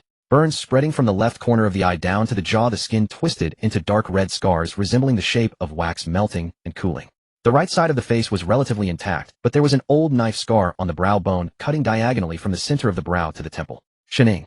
The boy who fell from the cliff 11 years ago had turned into this. His eyes were very bright, unnaturally bright. That was the light of the shards burning deep within his pupils. Look at this. The king pointed to his face, his tone as calm, as if showcasing a collection. This is what dragon soul stabbing gave me. Betrayal and abandonment. Xiao Han said nothing. He knew what he should say. It wasn't my fault. I thought you were dead too. It was Yi Qinglong's decision. But every word felt pale. On Shun Ying's ruined face, any explanation felt like a defense. And you. The king's lips curved into that slash smile again. You are their favorite. Yi Qinglong's proudest creation, the zero seed of dragon soul, stabbing everyone revolved around you. I am not zero. Xiao Han interrupted him. Of course you are. The king laughed, the laughter sharp and piercing. You just don't know it yet. He made his move. Demigod level power surged out in that instant, the king's right hand transforming into a black afterimage, the chaotic power coalescing in his palm, with a destructive aura aimed straight at Xiao Han's heart. Xiao Han sidestepped to evade the dark golden glow of the Xiaxian, set brushing past the chaotic power, the resulting shockwave, plowing a Tinzhong long gash into the ground. Fast. Too fast. The gap between demigod level and imperial level wasn't just quantitative, it was qualitative. The king's speed surpassed Xiao Han by an entire tier, every strike seemingly appearing from thin air, without warning, without trajectory. Xiao Han was forced back 30 steps. The realm of intercepting immortals unfolded, attempting to lock onto the king's movements, but the chaotic power directly tore the edges of the realm. The fusion of two fragments granted the king the power to disrupt the rules. Is this it? The king's fist struck Xiao Han's chest, causing the breastplate of the intercepting immortal suit to cave in, sending Xiao Han flying backward, crashing through 3 ancient trees before coming to a halt. Blood trickled from the corner of his mouth. You are weaker than I imagined. The king advanced step by step. Or are you hesitating? Because you know, we are of the same kind. Shut up. Cast aside by the organization toyed with by fate being. I said shut up. Xiao Han erupted in fury, unleashing black sorcery and Taoist spells simultaneously, as the chains of the 10,000 ghosts devoured the heart, transforming into a sky full of black pythons, while the intercepting immortal sword aura rained down like a torrential storm. The king neither dodged nor avoided as the chaotic power formed a shield around him, causing all attacks to create only ripples. Then he shattered Xiao Han's sword aura with a single palm. With one palm, Xiao Han was jolted backward, his feet dragging deep grooves into the ground. The The cold heart within him throbbed wildly. The fragments stirred restlessly like a beast trapped in a cage, becoming agitated upon sensing the presence of its kind. It longed for the fragments within the king. That kind of desire was not on the level of thought, but rather physiological, like a person who has been starving for 3 days catching a whiff of meat, like a drowning person spotting a piece of driftwood. Fragments yearned to devour fragments. The ashes sought completeness. Xiao Han firmly suppressed that impulse. No. Once released, he would no longer be Xiao Han. The king struck again. Chaotic power transformed into a black spear thrusting toward Xiao Han's throat. Xiao Han barely turned his head to evade it, the spear wind slicing his cheek and causing blood to splatter. He was losing. The gap between the sub-immortal level could not be bridged by will alone. Just then, on the city wall, a figure of Xiao Dai swayed. She stood at the parapet's edge, the silver arc of the arcane arts just finishing off a wave of puppets, but a gap appeared in the witch's defense and 3 puppets climbed onto the city wall lunging toward her. Xiao Dai sidestepped the first puppet, the silver light of the moonshadow necklace repelling the second, but the third. The blade of the third puppet struck her shoulder. Xiao Dai let out a muffled groan, staggering back 2 steps, half kneeling on the ground. Xiao Han saw it. In his line of sight, the king's black spear was thrusting toward him, while Xiao Dai's figure on the city wall was swaying precariously. The 2 scenes overlapped like 2 blades piercing into his chest. Inside, the remnants of the heavenly demon art suddenly heated up. It wasn't a slight warmth, but a searing burn. The 2 remnants began to operate autonomously in his sea of consciousness, with runes colliding, merging, and reorganizing as the contents of the 3rd volume exploded open in his awareness, as if violently tearing apart a seal. The transformation into a heavenly demon progressed. The demon god transformation. That was a power that transcended the limitations of the black sorcerer's profession, the core essence of the 3rd volume of the heavenly demon art.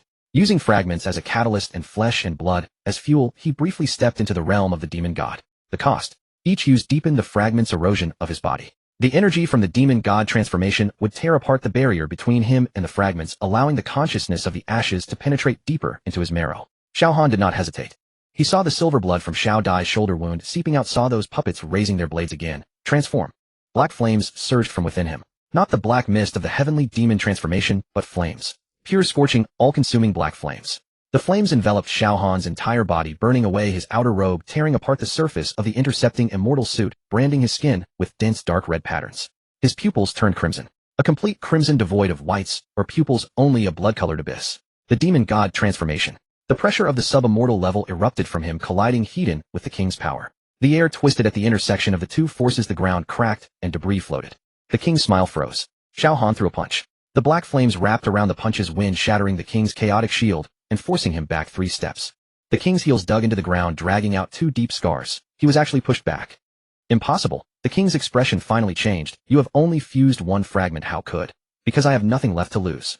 Xiao Han's voice emerged from the flames, deep and hoarse like an echo from the bottom of an abyss. But you still do. The king crossed his arms to block, pouring all his chaotic power into defense, but Xiao Han's punch strength was like a red-hot hammer, forcefully breaking through his defenses. The king's body was sent flying, crashing through the pillars of the raised platform, the drapes collapsing, burying him in the rubble. Xiao Han stood in place, the black flames still burning. His hands trembled, not from exhaustion, but because the fragments were crazily eroding his body. He could feel something growing beneath his skin, spreading, altering the structure of his bones and muscles. But he did not pursue. He looked up at the city wall. Xiao Dai. On the city wall, Xiao Dai had already stood up. The contract witch team completed the gap, and the puppets were cleared away. Xiao Dai pressed her hand against her shoulder wound, looking up at Xiao Han outside the city. She saw his crimson pupils, saw the black scales spreading across him, saw the arm twisting and deforming beneath the flames. She saw everything. From the ruins, the king's voice came, filled with manic laughter. This is just the beginning, Xiao Han. You will discover that we are of the same kind. The power you wield is the same as mine. The more you use it, the more you become like me. He vanished, the chaotic power enveloping his form as he slipped into the void. The puppet army lost control, collapsing like marionettes with severed strings. Tai City was preserved. Xiao Han knelt on the ground. The black flames extinguished, the demon god transformation ended. He looked down at his hands. The backs of his hands were covered with fine black scales spreading from his fingertips to his wrists. His nails had elongated and sharpened, resembling the claws of some ferocious beast. He clenched his fist, the scales digging into his palm without causing pain. Xiao Dai ran down from the city wall, crossing over the remnants of puppets, and approached him. She knelt down, grasping his transformed hand. Her hand trembled, but there were no tears in her eyes, until she looked down and saw those scales spreading from her wrist to her forearm, silver blood dripping from her shoulder wound, splattering onto his black scales with a faint hissing sound. No matter what you become, Xiao Dai's voice trembled, tears finally spilling out. You are still Xiao Han. Xiao Han. He merely used that scaled hand to gently wipe away her tears. The scales continued to spread. From the back of his hand to his forearm, from the collarbone to his chest, the black scales slowly expanded beneath Xiao Han's skin as if they were some living entity. In each moment of the scales' growth, he could feel the fine pain of his skin being torn, followed by the tingling sensation of the scales taking root, and then, nothing. That patch of skin no longer belonged to him. The witch squatted before him, silver runes seeping from her fingertips, scanning his body inch by inch. Her brow was tightly furrowed, her lips pressed into a straight line. Speak. Xiao Han looked at her. The fragments are transforming you. The witch retracted her hand, her tone calm, as if stating the weather. It is not erosion, but transformation. It aims to turn your body into a vessel for the ashes, no a manifestation. Once the scales cover your entire body, you will no longer be Xiao Han. How long? At this rate. 2 months. 2 months. The 3-month deadline given by the king was barely past halfway, and he was already on the verge of losing himself. Is there any way to stop it? The witch fell silent for a few seconds. The seed of chaos. Xiao Han's brow twitched. Yuan and the ashes are 2 consciousnesses born from chaotic energy. The ashes have fragments as their vessel, and Yuan also has the seed of chaos. The witch looked up, her silver pupils locking on Xiao Han. Only Yuan's power can suppress the ashes' erosion. If you find the seed of chaos, you can temporarily halt the transformation. Where? The witch shook her head. It is said to be in the floating city. But the floating city is sealed beyond the 6 realms, and to unlock the seal requires 7 keys, corresponding to 7 fragments. She paused. You have 1, and the king has already collected 2. Xiao Han leaned back against the chair, closing his eyes. 7 keys. He had 1, the king had 2. This meant the king was also seeking a way to the floating city. For the first time, their goals completely overlapped. The king is also looking for the floating city. His goal is not to suppress the ashes, but to become the ashes. The witch said. The seed of chaos is useless to him, but the floating city holds the last 2 fragments he needs. He intends to go there to complete the fusion. So the floating city is the destination. Yes. Whoever reaches there. The door swung open. Lin Tianlong walked in, looking grim. He clutched a token engraved with the emblem of the dragon soul stinger, a spiraling 5-clawed golden dragon. The instruction from the chief instructor. Lin Tianlong placed the token on the table. The primordial plan has entered the 2nd phase, and all members of the dragon soul stinger must complete the awakening task. What awakening task? Not specified. Lin Tianlong's voice was somewhat stiff, but he asked me to convey a message to you. The answer to 0 is in the awakening. Xiao Han stared at the token for a long time. 0. The king called him 0, and the ashes also referred to him as 0. Those 2 words felt like a thorn in his heart, and now Yi Qinglong said the answer lay within the awakening task. Do you trust him? Xiao Han asked. Lin Tianlong was silent for a moment. He is the chief instructor. But I trust you more. That's not an answer. I know. Lin Tianlong sighed. But we have no choice now. The awakening task might be the only clue to uncovering the truth about 0. Xiao Dai pushed the door open, and both men turned to look at her. Her face was somewhat pale, and her shoulder wound had been bandaged, but the moonshadow necklace was faintly glowing. Not because she activated it, but because the necklace was responding on its own. The necklace trembled again. Xiao Dai said softly this time. It projected a map. She walked to the table, suspending the necklace above the token. Silver light poured from the necklace, outlining a phantom on the table. Mountains, rivers, cities, wastelands, all elements in silver, like a painting laid out by moonlight. In the center of the map, a light point flickered. The floating city. The witch stood up, her silver pupils suddenly constricting. This is the location of the floating city. Where is it? Xiao Han asked. Xiao Dai bit her lip. The underworld. The entrance is deep within the underworld. It fell silent for a few seconds. The witch spoke. The lord of the underworld god, is an ally of Shiva, and Shiva is a follower of the ashes. If you go to the underworld, you are essentially walking into a trap. But we have no choice. Xiao Han looked at her. The seed of chaos is in the floating city. The entrance is in the underworld. We can either take the initiative or wait for the king to come knocking. By the time the scales cover my entire body, I want to even have the qualification to fight. Wuling walked in from outside, clearly having listened at the door for a while. Although the underworld god is an ally of Shiva, he is not without weaknesses. Wuling said the underworld requires vast resources to operate, especially soul stones. My father has trade dealings with the underworld, and the celestial gods help export soul stones to the underworld every year in exchange for forging materials unique to the underworld. Do you want Han Tian to negotiate? Not negotiate, but trade. Wuling corrected. The underworld god is a businessman. He allied with Shiva for profit, not faith. As long as the chips are sufficient, he will not refuse. But the underworld is a trap. The witch said. Where isn't?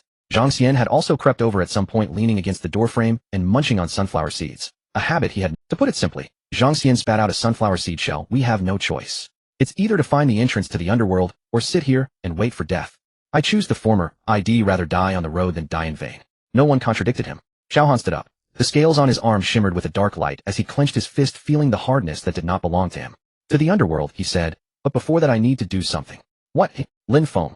He walked out of the room and crossed the streets of Tai City. The traces of war were everywhere. Shattered bluestone slabs, charred walls, and unmoved puppet remnants. The sign of the miscellaneous goods shop was askew, but the shop itself remained where Lin Feng was counting his losses. Uncle Lin. Lin Feng looked up, his pupils constricting at the sight of the scales on Xiao Han's arm, but he did not ask anything. He had been with Xiao Han long enough to know when to ask, and when not to.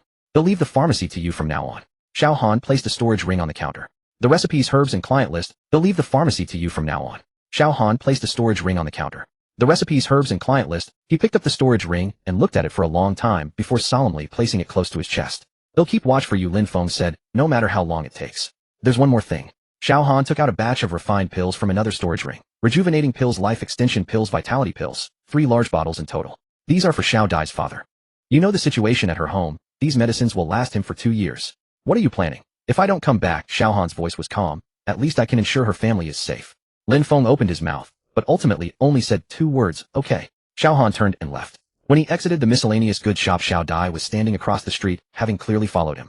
The silvery moonlight spilled over her, the moon shadow necklace quietly resting against her collarbone. The injury on her shoulder caused her posture to lean slightly, but she stood very straight. She heard everything. You don't have to, Xiao Han began. I'm going to the underworld with you. Xiao Dai interrupted him, her tone leaving no room for negotiation. You know where the entrance is and only I can open it. The moon shadow necklace chose me, the Xianyuan bloodline chose me. These are not decisions I can make. But following you is my choice. Xiao Han looked at her. Her eyes were bright, the silver blood faintly visible beneath her skin. The crescent-shaped totem on her wrist emitted a faint silvery glow under the moonlight. She was afraid. He could tell as her fingers gripping her sleeve trembled slightly, but she did not back down. Let's go, Xiao. He extended his hand. A hand covered in scales. Xiao Dai grasped it without hesitation. The scales pressed against her palm, cold hard, and an otherworldly texture. But she held it tightly, as if fearing that if she let go he would disappear. The wind in the soul-devouring abyss was colder than he remembered. Xiao Han stood at the abyss edge, the black mist surging beneath his feet, like a tide as far as the eye could see, was an unending gray of decay. He returned here alone last time, but this time there were 8 people standing behind him. Xiao Dai tightened her cloak, the moon shadow necklace pressing against her collarbones slightly warm. Wu Ling checked the stock of spiritual herbs and nodded at Xiao Han. Lin Tianlong was wiping the dragon-slaying sword across his knees. Zhang Mo was resting with his eyes closed while Zhang Xian stuffed a dried fruit into his mouth, and Liu squatted quietly in a corner. The witch stood at the farthest position, silver runes flickering faintly on her forehead, a mark of the blood oath of Lei she received after breaking free from the slave seal. The mist is 3 times thicker than last time. Xiao Han's voice was low. The witch stepped forward, her fingers probing into the black mist, as if touching something alive. A faint silver light radiated from her fingertips, and the mist retreated slightly upon contact. The boundary of the 6 realms is collapsing. She retracted her hand, her expression grim. The aura of the underworld is seeping into the human world, and this rift will only grow larger. Once the king gathers the fragments, the rift will no longer be a rift, it will be a door. Then let's get through the door before he does. Lin Tianlong stood up, the dragon-slaying sword returning to its sheath, with a clear sound. Xiao Han did not respond, stepping into the black mist. As the death mist wrapped around him, the temperature plummeted. It wasn't just cold, it was the kind of bone-chilling sensation that felt like something was watching him from behind. Xiao Dai instinctively reached for Xiao Han's sleeve, touching the icy black scales. His right arm could no longer fully return to human form, with scales spreading from the back of his hand to his forearm, glowing dully in the mist. It's fine. Xiao Han grasped her hand, in return the warmth of his palm, still present. A sharp shriek echoed. The first wave of the undead lunged out of the mist, common ghosts from the soul-devouring abyss, their semi-transparent bodies twisted into grotesque shapes, with corrosive black mist clinging to their claws. There were quite a few, at least 30 or 40. Zhang Xian drew back his bow, 3 arrows flying out at once, piercing through the first 3 ghosts that rushed forward. Sparks flew as the arrows passed through their bodies. Those were the anti-evil arrows infused with spiritual energy. The ghosts let out a piercing scream, but did not disperse. Instead, they charged in more frantically. They're tougher than before. Zhang Xian cursed, drawing 3 more arrows. Lin Tianlong swept the dragon-slaying sword horizontally, the sword energy slicing through the mist, and leaving a golden line cutting 3 ghosts in half. Zhang Mo's talisman stuck to the foreheads of 2 ghosts, igniting spontaneously, turning them into black smoke. Li Yu's dagger quietly severed the throat of the last ghost, if it could still be called a throat. Wu Ling's contract beast provided cover from the side, while Xiao Dai's demon arts attacked from the rear. Their cooperation wasn't seamless, but their individual strengths were formidable, quickly clearing the first wave of undead. The second wave came faster and fiercer. After the ghosts were the Bone Riders, undead knights riding skeletal warhorses wielding rusted long spears that exuded the decaying aura of the underworld's cold iron. The Bone Riders were clearly a higher level. Zhang Xian's anti-evil arrows only left shallow scratches on them. They'll handle this, Xiao Han said, releasing Xiao Dai's hand and stepping forward. He did not draw a weapon. The black scales on his right arm glimmered slightly in the mist, and the cold object in his heart thumped once. Not his own heartbeat, but another. The pulsing of the fragment was like an ancient drumbeat, deep, powerful, and carrying a rhythm of destruction. When the Bone Riders charged within 10 steps of him, they suddenly halted. It wasn't stopped by any force, they stopped of their own accord. The skeletal warhorses anxiously pawed at the ground, and the undead knights trembled, if bones could tremble. Their eye sockets flickered violently with ghostly blue flames as if they feared something. Xiao Han took a step forward. The Bone Riders took a step back. All the Bone Riders were retreating, not because they couldn't fight back, but because of an instinctive ingrained fear. They feared the thing on Xiao Han, fragments of destruction. Interesting, Xiao Han observed the retreating Bone Riders, his voice soft, but heard by all. The witch approached him and whispered, "The fragments exert a natural suppression on the undead. In the underworld you will be stronger than in the human world. What's the cost?" The witch did not answer. Xiao Dai continued, "The cost is that each time you use the power of the fragments, the consciousness of the remnants will erode you a bit more." Her voice was calm, but her hand holding Xiao Han's trembled slightly. There was no more turning back. The undead sensed the aura on Xiao Han, and began to avoid him, some even prostrating on the ground, as if in worship. This scene made Wu Ling frown while Zhang Xian muttered, "This is too evil." After walking for about 2 hours, the black mist gradually thinned, replaced by a grayish light.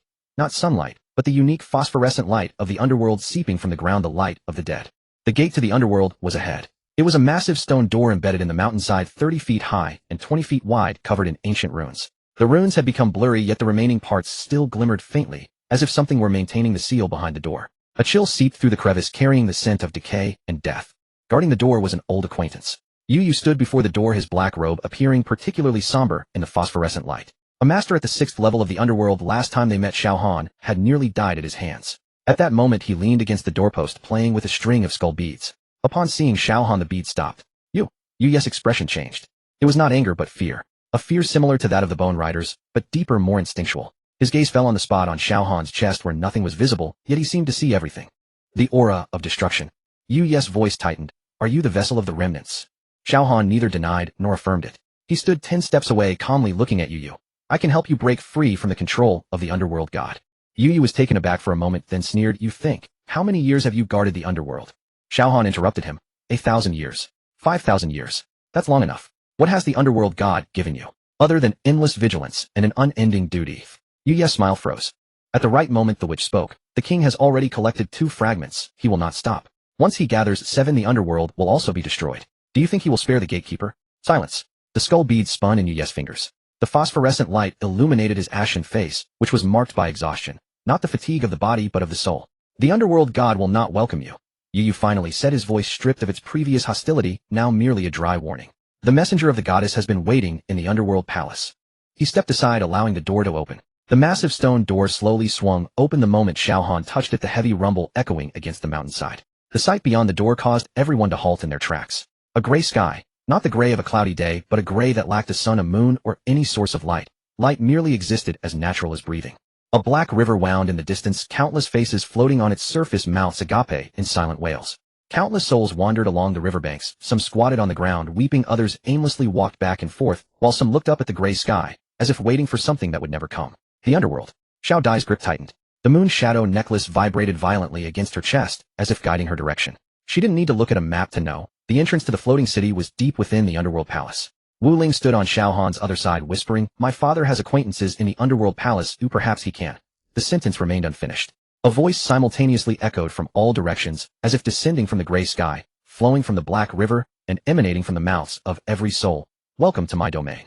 The underworld god stood 10 feet in front of them. Dressed in a gray robe, he appeared to be a middle-aged man with a dignified and even elegant demeanor. But those eyes, there were no pupils in those eyes, only endless gray, as if the sky of the underworld reflected in the depths of his gaze. He smiled at Xiao Han, as if looking at a long-awaited collection. The moment the underworld god appeared, the entire space fell silent. He appeared to be a middle-aged man in his 40s, adorned in a dark purple robe embroidered with intricate silver runes, his handsome face holding a gentle smile at the corners. But those eyes, pitch black, the depths of which seemed to hide 2 dry wells, bottomless. "Visitors from afar." The voice of the underworld god was warm as jade. "I have been awaiting you for a long time." Xiao Han tightened his grip on the sword hilt. Behind him, Long Qing gasped in shock, while Long Fei's hand had already reached for his weapon. The 8-member team instantly tensed, every fiber of their muscles screaming to escape. But there was no way to flee. The underworld god stood there, clearly exuding no pressure, yet the second heart within Xiao Han suddenly began to beat violently, causing pain in his chest. It was not fear, it was resonance. The fragments of destruction were saluting the underworld god. "Don't be nervous." The god of the underworld raised his hand in a gesture of invitation. "The messenger of Lord Shiva is already waiting inside. I am merely a guide." The word guest was heavily emphasized by him. Xiao Han remained silent for 3 seconds. "Let's go." He took the lead, stepping deeper into the underworld palace. Xiao Dai grabbed his arm, her eyes reddening. "Are you crazy? This is—" "I know," Xiao Han replied softly. "But we have no other choice." Xiao Dai bit her lip. The entrance to the underworld palace was a towering black stone door adorned with twisted human faces. As the group approached, the faces on the door simultaneously opened, their eyes hollow sockets ablaze with green ghostly flames. "Welcome to the underworld." The voice of the god of the underworld echoed from all directions. Passing through the massive door, a grand palace stood at the heart of the shadowy realm, its dome hanging with countless ghostly blue flames illuminating the entire area. The palace walls were built from pitch-black underworld stone, each block etched with a myriad of intricate runes. Those runes shimmered with eerie light under the flames as if alive. In the center of the palace, a long black table lay before them. At one end sat a figure entirely shrouded in a black cloak. The figure remained still, as if long deceased. But as Xiao Han approached, a familiar aura washed over him, the aura of fragments. Lord of the Underworld. The cloaked figure spoke, its voice hoarse and grating like metal scraping against glass. Our agreement is quite simple. It slowly raised its head. Beneath the hood was an abyss of darkness with only 2 points of crimson light flickering. Hand over the 7th vessel. Lord Shiva will grant you 1/6 of the Underworld's dominion. 1/6. Xiao Han's eyelids twitched. The god of the Underworld was the master of the Underworld, but clearly this title had some ambiguity. Exchanging 1/6 of the Underworld's dominion for a person, this deal was tempting. The god of the Underworld took his seat at the head of the table, fingers intertwined, propping up his chin, his gaze circling around Xiao Han. But I am curious, why does Lord Shiva value this young friend so highly? He is not just a young friend, the cloaked messenger replied coldly. He is the 7th vessel of the ashes, the key to the arrival of destruction. Lord of the Underworld, you should understand, Lord Shiva's promises are never empty. Of course, the god of the Underworld nodded. It's just. He shifted the conversation, his gaze landing on Xiao Han, a playful smirk curling at the corner of his mouth. Xiao Han, what bargaining chip do you have? The air suddenly thickened. Xiao Dai's fingers tightened around Xiao Han's sleeve while Long Fei and Long Qing exchanged glances, their expressions heavy with concern. This was a transaction, a deal where life was the currency. The god of the Underworld was a merchant. Merchants only valued profit. Xiao Han took a deep breath, forcing himself to remain calm. He rapidly analyzed the situation. The god of the Underworld was not a subordinate of Shiva, he was merely looking for the most advantageous choice. The condition set by Shiva was 1/6 of the Underworld's dominion. He would need to offer more. I can offer you the entire Underworld. Xiao Han spoke, his voice steady. The cloaked messenger suddenly stood up, the red glow beneath his hood flashing violently. What nonsense are you spouting? Sit down. The god of the Underworld raised his hand, an invisible force pressing the messenger back into his seat. His eyes narrowed slightly, revealing genuine interest for the first time. Continue. The 3rd volume of the Heavenly Demon Art. Xiao Han retrieved a yellowed ancient text from his storage space and placed it on the long table. It contains the forging method for the Underworld King's seal. The god of the Underworld's fingers paused. The Underworld King's seal is the supreme artifact of the Underworld. Possessing it makes you the true ruler of the Underworld. Xiao Han's voice was soft, but every word struck the ears of everyone present like a nail. Unconstrained by any forces, obeying no commands. 1/6. That's charity. The Underworld King's seal. Now that's a throne.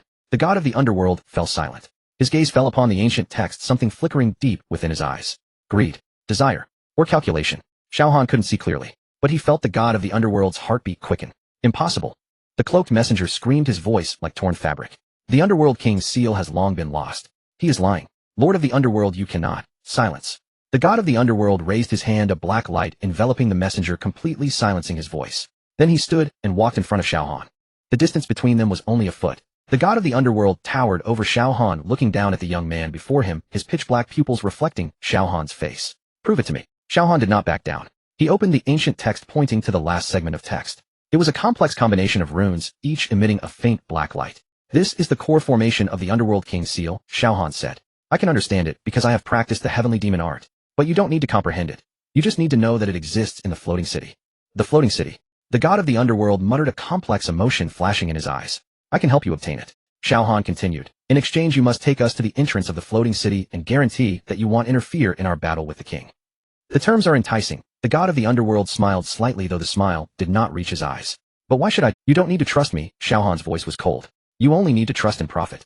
I need to go to the floating city to save my life, and you need the Underworld King's seal to secure your position. Our goals do not conflict. The god of the Underworld stared at him for a long time. Then he smiled. Deal. The cloaked messenger suddenly stood up, his crimson eyes nearly bursting into flames. Lord of the Underworld. You are betraying Lord Shiva? He will. Enough. The god of the Underworld waved his hand, and a black force field instantly enveloped the messenger. The messenger opened his mouth wide, but could produce no sound, his body seemingly bound by invisible ropes, unable to move. I detest noisy people the most. The god of the Underworld's voice was gentle, but the temperature had dropped to freezing point. He turned to Xiao Han, once again wearing that elegant smile. However, I have an additional condition. Xiao Han's heart sank sharply. What condition? Leave behind a hostage. The god of the Underworld's fingers tapped lightly on the table, producing a crisp sound. I need some assurance that you will fulfill your promise. After all, the floating city is not a place anyone can leave alive. Xiao Han fell silent. Behind him, Xiao Dai stepped forward. He'll do it. No. Xiao Han immediately stopped her, his voice firm. Xiao Han. I said no. Xiao Han's tone was heavy as he turned to look into Xiao Dai's eyes. You will come with me to the floating city. This is a matter of principle. Xiao Dai's eyes reddened again, but she bit her lip and said nothing further. The god of the Underworld watched this scene with great interest, a wider smile appearing on his lips. What a touching friendship. But I don't have time to let you finish this play. Xiao Han took a deep breath and pointed at the witch. Her. Everyone was stunned. The witch's silver eyes flashed with surprise, but quickly returned to calm. She did not ask why, she merely nodded silently, the silver rune on her forehead flickering. I will stay. Her voice was soft, but firm. Xiao Han walked up to her, lowering his voice. Your Lei Shi bloodline can sense the fragments.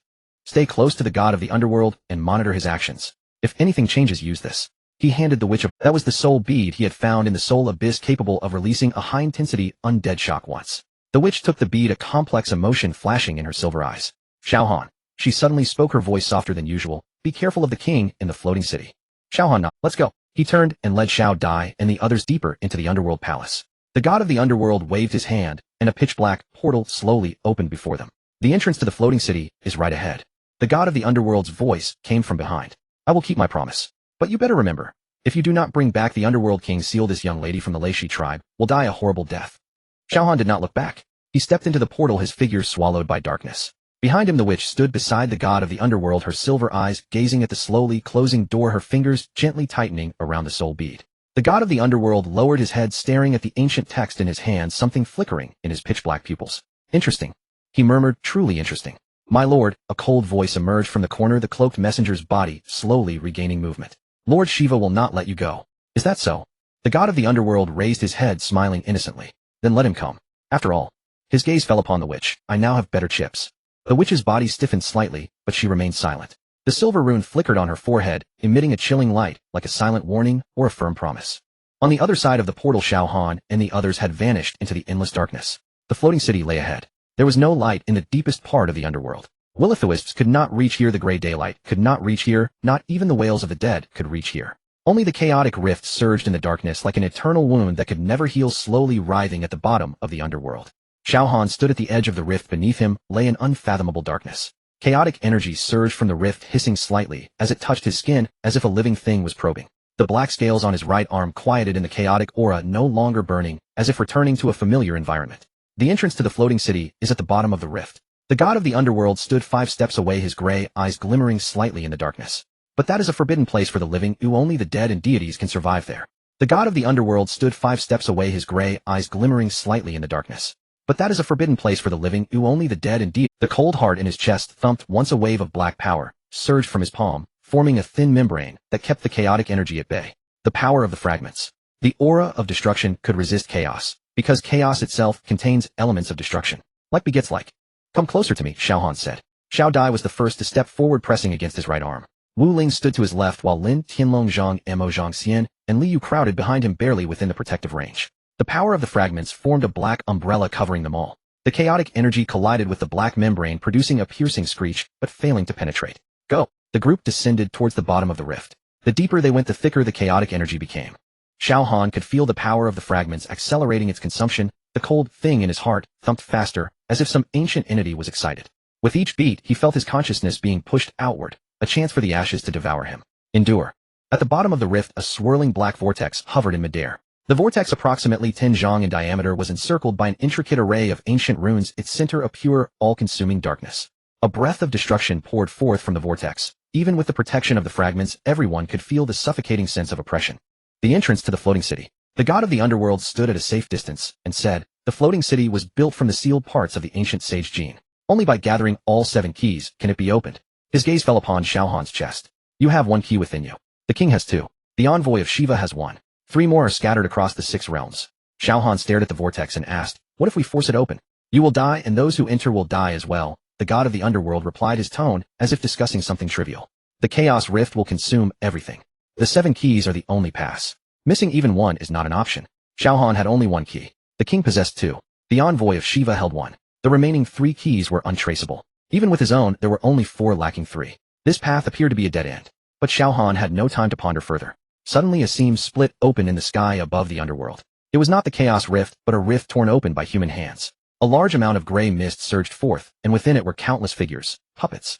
The same puppets as in the Battle of Tai City, their eye sockets embedded with control runes moving in perfect unison. The king's voice echoed from the rift, resonating throughout the bottom of the rift. Xiao Han, did you think I would have no backup in the underworld? The puppets swarmed out of the rift, no less than several hundred. But what truly changed Xiao Han's expression was not the puppets. It was the person at the center of the puppet horde. Ling Jun. She stood among the puppets, wearing the light blue outer garment from when they last parted, her long hair cascading down. But her gaze was wrong. Hollow, dazed, devoid of focus like an exquisite marionette. A dark red rune was embedded in her forehead, marking the core of the puppet technique. Xiao Han's pupils constricted sharply. The king's trump card. It was not an army nor fragments, but Ling Jun. Threatening him with Ling Jun. If Xiao Han did not hand over the fragments, Ling Jun would forever be a puppet. If he did, the world might be destroyed. Sister. Wu Ling's voice trembled as she rushed forward 2 steps only to be pulled back by Zhang Yimou. Don't act rashly. Zhang Yimou held her shoulder tightly. That's a trap. Tears welled up in Wu Ling's eyes, but she did not struggle anymore. She knew Zhang Yimou was right. But that was her sister, her only family in this world, standing there like an object under someone else's control. The king stepped out of the rift. He had changed greatly. The last time they met he was still at the semi-divine level, but now his aura had crossed into the realm of immortals. 3 keys. He bore the aura of 3 fragments.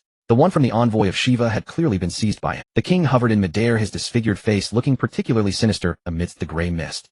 Hand over the fragment within you, and I can spare your friends. Ling Jun stood beside him, her hollow eyes staring straight ahead, her lips slightly parted, making no sound. Xiao Han, his nails dug into his palm, the black scales on his knuckles creaking. A dilemma. Hand over the fragment, the world might face destruction. Refuse, and both Ling Jun and Wu Ling would die here. The king meant what he said, he was never joking. What was he to do? Silence spread across the bottom of the great rift, the chaotic aura sobbing as it passed through the black membrane, cold enough to make one's bones shiver. Xiao Dai suddenly spoke up. I have a way to open the entrance. Xiao Han turned to look at her. Xiao Dai's expression was calm, but her hands were trembling. The moonshadow necklace shone brightly against her chest, its silver light breaking through the chaotic darkness. She took off the necklace. The moment the necklace left her neck, the silver light surged. The slender silver chain spun, stretched, and reformed in her palm, its metallic form transforming in the light.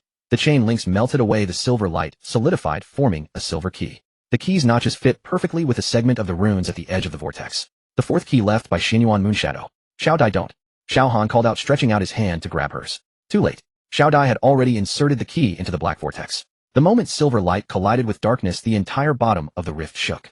The runes at the edge of the vortex lit up one by one like embers that had slept for millions of years, being reignited. An unmatched pulling force erupted from the center of the vortex. It was not wind, but space itself collapsing. Xiao Han's body lurched forward as he grasped Xiao Dai's hand, his other hand pushing against the ground. The power of the fragments was working frantically, resisting that pulling force, but it was far from enough. The vortex opened like a giant mouth ready to swallow everyone. Hold on to me. His voice was drowned out by the tremendous Wu Ling Lin, Tianlong, Zhang Mo, Zhang Xian Liu. All were being sucked into the vortex. The god of the underworld retreated to a safe distance, his gray eyes watching at all the corners of his mouth, curling into an indistinct arc. The king's voice faded amidst the chaos. The puppet army was scattered by the pulling force, and Ling Jun's body was also flying towards the vortex. Wu Ling broke free from Zhang Yimou and desperately reached out to her sister. Fingertips brushed against fingertips, then were swallowed by silver light. The vortex slowly closed after everyone was sucked in. The bottom of the rift returned to a deathly silence. Only the chaotic aura continued to surge as if nothing had happened. The god of the underworld stood in the darkness, glancing at the spot where the vortex had vanished before turning to leave. The witch emerged from the shadows, silver runes flickering on her forehead. She gazed at the place where the vortex had closed, her lips moving. I hope you know what you're doing. Her voice was swallowed by chaos, unheard by anyone. The world spun violently. Xiao Han felt his body being torn into countless fragments, only to be reassembled in an instant. Xiao Dai held tightly onto his arm, her nails nearly embedding into his flesh. Surrounded by chaotic grayness, there was no distinction between up and down, only endless spinning and pulling. Then everything suddenly came to a halt.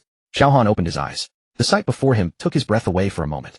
There was no sky, no earth, only countless floating islands suspended in chaos. These islands varied in size, some towering like mountains, others barely large enough for a few people to stand on. They rotated slowly in a strange pattern, interconnected by grayish-white chaotic energy, forming a complex network. Each island emanated an aura that made his heart race. That aura came from within him. Fragments of Jin. Xiao Han murmured, pressing his right hand against his chest. There, that cold heart was beating violently, as if responding to something, yearning for something. Xiao Han. Xiao Dai's weak voice came from beside him. Xiao Han turned to see Xiao Dai's face as pale as paper, her forehead covered in fine beads of sweat. The moonshadow necklace had lost its luster, becoming an ordinary stone. She had consumed too much vitality to use the key to open the entrance. I'm fine. Xiao Dai forced a smile, trying to stand up, but swayed. Xiao Han supported her, pulling her into his embrace. Her body was as light as a feather, her skin chilling to the bone. Guilt and heartache surged like a tide, overwhelming him. You should have told me. Xiao Han's voice was a bit hoarse. Using the key consumes vitality, why didn't you? What should I tell you? Xiao Dai raised her head, a faint smile appearing on her pale face. Tell you that I will die? Then you definitely wouldn't let me open the entrance, and Ling Jun would be controlled by the king for a lifetime. You could let me do it. You don't have the Xianyuan bloodline. Xiao Dai shook her head. The moonshadow necklace only recognizes the Xianyuan bloodline. And, her voice lowered, at least we made it in. Xiao Han's heart ached. He looked down at the girl in his arms, her eyelashes trembling slightly, yet she stubbornly looked at him. That gaze reminded him of the first time he met her at the Xianyuan ancient tomb, terrified to death, yet still gritting her teeth to follow behind him. Xiao Dai. Xiao Han tightened his embrace. I won't let anything happen to you. Xiao Dai said nothing, simply resting her head gently against his chest. She heard the heartbeat of those two hearts, one normal, the other cold and ancient. But she did not retreat, instead leaning. At that moment a soft exclamation was heard not far away. Ling Jun. It was Wu Ling's voice. Xiao Han turned to see Wu Ling crouching beside Ling Jun. Ling Jun lay on the ground, her eyes tightly shut, her face pale, but she seemed only to be unconscious. How is she? Xiao Han asked. Wu Ling checked Ling Jun's condition, her frown gradually relaxing. The control of the puppet technique has been lit. The chaotic aura of the floating city. Wu Ling looked up, a hint of surprise in her eyes. The chaotic aura here suppresses the king's power, and the puppet runes within Ling Jun have lost their vitality. Xiao Han's heart stirred. He recalled the witch's words. The floating city was the seal of Jin's body, and the chaotic aura was filled with destructive power. Though the king's power stemmed from the fragments, it was ultimately not the complete Jin, and would be suppressed here. This might be an opportunity. Just then Ling Jun's eyelashes fluttered a few times before slowly opening her eyes. At first her gaze was confused, then gradually focused on Wu Ling's face, and then on Xiao Han and Xiao Dai. Her pupils contracted slightly, as if recalling something terrifying.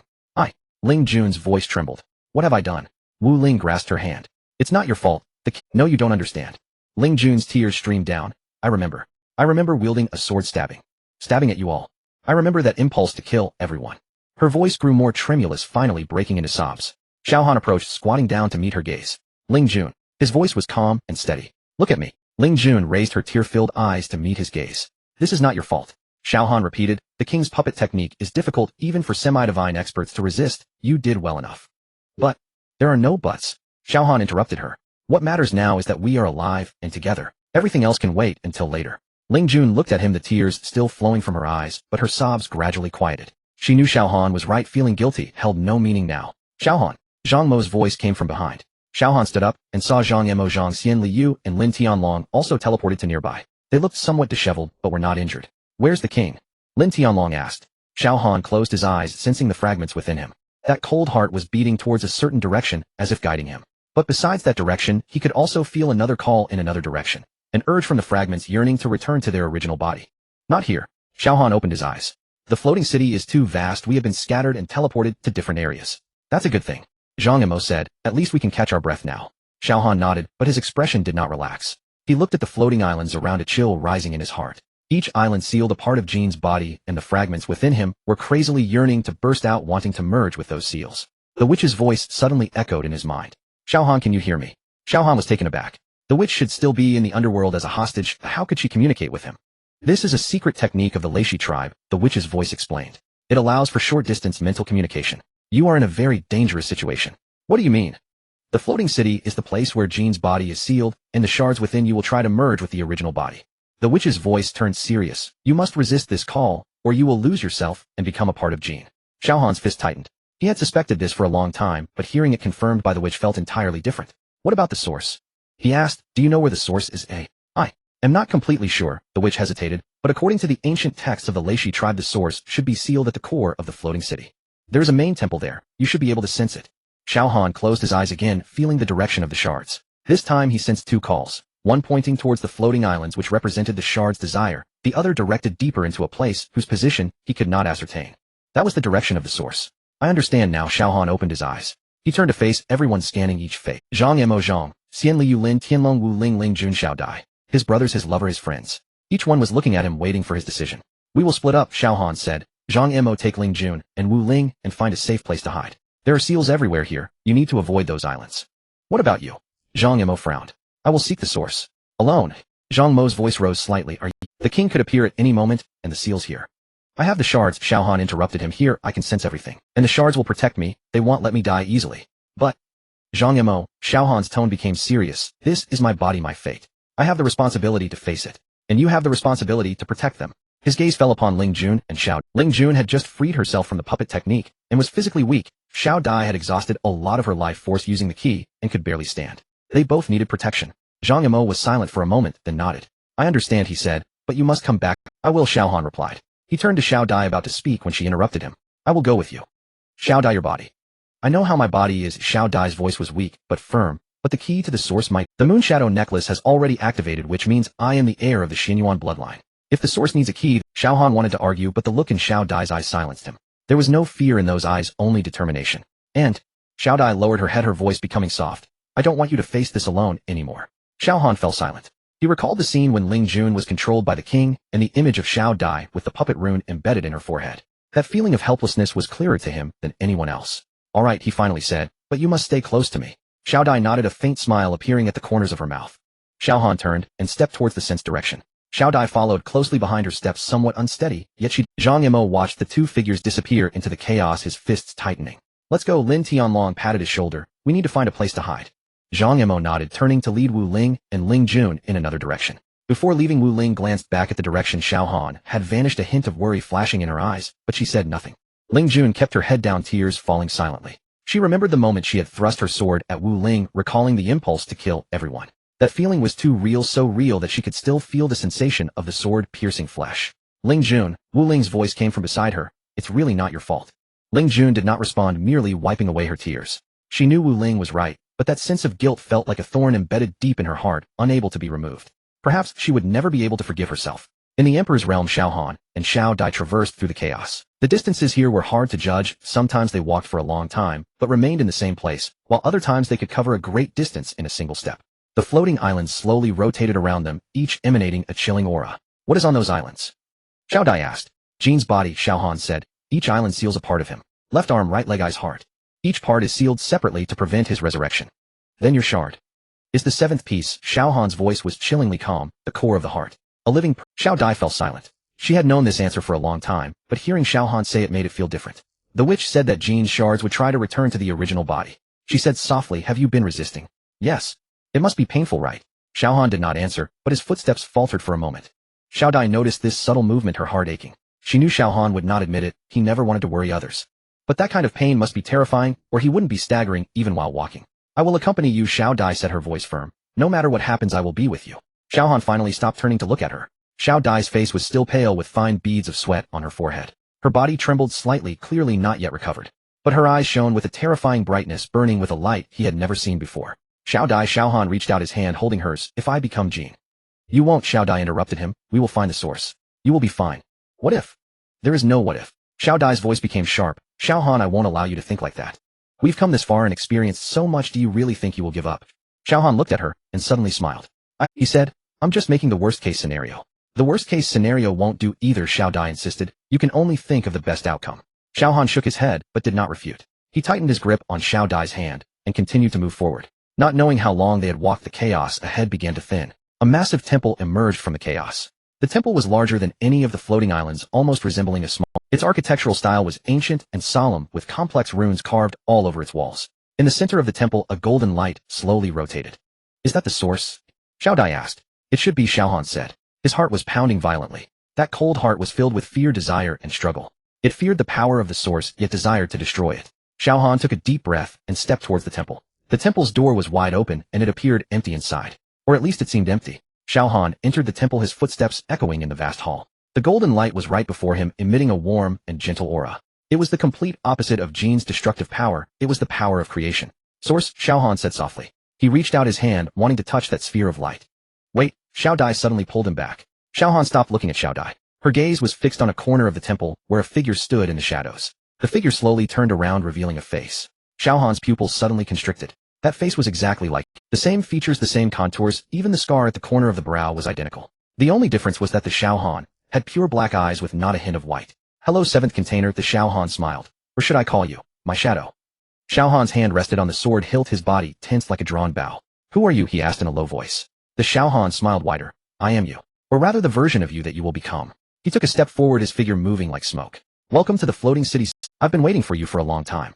The streets of Tai City still bore the scars of battle, the air filled with the scent of lingering ashes. As soon as Xiao Han took his first step out of the teleportation array, he felt something was wrong. His heart suddenly contracted violently, as if gripped by an invisible hand that abruptly released. He instinctively pressed his hand to his chest, feeling not one heart beating beneath his fingers, but two, one warm and one cold, pulsing out of sync, like two people competing to speak. What's wrong? Xiao Dai, following closely at his side, immediately noticed his halted steps. Nothing, Xiao Han said habitually. Before he finished speaking, his right arm suddenly jerked. Black lines emerged from beneath the scales on the back of his hand, rapidly spreading along the veins, writhing like living creatures as they crawled over his elbow. Xiao Han let out a muffled groan, his left hand digging into the skin of his right arm, black blood seeping between his fingers. It was not nothing. The remnants of the heaven demon art exploded in his sea of consciousness crimson, words appearing one after another more urgent and violent than ever. Container will fall. The 4 characters burned into his consciousness like a branding iron. Xiao Han's pupils constricted sharply. He had seen the prompts of the heaven demon art from 2nd volume unlocked to devil god transformation cost confirmed, each one calm and restrained. But this time the blood-red characters flickered with a kind of almost panicked frequency, as if the remnants themselves were afraid of something. Xiao Han. Xiao Dai's voice became sharp. She saw the black lines had already climbed up to his shoulder, and something was stirring beneath the skin on the side of his neck, like worms crawling under the surface. A faint red hue seeped from the edges of Xiao Han's right eye, a sign of genes while infiltrating. There were still scattered players passing by on the street, some stopping to point and stare. Xiao Han gritted his teeth, straining to suppress the icy power surging within him. But the shards offered him no chance to resist. The 7th shard, the core of Gene's heart, throbbed violently in his chest like a seed about to burst. "We need to leave here," he said hoarsely. It was too late. A wave of black pulse exploded from the heart, flooding his entire body along the meridians. Xiao Han's knees buckled, collapsing to the ground. As his right hand pressed against the ground, the stone slab shattered, gray mist seeping from the cracks. His consciousness began to blur, the outline of Tai City twisting and warping like a painting soaked in water. Then he saw it. Deep within his sea of consciousness, a gray phantom stood there. It had no features, no form, only a silhouette, but Xiao Han knew that it was Gene. The phantom was laughing silently, coldly, as if watching a beast trapped in a cage. "Do you think you are the container?" Gene's voice did not come from outside, but rang directly in his mind, each word like a nail hammered into his bones. "You are merely the key." Xiao Han's fingers spasmed tightly against the ground, his nails curling inward. "Key, not a container. Key." That distinction sent a chill down his spine. The moonlight necklace erupted with a dazzling silver light at her chest, brighter than ever, filling her eyes with tears in an instant. The silver light surged from the necklace, flowing down her arm towards Xiao Han, covering the black patterns on his right arm. In that moment of contact, 2 forces violently collided. Xiao Dai's body jolted violently, blood spilling from the corner of her mouth. Not red blood, but silver. The backlash from the Xianyuan bloodline came mercilessly, like thousands of needles piercing into her veins at once. Her hands trembled, but she did not let go. "Hold it down for me." She gritted her teeth, silver blood dripping down her chin, sizzling as it hit the stone slab. The spread of the black pattern slowed. Xiao Han could feel Xiao Dai's Xianyuan power forming a silver net, forcibly covering the rampaging energy from the shards. But this was not a solution. It was like covering boiling water with a piece of paper. The steam would eventually blow the paper away. "Don't." He wanted to say, "Don't push yourself," but the voice that came out was like a broken bellows. "Shut up." Xiao Dai rarely scolded him, tears mingling with the silver blood. "Just don't die for now, or we can talk about the rest later." At that moment, a sharp energy surged from the side. Lin Tianlong landed beside Xiao Han, the dragon-slaying sword buzzing incessantly in his hand. His expression was darker than Xiao Han's. Not fear, but anger. The kind of anger that comes from watching your brother fall before you, powerless to help. "Let me handle it." He knelt on one knee, pressing his left hand against Xiao Han's back, his right hand forming a hand seal that Xiao Han had never seen before. The secret technique of the dragon soul piercing, not found in any martial arts manuals, only passed down verbally among core members. A scorching energy surged into Xiao Han's meridians. Not to resist the shard's power, but to seal it. Like pouring molten iron into a crack, no matter what flowed out from the fissure, it had to be blocked first. Xiao Han's meridians convulsed violently under the impact of the secret technique, every inch of his blood vessels feeling like they were on fire, but the spread of the black patterns was finally forcefully halted. Lin Tianlong's forehead bulged with veins, beads of sweat rolling down. "Damn it," he growled, "this thing is 10 times stronger than last time." What he referred to as this thing was the heart shards of Gene. Xiao Han's consciousness gradually returned his vision. He looked down at his right arm. The black scales covered his elbow, the patterns solidified at his shoulder, no longer expanding, but something beneath the skin was slowly wriggling like a coiled, poisonous snake. "Thanks," he said to Lin Tianlong, his voice hoarse. Lin Tianlong withdrew his hand with annoyance, taking a deep breath. "Don't thank me, just don't die before you talk." Xiao Dai finally let out a sigh of relief, the silver light of the moonlight necklace dimming. Her face was pale, silver bloodstains under her eyes that hadn't been wiped clean, but the corners of her mouth curled into a faint smile. A smile that was forced, but indeed a smile. At that moment, the communication talisman from Duzuan lit up. The instant Xiao Han connected, Duzuan's voice lacked its usual calmness and calculation, only urgency. "The Phantom Elite has launched a surprise attack on the Demon God Gang's territory, with at least 300 people. The king didn't come personally, but leading the team are assassins and the deputy of Ghost Vine." He paused. "Their target is only one, you." Xiao Han clenched his fists, the black scales creaking at his knuckles.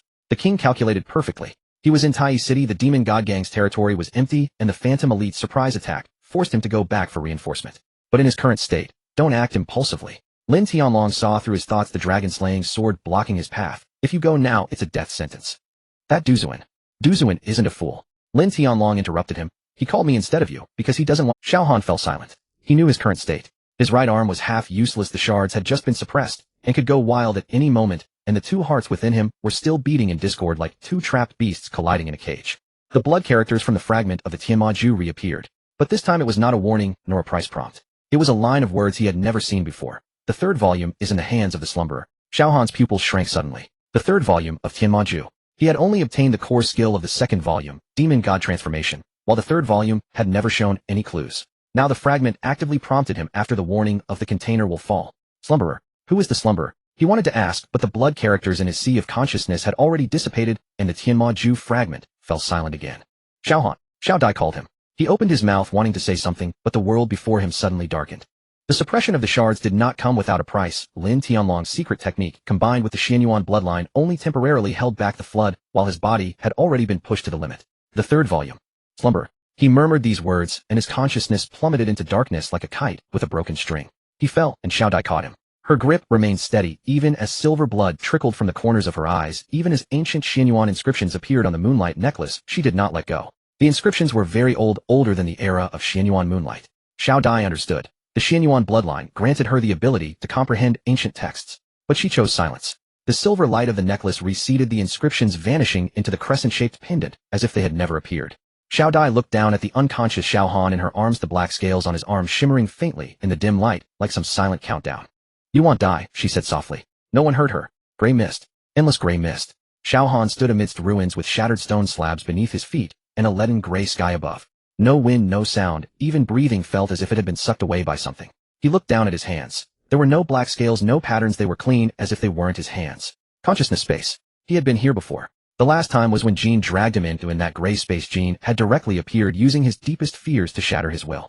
This time was different. There was no pressure from Jean, no burning from the shards, only a deathly silence. But silence was more terrifying than clamor. Xiao Han stepped forward, the ruins stretching into the distance, and between broken walls and ruins he could occasionally see distorted shadows. Not like buildings, but more like some remnants left behind after being crushed.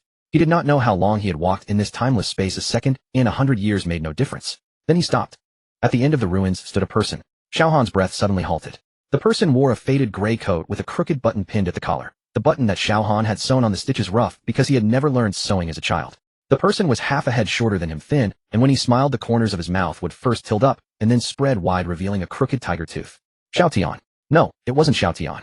Xiao Han clenched his fists. He knew this was fake. Xiao Tian had died falling from a cliff 3 years ago, his body growing cold in Xiao Han's arms.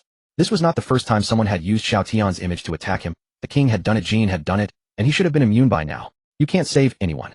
The phantom spoke, its voice identical to Xiao Tian's with a slight southern accent that drew out the end of the word run. Xiao Tian always spoke like that. Just like you can't save me. Xiao Han's footsteps did not move. You are not Xiao Tian. He said, his voice steadier than. The phantom tilted its head, the action too familiar. Xiao Tian always tilted his head like that when he was pondering like a. I am not. The phantom admitted calmly, but you want me to be. You are here, aren't you, to see me once more?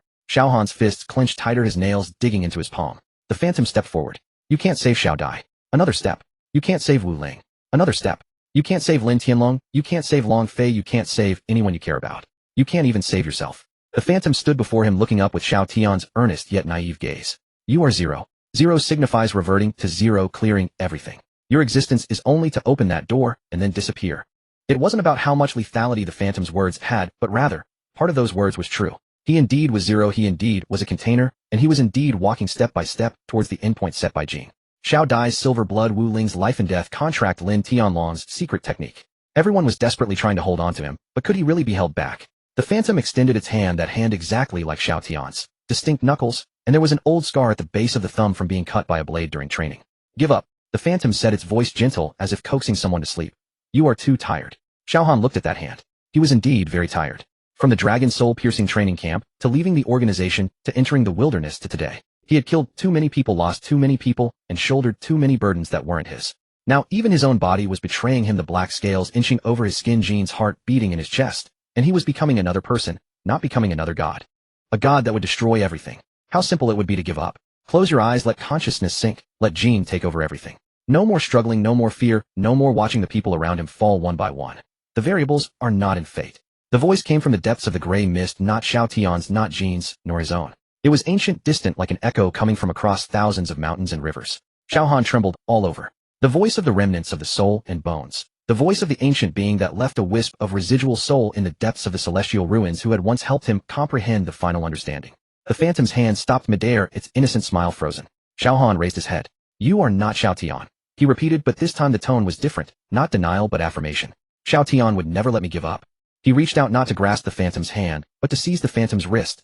The phantom's visage twisted, Xiao Tian's face melting away like wax, revealing the gray void beneath. You? Get out of my head. Xiao Han's consciousness acted like a knife, severing the invisible thread between the phantom and his sea of consciousness. The gray mist exploded, the ruins collapsed, and he felt himself rapidly ascending from the abyss. Open your eyes. Ceiling. He lay on a bed, the familiar herbal scent filling his nostrils. Lin Feng's alchemy room. The scales on his right arm were still there, but the black patterns had retreated back to the back of his hand. His body felt as if it had been drained of all strength, but his consciousness was clear. You're awake. Xiao Dai's voice came from beside the bed. She sat on a stool holding a bowl of medicine that had already gone cold. There were dried silver bloodstains under her eye sockets reddened, and her lips pale. She had kept vigil all night. Xiao Han looked at her, and suddenly realized she had lost weight.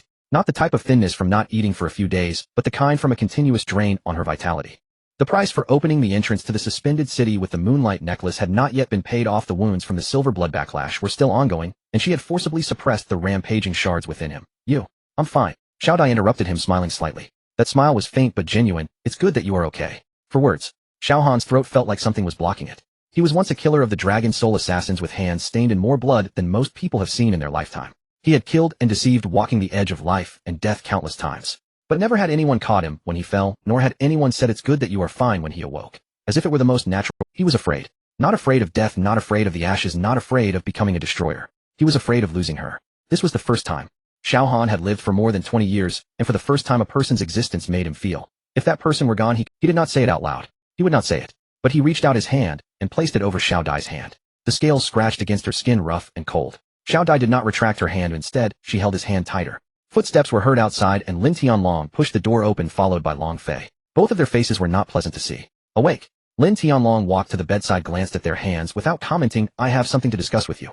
Xiao Dai stood up, and placed the cooled medicine on the table. I will heat the medicine. After she left, Lin Tianlong sat down at the edge of the bed, and lowered his voice. The chief instructor has sent a message. Xiao Han slightly frowned. Yi Qinglong, his adoptive father, the founder of the Dragon Soul Assassins, the chief designer of the wilds. This person's stance had always been a mystery. He had sent him secret messages, and had met with the representatives of the United States. Now another message had come. About the sleeper. Lin Tianlong said, the one mentioned in the fragments of the celestial demon art. Xiao Han's gaze sharpened. The chief instructor said the sleeper is an NPC that has never awakened, imprisoned in the deepest part of the underworld. Lin Tianlong paused. He said, you must find this person, but you won't want to. The deepest part of the underworld. They had just come out from the underworld not long ago, and the face of the underworld god was still vivid in their memories. The deepest part of the underworld meant more danger than the Soulfall Abyss, more treachery than the underworld palace. Also, Lin Tianlong's voice lowered further. Long Fei has news. Long Fei stood at the door, his usual playful expression rarely showing a serious tone. The king has taken 3 main cities. He said, his voice a little hoarse. The Xianming city to the east of Tai city, the Qian city to the south, and the Kangwu city to the north, all have fallen. The ghostly forces have surged with at least 20,000 puppet soldiers added. 3 main cities. 20,000 puppets. Along with the fragments in the king's hands, and his own demigod level strength, the balance was tipping rapidly. Xiao Han slowly sat up, his right hand clenched into a fist. Beneath the black scales, the pulsing of the fragments sounded like a ticking time bomb. He had to become stronger. The 3rd volume of the celestial demon art was the only way. And the 3rd volume was in the hands of a sleeper imprisoned deep in the underworld. When do we depart? He asked. Lin Tianlong sighed. I knew you would say that. Hong Jun's mysterious shop was located at the end of a remote alley in Tai City, the facade shabby, like a grocery store, with 3 words missing from the sign, leaving the remaining characters barely legible as Hong Jun. When Xiao Han pushed the door open, Hong Jun was sitting behind the counter counting money with his legs crossed. The old man's image remained unchanged. Sloppy gray robe, sparse goat beard, and a pair of shrewd little eyes that did not resemble a sage's at all. Oh, a rare guest. Hong Jun did not lift his head, his fingers fiddling with the spirit stones. The honored 7th vessel graces this little temple with its presence. You know who the sleeper is. Xiao Han had no mood for pleasantries. Hong Jun's hand counting money stopped. He tossed the spirit stones onto the counter and looked up at Xiao Han. The mirth in those shrewd little eyes faded, replaced by an expression Xiao Han had never seen on his face before. Hong Jun had lived through countless epics, seen the creation of the world, and witnessed the battles of myriad races. What scenes had he not encountered? Xiao Han had never seen him silent. This old man was always smiling, calculating, using that playful demeanor to mask unfathomable depths. But at this moment he was quiet. After a long time, the wife of Luhu. 3 words came from Hong Jun's mouth like 3 stones dropped into water. Xiao Han was stunned. Luahu. King Azura Luhu, the earth immortal, who had secluded himself in the tree sea for countless years. He had met Luhu, a kind old man who gave him the feeling of a bottomless quiet pool. Luahu never mentioned his past, nor did he explain why he was in seclusion. Did he have a wife? Lingxian. When Hong Jun pronounced Luhu's name, there was a hint of something not belonging to him in his voice. It was not sadness, more like an extremely ancient weariness. During the ancient war, the rift of the underworld collapsed and countless fierce creatures from the underworld poured out. Lingxian sealed the rift with her own consciousness, falling into eternal slumber. The third volume of the Celestial Demon Art was written by her. Hongjun interrupted him, written with her own consciousness as paper and the bloodline of the Azura, as ink and artifact created in her slumber. She knew she would not awaken, so she left her lifetime of knowledge in her consciousness, waiting for a fated person to retrieve it. Xiao Han fell silent. Using her own consciousness as paper meant that the third volume of the Celestial Demon Art was not a book nor a scroll, but the very consciousness of Lingxian in her slumber. Retrieving the third volume meant stripping away a part of her consciousness. What was the difference between that and killing her for someone who had already used their consciousness as a seal? Where is she? In the abyss of the underworld, the realm of no dreams. Hongjun finally stood up, walked around the counter, and approached Xiao Han. That place even the underworld god cannot enter. It's not that he doesn't want to enter, he simply cannot. Lingxian's slumber itself is a seal, and any existence attempting to enter the realm of no dreams will be rejected by her consciousness. Then how do I enter? Hongjun glanced at him, his gaze like that of someone looking at an ignorant junior. 3 keys. He extended 3 fingers, tears of the spring spirit, Xianyuan blood, and the dragon soul seal. None can be missing. Xiao Han's pupils constricted. Tears of the spring spirit, the mother of heaven and earth, the existence that nurtures all living beings. He did not know where to find her tears. Xianyuan blood, Xiao Dai, dragon soul seal, Lin Tianlong. The lifeblood mark of the core members of the Dragon Soul Assassins, not for outsiders. The 3 keys belonged to 3 different forces. The Spring Spirit Dragon was elusive. Xiao Dai's Xianyuan blood consumed her vitality with each use, and the Dragon Soul Seal was the most core secret of the Dragon Soul Assassins. None of the parties would easily hand them over. Hongjun seemed to see through his thoughts, a slight smile curling at the corner of his mouth, not mockery, but more like helplessness. Do you think this is a coincidence? Xiao Han's heart sank suddenly. Why did the fragments of the Celestial Demon Art hint you about the whereabouts of the third volume at this time? Hongjun's voice slowed down, as if explaining to a disobedient student, because the conditions are ripe. The Xianyuan bloodline has awakened. The holder of the Dragon Soul Seal is by your side. The tears of the Spring Spirit. He paused. Even I do not know the whereabouts of the tears of the Spring Spirit. But since the Celestial Demon Art has given clues, it means it can be found. Xiao Han clenched his fists. Once again it was fate. Once again it was a game. The people around him, the cards in his hand, even his own body, were all arranged clearly by an invisible hand. Xiao Dai's Xianyuan blood, Lin Tianlong's Dragon Soul Seal. He needed their sacrifice as naturally as he needed air. It made him feel sick. There is one more thing. Hongjun returned to the counter, picked up the spirit stones again, and continued counting, as if the previous silence and seriousness had never happened. The witch brought you a message. Xiao Han was taken aback. The witch? Isn't she? She has her own channels. Hongjun did not lift his head. The king has already begun the ritual for collecting the 4th fragment. The location is in the deepest part of the Soulfall Abyss. Soulfall Abyss. The place they passed through when they went to the underworld, filled with wraiths and wandering spirits. The king's choice to hold the collection ritual, there was not a coincidence. The evil energy of the Soulfall Abyss could accelerate the resonance between the fragments, making the collection much more effective. Xiao Han stood still, the weight of dilemma pressing down on his shoulders. First, to stop the king. The deepest part of the Soulfall Abyss time was tight, but in his current state, with his right arm half useless and the fragments just subdued, his combat power could only recover to 60% at most. Even if he went, could he stop the king? First, to obtain the 3rd volume. The 3 keys were not yet complete. The location of the tears of the Spring Spirit was unknown, and the dangers of the realm of no dreams were unpredictable. Even if he found Lingxian, would retrieving the 3rd volume mean killing her? 2 roads, both leading to dead ends. Hongjun seemed to have heard his thoughts. The sound of counting money paused for a moment. Xiao Han. The old man's voice drifted from behind the counter, rarely devoid of his playful demeanor. Lingxian has been asleep for 12,000 years. Do you think she is still waiting to awaken? Xiao Han did not respond. He turned and walked towards the door, pushing open the crooked wooden door, and the sunlight of Tai City made him squint. Outside the door, Xiao Dai was leaning against the wall waiting for him. She had changed into a clean outfit, but the silver bloodstains under her eyes were not completely wiped away. Seeing him come out, she straightened up, asked nothing, and just handed him the medicine bottle. It was prepared by Lin Feng, who said you must take it on time. Xiao Han took the medicine bottle, his gaze falling on the crescent-shaped totem on her wrist. The totem was clearer than the last time he saw it, like a stamp that was taking shape. He remembered what Hongjun had said about the 3 keys. Xianyuan blood. Xiao Dai. He spoke, his voice rougher than he expected. If one day you need to pay a price, then I will pay it. Xiao Dai interrupted him, her tone as flat, as if she were saying the weather was nice today. You will not stop me, and I will not let you stop me. She looked at him, a silver gleam flashing in her eyes. We are in this together, Xiao Han. It is not you protecting me, it is we protecting each other. Xiao Han fell silent for a long time. Tears of the Spring Spirit. He said, I must find the tears of the Spring Spirit. Xiao Dai nodded, not asking why. She knew he would tell her. Not now, but when he was ready. The two walked side by side through the streets of Tai City, the setting sun stretching their shadows long. Xiao Han's right hand hung at his side, the scales glimmering with a cold light in the evening glow, and the fragments pulsed quietly in his chest. Quiet, but not silent. Like the low pressure before a storm. In the distance, gray clouds were gathering on the horizon. Not ordinary clouds. Those were the traces of the underworld's aura seeping into the human realm, The rift torn by the king had yet to be repaired, and the boundaries of the 6 realms were collapsing continuously. Tick-tock. The pulse of the fragments. Tick-tock. The countdown of fate. Tick-tock. Xiao Han's fingers lightly tapped on the table, the rhythm urgent. 3 keys. Tears of the Spring Spirit, Xianyuan Blood Dragon Soul Seal. Hong Jun's words weighed like a stone on his chest, making it hard to breathe. The king had already started moving in the Soulfall Abyss, and the ritual for collecting the 4th fragment could be completed at any moment. The longer it dragged on, the worse the situation became. I will go find the tears of the Spring Spirit. Xiao Han raised his head, his gaze sweeping over everyone. Duzuan Long, Fei, leave the king to you. As long as you can delay it, that will be enough. Duzuan frowned. Are you going alone? Not alone. Xiao Han looked at Xiao Dai. The Xianyuan bloodline may be useful in the Tree Sea. Xiao Dai said nothing, just silently stood by his side. Her eyes were filled with determination. Xiao Han knew it was useless to persuade her. Moreover, he was speaking the truth. There was indeed some connection between the Xianyuan bloodline and the Tree Sea, and the information Hong Jun had revealed could not be wrong. Lin Tianlong hesitated to speak, ultimately, just patting Xiao Han's shoulder. I will take care of the Dragon Soul Seal. As for the chief instructor, I will communicate with him. Thanks, big brother. Xiao Han turned and left, Xiao Dai closely following behind. The wind at the door was cold, chilling to the bone. He did not look back, but he could feel the gazes behind him. Concern, anxiety, and unspoken fear. Everyone knew this was a race against time. Do not enter the Sea of Trees. It is said to be the abode of the Earth Immortals, where few have lived to tell the tale after entering for thousands of years. The mist surrounding the Sea of Trees is as thick as impenetrable ink. Occasionally, a few lost magical beasts can be seen wandering in the fog, only to disappear without a trace, even their sounds fading away.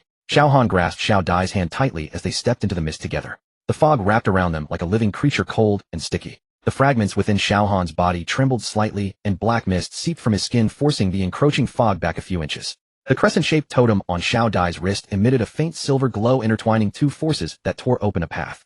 Xianyuan bloodline. A hoarse voice echoed from deep within the Sea of Trees, carrying a hint of surprise. That girl Yu Ying has descendants still alive. The mist suddenly parted. Before them lay a vast ancient forest, each tree towering 100 feet high, their crowns blocking out the sun, allowing only speckles of light to filter through the gaps. In the center of the forest, an elderly man with white hair sat cross-legged beneath a tree, his face lined with wrinkles, yet his eyes shone like 2 stars. An Earth Immortal. Xiao Han had encountered many prominent figures, yet the aura of the Earth Immortal felt distinctly different. Hong Jun was cunning and the god of the underworld was grim, but this elder was as tranquil as a still pond, revealing no emotional fluctuations. I am Xiao Han, here to pay my respects to the Earth Immortal. I apologize for the intrusion. I seek the tears of the Spring Spirit. Xiao Han bowed respectfully. The Earth Immortal did not respond, his gaze fixed on Xiao Dai, studying the silver totem on her wrist for a long while. The light in his eyes flickered, as if recalling some distant memory. Descendant of Xianyuan Yu Ying. The Earth Immortal sighed. It has been 12,000 years. Her sacrifice has not yet ended. Xiao Dai was taken aback. Do you know my ancestor? I do. The Earth Immortal slowly rose to his feet.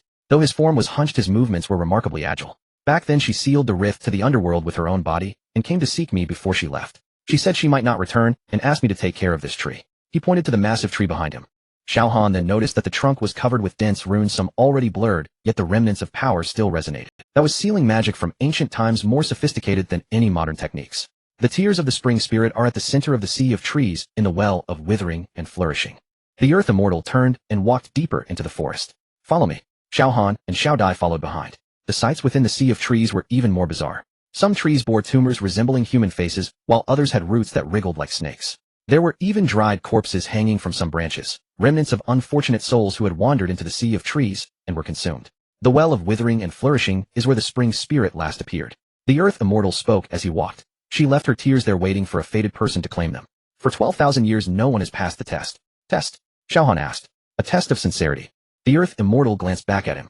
The tears of the Spring Spirit are not easily obtained. Only those who truly repent and genuinely accept themselves can attain them.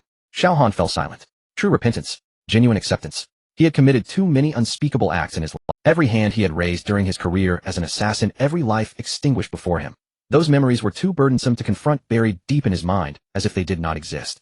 Now he was being asked to face those things. The Earth Immortal halted. Before them was a dry well, its opening approximately 10 feet in diameter, its walls covered in moss and vines. The bottom of the well was pitch black, obscuring all visibility, yet a strange energy surged from below. The well of withering and flourishing, said the Earth Immortal. The tears of the Spring Spirit lie at the bottom. You, he looked at Xiao Han, must go down to retrieve them. Remember, a test of sincerity. You can deceive others, but Xiao Han stood by the edge of the well, peering down. The bottomless darkness resembled a gaping maw ready to swallow him whole. He was not afraid of death. His life as an assassin had long desensitized him to life and death. But facing those things, that terrified him. The people he had killed, the innocent bystanders caught in the crossfire, the sins he pretended to forget, yet were forever etched in his bones. He'll go. Xiao Dai suddenly spoke. No, Xiao Han stopped her. This is my matter. Your matter is my matter. Xiao Dai's voice was soft, yet each word was clear. Xiao Han, you said you wouldn't abandon me. Then I won't abandon you either. Without waiting for Xiao Han's response, she leaped into the well. Xiao Dai. Without a second thought, Xiao Han jumped after her. The darkness instantly engulfed them both. The bottom of the well was not dark. It was white. Blinding white light surged from all directions, forcing Xiao Han to open his eyes. Once he adjusted to the brightness, the scene before him left him frozen in place. Countless images floated around him like shards of broken mirrors, each fragment containing a memory. He saw the scene of his first murder at the age of 12. The middle-aged man knelt on the ground, pleading for mercy, saying he had a wife and children at home. Xiao Han showed no compassion, slitting his throat with a single stroke. Blood splattered on his face, warm and sticky. He remembered executing a mission at the age of 15, mistakenly killing an innocent family. The couple had hidden in a closet with their child, but when he discovered them, he killed them all to leave no witnesses. The child's eyes were still vivid in his memory, filled with terror, despair, and disbelief. He recalled that at 18 Xiao Tian had accidentally fallen off a cliff during training. He had been right beside him, watching helplessly as Xiao Tian fell, unable to save him due to the priority of the mission. Xiao Tian's hand had reached out at the last moment, his lips moving as if trying to say something. He couldn't hear it, but he remembered that look in his eyes. Trust, confusion, and ultimately acceptance. Is this your true? A voice echoed from all directions, ethereal and directionless. Xiao Han wanted to speak, yet his throat felt constricted. These memories he had never dared to confront. After each mission, he would tell himself it was for the country, for the greater good, to avoid being discovered by enemies. He had buried that guilt deep within, pretending it did not exist. But it had always been there, slowly rotting his heart like a eye. He opened his mouth, but didn't know what to say. A pair of hands suddenly embraced him from behind. Xiao Dai. She was also at the bottom of the well, having seen what he had seen. She had witnessed all the slaughter, all the deaths, all the dirty past he wished to keep hidden. I saw it all. Xiao Dai's voice rang in his ears, every single scene. Xiao Han's body stiffened. Then you should go. His voice was hoarse. Someone like me doesn't deserve. You do. Xiao Dai interrupted him, tightening her embrace. Xiao Han, I saw more than just that. I also saw you kneeling by your comrades' graves for an entire night. I saw you sending every penny from your missions to the families of your fallen brothers. I saw you jump into a trap to save Lin Feng, knowing it was a trap. I saw you nearly die to save Wu Ling. She pressed her face against his back. What you have done, I won't pretend it doesn't exist. But that isn't all of you. Xiao Han, the person I know, is someone who fights fiercely for his brothers and for his loved ones. Someone who claims not to care, but values feelings more than anyone else. Someone burdened by past sins, yet still chooses to move forward. No matter what you've done, she said softly, I choose to bear it with you. Xiao Han was taken aback. No one had ever said such words to him in his life. Assassins have no past and no future. From the day he left the training camp, he had been indoctrinated with this belief. Everyone had used him, plotted against him, or feared him. Even Yi Qinglong, the one who raised him, had only regarded him as the seventh vessel to cultivate. No one had truly until now. A tear slipped from the corner of Xiao Han's eye. He had never known he could cry. Assassins are not allowed to shed tears. Tears signify weakness, and weakness leads to death. He had locked away all his emotions, never releasing them. But at this moment, at the bottom of the well of withering and flourishing in the embrace of this girl, those locked things finally broke free. Thank you, he said hoarsely. Xiao Dai said nothing, only holding him tighter. A faint light began to rise from the depths of the... It was a crystal-clear tear suspended in the air, radiating a soft white glow. The surface of the tear reflected countless images, some sad, some joyful, some painful, and some liberating. That was the essence of life. The voice of the spring spirit echoed from all directions, carrying a hint of sigh rare. True repentance, true acceptance. The tears of the spring spirit are now yours. The tear slowly floated toward Xiao Han. He extended his hand, catching the tear in his palm. The moment the tear landed in his palm, a warm power surged throughout his body, as if cleansing some impurities deep within his soul. A test of sincerity. The words of the earth immortal echoed in his ears. You can deceive others, but you cannot deceive this well. Xiao Han finally understood. The tears of the spring spirit were not for the strong, but for those brave enough to face themselves. He clenched his fist, locking the power of the tear within him. Let's go. He looked at Xiao Dai. There are still 2 keys to find. Xiao Dai nodded, taking his hand. Together they flew toward the well's opening. Above the well, the earth immortal stood. His expression remained calm, yet his eyes bore a hint of sentiment. The tears of the spring spirit waited for 12,000 years and finally arrived. He said, go ahead, young ones. Remember what you saw here. Xiao Han nodded. Thank you, senior. He took Xiao Dai's hand and walked out of the sea of trees. Behind them, the glow of the well of withering and flourishing gradually dimmed, as if slumbering, waiting for the next destined person. Meanwhile, the mist of the sea of trees surged once more, swallowing everything. The night in Tai City was heavy. Xiao Han stood on the city wall, gazing into the distance. The king's puppet army had retreated, yet the oppressive feeling lingered. Du Zuan and Long Fei were stalling the king's collection ritual, but no one dared to guarantee how long they could delay it. The tears of the spring spirit were secured, and next was the dragon soul seal. When Lin Tianlong emerged from the teleportation array, his expression was far from pleasant. Did you get it, eh? Xiao Han asked. Lin Tianlong nodded, pulling out a black jade seal from his pocket. The seal was not large, about the size of a palm, engraved with a coiling dragon, its eyes set with 2 rubies that glimmered ominously in the moonlight. It was personally authorized by the chief instructor Lin Tianlong said, but there is a condition. What condition? After entering the dreamless domain, you must bring back a fragment of Ling Xian's consciousness. Lin Tianlong lowered his voice. He said that the fragments of Ling Xian's consciousness may hold ancient secrets important for the Dragon Soul stab. Xiao Han frowned. Was Yi Qinglong going to interfere again? The acquisition of the third volume of the Devil's Art had already been clearly arranged. 3 keys, 3 factions perfectly aligned. Now there was an additional requirement, to bring back consciousness. What does he really want? Xiao Han asked. I don't know. Lin Tianlong shook his head. I asked, but he didn't say. Only. He paused. Only what? Only his gaze toward you seemed a bit strange, Lin Tianlong said. It was as if he viewed you as a finely crafted weapon finally ready to be drawn. Xiao Han fell silent. The 7th vessel. Number 0. These words pierced his mind like nails. He had always been treated as a tool by Yi Qinglong, meticulously cultivated from the training camp to now, with every step carefully orchestrated. The celestial demon art was something Yi Qinglong had guided him to acquire, and the fragments of Jin were arranged for him to encounter by Yi Qinglong. Even this trip to the underworld was driven by Yi Qinglong behind the scenes. What game is he playing? They'll keep the Dragon Soul seal for now, Xiao Han said as he took the seal. As for Ling Xuan's consciousness, we will discuss it later. Lin Tianlong did not object, merely patting his shoulder. Be careful. The dreamless domain is not an ordinary place. Those who enter are said to lose their emotional perception. Understood. Xiao Dai sat in the room rolling up her sleeves. The silver patterns on her arms had already spread up to her. The patterns seemed alive, slowly writhing beneath the skin, occasionally emitting a faint glow. The awakening speed of Xianyuan blood was accelerating. She took out a small mirror from her bosom and carefully examined her palm by candlelight. The patterns were much denser than 3 days ago, and in some places the skin had turned semi-transparent silver, revealing the flowing blood beneath. Also silver. Xiao Dai. A voice called from outside the door. It was Wu Ling. Xiao Dai hurriedly lowered her sleeves and hid the mirror. Come in. Wu Ling pushed the door open and entered, her expression somewhat complex. She glanced at Xiao Dai, then looked outside the window, finally resting her gaze on Xiao Dai's wrist, where a corner of silver pattern was not well hidden, exposed from the cuff. Still spreading? Wu Ling asked. Xiao Dai did not deny it, a bit faster than before. Wu Ling fell silent for a moment. Does Xiao Han know? I haven't told him yet. Xiao Dai lowered her head. He has too much to worry about right now, though I don't want to add to his troubles. Is this adding trouble? Wu Ling sighed. You are concealing a potentially life-threatening situation. I know. Xiao Dai's voice was soft, but she raised her head, her eyes somewhat red. But I have already made up my mind. No matter the cost, I will help him obtain the 3 keys. If he gets angry because I concealed it, we can deal with that after everything is over. Wu Ling looked at her, hesitating to speak. Finally she sighed and walked over to hold Xiao Dai's hand. You foolish girl. Xiao Dai smiled, not saying anything. The two sat in silence for a while until Wu Ling suddenly spoke. I came to tell you something. I found out the identity of the king. What? The king's real name is Shan, Wu Ling said. 11 years ago he was a student at the Dragon Soul stabbing training camp. He was in the same cohort as Xiao Han. Xiao Dai was stunned. The training camp has a survival test, and every year a group of people is eliminated. Shan was eliminated during that test. He fell off a cliff, and everyone thought he was dead. But he didn't die. No, he didn't. Wu Ling said he was picked up by the Americans. Over the past 11 years, he has been transformed into what he is now. He hates Dragon Soul stabbing, hates Yi Qinglong, and even more. She paused. He hates Xiao Han. Xiao Dai did not understand. Why does he hate Xiao Han? Because Xiao Han was the top of that test, and he was the bottom. Wu Ling said. More importantly, after the test, Yi Qinglong chose Xiao Han as the cultivation target and discarded him as waste. He feels like his life was stolen, and the one who stole it is Xiao Han. Xiao Dai fell silent. She suddenly remembered the past Xiao Han had mentioned. The days in the training camp, the brutal training, and that friend who fell off the cliff, Xiao Tian. Wait, no, it wasn't Xiao Tian. Xiao Tian was another person. Shan was another person. Does Xiao Han know? Xiao Dai asked. Not yet, Wu Ling said. I am considering whether to tell him. Xiao Dai lowered her head, contemplating for a long time. Tell him. He has the right to know what he is facing.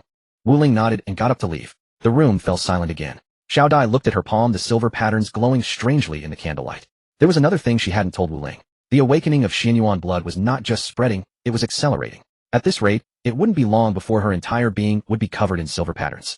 What would happen then she did not know. But there was no turning back. Late at night, Xiao Han sat alone on the rooftop, gazing at Tears of the Spring Spirit, Xianyuan Blood Dragon Soul Seal. 2 of the 3 keys had been gathered, and the third was with Xiao Dai. Tomorrow he would take her to the depths of the underworld, to the place called the Dreamless Domain. Footsteps approached from behind. Wu Ling climbed onto the rooftop and sat down beside him. Can't sleep, she asked.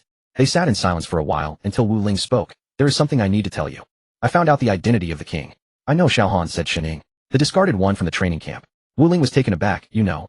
I guessed it, Xiao Han said. His hatred runs deep, and he knows Dragon Soul stabbing like the back of his hand. Only someone from the inside would understand it so well. So what do you plan to do? Xiao Han said nothing, only gazing at the distant night sky. Wu Ling, do you think? He and I are the same. What do you mean? Both of us were cultivated tools of Dragon Soul, stabbing, both manipulated by Yi Qinglong. Xiao Han's voice was calm. He had a choice, I did not. I was chosen to become the seventh vessel while he was cast into hell. He hates me, and I understand. But he chose revenge, chose to harm innocent people. Wu Ling said you did not. Is that so?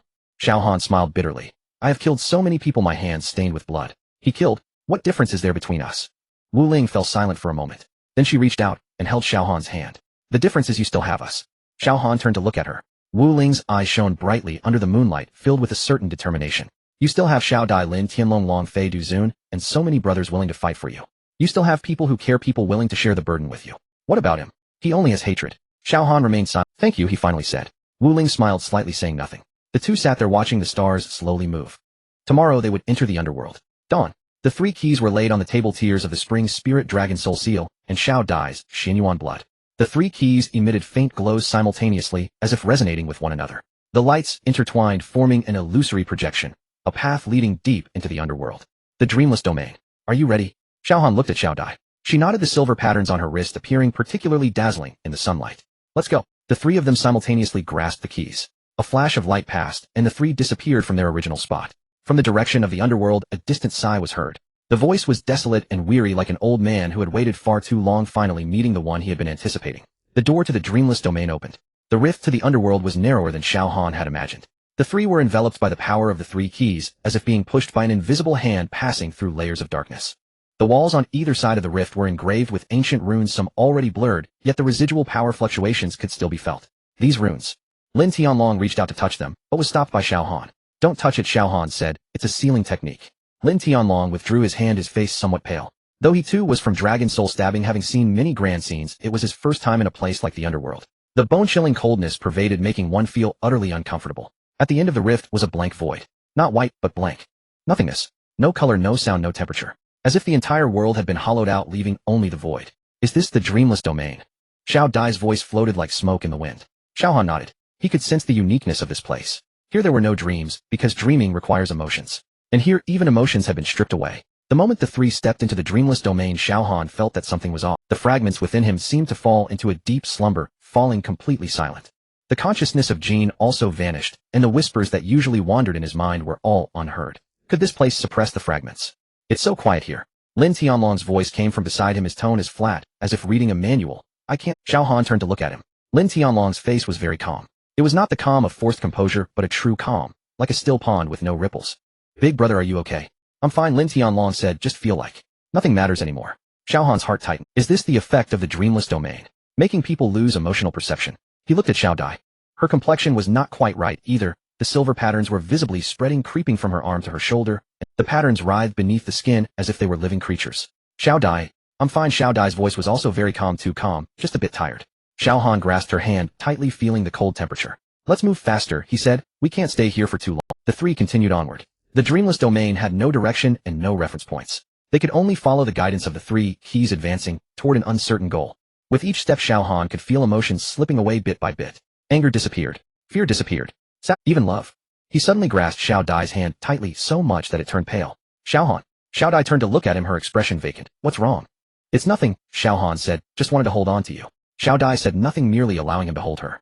Her gaze grew more and more vacant, the silver patterns having spread to her cheeks. The patterns resembled some parasitic creature slowly consuming her consciousness. The celestial demon art. Xiao Han mobilized the power within him, forcibly maintaining the consciousness of the three with the celestial demon art.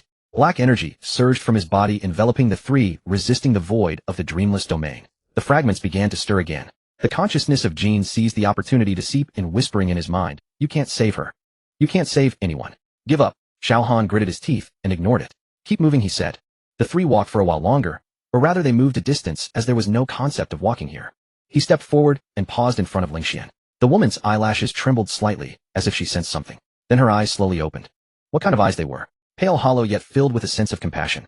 It was as if she had seen far too much, and all that remained was exhaustion. "You have come." Lingxian's voice was soft like a sigh in the wind. "I have waited for 12,000 years. Are you here for the third volume of the Heavenly Demon Scripture?" she asked. Xiao Han nodded. "But I have a question," he said. "Why wait for 12,000 years?" Lingxian smiled. "Because only you can come," she said. "Only those with fragments of the ash can enter the dreamless realm without being completely devoured. Others who came before have all turned into empty shells." Xiao Han recalled the emotion he had felt draining away earlier, a chill running through his heart. If it weren't for the protection of the Heavenly Demon Scripture, he and Xiaodia and Lin Tianlong would have ended up like those empty shells. The third volume of the Heavenly Demon Scripture. Lingxian raised her hand, and a black book slowly appeared on her chest. It is the remnant of my consciousness during my slumber. If you take it, my final consciousness will dissipate. Xiao Han looked at the book, but did not reach out. What is the price? Ling Xian gazed at him, her eyes filled with a hint of surprise. You don't want to know the price. You said that if I take it, your consciousness will dissipate, Xiao Han said, which means you will die. I should have died long ago. Ling Xuan's voice was calm. 12,000 years was merely a lingering existence due to obsession. When Luo Ho died, I sealed the rift, and should have gone with him. But because of my unwillingness, I preserved the third volume of the heavenly demon scripture with fragments of my consciousness, waiting for the day someone would come to take it. Now that you are here, I should leave.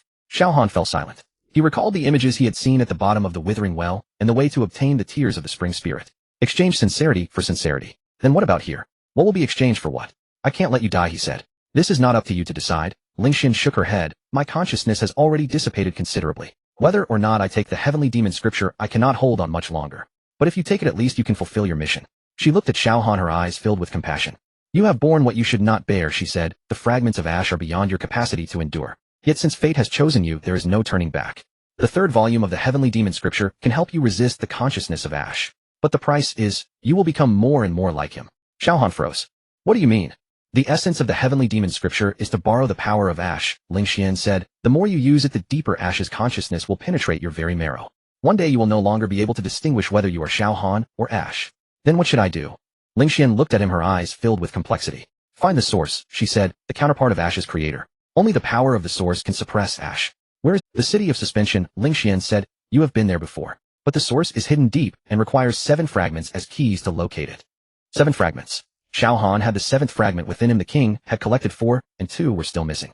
Ling Xian raised her hand again, the third volume of the heavenly demon scripture floating in her palm. Do not let my weight be in vain. Xiao Han looked at the book. He knew he should take it. To combat the king, to save Xiaodia, to prevent Ash's resurrection. He needed this volume of the heavenly demon scripture. But taking it would mean Ling Xian would dissipate. A consciousness that had waited for 12,000 years would vanish just like that. I am sorry for you, he said. Ling Xian smiled. No need to apologize. This is my choice. For 12,000 years I have watched the rift to the underworld gradually widen, seeing countless souls pass through it, watching the balance of the 6 realms collapse little by little. I was powerless, only able to wait. Now someone has finally come. She looked at Xiao Han, a look of relief in her eyes. Take it, and save those you should save. Xiao Han remained silent for a long time. Then he reached out and grasped the third volume of the heavenly demon scripture. The moment the book fell into his palm, Ling Xuan's body began to dissipate. Those specks of light were like fireflies blown away by the wind, drifting in all directions. Thank you, Xiao Han said. Ling Xuan's smile grew fainter. Luo Ho, I have come to find you. The last glimmer of light. The dreamless realm fell back into nothingness. Xiao Han tightened his grip on the heavenly demon scripture and turned to look at Xiao Dai and Lin Tianlong. Xiao Dai's silver markings had already spread to half of her face, her gaze hauntingly hollow. Lin Tianlong was even more lifeless, standing there like a statue. Let's go, Xiao Han said. Black energy surged again, enveloping the 3 of them. We must leave here. The 3 flew in the direction they had come from. Behind them, the nothingness of the dreamless realm swallowed the place where Ling Xian had disappeared. The woman who had waited for 12,000 years was finally freed. But Xiao Han still had to continue his journey. Xiao Han's hand hovered in midair, lingering without descending. Ling Xuan's consciousness was right before him, her translucent body emitting a faint blue light, as if she would be blown away by the winds deep in the underworld at any moment. Her gaze was calm and gentle, carrying a kind of ancient understanding, a hint of an elusive smile at the corners of her mouth. Take it, she said. Her voice was soft, as if drifting from a great distance. This is the result of my 12,000 years of waiting. Xiao Han did not move. The words of the chief instructor echoed in his mind. Bring back Ling Xuan's consciousness fragments. Taking the third volume meant stripping her consciousness away. She would die completely in the dissolution. This was Yi Qinglong's request, but he would never issue commands without reason. Every move on the chessboard held deep meaning, and he was unwilling to be a pawn again. You don't want to ask me what price I will pay. Ling Xian suddenly spoke, her smile carrying a hint of cunning. Price? Xiao Han frowned slightly. The third volume of the heavenly demon scripture, the advanced form heavenly demon domain. Ling Xian said slowly, it can distort the rules of reality within a certain range, rewrite causality, and invert life and death. But practicing it will accelerate your assimilation with ash by 3 times. Xiao Han's fingers tightened slightly. 3 times. According to the witch, he only had 2 months. If it was 3 times, 40 days, or even shorter. You hesitated. Ling Xuan's tone was not questioning, merely stating. No, Xiao Han replied quickly, so fast that even he was surprised. I was thinking of something else. What? Are you willing to just dissipate like this? Ling Xian fell silent. She turned to look into the depths of the dreamless realm, a place of void darkness, devoid of light, sound, or even the concept of time. For 12,000 years, she had sealed the rift to the underworld with her consciousness, guarding this desolate wasteland alone. When Luo Ho died, I thought about what my existence meant, she said. Her voice became ethereal. Later I understood. He died to protect all living beings, and I would guard this. 12,000 years is a long time, long enough that I almost forgot my own name. But every time the rift trembled, every time a living soul approached, I would remember him. So you decided to continue waiting? No. Lingxian shook her head, the blue light swirling around her like a candle about to extinguish. I was waiting for you. Xiao Han was taken aback. The heavenly demon scripture was left by Luo Ho originally meant to combat Ash. Lingxian turned back, looking directly into his eyes. But he was unable to complete it. The third volume was written by me with my consciousness, my bloodline, and everything of mine. It was meant for the one who could end all of this. I am just a player. You are more than just a player. Lingshuan's smile carried a meaning that seemed to see through everything. You have the heart of Ash within you, the heavenly demon scripture of Luo Ho, and the resonance of Xuanyuan's bloodline. You are the only piece in this chess game that can jump out of the board. That's easy to say, Xiao Han sneered, but I can't even control my own fate right now. Then go and take control of it. Lingxian suddenly moved. Her consciousness transformed into a streak of blue light rushing directly toward Xiao Han's chest. Xiao Han instinctively wanted to dodge, but found his body completely unable to move. Her power had locked the entire Don't move, Lingshuan's voice echoed in his mind. This is the last thing I can do. The moment the blue light merged with his heart, Xiao Han felt the entire world tremble. The content of the third volume of the heavenly demon scripture surged into his consciousness, like a tide, countless mysterious runes, incantations, and methods exploding in his sea of consciousness. Twisting reality, rewriting causality, inverting life and death. This is not an ordinary skill. This is a power that touches the very essence of the universe. Yet at the same time, a bone-chilling cold began to spread. The consciousness of Ash was awakening. You? Xiao Han gritted his teeth, trying hard to resist that coldness. Don't resist, Lingshuan's voice grew weaker. Let me finish. The god of the underworld is not the enemy. The real enemy lies within the heavenly demon scripture. Remember, within the heavenly demon scripture. Her voice suddenly cut off. The blue light completely dissipated and Lingshuan's form began to become transparent. It was an entity enveloped in black flames, Jean. But at this moment, Jean was not the cold and ruthless god of destruction he had known, but rather a boy curled up in the darkness. His body was covered in scars and his eyes were filled with confusion and pain. Why? The boy's voice was hoarse. Why create me only to abandon me? No one answered. The black flames began to engulf him from his limbs to his torso, from his torso to his heart. He struggled and howled in the flames, ultimately becoming destruction. Xiao Han suddenly burst out of the dreamless domain, collapsing onto the rocks outside the rift of the underworld. He gasped for breath, cold sweat soaking his entire body. Xiao Han. Wu Ling looked at him with concern. Are you all right? I'm fine. Xiao Han shook his head, but his gaze had turned calm. Jean was not born as the god of destruction. He was once created. By whom? Then abandoned. By whom? Why create him only to abandon him? Destruction stemmed from the pain of betrayal. For the first time, Xiao Han felt complex emotions towards Jean. Not sympathy. He had no right to feel sympathy for a god of destruction, but understanding. The pain of betrayal. The despair of abandonment. That impulse to destroy everything. Earth immortal. Xiao Han suddenly spoke, his voice somewhat hoarse. A ripple came from deep within the underworld, and the figure of the Earth immortal slowly emerged.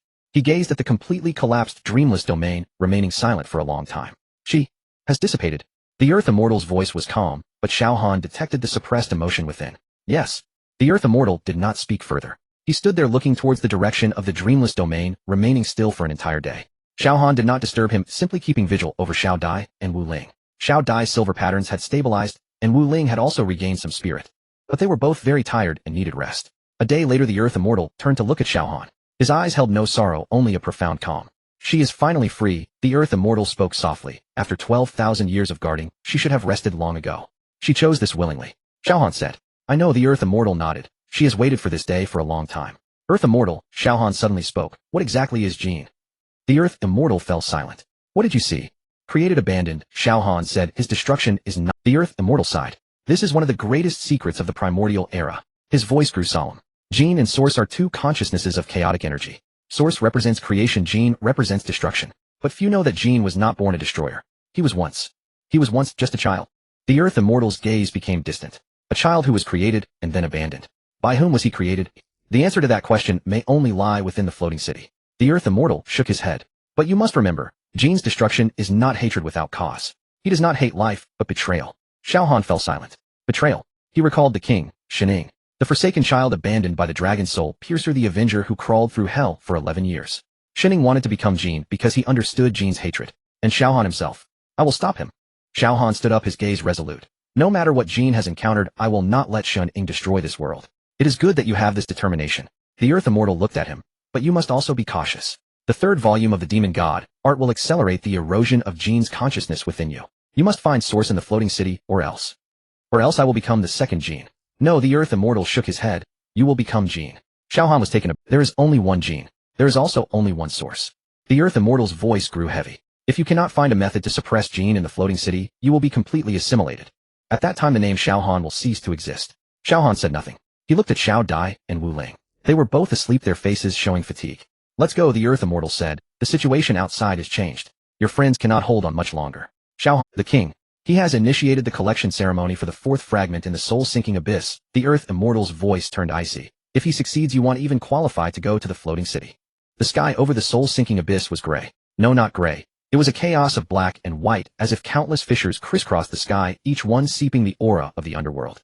The king stood deep within the soul-sinking abyss, three fragments floating before him, emitting a dim dark light. His figure was even more emaciated than before, his cheekbones protruding sharply, his eye sockets sunken deep, making him look like a skeleton drained of flesh and blood.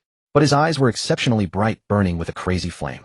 Still 3 more to go, he murmured to himself, his voice hoarse like sandpaper rubbing 3 pieces. Behind him countless puppets stood in orderly rows. These puppets included NPCs, players, and even demon beasts. There was no spark in their eyes, only hollows. The king's puppet technique had surpassed all limits, capable of controlling any tangible entity. Young master, one puppet stepped forward, its voice dry. The resistance of the demon god gang has collapsed, and the heavenly dragon gang has retreated to Tai City. But what? Duzuan and Long Fei, they have not given up. A glint of cold light flashed in the king's eye. Still struggling, he sneered. Very well. Let them struggle. Once the fourth fragment is in hand, they won't even have the qualification to struggle. He turned towards the depths of the soul-sinking abyss. There lay a massive formation at the center of which was a bottomless black hole. The 3 fragments were slowly releasing their power, like the gravitational pull of the black hole, drawing something in. The fourth fragment. The king's voice grew fervent, is right below. When Xiao Han arrived at Tai City, the place was in ruins. The city walls had countless breaches and the streets were littered with. The banner of the heavenly dragon gang was tattered and swaying in the wind. Han Ge. Long Fei limped over, his face smeared with blood. You're finally back. What's the situation? It's terrible. Long Fei forced a smile. Duzuan is gravely injured, and the demon god gang has lost at least 1/3 of its manpower. That bastard king. He gritted his teeth. He's too strong. With 3 fragments boosting him, his power is approaching imperial level. Ordinary players can't even get close to him. Xiao Han's expression darkened. Imperial level. That was the pinnacle existence in the primordial era, second only to saints and divine beings. And the king was still just a player, or rather merely a former player. What about his puppet army? 37,000, we've taken down almost 10,000 of them, Long Fei said, but the rest are still active. Moreover, he paused, it seems he's performing some sort of ritual in the soul-sinking abyss. The fourth fragment. Yes, Xiao Han nodded, we must stop him. How to stop him? Long Fei spread his hands. Duzuan tried, and almost didn't make it back alive. The king's power has exceeded our understanding. I will handle it. Long Fei was taken aback, then his eyes lit up. Yes, Demon God Domain. The 3rd volume of the Demon God art that Xiao Han obtained in the Dreamless Domain allows him to distort the rules of reality within a certain range. Although the cost is the acceleration of Jin's assimilation, he had no other choice. Where is Lin Tianlong? Right here. Lin Tianlong walked over from behind, his face somewhat pale, but his spirit was still good. The Dragon Soul Piercers, people have all assembled. Xiao Han turned to look. Besides Lin Tianlong, there were Zhang Mo, Zhang Xian, and Li Yu. The 5-member team of Dragon Soul Piercer, all present except for the deceased Xiao Tian. This mission is very dangerous, Xiao Han stated directly. I need you to help me hold off the king's puppet army. Zhang Mo asked. The longer the better. Understood. Lin Tianlong nodded. When do we act? Now. Xiao Han said, the king's ritual has already begun, but we have no time left. He turned to Xiao Dai and Wu Ling. You too, we'll go with you. Xiao Dai interjected, and Wu Ling nodded in agreement. Xiao Han frowned. I know what you want to say.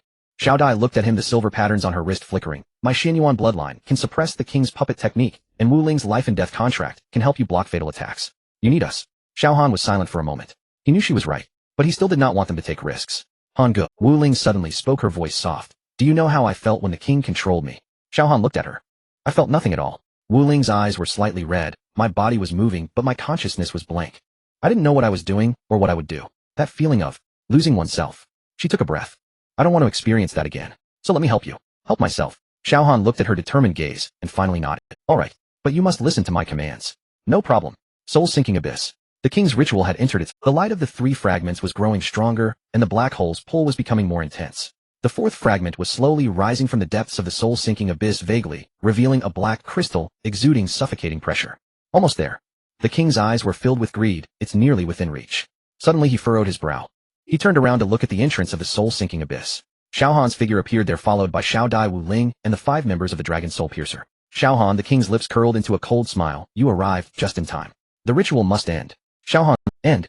The king laughed heartily. No, Xiao Han, the ritual has only just begun. Moreover, a strange light flicked. Your arrival is the last step of the ritual. Xiao Han jolted. What did that mean? Before he could think clearly, the king had already waved his hand. Attack! Countless puppets surged towards Xiao Han and the others like a tide. Hold them off! Lin Tianlong shouted, and the 5 members of Dragon Soul Piercer instantly scattered, each finding a position to confront the enemy. Xiao Dai Wuling split into 2 routes to cut off their reinforcements. Xiao Han ordered at the same time. Understood. The 2 girls flashed their figures, rushing towards the flanks of the puppet army. Xiao Han himself charged straight for the king. Demon God Domain, open. Black light erupted from his body, instantly enveloping an area of 100 meters. In this domain, he was the master of the rules. Space twisted, time slowed, and causality reversed. Dozens of puppets blocking Xiao Han's path instantly crumbled, as if torn apart by an invisible force. A flicker of surprise crossed the king's eyes. The 3rd volume of the Demon God art, he murmured, you obtained it. Xiao Han did not answer, and continued to charge forward. But just then the 7th shard within him suddenly began to tremble violently. It was a powerful resonance, as if something was... Xiao Han abruptly turned to look at the king. The 3 shards in front of the king were also vibrating. 2 forces intertwined in the air, as if they were drawing each other closer. Xiao Han, do you think you can stop me? The king's voice became frenzied. You have come here for the final step of the shard fusion. Xiao Han's body began to move uncontrollably towards the king. He wanted to stop, but the power of the shards was too strong. You have the 7th shard within you, the core of the heart of the ashes. The king's eyes grew brighter. It has been waiting to merge with its true form. And you are merely its vessel. Xiao Han gritted his teeth and fought with all his might. The remnants of the Tian Mo Ju in his mind were frantically warning him. Blood-red words appeared one after another. Do not resist, merging is fate. Merging is fate. Fate. Xiao Han's vision turned black. Fate. Everything had been arranged for him since birth. The training of the Dragon Soul Spear, the entry into the wilderness, the fusion of the shards, the acquisition of the Tian Mo Ju. Everything was designed. He was never the player. He was merely a pawn. No. Xiao Han suddenly opened his eyes, his gaze turning sharp. I am not a pawn. He forcefully twisted the power of the Tian Mo realm, using all his strength to resist the resonance of the shards. Intense pain instantly engulfed his entire body, as if countless bolts of lightning were ravaging within him. But he did not stop. I will not let you succeed. The ground of the Luo Han Yuan trembled. The moment the ritual array lit up, the cold heart within Xiao Han's chest suddenly thumped. It was not in sync with his own rhythm, but the pulse of the shard. It resonated in harmony with the 3 shards in the king's hand, like 3 strings of a zither being plucked by the same wind, the humming sound penetrating flesh and bone. Xiao Han stepped forward. It was not his own will. Don't. He clenched his teeth, the soles of his shoes leaving deep grooves on the gravel ground, yet his body continued to uncontrollably slide towards the center of the array. The Tian Mo realm surged around him, the black-red mist desperately pulling back, but that resonant power felt like an invisible hand tugging at his spine. The remnants of the Tian Mo Ju in his consciousness were frantically warning him, blood-red words appearing one after another. Do not resist, merging is fate, you cannot escape. Nonsense. Xiao Han squeezed out 2 words between his teeth, veins bulging on his forehead, sweat mingled with blood trickling down his cheeks. The Tian Mo realm suddenly expanded, the black mist transforming into countless chains that bound his limbs, forcibly nailing him in place. Pain. Bones cried out, meridians burned, that cold heart beat faster and faster, as if trying to break free from the chest and fly towards the array. Xiao Han could feel the shards longing. It wanted to go home, wanted to merge with the other 3 shards, wanted to fulfill that Xiao Han. Xiao Dai's voice came from behind, trembling. He did not turn back, could not turn back. All his will was engaged in a tug-of-war with the shards within him. A moment of distraction would lead to being devoured. The chains of the Tian Mo realm broke inch by inch, and his body slid forward another half step. The king stood at the center of the array, holding 3 shards, emitting a dark purple glow, a nauseating smile hanging on his lips. Do you see, Oi? The king's voice cut through the resonance's hum. You cannot resist. The shards are one entity. Your body is merely a temporary vessel. Now it is time for the object to return to its rightful owner. Shut the hell up. Wu Ling's contract array surged towards the king, only to be rebuffed by a purple light barrier, causing her to fly backward and roll twice on the ground. Xiao Han did not look at Wu Ling. He focused on the king, on that pair of eyes filled with madness and pride. And then he saw it. It was not seen with the eyes, but through the resonance between the shards, like 2 mirrors facing each other, reflecting each other's. The king's memory shards flowed into Xiao Han's consciousness along the ripples of resonance. Flames. A sea of... A young boy was pinned beneath a collapsed beam, his face burned beyond recognition, his throat producing a heart-wrenching scream. He reached out his hand. There were 2 comrades' silhouettes running away without looking back. Save me. I beg you. No one turned back. The flames consumed everything. The scene shifted. In the darkness below, the boy's face had scabbed and cracked repeatedly like a piece of mud that had been crushed and pieced back together. He lay on the rotting leaves, his nails filled with dirt and blood beside a bottomless abyss. No one came to find him. No one cared whether he was dead or alive. He crawled alone in that darkness for 11 years. 11 years. Xiao Han's pupils suddenly contracted. He saw that face, the face of Shening. Not the current face of the Mad King, but the boy from 11 years ago who always followed him in the training camp with timid eyes and a soft voice like an ant that could be crushed at any moment. I understand your hatred. Xiao Han's voice was soft, almost drowned out by the resonance's hum. But the king heard it, his expression stiffening for a moment. Abandoned, forgotten, crawling alone in the dark for 11 years. Anyone would hate. But that is not your reason to destroy everything. Xiao Han's voice squeezed out from his throat, each word felt like chewing glass. But that is not your reason to destroy everything. The king's face twisted. What right do you have to say such things? His shouted words carried a sob which was instantly replaced by madness. You were chosen, cultivated, surrounded by everyone. You have everything. What right do you have to pity me? The resonance of the shards reached its peak at that moment. Xiao Han felt his body being torn. One half was the shards pulling him towards the array to complete the fusion. The other half was his own, while holding on, desperately clinging to the last string.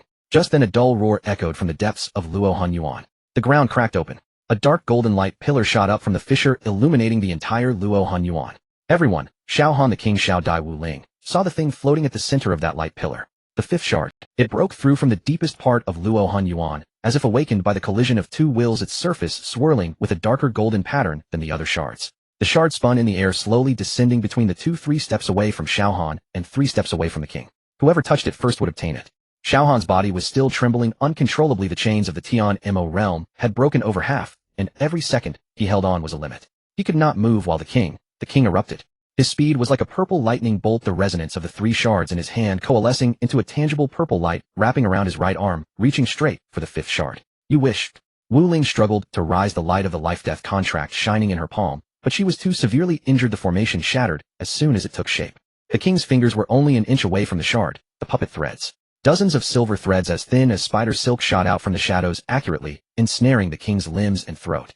As the threads tightened, the king's movements suddenly froze. His entire being seemed nailed in midair. The witch stepped out of the shadows. Her face was as white as paper, her lips stained with blood, the backlash of the slave mark. To control a being of the king's caliber, the price was her life, force rapidly draining. With every inch the silver threads tightened, the dark red slave mark on her chest glowed brighter, the pain causing her hands to tremble, yet she did not let go. She looked at Xiao Han. Those eyes that were always hidden in the shadows of her hood were now exceptionally clear, as if all her remaining consciousness was focused on this moment. Do not trust Ming. Her words were cut off. A black light shot from behind her, silent and swift, too fast for her body. The black light pierced through her chest, exiting from the front, spraying a cloud of blood mist. The witch looked down at the fist-sized hole in her chest. Her lips moved, but no sound came out. The silver thread snapped. The king broke free from his restraints, seizing the 5th shard, the purple light surging. The witch's body fell backward, crashing into the pile of rubble, her hood slipping off, revealing a pale and youthful face. Xiao Han's pupils shrank suddenly. The black light had come too quickly for him to see its source, only catching a glimpse of a blurred silhouette flashing at the edge of Luo Han Yuan.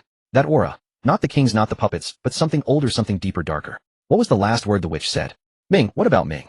Ming, God. Xiao Dai rushed to Xiao Han's side to support him, his whole body still trembling, the residual effects of the shard resonance making his veins feel like they would explode. But his gaze was fixed on the direction where the witch had fallen. Witch? Wu Ling stumbled, overturning her body. Blood still flowed, gushing from the gaping wound. The witch's eyes were half open, her lips slightly moving, but she could no longer make a sound. The king laughed maniacally while gripping the 5th shard, the dark golden light merging with his body, his aura expanding, the imperial pressure surging outward like a tide. He didn't even look at the witch, as if she was just a worthless stone that had fallen. Xiao Han clenched his fists, his nails digging into his palms, blood seeping through his fingers. The shard continued to beat in his chest more urgently than before. The 5th shard was taken by the king. The resonance did not fade, but became even stronger, as if urging, as if saying, there are 2 shards left, soon, very soon you will return to where you belong. The remnants of the Tian Mo Ju floated forth with blood-red words, this time only 4. The chessboard has moved. Xiao Han closed his eyes for a moment, and when he opened them again, his gaze fell on the witch, on that unfinished word. Ming. The wind howled through Luo Han Yuan, carrying the witch's bloody scent into everyone's nostrils. In the distance, the king's figure had disappeared into the purple light pillar, leaving behind his maniacal laughter echoing in the abyss. Xiao Han knew he was one step too late again, but he remembered the half-sentence the witch had exchanged her life for.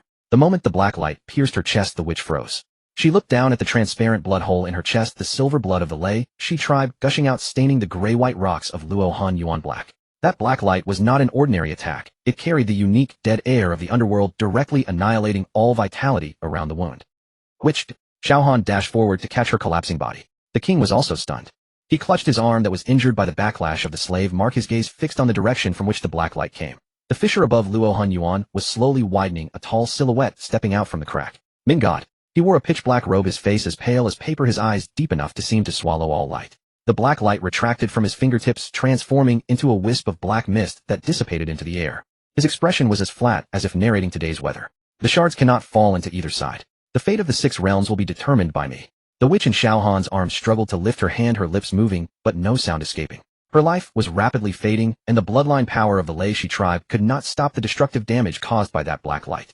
The figure of the Ming god hovered above Luo Han Yuan, his gaze sweeping over Xiao Han, and the king finally landing on the fifth shard suspended in the air. He raised his hand with a beckoning gesture, and the shard obediently flew into his palm. You. The king gritted his teeth. This is mine. Yours.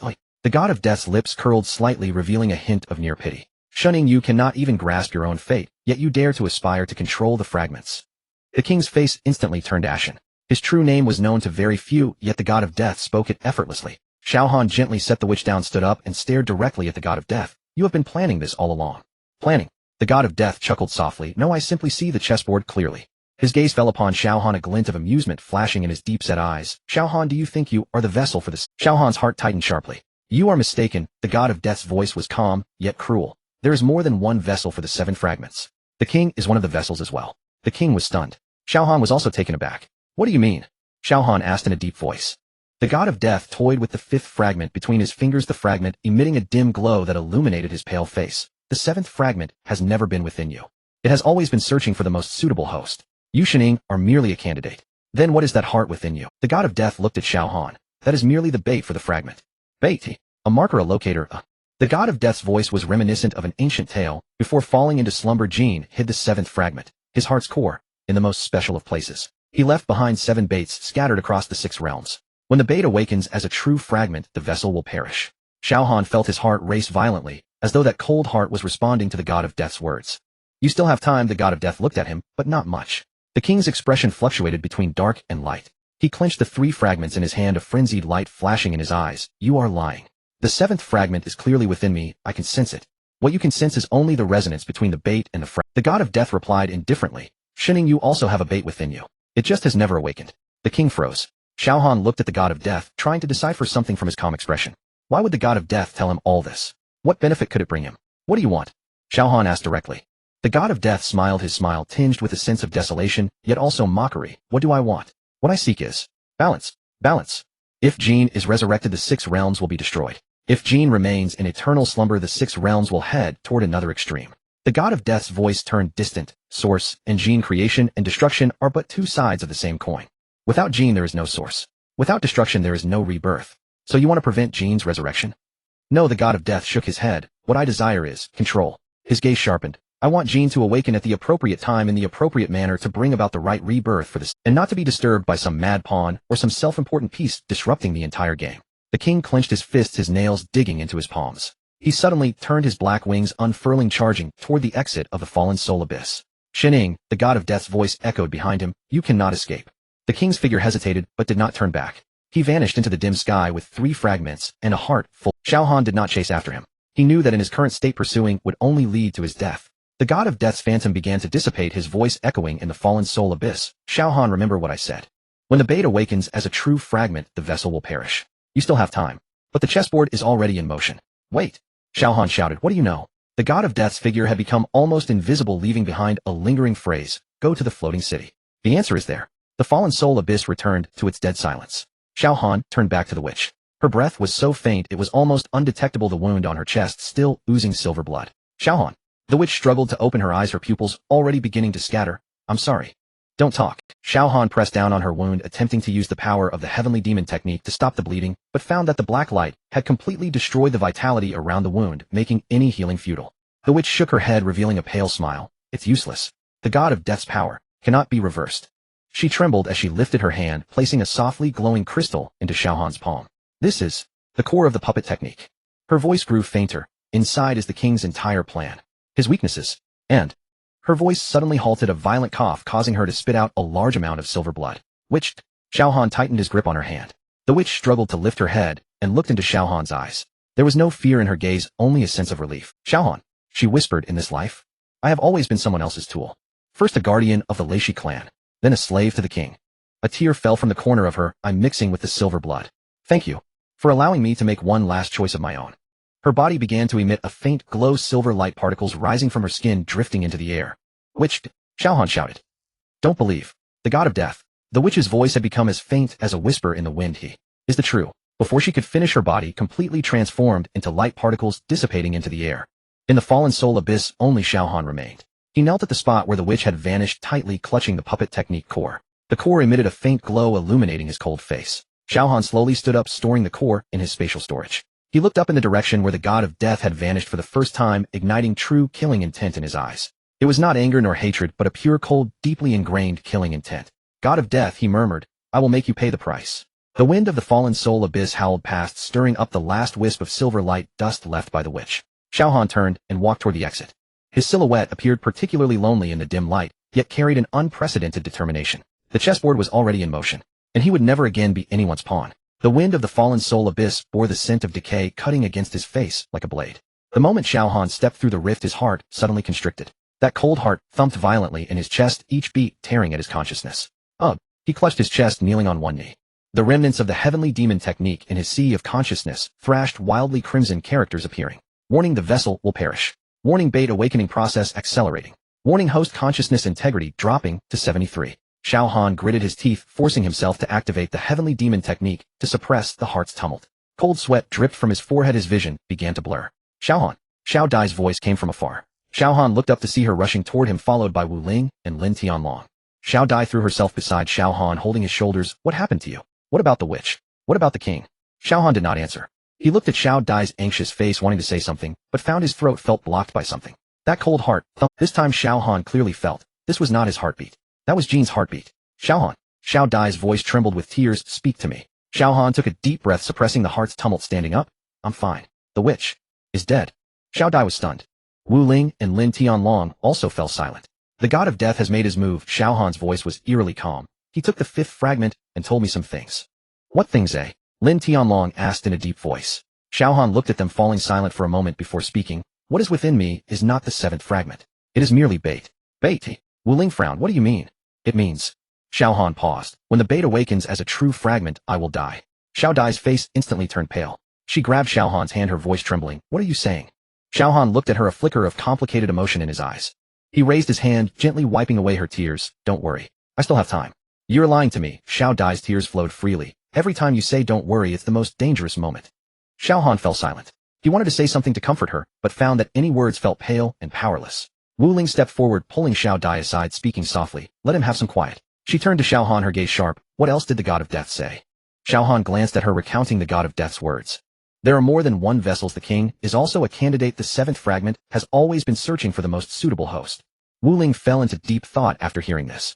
Lin Tianlong's expression also grew serious. If what the god of death said is true. Lin Tianlong spoke gravely. Then the king, like us, is just a pawn. No, Xiao Han shook his head. The king has already collected 3 fragments. He is not a pawn, he is a player. Player. Wu Ling frowned. The god of death said he wants to control Jin's awakening, Xiao Han stated. What the king desires is to become Jin. They stand on opposing sides. What about us? Xiao Dai's voice came from the side. Her tears had stopped, but her eyes were still red. What do we count at? Xiao Han looked at her, remaining silent for a long time. We, he murmured, are the only variables on the chessboard. No one spoke. The wind of the fallen soul abyss howled past, stirring up the dust on the ground. Xiao Han suddenly felt a sharp headache. His vision blurred again. This time, he saw images that did not belong to him. Gray skies, shattered earth, countless beings wailing. A figure of a boy stood amidst the ruins, his eyes pitch black, with no whites, a sorrowful smile on his lips. You finally came, the boy's voice echoed in Xiao Han's mind. My shadow. Xiao Han suddenly opened his eyes. After returning to Tai City, Xiao Han went directly to the mysterious shop of Hongjun Laozu. Hongjun was polishing an ancient jade artifact behind the counter. Without looking up at Xiao Han, he said, You're here. You know what will happen. Xiao Han gazed directly at him. I knew from the very beginning. Hongjun paused his actions and lifted his head to look at Xiao Han. A complex emotion flickered in his murky eyes. Sit down and talk. Hongjun gestured to the chair across from him. Xiao Han sat down and recounted the words of the god of death. After listening, Hongjun let out a long sigh. What is destined to come will always come. You know about the catalyst. Xiao Han's tone was declarative, not a question. Hongjun nodded. I know. Why didn't you tell me? What good would it do to tell you? Hongjun countered. What can you change? Xiao Han fell silent. Hongjun stood up and walked to the window, looking out at the bustling street. Xiao Han, do you know how the gene, the source created him? Xiao Han replied. No. Hongjun shook his head. The source and the gene were born simultaneously. They are 2 sides of chaos, one representing creation and the other representing destruction. They were originally one, but were forcefully separated. Forcefully separated. The universe needs balance. Hongjun's voice grew distant. Unrestrained creation will lead to chaos. Uncontrolled destruction will bring about an end. Thus chaos separated them to maintain mutual restraint. But the gene is not satisfied with restraint. Xiao Han said. Yes. Hongjun turned around. The gene believes that destruction is the true compassion. He wishes to end all suffering and return the universe to chaos. So he was sealed away. Not sealed. Hongjun shook his head, but separated. His body was divided into 7 pieces sealed in the 6 realms. His consciousness is imprisoned in the cracks of chaos. Xiao Han's heart raced violently. He clutched his chest, feeling the pulse of that cold heart. The catalyst within me is a contingency left by the gene, Hong Jun said. Before he fell into slumber, he dispersed a part of his consciousness in his 7 containers. When the conditions are ripe, these containers will become the key to his resurrection. What should I do then? Hong Jun looked at him, remaining silent for a long time. You have 2 choices, he finally spoke. First, find all the fragments and permanently seal them before the gene's resurrection. This way the gene will completely dissipate, but the catalyst will also disappear. You will die. Xiao Han's expression remained unchanged. What is the second choice? Merge all the fragments and become the new gene. Hong Jun's voice was low. You will gain power surpassing that of a sage, but the person Xiao Han will cease to exist. Xiao Han fell silent. Both choices led to death. Is there no third option, he asked. Hong Jun looked at him, a strange light flickering in his eyes. There is. What? The essence of the holy water, Hong Jun said. It is a treasure nurtured by the mother of heaven and earth, capable of purifying everything, including the consciousness of the gene. The spring spirit. Xiao Han recalled the gentle woman he had seen in the tree sea's withering well. But the spring spirit's whereabouts are elusive, and the essence of the holy water is her source. She will not readily give it to anyone. Hong Jun paused. Furthermore, even if you acquire the essence of the holy water, it can only suppress the consciousness of the gene, but not eliminate it completely. Suppression is enough. Xiao Han said. As long as I can buy time, I will find another way. Hong Jun looked at him, a bitter smile appearing at the corner of his mouth. You are always so optimistic. It's not optimism. Xiao Han stood up. It's unwillingness. He walked to the door, paused without turning back. Hong Jun, thank you for telling me this. Wait, Hong Jun called out to him. There is something I must remind you of. Xiao Han turned around. The king has already collected 3 fragments. Hong Jun said. He is looking for the 4th piece. If he gathers all 7, he will be able to summon the gene's true body directly. At that time, the catalyst within you will automatically fly out and merge with the true body. He still needs 4 pieces. Xiao Han said. No, Hong Jun shook his head. He only needs 3 pieces. Because the catalyst within you plus his own catalyst accounts for the last 2 pieces. Xiao Han was stunned. The god of death took the 5th fragment. Hong Jun continued. The 6th piece is in the city of suspended space. The king only needs to obtain 2 more pieces to initiate the fusion ceremony. So what about now? Your primary task now is to find the spring spirit and obtain the essence of the holy water. Hong Jun interrupted him. Otherwise you won't last until the final battle with the king. Xiao Han was silent for a moment and nodded. I understand. He pushed open the door and walked out of the shop. Outside, Xiao Dai was waiting for him by the street. The afterglow of the setting sun bathed her in a golden light. How is it? She stepped forward, looking at him with concern. Xiao Han looked into her eyes, suddenly feeling a pang of heartache. He recalled the vision the gene had shown him in the realm of consciousness, Xiao Dai dying in his arms. Xiao Dai, he said softly, if one day I am no longer Xiao Han. That day will never come. Xiao Dai interrupted him, grasping his hand with determination. I will find a way. Xiao Han looked at her, wanting to say something, but felt his heart racing again. This time he heard the gene's laughter. She cannot save you. The gene's voice echoed in his mind. No one can save you. You belong to me. Xiao Han clenched his fist, suppressing the gene's voice. He raised his head to look at the horizon, where the sun was slowly sinking below the horizon. Time was running out. The night enveloped Tai's city, and the lanterns by the street lit up one by one. Xiao Dai sat by the window of the inn, looking at her wrist. Moonlight poured through the window, casting a glow on the silver mark on her arm. The mark had spread to her elbow like a silver snake, slowly writhing on her skin. She gently pressed her wrist, feeling the warmth emanating from beneath the mark. It was not pain, but a strange burning sensation, as if something was awakening within her blood. Xian Yuan bloodline. She murmured softly. The moon shadow necklace glimmered slightly at her chest, emitting a soft silver light. She cradled the necklace in her hands, noticing that the ancient inscriptions on it were clearer than before. Those inscriptions were the language of the Xian Yuan clan, which she had learned to read from the memories inherited from Xiao Dai. The content of the inscriptions startled her. Bloodline awakening, sealing the legacy. Inheriting the ancestors while imprisoning the traitor's soul. Caused to use oneself as a prison, forever unchanging.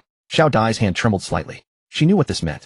Xian Yuan Yu Ying, her ancestor, had sealed the traitor Yao Yu within the bloodline by sacrificing her. Now Yu Ying's power had been depleted, and the seal was loosening. As a descendant of the bloodline, she had to succeed Yu Ying and become the new seal bearer. Xiao Dai. A voice from outside called Xiao Han. Xiao Dai quickly hid the necklace in her clothes, adjusted her expression.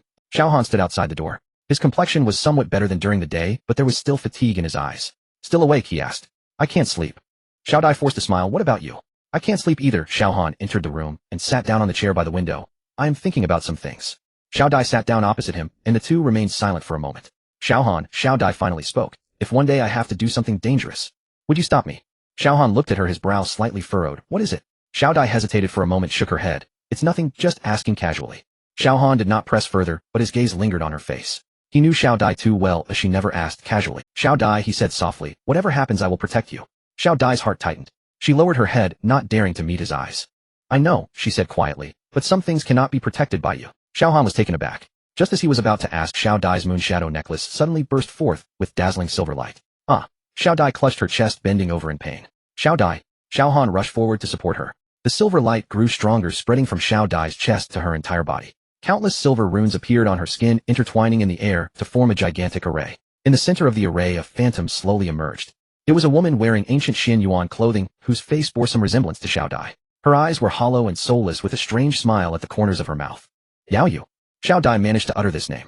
Xiao Han recognized this phantom. He had seen the murals of Yao Yu in the ancient tomb of Xin Yuan. The phantom of Yao Yu looked at Xiao Han, the smile deepening at the corners of her mouth. The seventh container. You have come. Shut up, Xiao Han said, coldly activating the Tian Mo Ju, trying to dispel Yao Yu's phantom. But Yao Yu merely smiled. You cannot dispel me. I am within her bloodline. Her gaze turned to Xiao Dai. Little one, you have inherited the bloodline of Yu Ying, and also her mission. Xiao Dai gritted her teeth. I will not become your container. Container? Yao Yu chuckled lightly. No, you are not my container. You are my jailer. Xiao Dai was stunned. Yu Ying sealed me with her bloodline. Yao Yu's voice became distant. She placed shackles on my consciousness, preventing me from ever escaping. Now her power has been exhausted. You must take her place. What if I refuse? Then everyone around you will die. Yao Yu's gaze turned to Xiao Han, including him. Xiao Dai's face turned pale. Don't listen to her. Xiao Han tightened his grip on Xiao Dai's hand. She's lying to you. I am not lying to you. Yao Yu's voice softened. Little one, do you think I wanted to be sealed? Do you think I wanted to become a traitor of the Xin Yuan clan? A trace of sadness flashed in her eyes. I was forced. By the god of death. God of death. Xiao Han frowned. Yes, the god of death. The phantom of Yao Yu began to become unstable. He controlled me, used me, turned me into his tool. Yu Ying found out. She tried to save me, but it was too late. So she sealed you. Xiao Dai said. Yes. Yao Yu nodded. She sealed me and protected me. If I were to fall into the hands of the god of death, the consequences would have been worse. Xiao Dai fell silent. She didn't know whether to believe Yao Yu's words. Little one. Yao Yu looked at her. I just want to ask you for a favor. What favor? Kill me. Xiao Dai was stunned. Xiao Han was also taken aback. What? Kill me. Yao Yu's voice was filled with pleading. I have had enough of being controlled, used, sealed. I want to be free. But if you die, the seal will transfer to you. Yao Yu said, but you can choose not to seal it completely. You can absorb my power. Absorb. Yes. Yao Yu nodded. My power combined with the bloodline of Yu Ying will make you the true heir of Xin Yuan. You will gain the power to seal the god of death. Xiao Dai's heartbeat quickened. She looked at Xiao Han, noticing that his expression. This is a trap, Xiao Han whispered. No, this is an opportunity. Yao Yu said, the god of death has already obtained the fifth fragment. He will soon come looking for you. If you do not have enough power, you will all die. How do you know this? Xiao Han questioned. Because I am the tool of the underworld god. Yao Yu's laughter was tinged with bitterness. Even sealed, I can still sense his presence. He is drawing near. Xiao Dai clenched her fists. She didn't know whom to trust. Xiao Dai, Xiao Han said, gripping her shoulder, whatever decision you make, I will support you. Xiao Dai looked up at him, a flicker of emotion in her eyes. She took a deep breath. I need to enter the bloodline space and talk to Yao Yu face to face. It's too dangerous, Xiao Han frowned. I have to do this, Xiao Dai said, firmly looking at him. If what Yao Yu said is true, this may be our only chance. Xiao Han fell silent. He knew Xiao Dai was right, but he still worried. I will accompany you, he said. No, Xiao Dai shook her head. The bloodline space can only accommodate the inheritor of the Xin Yuan bloodline. You can't enter. Then, wait for me outside. Xiao Dai grasped his hand, her gaze resolute. No matter what happens, do not. Xiao Han looked into her eyes and finally nodded. Xiao Dai closed her eyes, channeling the power of the Xin Yuan bloodline. A silver light erupted again, enveloping her body. When the light faded, she had disappeared from the room. Bloodline space. This was a silver world with no sky, no earth, only endless silver light. Xiao Dai stood at the center of the space, facing the phantom of Yao Yu. Here Yao Yu's image was clearer, her face beautiful, yet sorrowful, her eyes filled with endless fatigue. You've come? Yao Yu said softly. You said you wanted to talk to me face to face, Xiao Dai replied. About what? Yao Yu looked at her silent for a moment, then spoke. Do you want to know why I became a traitor? Xiao Dai remained silent. 1200 years ago, I was the guardian of the Xin Yuan clan. Yao Yu's voice grew distant. I was responsible for protecting the Xin Yuan tomb and safeguarding the inheritance of our ancestors. At that time I met someone. The underworld god. Yao Yu nodded yes. He came to the tomb and said he wanted to understand the sealing techniques of the Xin Yuan clan. I was drawn to him. A hint of bitterness flashed in her eyes. He was too perfect. Powerful, wise, gentle. I thought he loved me. I thought we could be together. But he was using you. Yes, Yao Yu's tears fell. He controlled my consciousness, making me open the seals of the tomb for him. He wanted what was inside, the clue to the sixth shard. Did you give it to him? I tried to resist, but it was too late. Yao Yu's voice trembled. Yu Ying discovered my betrayal and came to stop me. But I was already controlled by the underworld god, and I hurt her. Xiao Dai fell silent. She could feel Yao Yu's pain and regret. Yu Ying didn't blame me. Yao Yu continued. She said she understood me. She said it wasn't my fault. She sealed me with the bloodline, protecting me from being further used by the underworld god. So you want to be free? Yes. Yao Yu looked at Xiao Dai. I have lived too long. 1200 years of imprisonment, 1200 years of regret. I want to end it all. But you said the seal would transfer to me. Yes, Yaiwa nodded, but you can choose not to completely seal it. You can absorb my power, making me a part of you. So you would truly die? No, Yaiwa shook her head. I will live in your consciousness, becoming your strength. But I will no longer be an independent entity. Oh, I will not be able to control your body, nor can I be used by the underworld god. Xiao Dai fell silent. This was a difficult choice. What if I refuse? Then the seal will completely transfer to you, Yaiwa said. You will become the new jailer forever, and the underworld god. He will do everything to break the seal, and use me against you. Xiao Dai clenched her fists. She knew Yaiwa was telling the truth. Alright, she took a deep breath. I promise you. Yayu's phantom revealed a relieved smile. Thank you, little one. She extended her hand, touching Xiao Dai's forehead. A burst of silver light erupted and Xiao Dai felt a powerful force surge into her body. The power carried Yayu's memories, emotions, regrets, hopes. Remember. Yayu's voice echoed in her mind. The underworld god has already obtained the 5th shard. He will soon come for you. In the floating city. There lies the answer you seek. Xiao Dai opened her eyes, finding herself back in the inn room. Xiao Han was looking at her anxiously. Xiao Dai. He sighed in relief upon seeing her awake. Are you alright? Xiao Dai shook her head and stood up. She felt a new power surging within her that was Yayu's power and the true awakening of the Xianyuan bloodline. I'm fine. She looked at Xiao Han, a glimmer of silver light flashing in her eyes, and I know what to do next. What to do? To the floating city, Xiao Dai said. Yaiwa told me there are answers we need there. Xiao Han nodded. Alright, we will set off. Wait, Xiao Dai grabbed his hand. There's one more thing. What? Xiao Dai looked at him, a complex emotion flashing in her eyes. Yaiwa said. The underworld god has already obtained the 5th shard. And. She paused, her voice heavy. The king is searching for the 6th shard. Xiao Han's expression turned serious. Where is the 6th shard? The floating city, Xiao Dai said. It seals the remnants. Before she could finish, the entire room suddenly shook violently. What's happening? Xiao Han steadied himself and looked outside the window. In the sky, a massive crack was slowly opening. Deep within the crack, a pair of blood-red eyes were watching Tai City. Those eyes belonged to the king. Found it. The king's voice came from the crack, the clue to the 6th shard. In the floating city. His gaze shifted towards Xiao Han's direction, a mad smile spreading across his face. Xiao Han, our decisive battle has begun ahead of schedule. The king's figure disappeared into the crack, but the fissure in the sky did not heal like a savage scar across the heavens. Xiao Han withdrew his gaze, the scales on his right arm glimmering dully in the sunset, the shard within his chest quietly pulsing like the low pressure before a storm. He has left, Xiao Dai said softly, the silver patterns already spreading to her elbows, faintly visible beneath her sleeves. Temporarily left. Xiao Han's voice was heavy, but the game has just begun. Wu Ling walked over holding a crumpled note that the king had left. It only had a coordinate and time written on it. 3 days later at the entrance of the floating city. It's a trap, Wu Ling said. Of course it's a trap. Xiao Han sneered, but he knows I will go. Lin Tianlong approached from a distance looking rather grim. He had just contacted the leaders of the 3 major guilds, and the news he brought back was not optimistic. Duzuan and Han Tian have quarreled. Lin Tianlong rubbed his temples. Duzuan advocates taking the initiative surrounding the entrance of the floating city, while the king is still unstable after obtaining the shard. Han Tian believes this is a trap, advocating holding Tai City and waiting for the opponent to show a flaw. What about Long Fei? Caught in between and in a dilemma. Lin Tianlong sighed. The Tianlong Guild and the Tiangshan Guild have cooperative projects, and the Demon God Guild has provided a large amount of supplies. He doesn't want to offend either side. Xiao Han said nothing. This was exactly what the king wanted. Division, undermining from within. Let them quarrel, Xiao Han finally said. After the quarrel, they will naturally understand that the lips perish and the teeth remain. That night Xiao Han received a system message. It was sent by Lin Feng. Of the 23 suppliers from the Taobao grocery store, 17 had sent termination notices at the same time. The reasons were varied. Some said the supply had been cut off, others said the warehouse had caught fire, and some simply did not respond. Commercial siege. Wu Ling looked at the list, her brows furrowed. This is the king's method. He wants to cut off your resource chain. Xiao Han opened the transaction records and found a common point among these 17 suppliers. They all had shadow capital from the Phantom organization behind them. He is smarter than I thought, Xiao Han said, not only confronting me hidden in the game, but also applying pressure in reality. And there's worse news. Wu Ling pulled up another set of data. In the past week, 12 core members from the 3 major guilds suddenly withdrew. I asked Han Tian. He said these people received strange private messages, the contents of which are unclear, but all went silent after withdrawing. The underworld god.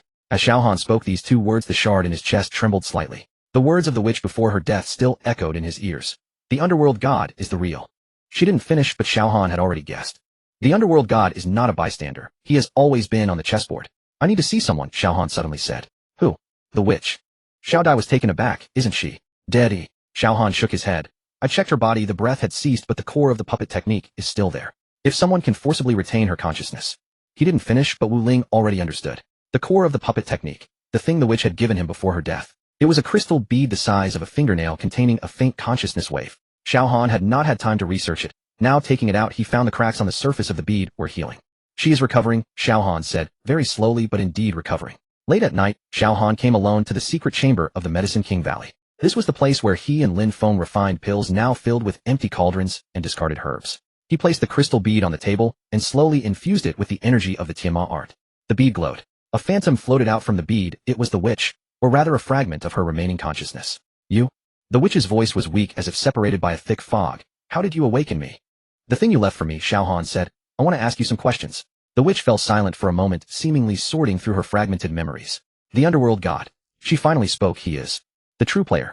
The king is merely his tool. Xiao Han said, I want to know about the intelligence network of the Phantom organization. The witch's phantom trembled slightly, as if resisting something. I have a condition. Speak. Help me. Kill the king. There was hatred and fear in the witch's eyes. He planted the slave mark on me, which will backfire upon death. My soul will be forever trapped under his control. Xiao Han looked at her. I can help you remove the slave mark, but not now, he said. When the king dies, I will set you free. The witch's phantom gradually stabilized. The intelligence network of the Phantom organization is centered in the underground base on the west side of the fallen soul abyss, she said. The king has stored a large amount of supplies and puppet materials there. But there are restrictions. Only the king's bloodline mark can enter. Bloodline mark. He uses human blood to draw symbols, the witch said. Everyone who enters the base must contribute a drop of blood. Xiao Han's fingers gently tapped the table. If I obtain his blood, can I get in? Theoretically, yes, the witch paused, but the restrictions there are more than one. I don't know, the witch shook her head. All I know is that every time the king comes out of there, he carries the aura of the god of death. Xiao Han's heart jolted. Has the god of death already infiltrated the Phantom organization? There's one more thing. The witch's voice grew softer. The king. He is not the true enemy. He has been controlled by the god of death. Or rather tempted. He believes he is seeking revenge, but the true purpose is to become a vessel for the ashes. I know. You don't understand. The witch suddenly became urgent. The king's plan. The third fragment. He is looking for someone called Ling Xian. Ling Xian. Xiao Han was taken aback. That was the original owner of the third volume of the Celestial Demon, art, the wife of Luo Ho, a woman who had been asleep in the realm of no dreams for 12,000 years. Why is the king looking for her? Why? But the witch's phantom was already beginning to dissipate. Her time was up. Remember. The last whisper faded into Xiao Han's ears. Don't trust the death. The orb dimmed. Xiao Han sat in the darkness pondering for a long time. The king is looking for Ling Xian, the god of death, is infiltrating the Phantom organization, and 3 fragments have already fallen into enemy hands, while the trigger within himself may awaken at any moment. The pieces on the chessboard are increasing, yet he still cannot see who the true player is. Early the next morning, Xiao Han summoned the core members of the Dragon Soul Assassins. Lin Tianlong, Zhang Mo, Zhang Xian, and Li Yu sat around the table listening as Xiao Han recounted the intelligence from the night before. The stronghold on the west side of the Soul Fall Abyss. Lin Tianlong frowned. The terrain there is complex. The king chose this place, so there must be an ambush. That's why I don't plan to launch a frontal assault. Xiao Han said, I need someone to help me with something. What is it? Infiltrating the outer network of the Phantom or Xiao Han looked at Wu Ling. You investigated the king's capital chain before. Can you find the actual controllers of those shadow companies? Wu Ling nodded. Yes, but it will take time. He'll give you 3 days. Xiao Han turned to Zhang Mo. Can you get in touch with the Wine Immortal? Zhang Mo was taken aback. I should be able to. He owes me a favor. Have him help spread the message. Just say that the god of death has discovered the 6th fragment in the Soul Fall Abyss. Zhang Mo's eyes lit up a faint. Not just that, Xiao Han sneered. I want the king to think that the god of death has betrayed him. Their trust is very fragile. Just a spark. Li Yu suddenly spoke up. What about the 3 major guilds? The conflict between Duzuan and Han Tian. Let them quarrel, Xiao Han said. Once they're done, tell them. I've already broken the intelligence network of the Phantom organization. They can have it if they want. Lin Tianlong slapped the table in admiration. This move is brilliant. Letting them stew will indeed prompt them to seek peace. Xiao Han stood up, the scales on his right arm slightly warmed within his sleeve. 3 days passed in the blink of an eye. Xiao Han's plan was more successful than expected. The news spread by the Wine Immortal through the king into temporary chaos, and signs of division began to appear within the Phantom organization. Some doubted that the god of death was using them, while others believed it was a scheme to sow discord. Even better, Wu Ling found a key capital chain of the king. Through reverse tracking, she pinpointed the entrance to the Soul Fall Abyss stronghold. There's a secret path in the Eastern Valley. Wu Ling pointed to the red line on the map, which can bypass the main restrictions and lead directly into the stronghold. Does the king not know about this secret path?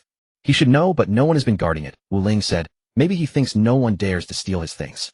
Xiao Han smiled. Arrogant people always have their oversights. That night, Xiao Han quietly entered the Soul Fall Abyss with Lin Tianlong, Zhang Mo, Zhang Xian, and Li Yu. The secret path in the Eastern Valley indeed existed. It was a cave covered by loose stones. Xiao Han used the core of the puppet technique given by the witch to break the outer restrictions, and the 5 of them entered in single file. The stronghold was larger than imagined, resembling an underground maze. The corridors were piled high with supplies, medicinal herbs, equipment, and even a large amount of gold coins. The king's private vault. Zhang Xian whistled. We struck gold. Don't be greedy, Xiao Han warned in a low voice. Take what we need and retreat immediately. They delved into the core of the stronghold and discovered a hidden chamber. In the center of the chamber stood a massive formation surrounding 3 sealed containers for the fragments. But the containers were empty. The fragments aren't here, Lin Tianlong frowned. The king carries the fragments with him, Xiao Han said, but here, there are things we need even more. He pointed to an iron cabinet in the corner filled with scrolls and books. Intelligence archives of the Phantom Organization. Liu quickly stepped forward and collected all the scrolls into a storage ring. At that moment the door of the hidden chamber slammed shut. A voice echoed from all directions. Xiao Han, you truly came. It was the king. I knew you would take the eastern secret path. The king's voice was mocking. The information the witch gave you was intentionally leaked by me. Xiao Han's heart sank. He had fallen into a trap. Did you think you were counter-infiltrating? The king sneered. From beginning to end you have been on my chessboard. The walls of the hidden chamber began to glow, countless runes appearing. Pillars of the 10,000 forms. Modified version, the king said, this time no one can save you. Xiao Han's fragments trembled violently, a low laugh of ashes echoing in his chest. Pawns. Will always be pawns. At that moment a loud noise came from outside the hidden chamber. Xiao Han. It was Duzin's voice. Hold on. Han Tian's voice also rang out. The runes in the hidden chamber began to sway, the king's voice growing enraged. How are you? Did you really think we would always be quarreling? Duzin's voice was laced with mockery. Xiao Han gave us the intelligence yesterday. We were just waiting for you to expose yourself. Xiao Han smiled. This was what he had bet on. Though the 3 major guilds had internal conflicts, they would choose to cooperate against a common enemy. You overestimate yourself, king. Xiao Han said, and underestimate human nature. The hidden chamber collapsed with a thunderous roar, and 5 figures rushed in. Duzu and Han Tianlong Fei, the leaders of the 3 major guilds, fighting side by side for the first time. The king emerged from the shadows, his face twisted into a smile. Very good. Very good. His voice turned gloomy. Then let this game become even more exciting. A terrifying aura erupted from him. The aura of the fragments. Today is just the beginning, the king said. In the floating city, I will be waiting for you. His figure gradually faded, before leaving a puppet emerged from the shadows, delivering the god of death's message. The 7th vessel, I am coming. Xiao Han's fragments trembled again, as if responding to something. That night Xiao Han received a letter. The envelope bore no signature, only 4 characters. Midnight west of the city. He unfolded the letter, finding a photo tucked inside. The person in the photo was someone he hadn't seen in 13 years. Chief Instructor Yi Qinglong. Midnight west of the city, abandoned factory. This was a wasteland outside Tai City, a place where no players would come in the game. Following the coordinates in the letter, Xiao Han crossed the overgrown clearing and pushed open the rusty iron door. The factory was dark, with only moonlight pouring in through the broken skylights. You're here. The voice came from the shadows. Xiao Han knew without turning that it was him. Yi Qinglong. After 13 years the chief instructor had hardly changed. Still that stern face, still those eyes that seemed to see through everything. The only difference was a few strands of white hair at his temples. Sit. Yi Qinglong pointed to a rickety chair in front of him. Xiao Han did not sit. Did you write the letter? Yes. Did you send the photo? Yes. What do you want to say? Yi Qinglong fell silent for a moment, then pulled out a folder from his coat and tossed it on the table. Look for yourself. Xiao Han opened the folder, and the first page was a file about the Hongwang game. The title of the file was Humanity Evolution Plan, Hongwang Project. Xiao Han flipped through quickly, growing increasingly shocked. The Hongwang game was not merely a game, but a national strategic project.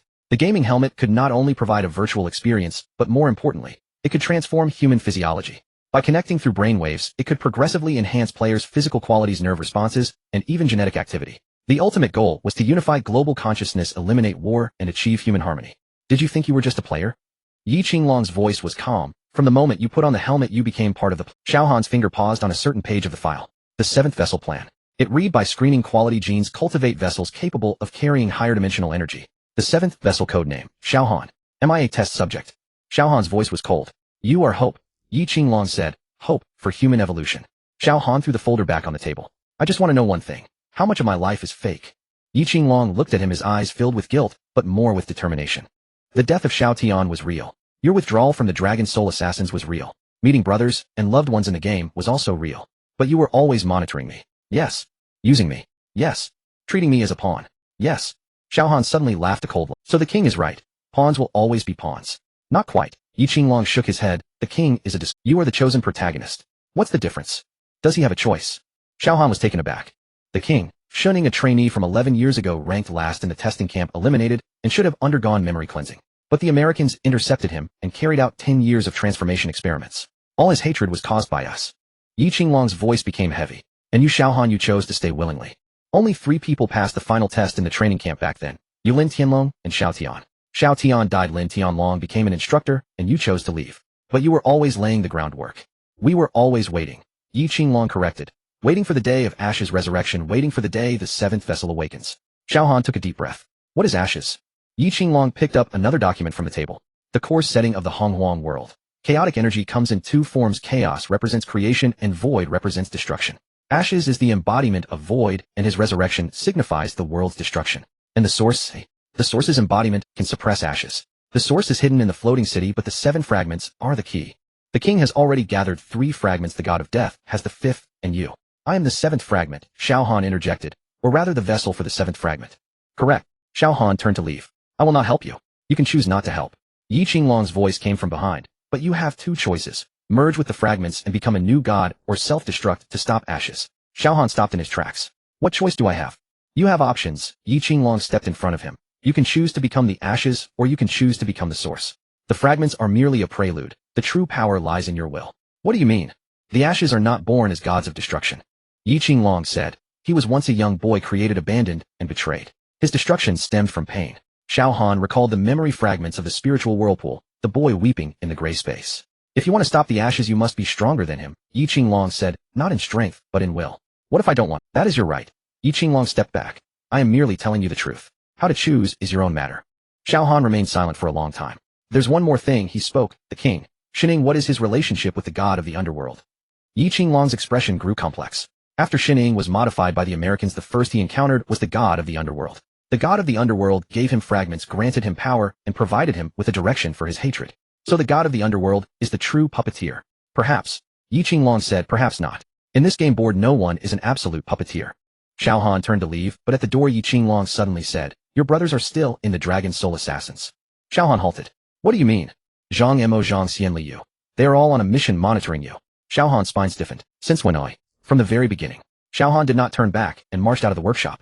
The moonlight was cold, casting a strange sheen on his scaly right arm. He recalled the day's training with Zhang Mo, Zhang Xian's jokes, and Li Yu's silent companionship. They were all brothers, yet they were also watchers. Everything had been designed from the very beginning. When Xiao Han returned to Tai City, it was already early morning. Xiao Dai had not slept, waiting for him at the door. Did you see him? She asked. Xiao Han nodded. What did he say? The truth. Xiao Han sat down and recounted Yi Qinglong's words. Xiao Dai listened in silence for a long time. What do you plan to do? Xiao Han looked at his hand. The one that once held a knife and killed, now covered in scales. I don't know, he said, but I know one thing. What? My life I choose for myself. Xiao Dai took his hand, the silver patterns shimmering in the moonlight. No matter how you choose, I will be with you. Xiao Han looked at her, recalling Yi Qinglong's words. The fragments are merely a prelude. The true power lies in will. Perhaps this is the answer. One more thing, Xiao Han said. Yi Qinglong gave me a coordinate. What coordinate? He said my brothers are there. The next day Xiao Han arrived at a remote valley according to the coordinates. In the valley were 3 simple wooden houses, appearing to be a temporary camp for ordinary players. But Xiao Han knew that the 3 most elite members of the Dragon Soul Assassins were hidden here. He pushed open the door of the first wooden house, and saw Zhang Mo sitting inside polishing a Taoist sword. Zhang Mo saw him, paused for a moment, and then continued wiping the sword. You've come. Did you know I would come? The chief instructor said you would come. Xiao Han walked into the second wooden house, where Zhang Xian was cracking sunflower seeds. Upon seeing him, he cheerfully offered him some. Brother wants some seeds. Have you all been monitoring me? Zhang Xian's smile faltered for a moment before he shrugged. Just a task. In the third wooden house, Li Yu was drinking. He saw Xiao Han and passed over the bottle. Want a drink? Xiao Han did not take it. You 3 have been monitoring me since the 3 fell silent. Finally Zhang Mo spoke up. Monitoring is an order, but brotherhood is sincere. Zhang Xian added, the playful look on his face disappearing. Li Yu said nothing but shoved the bottle into Xiao Han's hands.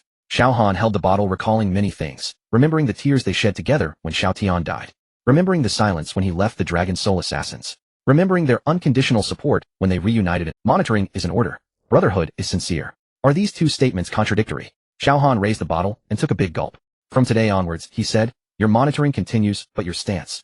Choose for yourselves. The 3 Zhang Mo was the first to speak. I choose brotherhood. Zhang Xian followed. I choose brotherhood too. Li Yu still said nothing, just lifted the bottle. The 4 bottles clinked in the air. One more thing. Xiao Han placed down his bottle. Does Lin Tianlong know? Big. Zhang Mo shook his head. He has always opposed monitoring you. But he is also a member of the Dragon Soul Assassins. Some matters he is not in control of. Xiao Han recalled Lin Tianlong's unusual behavior in recent days, remembering his hesitant gaze each time. I see, he said, turning to leave. At the door Zhang Mo suddenly said, Xiao Han, no matter if you are a pawn or anything else to your brothers, you are just Xiao Han.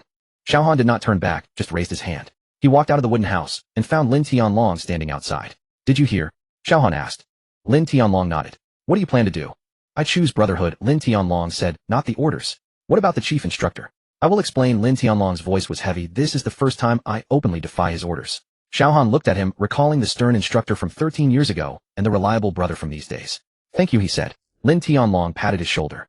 Between brothers there's no need for thanks. The two walked side by side towards the valley with Zhang Mo Zhang Xian and Li Yu's gazes following them. In the sky the first rays of dawn were rising. Xiao Han's fragments trembled again, and a line of blood characters appeared on the remains of the celestial demon art, the city in the void, the place of conclusion.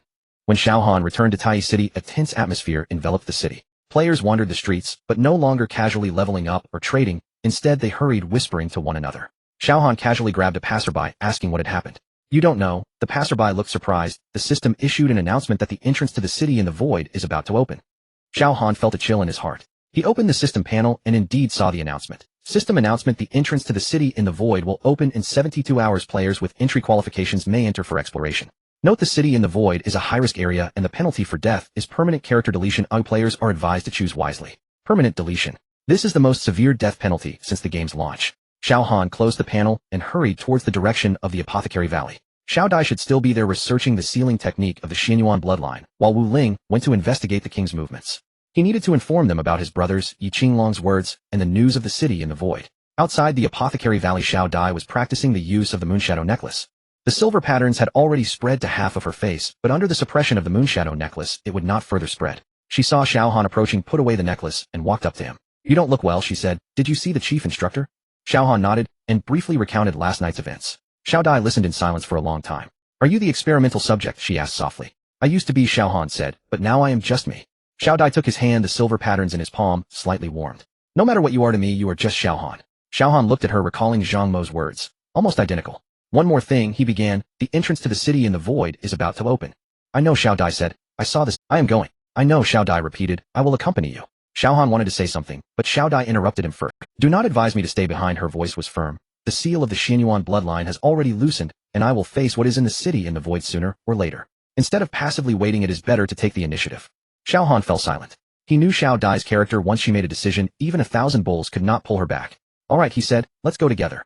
At that moment, Wu Ling walked in from outside the valley holding a stack of documents. There is new intelligence, she said. I found out the king's movements. Where is he? Near the entrance to the city in the void.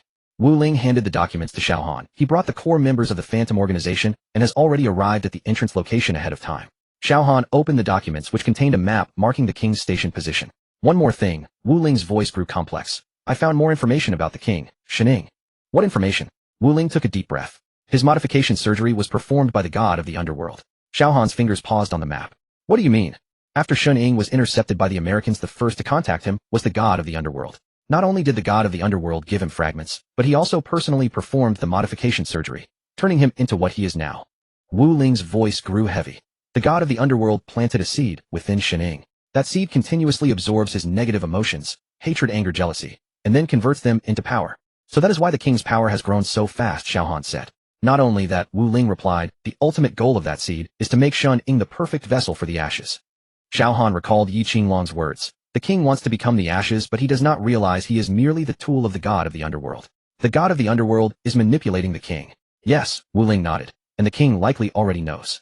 Why does he still cooperate? Because he has no other choice. Wu Ling said the seed has been planted. If he does not cooperate, the seed will backfire, making his life worse than death. Xiao Han closed the documents. The situation was more complicated than he had imagined. The god of the underworld was controlling the king was collecting fragments, and he himself, the trigger within him, could awaken at any time. The three-way game had reached a critical juncture. One more thing. Wu Ling's voice became hesitant. I submitted your Xiao Han looked at her. What information? Your file as a dragon soul assassin, Wu Ling said. As a police officer, I have a duty to report. Xiao Han fell silent. What was the response from higher-ups? They told me to continue observing. Wu Ling lowered her head. They will not take action for now. Xiao Han looked at her, recalling what she once said. No matter who you are to me, you are just Xiao Han. But she is also a police officer. She also has her own stance and responsibilities. I understand, Xiao Han said. You do what you must. Wu Ling raised her head, a complex light in her eyes. I won't let them. If the higher-ups decide to take action, I will inform you first. Xiao Han nodded, saying nothing more. Everyone has their own stance, their own responsibilities. This is quite normal. Let's not worry about that for now. He changed the topic. The entrance to the floating city will open in 72 hours. We need to prepare. What preparations? Supplies, equipment, intelligence, Xiao Han replied. This entry into the floating city is no simple adventure. What is it?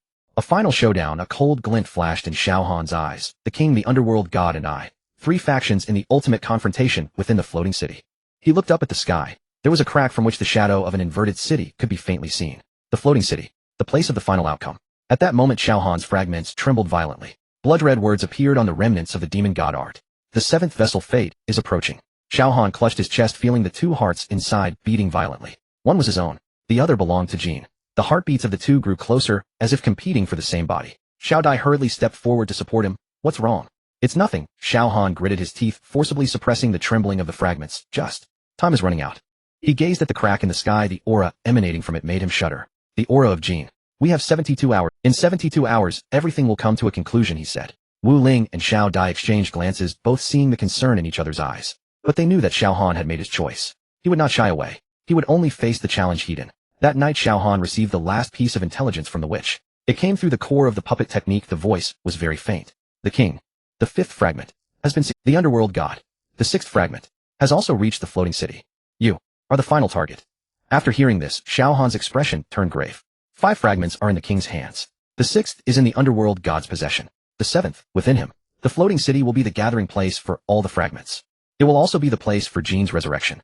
Xiao Han took a deep breath, looking out at the night sky. The crack grew larger, the reflection of the floating city becoming clearer. The system announcement rang out again. System announcement: the entrance to the floating city will open in 48 hours. Players, please prepare. Time has shortened. Xiao Han knew that the real battle was about to begin. He opened the communication panel and dialed Lin Tianlong's number. Brother, gather everyone, he said. Tomorrow we depart. All right. Lin Tianlong's voice was heavy. I understand. After hanging up, Xiao Han looked at Xiao Dai and Wu Ling. Are you ready? Xiao Dai held his hand, while Wu Ling stood. No matter what happens, Xiao Dai said. Well, face it together. Wu Ling nodded. This is our battle. Xiao Han looked at them, then at his own hand, scaled and covered in scales. His time was running out. Jean's consciousness was growing stronger, the fragments' erosion deeper. But he didn't want to give up. No matter how fate arranged it, he would fight to the end. Sleep now, he said. Tomorrow we depart. The night was deep. Xiao Han lay in bed, but could not fall asleep. Scenes kept flashing through his mind. The moment Xiao Tian died. What Yi Qinglong had said. The king's madness at the soul despair abyss. The underworld god's smile. And the words before the spiritual whirlpool dissipated. The true enemy lies within the demon god art. These words lingered in his heart. Are there enemies within the demon god art? What are they? Xiao Han opened the system panel, pulling up the content of the demon god art. He flipped through the pages, unable to find anything unusual. Just as he was about to give up, the last page, originally blank, suddenly revealed a line of text. It was not written in blood. It was in ink. You finally saw it, the seventh vessel. Xiao Han's heart sank sharply. This line was not the content of the heavenly demon art. Someone was hidden within the heavenly demon art. Who are you? Xiao Han asked in his heart. The ink words revealed an answer. I am a part of Jean. And I am also a part of you. I have always been here waiting for you to— Xiao Han's fragments trembled violently, the two hearts in his chest nearly stopping in unison. He finally understood the words of Ling Quan. The true enemy had always been hidden within him. Hidden within the cultivation method. Hidden within his power. What do you want? Xiao Han asked. The ink words revealed the final answer. I want to meet you. Then the pages of the heavenly demon art returned to blank. Xiao Han lay on the bed, cold sweat soaking his clothes. He understood. The floating city was not just a gathering place for fragments. It was also the place where he would confront Jean, the true Jean. Not an external enemy. It was the enemy within him. It was himself. The sky split open. It was not a metaphor, but a true fissure. Extending from above Tai's city to the edge of the sky, a chaotic aura surged from the black-gray crack, as if someone had slashed the heavens with a knife. The entrance to the floating city opened.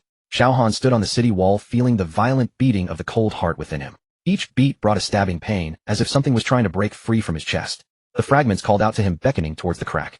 Death penalty character permanently deleted. The system announcement flickered before his eyes. Everyone understood what those 6 words meant. Once inside, there would be no coming back. Are you afraid? Xiao Dai stood beside him, her voice very soft. Xiao Han turned to look at her. The moon shadow necklace around her neck emitted a faint silver light, reflecting on her pale face, yet could not conceal the determination in her eyes. Not afraid, he said, just a bit regretful. What do you regret? Regret not meeting you sooner. Xiao Dai smiled, a touch of bitterness in her smile. She reached out and held Xiao Han's hand, which was very cold as ice. Then this time don't let go. Long Fei laughed from the side, trying to ease the atmosphere. Hey, can you two not be so mushy? I'm a single dog about to be blinded by your affection. Shut up. Wu Ling kicked him, but her eyes were red. Lin Tianlong walked over and patted Xiao Han's shoulder. This former big brother now had wrinkles at the corners of his eyes. The Dragon Soul assassins are all on standby outside, Lin Tianlong said in a low voice. Zhang Mo and the others refused to leave and are waiting near the teleportation array. Just in case. He did not finish, but Xiao Han understood. Let them wait. Someone has to collect the corpses. What the hell are you talking about? Lin Tianlong cursed, but his voice was a bit hoarse. Du Zun and Han Tian walked over. These former rivals were now allies. Du Zun held a stack of documents, his expression grave. The people from the Phantom Organization have already entered, he said. The king is leading about 2,000 elite troops. The situation on the side of the Lord of the Underworld is unclear. What about the 3 major guilds? The main forces of the Tianlong Guild and the Demon God Guild are present, as well as the Heavenly God Guild. Duzun paused. The lord of the Han Tian guild said he would personally lead the team. Han Tian nodded, casting a complex glance at Wu Ling. Wu Ling was her daughter, and in this battle the father and daughter might never see each other again. Dad, Wu Ling began but did not know what to say. Don't say anything, Han Tian waved his hand. I know what you want to say. Just go and live, well, don't embarrass your father. Wu Ling's eyes turned red, and she could not help but step forward to embrace him. Don't worry, Han Tian patted his daughter's back, his voice hoarse. Your mother is over there, I will take care of myself. You take care of yourself too. After a brief farewell, Xiao Han took the lead towards the crack. The feeling of crossing the crack was strange, as if his entire being was being torn apart and reassembled. He heard countless voices whispering in his ears. Those were the voices of chaos, the voice of Jin, and also his own. You finally arrived, the voice said. I have waited for you for a long time. Xiao Han opened his eyes and found himself standing in a completely unfamiliar space. The sky was inverted. Not as a metaphor. The clouds, mountains, and rivers above his head were all upside down. He stood on a piece of floating land surrounded by countless similar islands floating in the void of chaos. What is this place? Long Fei stared in shock. The floating city, Xiao Han said, the inverted heavenly. Duzun quickly flipped through the documents, his face growing increasingly grim. The floating city is divided into 7 layers, he read. Each layer seals a part of Jin's body. The heart is on the top layer. Then that is our goal, Xiao Han said. Let's go. They began to explore this inverted. The first layer was relatively calm, with only a few scattered monsters. Xiao Han noticed that these monsters were different from those in other parts of the wilderness. They carried a chaotic aura, and their attack methods were unpredictable. Be careful, Xiao Dai suddenly shouted. A dark shadow attacked from behind, and Xiao Han instinctively dodged, but still got grazed on the arm. The wound did not bleed, but emitted black smoke. This is chaos erosion. Wu Ling's expression changed. Quick, use purification magic. Xiao Dai immediately cast a spell, a silver light enveloping Xiao Han's arm, and the black smoke gradually dissipated. The flow of time here is off. Duzun looked at the system interface, frowning. We have been here for an hour outside. 3 hours have already passed. Xiao Han's heart sank. The different flow of time meant that every minute and second they spent was being consumed. Speed up, he said. The exploration of the second layer was even more difficult. The monsters became stronger, and the environment they encountered other players who had entered the floating city. The alliance of the 3 major guilds, the elite of the Phantom organization, and some lone wanderers. The lone wanderers were quickly eliminated. The penalty of permanent deletion was not a joke. Every death was a true disappointment. The king is on the 3rd layer. Han Tian's voice came. He is set in ambush. Xiao Han's eyes turned cold. Then, the entrance to the 3rd layer was a massive whirlpool, with chaotic energy swirling within. Xiao Han charged in first, and his vision suddenly opened up. It was a ruin. Amidst the broken walls and remnants, the king stood at the highest point, a frenzied smile on his face. Xiao Han, the king said, you've come. Shining, Xiao Han called out his true name, long time no see. The king's expression stiffened for a moment, then he laughed even more wildly. Shining is already dead, he said. I am now just the king, the messenger of Jin. Really? Xiao Han coldly looked at him. Then why do I see a pitiful creature consumed by hatred? Seeking death. He waved his hand, and countless puppets surged from the ruins, charging towards Xiao Han and his group. The battle erupted in an instant. The alliance of the 3 major guilds braced against the onslaught of the puppets, while Xiao Han rushed straight towards the king. He knew that only by eliminating the king could he stop this massacre. The king's strength was even greater than before. 5 shards surged within him, each attack carrying a breath of destruction. Xiao Han fought with all his might, yet still found himself retreating step by step. You are too weak, the king mocked. Is this the power of the 7th vessel? Xiao Han did not reply. He knew the king was trying to provoke him, but he couldn't help it. There was something awakening within him. Release me. The voice of Jin echoed in his mind. I can give you power. Xiao Han gritted his teeth. He knew he shouldn't listen, but Xiao Han. Xiao Dai's voice reached him. He turned his head and saw a puppet charging towards her. She was casting a purification spell and had no time to evade. Without time to think, Xiao Han instinctively summoned that power within him.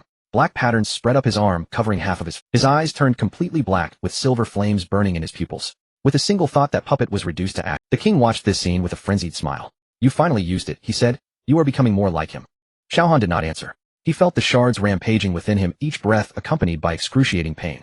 But he couldn't stop. Retreat. The king suddenly ordered. The members of the Phantom organization swiftly retreated, disappearing into chaos. Xiao Han wanted to pursue, but the backlash from the power within him caused him to spit out a mouthful of blood. The black patterns began to fade as he fell to the ground, gasping for breath. Are you alright? Xiao Dai supported him, her eyes filled with concern. I'm fine, Xiao Han said, but his voice was very weak. At that moment, a figure stepped out from the shadows. Her face was as pale as paper, with a huge wound on her chest bleeding profusely. What happened to you? Xiao Han was stunned. I came. The witch's voice was weak, to tell you. The king's plan. Are you insane? Wu Ling walked over. Why would you come here in this state? The witch forced a smile. I don't have, she said. The slave seal backfired. But before I die, I want to do something right. She looked at Xiao Han. The king. He set a trap on the 5th layer. The dark god, Shiva. He is the true mastermind. I know, Xiao Han replied. You don't understand. The witch shook her head. You don't know everything. There is someone on the 5th layer. She is trapped there. Her name is Quan Ling. The name sent a shock through Xiao Han's heart. She is the source, he asked. The witch nodded. She can tell you everything you want to know, she said, but you must promise me one thing. What? Kill him. The witch looked at Xiao Han. Kill the king. Save him. He is also a victim. After saying this, the witch's eyes slowly closed. Xiao Han was silent. The king was Shening. Shening was the only one in the training camp who treated him as a friend, the one who fell off a cliff during the survival test. Did he have to kill him with his own hands? Let's go. Xiao Dai held his hand. We continue. Xiao Han nodded and led everyone forward. On the fourth layer, they encountered the alliance of the three major guilds. Duzuan brought news. The embodiment of the Dark God had made its first appearance. He is not the Dark God, Duzuan said. He is Shiva, a follower of Jin. Xiao Han's heart sank. The Dark God and Shiva, are they actually the same person? The sixth shard is in his hands, Duzuan continued. He has already gone to the sixth layer. We go to the fifth layer, Xiao Han said. What is on the fifth layer? Quan Ling. The entrance to the fifth layer was a massive water curtain, where the chaotic energy became thin, replaced by a warm orb. Xiao Han passed through the water curtain, and found himself in a completely different place. There were flowers and grass trees, and clear streams. Everything appeared so tranquil, so beautiful. In the center there was a sealed figure. It was a woman. She wore a white long dress, her hair reaching the ground, her eyes closed, as if in slumber. But Xiao Han knew she was not waiting.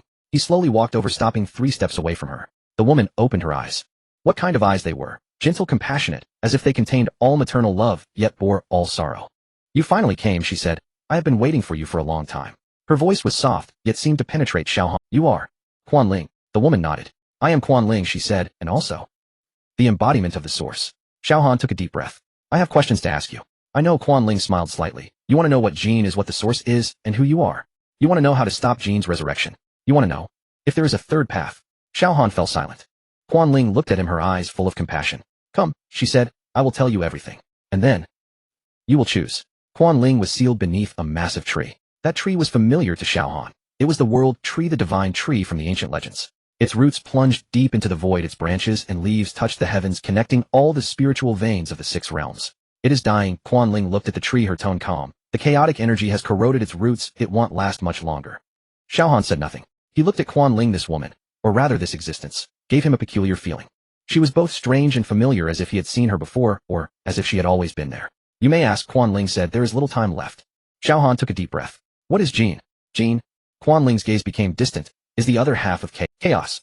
At the beginning of the universe, there was only chaos, Quan Ling said. Chaos birthed 2 consciousnesses. One is the source representing creation, the other is Jin representing destruction. They generate and restrain each other, maintaining the balance of the universe. The source created life, while Jin destroyed life. This is a cycle, an eternal cycle. But 12,000 years ago, Jin lost control. Xiao Han frowned. Lost control. He began to destroy frantically, no longer for balance, but for liberation. Quan Ling's voice carried sadness. He believed destruction was compassion, a way to end suffering. He wanted to annihilate all life, returning the universe to chaos. The source stopped him. The source and the saints of the 6 realms teamed up to seal Jin in the floating city, Quan Ling said. But sealing comes at a cost. The source sealed 7 parts of Jin at the cost of its own life. 7 parts. Jin's body was divided into 7 pieces. Head, arms, legs, torso, heart, Quan Ling said. Each piece was sealed in different layers of the floating city. And the source became the guardian, watching over the final seal. Xiao Han understood. You are the embodiment of. Quan Ling nodded. The source used its last power to create the tears of Quan Ling, sealing Jin's heart. And I am that. So Xiao Han. She looked at Xiao Han, her eyes full of compassion. You are the 7th vessel. What is the 7th vessel? Jin's heart is the last piece, and the most powerful one, Quan Ling said. It needs a vessel to contain it, and you are that vessel. From the moment you were born, you were destined to carry Jin's heart. Xiao Han's fist clenched. Who arranged this? Yi Qinglong, Quan Ling said. Or rather, the forces behind the Dragon Soul Spike. They discovered Jin's prophecy, realizing that the 7th vessel could lead humanity to evolve, she said. So they began experiments creating vessels. You are the 7th and the last one. Xiao Han closed his eyes. He remembered Yi Qinglong's words. You are a meticulously crafted weapon. So that's it. The king. Shening. Xiao Han spoke. Is he also a vessel? He is a failed product. Quan Ling said. The 6th vessel. He could not bear the power of the shard, so he was abandoned. But what you don't know is, he was saved by the Americans, modified, and became the current king. He hates you, Quan Ling said. Hates the dragon because he believes you took away his life. Xiao Han was silent. What choice do I have, he asked. Quan Ling looked at him. You have 2 paths. The first path, merge with Jin, she said. You will gain the power of a god, becoming the new Jin. But your personality will be erased, and you will turn into a pure destroyer. The second path, merge with the source, eradicate Jin, she said. You will need to pay with your life to completely destroy Jin. You will die, but Jin will not resurrect. Xiao Han's brow furrowed. Is there a third path? Quan Ling was silent. There is, she said, but it is harder. What? Simultaneously merge with both the source and Jin, Quan Ling said, become the master of chaos. The master of chaos can control creation and destruction, achieving true balance in the universe. She said, but this requires enduring the pull of both powers with a success rate of less than 10%. Who? Quan Ling looked at Xiao Dai, standing in the distance. Her. Xiao Dai was taken aback. The Xianyuan bloodline is a descendant of the source. Her bloodline can help you stabilize both powers. Quan Ling said, but the cost is, she will bear part of the risk. If it fails, she will die with you. Xiao Han immediately, no way. Xiao Han. Xiao Dai walked over, let me help you. I said no. Xiao Han's voice was cold. This has nothing to, how can it not? Xiao Dai's eyes turned red. You are my beloved, your matters are my matters. I can't let you take the, then will you take the risk by yourself? Xiao Dai's voice quivered with tears. Have you thought about my feelings? If you die, what meaning is there in my living? Xiao Han fell silent. He gazed at Xiao Dai, the girl who had been by his side since the Xianyuan ancient tomb, the one who brought him light in his darkest moments. How could he let her accompany him to death? This is her choice. Qing Ling said you can refuse, but you cannot decide for her. Is this to make me choose? Yes, Qing Ling replied, whichever path you choose I will assist you. But you must understand, whatever you choose will come at a cost.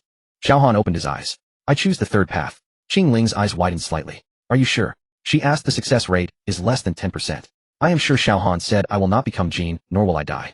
I want to survive together with her. You are indeed the one he has chosen, she said. Who is he? Yuan. Qing Ling replied, he sees hope in you.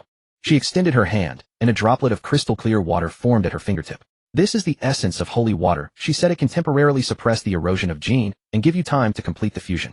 Remember, you need to complete the final ritual at the top level. Xiao Han took the essence of holy water, and the droplet merged into his body, a chilling sensation spreading as the restless fragments within him gradually calmed down.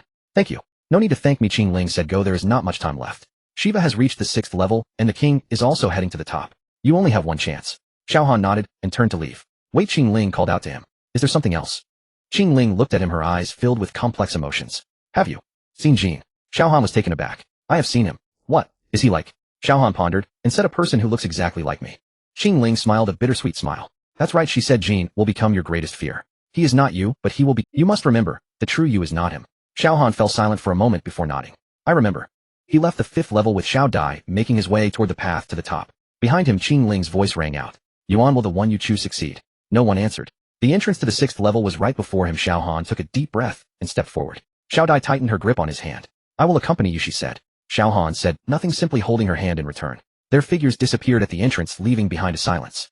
In the chaotic space, there was no up or down, no left or right, only endless gray. Xiao Han opened his eyes and found himself standing before a mirror. The person in the mirror looked exactly like him. Same face, same body, same gaze. Except for the eyes. The Xiao Han in the mirror had pure black eyes, with silver flames burning in the pupils. Long time no see, the person in the mirror said, his voice identical to Xiao Han's, or rather we have never been apart. You are Jin, Xiao Han said. I am you. The person in the mirror laughed, or rather the form you will become. Are you afraid? He asked. Afraid of becoming me? Xiao Han did not answer. I know what you are thinking, Jin said. You are thinking that you have a lover, brothers, and things you want to protect. But do you know that I once had those too? Xiao Han frowned. I was also created. Jin said. Yuan created me, and said she would protect the universe with me. But then she created you. Humans, elves, monsters, all forms of life. She no longer needed me. Do you know what it feels like to be abandoned? Xiao Han fell silent. Do you know loneliness? Jin continued. For 12,000 years I was sealed alone. No one came, no one spoke, only endless darkness. I began to ponder. Why do I exist? Later I understood. His eyes became fervent. My existence is destruction is compassion, destruction is liberation. I want to end the suffering of all life, including you. Xiao Han looked. I will not let you succeed. You cannot stop me, Jin said. I am already within you. Every time you use the power of the fragments, I come one step closer to possession. You will eventually become me. Your so-called lover and brothers will die by your hands. Xiao Han's fist clenched tightly. I will not. You will, Jin said, because you, like me, are also an abandoned child. Your parents abandoned you. The dragon soul sting abandoned you. Yi Qinglong treated you as a tool. No one truly loves you. Shut up. Xiao Han's voice was filled with suppressed anger. I speak the truth. Jin laughed. Do you think that girl loves you? She merely pities you. Do you think those brothers will always stand by you? They are merely burdened by you. Xiao Tian died because of you. Shining became a monster because of you. Everything is because. Xiao Han's body began to tremble. Jin's words struck him like daggers, each one piercing the deepest wounds in his heart. He remembered Xiao Tian's death. He remembered Xin Ying's gaze when she fell off the cliff. He recalled every person he had killed. You are a killer, Jin said. Your hands are stained with blood. You do not deserve happiness. Give up. Let me take over your body. I will help you end it all. You will no longer need to suffer. Xiao Han closed his eyes. He saw Xiao Tian's face, Xin Ying's face, the faces of those he had killed. I am a killer, he said softly. I have killed many people. I do not deserve happiness. Jin laughed. So. But that was my choice in the past. Xiao Han opened his eyes, his gaze firm. My choice now is to not give up. I have killed, but I have saved more people. My brothers have died, but I still have other brothers. Shining became a monster then, I will not be defined by my past. I choose rebirth. Jean's expression froze. You are right, I once lived in darkness. Xiao Han said, but it is precisely because of the darkness that I cherish the light of now even more. I will not give them up. I will not become you. At that moment a silver light emerged from the void. It was Xiao Dai. Her consciousness broke into the chaotic space. The silver light flowed around her, the power of the Xianyuan bloodline enveloping her.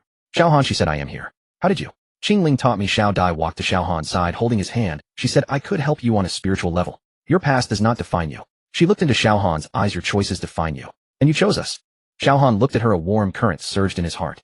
Are you foolish? He said, this is a spiritual space, you might get hurt. I am not afraid. Xiao Dai smiled. Wherever you are, I will be there. Jean's expression darkened. How touching, he sneered, but you cannot stop me. He waved his hand, and countless black tentacles surged from the void, rushing towards Xiao Han and Xiao Dai. Xianyuan bloodline suppress. Xiao Dai unleashed a silver light. The tentacles were struck by the light, emitting hissing sounds. Xiao Han seized the opportunity to charge at Jean. He knew this was the space of consciousness, and the battle here was a battle of will. Whoever's will was stronger would win. He punched Jean's face. Jean caught his fist, and they fiercely fought in the void. Each collision was a clash of wills, each attack a strike against memories. Jean showcased all of Xiao Han's painful memories, trying to crush him. Xiao Han retaliated with all his precious memories. His encounter with Xiao Dai, the bonds of brotherhood, the entanglements with Wu Ling. You are too naive, Jean said. Do you think these can defeat me? I am not here to defeat you, Xiao Han said. I am here to accept you. Jean was taken aback. You are a part of me, Xiao Han said. My darkness, my pain, my despair. They are all you. I do not deny you. I accept you. Xiao Han extended his arms and embraced Jean. Jean's body began to tremble. What are you doing? I accept my past, accept my darkness, Xiao Han said, but I also choose my future. You are not my enemy. You are a part of me. Jean's face showed a complex expression, anger, sadness, despair. Then he began to dissipate. No. This cannot be. How can you? Because. Xiao Han said, after destruction comes rebirth. I choose rebirth. Jean transformed into countless black light spots in Xiao Han's embrace, merging into his body. Xiao Han felt a surge of power entering him. Not the power of destruction, but the power of balance. The chaotic space began to collapse. Xiao Dai's voice came. Xiao Han, we succeeded. Xiao Han opened his eyes. He found himself still in the 5th level. Xiao Dai, lying beside him unconscious. Her hair had, congratulations, Qingling's voice echoed in his mind. You have succeeded. But remember, this is just the first step. You need to complete the final fusion at the top level. Time is running out. Xiao Han nodded, picked up Xiao Dai, and headed toward. At that moment the system announcement sounded. The 7th vessel has awakened. The countdown to the end begins. Time until Jean's resurrection, 12 hours. Xiao Han's steps paused for a moment. 12 hours. He must complete the final fusion within 12 hours. Otherwise all efforts will be in vain. Holding Xiao Dai, he rushed toward the top. Behind him Qingling's voice gently echoed, May Yuan bless you. The door to the top level was right ahead. Xiao Han took a deep breath and pushed open the door. Behind it lay the final battlefield. The corridor of the floating city extended beneath his feet, with walls formed from chaotic mist on either side, each step creating rippling waves. Xiao Han rushed up the spiral staircase with Xiao Dai in his arms, her silver hair cascading and fluttering in the chaotic mist. The faint golden glow of the holy water essence still flowed at her brow, yet her eyes remained tightly shut. The price of the ultimate awakening of the Xianyuan bloodline was far heavier than what the spring spirit had described. Hold on a bit more, Xiao Han murmured, his voice barely audible to himself. Footsteps echoed from all directions. On the platform at the entrance to the 7th layer 3 figures stood, each occupying the east, north, and west. To the east stood the king, his black robe rustling while a shard in his hand glimmered, intertwining into a black longsword. To the north stood Shiwa, his gray skin etched with ancient runes, each of his 4 arms grasping a magical artifact. To the west was Duzuan, leading the elite players of the Demon God Guild, who had already set up a formation on the platform. 3 parties faced off, yet they shared a common goal.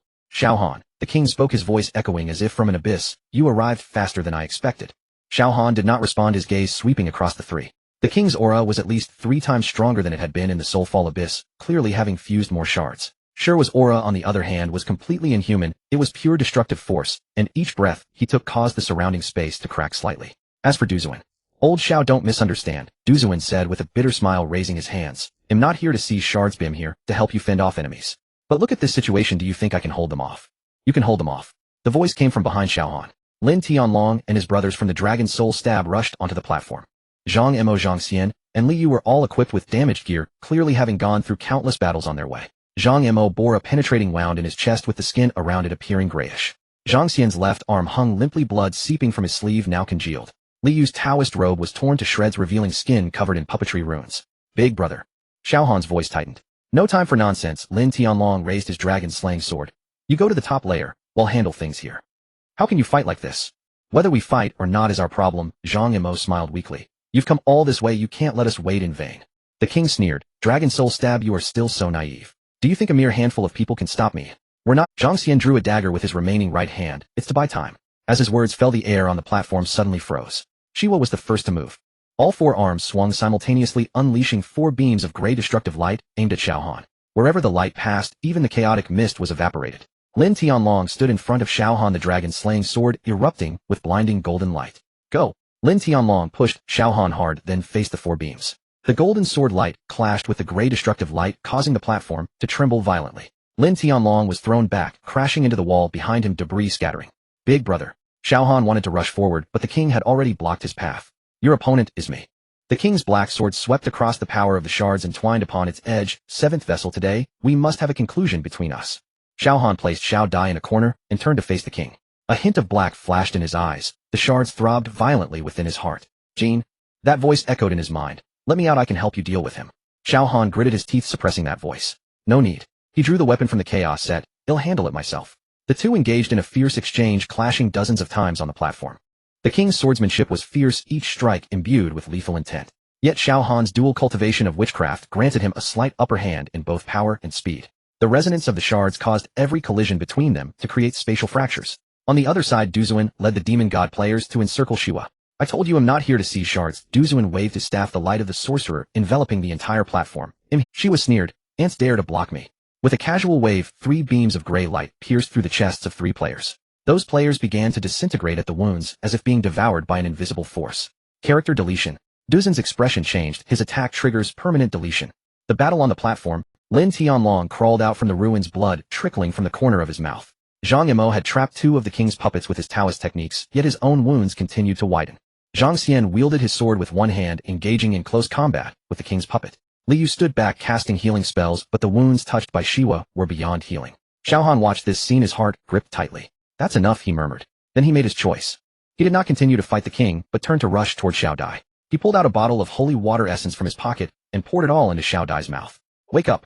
Xiao Dai's eyelashes fluttered, her silver eyes slowly opened. She saw Xiao Han's face, noticed the suppressed emotions in his eyes, and then beheld the tragic scene on the platform. You? I need to go to the top layer to stop Xiwa. Xiao Han interrupted her, but I can't leave this place in your hands. Xiao Dai steadied herself and stood up. She felt the power of the Xianyuan bloodline, within her a power stronger than ever before, yet more violent. She knew this power came at a price. Go on, she pushed Xiao Han away. He'll guard the entrance for you. Your body. I'm fine. Xiao Dai interrupted him, her silver hair swirling in the chaotic mist. You need to stop Xiwa, and I will guard this path for you. Xiao Han glanced at her one last time, before turning to rush toward the entrance to the top layer. Don't die. Xiao Dai did not answer. She turned to face the platform, a silver glow radiating from her, forming a semi-transparent barrier. The king attempted to pursue, but Lin Tianlong blocked his path. You must get past me first. Get out of the way. The king thrust his sword through Lin Tianlong's shoulder. You worthless fools, do you really think you can stop me? Lin Tianlong did not retreat. He braced his shoulder against the sword and struck at the king's arm with the dragon-slaying sword. Not worthless, Lin Tianlong panted, we're brothers. On the other side of the platform, Duzuan's formation was easily torn apart by Xiwa. You players have no idea what you are. Xiwa's voice was cold. I have lived for 30,000 years witnessing countless ants like you. The outcome has always been the same. Not necessarily. Duzuan spat out a mouthful of blood. Ants can still bite. Just as Xiwa was about to deliver the final blow to Duzuan, the platform suddenly shook violently. From the direction of the entrance to the top layer, a terrifying aura began to rise. This aura was mixed with gold and black, as if 2 opposing forces were in fierce conflict. He's coming. Xiwa stopped his attack, a frenzied expression on his face. The 7th vessel is finally awakening. Xiao Han charged into the top layer. It was a circular grand hall with an altar in the center. The 6th shard floated above the altar, its gray light illuminating the entire space. Sherwa's avatar stood beside the altar, performing some kind of ritual. You've arrived. Sherwa's avatar turned, arms outstretched. I have waited for a long time. What do you want? Xiao Han asked. What do I want? Xiwa laughed maniacally. I want to destroy everything. Jin is the will of destruction of the universe. Once he descends, this filthy world will return to chaos. You're insane. Insane. Xiwa shook his head. No, it's awakening. Look at this world filled with war, greed, and hypocrisy. Humans kill each other, the strong bully the weak, and so-called justice is merely the lies of the victors. Destruction is the true mercy. Then go and destroy yourself. Xiao Han charged toward the altar, wanting to seize the 6th shard. But Xiwa blocked his path, all 4 arms attacking simultaneously. The moment they clashed, the entire grand hall trembled. Xiao Han's chaotic power collided with Sherwa's destructive force, resulting in a terrifying explosion. You are strong, Xiwa said, but not enough. 7th vessel, your power comes from Jin. The more you use this power, the closer you come to becoming Jin. You cannot defeat me. Not necessarily. Xiao Han gritted his teeth, forcibly increasing his power. His left eye began to turn black, while his right eye transformed into gold. Finally starting to awaken. Shiwa looked at Xiao Han with fervor. Come become Jin, and together we will destroy this world. I will not become Jin. Xiao Han gasped, I am Xiao Han. You? Xiao Han. Shiwa sneered. You are just a vessel. Your birth, growth, and experiences were all for today. Do you think you have a choice? At that moment a shadow charged in from the side. It was the king. He seized the opportunity to ambush Shiwa, the black sword thrusting toward Shiwa's back. But Shiwa seemed to have anticipated this. One arm easily blocked the strike. Do you think you can ambush me? Shiwa countered with a palm strike to the king's chest. The king was sent flying crashing against the wall of the grand hall. Blood spurted from his mouth, and his body began to cry. You? The king struggled to rise, but his body was already paralyzed. You are merely a backup vessel I prepared. Shiwa said coldly. You are no longer of use. The king looked at Xiao Han, a complex emotion flashing in his eyes. Xiao Han spoke the king's true name. Xiao Han, the king's voice was weak. You have won. But I arrived in this world before you. He smiled, his eyes devoid of hatred, only relief. I just wanted to prove that I am not worthless. The king's eyes slowly closed, his body beginning to turn to ashes, as if consumed by an invisible force. Xiao Han watched this scene, a complex emotion surging within him. The boy who once competed with him in the training camp, the one abandoned by the Dragon Soul Stab modified by the Americans, and ultimately turned into a tool for revenge, had died just like that. Stop wasting time. Shiwa walked toward the altar. The ritual is about to be completed. Jin is about to descend. He began to chant incantations, and the light of the sixth shard grew stronger. A terrifying aura surged from the altar, as if it sought to devour the entire world. Xiao Han rushed toward the altar, but a black barrier blocked his path. Useless, Shiwa said maniacally. This is Jin's seal, only Jin can open it. And you are becoming— That voice echoed in Xiao Han's mind once more. Let me out, Jin said. I can help you stop him. Xiao Han gritted his teeth, knowing he had limited choices. But just then the dome of the grand hall was torn open, and a beam of black light descended from above. The god of death appeared. He wore a black robe, his face hidden in shadows. But that aura was unmistakable. It was the scent of death. Shiwa, the god of death's voice was cold. You are too Shiwa halted the ritual, watching the god of death warily. What are you here for? To stop you, the god of death said. Your ritual will destroy the 6 realms. I do not care about humanity, but my realm will be affected. Do you think you can stop me? I do not need to stop you. The god of death turned to Xiao Han. I only need to make him choose. Xiao Han looked at the god of death, then at Shiwa. A 3-way melee. He whispered, interesting. But his heart raced violently, the power of the fragments roaring within him. The voice of Jin grew increasingly clear. Let me out, Jin said. I will help you deal with them. Xiao Han closed his eyes. Then he made a decision. He felt himself falling. In the boundless darkness, there was no light, no sound, only that familiar, yet strange voice echoing deep within his mind. Give up. Jin's voice came from all directions, carrying a bewitching tenderness. Become me, and you will have it. No more pain, no more struggle, no more nightmares that keep you awake at night. Xiao Han wanted to open his eyes, but his eyelids felt as heavy as lead. He saw little Tian lying in a pool of blood, smiling at him, shouting, Big brother, run. Ling Jun was tied to a chair, screaming in agony as the drug cravings took hold. Yi Qinglong's indifferent gaze said, You are just a vessel. Every person he had killed, every face surfaced in the darkness, staring at him with hollow eyes. Do you see? Jin's voice held a hint of laughter. This is your life. A killer, a tool, a pitiful creature who doesn't even know who he is. Did you think those brothers really cared about you? That girl named Xiao Dai, did she love you, or the hero she imagined? Xiao Han's fingers trembled slightly. You are nothing, Jin said, but become me, and you are everything. The Lord of Chaos, controlling life and death, transcending the 6 realms. I will give you a new world, a world without pain. In the darkness a hand reached out. That hand was pale and slender, palm up, as if inviting him. Come on, Xiao Han. Jin's voice softened, like embracing an old friend. Xiao Han's hand rose.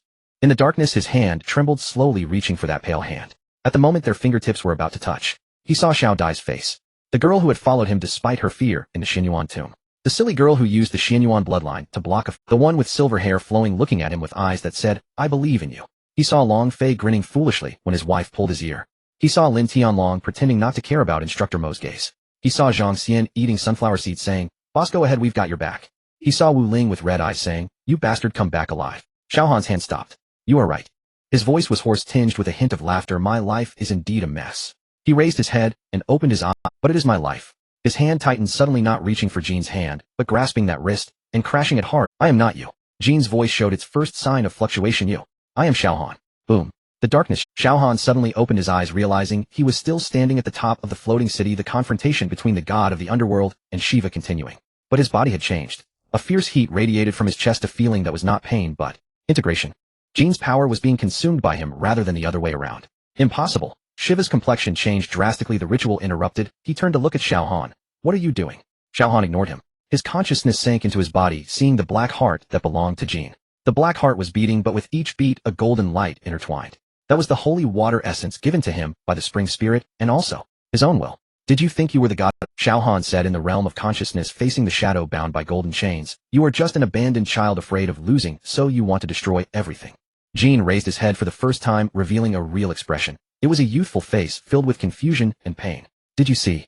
Jean's voice no longer seduced, only exhaustion remained. I saw, Xiao Han said, created by the source, abandoned by the source, feared by everyone. You want to destroy simply because you think that if nothing exists you will no longer be harmed.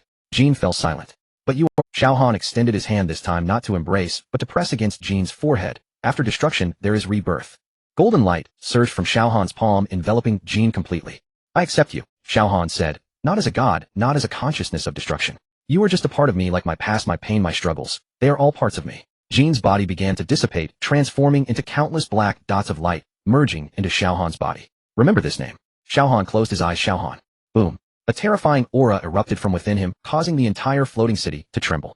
Shiva's complexion changed drastically. The ritual could no longer be halted. He abruptly turned, pushing both palms toward Xiao Han, the power of destruction morphing into a black dragon roaring toward Xiao Han. You are dead.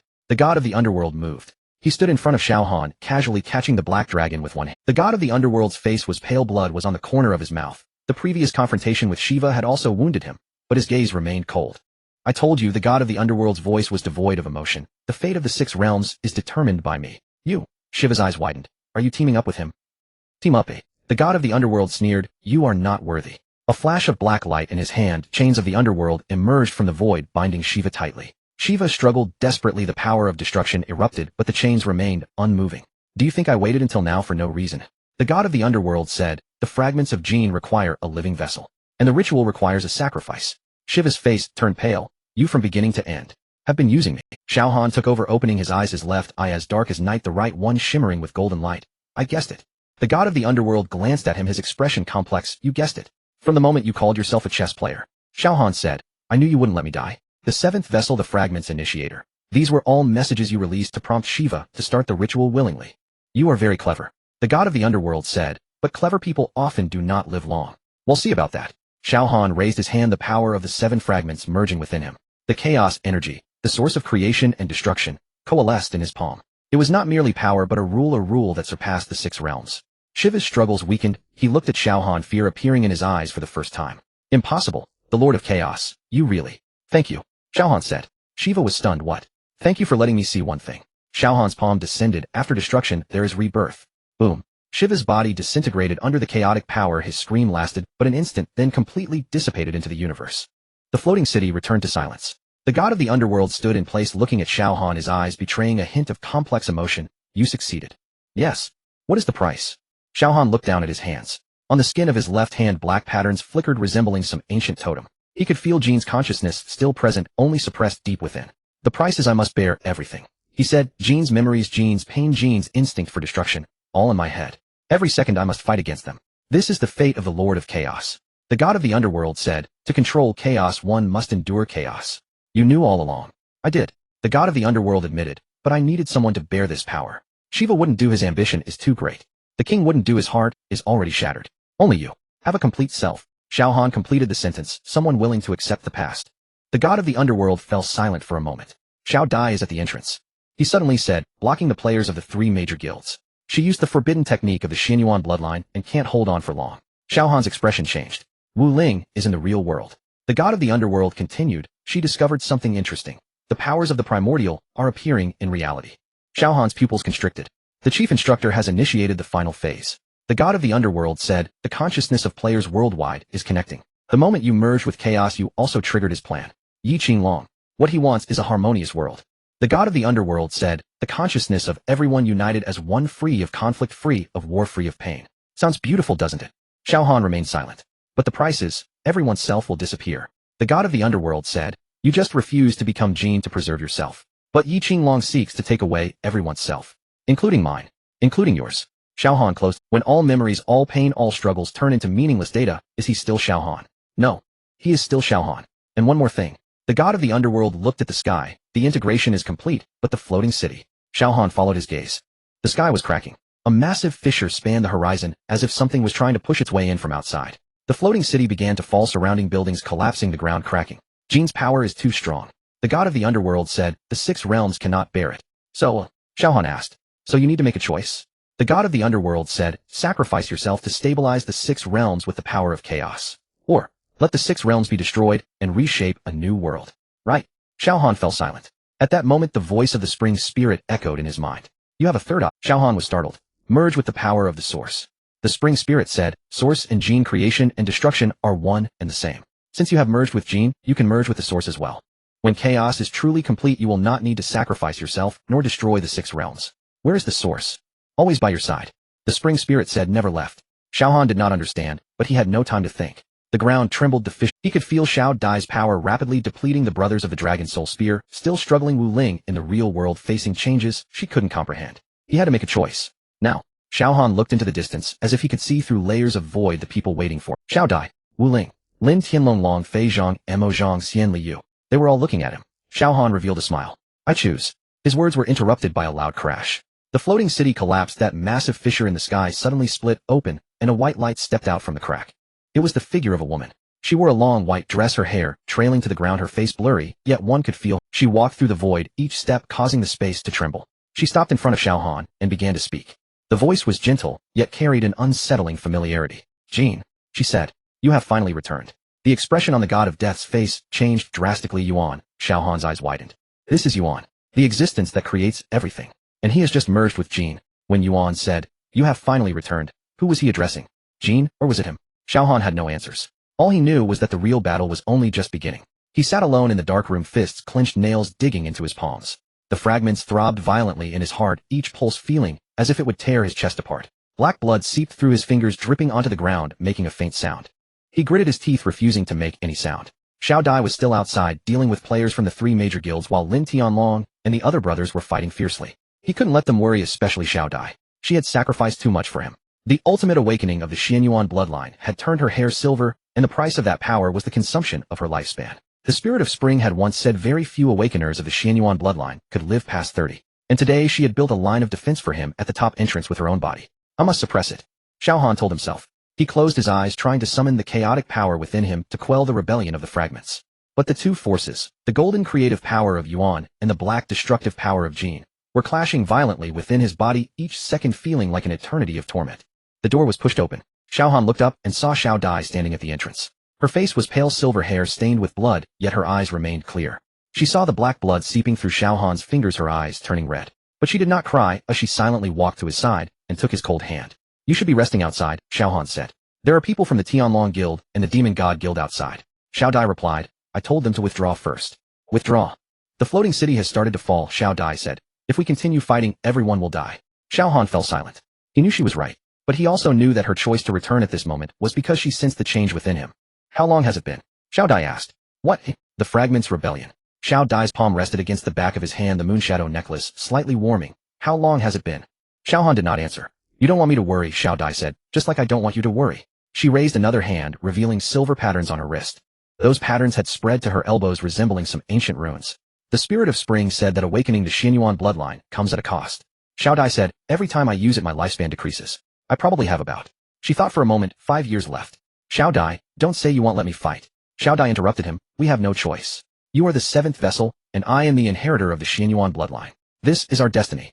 Xiao Han looked at her, his throat tightening. He wanted to say that it was all nonsense to say that they could escape to a place where no one could find them and live an ordinary life. But he knew those were just fantasies. The fragments would not spare him, and the Xianyuan bloodline would not spare her. I'm sorry, Xiao Han finally said. Why apologize? Xiao Dai smiled. Meeting you is the luckiest thing in my life. Even if I only have 5 years left, I am willing to spend it with you. She tightened her grip on his hand. Moreover, I haven't told you my secret yet. What secret? Xiao Dai hesitated for a moment, then pulled out an ancient jade tablet from her bosom.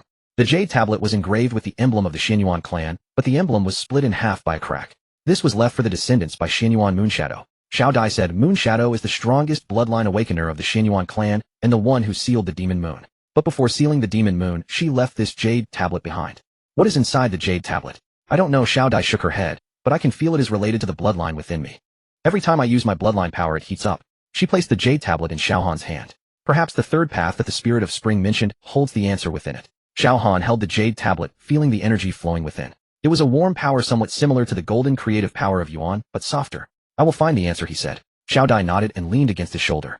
The two sat in silence, only the sound of the fragments pulsing echoed. On the other side, the king sat alone at the edge of the cliff, gazing at the floating city that was falling in the distance. His right arm was completely covered in black patterns which seemed to move like living creatures beneath his skin, causing excruciating pain with each movement. His pupils occasionally flashed with a crimson light aglow that did not belong to humanity. The witch lay beside the rock behind him, coughing up black blood. She had just tried to use a secret technique to contact Xiao Han and relay the location of the fifth fragment. But the slave mark that the king had left on her detected her betrayal, and the backlash nearly cost her life. The fifth fragment is, the witch said in a broken voice, then black blood clogged her throat. The king ignored. He looked at his mutated arm, revealing a complex expression. He had thought he could control the power of the fragments, could become Jin, and take revenge on the dragon soul, on Xiao Han, and on the whole world. But now he realized it was not he who controlled the fragments, but the fragments that were devouring him. Shening. He whispered. That name had been forgotten by him for 11 years. From the moment he was abandoned by the dragon soul and modified by the American side, he was no longer Shening, but the king. But now at the end of his life, he suddenly remembered the boy who had fallen from the training camp cliff. That boy once had a dream, to become the strongest warrior and protect those he cared about. But he had failed. He was abandoned, modified, turned into a tool for revenge. He thought that as long as he gained enough power, he could wash away those humiliations. But the power only brought emptiness. I still lost, the king laughed self-deprecatingly. He looked into the distance where Xiao Han's figure flickered at the top of the floating city. But you won. There was no hatred in his eyes, only a sense of relief. When Lin Tianlong received the encrypted communication from the chief instructor, he was tending to Zhang Mo's wound. The penetrating injury was more severe than he had imagined, the gray-black traces spreading toward Zhang Mo's heart. Li Yu's Dao technique could suppress it temporarily, but could not eradicate it. Old Lin. Zhang Mo smiled weakly. It's fine, I won't die. Shut up, Lin Tianlong said. Save your strength. The encrypted communication signal was weak, the chief instructor's voice intermittent. The core code of the primordial chaos is being altered. Someone is rewriting the world rules from within. Lin Tianlong's heart sank. What does that mean? After Xiao Han merged with the fragments, the boundaries of the game have begun to collapse. Players' abilities are appearing in the real world. The communication was cut off. Lin Tianlong stood there, his face ashen. He should have seen this coming. The primordial chaos was never a simple game. Those helmets, that training, those seemingly virtual abilities, all were preparations for today. Xiao Han was neither the first vessel nor the last. He was merely the most successful experimental subject. Chief Instructor Lin Tianlong gritted his teeth. What exactly do you want? After Xiao Han suppressed the fragments, the remnants of the heavenly demon technique revealed new blood characters. 7 days' time, 4 characters burned like a branding iron. He clenched his fists, black blood seeping through his fingers. If he could not stop the fragments from fully merging within 7 days, he would no longer be Xiao Han, but the embodiment of Jin. Outside the window, the crack in the primordial chaos sky expanded by another inch. The sky's crack continued to widen. Xiao Han slammed the remnants of the heavenly demon technique onto the table, the blood-red characters slowly seeping into the back of the paper. 7 days' time felt like a branding iron in his hands. The atmosphere in the room became thick to the point of suffocation. Du Zun stared at that scroll, his brows knotted tightly. If the fragments are not merged within 7 days, you will become Jin. Du Zun's fingers tapped rhythmically on the table, the pace slow but heavy. How many fragments are in the king's hands now? 4 pieces. Xiao Han's voice was terrifyingly calm. The god of death took the 5th piece, and the 6th is in the floating city. And you are the 7th piece. Du Zun continued his sentence, his gaze sweeping across everyone present. For +1+1+1, exactly 7 pieces in total. Xinying's chess game is quite brilliant. Long Fei suddenly slammed the table, the chair scraping against the floor with an ear-piercing sound. Then what are we waiting for? Strike first. Kill your way into the Phantom headquarters and eliminate that grandson Xinying, and the fragments will. Sit down. Lin Tianlong pressed down on Long Fei's shoulder, the force causing Long Fei to wince. Do you think the Phantom headquarters is a market? Xinying has been hiding under the Dragon Soul's nose for so many years, holding 4 fragments, and still alive. You can't even imagine the defensive measures he has in place. A rash attack would only mean delivering one's head on a platter. Long Fei's face turned red, his lips moved, but he ultimately held back any rebuttal. He was not a fool, just impatient. Zhang Xian rarely put away his playful demeanor, leaning against the wall, playing with a copper coin. It was his habitual action when he was deep in thought. Defense is useless. Zhang Xian spoke, his voice a few degrees heavier than usual. The king is also racing. He knows better than us what the 7 days' time signifies. That seed within him has hollowed him out. Within 7 days, he must complete the merging, or he will become the puppet of Jin. Xiao Han took over the conversation, his gaze falling outside the window where black mist was seeping from the edges of the sky's crack. He is more anxious than I am. So instead of defending, we should cut off his information. Zhang Xian flipped the copper coin in his fingers. He knows our every move, while we know nothing about him. In this battle, the disparity in information determines life and death. Xiao Han turned to look at Zhang Xian. Do you have any ideas? The abyss of the underworld. Zhang Xian stopped flipping the coin. The information the witch transmitted before her death said that the 5th fragment was originally in the abyss of the underworld, but was intercepted by the god of death. But the king does not know this. He is still searching for the 5th fragment. If we get there first, cut off his path and force. Du Zun's eyes lit up. The question is how to get to the abyss of the underworld. Lin Tianlong frowned. The underworld is not a place players can enter casually. The level suppression can obliterate you in an instant. Moreover, the god of death. I can go. Everyone turned to Xiao Dai. She stood behind Xiao Han, her silver hair, cascading over her shoulders, the marks left by the awakening of the Xianyuan bloodline. Her face was paler than in the last few days, fatigue hidden in her eyes, yet she stood tall. The Xianyuan clan has old paths in the underworld. Xiao Dai's voice was soft but firm. The bloodline mark left by my ancestor Moonshadow can open the passage to the abyss of the underworld. Xiao Han abruptly turned to look at her. Why have you never mentioned this before? You never asked. Xiao Dai met his gaze without flinching, and this path is not without what cost? Xiao Dai fell silent for a moment. Every time a passage is opened, it consumes 10 years of lifespan. Xiao Han stared at her, his chest rising and falling. He wanted to say something, but it was caught in his throat. He knew Xiao Dai's temperament. On the surface, she was gentle, but deep down, she was more stubborn than anyone. Since she had already spoken, it meant she had made her decision. I will go to the abyss of the underworld. Xiao Han finally suppressed his voice. You stay here. Are you going to send yourself to your death alone? Xiao Dai retorted. I have the celestial demon secret art. I possess the power of chaos. I have. You have half your body, almost consumed by the gene. Xiao Dai interrupted him. You have even less time than I do, 7 days, maybe even less. The room fell into silence. Xiao Han instinctively clenched his fists. She was right. He could feel that the heart in his chest, one that did not belong to him, was beating faster, each thump a reminder that Jean was inside him, waiting for the moment he would fall. Divide our forces. Du Zun broke the silence. Xiao Han will go to the underworld to retrieve the 5th shard while we distract the king. He doesn't know that the 5th shard has already been taken by the underworld god, and will surely send people to search the periphery of the underworld. Lin Tianlong led the Dragon Soul team to specifically target the intelligence network of the Phantom Organization. I will investigate the anomalies in the Hongwang system. Yi Qinglong said the core code was being tampered with and player abilities were beginning to manifest in reality. This was not a trivial matter. What about me? Long Fei became anxious. What do I do? You protect Xiao Dai, Xiao Han said. Long Fei was stunned for a moment, his mouth opening and closing as if to argue, but was silenced by Xiao Han's gaze. She is your most important task now. Xiao Han's voice was low. If anything happens to her, I will hold you accountable. Long Fei exhaled deeply and nodded heavily. All right, I'll take care of it.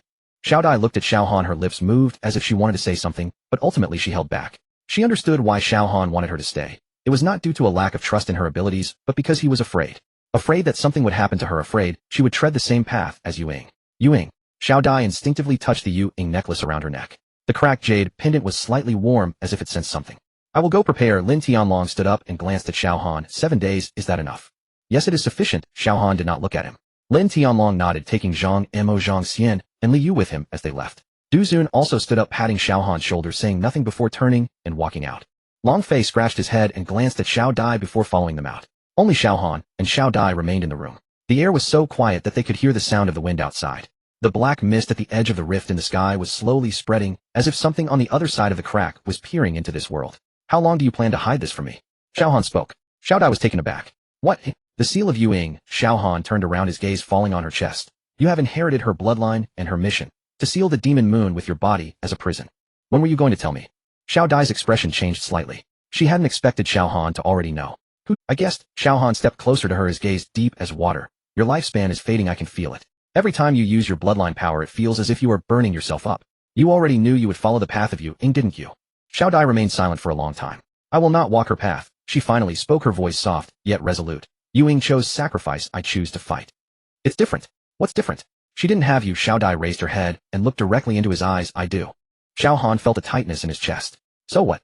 You want me to watch you? I will survive. Xiao Dai interrupted him, her voice suddenly rising before softening again. I will survive, Xiao Han. I promise you. Xiao Han looked at her for a long time before slowly speaking. How many times have you lied to me? Xiao Dai did not respond. Xiao Dai. Xiao Han reached out, taking her hand, his fingertips cold. I don't need you to protect me. I need you by my side alive. Xiao Dai's eyes turned slightly red. I know, she said softly, so do I. The two looked at each other, neither speaking. The sound of footsteps outside broke the silence. Ling Jun stood at the door, her face somewhat pale. She wore casual clothes, her hair casually tied up, her eyes bearing a hint of fatigue, yet she stood tall. I need to talk to you. Ling Jun looked at Xiao Han. I need to speak privately. Xiao Dai glanced at her, then at Xiao Han, silently retreating and closing the door. Ling Jun stood in front of Xiao Han, halting. You are going to the abyss of the underworld. It was a statement. How do you know? I guessed. Ling Jun replied, a faint smile on her lips. Lin Tianlong is arranging manpower. Du Zun is checking for system anomalies, and you and Xiao Dai have been arguing in the room for a long time. Where else could it be but the abyss of the underworld? Xiao Han remained silent. Ling Jun looked at him, her eyes flickering with complex emotions. There was so much she wanted to say, wanting to scold him for being reckless, wanting to ask him why he hadn't told her, wanting to force him to promise to return alive. But what came out was a very gentle whisper. You must come back. Xiao Han was taken aback. This was the first time Ling Jun did not put on a brave front. She didn't raise her chin and say, I'll wait for you to lose to me. She didn't say, if you dare to die, I will. Not even half a joke. She simply stood there, her head lowered, her voice so soft it seemed afraid of disturbing something. Xiao Han nodded. Ling Jun didn't lift her head. Xiao Han reached out, gently squeezing her fingers. It was very light, very quick, like a silent promise. I'm leaving. Xiao Han let go of her hand and turned to walk toward the door. Xiao Han, Ling Jun called from behind. He stopped. 7 days, she said, her voice trembling. Xiao Han didn't look back, he just nodded and pushed the door open. Outside, Xiao Dai was leaning against the wall, her gaze falling on the jade pendant in her hand. A faint light was seeping from the crack, as if some ancient memory was awakening. Ewing necklace, Xiao Han walked to her side. What's wrong? Just now. I saw something. Xiao Dai furrowed her brow like fragments of memory. Memories of Xianyuan Yueying. She stood before a choice. Xiao Dai's voice was very soft, the same choice as mine. Sacrifice herself to seal the demon moon, or give up and let the world be destroyed. She chose sacrifice. Xiao Han felt a tightness in his chest. I will not walk her path. Xiao Dai raised her head, her gaze steadfast. I have you, I have companions, I have time. She had nothing. Xiao Han fell silent for a moment, reaching out to hold her hand. Let's go. Xiao Dai nodded, pressing the jade pendant against her chest, beginning to softly chant an ancient incantation. The incantation did not belong to any known language, yet it flowed from her lips, as if it was a part of her bloodline instinct, each word emerging seamlessly. Faint golden patterns began to appear in the air, as if some ancient formation was taking shape. The ground trembled slightly, a crack spreading from beneath their feet, leading into an unfathomable darkness. The entrance to the abyss of the underworld had opened. Be careful, Lin Tianlong's voice came from behind. Xiao Han turned around, and saw his brothers standing not far away. Zhang Xian, rarely without his usual grin, Zhang Mo, silently clenched his fists, and Liu remained expressionless, though worry was hidden in his eyes. 7 days. Lin Tianlong said, we will wait for you outside. Xiao Han nodded, and turned to step into the crack. Xiao Dai followed closely behind him. Darkness swallowed their figures as the crack slowly closed. At the moment it closed, the remnants of the celestial demon's secret art, and Xiao Han's arms trembled. He looked down, and blood-red characters reappeared, different from the warnings before. This time the characters were particularly twisted, as if someone had written them in extreme fear. Below the abyss, do not trust what you see. The entrance to the abyss looked like a torn wound, its edges glowing with a dark red light. Xiao Han took the first step, and the void beneath his feet suddenly solidified. Grayish-white mist surged up from the ground, bringing with it a stench of decay and coldness. Xiao Dai followed closely behind, the Ewing necklace on her chest, faintly warm silver patterns creeping up her neck, before quickly. Long Fei cursed as he caught up. How is this place even creepier than my family's broken basement? Before he could finish, before them lay a river. No saying it was a river was somewhat of a stretch. The gray-black water surface extended endlessly, with countless pale hands stretching out from the water, clawing at the air, emitting mournful wails. The ends of those hands were connected to distorted human shapes, some missing arms and legs, some with hollow features, and some with only half a head, desperately trying to climb up. The river of the dead, Zhang Xian's voice was low. In the Hongwang setting, it is the necessary path for souls to reach the underworld. Xiao Han said nothing, his gaze falling on a dilapidated wooden boat on the riverbank. The boat had a dim yellow oil lamp lit at the bow, the flame a sickly green, illuminating a hunched figure. It was an old man, his face wrinkled like dried orange peel, his eye sockets deep set, the pupils almost invisible. He held a bamboo pole, its tip wrapped in black cloth, which dipped into the river like countless thin snakes swimming. The ferryman, Xiao Dai said softly. Long Fei leaned forward. Old man, can this boat take us across the river? The old man slowly lifted his head, his murky eyes turning to Long Fei. He grinned, revealing a mouthful of yellowed, damaged teeth. Living people. What a rare sight. How much? We will pay. Long Fei fumbled in his storage pouch. Money. The old man scoffed, his voice like sandpaper rubbing together. The river of the dead does not accept money from the living. To cross the river you must leave behind something else. What must we leave? Memories. The old man gently tapped the water surface with his bamboo pole, and the wailing souls instantly fell silent, as if suppressed by something. The memories of the living are the most delicious.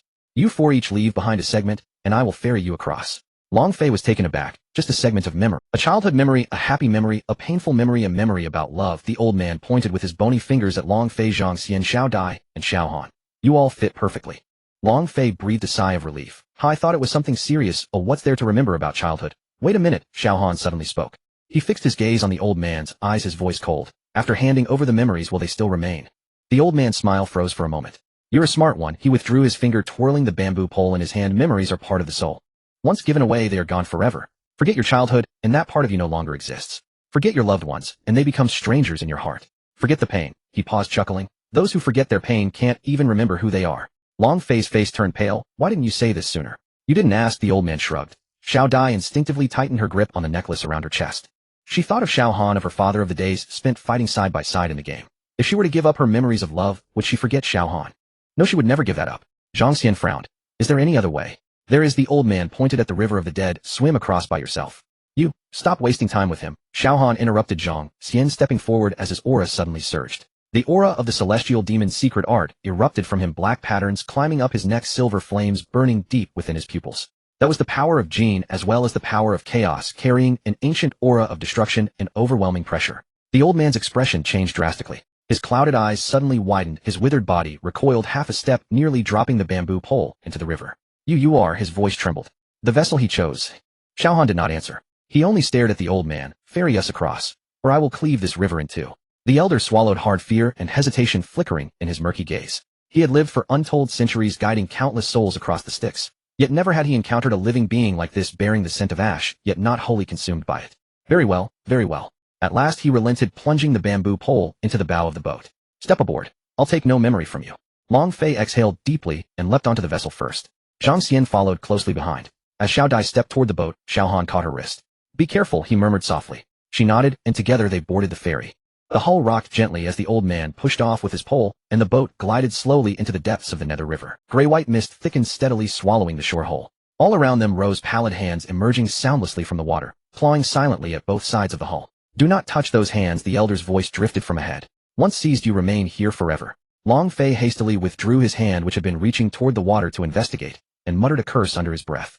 Midway across the river, ripples suddenly stirred the surface, spreading outward from beneath the hull, as though something vast moved just below. Xiao Han's gaze sharpened. In the water's reflection, his own image wavered, not as himself, but as a blurred humanoid silhouette eerily similar in form, yet shrouded in black mist. The shadow grinned. Xiao Han's pupils contracted violently. He drove a fist into the water. Boom. Black water exploded upward, spraying in all directions, but the shadow did not vanish. Instead, it shattered into countless fragments, crawling up the hull's edge like ink bleeding across parchment. What the hell is that? Long Fei cried out in shock. Before him, the water's surface shimmered, and revealed a vision: a youth lying in a pool of blood, his chest pierced through, eyes wide open in unblinking death. Beside him, Long Fei knelt on the ground, screaming, raw guttural torn from the soul. Xiao Tian. And Long Fei recognized him instantly. It was Xiao Tian, their brother. The ever-grinning boy who'd declared, big brother, second brother. I've got your backs. The one who'd slipped snacks into their packs during training, who'd thrown himself between them and gunfire on missions. In that vision, Xiao Tian was already dead. Long Fei watched himself cradle the boy's lifeless body drenched in crimson, whispering hoarsely, don't sleep. Not yet. I'll take you home. But Xiao Tian's eyes never opened again. This isn't real. Long Fei roared. Xiao Tian is gone. I won't watch it again. Long Fei. Xiao Han's voice cut through the haze, cold, steady, unwavering. These are illusions of the nether river, conjured to awaken the deepest fears and sorrows buried in the heart. Do not let them pull you under. Long Fei clenched his jaw until tendons stood out along his temples. He stared, unblinking, at the vision of Xiao Tian, his eyes burning red, yet forcing back every tear. I know it's false. The vision dissolved, only to reappear anew upon the water's surface. This time Zhang Xian saw himself. He stood atop ruins, the shattered remains of the Tianlong gang. Long Fei's corpse lay sprawled among the rubble. Beside him, Long Qin, Long Yun, Long Xiao, Long Yin. All fallen, their bodies piled together, blood staining the earth a deep, desolate crimson. No, Zhang Xian whispered. This isn't real. In the vision, he knelt beside Long Fei's body, cradling his head, weeping like a child. He screamed Long Fei's name, his brother's names, until his throat cracked, until his tears ran dry. Yet no. Zhang Xian, wake up. Xiao Han's voice returned, edged with quiet warning. The nether river's illusions will warp your judgment. Zhang Xian drew a slow, deep breath, closed his eyes, and when he opened them again, clarity had returned to his gaze. I'm fine. Yet more visions surfaced upon the water, multiplying like shadows swallowing light. Xiao Dai saw herself. An elderly woman, white-haired and frail, sat alone in an empty room. Her face was etched with deep wrinkles, her eyes dull and unfocused, moved faintly, as if whispering a name. Xiao Han, Xiao Han. Her voice was rasping, parched, filled with endless sorrow and longing. In her palm, she clutched a silver pendant, its luster long faded, yet gripped with desperate devotion. Why didn't you return? You promised you would. Xiao Dai went cold all over. She recognized that pendant. It was her moonshadow necklace, resting now against her own chest. And the woman before her was herself. Was this her future? Would Xiao Han perish? And would she live on alone until her hair turned white, her sight dimmed, until all memory of her faded, still waiting for one who would never return? Xiao Dai. A hand settled firmly on her shoulder, its touch icy, jolting her back to reality. She looked up and met Xiao Han's gaze. Gone was his usual detachment. Instead, his eyes held something deeper, more complex. This is false too, he said. Xiao Dai bit her lower lip. How do you know it's false? Because I will return. His voice was soft, yet carried absolute, unshakable certainty. I will not leave you waiting alone. Her eyes stung, tears threatening to spill. She squeezed his hand tightly, and nodded once fiercely. The water's surface rippled again. Now it was Xiao Han's turn. He stood atop ruins, shattered mountains, broken heavens. Blood-red clouds hung low, the air itself tasted scorched and acrid. The ruins of the 6 realms stretched endlessly, piled high with corpses, immortals, demons, mortals, mountains of flesh, rivers of blood. Atop that carnage stood Xiao Han, gripping a black tome, the Heaven Demon Art. Its pages flapped wildly as dark mist poured from his body, coiling around him like a living shroud. His eyes burned, one black, one gold, each pupil aflame with silver fire. Beside him stood another figure. Clad in flowing black robes, the figure bore Xiao Han's exact visage, yet smiled faintly, eyes hollow, devoid of warmth or thought. Ash, Xiao Han heard his own voice utter in the vision. This is your fate, Ash murmured, smiling. To annihilate the 6 realms, and ascend as sovereign of the new chaos. There is no escape. In the vision, Xiao Han remained silent, merely lowering his gaze to the ground at his feet. One was Xiao Dai's. One was Ling Jun's. Their forms were mangled beyond recognition, blood-soaked. Xiao Dai's eyes remained open, not with terror, but with infinite grief. Ling Jun's hand stretched outward, frozen mid-reach, as if grasping for something lost forever. In the vision, Xiao Han gazed upon them, expressionless as though regarding strangers. Do you see, Oi? Ash's voice echoed beside him. This is your end. You will slay those you love. Destroy everything you hold sacred. Then stand, alone, upon the ashes, eternal sovereign of chaos. No. Xiao Han struck the water again. Boom. Black spray erupted, shattering the illusion. He stood drenched in cold sweat, pulse hammering, but his face remained impassive. Xiao Dai noticed his knuckles had whitened veins bulging beneath taut skin. She did not ask what he had seen. Instead, she shifted closer, her shoulder pressing gently against his, as if her presence alone could anchor him. I am here. I will not leave. Xiao Han's breathing steadied. He looked down at his trembling hand, slowly closed it into a fist, then relaxed it again. I'm fine, he said. Xiao Dai said nothing, only tightened her grip on his other hand. The ferry drifted onward, finally touching the far shore. The elder leaned on his bamboo pole without turning. We've arrived. Step ashore, and do not look back. All 4 leapt down onto black soil where the air reeked of sulfur and decay. Ahead yawned a colossal chasm, its depths utterly void, devouring even light itself. From its abyss surged a familiar black aura. Xiao Han stiffened. That energy, identical to the fragment's power resonating within him. The 5th fragment, he murmured, lies beneath us. The tattered volume of the Heaven Demon art nestled in his chest suddenly flared, pages fluttering wildly before settling on a blank page. Slowly crimson characters bled forth. The 5th fragment lies at the abyss's deepest floor. Xiao Dai studied the words, fingers tightening. Let's descend. Xiao Han nodded, and strode forward toward the chasm's edge. Long Fei and Zhang Xian exchanged a glance, both seeing gravity reflected in the other's eyes. Neither spoke. They simply fell into step behind him. The chasm plunged into unfathomable darkness. Hungry, endless, devouring, all light, all sound, all hope. Xiao Han stood at its brink, gazing down into the void. He knew below awaited fiercer enemies, and harsher truths. And the Shadow Sovereign, whose machinations had shaped fate from the shadows. He inhaled deeply, and leapt into the consuming dark. Xiao Dai followed without hesitation. Long Fei cursed, and jumped after them. Zhang Xian paused, glancing back once at the Nether River ferry dock, where the ferryman watched him, lips curved in a chilling, knowing smile. Beneath the abyss, trust nothing you see, Zhang Xian whispered, echoing the scroll's warning, before vanishing into the dark. On the ferry, the elder retrieved his pole. A complex emotion flickered in his clouded eyes. The 7th vessel, he murmured. Ash's destiny has finally begun. He guided the boat back into the Nether River's depths, vanishing into the gray-white mist. The abyssal chasm had... They fell for half a teacup span, surroundings shifting from absolute blackness to a pulsing fleshy crimson, like the inner walls of some ancient monstrous organ. Xiao Han's feet finally struck solid ground with a dull thud. This place. Long Fei scanned the cavernous expanse, and sucked in a sharp breath. The first layer of the netherworld abyss. Bones, countless bleached white, were embedded in the cliffs. Ghostly green phosphorescence drifted between rib cages, illuminating a spiraling staircase, descending into deeper gloom. The air reeked of decay. Every breath tasted like swallowing death itself. Soul servants, Zhang Xian whispered, knocking an arrow. Many. The moment the words left his lips, hundreds of eyes ignited in the darkness. Emerald scarlet, bone pale, swarming from fissures in rock cracks, in earth hollow eye sockets of skulls. They bore no fixed shape. Some were half-rotted torsos, others twisted limbs stitched grotesquely together, still others mere indistinct black mists. Yet each radiated malice far exceeding any earthly horror. Such numbers in the first layer. Xiao Dai gathered demonic energy at her fingertips, light shimmering faintly. Is the Shadow Sovereign building an army here? Xiao Han said nothing, his blade already drawn. The aura of the Heaven Demon art erupted. Black sigils raced up his right arm, silver randabond flames licked hungrily along the blade's edge. The first soul servant never even screamed, sliced cleanly in two, its remains incinerating instantly in the arcane fire. Clear the path. 3 words, and all 4 moved. Long Fei surged forward, broadsword sweeping horizontally, golden light carving a radiant arc through the dark, hurling dozens of soul servants backward. His fighting style had remained unchanged for 2 years, brutally direct, overwhelming force, never retreating, never evading. Old Dragon, left side. Zhang Xian's arrow arrived almost simultaneously with the sound, piercing the skull of a ghostly servant attempting to ambush. The ghostly servant was clad in rusted armor, evidently a soldier from some dynasty, retaining its combat instincts even after death. Xiao Dai stood in the center of the team, hands forming seals. The control skills of a demon sorcerer were crucial for the team. She needed to determine which enemies to prioritize for elimination and which to temporarily restrain. A mass of purple demonic mist spread from her palm, enveloping the group of ghostly servants flanking from the right, their movements immediately slowing, as if trapped in a quagmire. Xiao Han was like a dagger. His figure wove through the group of ghostly servants, each strike precisely targeting the vital. The heavenly demon art endowed him with a natural suppression over dark creatures combined with the explosive power of the celestial interception inheritance, allowing him to navigate through the abyss of the underworld with ease. A massive ghostly servant leader attempted to crush his skull with a giant hammer. As Xiao Han sidestepped, he countered with a knife thrust into its throat. There was no blood. Only black mist gushed from the wound. Third one. Xiao Han counted the ghostly servant leaders, 2 more to go. Behind. Long Fei roared, bracing against a ghostly servant that lunged from behind the Zhan long sword, stabbing through its chest in a reverse grip. His shoulder armor was raked with 3 deep marks, and his health bar dropped by a 10th. Old dragon, can't you stop being a target? Zhang Xian complained while outputting damage. The pressure on healing is immense. Let's clear them out first. 10 minutes later, the first layer of ghostly servants was completely cleared. Xiao Han stood amidst the pile of corpses, the tip of his knife resting on the ground.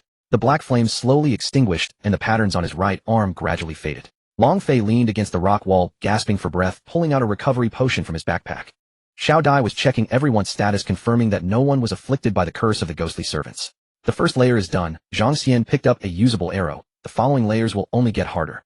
Let's go. Xiao Han showed no intention of resting. The stone steps extended downward, and with each step a dull echo could be heard, as if the abyss was breathing.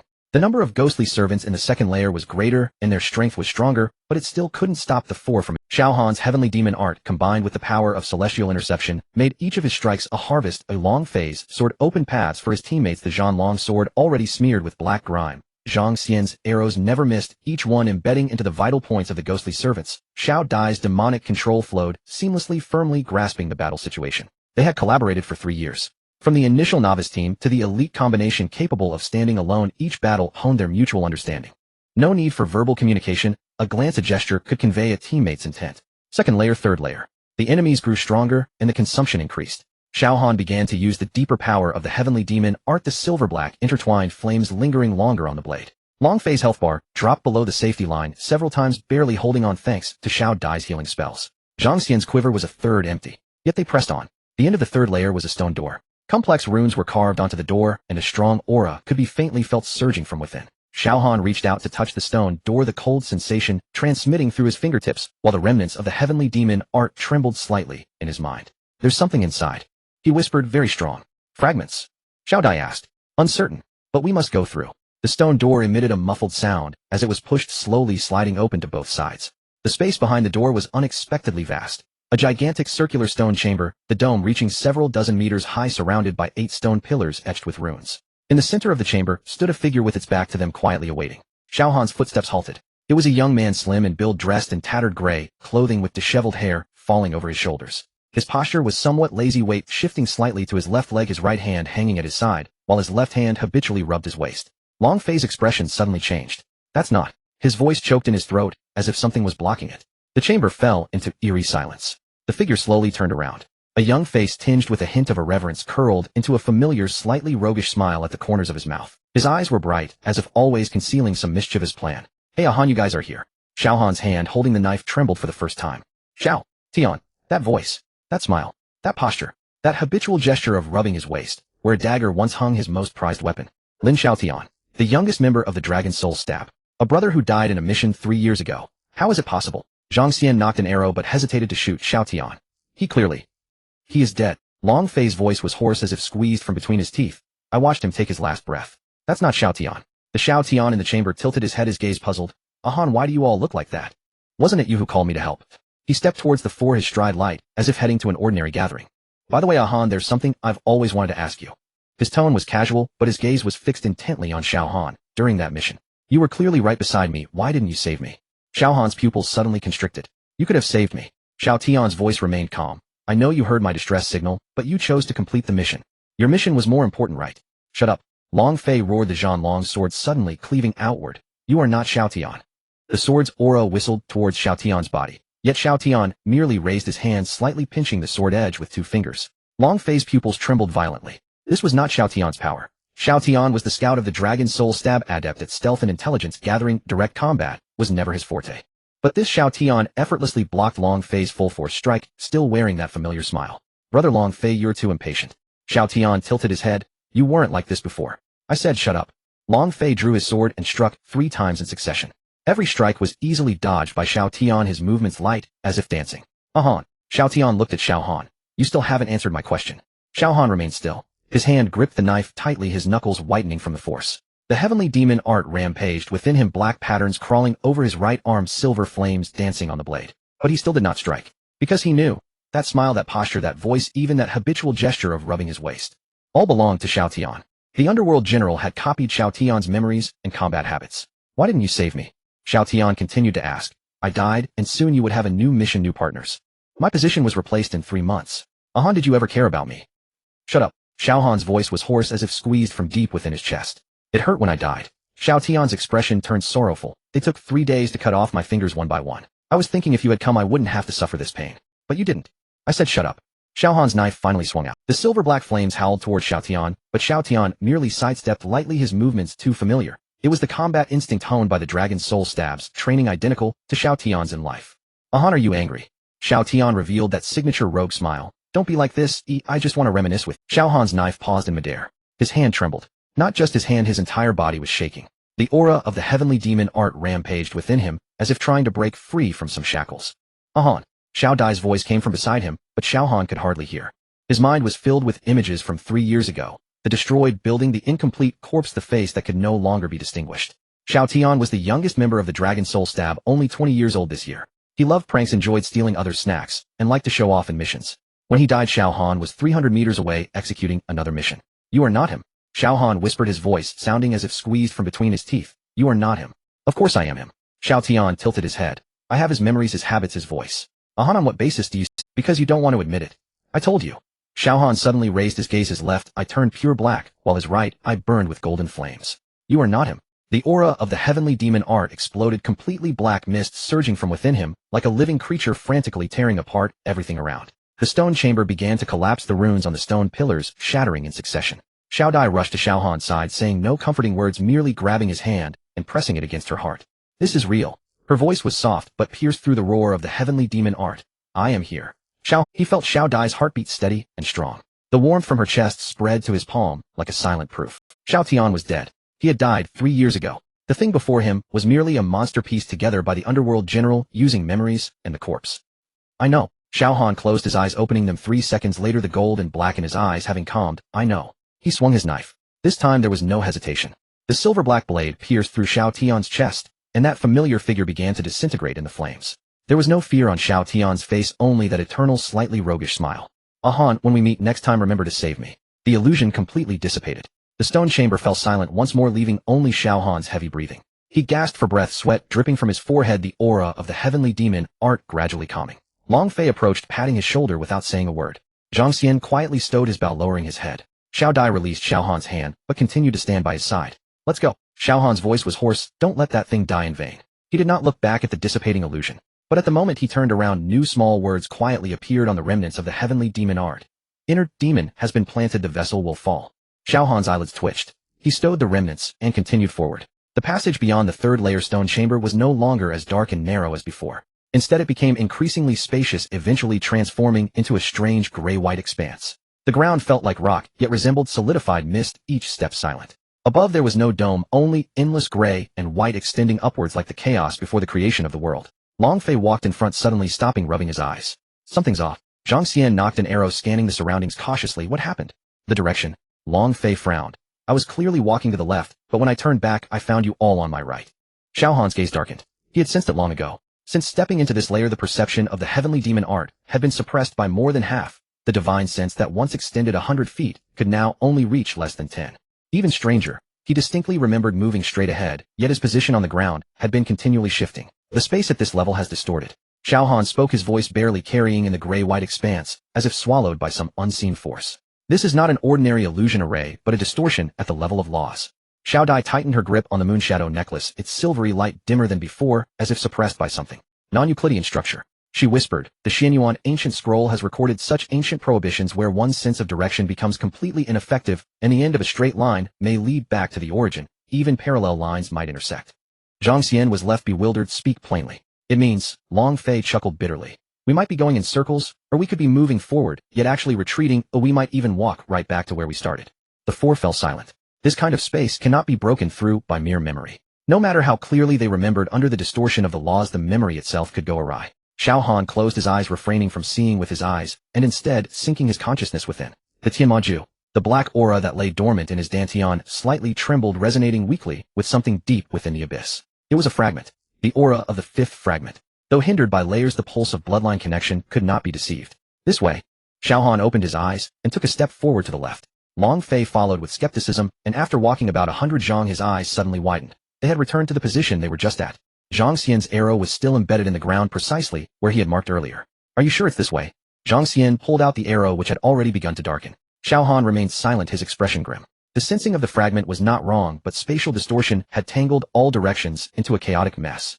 His perception was cut into countless fragments. He clearly felt it was to the left, yet when he walked over he ended up on the right. They'll give it a try. Suddenly Xiao Dai stepped forward, silver patterns spreading from her wrist to her forearm, the moonshadow necklace radiating a gentle glow. She closed her eyes and softly chanted something as the silver light rippled outward like water waves. The Xianyuan bloodline can sense spatial nodes. She opened her eyes and pointed to the right rear. There is a spatial rift there which should lead to the core area.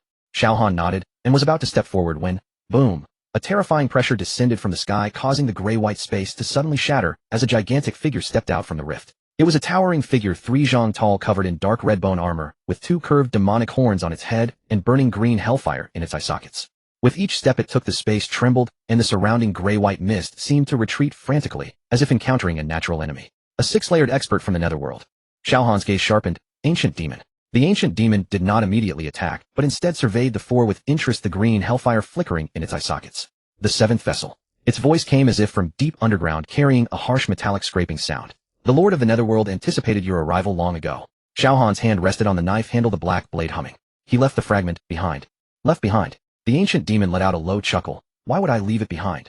This thing is worthless to me. It is merely bait to lure you here. Xiao Han's expression changed drastically. What do you mean?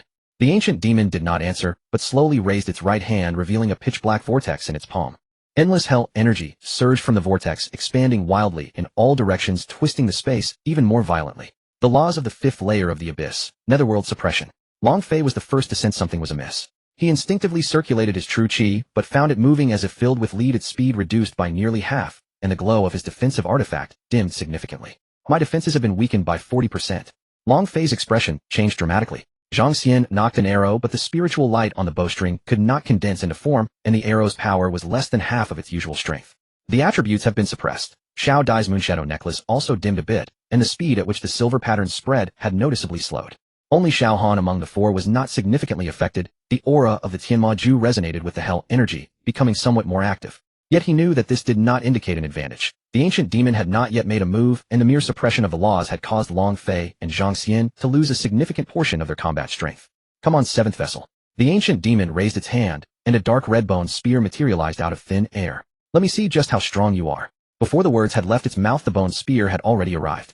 Xiao Han drew his blade, and the black knife clashed with the bone spear, producing a piercing metallic clash. A terrifying shockwave spread outward, dispersing all the gray-white mist on the ground.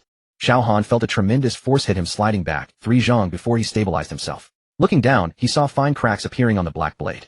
Indeed, the peak strength of a king-grade fighter was not something easily dealt with. Tianma transformation. Xiao Han shouted, and black energy surged from within, coalescing behind him into a massive phantom.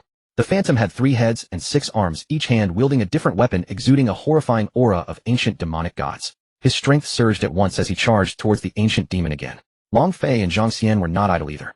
Long Fei braved the pressure to summon his defensive artifact, creating a light curtain around them. Zhang Xian gritted his teeth and knocked an arrow, aware that while its power was halved, it could still serve to restrain. Xiao Dai took a step back, forming seals with her hands as silver patterns intertwined in the air to create a complex formation. Moonshadow mirage. The silver light enveloped the entire battlefield, and a momentary blur appeared in the ancient demon's vision. It was in this very moment. Xiao Han's figure vanished, and when he reappeared, he was already behind the ancient demon, the black blade descending with a world-destroying momentum. The ancient demon did not turn around, but instead opened a crack behind it, extending a bone claw that forcibly caught the black blade. This move is ineffective against the guardian of the netherworld. The bone claw suddenly exerted force, transmitting a terrifying countershock power through the black blade into Xiao Han's body. He grunted, his body sent flying, a trickle of blood escaping from the corner of his mouth. But Xiao Han smiled. He wiped the blood from his mouth, his gaze sharp. Who says I need to break your defenses, heathen? The ancient demon was taken aback and instinctively looked behind. The nether pattern formation eye behind it had just been cleaved by Xiao Han's strike by a third. You. The ancient demon erupted in fury, hell energy surging wildly, and the bone spear transformed into countless spear shadows thrusting towards Xiao Han with ferocity. Xiao Han flickered using the speed of the Tianma transformation to weave through the spear shadows. Although he was struck a few more times, they were all superficial wounds. Once more, Xiao Han shouted, and Xiao Dai immediately understood. She bit her tongue, a drop of essence blood spattering onto the moonshadow necklace. The necklace erupted with blinding silver light, as silver patterns spread from her wrist to her shoulder, and then from her shoulder to her entire body. Moonshadow, forbidden mirage. The silver light surged, enveloping the entire space in a silvery white hue. In the ancient demon's eyes, countless illusions of Xiao Han appeared, each resembling the real one, yet also seeming false. It roared, the hellfire burning brighter, attempting to break through the illusion with brute force. But at that moment, the real Xiao Han had already arrived behind it. The black blade condensed all the power of the Tianma, descending with a world-destroying momentum. Break. The ancient demon let out a thunderous roar, its massive body beginning to crumble, dark red bone armor flaking off, revealing the black hell energy within. You all. The ancient demon's voice grew weaker, but a strange smile appeared in its eyes. You arrived too late. Xiao Han's heart skipped a beat. What do you mean? The ancient demon's body had already crumbled significantly, with only the last remnants of hellfire still burning.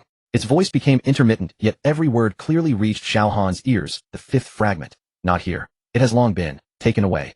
Xiao Han's expression changed drastically. Who took it? The ancient demon let out a final eerie laugh, the hellfire extinguishing completely, and its entire body disintegrated into countless black fragments, dissipating in the gray-white space. Only the last words echoed in the air. The king. Faster than you all. Xiao Han clenched the black blade, his knuckles turning white. The fifth fragment is not in this layer. They had exhausted their efforts to penetrate 3 layers, only to find nothing. The king was faster than them. Let's go. Xiao Han turned to the 6th layer. Xiao Dai looked at the bloodstain at the corner of his mouth, a flicker of heartache in her eyes, but she said nothing and silently followed. The figures of the 4 vanished into the spatial rift. The gray-white space returned to a deathly silence, with only the remnants of the battle on the ground, proving that a fierce conflict had once occurred here. And the ancient demon's last words, like a thorn, deeply pierced Xiao Han's heart. The king had already taken a step ahead of them. At the moment of the ancient demon's disappearance, a rift suddenly opened in the gray-white space at the bottom of the abyss. The rift did not tear from the middle, but spread like ink diffusing on rice paper, its edges blurred, yet carrying a disquieting force of law. The Tianma Ju within Xiao Han screamed frantically, yet it could not even sense the source of that power. This was impossible. The 3rd volume of Tianma Ju could capture even the pressure of quasi-immortal level, yet at this moment, it felt like a blind man. Xiao Han, I have been waiting for you for a long time. The voice came from the rift, carrying a lazy smile, as if an old friend had reunited, or like a hunter watching its trapped prey. A figure in a black robe stepped out from the rift, its features vague, as if shrouded in a thin mist, making it impossible to discern even its outline. It was wrapped in a force of law that even the Tianma Ju could not perceive. With each step it took the gray-white space, the lord of the netherworld. Xiao Han's hand rested on the knife handle, his muscles tensed. Xiao Dai's moonshadow necklace dimmed the silver patterns almost completely still, and she instinctively stepped half a step closer to Xiao Han. Zhang Xian had fully drawn the bowstring, but hesitated to release it. He felt that his arrows in front of the figure in black were like sticks in the hands of a child. Don't be nervous. The lord of the netherworld waved his hand casually, as if shooing away a fly. If I wanted to make a move, you would all already be corpses. What do you want? Xiao Han's voice was cold. To make a deal. The lord of the netherworld smiled, that smile appearing especially strange on his blurred face, or rather to tell you some interesting things. He raised his hand, revealing a black fragment's phantom in his palm, identical to the cinders fragment Xiao Han had seen in the remnants of the Tianma Ju. The 5th fragment was personally given to the king by me. This statement struck Xiao Han's chest like a heavy hammer. Xiao Dai suddenly looked up, shock flashing in her silver pupils. Zhang Xian's arrow trembled slightly, and Long Fei clenched his fists. They had braved dangers to delve into the depths of the netherworld solely to seize the 5th fragment, but the outcome, YA. Xiao Han's voice dropped lower, as if squeezed out between his teeth. A transaction. The lord of the netherworld said nonchalantly. The king promised to preserve the existence of the netherworld after the cinders are revived. In exchange, I give him the 5th fragment. What does the survival of the 6 realms have to do with you? The lord of the netherworld's voice carried a hint of mockery. I only want the netherworld. Whether the primordial world collapses or the 6 realms are destroyed, as long as the netherworld exists, I remain the lord of the netherworld. Xiao Han suppressed his anger, the Tianma Ju roiling within him, the black patterns on his arm flickering. He wanted to draw his blade to shred this god who only cared about his own territory into pieces. But he knew that with his current strength he couldn't even touch the corner of the lord of the netherworld's cloak. You specifically came to tell me this, not just to boast. Xiao Han took a deep breath, forcing himself to calm down. The lord of the netherworld snapped his fingers. Smart. I like smart people. He stood with his hands clasped behind his back, his blurred face seemingly scrutinizing Xiao Han. I can tell you the true location of the 6th fragment. Xiao Han's expression shifted slightly. There are 7 fragments. The king possesses for the god of the underworld intercepted the 5th, the 6th is in the city of suspended souls, and Xiao Han himself is the 7th. If the god of the underworld is willing to reveal the true location of the 6th fragment, what are the terms? Xiao Han asked directly. Very simple. The god of the underworld raised 3 fingers. When Jin is resurrected, you will use the heavenly demon technique to buy me 3 breaths of time. 3 breaths enough for me to retreat with the underworld. Xiao Han fell silent. Making a deal with the god of the underworld was akin to seeking a tiger's skin. This deity had been calculating from the beginning, from intercepting the 5th fragment at the abyss of lost souls to appearing here. Now each step concealed a backup plan. Who knows if his 3 breaths of time is another trap? Don't trust him, Xiao Dai whispered, her silver pupils fixed on the god of the underworld. He is lying. Zhang Xian also frowned. Boss, this guy is unreliable. Long Fei was even more blunt. Cooperate with him. Have you lost your mind? The god of the underworld, however, seemed to have heard none of this and continued on his own. Do you think the king is utilizing Jin's power? Wrong. He leaned in closer, lowering his voice as if sharing a secret. Every time the king merges a fragment, Jin's consciousness erodes him further. He thinks he is collecting fragments to resurrect Jin. In reality, the god of the underworld paused, his smile deepening. He is becoming Jin's puppet. Xiao Han's pupils constricted. He recalled the abnormality of the king in the city of suspended souls, those eyes gradually turning pitch black, and that face increasingly resembling Jin. The king believes he is seeking revenge using Jin's power to destroy Xiao Han, but the truth is, he is being devoured. 4 fragments. The god of the underworld raised 4 fingers. The king has already merged 4 fragments. Do you know what this means? He did not wait for Xiao Han to respond and continued. It means that Jin's consciousness has already occupied nearly half of him. If he merges 1 more fragment, the king will no longer be the king. He will become Jin's embodiment, completely losing himself. Xiao Han's fingers tightened around the hilt. This information is too important. If what the god of the underworld says is true, then the king is no longer merely an enemy. He is a victim about to be devoured, and the last key to Jin's resurrection. What is your choice? The god of the underworld stepped back, his black robe billowing in the gray-white space. Trade with me to obtain the location of the 6th fragment, or refuse, continuing to grope in the darkness, watching the king complete the final ritual. Xiao Dai grabbed Xiao Han's arm, her silver pupils filled with worry. Xiao Han, Zhang Xian, and Long Fei also looked at him, waiting for his decision. Xiao Han closed his eyes. For days had already passed in the 7-day period. The 5th fragment was intercepted by the god of the underworld, leaving them empty-handed. If the location of the 6th fragment went wrong again, they would have no time left. The god of the underworld cannot be trusted, but his information might be the only hope. All right. Xiao Han opened his eyes and uttered a single word. The god of the underworld burst into laughter, his voice echoing in the gray-white space, filled with a sense of triumph. He turned and walked towards the crack, his black robes swirling behind him. The 6th fragment is in the upside-down palace of the city of suspended souls. Xiao Han suddenly lifted his head. The upside-down palace, the core area of the city of suspended souls, a place they had never reached before. The spirit of the spring once said that it was the location sealing Jin's true body. The place you should have gone long ago. The god of the underworld's voice came from the crack, tinged with mockery, the 7th vessel. The crack slowly closed, and the god of the underworld's presence completely vanished. The gray-white space returned to silence, with only the black traces left by the ancient demons dissipating on the ground, proving that everything that just happened was not an illusion. Boss. Zhang Xian lowered his bow, his face grim. Are we really going to trust him? What can we do if we don't trust him? Xiao Han's voice was heavy. We have no time left. Xiao Dai looked down at her hands. The silver patterns on her moonshadow necklace had already spread to her wrists. She said nothing, but Xiao Han knew what she was thinking. Every word from the god of the underworld could be a trap. Return to the city. Xiao Han made a decision. Let's regroup with Du Zun before deciding on the next step. He turned to walk towards the passage they came from, his back appearing especially lonely in the gray-white space.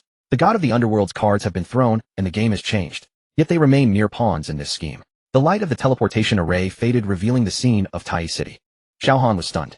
The Tai City in his memory was one of the most prosperous main cities of the Primordial era, where the streets were always crowded with players, shops lined the roads, and the sounds of shouting merchants filled the air. But now, it was a site of devastation. The Eastern District had already been reduced to ruins, the once bustling streets destroyed by war, and among the broken walls and debris the corpses of players could still be seen. NPC guards patrolled the ruins, but their numbers were too few to maintain order. The city walls of the Western District had been breached in several places, and the flag of the Demon God Gang fluttered atop the city, stained with blood. What happened? Xiao Dai's voice trembled. What happened while we were gone? Zhang Xian's face was ashen, gripping his bow tight. Long Fei directly charged towards the city gate, but was pulled back by Xiao Han. Don't act rashly. How can I not act rashly? Long Fei shouted angrily. The headquarters of the Heavenly Dragon Gang is in the Eastern District. The Eastern District has already fallen. Xiao Han's voice was cold. If you rush in now, it would be meaningless except for throwing your life away. Just then a figure rushed out from the city gate. It was Du Zun. The leader of the Demon God Gang looked exhausted, his black robe stained with blood and his left arm wrapped in bandages. Upon seeing Xiao Han, a complex look flashed in his eyes. You're back. What happened? Xiao Han asked directly. Du Zun took a deep breath. The King's Ghost organization launched a surprise attack after you left. It was not a small skirmish, but a full-scale assault. He pointed to the ruins of the Eastern District. The Eastern District has fallen and several player guilds have been wiped out. The Heavenly Dragon Gang suffered the most devastating losses, with its headquarters reduced to rubble. Long Fei's face turned pale instantly. What about my brother? He grabbed Du Xun's collar. What about Long Xiaonan? Your father has retreated to the western district. Du Xun broke free from Long Fei's grip. He was injured, but his life is not in danger. Long Fei sighed in relief but then clenched his fists. I will kill the king. You would just be sending yourself to your death. A voice came from the city gate. Lin Tianlong emerged from the shadows looking equally fatigued with obvious signs of battle on him. He slapped Long Fei on the back of the head. Wake up. Second brother. Zhang Xian rushed up. What happened to you guys? Zhang Mo was injured. Lin Tianlong's voice was heavy. During the street battle, he was surrounded by the king's puppets while covering our retreat. By the time I saved him, he had already broken 3 ribs. Xiao Han's fists clenched tightly. He left Tai City to obtain the 5th fragment and thwart the king's scheme. Yet he failed to retrieve the fragment, and Tai City was raided. The king is not merely snatching fragments. Du Xun's voice interrupted his thoughts. He is fighting 2 battles simultaneously. What do you mean? In the game he is capturing cities while in reality the Universal Group and Mitsubishi Group are pressuring China. Du Xun's gaze sharpened. They are demanding the opening of the core code of the Primordial era. Xiao Han understood instantly. The king's ambition extends beyond the game. He aims to control the Primordial era itself. This virtual world connecting 97 of the global population, a super platform capable of transforming human physiology. If the core code falls into the king's hands, he will control all players. What about Yi Qinglong? Xiao Han asked. The chief instructor is handling matters on the reality side. Lin Tianlong said he asked us to hold Tai City until you return. Wait for me. Xiao Han scoffed. Wait for me to see this wreckage. Don't blame yourself. Du Xun patted his shoulder. The king's attack is an open conspiracy forcing us to spread our forces thin. Even if you were here, it wouldn't change the outcome. Xiao Han fell silent. He knew Du Xun was trying to comfort him, but comfort could not change the facts. His brothers were injured, his allies suffered heavy losses, and he gained nothing. Xiao Han. A figure burst out from the city gate bloodied, yet still running with all her might. It was Ling Jun. She had just come off the front line still in combat, here her face, smeared with dust and blood. Upon seeing Xiao Han, her first words were, "I'm fine." The second was, "Long Qing has been captured." Long Fei's head shot. The ghost organization captured Long Qing during the assault on the city. Ling Jun panted, "They are holding him at the Eastern District base to threaten us." Long Fei was enraged, turning to charge towards the Eastern District. "I will go rescue him." "Stop." Lin Tianlong blocked him. "If you go, it's just going to be suicide." "That is my brother." Long Fei shouted. "How can I just watch him fall into the king's hands? What the king wants is for—" Xiao Han's voice was cold. "Long Qing is bait. If you go, you are walking into a trap." Long Fei froze his fist. "Then what do we do?" Zhang Xian asked. "Just watch Long Qing get captured." Xiao Han did not answer. He looked towards the Eastern District, now under the control of the ghost organization, with the king's puppet army patrolling the ruins. A strong assault. Impossible. Their forces are insufficient for a frontal attack. Abandoning Long Qing. Even more impossible. Long Qing is a brother and a key figure who knows too much information. Long Qing knows the secret of the Chaos Set. Xiao Han suddenly spoke. Everyone was taken aback. The Chaos Set is a growth-type sacred artifact capable of absorbing chaotic energy to evolve. Xiao Han's voice was heavy. Long Qing participated in the crafting of the set. He knows the location of the core runes. If the king extracts this information from him. Du Xun's expression changed. The Chaos Set would become the king's weapon. After Xiao Han finished speaking, by then we will have lost our last trump card. Everyone fell silent. The situation was worse than they imagined. The king's siege was an open conspiracy forcing them to spread their forces, while capturing Long Qing was a hidden scheme forcing them to walk into a trap. No matter what they chose, it was a trap. The 7-day period has already passed 4 days. Xiao Dai whispered, the silver patterns on her wrist faintly glowing. We have no time left. Xiao Han closed his eyes. The fragments are crucial and Long Qing is a brother. Both are important, but time is only enough for one thing. First, rescue Long Qing. Xiao Han opened his eyes, his voice firm. We already know the location of the fragments, but Long Qing's life is only one. Moreover, he paused. The secret of the Chaos Set must not fall into the king's hands. Lin Tianlong nodded. I agree. Du Xun also nodded. Saving him is top priority. What are we waiting for? Long Fei urged. Let's go now. Don't rush. Xiao Han stopped him. Rescuing someone isn't a blind charge, it requires a plan. He looked at Ling Jun. You will use your identity as the heir of the Heavenly God Gang to enter the Eastern District base under the pretense of negotiation and find out Long Qing's location. Ling Jun nodded. No problem. Lin Tianlong will lead Long Han Si to set up an outer perimeter for support at any moment. Xiao Han continued. Zhang Xian and Long Fei will be reserve forces waiting for my signal. What about you? Xiao Dai asked. Xiao Han looked towards the Eastern District, a glint of cold light flashing in his eyes. I will be responsible for the rescue. Xiao Dai grasped his hand. No way. Xiao Han shook his head. Your Xianyuan bloodline has been overexerted. You need to rest. Listen to me. Xiao Han interrupted her, his voice soft, yet undeniably firm. Wait for me to return. Xiao Dai looked at him, her silver pupils filled with concern. But she knew that Xiao Han had already made his decision. All right, she finally nodded, but you must come back. Xiao Han did not respond, turning to look in the direction of the Eastern District. As night fell, the ruins of Tai City appeared especially desolate under the moonlight. The rescue operation had begun. The night enveloped Tai City and the ruins of the Eastern District appeared particularly eerie under the moonlight. Ling Jun changed into casual clothes and walked alone towards the base controlled by the Phantom Organization. She took off her combat suit and changed into the ordinary attire of a player looking like an ordinary guild member. Yet her gaze remained sharp, a reflex honed by her training as a police officer. Remember, your identity is the young master of the Heavenly God Guild here to negotiate. Xiao Han's voice came through the communicator. Do not reveal any emotions. I know, Ling Jun replied softly, her steps unceasing. At the entrance of the base, 2 guards from the Phantom Organization. Who goes there? Heavenly God Guild, Ling Jun, she said calmly. Here to negotiate with the assassins. The guards exchanged glances and one turned to report inside. A moment later he returned and stepped aside. Go in. Ling Jun entered the base, her gaze discreetly sweeping around. This place had once been a large shop, now transformed into a temporary command center. The hall was filled with dozens of members of the Phantom Organization, either standing or sitting, all eyes fixed on Ling Jun. She remained unfazed and walked straight towards the depths of the hall. The assassin sat in an armchair playing with a dagger in his hand. He was the second in command of the Phantom Organization, the most trusted subordinate of the king. Rumor had it that he was a master swordsman, killing without a blink. At this moment, he looked at Ling Jun with a hint of playful amusement. The young master of the Heavenly God Guild. The assassin stood up. What brings you here? Negotiation, Ling Jun stated directly. The king has taken the Eastern District, captured Longqing. What does he want? What does he want? The assassin laughed. We want the entire Tai city. That is impossible. Ling Jun's voice turned cold. The Demon God Guild and the Heavenly Dragon Guild will not give up, and you cannot hold it. Is that so? The assassin stepped closer, scrutinizing her. You, a girl, came alone to negotiate. Quite bold of you. My father is the leader of the Heavenly God Guild, Ling Jun replied steadily. I have the right to negotiate.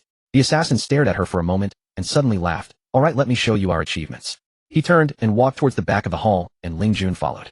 The corridor on both sides had cells where captured players were imprisoned. They either sat or lay down, marked with injuries, their eyes filled with despair. Ling Jun remained composed, but inside, she was quietly memorizing the route. Here, the assassin stopped in front of an iron door. Take a look. He opened the iron door, revealing the scene inside. Longqing was chained to the wall, covered in wounds with dried blood. His head hung low, seemingly unconscious. But at the moment Ling Jun glanced over, Longqing slightly lifted his head, a mocking smile lingering at the corner of his mouth. Boss, he said weakly. Why did you take so long to come?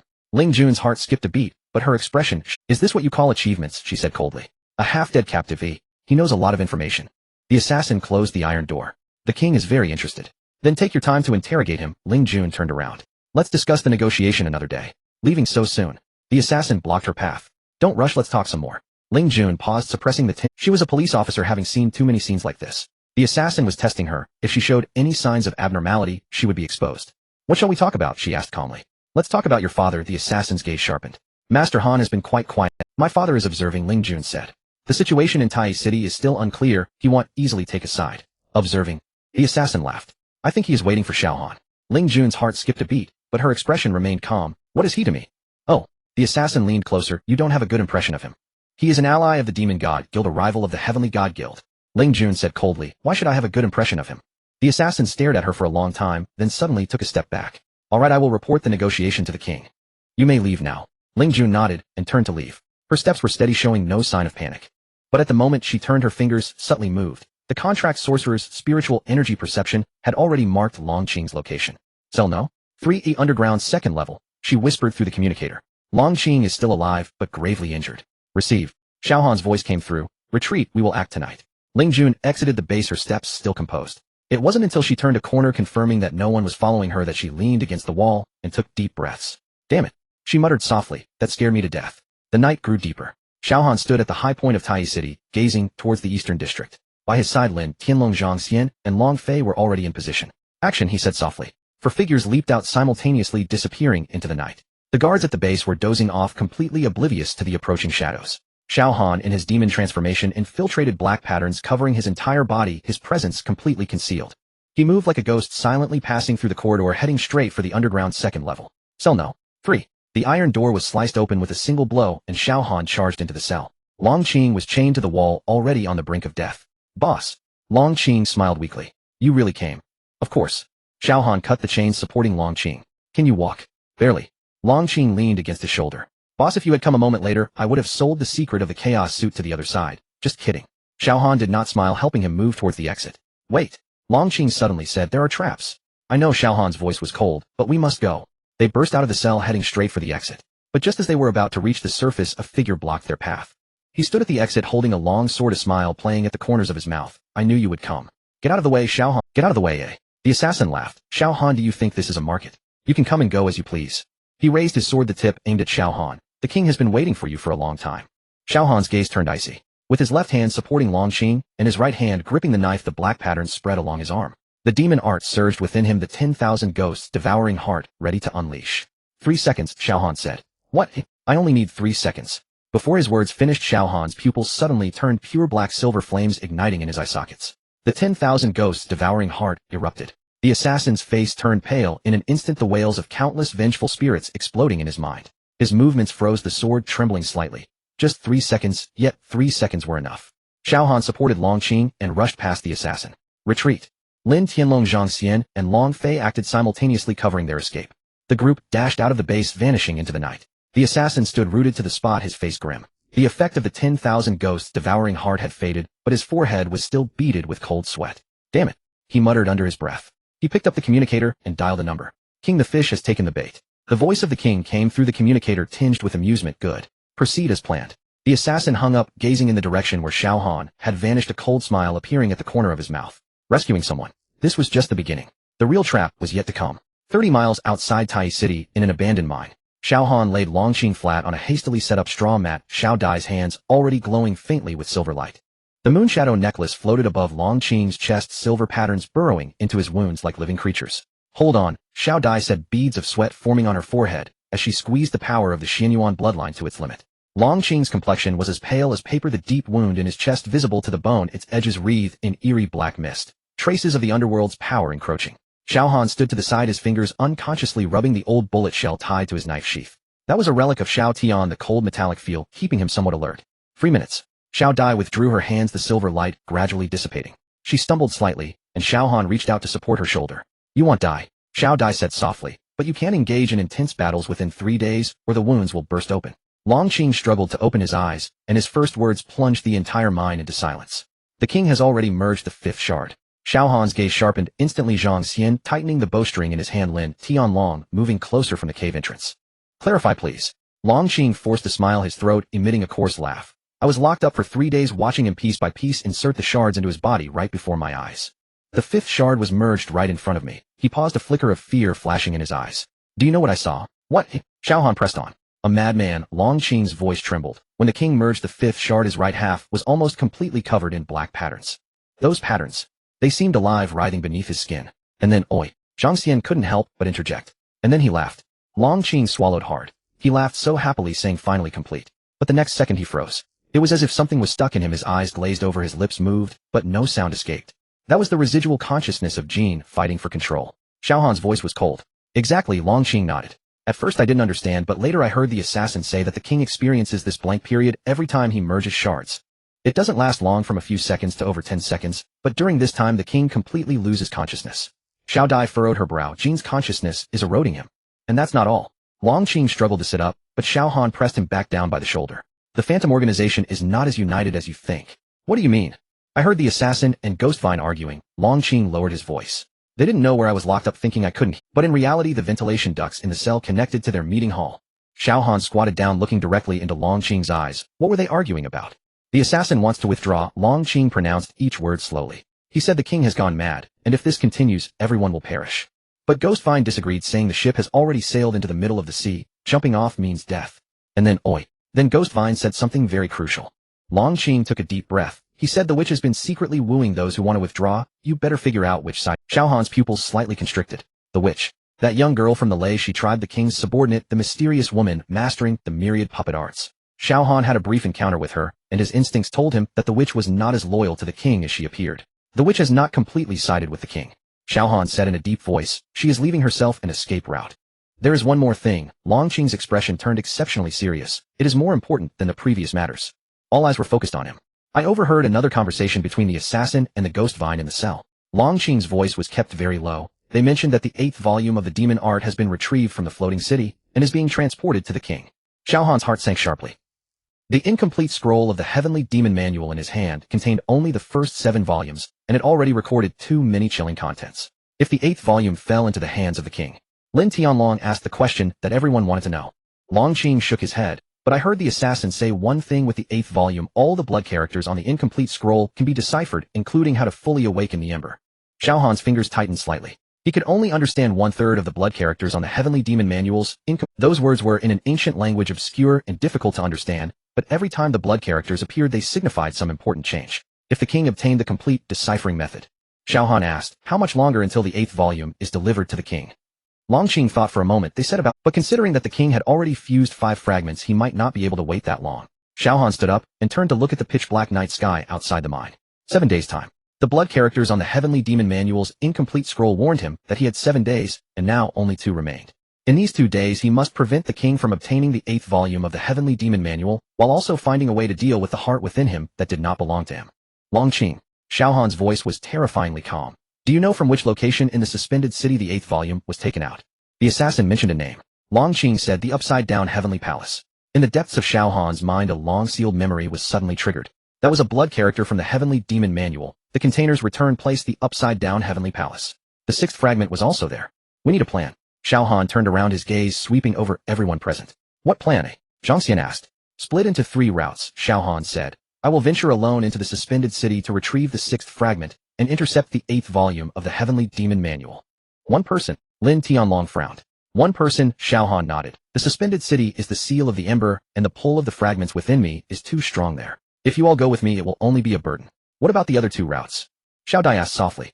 Big brother, Xiao Han looked at Lin Tianlong. You lead the frontal feigned attack on the phantom headquarters to divert the king's attention. Lin Tianlong fell silent for a moment and nodded, understood. Duzuan will handle the real-world aspect, Xiao Han continued. The general group is pressuring Hua for the core code of the primordial era. Duzuan needs to use all his business resources to cut off the king's financial chain and intelligence network in the real world. It's too dangerous for you to go alone to the suspended city. Xiao Dai suddenly spoke up, her tone firm. I will go with you. Xiao Han looked at her wanting to say something, but was silenced by the look in Xiao Dai's eyes. You know your body better than I do, Xiao Dai said. The fragment within you is restless, and the ember's consciousness is eroding you. If no one is there to suppress it, how long can you hold on? Xiao Han did not answer. Xiao Dai was right. The awakening speed of the 7th fragment was faster than he had anticipated. With every use of power, he could feel the ember's presence growing stronger. And the only way to suppress this erosion is through Xiao Dai's Xinyuan bloodline. Moreover, Xiao Dai raised her hand, the moonshadow necklace glimmering faintly in the darkness. The moonshadow necklace can shield against the sealing detection of the suspended city. Without me you won't even be able to enter. Xiao Han remained silent for a long while. All right, he finally said, you can come with me. Zhang Xian couldn't help but interject, what about us? What should we do? You... Xiao Han glanced at him, protect Longqing and coordinate with Lin Tianlong's actions. Zhang Xian wanted to say something, but was held back by Lin Tianlong's hand on his shoulder. Listen to the arrangements, Lin Tianlong said. Xiao Han turned to look at the mine entrance where the sky was already lightening. Only 2 days remained from the 7-day limit, and what they faced was a madman who had already fused 5 fragments, a monster that could be possessed by the ember at any time. We will act at dawn, Xiao Han said. Everyone prepare to depart. Longqing lay on the grass mat watching Xiao Han's back as his lips moved, ultimately saying nothing. He noticed the old bullet shell tied to Xiao Han's scabbard reflecting a cold gleam in the morning light. That was a relic of... Longqing closed his eyes, recalling that rainy night 3 years ago when Xiao Tian died before him. At that time they all thought that the brothers of the Dragon Soul Dagger would always be together. Yet now they were fighting a war with no... But at least they still had a choice. The night was as thick as ink. Xiao Han stood at the edge of the base's rooftop, the wind blowing from all directions, rustling his clothing. He did not move, merely looking down at the incomplete scroll of the heavenly demon manual in his hand. That thing opened up by... Crimson characters began to emerge line by line, as if something were staring at him through the paper, each stroke carrying a certain chilling aura. Do you think you have a choice? From the moment you became the container, the outcome was already predetermined. Your desperate struggle is merely a performance of a play that has long been scripted. The ember is waiting for you. It has always been you. The characters twisted like the tentacles of a living creature slowly... Xiao Han stared at it for a long time before slamming the scroll shut. I do not believe in fate. His voice was soft, but every word was heavy. Footsteps approached from behind. They were light, and he knew without turning that it was her. Xiao Dai stood beside him, saying nothing. The two stood side by side in silence, letting the night wind mess up their hair. The moon was half obscured by clouds, the rooftop dim, with only the distant city lights flickering. About the necklace, Xiao Dai finally spoke, her voice somewhat hoarse. I should have told you earlier. Xiao Han did not respond, merely glancing at her. Xiao Dai pulled the moonshadow necklace from her collar, the silver chain wrapping around her fingers a few times, as if to organize her thoughts. Her gaze fell somewhere in the distance, unfocused. Xinyuan Moonshadow, my ancestor, she said. She used this necklace to... A traitor. Yao Yu. Xiao Dai nodded. The sealing comes at a cost. She used her own bloodline as a prison to trap not just a temporary seal, but forever. She paused. Her lifespan, her consciousness, everything about her became part of... The sound of the wind wailed. The seal is loosening. Xiao Dai's voice lowered further. The necklace has been calling to me. The fragments of Moonshadow's memories are becoming clearer in my mind. The images she left behind, the sounds. She took a deep breath. She wants me to take her place. What is the cost? To sacrifice oneself. Xiao Dai spoke quickly as if deliberately avoiding something, being imprisoned in place never to be replaced. I pondered over these 8 words for a long time before understanding their meaning. Xiao Han's fist tightened. When do you plan to tell me? Do you plan to never tell me? He interrupted her, his voice suddenly dropping. Xiao Dai bit her lip, saying nothing. The moonlight leaked through the gaps in the clouds, illuminating her slightly red eyes. I originally planned to say it. She finally spoke. After this battle, once everything is over, then I'll tell you. By then perhaps. She paused. Perhaps you won't need to know anymore. So you plan to bear it alone? I can bear it. You cannot bear it. Xiao Han's voice was as hard as iron. Moonshadow bore it. Xiao Dai did not answer. Xiao Han suddenly turned around, pulling her into his embrace. His movement was urgent, almost rough, but at the moment he held her, his body was stiff. He rested his chin on her head, his voice low as if squeezed out from his chest. I will not let you walk her path. Xiao Dai buried her face in his chest, tears sliding down silently. She did not speak, only her shoulders trembled slightly, but she mouthed a word, and The two stood like this for a long time. The wind continued to blow, the moon continued to hide, and the city's lights continued to shine. There were no earth-shattering vows, nor any tearful farewells. Just an embrace and a very light promise.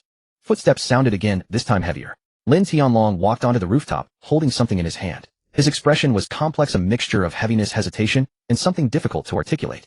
Big brother. Xiao Han released Xiao Dai and turned to look at him. Lin Tianlong said nothing, only handed over what it was an old bullet shell. Rusty and worn, the edges had been polished to a shine, showing signs of being rubbed countless times. The shell was small, reflecting a dim metallic sheen in the moonlight. Xiao Tian's Lin Tianlong's voice was somewhat hoarse. He left it behind. I've always carried it with me. Xiao Han took the bullet shell, his fingertips trembling slightly. He remembered this bullet shell. 3 years ago during that mission, Xiao Tian used his last bullet to clear a path for him. The shell fell in the snow and Xiao Tian said, "Boss'll go ahead first, you cover me from the back." Then he never came back. After that, Xiao Han searched the snowfield, but never found this bullet shell. He never expected Lin Tianlong to have kept it all along. Keep it. Lin Tianlong patted Xiao Han's shoulder, as a memento. Xiao Han said nothing. He attached the bullet shell to his scabbard, his movements slow and serious. After securing it, he raised his hand to touch it, the cold metal pressing against his fingertips like a silent reminder. Let's go, he said to Xiao Dai. Xiao Dai nodded. Lin Tianlong stood in place, watching the two figures disappear at the stairway's entrance. The wind grew stronger, causing his clothing to flutter. He murmured something softly, too faint for the wind to carry away. Come back alive. At 4 in the morning, at the transmission array in the back courtyard of the base. This place was once an abandoned shrine, later transformed by them into a teleportation point. The array patterns were still fresh, drawn by dozens people, with spiritual light slowly flowing over the stone slabs. Xiao Han and Xiao Dai stepped into the array. Are you ready? Xiao Han asked. Xiao Dai nodded, the moon shadow necklace glowing faintly at her chest, as if responding to something. White light rose. Starting from their feet, rings of light spread upward, enveloping their figures. The brightness intensified, blindingly bright.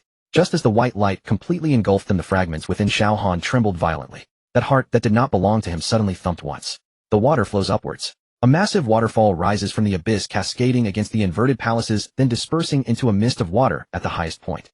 The mist condenses into clouds in the air, which then transform into raindrops, falling to the bottom before flowing upwards again. A perfect yet absurd cycle. This. Xiao Dai's voice trembled. Is this the floating city? Xiao Han did not respond. His gaze was drawn to something above the city gate. It was a huge stone plaque inscribed with 4 ancient characters.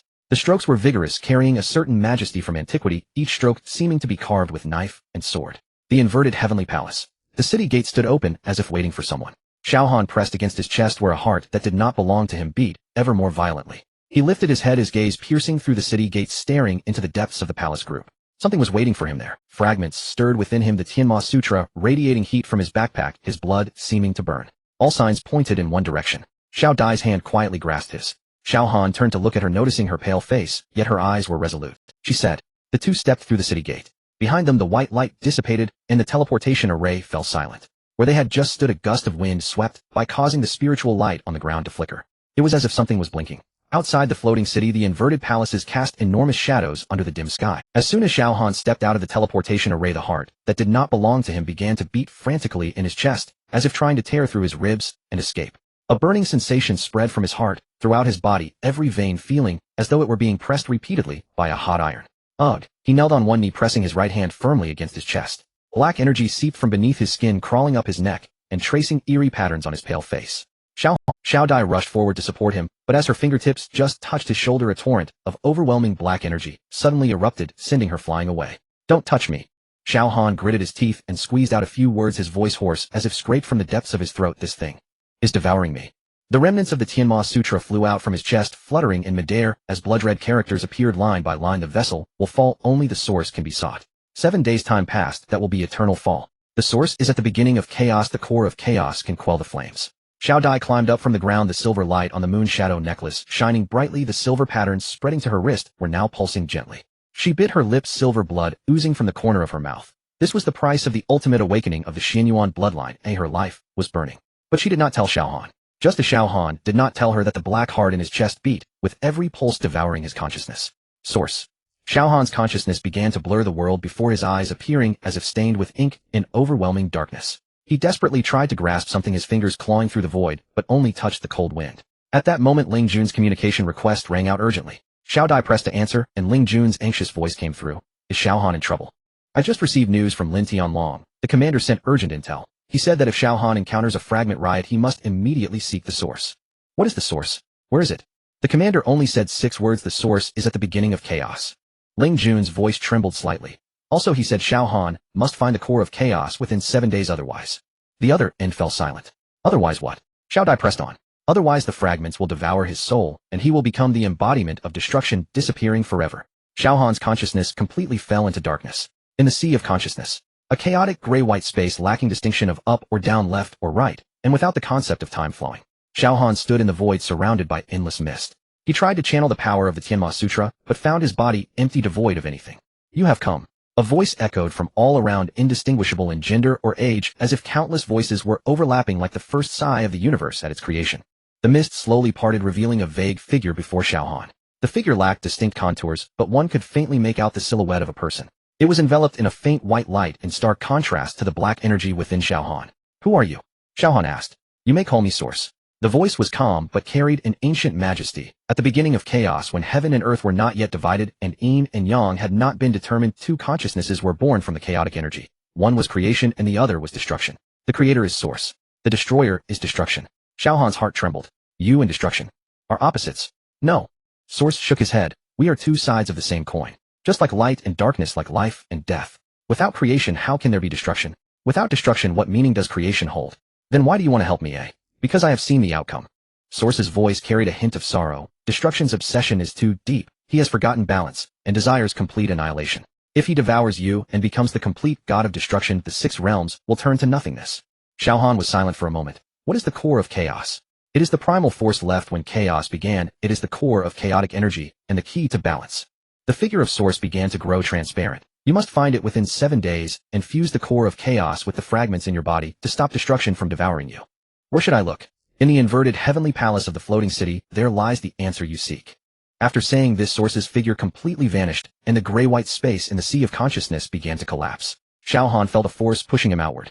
He opened his eyes. Xiao Dai was kneeling beside him, the silver light of the moon shadow necklace enveloping them, both her silver blood dripping from her fingers onto Xiao Han's chest, merging with the black patterns.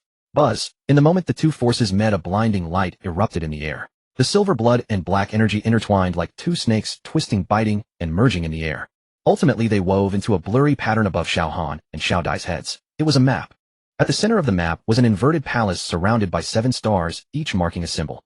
The first 6 symbols were broken, but the 7th symbol was intact. It was shaped like an eye. This is Xiao Dai, a structural diagram of the floating city. Xiao Han struggled to sit up. The strange heart in his chest continued to beat violently, yet it was slightly steadier than before. The 7th position is where our fragments reside. At that moment, a sound of breaking air came from the horizon. A figure rode a sword and landed, rushing to Xiao Han's side instantly. Are you okay? It was Long Fei. He appeared much more haggard than before, with dark circles under his eyes, disheveled hair, and bloodstains. The Tianlong gang was ambushed by the Phantom organization. He had been on the front lines, and making it here was already his limit. I'm fine. Xiao Han stood up. What brings you here? Lin Tianlong sent me to deliver a message. Long Fei took a breath. The entrance to the floating city will officially open in 7 days, but entering the inverted heavenly palace requires 3 keys. What are the 3 keys? The first key is proof of the Xianyuan bloodline. Long Fei looked at Xiao Dai. The second key is the successor of the Tianma Sutra. He paused, his gaze landing on Xiao Han. The third key is the 7th vessel itself. Xiao Han's brows furrowed tightly. What do you mean? The commander's exact words. The 7th vessel is the key is the vessel. Only the vessel itself can enter the inverted heavenly palace to unlock the final seal. Long Fei lowered his voice. He also said this is a trap, but you must jump in. A trap?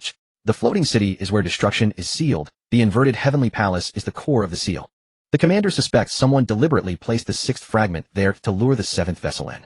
Long Fei clenched his fists. Entering the inverted heavenly palace may mean confronting destruction directly. Xiao Han fell silent. The black heart in his chest continued to beat once, twice, thrice.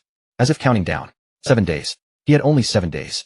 Xiao Han. Xiao Dai grasped his hand, the silver patterns and black energy intertwining once more. No matter what lies ahead, we will face it together. Ling Jun's voice came from the communicator again. This time her tone was far more serious. The Phantom Organization is making moves. The king. He seems to sense something. What do you mean? Our informants reported that the king suddenly laughed and said the 7th vessel has finally awakened. He ordered the entire Phantom Organization to mobilize, targeting the floating city directly. Xiao Han's expression turned cold. The king had already fused 5 fragments, only 2 were left for a complete resurrection of destruction.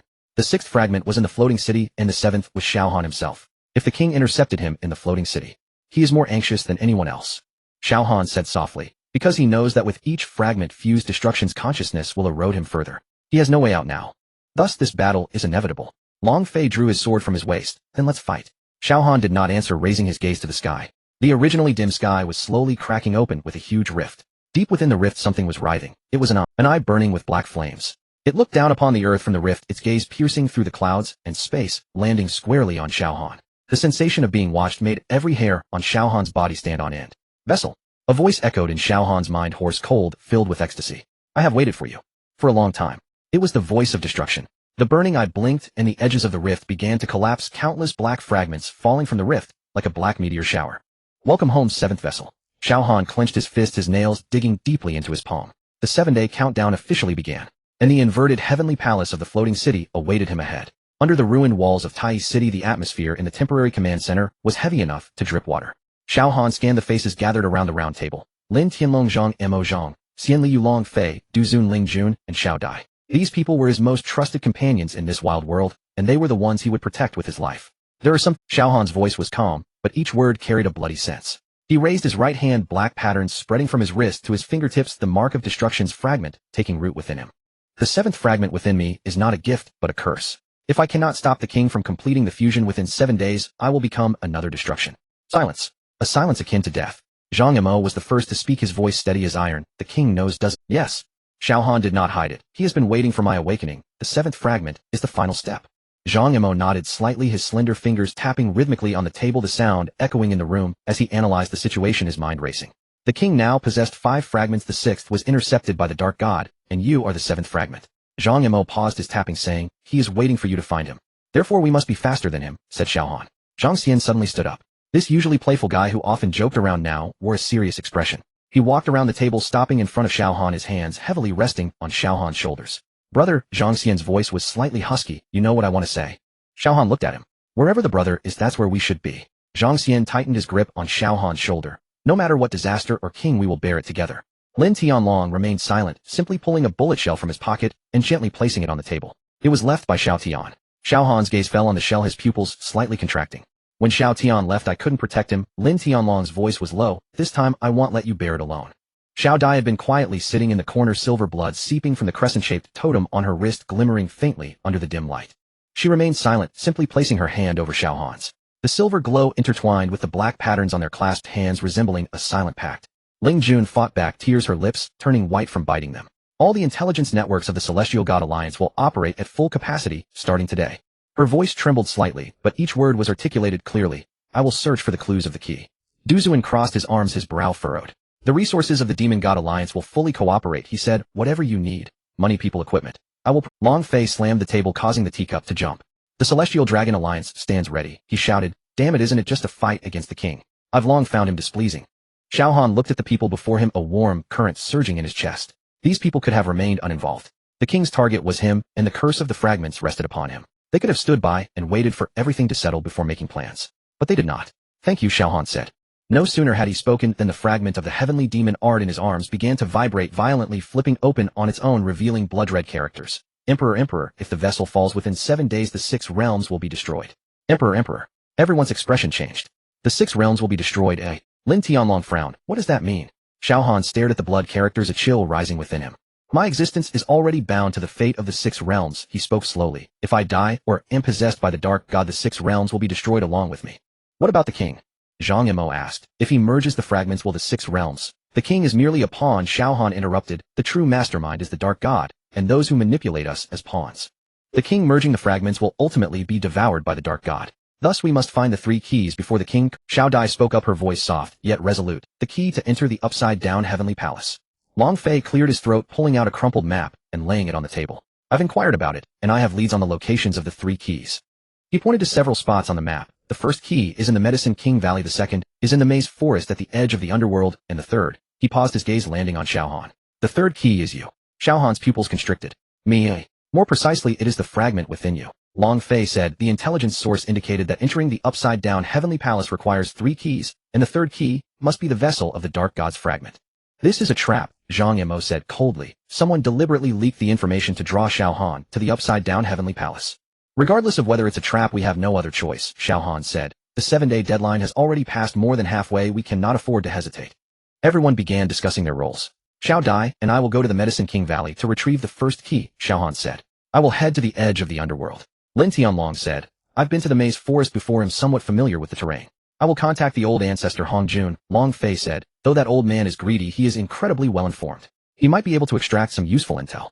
I will continue tracking the movements of the Phantom Organization, Du Zuan said. The king cannot sit idly, but he will definitely take action. I will be responsible for coordinating the personnel of the Celestial God Alliance, Ling Jun said. I will ensure all our eyes are on the king's every move. Zhang Mo, Zhang Xian, and Li Yu exchanged glances. We will follow the Celestial Dragon, Zhang Mo said. In a place like the maze forest, having more people increases our chances of success. Okay, Xiao Han nodded. Everyone remember safety first. We are not going to lose our lives to complete the mission. We need to survive. Before he could finish, a sharp sound of something piercing the air came from outside the window. A black streak of light shattered the window, pinning itself in the center of the round table. It was a black note inscribed with blood-red characters. Emperor, the vessel is in place. Upside-down heavenly palace awaiting your arrival. Emperor. The signature bore a single character gene. Xiao Han seized the note. The black patterns on his hand throbbed violently, as if trying to tear through his skin. He knows we are here, Xiao Dai whispered. He has been waiting. Xiao Han clenched his fists, crushing the note into powder, then let the group dispersed, each preparing for action. As Xiao Han and Xiao Dai exited the command center, the night had already enveloped Tai City. On the crumbling city wall, a few lonely lamps flickered, casting a dim yellow glow. Are you afraid? Xiao Dai suddenly asked. Xiao Han looked into her silver eyes, pausing in silence for a moment. Yes, he admitted, not afraid of dying, but afraid of becoming someone he doesn't recognize. Xiao Dai stood on her tiptoes and gently kissed the corner of his mouth. No matter what you become, she said, I will never let. In the distance, a shadow quietly disappeared into the darkness of the city wall. It was the king's spy. At the same time, in the secret chamber of the Phantom Organization, the spy presented the information, which was taken by a person wearing a silver mask who quickly glanced over it, a playful smile appearing on the corner of his mouth. As expected, they are splitting into 3 routes. He said softly, send the orders down, prepare surprises for them at the Medicine King Valley. In the corner, a witch silently observed. The slave mark on her neck throbbed faintly, but she gritted her teeth, making no sound. After the spy and the silver-masked person left, she quietly took out a note from her sleeve and quickly wrote down a few words. Emperor, there is a trap in the Medicine King Valley. Beware of the valley guards. Emperor. She folded the note into the shape of a paper crane and gently blew on it. The paper crane fluttered its wings and flew out through the window's gap. This was the limit of what she could do. She knew that if discovered, the punishment awaiting her would be far worse than death. Yet she did, because she owed Xiao Han a life. And she never owed anyone else a life. The Medicine King Valley is located in the southeast direction of the Primordial Continent, a mist-covered, secluded valley. It is said that this was once the cultivation ground of the ancient Medicine King Shin Nome, filled with precious spiritual herbs and immortal grasses long extinct in the outside world, can be found everywhere here. However, there is a natural mirror barrier surrounding the Medicine King Valley capable of replicating all the abilities of intruders. Countless cultivators have attempted to enter only to perish at the hands of their own reflections. When Xiao Han and Xiao Dai arrived at the entrance of the Medicine King Valley, the mist had already begun to spread. Mirror barrier, Xiao Han observed the white mist before him. It can replicate all our skills, including the heavenly demon art. Xiao Dai's silver eyes narrowed slightly, the moonshadow necklace emitting a faint glow. It does more than just replicate skills, she said. It also duplicates our memories and emotions. When encountering reflections, the most important thing is not to be influenced by what it says, Xiao Han interjected. I know. The two stepped into the mist. Instantly, the white fog thickened to a tangible density, visibility dropping to its lowest.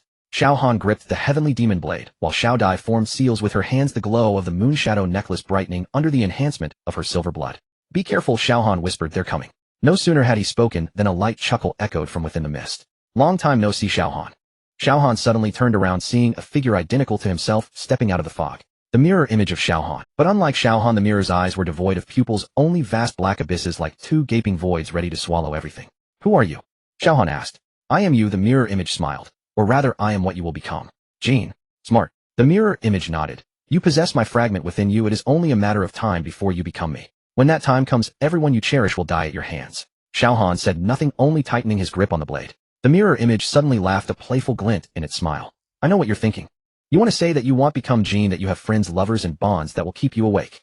The mirror image took a step forward, and its voice deepened. But you are wrong.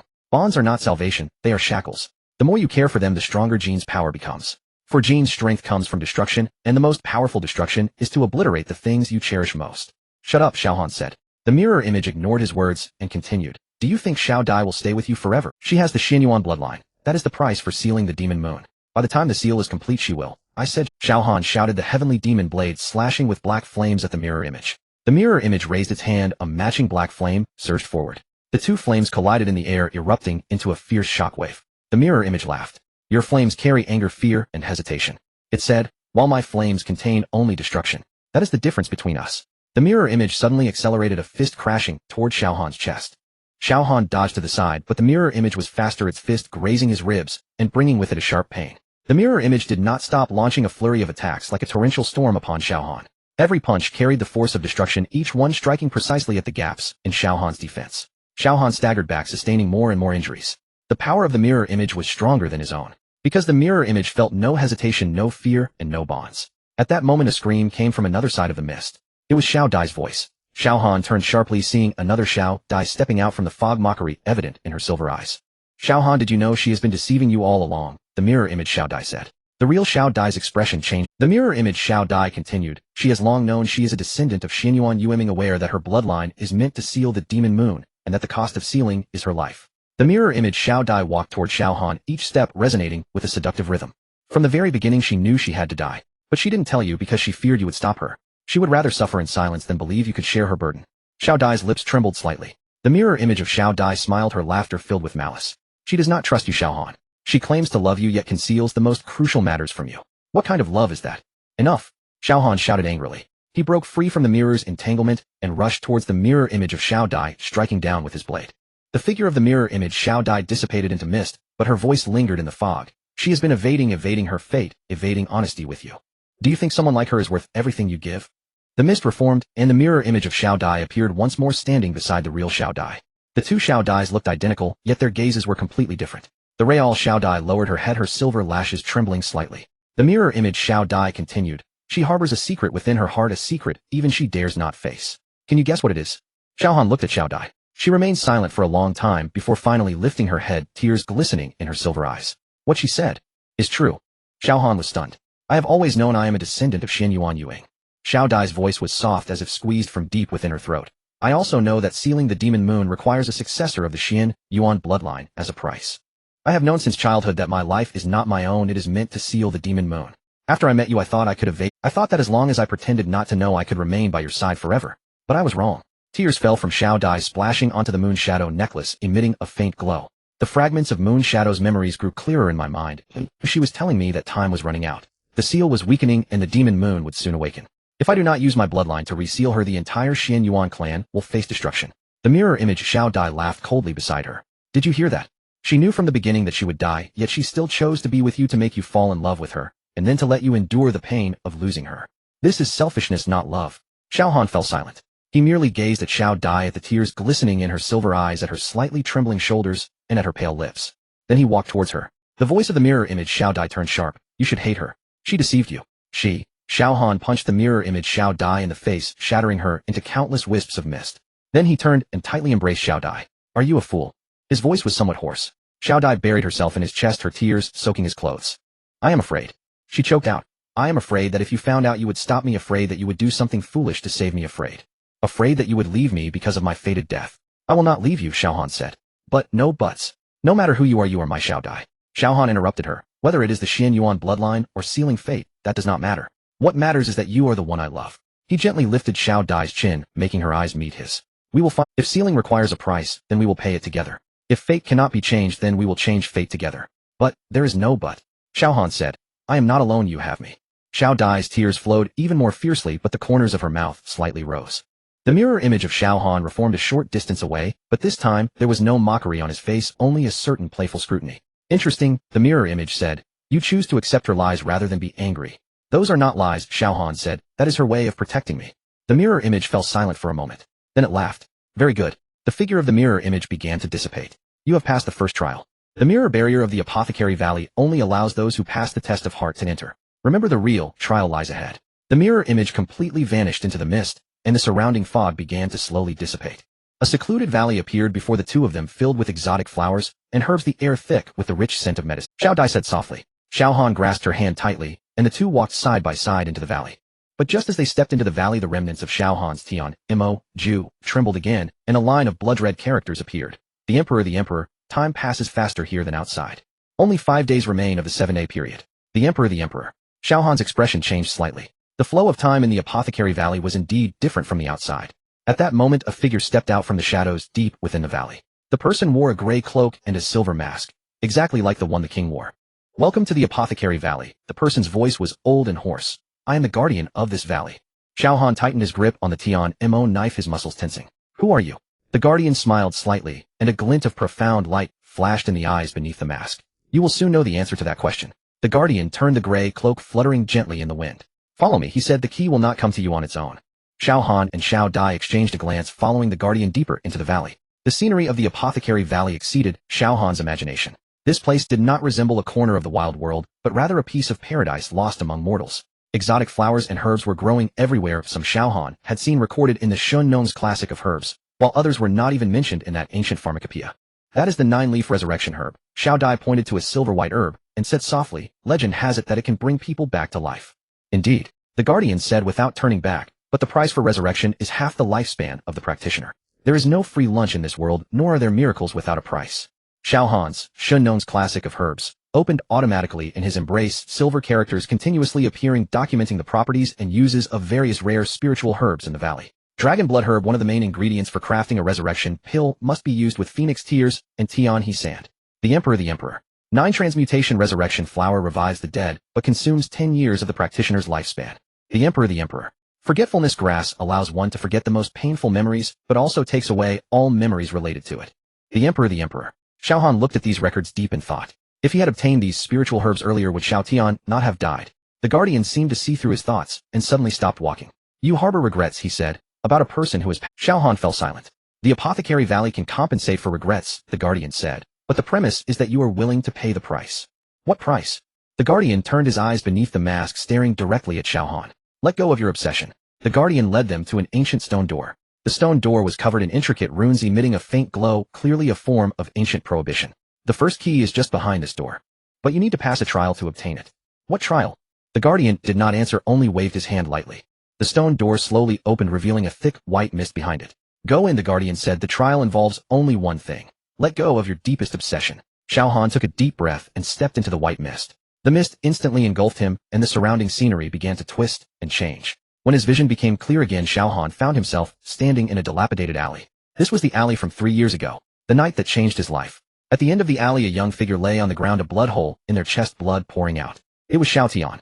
Xiao Han's pupils dilated suddenly. He remembered this scene. He would never forget this scene. That year, the Dragon Soul team encountered an ambush during a mission. Xiao Tian stayed behind to cover his retreat. By the time Xiao Han returned, Xiao Tian had already collapsed in a pool of blood. Xiao Han knelt beside Xiao Tian, desperately trying to use first aid techniques to stop the bleeding, but the blood would not cease. Hangu. Xiao Tian used his last ounce of strength to grasp Xiao Han's hand. Don't blame yourself. Don't speak, he'll take you to the hospital. It's too late. Xiao Tian squeezed out a pale smile. Take care of everyone for me. His hand slowly loosened, and the light in his eyes gradually faded. Xiao Han sat on the cold ground, holding Xiao Tian's lifeless body, trembling all over. It was the first time he cried in his life. And the only time. Now the same scene reappeared before his eyes. But this time he possessed the resurrection skill. Xiao Han's hand trembled slightly. On the skill panel, the resurrection button was glowing faintly. As long as he pressed this button, Xiao Tian could come back to life. As long as he pressed this button, he could change the outcome of that. Xiao Han. A voice rang in his ear. It was the guardian's voice. This is your trial.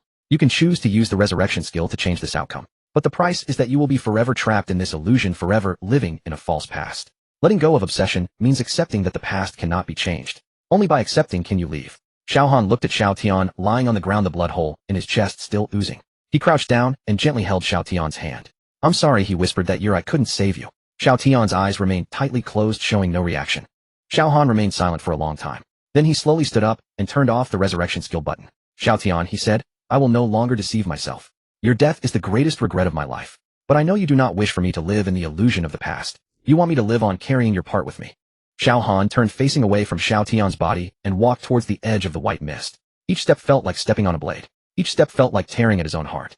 But he did not look back. Behind him, Xiao Tian's voice suddenly sounded, Han Gu, thank you. Xiao Han's footsteps paused. Thank you for not letting me become your shackle. Live on, take care of everyone for me. The voice gradually faded, and the white mist began to dissipate. When Xiao Han opened his eyes again, he found himself in a hall inside the stone door. In the center of the hall, a silver key floated in the air, emitting a soft light. That was the key of origins. The first key. Xiao Han reached out. The moment he grasped the key, a warm power surged into his body, intertwining with the black patterns of the Tian Emoju. The silver light and black glow achieved a subtle balance within him. The stone door slowly opened, and Xiao Han stepped out.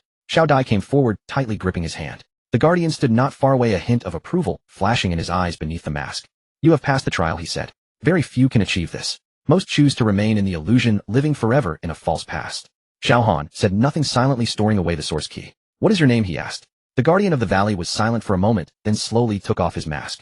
Beneath the mask was an aged face crisscrossed with wrinkles, yet the contours of his features bore a shocking resemblance to the king, though he looked at least 30 years older. Xiao Han's pupils contracted slightly. You are. The king is my son, the guardian of the valley, or rather the king's father, said softly. His true name is Shuning. My original name was Shenyun. 30 years ago I found the source key in the Valley of Medicinal Kings, but I failed the trial. I chose to remain in the illusion, living in the past. Until 3 years ago, the consciousness of Jin awakened me, making me the guardian of the Valley of Medicinal Kings, waiting for the arrival of the 7th vessel. A flicker of complex emotion flashed in Shenyun's eyes. I waited for 30 years and finally awaited someone who could pass. My son, finally someone can pass the trial. Xiao Han was stunned. Do you know what the king is doing, he asked. Do you know he wants to resurrect Jin? I know. Shenyun's voice carried a hint of bitterness. His mother was killed by Jin's followers. Since that day, he vowed to gain enough power to never lose anyone again. But he has taken the wrong path. Shenyun looked at Xiao Han, his eyes filled with a certain expectation. You passing the trial means you have let go of the past. Only by letting go of the past can one have a future. My son. He is still trapped in the past, unable to extricate himself. Save him. Xiao Han fell silent. Or kill him. Shenyun turned his back, appearing immensely desolate. Either choice is better than letting him become Jin's puppet. Xiao Han gripped the source key tightly, watching Shenyun's figure disappear into the mist. Xiao Dai gently held his hand. Are you okay? She asked. Xiao Han nodded. Let's go, he said. There are 2 more keys to find. He stepped forward, but in his heart Shenyun's last words echoed. The king, Shening. A son who lost his mother. A man trapped in the past. A soul about to be devoured by Jin. Xiao Han did not know if he could save him, but he knew he would do everything in his power. If he could not save him, he would end his suffering. This was his promise to Shenyun and to the king. The moment Shenyun removed his mask, Xiao Han saw his face clearly. It was a face covered in scars. The left side appeared to have been burned by fierce flames, the skin shriveled into twisted patterns, while the right side still faintly revealed the handsome contours of his youth. His eyes were murky and weary, hiding 30 years of struggle and regret. You? Xiao Han frowned. My true name is Shenyun. The guardian of the valley let out a bitter laugh, tossing the mask aside. 30 years ago, like you, I was chosen by the fragments of Jin, becoming a so-called vessel. Xiao Dai instinctively tightened her grip on Xiao Han's hand. At that time I thought I was strong enough. Shenyun leaned against the stone wall, his gaze becoming distant. I broke into the floating city, intending to prevent Jin's resurrection. But in the end, I couldn't even pass the first trial. If you fail the trial, are you trapped here? No. Shenyun shook his head. Those who fail the trial are supposed to die. But, Jin. He offered me another choice. Xiao Han's eyes narrowed. He said I could live, becoming the guardian of the Valley of Medicinal Kings, waiting for the next vessel to arrive. Shenyun's voice became hoarse. I thought this was mercy. Only later did I understand it was merely another game. Why did he do this? Because Jin needs pawns. Shenyun looked at Xiao Han. Just as he needs you, needs the king needs everyone chosen by the fragments. We are all pawns in his game, the only difference being some pawns know they are pawns while others do not. Xiao Han was silent for a moment. You said you were the king's father? Yes. Shenyun closed his eyes as if recalling a distant memory. That was the 3rd year I was trapped here. Jin allowed me to leave for a while to find an heir. I left the primordial world and returned to the real world. Xiao Dai softly said the king. He is also from the real world. His true name is Shuning. Shenyun's voice carried a hint of tenderness. When I met him, he was only 7 years old, an abandoned hybrid orphan left on the streets. His mother was Chinese, his father American. Both abandoned him after he was born. Xiao Han said nothing. At that time he was as thin as a kitten curled up in a corner of an alley, yet his gaze was fierce like that of a wolf. Shenyun smiled slightly, just like I was in my youth. I adopted him, gave him a home, taught him to read, practice martial arts. And then, then. Shenyun's voice became bitter. When he was 14, he was discovered by the organization. You should know that organization. Xiao Han's pupils contracted. Dragon Soul Assassins. Yes, Shenyun nodded. They recognized Shenyun's talent and wanted to take him away to cultivate him into the next generation of assassins. I refused, but I was just a traitor to the organization with no power to speak up.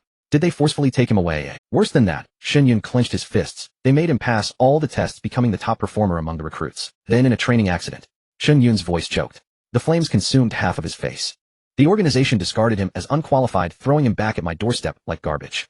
Shenyun's eyes turned red. He lay on the ground bloodied and mangled, unable to even cry. I desperately tried to save him, but his face was ruined.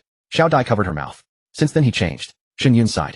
He began to hate this world, hate the dragon soul assassins, hate me. He felt that I was the one who harmed him, that I failed to protect him, that I sent him to hell. It's not your fault, Xiao Han said solemnly. I know, Shen Yun smiled bitterly, but he doesn't think so. Later the American forces found him, gave him plastic surgery, transformed his body, and trained him to be the heir of the ghost. They told him that as long as he collected all the fragments of Jin, he could gain the power of the god of destruction and reshape everything about himself. Xiao Han murmured. Yes, Shen Yun looked at Xiao Han. He collects the fragments not to destroy the world. He simply wants to return to his former self, to become that boy who was not abandoned, not mocked. Xiao Han remained silent for a long time. He recalled the mask the king wore each time he appeared, and the occasional glint of obsession and pain in his eyes. That proud, cold man bent on revenge was merely a child trapped in the past. A child disfigured by flames, abandoned by his father, betrayed by fate. Do you hate him? Xiao Dai asked softly. Shen Yun shook his head. Hate the organization, hate fate, even hate myself. But later I understood that hate is useless. Hate only turns you into another person, someone you do not even recognize. He looked at Xiao Han. Do you understand this feeling? Xiao Han did not answer, but his fingers trembled slightly. He had once been a cold-blooded killer, his hands stained with blood. It took him a long time to find himself, to understand what Shening. The king, he just took the wrong path. Shen Yun's voice carried a plea. He thought power could change everything, but he does not know that some things once lost can never be regained. You want me to save him? If possible, Shen Yun nodded. If not, then kill him. Do not let him become Jin's puppet. Do not let him completely lose himself. Xiao Han took a deep breath. I promise you. Shen Yun took out a translucent jade token from his bosom and handed it to Xiao Han. This is the source key, the key to the Valley of Medicinal Kings.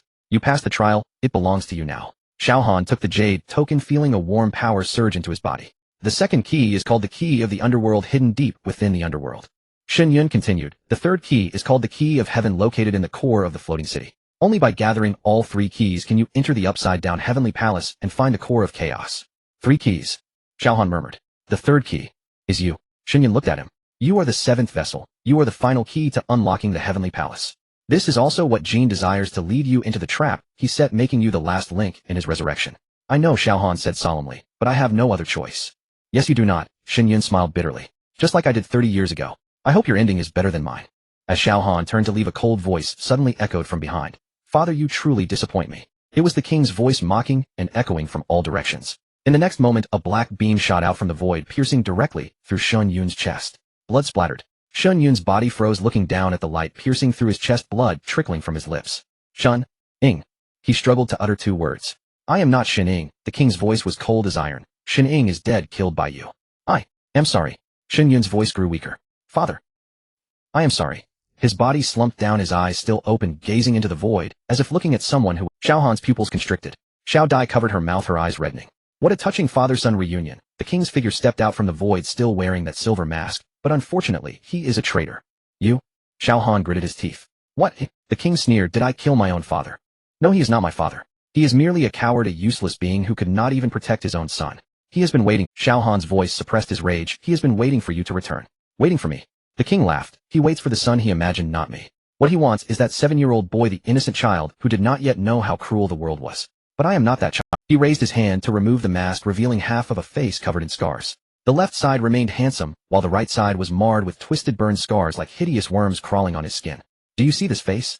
The king's voice was filled with madness. This is what he left me. This is what fate has given. Do you think I collect fragments for what? To save the world? To destroy the 6 realms? No. He stepped forward forcefully. I just want a complete face. I just want to look in the mirror and not see this monster. I just want to... His voice suddenly choked off as if something had blocked. I only wish to return to who I once was. Xiao Han gazed at him, not with hatred, but with an intricate, unfathomable emotion in his eyes. At last he understood the king was no mere villain. He was a soul torn asunder by fate, a prisoner shackled forever. Shening, Xiao Han called him by his true name. The king shuddered violently. Your father is dead, Xiao Han said solemnly. No matter what you do, he will never return. But you still have a choice. A choice. The king let out a shrill, brittle laugh. Do you truly believe I still possess one? I have already fused 5 fragments. The essence of Jin is devouring me. Every night, I hear his voice whispering in my mind, telling me I am but a vessel, a tool, a shadow destined to vanish without trace. He pulled the mask back into place, his voice hardened once more into glacial ice. I have no choice. I must accomplish what I set out to do, before I cease to exist entirely. He turned away, his figure dissolving gradually into the void. You have already claimed the source key, but the second key, the abyssal key, is already in my possession. His voice echoed from afar, laced with final chilling mockery. When we meet again, we shall be enemies. Xiao Han, I await your choice. Xiao Han stood motionless staring silently at Shun Yun's lifeless body. Xiao Dai gently clasped his hand, her eyes brimming with quiet concern. Xiao Han. I'm fine, he replied, drawing a deep breath before securing the source key within his robes. Let us go. Without glancing back, he strode resolutely toward the valley's edge. Yet his fists remained clenched tight, his nails biting deep into his palms. Shun Yun's corpse lay sprawled in a pool of blood, eyes wide open fixed upon the endless void. Xiao Dai knelt beside him and gently closed his eyelids. Even in death his thoughts were with the king, she murmured softly. As a father he gave all he had. Xiao Han remained silent, standing still, as his gaze settled upon the ghastly wound across Shun Yun's chest. Black light piercing straight through the heart, killing him instantly. The king had struck without hesitation. Father, you disappoint me utterly. That sentence reverberated endlessly in Xiao Han's mind. He recalled the king's unmasked face, half revealed, and those eyes burning with both madness and anguish. That visage was like a fusion of angel and demon. Was he waiting for you all this time? Xiao Dai asked, voice trembling, as she looked upon Shun Yun's corpse. 30 years, trapped here, just to await his son's return. Yes. Xiao Han knelt and began sifting through Shun Yun's belongings. Within his robes he discovered a yellow journal, its cover inscribed with the two characters, Shuning. Xiao Han opened the journal. Page after page overflowed with meticulous records of a child's growth. The first time he learned to ride a bicycle, the first perfect score on an exam, the first fight that left him bruised. Each entry brimmed with paternal love and quiet hope. He never forgot you. Tears traced Xiao Dai's cheeks as she gazed upon the journal. Even after you became the king, even after you turned into the world's greatest enemy, he still remembered you as his child. Xiao Han closed the journal, his voice low and heavy. The king does not care for such things. Why not? Because hatred runs deeper than love. Xiao Han rose, his expression layered with sorrow and resolve. When the entire world casts you aside, hatred is all you grasp onto. It becomes your armor, your weapon, your sole reason to endure. You long to release it, but you cannot. Xiao Dai met his gaze, her eyes flickering with quiet empathy. She knew precisely he too had once been imprisoned by hatred, lost in darkness's suffocating embrace. But you found your way out, she whispered. Because someone reached out and pulled me free. Xiao Han looked at her, tenderness softening his eyes. You, Lin Tianlong Zhang, Mo Zhang Xian Liu. And so many others. They reminded me that another path existed. Did the king have one too? I do not know. Xiao Han shook his head. Perhaps he did, or perhaps not. But, before he could finish, Shun Yun's corpse shimmered faintly with ethereal light. What is this? Xiao Dai gasped in astonishment. From within Shun Yun's robes, an ancient scroll emerged, glowing softly, as it floated slowly toward her. Instinctively Xiao Dai caught it, and warmth surged through her veins like liquid sunlight. This is the Xianyuan bloodline inheritance. A faint voice resonated in the air, Shun Yun's voice. I have kept this safe, waiting for you to come. The voice faded, growing ever weaker until it dissolved completely into the silence. Xiao Dai unrolled the scroll, and wonder flashed across her eyes. This is the method by which the Xianyuan clan controls the silver bloodline. He was waiting for me. He hoped you would master your bloodline power, Xiao Han murmured. So you need not sacrifice your life to seal the demon moon. Xiao Dai's hands trembled slightly. Lifting her gaze to Xiao Han, she whispered, did he know my fate? Perhaps. Xiao Han stared at Shun Yun's still form, his expression profoundly conflicted. The guardian of Yawang Valley perceives truths hidden from ordinary eyes. As his words fell silent, synchronized footsteps suddenly echoed around them. Xiao Dai's face paled. Someone's coming. Xiao Han swiftly sealed the scroll inside his storage ring and drew his weapon in one fluid motion, stepping firmly before Xiao Dai. From the void, dozens of black silhouettes materialized, clad in identical obsidian battle armor, their faces concealed behind eerie masks, each radiating an aura of chilling absolute cold. Members of the Phantom Organization. Kill. The leader uttered a single word, mechanical, devoid of inflection. Dozens of phantoms lunged forward simultaneously, unleashing barrages of attacks like a storm of razors. Xiao Han's eyes sharpened. The celestial demon art surged through his meridians, black energy erupting from his body to form an impenetrable barrier before them. Boom. Impact reverberated with deafening force, sparks and shockwaves exploding upon contact. Xiao Dai fall back. With a low command, Xiao Han blurred into motion, darting like a wraith into the enemy ranks. Black energy coalesced in his palms. Each strike felled a phantom with lethal precision. Yet their reactions defied logic. They neither dodged nor flinched, absorbing blows like puppets before advancing anew. They feel no fear of death. Xiao Dai cried out in alarm. Xiao Han's brow furrowed. Their movements were unervingly rigid, their eyes vacant, hollow, like marionettes animated by unseen strings. Puppets. 10,000 phenomena puppetry. Xiao Han recalled the witch's technique, and his expression darkened. The king was turning phantoms into puppets. The battle devolved into grim attrition. These puppets felt no pain, knew no fatigue, and attacked with relentless surgical precision. Though immensely powerful, Xiao Han began to buckle beneath their tireless onslaught. Worse still, Xiao Dai's condition deteriorated rapidly. Cough. She spat silver blood, her frame swaying. Xiao Dai. Xiao Han's face went ashen. I'm fine. She bit her lip, forcing herself upright. Yet silver traceries had already crept up her neck. The price of bloodline awakening. Your body. I can control it. Xiao Dai cut him off, her gaze steely with resolve. Let me do this.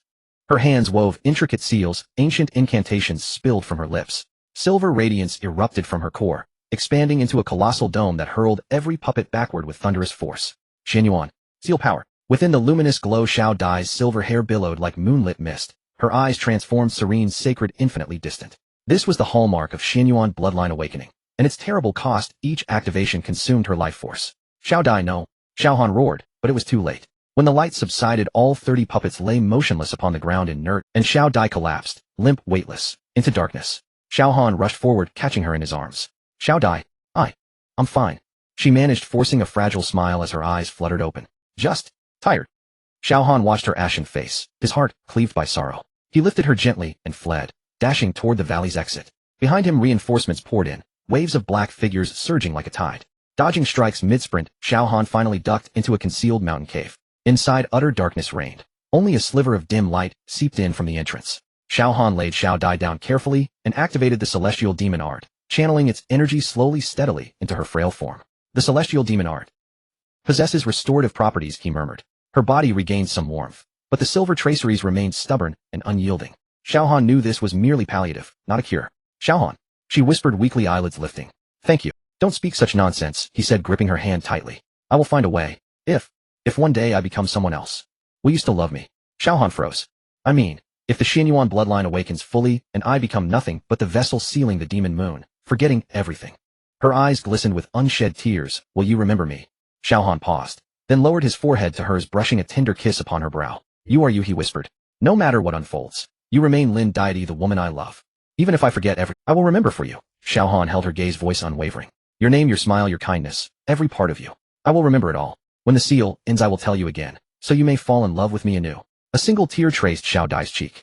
She spoke no more, only held him tighter, drawing warmth from his presence. Outside the cave, blizzards howled. Inside, two souls clung together, seeking solace, kindling embers of tenderness in a world grown bitterly cold. How long passed none could say, until Xiao Han's communicator flickered to life. A message from Lin Tianlong. He opened it instantly, his face draining of color. What is it? Xiao Dai asked, voice laced with concern. Lin Tianlong. Xiao Han inhaled deeply. He was ambushed by the king at the edge of the netherworld, and gravely wounded. Then the second key has already been seized by the king. Xiao Han clenched his fist, nails biting deep into his palm. Of the 3 keys, he now holds 2. The third is me. Xiao Han gazed outward into the starless abyss beyond the cave mouth, his eyes clouded with grim certainty. He is luring me into his trap. Xiao Han. I know, he said, rising and helping Xiao Dai stand. But we have no other path.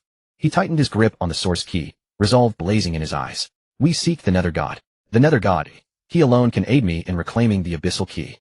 Xiao Han spoke with grave solemnity. I do not trust him, but now I have no alternative. Xiao Dai looked at him, worry flickering in her gaze, then nodded, silent and steadfast. I will accompany you. Together, they stepped from the cave, heading toward the netherworld's threshold. Behind them, Xianyuan's body lay cold and still, and his final wish, to save or slay the king, now weighed upon Xiao Han's shoulders like a mountain forged of sorrow. At the edge of the underworld, the sky presented a bizarre gray-black hue. There was no sunlight, no clouds, only endless darkness and oppression.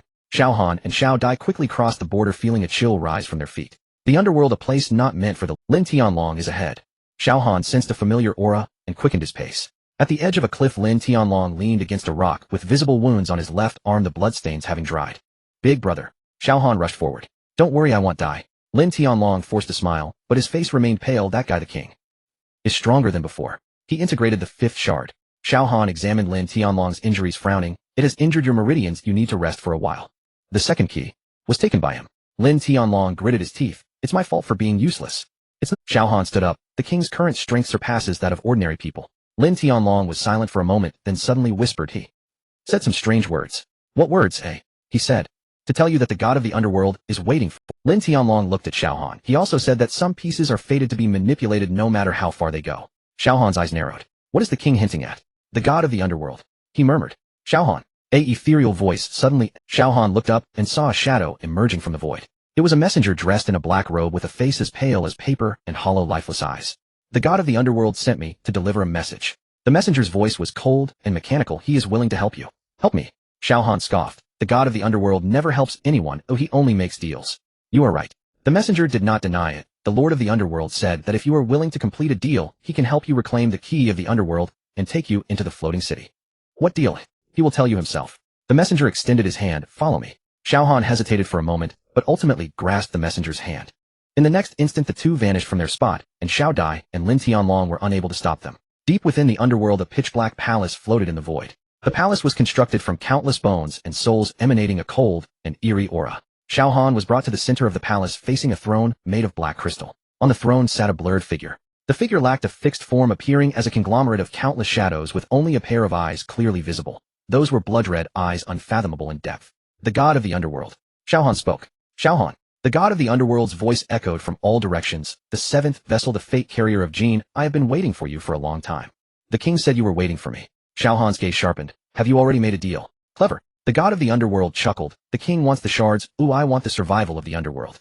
We each take what we need. It's quite fair. You gave the fifth shard to him. Yes. The god of the underworld did not hide it. In exchange, he promised to preserve the underworld after Jin's resurrection.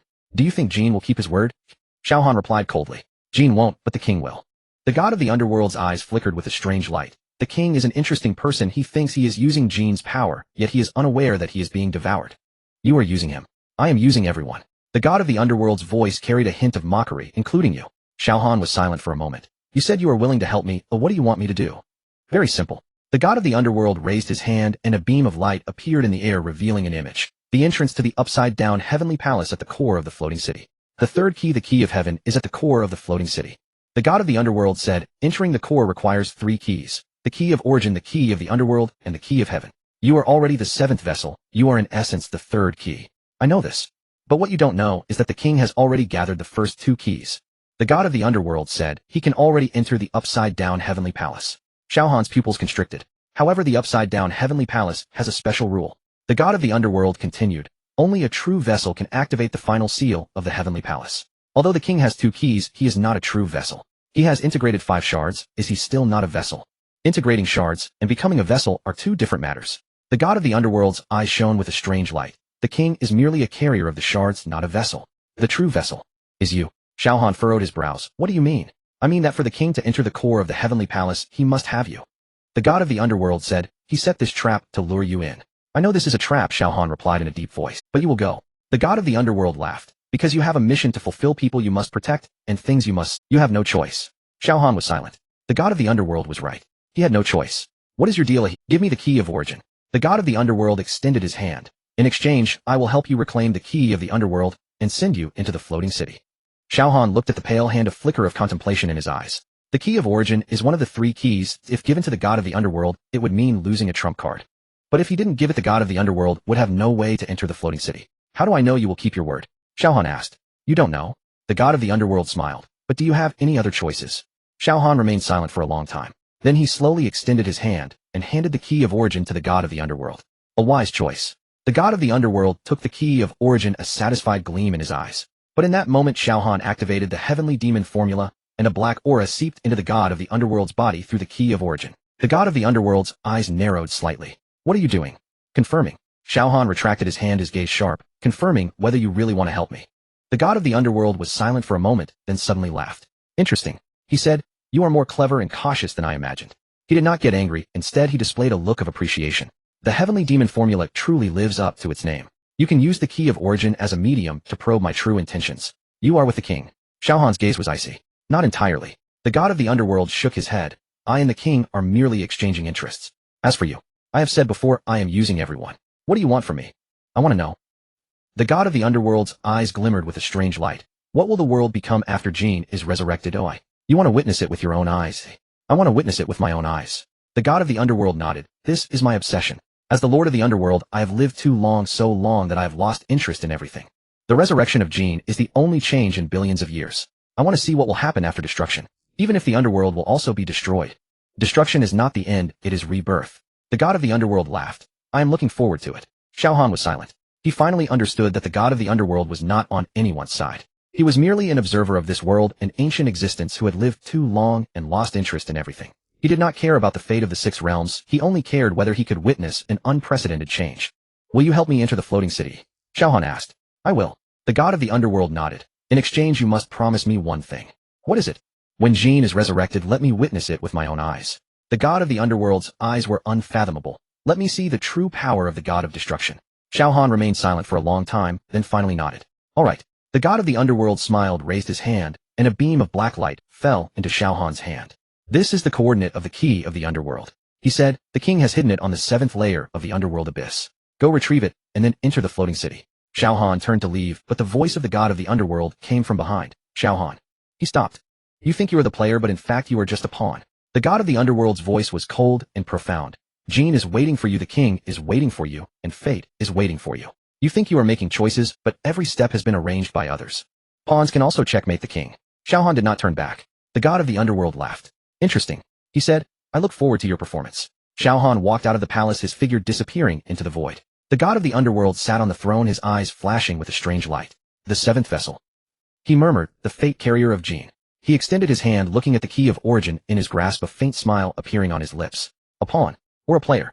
The answer will come soon. Deep in the underworld abyss 5th layer. The surrounding space appeared to have been torn apart, countless times twisted into bizarre angles. The gray-white mist swirled beneath his feet, each step feeling like treading on cotton, soft, yet inexplicably chilling.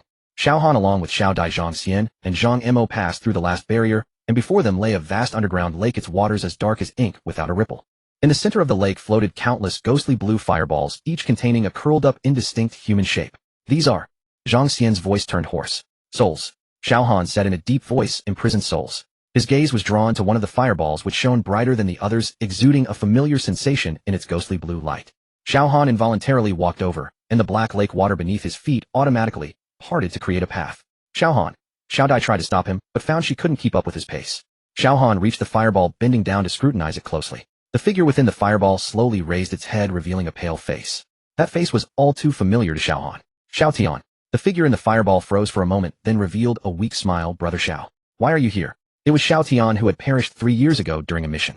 Xiao Han had thought he would never see him again, yet they unexpectedly reunited in the depths of the underworld. You? How did you end up here? Xiao Tian forced a bitter smile, the ghostly blue flames around him flickering. The god of the underworld has been collecting powerful souls for some ritual. I was supposed to dissipate after death, but he forcibly kept me here. Ritual? Xiao Han frowned. What ritual? I don't know the specifics. Xiao Tian shook his head, but I've heard fragments. The god of the underworld's true goal is to resurrect his beloved, and the shards of Jin are the key to achieving this goal. Xiao Han's pupils constricted. The god of the underworld and the king did not share completely aligned goals. The king wanted Jin resurrected to obtain devastating power. The god of the underworld simply sought to use Jin's power to resurrect his beloved. While these two objectives seemed to converge, they were fundamentally different. How do you know this? I've been here for 3 years, Xiao Tian said bitterly. I've heard a lot, and naturally learned much. The god of the underworld thinks souls lack consciousness, often talking to himself in front of me. Xiao Han fell silent for a moment before asking, is there any way to save you? Little Tian shook his head. I have merged with the underworld and cannot leave. Unless what? Unless the underworld god dies. Little Tian spoke these words with a calmness as if discussing the weather, but that is impossible. The underworld god is the master of the underworld. As long as the underworld exists, he will not die. Xiao Han clenched his fists. 3 years ago, Little Tian stayed behind alone to cover his retreat. He always thought Little Tian had perished, but unexpectedly, he was trapped here suffering. Xiao Ge, Little Tian's voice interrupted his thoughts. Stop thinking about saving me. I didn't have time to tell you much, but there is one thing you must know. The underworld god's deal with the king is not just about the fragments. What else is there? The underworld god promised the king one thing. Little Tian lowered his voice, to help the king control the consciousness of the 7th vessel, allowing Jin to completely devour your soul. Xiao Han's heart sank. Indeed, the underworld god had been calculating benefits from the very beginning. He told Xiao Han the location of the 6th fragment, seemingly cooperating, but in reality, he might have already set a trap. And, Little Tian hesitated, finally seeming to make up his mind. Be careful of the witch, as she is not an enemy. The Leishi tribe girl under the king's command. Little Tian said, she has secretly helped many souls imprisoned by the underworld god. I heard her mention you. She said you are the only hope. Xiao Han wanted to ask more, but the surrounding space suddenly trembled violently. Time's up. Little Tian looked up at the distance. The underworld god is coming. Xiao Gu, remember what I said. The underworld god's goals are different from the king's, and you can take advantage of this. But do not trust any of his promises. The black lake began to boil, and a tall figure slowly rose from the center of the lake. The underworld god. Clad in a black robe, his face hidden in the shadows of the hood, only a pair of eerie green eyes flickered in the darkness. Xiao Han. The underworld god's voice seemed to come from the depths of the earth, echoing. You arrived sooner than I expected. Xiao Han stared into the underworld god's eyes. The 5th fragment is in your hands. Once it was. The underworld god replied slowly. Now it is in the king's hands. You knew I would come. The underworld god chuckled lightly. The 7th vessel. I have been watching you since the moment you stepped into the underworld. Xiao Han did not respond, his mind racing. Little Tian said the underworld god's goal is to resurrect his beloved so. Who do you want to resurrect? The underworld god's figure paused for a moment, and a complex light flickered in his eyes beneath the hood. After a moment he slowly spoke. You are smarter than I imagined. The king wants to resurrect Jean, and you want to resurrect. Xiao Han stared at him. Your goals are not entirely aligned. What if they are not aligned? The underworld god's tone grew cold. As long as the result is the same, what difference does the process make? The difference is after the king succeeds, will the underworld still exist? The underworld god fell silent. Xiao Han continued. The king has already fused 4 fragments, and Jean's consciousness is eroding him. Once Jean is fully resurrected, the first to be destroyed will be the underworld. Do you think Jean will keep his promise? That is my deal with the king, but it has nothing to do with you. Is it a? Xiao Han sneered. The king has deceived you. He has no ability to control Jean, and has no intention of keeping his promise. Underworld god, you have lived for countless years. Can't you see that the king has already become a half-finished puppet? The underworld's hand tightened slightly, the fabric of the black robe rustling softly. What do you want to say? I can help you resurrect your beloved. Xiao Han spoke, but the condition is Jean cannot be resurrected. The underworld god let out a derisive laugh. Just you wait. Just because I am the 7th vessel. Xiao Han met his gaze. Jean's power is divided into 7 fragments, each with an independent consciousness. I am the host of the 7th fragment, and the only one capable of resisting Jean's consciousness. If I absorb all the fragments, I can choose to destroy or create. You want to become the new Jean? The underworld god's voice carried a hint of mockery. I want to stop Jean, Xiao Han said calmly, but in the process I can use the power of the heavenly demon art to help you complete the ritual. The underworld god fell silent for a long time, the black mist around him slowly swirling, as if in thought. Why should I believe you? You do not need to believe me, Xiao Han said. You only need to know that the king's success means the destruction of the underworld, and my success at least gives you a possibility. Another silence fell. Finally the underworld god slowly spoke. I can give you a chance, but not now. He raised his hand, and a black rune flew out from his palm, hovering before Xiao Han. A teleportation rune to the outskirts of the floating city. The 6th fragment is there, but it is also where Jean's body is sealed. The underworld god's voice was deep. Once you enter, everything will depend on you. Xiao Han reached out to grab the rune, feeling its coldness. Also, the underworld god added, the king's people have already gathered at the outskirts of the floating city. Your time is running out. Xiao Han tucked the rune into his robe, and turned to walk toward Xiao Dai and the others. Xiao Gu. Little Tian's voice came from behind. Xiao Han stopped, and turned back to look at him. Don't die. Little Tian smiled, and said, go see the outside world. Xiao Han nodded, slightly remaining silent. He knew little Tian could no longer leave. After merging with the underworld for 3 years, his soul had already become a part of this abyss. Even if Xiao Han could save him, he would only be a wisp of residual soul that would soon dissipate. But at least he knew little Tian's whereabouts. At least little Tian was still alive. Xiao Han turned around, and walked toward the teleportation array, with Xiao Dai, Zhang Xian, and Zhang Mo. Behind them, little Tian's soul quietly watched their departing figures in the ethereal blue flames, his lips moving slightly, as he silently uttered a sentence. Be careful of the witch, as she is not an enemy. The underworld god's deal had been completed, but the real test was just beginning. As the light of the teleportation array faded, the 4 of them landed on a desolate plain. In the distance, the silhouette of the floating city loomed under the setting sun, the inverted palaces in the sky, resembling an upside-down painting. The burning black flame eye in the sky still existed, overlooking this land. There are people ahead. Zhang Xian squinted. Xiao Han followed his gaze, and saw 2 figures standing not far away. One was slender and recognizable, just by her silhouette. It was Ling Jun. Standing beside her was another person with silver hair flowing in the wind, and a half-mask covering her face, revealing a sharp chin. That is. Zhang Mo's eyes widened. The witch. Ling Jun noticed their arrival, and turned to wave. The witch beside her also turned around, her gaze piercing through the twilight, landing directly on Xiao Han. Xiao Han's hand instinctively tightened around the hilt of his knife. The witch, the king's left and right arms, a core member of the Phantom Organization. Why was she with Ling Jun? She is here to find you. Ling Jun spoke, her voice carrying. She said she has important things to tell you. Xiao Han did not lower his guard, and approached step by step. The witch raised her hands above her head, indicating she meant no harm. Xiao Han, I am not here to fight. You better give me. Xiao Han's voice was cold. Otherwise I wouldn't mind turning you into a corpse. The witch chuckled bitterly, her fingers slowly removing the collar from around her neck. The collar was embedded with a black gem, within which strange runes could be faintly seen swirling. This is the slave mark the king placed on me. The witch's voice trembled slightly. As long as you help me shatter it, I will tell you all of the king's plans, including the location of the 6th fragment. Xiao Han narrowed his eyes. Little Tian's words echoed in his mind. Be careful of the witch, as she is not an enemy. It seemed things were more complicated than he had imagined. As dusk fell, the wind on the desolate plain whipped up sand and dust, stinging people's cheeks. Xiao Han stood opposite the witch, the heavenly demon blade in its sheath vibrating slightly, as if responding to its master's vigilance. Xiao Dai, Zhang Xian, and Zhang Mo formed a formation behind him, ready to strike at any moment. But Ling Jun stood beside the witch, her expression calm. Why do you trust her? Xiao Han looked at Ling Jun. Ling Jun shrugged. It's not that I trust her, but she came seeking us. Moreover, she paused. What she said should match what you heard in the underworld. Xiao Han's brows furrowed. The witch's action of removing the collar paused for a moment, the black gem gleaming with a strange luster in the afterglow of the setting sun. She raised her head, her eyes behind the mask staring directly at Xiao Han. I know you do not trust me. The witch's voice was very calm, but time is short. The king has collected 4 fragments, and with the 7th fragment in your body, he only needs 2 more to complete the ritual. I know all of this. Then do you know who has the 6th fragment? Xiao Han remained silent. The witch continued, the 6th fragment is in the hands of the Phantom. The king's right-hand man, the second-ranked person in the Phantom organization. He is currently on his way to the outskirts of the floating city, and is expected to arrive within 3 days. Phantom. Xiao Han had heard this name. The most mysterious existence in the Phantom organization. No one knew his true identity, only that he was the king's most trusted person. Why tell me all this? Because I want you to help me shatter this. The witch raised the collar, the slave mark placed on me by the... As long as it exists, I cannot betray him, nor can I leave the Phantom organization. Xiao Han stared at her for a long while before suddenly speaking. You are from the Leishi tribe. The witch nodded. My people were exterminated by the king, and I am the only one left. He uses the souls of my clan as leverage, forcing me to work for him. Where are your people's souls? They are sealed in this gem.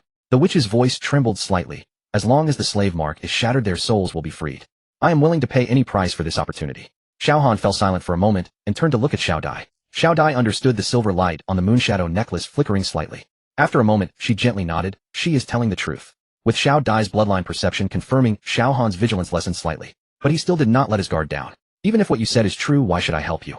Because I can tell you the king's complete plan. The witch took a deep breath. He plans to conduct the ritual on the day the floating city opens, using you as the identity of the 7th vessel to complete the final step. At that time, Jean's consciousness will awaken from your soul and completely devour you. Xiao Han's heart tightened. He knows you won't cooperate voluntarily. The witch continued, so he set a trap. The 6th fragment in the Phantom's hands is just bait. The real goal is to lure you to the outskirts of the floating city and then forcibly extract the fragments from your body through the ritual. How will he extract it? Inside the floating city, there are 7 altars corresponding to the 7 fragments. The witch said, as long as the 7 fragments are placed on the altars simultaneously, Jean's body will awaken. The king has already found a way to forcibly extract the fragments without needing the host's consent. Xiao Han's hand tightened slightly. This information was too critical. If what the witch said was true, then the king did not need him to cooperate at all. He only needed to capture him to the floating city to forcibly complete the ritual. There is one more thing. The witch's voice lowered further. The 8th volume of the Heavenly Demon Art is on its way and will be delivered to the king within 3 days. The 8th volume. Xiao Han's pupils contracted. The Heavenly Demon Sutra. He held only a fragment, which recorded the shattered powers and cultivation methods. If the 8th volume fell into the hands of the king, he would be able to decipher the complete content of the Heavenly Demon Sutra, including how to control the power of Jean. How do you know this? Because I arranged for the person who transported the 8th volume. The witch smiled bitterly. On the surface, it was the king's command, but in reality, I had that person delay on the way. But they can only delay for 2 days at most. Xiao Han stared at the witch for a long time, before finally speaking. What do you want? To break the slave seal. A glimmer of pleading flashed in the witch's eyes. Help me break free, and I will tell you the exact route of the Phantom, as well as all the king's deployments. Xiao Dai tugged at Xiao Han's sleeve, and whispered, don't be too trusting. I know. Xiao Han nodded. But Ling Jun spoke up. I think. Why? The enemy's enemy is a friend. Ling Jun looked at the witch. She has no reason to deceive us. The king has taken her kin hostage. She has nothing but hatred for the king, no loyalty. Xiao Han remained silent. Ling Jun made a valid point. The witch had no reason to lie at this time. If she wanted to harm them, she could have simply waited until they fell into a trap. All right.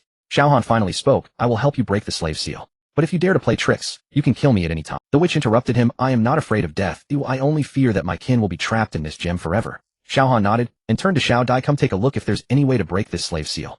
Xiao Dai stepped forward, carefully examining the gem on the collar. The silver bloodline power gathered at her fingertips, gently touching the surface of the gem. The gem suddenly erupted with black light, forcing Xiao Dai's hand away. The power of this slave seal is very strong. Xiao Dai frowned. It's not something I can break alone. What is needed? At least 2 people need to attack simultaneously. Xiao Dai said. One person's power strikes from the outside, while the other person's power collapses from the inside. From the inside. Xiao Han looked at the witch. Can you collapse it from the inside? The witch nodded. I can. Although the slave seal controls me, my power is not restricted. As long as someone attacks from the outside, I can coordinate from the inside. Then it's settled. Xiao Han drew the heavenly demon blade. I will be responsible for the external attack. Wait. Zhang Xian suddenly spoke. Will the king notice if the slave seal is broken? The witch shook her head. No.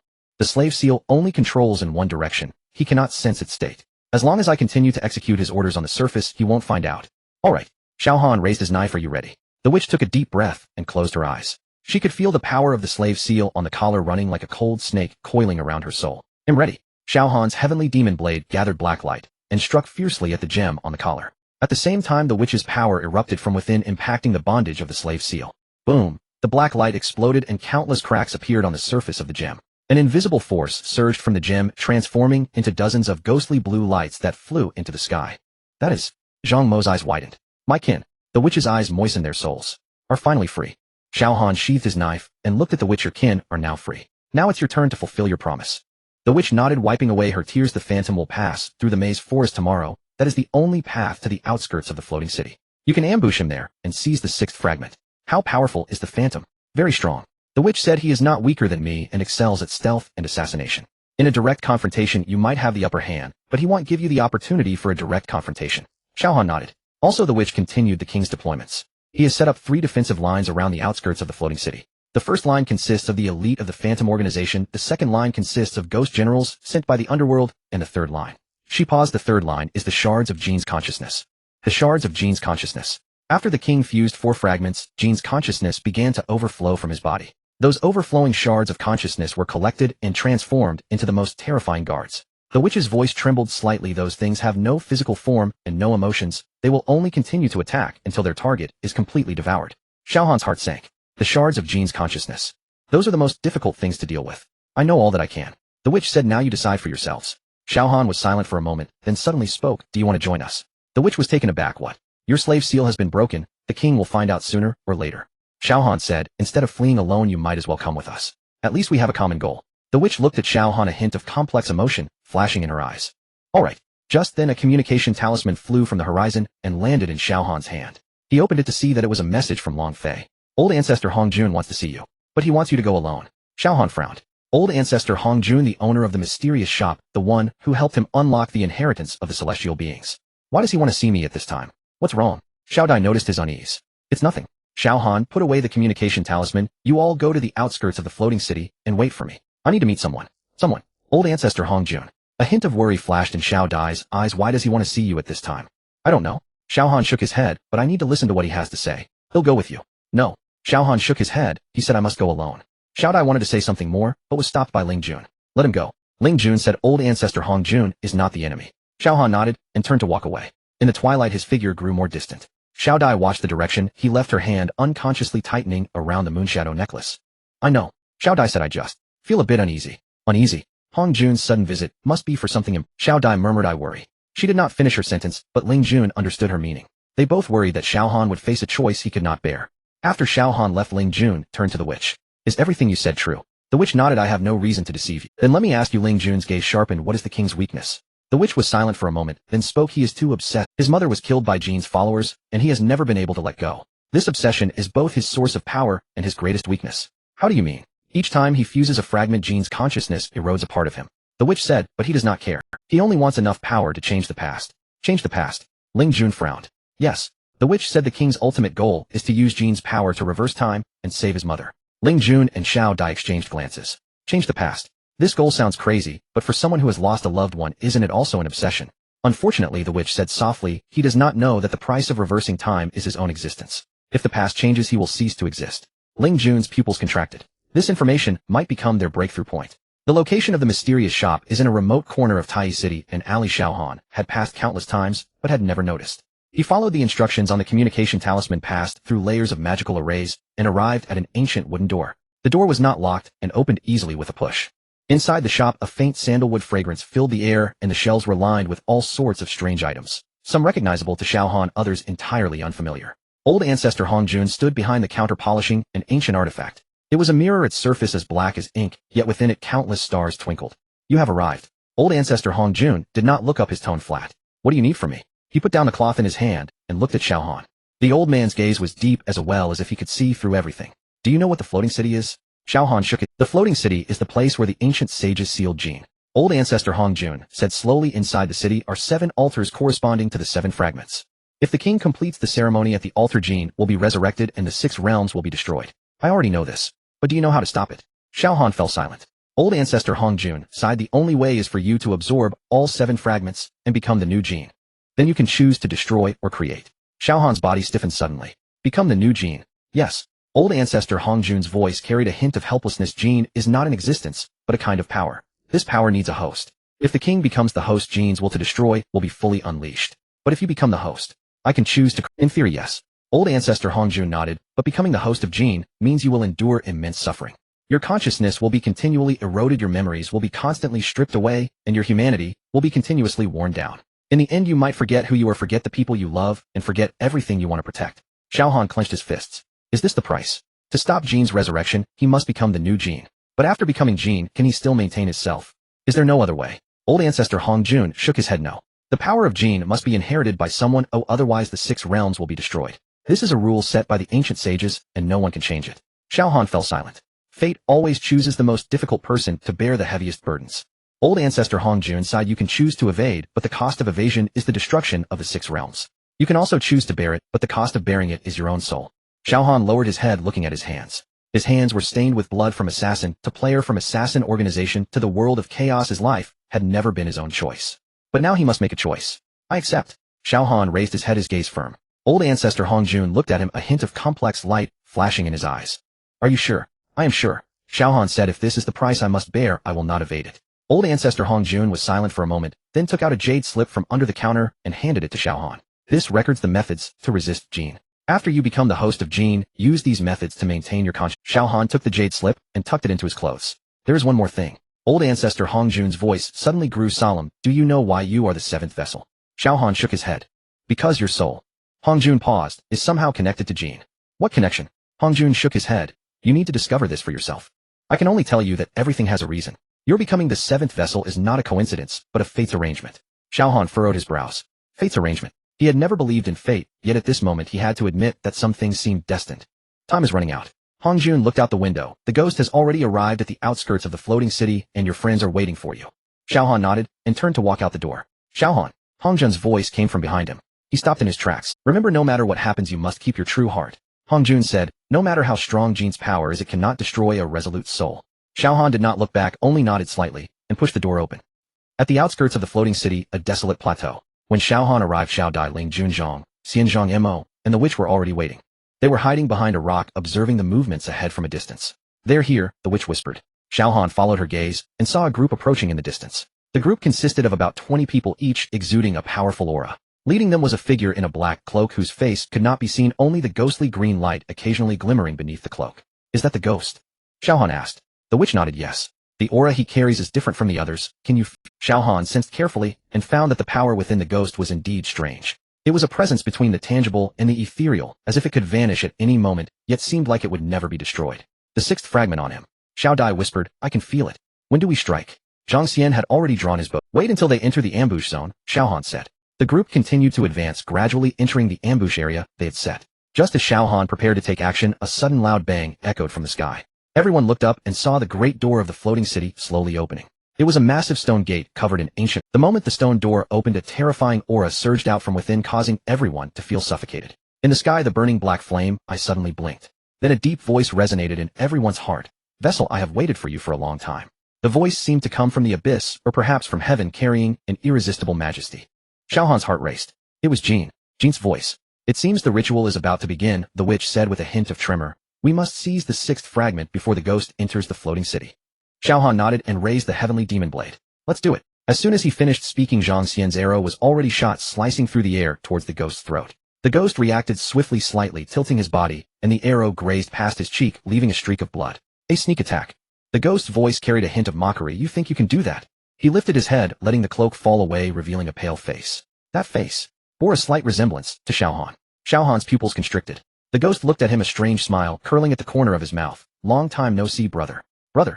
Xiao Han, the ghost, is his brother. What, don't you recognize me? The ghost's smile grew increasingly eerie. Well, you were only 5 when you left.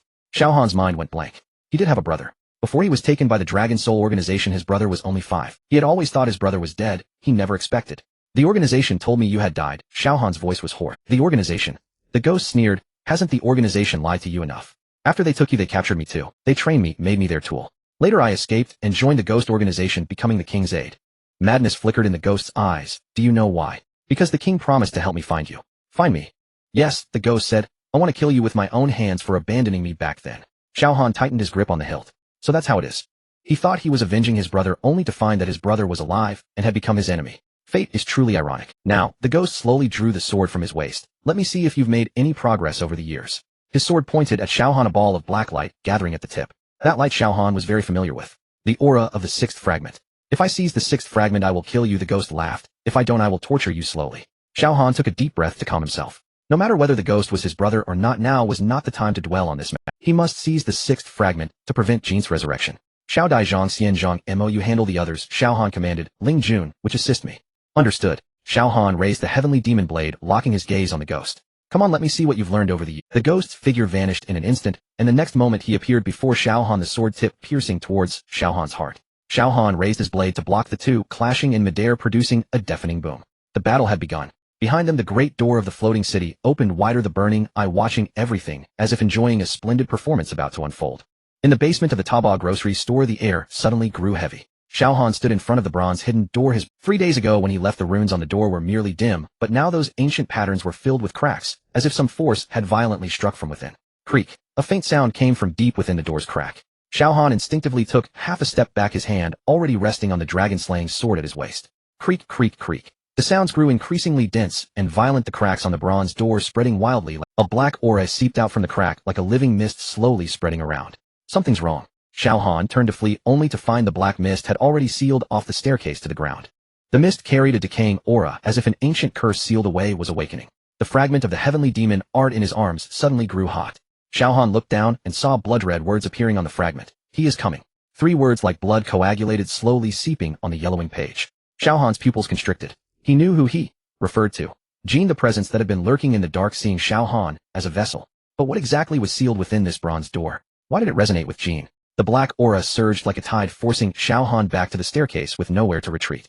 Damn it. He gritted his teeth and activated the power of the celestial interception. Within him, the momentum of dual cultivation of witchcraft bursting forth, forming an invisible barrier in front of him.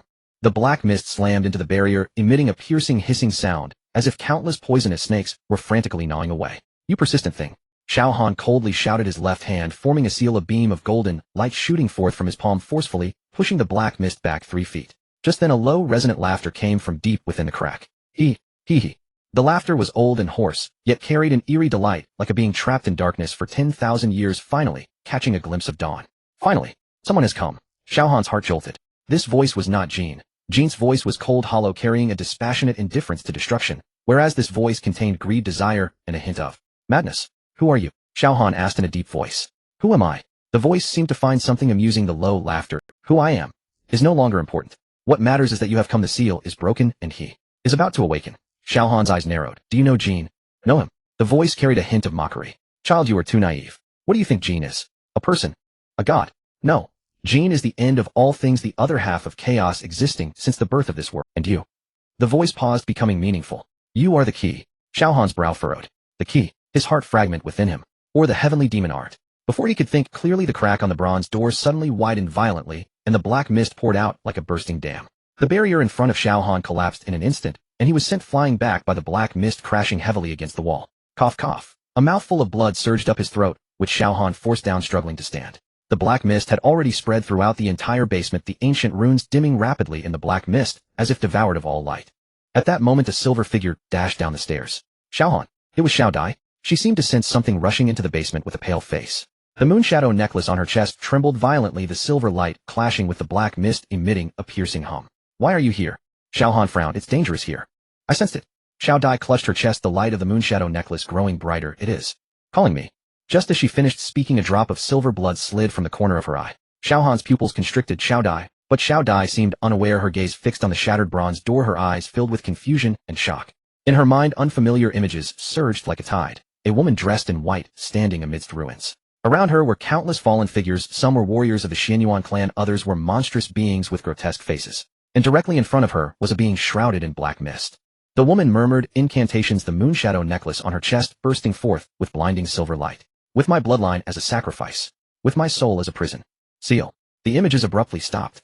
Xiao Dai snapped back to reality, realizing she was being supported by Xiao Han. The moonshadow necklace still trembling slightly, its silver light dimmed considerably. What did you see? Xiao Han asked in a deep voice. Xiao Dai shook her head, her voice weak. I am not sure. A woman in white, she said. To use bloodline as a sacrifice and soul as a prison. Seal it? Xiao Han's eye sharpened. Was it the bloodline seal of the Xianyuan clan? Could it be that the being sealed within this bronze door was what the Xianyuan clan had sealed back then? Before he could ponder further, that low voice echoed again from deep within the crack. The bloodline of Xianyuan. You have finally come. The silver blood. What a familiar taste. Back then it was she who used this bloodline to seal me here. Now her descendant has arrived. Is it coincidence? Or fate? Xiao Dai's face grew even paler.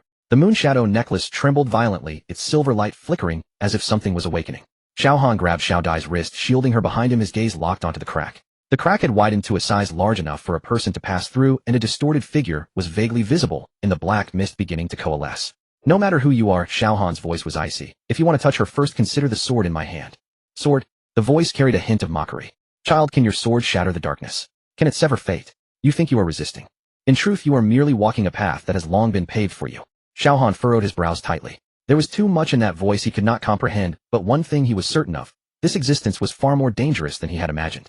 Just as the black mist was about to take shape, a beam of golden light descended from the heavens, directly enveloping the bronze door. Boom! The golden light clashed with the black mist, producing a deafening roar. The black mist seemed to encounter a natural enemy, frantically retreating deeper into the crack, while the distorted figure gradually dissipated in the golden light.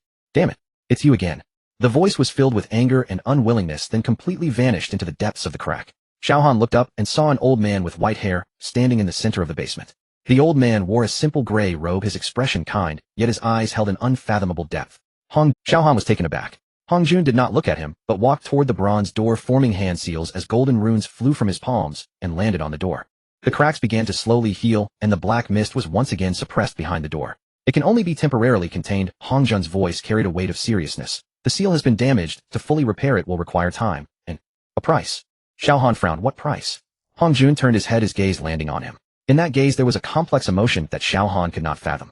The fragments of Jin are calling to their master. Hong Jun's voice was calm, yet it sent a jolt through Xiao Han's heart.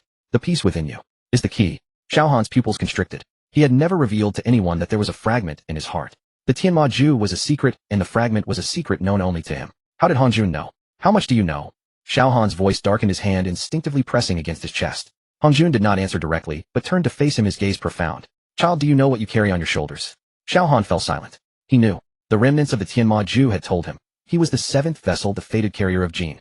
If he could not stop everything within 7 days, he would become another Jin. Vessel and key. Hong Jun's voice slowly resonated. Between these two identities, you can only choose one path.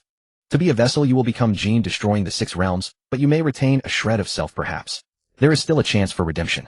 To be the key, you must actively fuse all the fragments, becoming the new Jin, but you have the chance to control that power perhaps. You can find another ending. The question is, Hong Jun paused, his gaze falling on Xiao Dai behind him. Are you willing to bet that perhaps, and let those around you gamble along with you?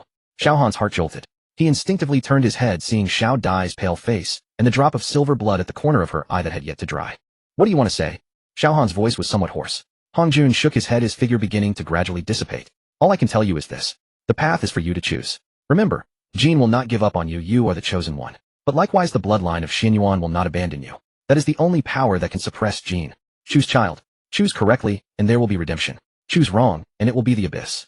Hong Jun's voice faded into the air, and the entire basement fell silent again. Only the slowly healing cracks on the bronze door continued to prove that what had just happened was not an illusion. Xiao Han stood in place, his brows tightly knitted. The key and the vessel. 2 paths, both incomplete. Hong Jun said choosing correctly is redemption, choosing wrong is the abyss. But which one is truly the right path? Xiao Han. Xiao Dai's voice came from behind, filled with weakness and worry. I'm fine. Xiao Han took a deep breath, turned to look at her. What about you? Just now. I'm fine. Xiao Dai shook her head. The light of the moonshadow necklace had stabilized, but the silver patterns seemed clearer than before. I just saw some strange images. What images? A woman in white. Xiao Dai's voice was soft. She sealed something with the moonshadow necklace. I vaguely feel she is related to me. Xiao Han frowned. Xianyuan Moonshadow. The traitor of the Xianyuan clan and legend. Let's go up first. Xiao Han supported her as they walked out. It's safe here for now, but there are many things I need to think through. Xiao Dai nodded, but her gaze still unconsciously fell on the bronze door. The moonshadow necklace was still faintly warm, as if responding to something. She vaguely sensed. Her fate was connected to the existence behind this door in a way she did not yet understand. The two returned to the ground floor of the grocery store, and Xiao Dai's complexion remained somewhat pale. Xiao Han helped her sit down on a chair, pouring a cup of hot tea and handing it to her. Xiao Dai took the teacup, her fingers trembling slightly. The silver bloodstain had already dried at the corner of her eye like a small scar. Speak. Xiao Han sat across from her, his voice calm, but carrying an unwavering firmness. What did you see? Xiao Dai was silent for a moment, the moonshadow necklace faintly glowing at her chest, as if responding to her heartbeat. A woman in white. Xiao Dai's voice was soft. She stood amidst ruins surrounded by corpses. Xiao Han frowned. Corpses? The people of the Xianyuan clan, and some. I do not recognize demonic creatures. Xiao Dai closed her eyes, trying to recall. She stood at the front, facing a being shrouded in black mist. That being sounded very much like the voice from behind the door just now. And then, oi. She recited a spell. Xiao Dai's voice began to tremble. She said, with my bloodline as the sacrifice, with my soul as the prison. Seal. The moonshadow necklace erupted with blinding silver light, sealing that being underground. But Xiao Dai opened her eyes, confusion and shock in her gaze. The woman in white used herself as the sacrifice. She sealed that being, but the price was. She was forever sealed alongside that being underground. Xiao Han's brows furrowed tightly.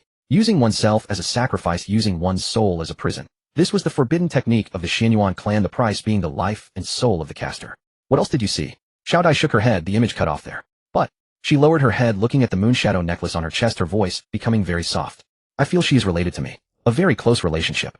Xiao Han fell silent. He remembered that in the Xianyuan ancient tomb, Xiao Dai's connection to the Xianyuan clan had been repeatedly mentioned. The moonshadow necklace was a legacy of the Xianyuan clan, and Xiao Dai was able to activate all its powers. This meant she bore the bloodline of the Xianyuan clan. Your ancestor, Xiao Han slowly spoke, may have been a member of the Xianyuan clan. Xiao Dai nodded. I know. But, I always thought the Xianyuan clan was just a legend. Legends often have a shadow of truth. Xiao Han stood up and walked to the window, looking at the sky outside. In the direction of the floating city, dark clouds were gathering, and the aura of Jin was growing stronger. The 7 days' time had already passed more than half. Xiao Dai's voice came from behind. Moi. The voice just now said. The bloodline of Xianyuan has arrived. Xiao Dai stood up, walking to his side. It recognizes that woman in white, and that woman might be your ancestor. Xiao Han took over the conversation, his voice grave. Xianyuan Moonshadow, the traitor of the Xianyuan clan. Legend has it she betrayed the Xianyuan clan and allied with the demon moon. But in the image, just now. Xiao Dai frowned. She used her life to seal something, not to betray. Xiao Han, history is written by the victors, and the truth is often buried in the dust of time. Was Xianyuan Moonshadow really a traitor? Or did she do something that was misunderstood by future generations? Let's not think about that for now. Xiao Han turned around, looking at Xiao Dai's pale face. You exerted a lot of energy just now. Oh, rest for a bit. I'm fine. Xiao Dai shook her head, but just then the moonshadow necklace suddenly erupted with blinding silver light. Oh. Xiao Dai clutched her chest, bending over in pain. Silver patterns spread from the necklace to her neck and cheek, as if living vines were creeping across her skin. Xiao Han caught her, but he found her body was astonishingly hot. The necklace is giving me something. Xiao Dai spoke in broken sentences, pain lacing her voice. The silver light grew brighter, eventually coalescing into a light screen in front of Xiao Dai. On the light screen, lines of ancient text slowly emerged. Awakening of the Xianyuan bloodline. Bloodline inheritor Lin Diao. Bloodline source, Xianyuan Moonshadow. Sealing mission, use the Xianyuan bloodline as a prison to suppress the demon moon and the Lord of Darkness. Awakening cost, for every awakening a portion of lifespan consumed. Current awakening level 30. Remaining lifespan. The last line of text was blurred, but Xiao Han clearly saw the first few words. Remaining lifespan insufficient. He gasped, grabbing Xiao Dai's wrist. Xiao Dai, what does this mean? Xiao Dai painfully lifted her head, silver blood sliding from the corner of her eye, dripping onto the lights. The text on the light screen began to change, and a series of images floated up again. Xianyuan Moonshadow stood amidst ruins, her white clothes stained with blood. Before her stood a being shrouded in black mist, that being let out a piercing laugh. Xuanyuan's bloodline, do you think you can see? I am the Lord of Darkness, a being of the same origin as Jin. Your seal can only trap me for 1,000 years. After 1,000 years, my master will come to rescue me, while your descendants will become the key to unlock the seal. Xianyuan Moonshadow's face was pale, but her gaze was steadfast. Then let my descendants forever inherit this, with my bloodline as the sacrifice, with my soul as the prison. As long as the Xianyuan bloodline does not extinguish, you will never see the light of day again. The image was severed once more. Xiao Dai knelt on the ground, the light of the moonshadow necklace gradually dimming. She gasped for breath, the silver bloodstain having already reddened half of her face. So, it was like this. Her voice was weak. Xianyuan Moonshadow is not a traitor. She is the sealer.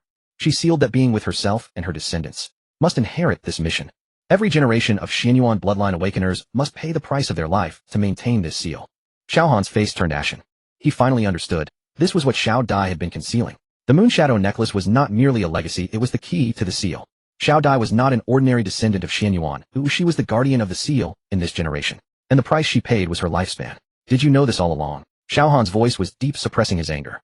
Xiao Dai lowered her head, saying, I was just guessing. Previously in the mirror Xiao Han said, I am the price of the seal. I have been investigating.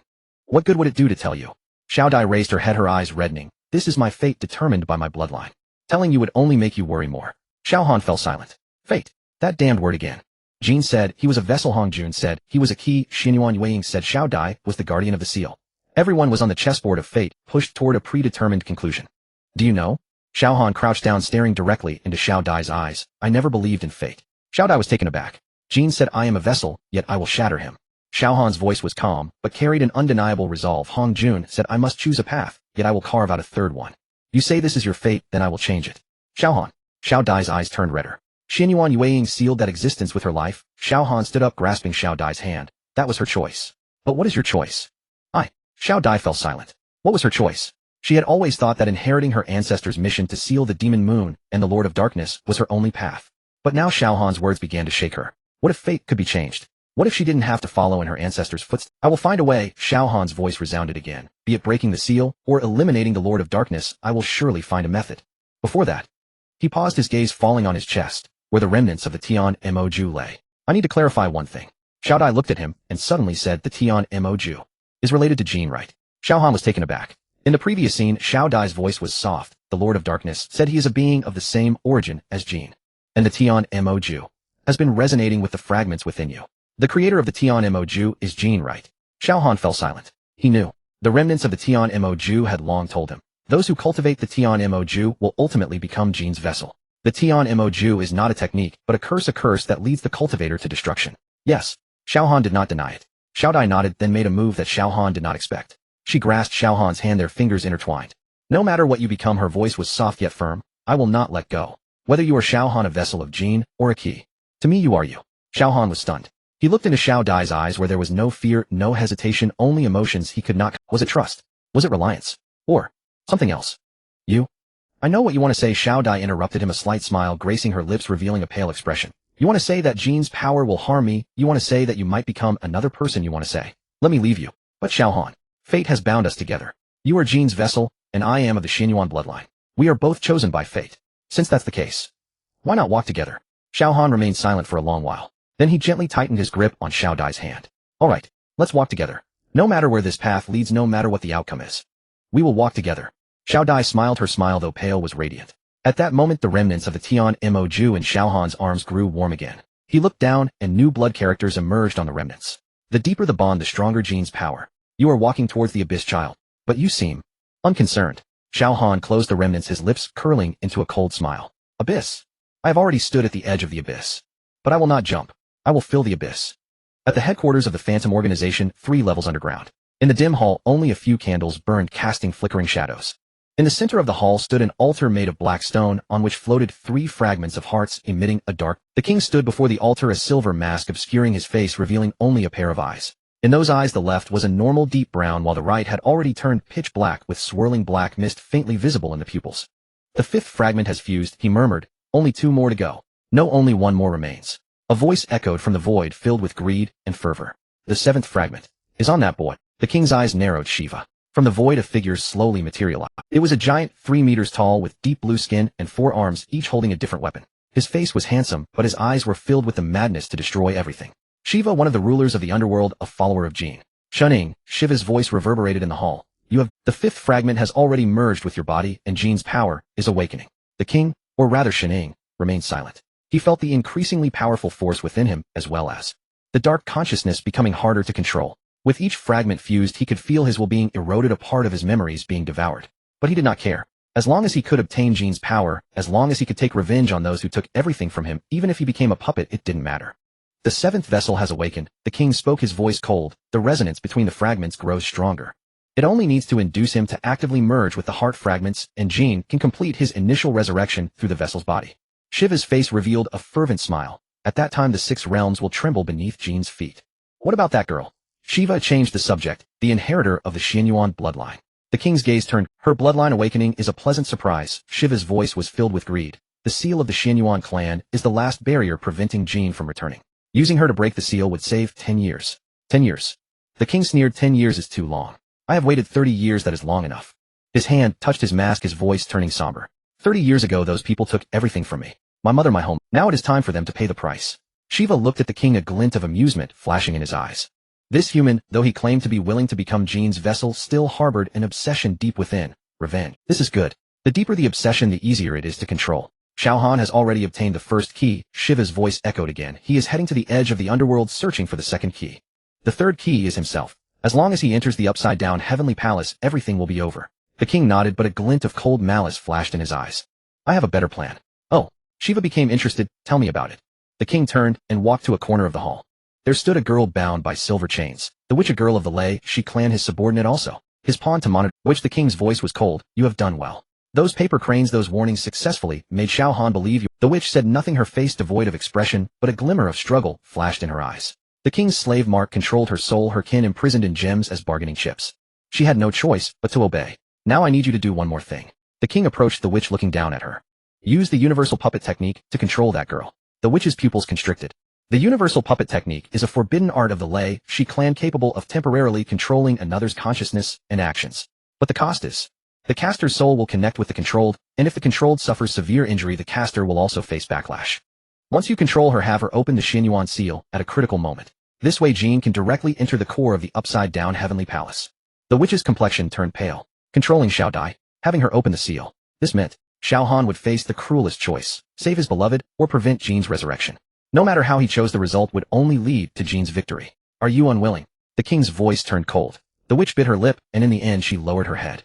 I obey. Good. The king turned back to the altar looking at the floating 3 heart fragments, a complex emotion flashing in his eyes. He recalled that night 30 years ago. Flame screams, and the image of his mother lying in a pool of blood. Those who called themselves justice took everything from him simply because his father was a sinner.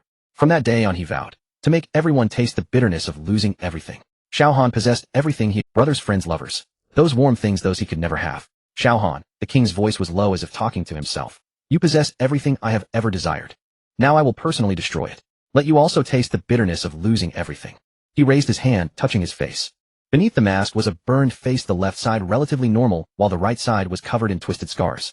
Those were the marks left by the great fire 30 years ago. They were also the wounds in his heart that could never heal. Shining is already dead, he whispered. He died 30 years ago. Now only the king remains. Jean's vessel, the ghost of revenge.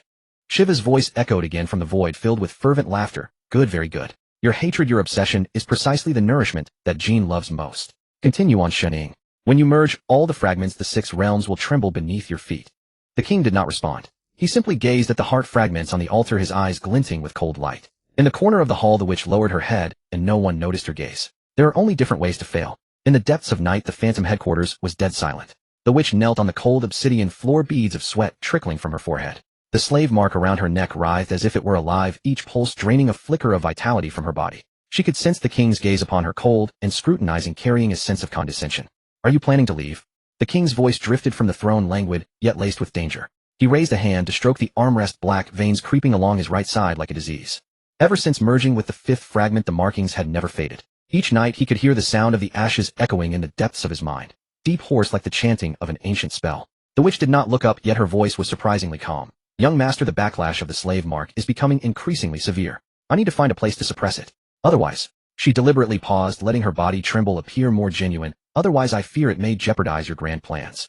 This was the truth, but not the whole truth. The slave mark was indeed consuming her life force, as could be seen from her increasingly pale complexion. But what the king didn't know was that she had already found a temporary way to suppress the mark, the cost being that each use would deepen the roots of the mark further. There was silence on the throne for a moment. The king stood up and slowly walked down the steps. His footsteps were light, almost inaudible, yet they exuded an invisible sense of oppression.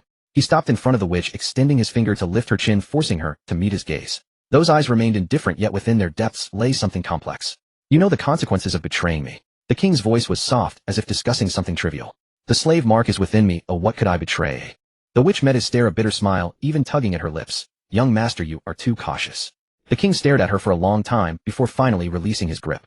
Go. He turned back to the throne, his voice returning to its usual languid tone. Within 3 days, inform me of the results of the lore plan. Yes. The witch bowed her head as she retreated, only relaxing slightly once outside the grand hall. Cold sweat had already soaked her back. She had won the first step in the gamble. But the real gamble was just beginning. In the imperial city of Tai, within the side hall of the Tianlong gang's base, Lin Tiantian received the secret transmission while studying the map of the floating city with Zhang Xian. The light from the transmission coalesced in his palm into a blurry symbol, one unique to the witch. Lin Tiantian's brow furrowed instantly, and Zhang Xian noticed his change, leaning over to take a look. What is it? The witch, Lin Tiantian, replied briefly. She wishes to see Xiao Han. Zhang Xian's expression immediately turned cautious. Isn't she the king's person? Could this be a trap? Lin Tiantian did not respond immediately. He recalled how the witch had warned them multiple times. The traps of the Medicine King Valley, the ambush in the illusory forest, each time perfectly helping Xiao Han avoid fatal crises. An enemy would not act this way, but a spy would. First tell Xiao Han, Lin Tiantian decided, let him judge for him. When the news reached Xiao Han, he was sitting cross-legged in his room, attempting to suppress the agitation of the 7th fragment within him. The heartbeat of his black heart was becoming increasingly rapid, each pulse accompanied by a tearing pain. He could feel the consciousness of the ashes awakening like a slumbering beast slowly opening its eyes in the darkness. The transmission interrupted his cultivation. Xiao Han opened his eyes, and upon hearing Lin Tiantian's recounting, his expression turned grave. The witch wishes to... She claims to have important information to share with you. Lin Tianshan's voice was somewhat hesitant. Xiao Han, what do you think? Xiao Han remained silent. He remembered the slave mark on the witch's neck, an extremely cruel method of control that at the cost of life force rendered the enslaved incapable of defying their master's orders. He also recalled the look in the witch's eyes when she had warned them, determined, unwilling, and with a hint of faint hope. That was not the gaze of someone willing to be a slave. Where does she want me to go? An abandoned mine outside Tai City at midnight. Xiao Han stood up and walked to the window. The night shrouded Tai City, and the distant mountains appeared particularly desolate under the moonlight. He could feel Xiao Dai's presence from the next room. She was still recuperating from the aftereffects of her bloodline awakening. Xiao Han. Xiao Dai's voice came from behind her. She had unknowingly stood at the door, her complexion still pale, but her gaze was clear. Are you going to meet her? Xiao Han turned around to look at Xiao Dai. What do you think? Xiao Dai approached him and took his hand.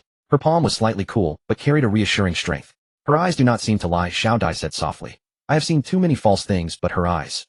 Those are the eyes of someone who wishes to break free from a cage. Xiao Han looked down at their clasped hands, remaining silent for a moment. I understand. In the imperial city of Tai at midnight in the abandoned mine. This place was once the largest mine in Tai City, abandoned decades ago after the deposits were exhausted. Now only remnants of walls and bottomless pits remained. Moonlight filtered through the shattered dome, casting mottled shadows on the ground. Xiao Han ventured alone into the mine. He deliberately restrained his aura, yet the black heart within him stirred slightly, as if sensing something. He suppressed his discomfort, scanning the empty mine. You have arrived. The witch's voice emerged from the darkness. She stepped out from behind a stone pillar, the moonlight illuminating her pale face. She looked even more haggard than the last time they met, with dark circles under her eyes, and the slave mark resembling black veins spreading down to her collarbone. Xiao Han said nothing, merely gazing at her. The witch understood the scrutiny in his eyes, and offered a bitter smile. Then to Xiao Han's astonishment, she knelt down, bowing her head, and fully exposing her nape to him. I know you do not trust me, her voice was calm, so I am giving you my most vulnerable spot.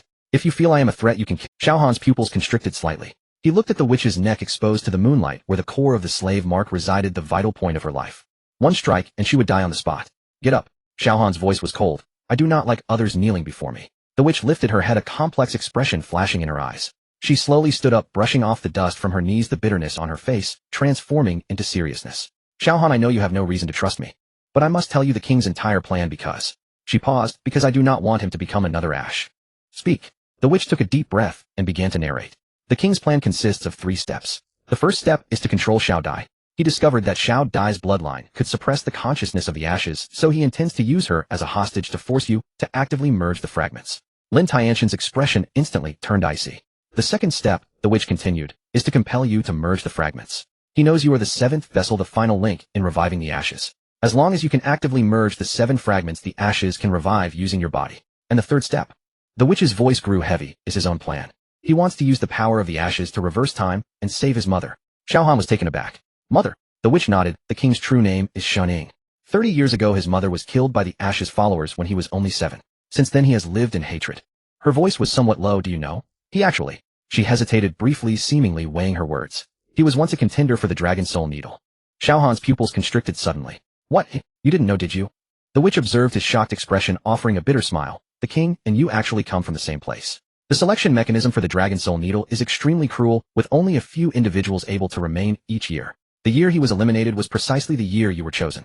Xiao Han's mind went blank. He recalled Shun Yun's dying words, save or kill the king. He remembered the king's face, half angel and half devil, along with the eyes filled with hatred and pain. So they had this connection. So do you understand now? The witch's voice interrupted his thoughts. The king is not a purely evil person, he is merely someone consumed by hatred. But the ashes are different, they represent pure destruction. If the ashes are allowed to revive using the king's body, the 6 realms will perish. Xiao Han completed her sentence. The witch nodded, her eyes filled with determination. Xiao Han, I know my words may not be enough to convince you, but please remember one thing. The 6th fragment in the king's possession lies in the hands of the Phantom. Xiao Han's gaze sharpened. Phantom. The Phantom is the king's subordinate, and also... The witch paused. Also your... This revelation struck Xiao Han like thunder ringing in his ears. What? You did not know you had a brother, did you? The witch watched his expression, which was nearly frozen in shock, and spoke softly. After you were taken by the Dragon Soul Needle, your brother was also captured. The organization did not want to waste any resources, so they trained him to be another tool. Later he escaped, and joined the Phantom organization, becoming the king's right-hand man. Xiao Han's fingers trembled slightly. He had always thought of himself as alone, believing he had no family left in this world. But now the witch told him that he had a brother. A brother in the hands of the Phantom. Where is he now? Xiao Han's voice was a bit hoarse. I do not know, the witch shook her head. But I know the king threatens him with the souls of his kin, just as he threatens me with the 6th fragment in the Phantom's possession is the king's final trump card. The witch raised her head, meeting Xiao Han's gaze, her eyes filled with determination. Xiao Han, I have told you everything I know. Now you have 2 choices, kill me or trust me. You only have one chance. Moonlight fell from the dome, illuminating the space between the two. Xiao Han looked at the witch kneeling on the ground at the faint glimmer of hope in her eyes, and remained silent for a long time. Countless images flashed through his mind. Shun Yun's dying words, the king's face half angel and half devil, and that brother who was said to share his bloodline. Finally, he reached out his hand. Get up. His voice remained cold, but something in his eyes had changed. Tell me the weakness of the phantom. Deep within the mind, the dim phosphorescence flickered on the stone walls, reflecting the witch's pale face. She knelt on the ground, her silver hair cascading over her shoulders, and for the first time her eyes, usually hidden behind a mask of indifference, appeared a bit moist. Xiao Han stood before her, his staff glowing slightly, illuminating this forgotten corner. What did you say? Xiao Han's voice was soft, barely revealing any emotion. But those familiar with him knew what kind of turbulent waves were suppressed beneath that calmness. The witch lifted her head, offering a bitter smile. Did you think it was a coincidence? The #1 assassin of the Dragon Soul Needle, the young master of the Phantom Organization, two individuals at the pinnacle, yet they have become mortal enemies. At the age of 7, he was taken from the orphanage by an intelligence agency of the United States. An accident in the training camp left half of his face scarred, and the organization deemed him worthless, casting him into an abandoned mine. For 3 days and nights he crawled out from amidst decaying flesh and a pile of rats. The witch's voice trembled slightly. Later he was adopted by a man named Shen Yun, who gave him a new name, Shening. Xiao Han's pupils suddenly constricted. Shening. Shen Yun's adopted son. The one who personally killed his adoptive father. He hates you. The witch stared directly into Xiao Han's eyes. Not just because he is jealous of your talent, your luck, and everything you possess. What he truly hates is fate. You were supposed to be comrades, fighting side by side, perhaps even brothers. The training camps of the Dragon Soul Stab and the Phantom Organization used the same system, the same instructor, and the same. You are the chosen one. And he is the one who was abandoned. Xiao Han fell silent. The cave was quiet except for the sound. He recalled the missions he had executed during those years, the nights spent traversing darkness, the deliberately forgotten memories. The training of the Dragon Soul Stab was always brutal. Those who survived were the rarest of the rare. But what about those who were eliminated? He had never pondered this question. The witch continued, the self in the mirror is a discarded waste of fate. He wants to prove that he is stronger than you, prove that abandoning him back then was the organization's mistake. This obsession has long twisted his soul. Why are you telling me all this? Xiao Han finally spoke, his voice still calm, but his fingers gripping the staff tightened slightly. The witch lowered her head, her fingers unconsciously stroking the slave mark on her neck. It was a dark red rune that slithered beneath her skin like a living creature, radiating a nauseating aura of evil. Because what he wants me to do will kill countless people. Her voice was soft, and I no longer want to be his puppet. Xiao Han looked at the slave mark, recalling what Xiao Dai had just said. The witch's kin were sealed in gems by the king. Any act of betrayal on her part would result in their souls being torn apart. It was a deadlock. Unless the slave mark is broken. Don't move, Xiao Han suddenly said. The witch was taken aback, not having time to react before she felt a gentle, yet powerful force surge into her body. It was the witch's power from the celestial devil's secret art, intertwined with the celestial energy of the Xianyuan Dao Canon, creating a strange resonance. Xiao Han closed his eyes, his consciousness sinking into the witch's meridians. The slave mark coiled like a venomous snake, wrapping around her spiritual veins, each rune emitting a dark glow. This was not an ordinary forbidden technique, but a curse that fused ancient witchcraft, far more complex than imagined. This thing. Xiao Han frowned. Who placed it on you? He did it himself. The witch's voice was filled with suppressed pain. He used the souls of my kin to forge the gem embedding the slave mark in my bloodline. As long as I have any thoughts of betrayal, the gem will shatter, and their souls will. Shut up, focus. Xiao Han interrupted, her beads of sweat forming on his forehead. The power of the double cultivation of witchcraft constantly probed the slave mark, every touch provoking a violent backlash. But he found a faint flaw amidst those complex runes. It was a minuscule node hidden deep within the slave mark, like the very foundation of the entire formation. Just as Xiao Han was about to make a concerted effort to break through that node. Ha ha ha. A chilling laugh echoed from the void, reverberating throughout the mind. Xiao Han abruptly opened his eyes, and the witch's face turned pale instantly. That laugh did not come from outside, but resonated directly in her mind through the slave mark. I knew you would betray me, you wretch. It was the king's voice, cold, somber, carrying an eerie calmness. Do you think I don't know what you're thinking? The moment you laid eyes on that person, your expression changed. I gave you everything, witch. Your life, your power, the safety of your kin. And this is how you repay me. The witch trembled violently. The slave mark began to burn, a dark red glow seeping from beneath her skin, as if it were going to scorch her entire body. He is coming. The witch's voice was filled with despair. You must leave. He can track me anywhere. You cannot defeat him. Xiao Han did not move. He tightened his grip on the staff, a glimmer of sharp, killing intent flashing in his eyes. Leave? Why should I leave? The witch was stunned. She looked at the man before her, the face that was always calm, now revealing an expression she had never seen before. It was not fear nor hesitation, but an almost obsessive determination. I have waited for this day for 3 years. Xiao Han's voice was soft, but each word felt squeezed from his chest. He killed my brother, destroyed my life, turned my friends into pawns. Now you want me to leave? You don't understand. The witch grew anxious. He has fused 5 fragments. His current power is beyond your imagination. And he brought the elite of the Phantom Organization, at least 20 royal level experts plus Plus me. A hoarse voice came from the entrance. Xiao Han turned his head and saw a gaunt figure emerging from the shadows. The person was clad in black battle armor, half of his face hidden behind a silver mask, while the other half was a grotesque scar. Most bizarrely, the right half of his body was covered in black living patterns which writhed beneath his skin, exuding a suffocating sense of oppression. The king, the young master of the Phantom Organization, Shun Yun's adopted son, Xiao Han's destined enemy. Long time no see, Xiao Han. The king's lips curled into a cold smile. Or should I call you? Number 7. Xiao Han's pupils contracted slightly. Number 7. That was the code name given to him by the Dragon's Soul Stab training camp. It seems the witch has already told you. The king slowly walked into the mine, followed by over 20 figures, each radiating powerful auras. My story, our story. The story of fate. Fate. Xiao Han sneered. You call abandoning gratitude and betraying brothers fate. Don't talk to me about brothers. The king's voice suddenly turned cold, eyes behind the mask flashing with a mad light. Brothers. Those who threw me into the mine to die, those who thought I was worthless and discarded me. They deserve to be called brothers. And you? His gaze fell on Xiao Han, filled with a near-twisted obsession. You are the one they chose. You are their pride. You have everything while I have only what I've earned myself. So you plan to kill. Xiao Han's voice remained calm, but the light on the staff grew brighter, including your foster father Xin Yun. The king's body visibly stiffened. Shut up. His voice became sharp. You are not worthy to speak his name. He was still thinking of you at the moment of his death. Xiao Han stared into the king's eyes. He said if he could save you, he would. If he couldn't save you, he would kill you so you wouldn't become a pawn of the ashes. I said shut up. The king suddenly swung his hand, sending a wave of black energy hurtling towards Xiao Han. Xiao Han sidestepped. The energy wave struck the stone wall behind him, instantly blowing a massive pit into the wall. Looks like I hit a sore spot. Xiao Han steadied himself, a cold smile curling at his lips. Shun Yun's adopted son, the discarded pawn of the Dragon's Soul Stab, now a vessel of the ashes. King, who exactly are you? The king remained silent for a moment before suddenly bursting into laughter. That laughter was filled with madness, yet carried a hint of barely perceptible melancholy. Who am I? He removed his mask, revealing a face that was half angel and half devil. I am Shunning, the young master of the Phantom, the messenger of the ashes. But soon I will be the god who reverses time and changes everything. And you are the stumbling block, Xiao Han. The third key must be obtained. He raised his hand, and the more than 20 royal-level experts behind him moved simultaneously.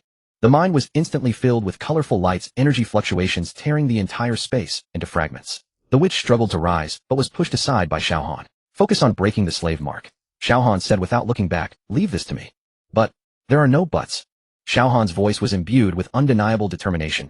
You said you didn't want to be a puppet anymore, then prove it to me. He waved his staff, and the power of the celestial devil's secret art surged forth, forming a massive black vortex in the air. This was the advanced form of the 10,000 ghosts devouring heart, an absolute domain that devoured all energy. Over 20 attacks simultaneously crashed into the vortex, but vanished without a trace. Is this the power of the strongest killer of the Dragon's Soul Stab? The king's lips still curled in a cold smile, but a hint of seriousness flashed in his eyes. Unfortunately, it's still not enough. He raised his right hand, and the black living patterns surged wildly, instantly covering his entire arm with black scales. Let me see how strong the seventh vessel truly is. Black light erupted from the king's body, shaking the entire mine violently. Xiao Han felt an unprecedented pressure. It was the terrifying power that had fused 5 fragments, the will of the ashes projecting into reality. But he did not retreat, for he knew that this battle was unavoidable. The gears of fate had finally turned to their final. Outside the abandoned mine, dark clouds loomed overhead. 300 shadows surrounded the lonely hill, each member of the Phantom Organization wearing their signature silver-gray masked weapons glinting coldly in the dim light. They were as silent as tombstones, yet the killing intent surged like a tide towards the entrance of the mine. Xiao Han stood at the mouth of the cave, backlit with the witch's pale face behind him.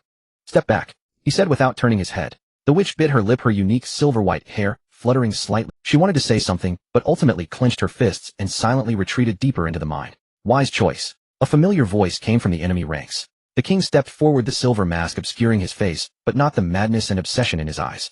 Xiao Han, you cannot escape. The king's voice was deep and hoarse. The seal of the floating city has begun to loosen. O Lord, Ash is about to awaken. I can smell the fragment within you. Xiao Han sneered. Want it?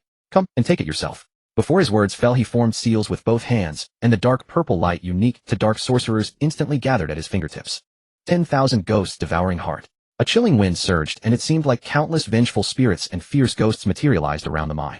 Over 30 of the frontline Phantom members had yet to react before being dragged into the abyss of fear. They began to scream, weapons falling from their hands, kneeling on the ground with their heads clutched, visions of their deepest nightmares appearing before them. Now's your chance.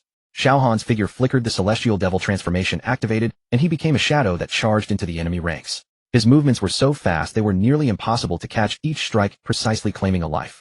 Blood splattered, and cries of anguish rose one after another. However, the elite of the Phantom Organization was not undeservedly named. Form up, a captain shouted sternly. The remaining 200 members quickly changed formations, grouping into threes to create an integrated offensive and defensive array. Just as Xiao Han claimed his 7th life, more than 10 attacks surged towards him. He sidestepped a sword light, but was grazed by another hidden arrow on his shoulder. Blood droplets splattered, and Xiao Han grunted, countering with a dark sorcery that sent the assailant flying. There were too many enemies. Even with his strength, he began to feel strained when faced with the wheel battle of 300 elite warriors. Worse still, the fragments of his heart inside his body began to stir restlessly. Each violent movement made that mass of black energy even more active, as if urging him to unleash more power. Can you feel it? The king's voice echoed from afar, tinged with amusement. The power of Lord Jin is calling for you. Release it, Xiao Han. Release it, and you will feel much lighter. Xiao Han ignored him. He gritted his teeth and once again activated the heavenly demon incarnation, moving like a sharp blade weaving through the encirclement of his enemies. Another 10 fell, but more enemies surged forward. He is overextending the power of the fragments, shouted an officer of the Phantom Organization. Hold him down. When he can no longer endure, the fragments will automatically detach. The corner of Xiao Han's eye twitched. These people truly understood the nature of the heart fragments. Each time he overextended, the host's mental strength was weakened a bit, and when it reached a critical point, the fragments would separate from the host, seeking a stronger vessel. And the king was clearly waiting for that moment. Sorry to disappoint you.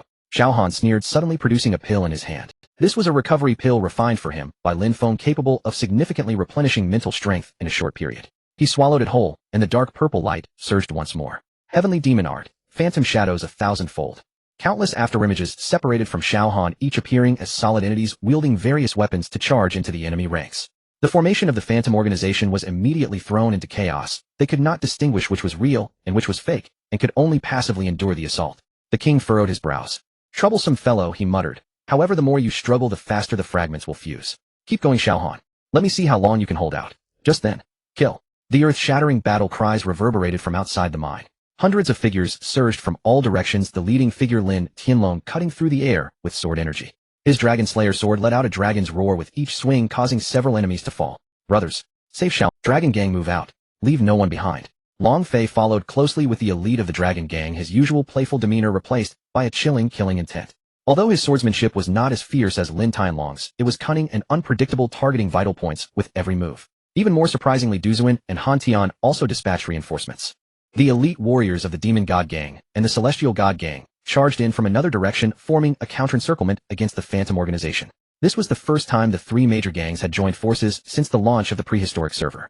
Xiao Han was momentarily dazed, a warm current surging in his heart. He was never alone. Enough! The king suddenly shouted, sharply waving his hand violently, and the hidden altar in the center of the mine suddenly illuminated with blinding black light. 3 fragments of the heart floated above the altar, beginning to tremble violently. Not good. The witch rushed out from the depths of the mine, her face pale. He is trying to forcibly activate the resonance of the fragments. Xiao Han felt a sharp pain in his heart, as if something inside was struggling wildly, wanting to burst forth from his chest. He knelt on one knee, cold sweat streaming down his forehead. Xiao Han! Lin Tianlong exclaimed, wanting to rush over. Don't come over. Xiao Han gritted his teeth and shouted. The king laughed madly, his voice becoming sharper with excitement. Too late. Xiao Han, the fragments within you have already resonated with the altar. The consciousness of Lord Jin is about to awaken.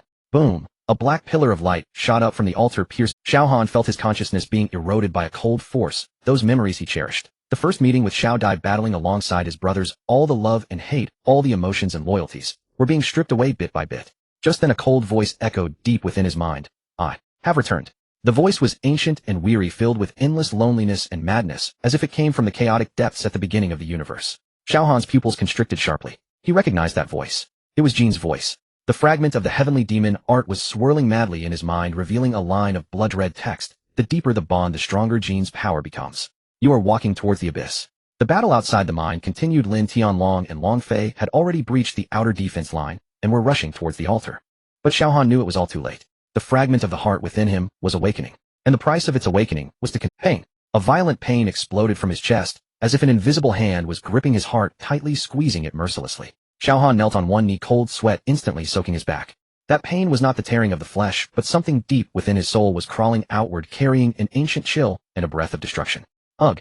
He pressed down hard on his chest, black veins spreading from the heart area, crawling up his neck and onto his cheek. Those veins writhed like living things, each inch of expansion bringing a tearing burn. A voice echoed in his mind, deep and ancient, as if from the primordial chaos, filled with endless weariness and madness. Vessel, I have been waiting for you. For a long time. Xiao Han's pupils constricted sharply. Jin, the god of destruction sealed in the floating city, was awakening. Feel it. The king's voice echoed from afar, filled with a mad delight. The power of Lord Jin is merging in. Soon you will no longer be you. Ha ha ha. The king stood upon the ruins 10 feet away, the right half of his face covered by black living veins. His eye turned from azure to pitch black, as if soaked in ink. His laughter carried a kind of pathological pleasure, mixed with an indescribable pain. You knew all along. Lin Tianlong stood in front of Xiao Han, his voice as cold as ice. From the moment you had the phantom hand over the sixth fragment to him, you knew what would happen. Knew. The king tilted his head, the half of his face covered in black veins twisted into a bizarre smile. Of course I knew. Because this is my mission, to find the perfect vessel for Lord Jin. He raised his hand, black energy swirling around his fingertips. Why do you think I willingly merged with those fragments? Each fragment is devouring my consciousness, my memories, my humanity. The king's voice suddenly grew somber, tinged with a barely perceptible tremor. But I don't care. As long as it can bring my mother back, as long as it can reverse that death, I am willing to pay any price. Xiao Han gritted his teeth, fiercely resisting that voice in his mind. The remaining scroll of the heavenly demon art burned in his arms, blood-red characters frantically appearing. Resist him. Otherwise you will face eternal damnation. Your will is quite interesting. Jin's voice echoed again, tinged with amusement. But how long can you hold out? A moment? An hour? Or a day? I have waited for 10,000 years, and don't mind waiting a few more days. Get out. Xiao Han growled. This is no longer your body. Jin's voice was as gentle as if soothing a child to sleep. It never was. You just kept it from me for a while. Xiao Han. Xiao Dai rushed over the moonshadow necklace on her chest, vibrating violently, the silver light seeming to respond to some call. She knelt beside Xiao Han, placing her hands on his shoulders. Look at me. Xiao Han, look at me. Xiao Han barely opened his eyes, seeing Xiao Dai's pale face. Her lips were nearly devoid of color, but the light of determination burned in her eyes. Don't. He gasped, don't touch me. It will hurt you. Shut up. Xiao Dai's voice was extremely firm. She took Xiao Han's hand and pressed it against her chest, and the moonshadow necklace erupted with blinding silver light, silver blood flowing from her arm into Xiao Han's body. Xian Yuan bloodline. The king narrowed his eyes, as expected. You are a descendant of the Xian Yuan clan. The silver aura clashed with the black veins within Xiao Han, like two torrents washing through his meridians. The intense pain nearly made him faint, but that feeling of being devoured was temporarily suppressed. Is it worth it? Jin's voice carried a hint of mockery. Exchanging her life for your brief control. Awakening the Xian Yuan bloodline consumes lifespan. Oh, how many more times can she endure? Xiao Han's eyes widened suddenly. He saw Xiao Dai's face growing paler, silver blood trickling from the tip of her nose. But she gritted her teeth, remaining silent, simply holding his hand tightly. Enough. He suddenly pulled his hand back, pushing Xiao Dai away. Stop using the power of the bloodline. Xiao Dai staggered back a few steps, falling to the ground. She raised her head, her eyes redrimmed. Are you crazy? Without the bloodline suppression you will be devoured. But it can't be at the cost of your life. Xiao Han braced himself against the ground and stood up, his chest still heaving violently. I have always been your protector. How can I rely on you to maintain my existence? You. Xiao Dai stood up anxiously, her voice tinged with tears. What time is it? And you are still saying such things. Lin Tianlong interjected, still standing in front of the two, his gaze heavily fixed on the king. Whatever it is, we will deal with this scum first. The king tilted his head, the black veins covering half his face contorting into a strange expression. Scum. He chuckled lightly. Lin Tianlong, the former captain of the Dragon Soul Stab. Do you really think you can stop me? Whether I can or not, I will find out by trying. Lin Tianlong's hand rested on the hilt, the Dragon Slayer's sword, emitting a low hum. Those trained by the Dragon Soul Stab never crumble easily. Is that so? The king narrowed his eyes, finally facing this composed man. Then let me see what the Dragon Soul Stab is capable of. He raised his hand, black energy coalescing into a pitch-black long knife in his palm. But I must remind you, the king's voice suddenly grew somber. You are not just facing me, but suddenly a crack opened in the sky. Black light poured down from the crack, carrying endless coldness and pressure. Everyone instinctively looked up, seeing a gigantic figure slowly emerging from the fissure. The god of the underworld. His projection obscured half the sky, his face indistinct, but his eyes were like two black holes devouring all light. King. The voice of the god of the underworld echoed through heaven and earth, carrying an irresistible majesty. Your task has been completed. Next it will be left to Lord Shiva. The king's hand gripping the knife suddenly stiffened. What do you mean? His voice carried a hint of tension. We had an agreement. An agreement. The god of the underworld chuckled lightly. King, you can't possibly think you hold any negotiation power, can you? The king's expression changed drastically.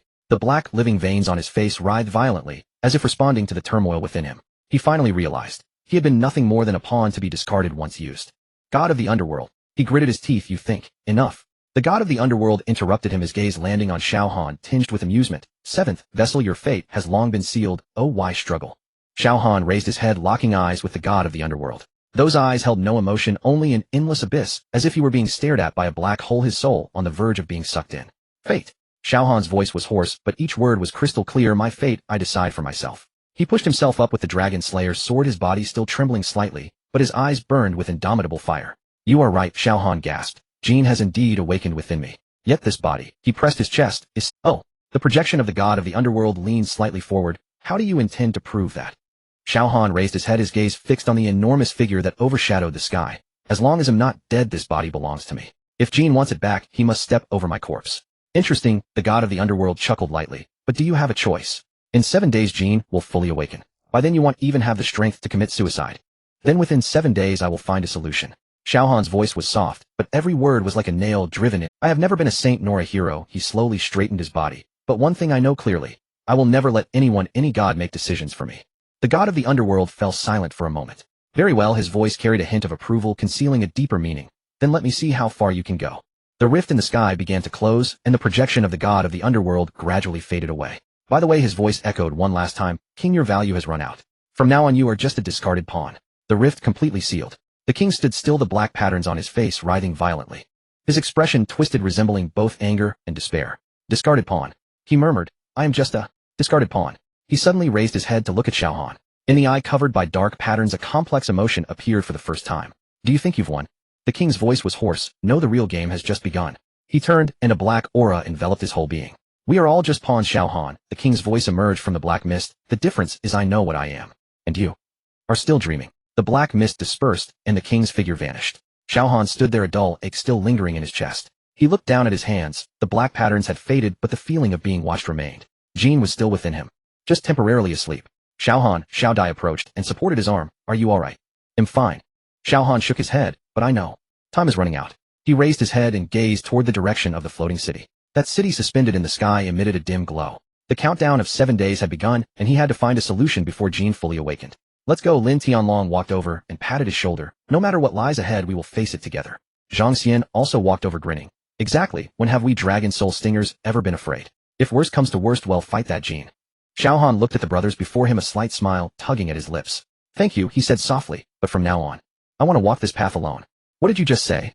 Lin Tianlong frowned. This isn't a rejection, Xiao Han interrupted him, but some things I must do myself.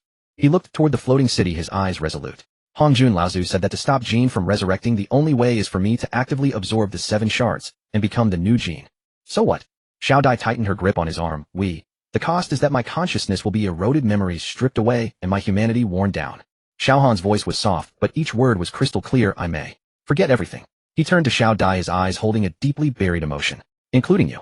Xiao Dai's eyes instantly turned red. So Xiao Han gently pulled his hand away from hers. The path ahead, I want to walk alone. No. Xiao Dai's voice trembled with tears. I won't allow it. You said you would protect me, you said. Precisely because I want to protect you, Xiao Han interrupted her, his voice firm. That's why I must walk alone. He took a step back and turned to walk toward the floating city. Wait for me to return. His figure gradually disappeared and Xiao Dai stood still, tears finally streaming down her cheeks. Lin Tianlong came over and gently patted her shoulder. His voice was steady and powerful. That kid never disappoints. Outside the floating city, dark clouds loomed, the sky as black as ink. A pitch-black rift descended from the sky, as if someone had forcefully sliced through space with a knife. A deep rumble echoed like an ancient beast stirring in the abyss. At the edge of the rift, black mist surged and gradually coalesced into a tall silhouette. The outline became increasingly clear, ultimately transforming into a man cloaked in black. His face was hidden beneath a hood, with only a pair of ghostly blue eyes flickering in the darkness like 2 balls of ghost fire. The god of the underworld. The king instinctively took half a step back, then gritted his teeth and steadied himself. On his right arm, the black patterns writhed wildly, as if sensing something clashing beneath his skin. The god of the underworld. The king whispered, his voice filled with reluctance. The god of the underworld did not look at him. Those ghostly blue eyes passed over the king, landing on Xiao Han. Xiao Han felt a chill shoot up his spine, as if he had been targeted by some ancient existence. His heart raced. The black shards within him began to stir, intertwining silver and black energies enveloped him, forming a strange balance. Do you know what Jean is, eh? The god of the underworld spoke, his voice echoing from the abyss, carrying a suffocating pressure. Xiao Han remained silent. The heart shards within him throbbed violently, as if trying to break free from his chest. Silver light seeped from beneath his skin, entwining with the black aura, creating a peculiar halo. The god of the underworld seemed unconcerned by his silence, continuing. Jean is the other half of chaotic energy, the source of destruction. In the beginning, when the world was created, chaos divided. The source represents creation, while Jean represents destruction. The two were originally one, yet forcibly separated. The shards within you are the heart of Jean, seeking wholeness. Xiao Han's fingers trembled slightly. He recalled Hongjun Laozu's words, the mirrored barrier in Yaowang Valley showing Jean Xiao Han, and the blood-red characters that appeared on the remnants of the Tianmaju. The deeper the bond, the stronger Jean's power grows. 7 heart shards are scattered across the 6 realms. The god of the underworld continued, his voice imbued with an ancient weariness. The king has collected 3, while you, as the 7th vessel, are in fact the last shard. Xiao Han's gaze fell on the king, noticing the writhing black patterns on his right arm. Those patterns seemed alive, slowly creeping toward the king's shoulder.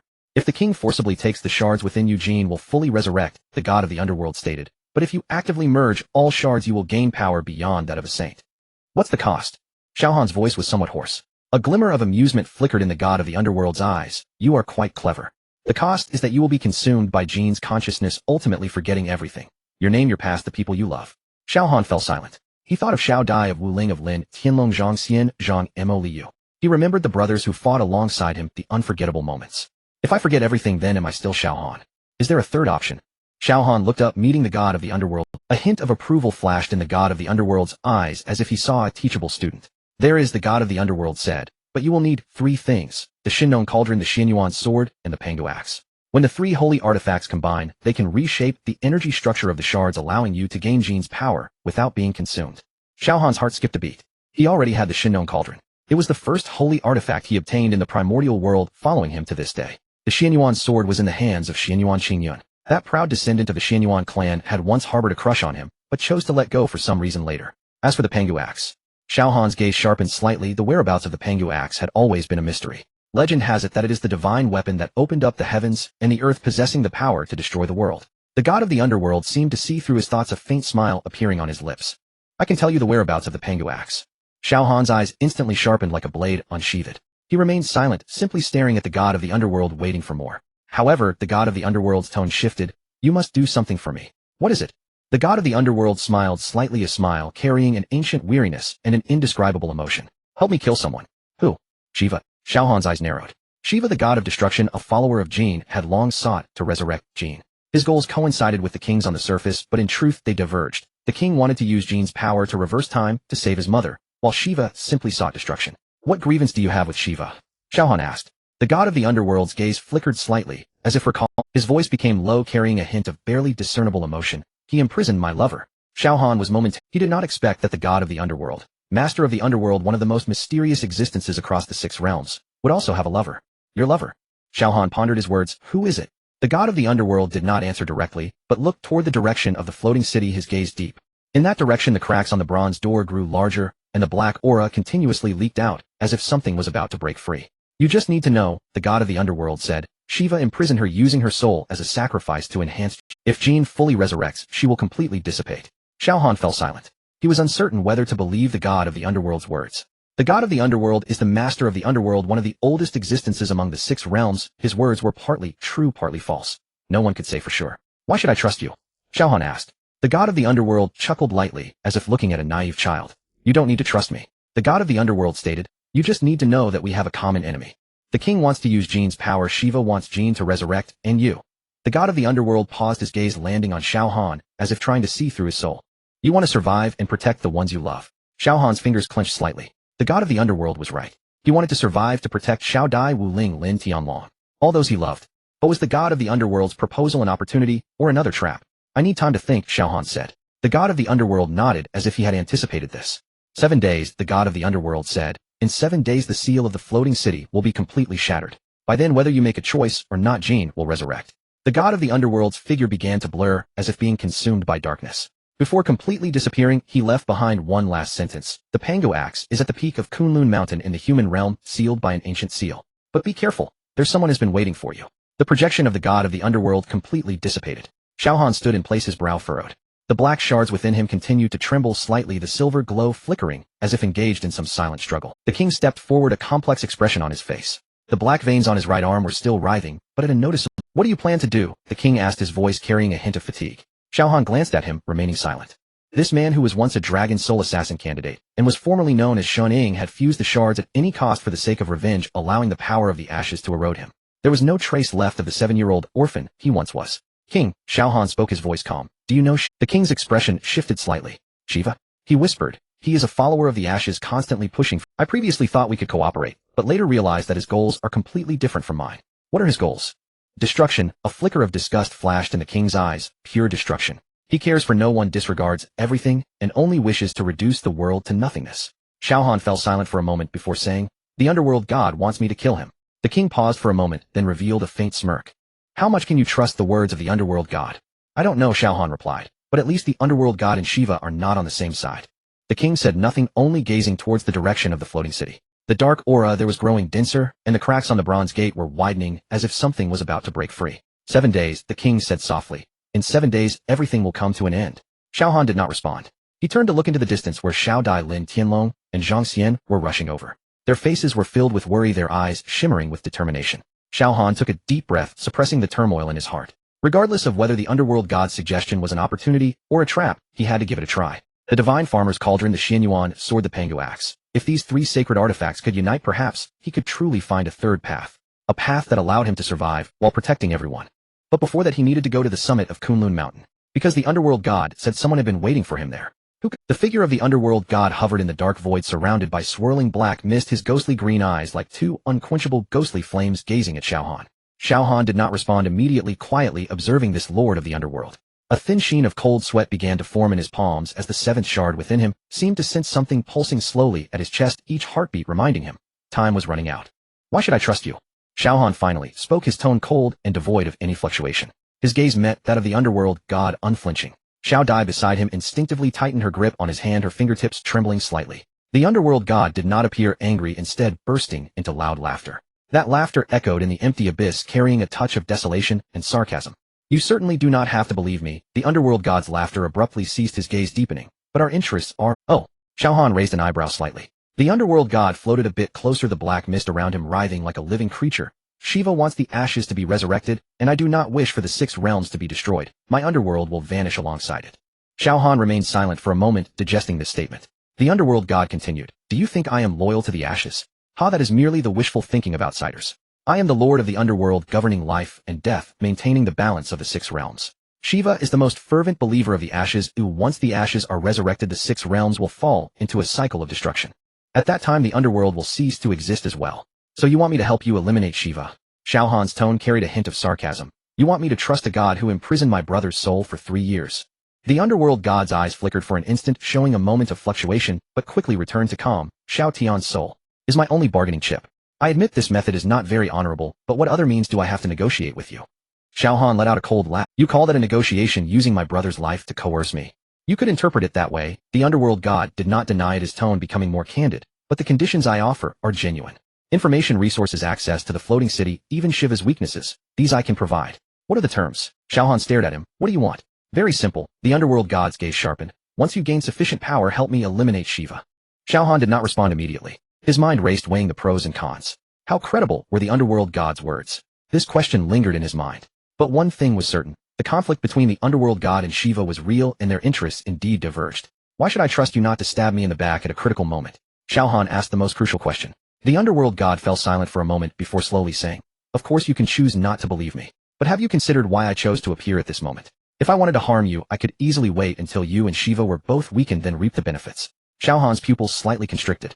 The reason I am contacting you now is that time is running short. The underworld god's voice grew somber. Shiva has completed the final preparations. The resurrection of the ashes is merely a matter of time. If we wait until that moment, it will be too late. Xiao Han took a deep breath, suppressing the doubts in his heart. All right, I will temporarily accept this alliance. His voice was cold. But remember, if one day you betray me, you can come for my life at any time. The underworld god interrupted him, a strange smile curling at the corners of his mouth. After all, you have the shards of the ashes within you. You still have a fair chance against me. Xiao Han had nothing more to say, merely nodding slightly. The figure of the underworld god began to gradually dissipate, transforming into wisps of black smoke that merged into the void.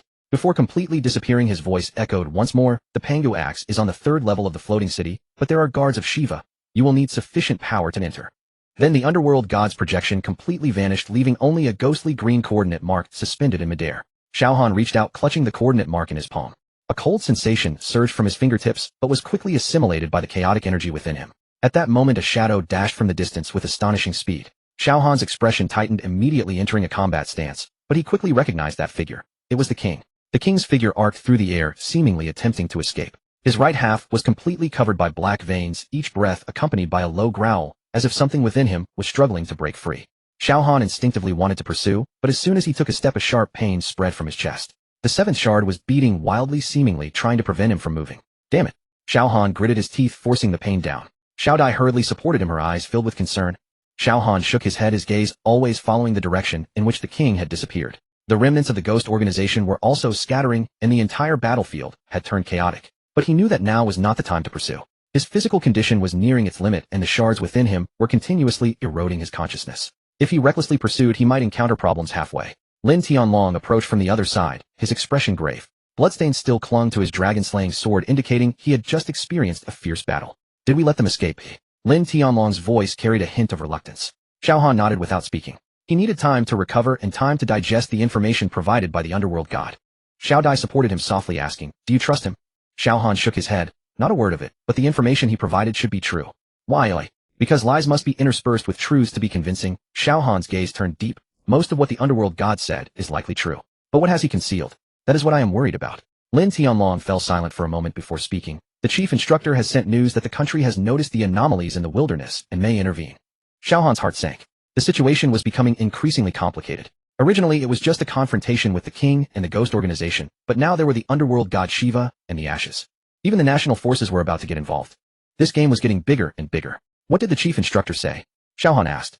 He told us to hold steady and not to act rashly. Lin Tianlong sighed. But to be honest, the current situation makes it difficult to hold steady. Xiao Han said, nothing, his gaze drifting towards the direction of the floating city. That ancient city floating in the clouds carried too many secrets and dangers. The Pangu axe, Shiva the seal of the ashes. Everything was there.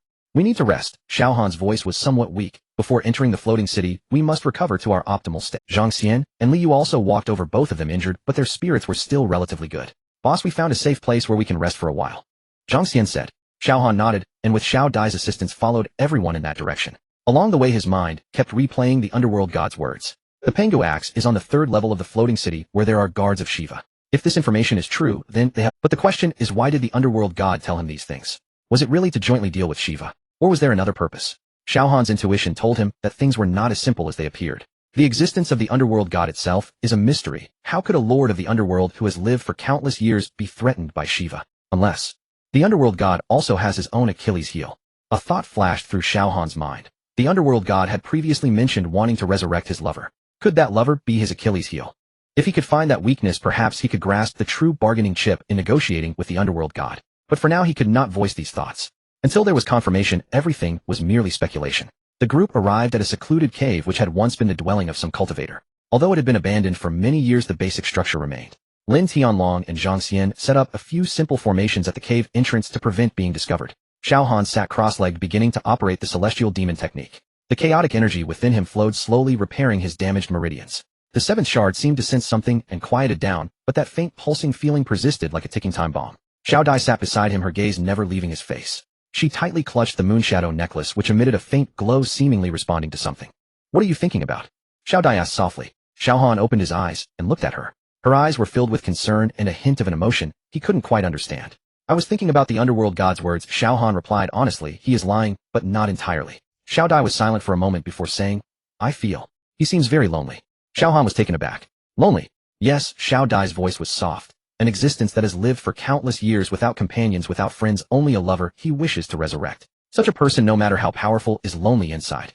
Xiao Han said nothing, but he had to admit that Xiao Dai's words, loneliness. He had once been lonely himself. In the years of the Dragon Soul stab, he learned to use indifference as a shield to protect himself. It was only when he met Xiao Dai and Lin Tianlong that his world began to take on color. But now this bond was becoming his Achilles heel. The blood-red warnings from the remnants of the heavenly demon art echoed repeatedly in his mind. The deeper the bond, the stronger the power of the Jew. The more he cherished those around him, the more powerful the Jew became. It was an inescapable cycle, a suffocating truth. Xiao Dai seemed to sense his thoughts and gently asked, what are you worried about? Xiao Han looked at her, remained silent for a long time, and then slowly replied, it's nothing. He chose to conceal the truth. At least for now, he did not want her to know this cruel reality. Xiao Dai did not press further, simply holding his hand tightly. She could feel Xiao Han's unease, but she also chose silence. Some things, if he was unwilling to speak, she would not force him to. Lin Tianlong and Zhang Xian kept watch outside, while Li Yu was sorting through the spoils. Everything seemed calm, but everyone knew this was just the calm before the storm. Xiao Han closed his eyes and continued to cultivate. He had to restore himself to peak condition in the shortest time possible. The challenge of the floating city was just beginning. As for the suggestion from the god of the underworld, he needed more information to judge its authenticity. The Pangu axe. He muttered, the 3rd layer. The guardians of Shiva. If he could obtain the Pangu axe, his strength would increase significantly. The Pangu axe is one of the 10 sacred artifacts possessing the power to create and destroy. With it, perhaps he could contend with the king. But the question remained, what exactly were the guardians of Shiva? How strong were they? These remained unknowns. And the unknown often meant danger. Xiao Han took a deep breath, temporarily suppressing these distracting thoughts. Right now, the most important thing was to regain his strength. Other matters could wait until tomorrow. The moonlight spilled through the cave entrance, casting a silvery glow on the ground. Xiao Dai leaned against Xiao Han's shoulder and had already fallen into a deep sleep. Her eyelashes fluttered slightly, as if she were worried about something even in her dreams. Xiao Han looked at her sleeping face, feeling a surge of complex emotions within him. He had to protect her no matter the cost, even if it meant sacrificing himself in the end. In the council hall of Tai City, the flickering candlelight stretched the shadows of everyone present. Xiao Han stood at the head of the table, his gaze sweeping over the familiar faces. Lin Tianlong Zhang Mo Zhang Xian Liu, the four brothers of the Dragon Soul Stab, had finally gathered together. Xiao Dai sat to his left, her silver hair slightly drooping, and the moonshadow necklace glimmered faintly in the candlelight. Wu Ling stood by the window, her fingers unconsciously brushing against the dark clasp of her sleeve, her expression complex. Long Fei leaned against the back of his chair, unusually serious without his usual playful demeanor. The representatives from the Duzuan faction were Kuang Zhan, and from Han Tian Sha. The two sat on either side, their expressions grave. And the witch stood in the shadows of the corner, the face of the Lei Shi girl obscured by her hood, revealing only a pale The situation is worse than we thought. Xiao Han spoke, his voice not loud, yet it silenced everyone present. He did not hide anything, laying all the information bare. The resurrection plan of the Jew, the secret of the heart fragments, the necessity of the three sacred artifacts, the proposal of the god of the underworld, and the truth about the seventh fragment within him. 7 fragments, the king has 3 of them. Xiao Han raised his hand, the black markings on his wrist flickering into view. The god of the underworld took the 5th fragment and has already given it to the king. The 6th fragment is in the upside-down heavenly palace of the floating city. And the 7th. He paused. Is me. The hall fell into dead silence. Damn it. Long Fei broke the silence, slamming his palm on the table, causing the candlelight to sway wildly. So you're the final key. Then what the hell are we fighting for? The king will just come straight for you. That's why he set the trap to lure me into the floating city, Xiao Han replied calmly. No wait. Zhang Mo frowned, rhythmically tapping the table with his fingers. If the king needs you as the key, why not just capture you directly? With his current power, having fused 5 fragments, capturing you would be a piece of cake. Because he can't. The witch's voice emerged from the shadows, rough and deep. The 7th fragment is bound to Xiao Han's soul. Forcibly separating it would trigger a backlash from the fragment. The king needs Xiao Han to willingly enter the upside-down heavenly palace and fuse it himself. Then can't we just not go in? Long Fei glared. 7 days, Xiao Han raised his hand, the remnants of the heavenly demon art displaying blood-red characters, the countdown clearly showing 6 days and 14 hours remaining. When the time comes, whether I want it or not, the fragment will automatically fuse.